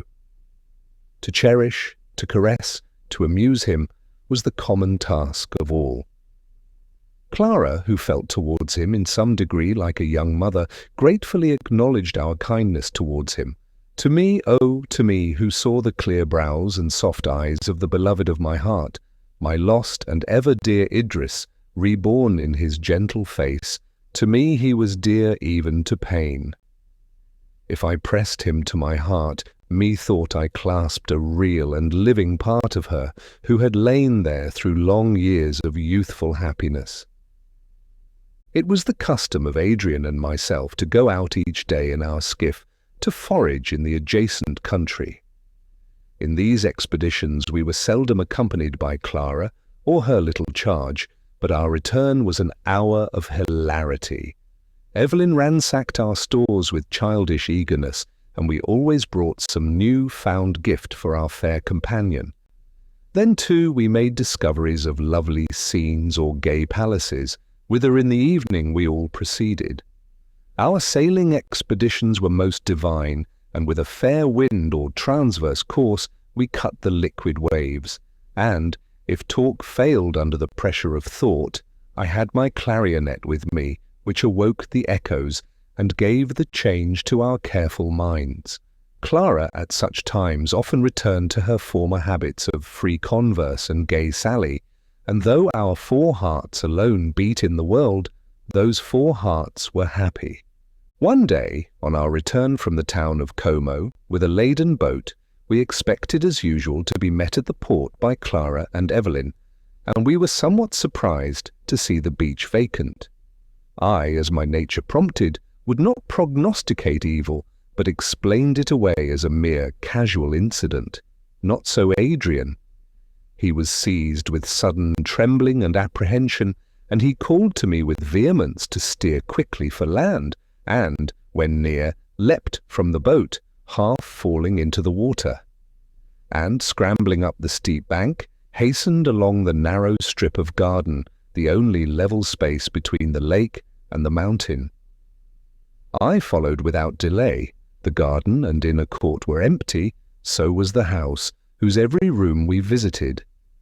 Adrian called loudly upon Clara's name, and was about to rush up the near mountain path when the door of a summer house at the end of the garden slowly opened, and Clara appeared, not advancing towards us, but leaning against a column of the building with blanched cheeks, in a posture of utter despondency. Adrian sprang towards her with a cry of joy and folded her delightedly in his arms. She withdrew from his embrace and, without a word, again entered the summer house. Her quivering lips, her despairing heart, refused to afford her voice to express our misfortune. Poor little Evelyn had, while playing with her, been seized with sudden fever, and now lay torpid and speechless on a little couch in the summer house. For a whole fortnight we unceasingly watched beside the poor child as his life declined under the ravages of a virulent typhus. His little form and tiny lineaments encaged the embryo of the world-spanning mind of man. Man's nature, brimful of passions and affections, would have had an home in that little heart, whose swift pulsations hurried towards their close. His small hand's fine mechanism, now flaccid and unbent, would in the growth of sinew and muscle have achieved works of beauty or of strength. His tender, rosy feet would have trod in firm manhood the bowers and glades of earth. These reflections were now of little use. He lay, thought and strength suspended, waiting unresisting the final blow.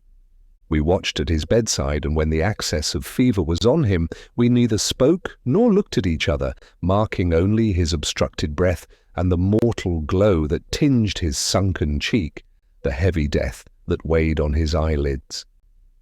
It is a trite evasion to say that words could not express our long-drawn agony, yet how can words image sensations whose tormenting keenness throw us back, as it were, on the deep roots and hidden foundations of our nature, which shake our being with earthquake throe, so that we leave to confide in accustomed feelings which, like Mother Earth, support us, and cling to some vain imagination or deceitful hope, which will soon be buried in the ruins occasioned by the final shock. I have called that period a fortnight, which we passed watching the changes of the sweet child's malady, and such it might have been. At night we wondered to find another day gone, while each particular hour seemed endless. Day and night were exchanged for one another uncounted. We slept hardly at all, nor did we even quit his room, except when a pang of grief seized us, and we retired from each other for a short period to conceal our sobs and tears. We endeavoured in vain to abstract Clara from this deplorable scene. She sat, hour after hour, looking at him, now softly arranging his pillow, and, while he had power to swallow, administered his drink. At length the moment of his death came. The blood paused in its flow, his eyes opened and then closed again. Without convulsion or sigh, the frail tenement was left vacant of its spiritual inhabitant. I have heard that the sight of the dead has confirmed materialists in their belief. I ever felt otherwise. Was that my child, that moveless, decaying inanimation? My child was enraptured by my caresses, his dear voice clothed with meaning articulations, his thoughts otherwise inaccessible. His smile was a ray of the soul, and the same soul sat upon its throne in his eyes. I turn from this mockery of what he was. Take, O earth, thy debt. Freely and forever I consign to thee the garb thou didst afford. But thou, sweet child, amiable and beloved boy, either thy spirit has sought a fitter dwelling, or, shrined in my heart, thou livest while it lives. We placed his remains under a cypress, the upright mountain being scooped out to receive them.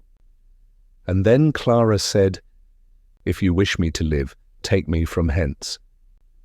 There is something in this scene of transcendent beauty, in these trees and hills and waves, that forever whisper to me, "Leave thy cumbrous flesh and make a part of us."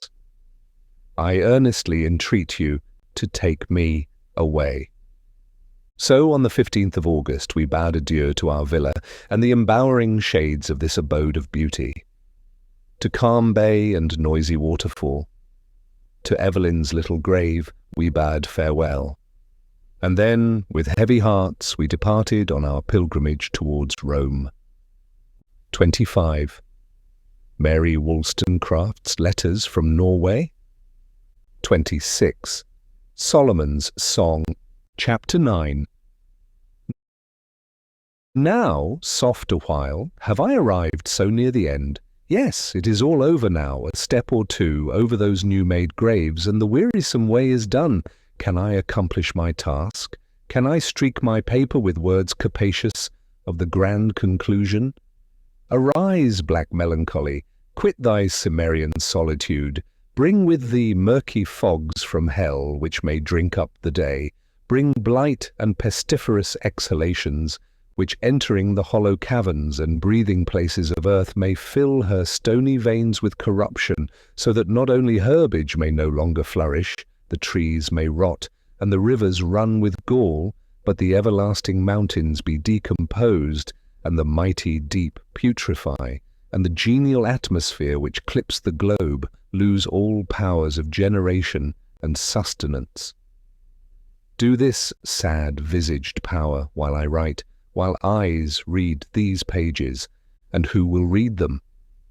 Beware, tender offspring of the reborn world, beware, fair being with human heart, yet untamed by care, and human brow, yet unploughed by time. Beware, lest the cheerful current of thy blood be checked, thy golden locks turn grey, thy sweet dimpling smiles be changed to fixed, harsh wrinkles.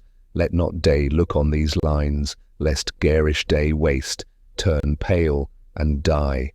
Seek a cypress grove, whose moaning boughs will be harmony befitting. Seek some cave, deep embowered in earth's dark entrails, where no light will penetrate, save that which struggles red and flickering through a single fissure, staining thy page with grimmest livery of death. There is a painful confusion in my brain which refuses to delineate distinctly succeeding events. Sometimes the irradiation of my friend's gentle smile comes before me, and methinks its light spans and fills eternity. Then again I feel the gasping throes. We quitted Como, and in compliance with Adrian's earnest desire, we took Venice in our way to Rome. There was something to the English peculiarly attractive in the idea of this wave-encircled, island-enthroned city. Adrian had never seen it. We went down the Po and the Brenta in a boat, and, the days proving intolerably hot, we rested in the bordering palaces during the day, travelling through the night, when darkness made the bordering banks indistinct, and our solitude less remarkable. When the wandering moon lit the waves that divided before our prow, and the night wind filled our sails, and the murmuring stream, waving trees and swelling canvas, accorded in harmonious strain. Clara, long overcome by excessive grief, had to a great degree cast aside her timid, cold reserve, and received our attentions with grateful tenderness. While Adrian, with poetic fervour, discoursed of the glorious nations of the dead, of the beauteous earth, and the fate of man, she crept near him, drinking in his speech with silent pleasure. We banished from our talk, and as much as possible from our thoughts, the knowledge of our desolation. And it would be incredible to an inhabitant of cities, to one among a busy throng, to what extent we succeeded. It was as a man confined in a dungeon, whose small and grated rift at first renders the doubtful light more sensibly obscure, till the visual orb having drunk in the beam and adapted itself to its scantiness, he finds that clear noon inhabits his cell. So we, a simple triad on empty earth, were multiplied to each other, till we became all in all. We stood like trees whose roots are loosened by the wind, which support one another, leaning and clinging with increased fervour, while the wintry storms howl. Thus we floated down the widening stream of the Po, sleeping when the cicales sang, awake with the stars. We entered the narrower banks of the Brenta, and arrived at the shore of the Laguna at sunrise on the 6th of September. The bright orb slowly rose from behind its cupolas and towers, and shed its penetrating light upon the glassy waters. Wrecks of gondolas, and some few uninjured ones, were strewed on the beach at Fusina. We embarked in one of these for the widowed daughter of ocean, who, abandoned and fallen, sat forlorn on her propping isles, looking towards the far mountains of Greece. We rowed lightly over the Laguna and entered Canale Grande. The tide ebbed sullenly from out the broken portals and violated halls of Venice. Seaweed and sea monsters were left on the blackened marble, while the salt ooze defaced the matchless works of art that adorned their walls, and the seagull flew out from the shattered window. In the midst of this appalling ruin of the monuments of man's power, nature asserted her ascendancy and shone more beauteous from the contrast. The radiant waters hardly trembled, while the rippling waves made many-sided mirrors to the sun. The blue immensity, seen beyond Lido, stretched far, unspecked by boat, so tranquil, so lovely, that it seemed to invite us to quit the land strewn with ruins, and to seek refuge from sorrow and fear on its placid extent. We saw the ruins of this hapless city from the height of the tower of San Marco, immediately under us, and turned with sickening hearts to the sea, which, though it be a grave, rears no monument, discloses no ruin. Evening had come apace. The sun set in calm majesty behind the misty summits of the Apennines, and its golden and roseate hues painted the mountains of the opposite shore.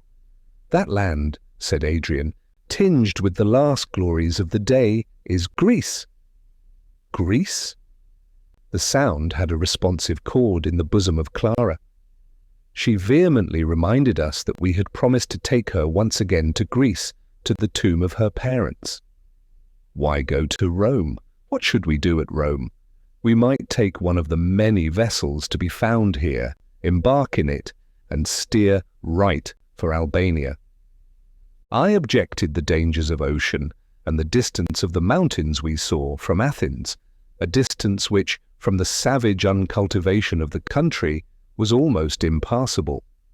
Adrian, who was delighted with Clara's proposal, obviated these objections. The season was favourable. The northwest that blew would take us transversely across the gulf, and then we might find, in some abandoned port, a light Greek caique adapted for such navigation, and run down the coast of the Morea, and, passing over the Isthmus of Corinth, without much land travelling or fatigue, find ourselves at Athens. This appeared to me wild talk, but the sea, glowing with 1,000 purple hues, looked so brilliant and safe. My beloved companions were so earnest, so determined, that when Adrian said, "Well, though it is not exactly what you wish, yet consent to please me," I could no longer refuse. That evening we selected a vessel whose size just seemed fitted for our enterprise. We bent the sails and put the rigging in order, and reposing that night in one of the city's 1,000 palaces, agreed to embark at sunrise the following morning. When winds that move not its calm surface sweep. The azure sea, I love the land no more. The smiles of the serene and tranquil deep tempt my unquiet mind. Thus, said Adrian, quoting a translation of Moschus's poem, as in the clear morning light we rowed over the Laguna, past Lido, into the open sea, I would have added in continuation, but when the roar of ocean's grey abyss resounds and foam gathers upon the sea, and vast waves burst. But my friends declared that such verses were evil augury. So in cheerful mood we left the shallow waters, and, when out at sea, unfurled our sails to catch the favourable breeze. The laughing morning air filled them, while sunlight bathed earth, sky and ocean. The placid waves divided to receive our keel, and playfully kissed the dark sides of our little skiff, murmuring a welcome. As land receded, still the blue expanse, most waveless, twin sister, to the azure empyrean, afforded smooth conduct to our bark. As the air and waters were tranquil and balmy, so were our minds steeped in quiet. In comparison with the unstained, deep, funereal earth appeared a grave. Its high rocks and stately mountains were but monuments, its trees the plumes of a hearse, the brooks and rivers brackish with tears for departed man. Farewell to desolate towns, to fields with their savage intermixture of corn and weeds, to ever-multiplying relics of our lost species. Ocean, we commit ourselves to thee. Even as the patriarch of old floated above the drowned world, let us be saved, as thus we betake ourselves to thy perennial flood. Adrian sat at the helm, I attended to the rigging, the breeze right aft filled our swelling canvas, and we ran before it over the untroubled deep. The wind died away at noon, its idle breath just permitted us to hold our course. As lazy, fair-weather sailors, careless of the coming hour, we talked gaily of our coasting voyage, of our arrival at Athens. We would make our home of one of the Cyclades, and there in myrtle groves, amidst perpetual spring, fanned by the wholesome sea breezes, we would live long years in beatific union. Was there such a thing as death in the world? The sun passed its zenith and lingered down the stainless floor of heaven. Lying in the boat, my face turned up to the sky, I thought I saw on its blue-white, marbled streaks, so slight, so immaterial, that now I said, and they are there, and now it is a mere imagination. A sudden fear stung me while I gazed, and starting up and running to the prow, as I stood, my hair was gently lifted on my brow. A dark line of ripples appeared to the east, gaining rapidly on us. My breathless remark to Adrian was followed by the flapping of the canvas as the adverse wind struck it and our boat lurched. Swift as speech, the web of the storm thickened overhead. The sun went down red. The dark sea was strewed with foam, and our skiff rose and fell in its increasing furrows. Behold us now in our frail tenement, hemmed in by hungry, roaring waves, buffeted by winds. In the inky east, two vast clouds, sailing contrary ways, met. The lightning leapt forth, and the hoarse thunder muttered. Again in the south the clouds replied, and the forked stream of fire running along the black sky shewed us the appalling piles of clouds, now met and obliterated by the heaving waves. Great God, and we alone, we three are alone, sole dwellers on the sea and on the earth, we three must perish. The vast universe, its myriad worlds, and the plains of boundless earth which we had left, the extent of shoreless sea around, contracted to my view. They, and all that they contained, shrunk up to one point, even to our tossing bark, freighted with glorious humanity. A convulsion of despair crossed the love-beaming face of Adrian, while with set teeth he murmured, "Yet they shall be saved." Clara, visited by an human pang, pale and trembling, crept near him. He looked on her with an encouraging smile. "Do you fear, sweet girl? Oh, do not fear, we shall soon be on shore." The darkness prevented me from seeing the changes of her countenance, but her voice was clear and sweet as she replied, "Why should I fear? Neither sea nor storm can harm us, if mighty destiny or the ruler of destiny does not permit. And then the stinging fear of surviving either of you is not here. One death will clasp us undivided." Meanwhile, we took in all our sails, save a jib, and, as soon as we might without danger, changed our course, running with the wind for the Italian shore. Dark night mixed everything.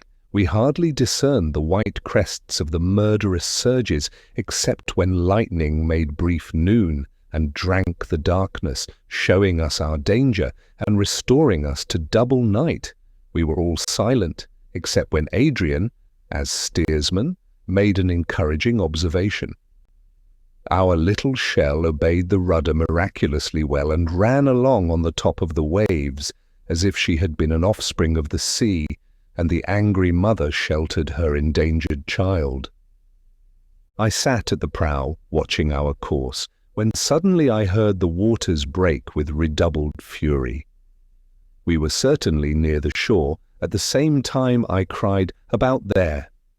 and a broad lightning filling the concave shewed us for one moment the level beach ahead, disclosing even the sands and stunted, ooze-sprinkled beds of reeds that grew at high water mark.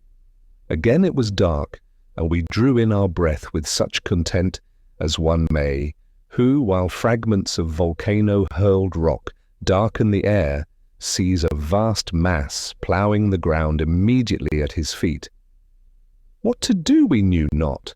The breakers here, there, everywhere encompassed us. They roared and dashed and flung their hated spray in our faces. With considerable difficulty and danger, we succeeded at length in altering our course and stretched out from shore. I urged my companions to prepare for the wreck of our little skiff and to bind themselves to some oar or spar which might suffice to float them. I was myself an excellent swimmer. The very sight of the sea was wont to raise in me such sensations as a huntsman experiences when he hears a pack of hounds in full cry. I loved to feel the waves wrap me and strive to overpower me, while I, lord of myself, moved this way or that, in spite of their angry buffetings.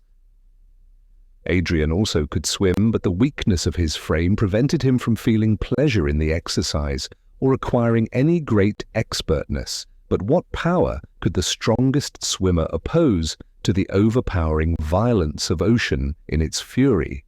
My efforts to prepare my companions were rendered nearly futile, for the roaring breakers prevented our hearing one another speak, and the waves that broke continually over our boat obliged me to exert all my strength in lading the water out as fast as it came in. The wild darkness, palpable and rayless, hemmed us round, dissipated only by the lightning. Sometimes we beheld thunderbolts, fiery red, fall into the sea, and at intervals vast spouts stooped from the clouds, churning the wild ocean which rose to meet them, while the fierce gale bore the wrack onwards, and they were lost in the chaotic mingling of sky and sea. Our gunwales had been torn away, our single sail had been rent to ribbons and borne down the stream of the wind. We had cut away our mast and lightened the boat of all she contained. Clara attempted to assist me in heaving the water from the hold, and, as she turned her eyes to look on the lightning, I could discern by that momentary gleam that resignation had conquered every fear. We have a power given us in any worst extremity which props the else feeble mind of man, and enables us to endure the most savage tortures with a stillness of soul which in hours of happiness we could not have imagined. A calm, more dreadful in truth than the tempest, allayed the wild beatings of my heart, a calm like that of the gamester, the suicide, and the murderer, when the last die is on the point of being cast, while the poisoned cup is at the lips, as the death blow is about to be given. Hours passed thus, hours which might write old age on the face of beardless youth and grizzle the silky hair of infancy. Hours while the chaotic uproar continued, while each dread gust transcended in fury the one before, and our skiff hung on the breaking wave and then rushed into the valley below, and trembled and spun between the watery precipices that seemed most to meet above her. For a moment the gale paused, and ocean sank to comparative silence. It was a breathless interval. The wind, which, as a practiced leper, had gathered itself up before it sprung, now with terrific roar rushed over the sea, and the waves struck our stern. Adrian exclaimed that the rudder was gone. "We are lost!" cried Clara. "Save yourselves! Oh, save yourselves!" The lightning showed me the poor girl half buried in the water at the bottom of the boat. As she was sinking in it, Adrian caught her up and sustained her in his arms. We were without a rudder. We rushed prow foremost into the vast billows piled up ahead. They broke over and filled the tiny skiff. One scream I heard, one cry that we were gone, I uttered. I found myself in the waters. Darkness was around. When the light of the tempest flashed, I saw the keel of our upset boat close to me. I clung to this, grasping it with clenched hand and nails, while I endeavoured during each flash to discover any appearance of my companions. I thought I saw Adrian at no great distance from me, clinging to an oar. I sprung from my hold, and with energy beyond my human strength, I dashed aside the waters as I strove to lay hold of him. As that hope failed, instinctive love of life animated me, and feelings of contention, as if a hostile will combated with mine. I breasted the surges and flung them from me as I would the opposing front and sharpened claws of a lion about to infang my bosom. When I had been beaten down by one wave, I rose on another, while I felt bitter pride curl my lip. Ever since the storm had carried us near the shore, we had never attained any great distance from it. With every flash I saw the bordering coast, yet the progress I made was small, while each wave, as it receded, carried me back into ocean's far abysses. At one moment, I felt my foot touch the sand, and then again I was in deep water. My arms began to lose their power of motion.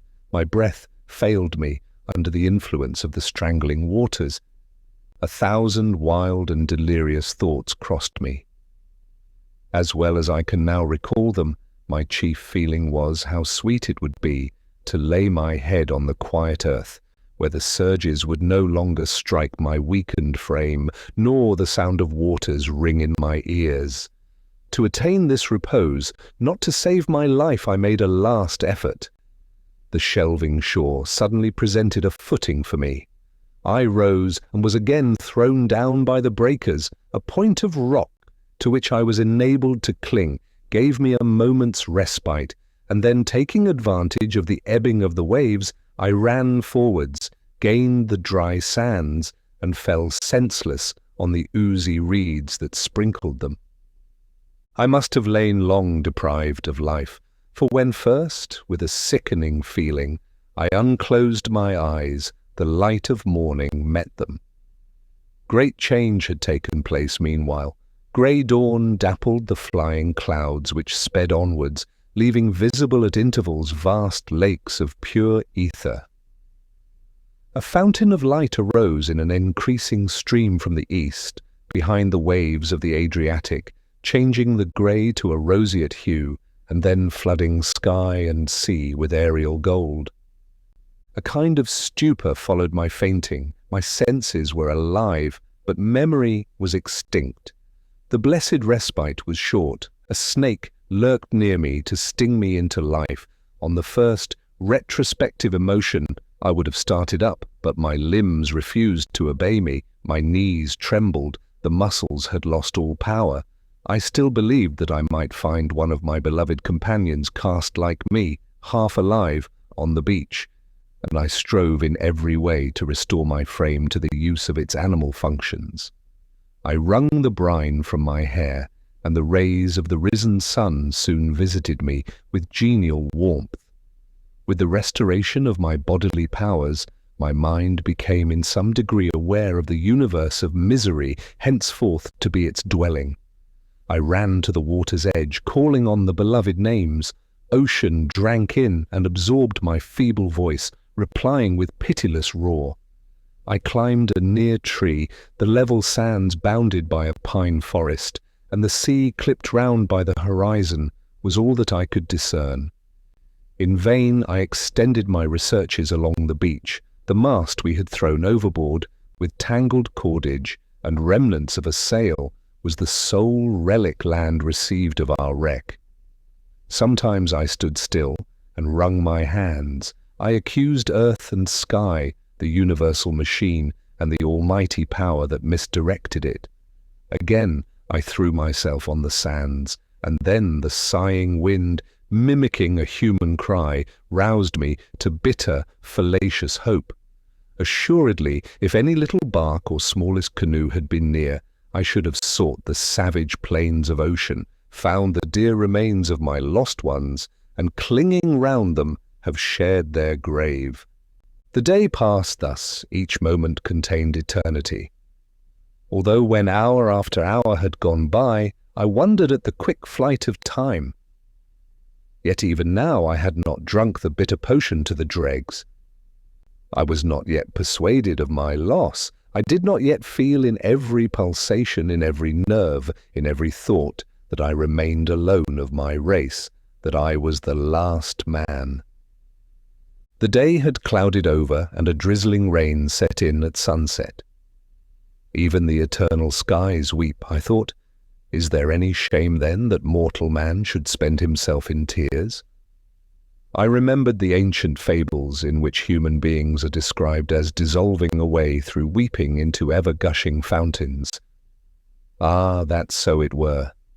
And then my destiny would be in some sort akin to the watery death of Adrian and Clara. Oh, grief is fantastic. It weaves a web on which to trace the history of its woe from every form and change around. It incorporates itself with all living nature. It finds sustenance in every object. As light, it fills all things, and, like light, it gives its own colours to all. I had wandered in my search to some distance from the spot on which I had been cast, and came to one of those watchtowers which at stated distances line the Italian shore. I was glad of shelter, glad to find a work of human hands, after I had gazed so long on nature's drear barrenness. So I entered and ascended the rough winding staircase into the guard-room.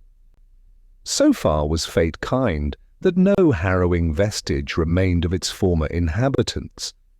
A few planks laid across 2 iron trestles and strewed with the dried leaves of Indian corn was the bed presented to me, and an open chest containing some half-moulded biscuit awakened an appetite which perhaps existed before, but of which until now I was not aware. Thirst also, violent and parching, the result of the sea-water I had drank and of the exhaustion of my frame, tormented me.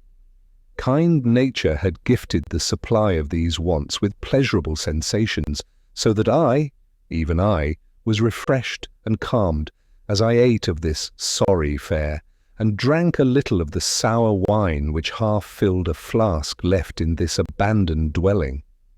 Then I stretched myself on the bed, not to be disdained by the victim of shipwreck. The earthy smell of the dried leaves was balm to my sense after the hateful odour of seaweed. I forgot my state of loneliness. I neither looked backward nor forward. My senses were hushed to repose. I fell asleep and dreamed of all dear inland scenes, of haymakers, of the shepherd's whistle to his dog when he demanded his help to drive the flock to fold, of sights and sounds peculiar to my boyhood's mountain life, which I had long forgotten. I awoke in a painful agony, for I fancied that ocean, breaking its bounds, carried away the fixed continent and deep-rooted mountains, together with the streams I loved, the woods and the flocks. It raged around with that continued and dreadful roar which had accompanied the last wreck of surviving humanity. As my waking sense returned, the bare walls of the guard-room closed round me, and the rain pattered against the single window. How dreadful it is to emerge from the oblivion of slumber and to receive as a good morrow the mute wailing of one's own hapless heart, to return from the land of deceptive dreams to the heavy knowledge of unchanged disaster. Thus was it with me now and forever. The sting of other griefs might be blunted by time, and even mine yielded sometimes during the day to the pleasure inspired by the imagination or the senses. But I never look first upon the morning light, but with my fingers pressed tight on my bursting heart, and my soul deluged with the interminable flood of hopeless misery. Now I awoke for the first time in the dead world. I awoke alone, and the dull dirge of the sea, heard even amidst the rain, recalled me to the reflection of the wretch I had become. The sound came like a reproach, a scoff, like the sting of remorse in the soul. I gasped. The veins and muscles of my throat swelled, suffocating me. I put my fingers to my ears. I buried my head in the leaves of my couch. I would have dived to the centre to lose hearing of that hideous moan. But another task must be mine. Again I visited the detested beach. Again I vainly looked far and wide. Again I raised my unanswered cry, lifting up the only voice that could ever again force the mute air to syllable the human thought. What a pitiable, forlorn, disconsolate being I was. My very aspect and garb told the tale of my despair. My hair was matted and wild, my limbs soiled with salt ooze, while at sea I had thrown off those of my garments that encumbered me, and the rain drenched the thin summer clothing I had retained. My feet were bare, and the stunted reeds and broken shells made them bleed. The while I hurried to and fro, now looking earnestly on some distant rock which, islanded in the sands, bore for a moment a deceptive appearance, now with flashing eyes reproaching the murderous ocean for its unutterable cruelty. For a moment I compared myself to that monarch of the waste, Robinson Crusoe. We had been both thrown companionless, he on the shore of a desolate island, I on that of a desolate world. I was rich in the so-called goods of life. If I turned my steps from the near barren scene and entered any of the earth's million cities, I should find their wealth stored up for my accommodation, clothes, food, books, and a choice of dwelling beyond the command of the princes of former times. Every climate was subject to my selection, while he was obliged to toil in the acquirement of every necessary, and was the inhabitant of a tropical island, against whose heats and storms he could obtain small shelter. Viewing the question thus, who would not have preferred the sybarite enjoyments I could command, the philosophic leisure and ample intellectual resources to his life of labour and peril? Yet he was far happier than I, for he could hope, nor hope in vain.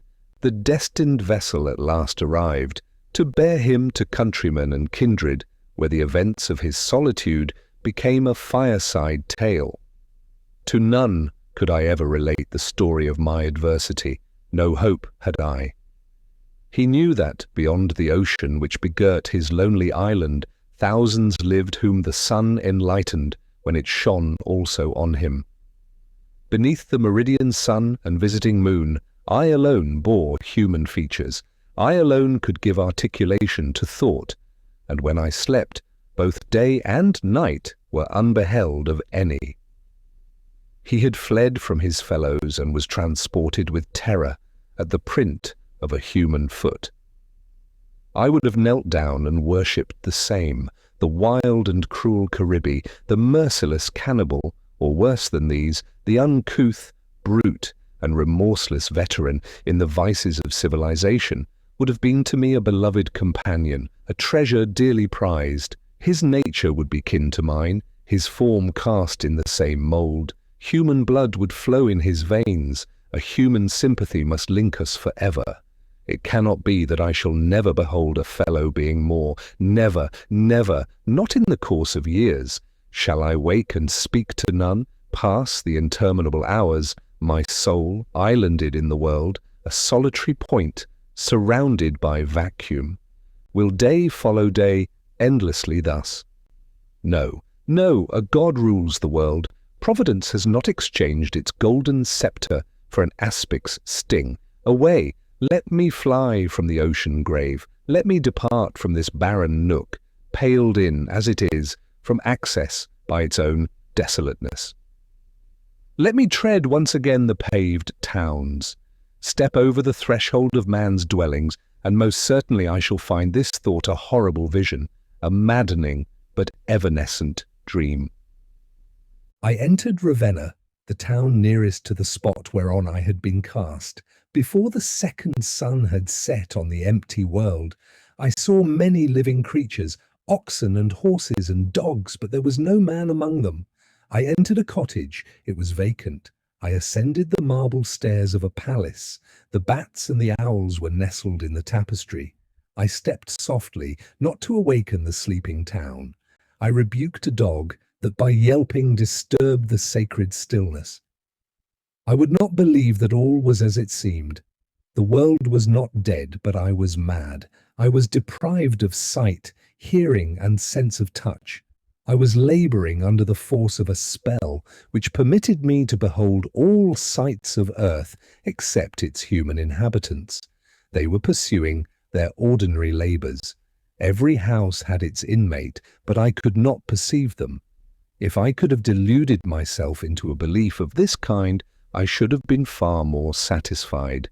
But my brain, tenacious of its reason, refused to lend itself to such imaginations, and though I endeavored to play the antic to myself, I knew that I, the offspring of man, during long years, one among many, now remained sole survivor of my species.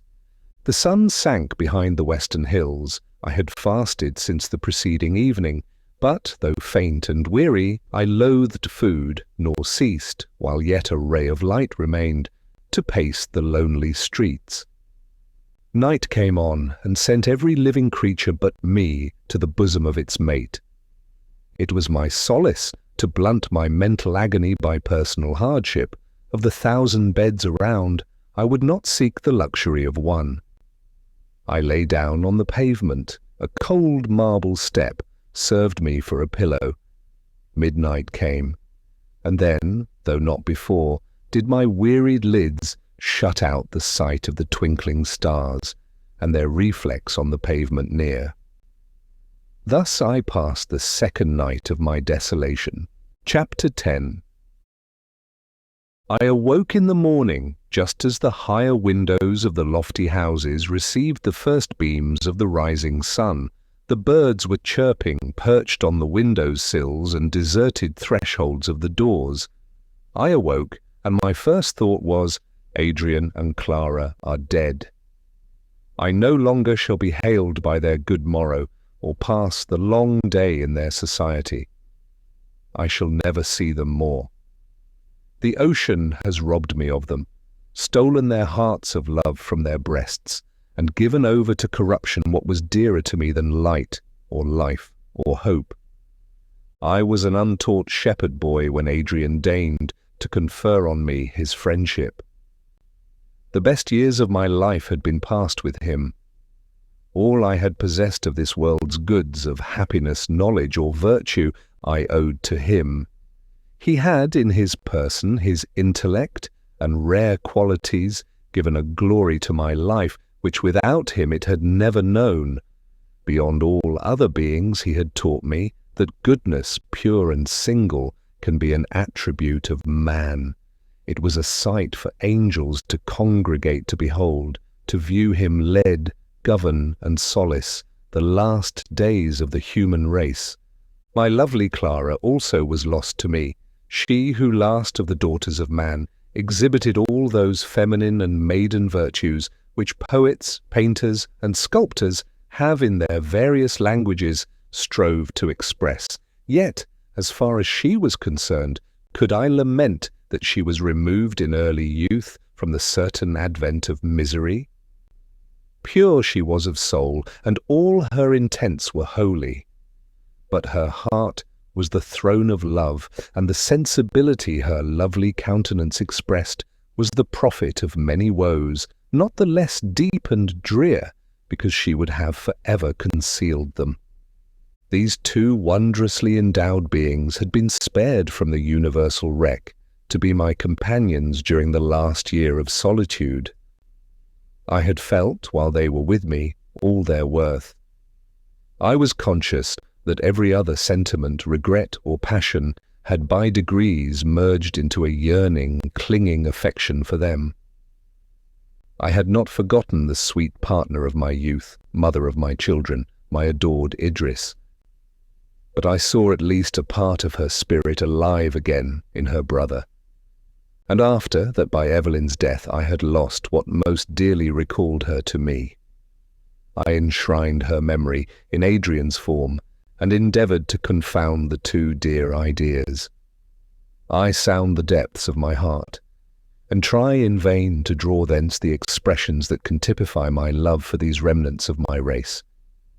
If regret and sorrow came athwart me, as well it might in our solitary and uncertain state, the clear tones of Adrian's voice and his fervent look dissipated the gloom, or I was cheered unaware by the mild content and sweet resignation Clara's cloudless brow and deep blue eyes expressed. They were all to me, the sons of my benighted soul, repose in my weariness, slumber in my sleepless woe.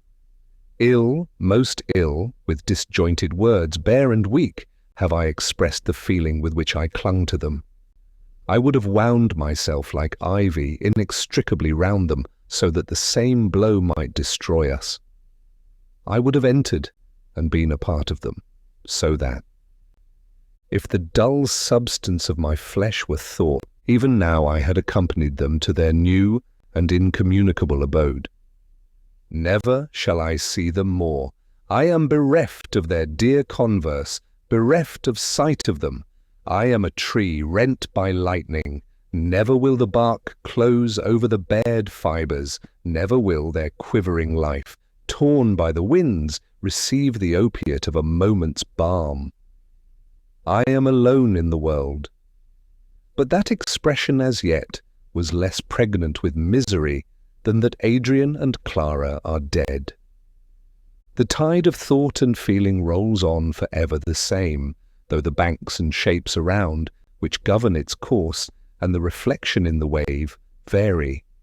Thus the sentiment of immediate loss in some sort decayed, while that of utter, irremediable loneliness grew on me with time. 3 days I wandered through Ravenna, now thinking only of the beloved beings who slept in the oozy caves of ocean, now looking forward on the dread blank before me, shuddering to make an onward step, writhing at each change that marked the progress of the hours. For 3 days I wandered to and fro in this melancholy town. I passed whole hours in going from house to house, listening whether I could detect some lurking sign of human existence. Sometimes I rang at a bell. It tinkled through the vaulted rooms, and silence succeeded to the sound. I called myself hopeless, yet still I hoped, and still disappointment ushered in the hours, intruding the cold, sharp steel which first pierced me into the aching, festering wound. I fed like a wild beast which seizes its food only when stung by intolerable hunger. I did not change my garb or seek the shelter of a roof during all those days. Burning heats, nervous irritation, a ceaseless but confused flow of thought, sleepless nights and days instinct with a frenzy of agitation possessed me during that time. As the fever of my blood increased, a desire of wandering came upon me. I remember that the sun had set on the 5th day after my wreck when, without purpose or aim, I quitted the town of Ravenna. I must have been very ill. Had I been possessed by more or less of delirium, that night had surely been my last. For as I continued to walk on the banks of the Mentone, whose upward course I followed, I looked wistfully on the stream, acknowledging to myself that its pellucid waves could medicine my woes for ever, and was unable to account to myself for my tardiness in seeking their shelter from the poisoned arrows of thought that were piercing me through and through. I walked a considerable part of the night. An excessive weariness at length conquered my repugnance to the availing myself of the deserted habitations of my species. The waning moon, which had just risen, showed me a cottage whose neat entrance and trim garden reminded me of my own England. I lifted up the latch of the door and entered.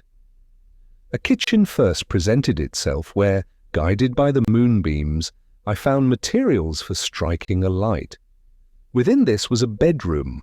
The couch was furnished with sheets of snowy whiteness, the wood piled on the hearth, and an array as for a meal might almost have deceived me into the dear belief that I had here found what I had so long sought, one survivor, a companion for my loneliness, a solace to my despair.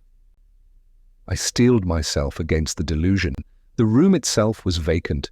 It was only prudent, I repeated to myself, to examine the rest of the house.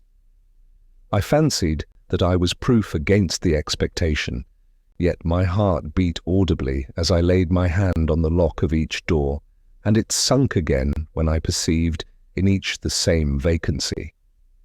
Dark and silent they were as vaults, so I returned to the first chamber, wondering what sightless host had spread the materials for my repast and my repose.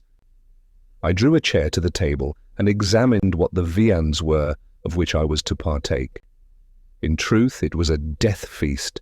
The bread was blue and mouldy, the cheese lay a heap of dust. I did not dare examine the other dishes. A troop of ants passed in a double line across the tablecloth. Every utensil was covered with dust, with cobwebs and myriads of dead flies. These were objects each and all betokening the fallaciousness of my expectations. Tears rushed into my eyes. Surely this was a wanton display of the power of the destroyer. What had I done that each sensitive nerve was thus to be anatomized? Yet why complain more now than ever? This vacant cottage revealed no new sorrow. The world was empty. Mankind was dead. I knew it well. Why quarrel, therefore, with an acknowledged and stale truth? Yet, as I said, I had hoped in the very heart of despair, so that every new impression of the hard-cut reality on my soul brought with it a fresh pang, telling me the yet unstudied lesson that neither change of place nor time could bring alleviation to my misery, but that, as I now was, I must continue day after day, month after month, year after year, while I lived. I hardly dared conjecture what space of time that expression implied. It is true, I was no longer in the first blush of manhood. Neither had I declined far in the vale of years. Men have accounted mine the prime of life. I had just entered my 37th year. Every limb was as well knit, every articulation as true, as when I had acted the shepherd on the hills of Cumberland, and with these advantages I was to commence the train of solitary life. Such were the reflections that ushered in my slumber on that night. The shelter, however, and less disturbed repose which I enjoyed, restored me the following morning to a greater portion of health and strength than I had experienced since my fatal shipwreck. Among the stores I had discovered on searching the cottage the preceding night was a quantity of dried grapes. These refreshed me in the morning, as I left my lodging and proceeded towards a town which I discerned at no great distance. As far as I could divine, it must have been Forley. I entered with pleasure its wide and grassy streets. All, it is true, pictured the excess of desolation, yet I loved to find myself in those spots which had been the abode of my fellow creatures. I delighted to traverse street after street, to look up at the tall houses and repeat to myself, once they contained beings similar to myself, I was not always the wretch I am now. The wide square of Forley, the arcade around it, its light and pleasant aspect, cheered me.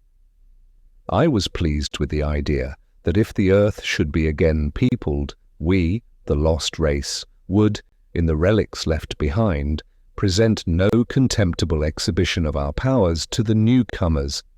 I entered one of the palaces and opened the door of a magnificent saloon. I looked again with renewed wonder. What wild-looking, unkempt, half-naked savage was that before me? The surprise was momentary. I perceived that it was I myself whom I beheld in a large mirror at the end of the hall. No wonder that the lover of the princely Idris should fail to recognize himself in the miserable object there portrayed. My tattered dress was that in which I had crawled half alive from the tempestuous sea. My long and tangled hair hung in elf locks on my brow. My dark eyes, now hollow and wild, gleamed from under them. My cheeks were discoloured by the jaundice which, the effect of misery and neglect, suffused my skin, and were half hid by a beard of many days' growth. Yet should I not remain thus, I thought. The world is dead, and this squalid attire is a fitter mourning garb than the foppery of a black suit, and thus, methinks, I should have remained, had not hope, without which I do not believe man could exist, whispered to me that in such a plight I should be an object of fear and aversion to the being, preserved I knew not where, but I fondly trusted, at length, to be found by me. Will my readers scorn the vanity that made me attire myself with some care for the sake of this visionary being? Or will they forgive the freaks of a half-crazed imagination? I can easily forgive myself, for hope, however vague, was so dear to me, and a sentiment of pleasure of so rare occurrence, that I yielded readily to any idea that cherished the one, or promised any recurrence of the former, to my sorrowing heart. After such occupation, I visited every street, alley, and nook of Forlì. These Italian towns presented an appearance of still greater desolation than those of England or France. Plague had appeared here earlier. It had finished its course and achieved its work much sooner than with us. Probably the last summer had found no human being alive in all the track included between the shores of Calabria and the northern Alps. My search was utterly vain, yet I did not despond. Reason, methought, was on my side, and the chances were by no means contemptible that there should exist in some part of Italy a survivor like myself of a wasted, depopulate land. As therefore I rambled through the empty town, I formed my plan for future operations. I would continue to journey on towards Rome. After I should have satisfied myself by a narrow search that I left behind no human being in the towns through which I passed, I would write up in a conspicuous part of each, with white paint, in 3 languages, that Verney, the last of the race of Englishmen, had taken up his abode in Rome. In pursuance of this scheme, I entered a painter's shop and procured myself the paint. It is strange that so trivial an occupation should have consoled and even enlivened me. But grief renders one childish, despair fantastic. To this simple inscription I merely added the adjuration, "Friend, come, I wait for thee. Vieni, ti aspetto." On the following morning, with something like hope for my companion, I quitted Forlì on my way to Rome. Until now, agonizing retrospect and dreary prospects for the future had stung me when awake and cradled me to my repose.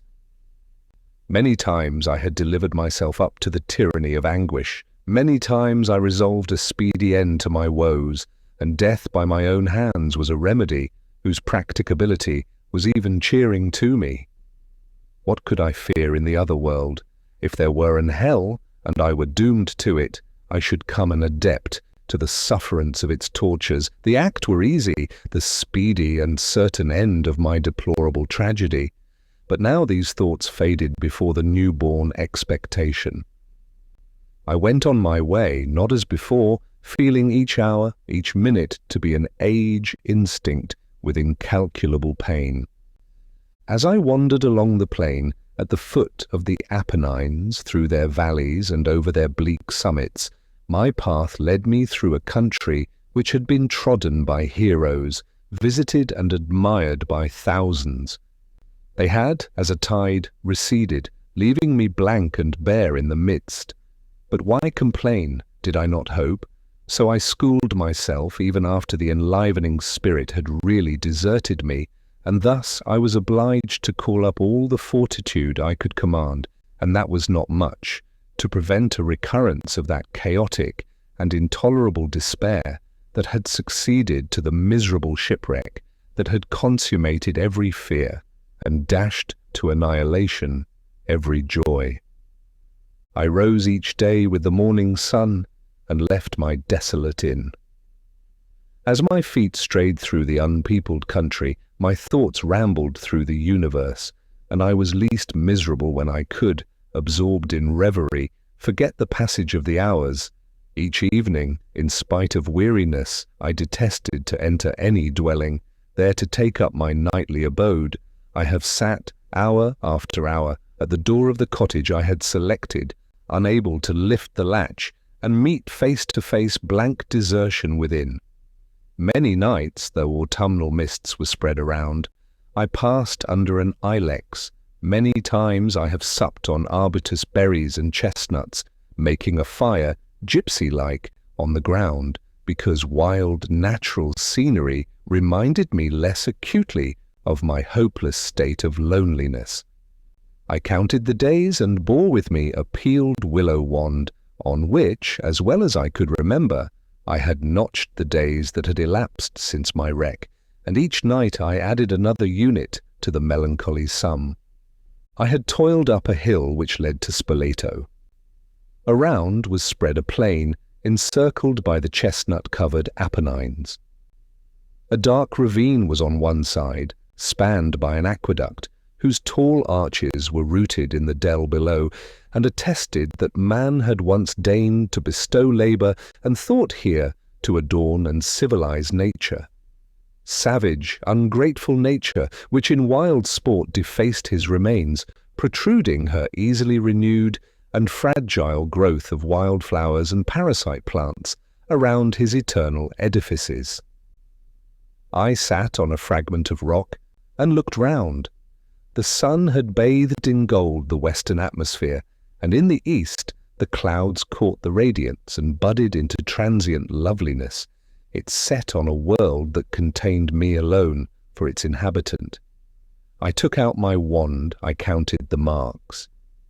25 were already traced, 25 days had already elapsed, since human voice had gladdened my ears, or human countenance met my gaze.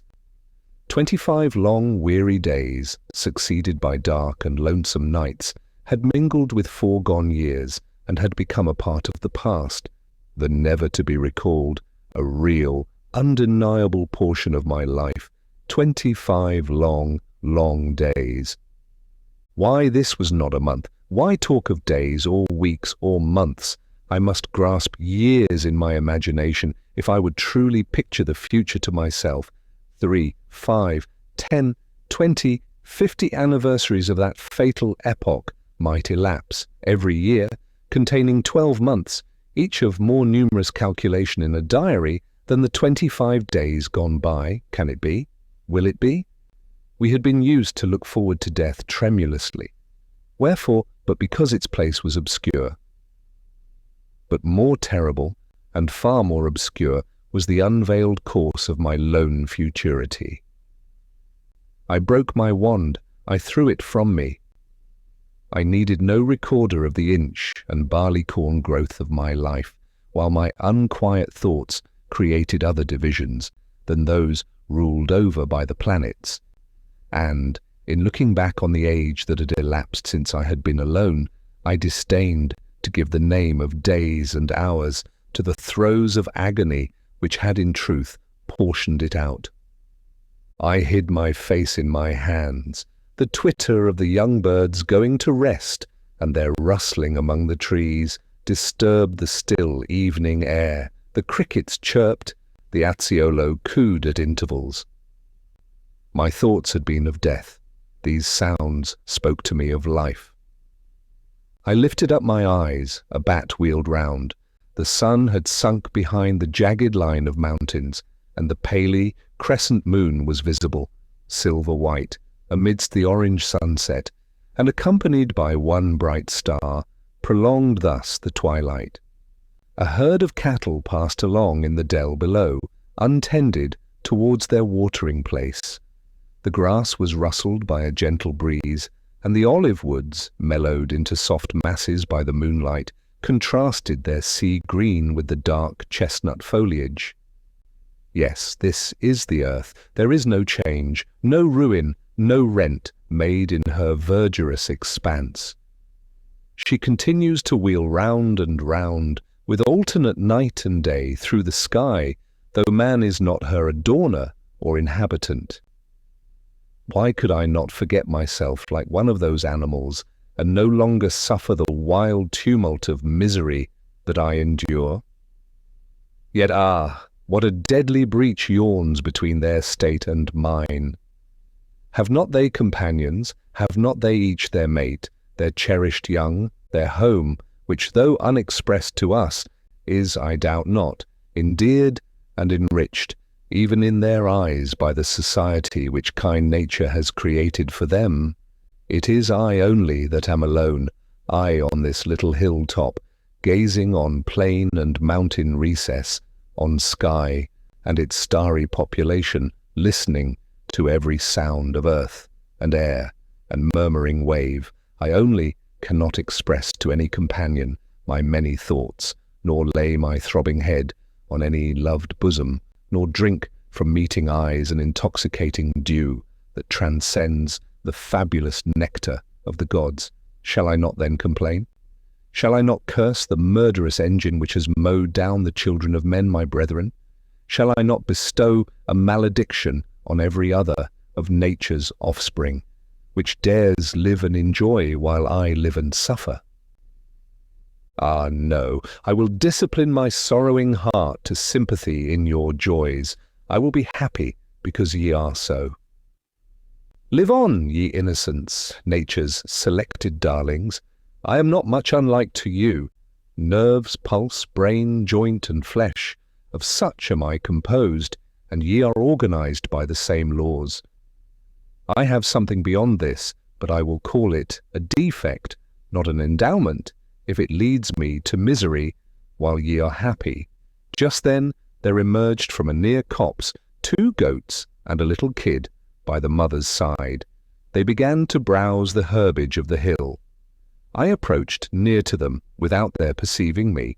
I gathered a handful of fresh grass and held it out. The little one nestled close to its mother while she timidly withdrew. The male stepped forward, fixing his eyes on me. I drew near, still holding out my lure, while he, depressing his head, rushed at me with his horns. I was a very fool, I knew it, yet I yielded to my rage. I snatched up a huge fragment of rock. It would have crushed my rash foe. I poised it, aimed it. Then my heart failed me. I hurled it wide of the mark. It rolled clattering among the bushes into dell. My little visitants, all aghast, galloped back into the covert of the wood, while I, my very heart bleeding and torn, rushed down the hill, and by the violence of bodily exertion sought to escape from my miserable self. No, no, I will not live among the wild scenes of nature, the enemy of all that lives. I will seek the towns, Rome, the capital of the world, the crown of man's achievements. Among its storied streets, hallowed ruins, and stupendous remains of human exertion, I shall not, as here, find everything forgetful of man, trampling on his memory, defacing his works, proclaiming from hill to hill, and vale to vale, by the torrents freed from the boundaries which he imposed, by the vegetation liberated from the laws which he enforced, by his habitation abandoned to mildew and weeds, that his power is lost, his race annihilated forever. I hailed the Tiber, for that was, as it were, an unalienable possession of humanity. I hailed the wild Campagna, for every rood had been trod by man, and its savage uncultivation, of no recent date, only proclaimed more distinctly his power, since he had given an honourable name and sacred title to what else would have been a worthless, barren tract. I entered eternal Rome by the Porta del Popolo, and saluted with awe its time-honoured space. The wide square, the churches near, the long extent of the Corso, the near eminence of Trinità de' Monti appeared like fairy work. They were so silent, so peaceful, and so very fair. It was evening, and the population of animals which still existed in this mighty city had gone to rest. There was no sound save the murmur of its many fountains, whose soft monotony was harmony to my soul. The knowledge that I was in Rome soothed me, that wondrous city, hardly more illustrious for its heroes and sages than for the power it exercised over the imaginations of men. I went to rest that night, the eternal burning of my heart quenched, my senses tranquil. The next morning I eagerly began my rambles in search of oblivion. I ascended the many terraces of the garden of the Colonna Palace, under whose roof I had been sleeping, and passing out from it at its summit, I found myself on Monte Cavallo.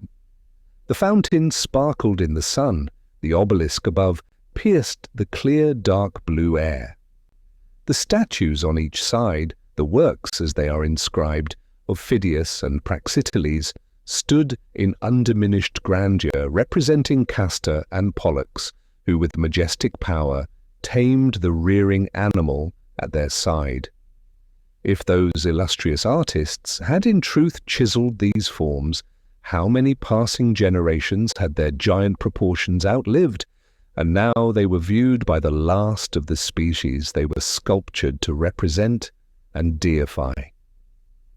I had shrunk into insignificance in my own eyes as I considered the multitudinous beings these stone demigods had outlived, but this afterthought restored me to dignity in my own conception. The sight of the poetry eternized in these statues took the sting from the thought, arraying it only in poetic ideality. I repeated to myself, I am in Rome. I behold, and as it were, familiarly converse with the wonder of the world, sovereign mistress of the imagination, majestic and eternal survivor of millions of generations of extinct men. I endeavored to quiet the sorrows of my aching heart by even now taking an interest in what in my youth I had ardently longed to see. Every part of Rome is replete with relics of ancient times. The meanest streets are strewed with truncated columns, broken capitals, Corinthian and Ionic, and sparkling fragments of granite or porphyry. The walls of the most penurious dwellings enclose a fluted pillar or ponderous stone which once made part of the palace of the Caesars, and the voice of dead time, in still vibrations, is breathed from these dumb things, animated and glorified as they were by man. I embraced the vast columns of the temple of Jupiter Stator, which survives in the open space that was the Forum, and leaning my burning cheek against its cold durability, I tried to lose the sense of present misery and present desertion by recalling to the haunted cell of my brain vivid memories of times gone by. I rejoiced at my success as I figured Camillus the Gracchi, Cato, and last, the heroes of Tacitus, which shine meteors of surpassing brightness during the murky night of the empire. As the verses of Horace and Virgil or the glowing periods of Cicero thronged into the opened gates of my mind, I felt myself exalted by long-forgotten enthusiasm. I was delighted to know that I beheld the scene which they beheld, the scene which their wives and mothers and crowds of the unnamed witnessed, while at the same time they honoured, applauded, or wept for these matchless specimens of humanity. At length, then, I had found a consolation. I had not vainly sought the storied precincts of Rome. I had discovered a medicine for my many and vital wounds. I sat at the foot of these vast columns. The Colosseum, whose naked ruin is robed by nature in a verdurous and glowing veil, lay in the sunlight on my right.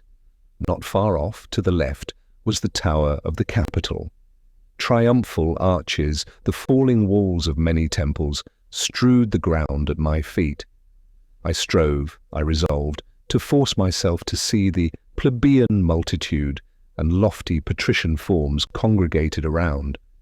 And, as the diorama of ages passed across my subdued fancy, they were replaced by the modern Roman, the Pope, in his white stole, distributing benedictions to the kneeling worshippers, the friar, in his cowl, the dark-eyed girl, veiled by her misera, the noisy, sunburnt rustic, leading his herd of buffaloes and oxen to the Campo Vaccino. The romance with which, dipping our pencils in the rainbow hues of sky and transcendent nature, we to a degree gratuitously endow the Italians, replaced the solemn grandeur of antiquity. I remembered the dark monk and floating figures of the Italian, and how my boyish blood had thrilled at the description. I called to mind Corinna ascending the Capitol to be crowned, and, passing from the heroine to the author, reflected how the enchantress spirit of Rome held sovereign sway over the minds of the imaginative until it rested on me, sole remaining spectator of its wonders. I was long rapt by such ideas, but the soul wearies of a pauseless flight, and, stooping from its wheeling circuits round and round this spot, suddenly it fell 10,000 fathom deep, into the abyss of the present, into self-knowledge, into tenfold sadness. I roused myself, I cast off my waking dreams, and I, who just now could almost hear the shouts of the Roman throng, and was hustled by countless multitudes, now beheld the desert ruins of Rome sleeping under its own blue sky. The shadows lay tranquilly on the ground. Sheep were grazing untended on the Palatine, and a buffalo stalked down the sacred way that led to the Capitol. I was alone in the Forum, alone in Rome, alone in the world. Would not one living man, one companion, in my weary solitude, be worth all the glory and remembered power of this time-honored city? Double sorrow, sadness, bred in Cimmerian caves, robed my soul in a mourning garb. The generations I had conjured up to my fancy contrasted more strongly with the end of all, the single point in which, as a pyramid, the mighty fabric of society had ended, while I, on the giddy height, saw vacant space around me. From such vague laments I turned to the contemplation of the minutiae of my situation. So far, I had not succeeded in the sole object of my desires, the finding a companion for my desolation. Yet I did not despair. It is true that my inscriptions were set up for the most part in insignificant towns and villages, yet even without these memorials, it was possible that the person who, like me, should find himself alone in a depopulate land should, like me, come to Rome. The more slender my expectation was, the more I chose to build on it, and to accommodate my actions to this vague possibility. It became necessary, therefore, that for a time I should domesticate myself at Rome. It became necessary that I should look my disaster in the face, not playing the schoolboy's part of obedience without submission, enduring life, and yet rebelling against the laws by which I lived. Yet how could I resign myself? Without love, without sympathy, without communion with any, how could I meet the morning sun, and with it trace its oft-repeated journey to the evening shades? Why did I continue to live? Why not throw off the weary weight of time, and with my own hand let out the fluttering prisoner from my agonized breast? It was not cowardice that withheld me, for the true fortitude was to endure, and death had a soothing sound accompanying it that would easily entice me to enter its dimension. But this I would not do. I had, from the moment I had reasoned on the subject, instituted myself the subject to fate and the servant of necessity. The visible laws of the invisible God, I believed that my obedience was the result of sound reasoning, pure feeling, and an exalted sense of the true excellence and nobility of my nature. Could I have seen in this empty earth, in the seasons and their change, the hand of a blind power only, most willingly would I have placed my head on the sod and closed my eyes on its loveliness forever. But fate had administered life to me when the plague had already seized on its prey. She had dragged me by the hair from out the strangling waves. By such miracles she had bought me for her own.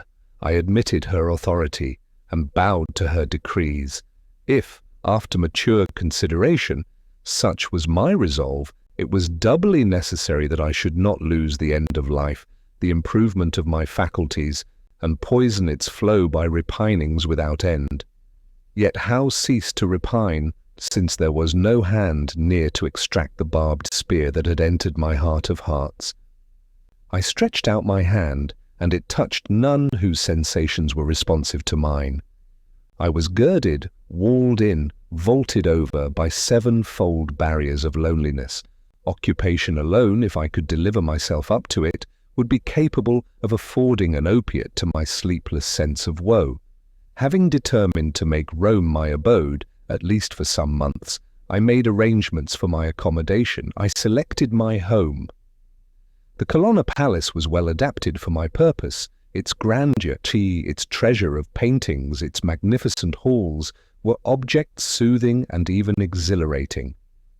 I found the granaries of Rome well stored with grain, and particularly with Indian corn. This product, requiring less art in its preparation for food, I selected as my principal support. I now found the hardships and lawlessness of my youth turned to account. A man cannot throw off the habits of 16 years. Since that age, it is true, I had lived luxuriously, or at least surrounded by all the conveniences civilization afforded. But before that time I had been as uncouth a savage as the wolf-bred founder of old Rome, and now in Rome itself, robber and shepherd propensities, similar to those of its founder, were of advantage to its sole inhabitant. I spent the morning riding and shooting in the Campagna. I passed long hours in the various galleries. I gazed at each statue and lost myself in a reverie before many a fair Madonna or beauteous nymph. I haunted the Vatican and stood surrounded by marble forms of divine beauty. Each stone deity was possessed by sacred gladness and the eternal fruition of love. They looked on me with unsympathizing complacency, and often in wild accents I reproached them for their supreme indifference, for they were human shapes. The human form divine was manifest in each fairest limb and lineament. The perfect moulding brought with it the idea of colour and motion, often half in bitter mockery, half in self-delusion. I clasped their icy proportions, and coming between Cupid and his Psyche's lips, pressed the unconceiving marble. I endeavoured to read. I visited the libraries of Rome. I selected a volume, and, choosing some sequestered shady nook on the banks of the Tiber, or opposite the fair temple, in the Borghese gardens, or under the old pyramid of Cestius, I endeavoured to conceal me from myself and immerse myself in the subject traced on the pages before me.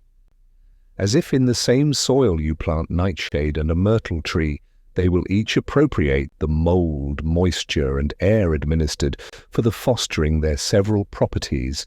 So did my grief find sustenance and power of existence and growth in what else had been divine manna, to feed radiant meditation.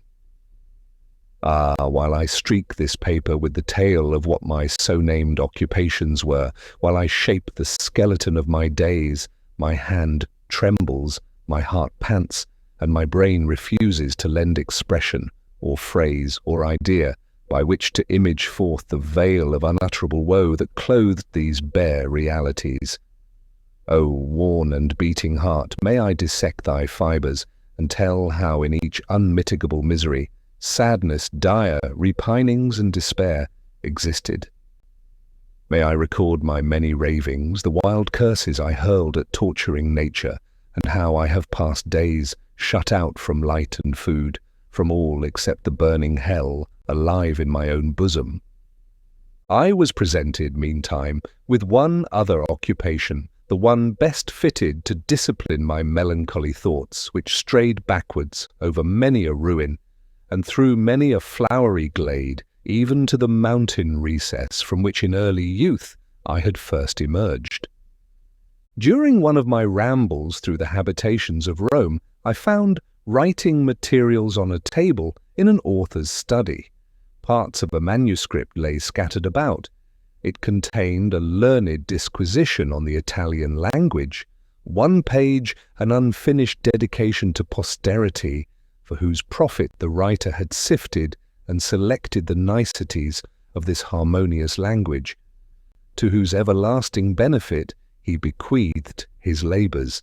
I also will write a book, I cried, for whom to read, to whom dedicated. And then, with silly flourish, what so capricious and childish as despair? I wrote, Dedication to the illustrious dead. Shadows, arise and read your fall. Behold the history of the last man. Yet will not this world be repeopled, and the children of a saved pair of lovers, in some to me unknown and unattainable seclusion, wandering to these prodigious relics of the anti-pestilential race, seek to learn how beings so wondrous in their achievements, with imaginations infinite and powers godlike, had departed from their home to an unknown country. I will write and leave in this most ancient city, this world's sole monument, a record of these things. I will leave a monument of the existence of Verney, the last man. At first I thought only to speak of plague, of death, and last of desertion, but I lingered fondly on my early years and recorded with sacred zeal the virtues of my companions. They have been with me during the fulfillment of my task. I have brought it to an end. I lift my eyes from my paper. Again they are lost to me. Again I feel that I am alone. A year has passed since I have been thus occupied. The seasons have made their wonted round and decked this eternal city in a changeful robe of surpassing beauty. A year has passed, and I no longer guess at my state or my prospects. Loneliness is my familiar, sorrow my inseparable companion. I have endeavoured to brave the storm, I have endeavoured to school myself to fortitude, I have sought to imbue myself with the lessons of wisdom. It will not do. My hair has become nearly grey. My voice, unused now to utter sound, comes strangely on my ears. My person, with its human powers and features, seemed to me a monstrous excrescence of nature. How express in human language a woe human being until this hour never knew? How give intelligible expression to a pang none but I could ever understand? No one has entered Rome. None will ever come. I smile bitterly at the delusion I have so long nourished, and still more, when I reflect that I have exchanged it for another, as delusive, as false, but to which I now cling with the same fond trust. Winter has come again, and the gardens of Rome have lost their leaves. The sharp air comes over the Campagna, and has driven its brute inhabitants to take up their abode in the many dwellings of the deserted city. Frost has suspended the gushing fountains, and Trevi has stilled her eternal music. I had made a rough calculation, aided by the stars, by which I endeavoured to ascertain the first day of the new year. In the old outworn age, the sovereign pontiff was used to go in solemn pomp, and mark the renewal of the year by driving a nail in the gate of the temple of Janus. On that day I ascended St. Peter's, and carved on its topmost stone the era 2100 last year of the world. My only companion was a dog, a shaggy fellow, half water and half shepherd's dog, whom I found tending sheep in the Campagna. His master was dead, but nevertheless he continued fulfilling his duties in expectation of his return. If a sheep strayed from the rest, he forced it to return to the flock, and sedulously kept off every intruder. Riding in the Campagna, I had come upon his sheep walk, and for some time observed his repetition of lessons learned from man, now useless, though unforgotten. His delight was excessive when he saw me. He sprung up to my knees. He capered round and round, wagging his tail with the short, quick bark of pleasure. He left his fold to follow me, and from that day has never neglected to watch by and attend on me, showing boisterous gratitude whenever I caressed or talked to him. His pattering steps and mine alone were heard when we entered the magnificent extent of nave and aisle of St. Peter's. We ascended the myriad steps together when on the summit I achieved my design, and in rough figures noted the date of the last year. I then turned to gaze on the country and to take leave of Rome. I had long determined to quit it, and I now formed the plan I would adopt for my future career after I had left this magnificent abode. A solitary being is by instinct a wanderer, and that I would become. A hope of amelioration always attends on change of place, which would even lighten the burthen of my life. I had been a fool to remain in Rome all this time, Rome noted for malaria, the famous caterer for death. But it was still possible that could I visit the whole extent of earth, I should find in some part of the wide extent a survivor. Methought the seaside was the most probable retreat to be chosen by such a one. If left alone in an inland district, still they could not continue in the spot where their last hopes had been extinguished. They would journey on, like me, in search of a partner for their solitude, till the watery barrier stopped their further progress. To that water, cause of my woes, perhaps now to be their cure, I would betake myself. Farewell, Italy, farewell, thou ornament of the world, matchless Rome, the retreat of the solitary one during long months, to civilized life, to the settled home and succession of monotonous days, farewell.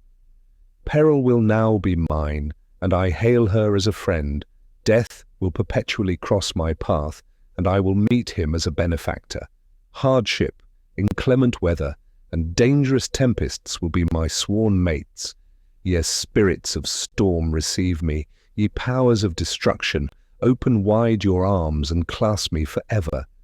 If a kinder power have not decreed another end, so that after long endurance I may reap my reward, and again feel my heart beat near the heart of another like to me.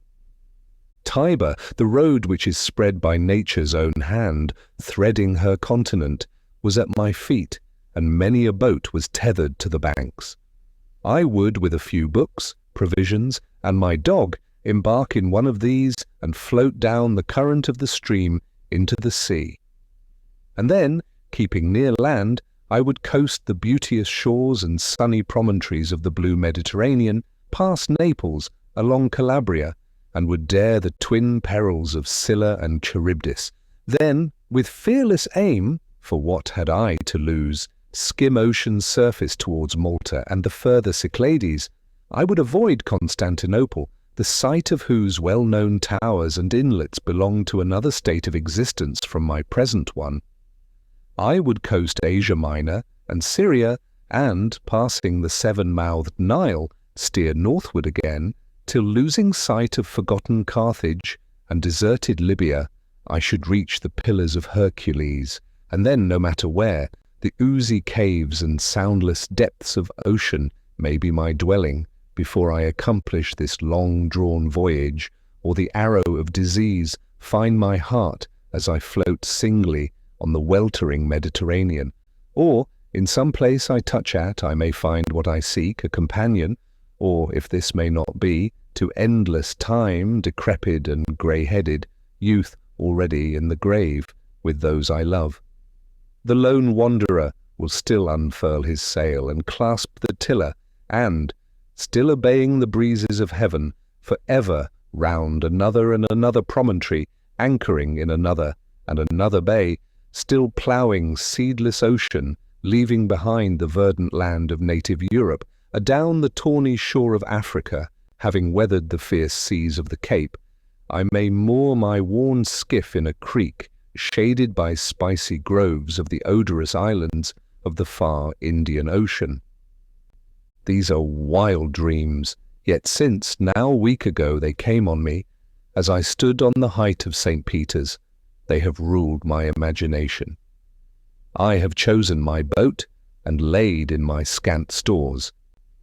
I have selected a few books. The principal are Homer and Shakespeare, but the libraries of the world are thrown open to me, and in any port I can renew my stock. I form no expectation of alteration for the better, but the monotonous present is intolerable to me. Neither hope nor joy are my pilots. Restless despair and fierce desire of change lead me on. I long to grapple with danger, to be excited by fear, to have some task, however slight or voluntary, for each day's fulfillment. I shall witness all the variety of appearance that the elements can assume. I shall read fair augury in the rainbow, menace in the cloud, some lesson or record dear to my heart in everything. Thus, around the shores of deserted earth, while the sun is high and the moon waxes or wanes, angels, the spirits of the dead, and the ever-open eye of the Supreme will behold the tiny bark freighted with Verney, the last man. The end.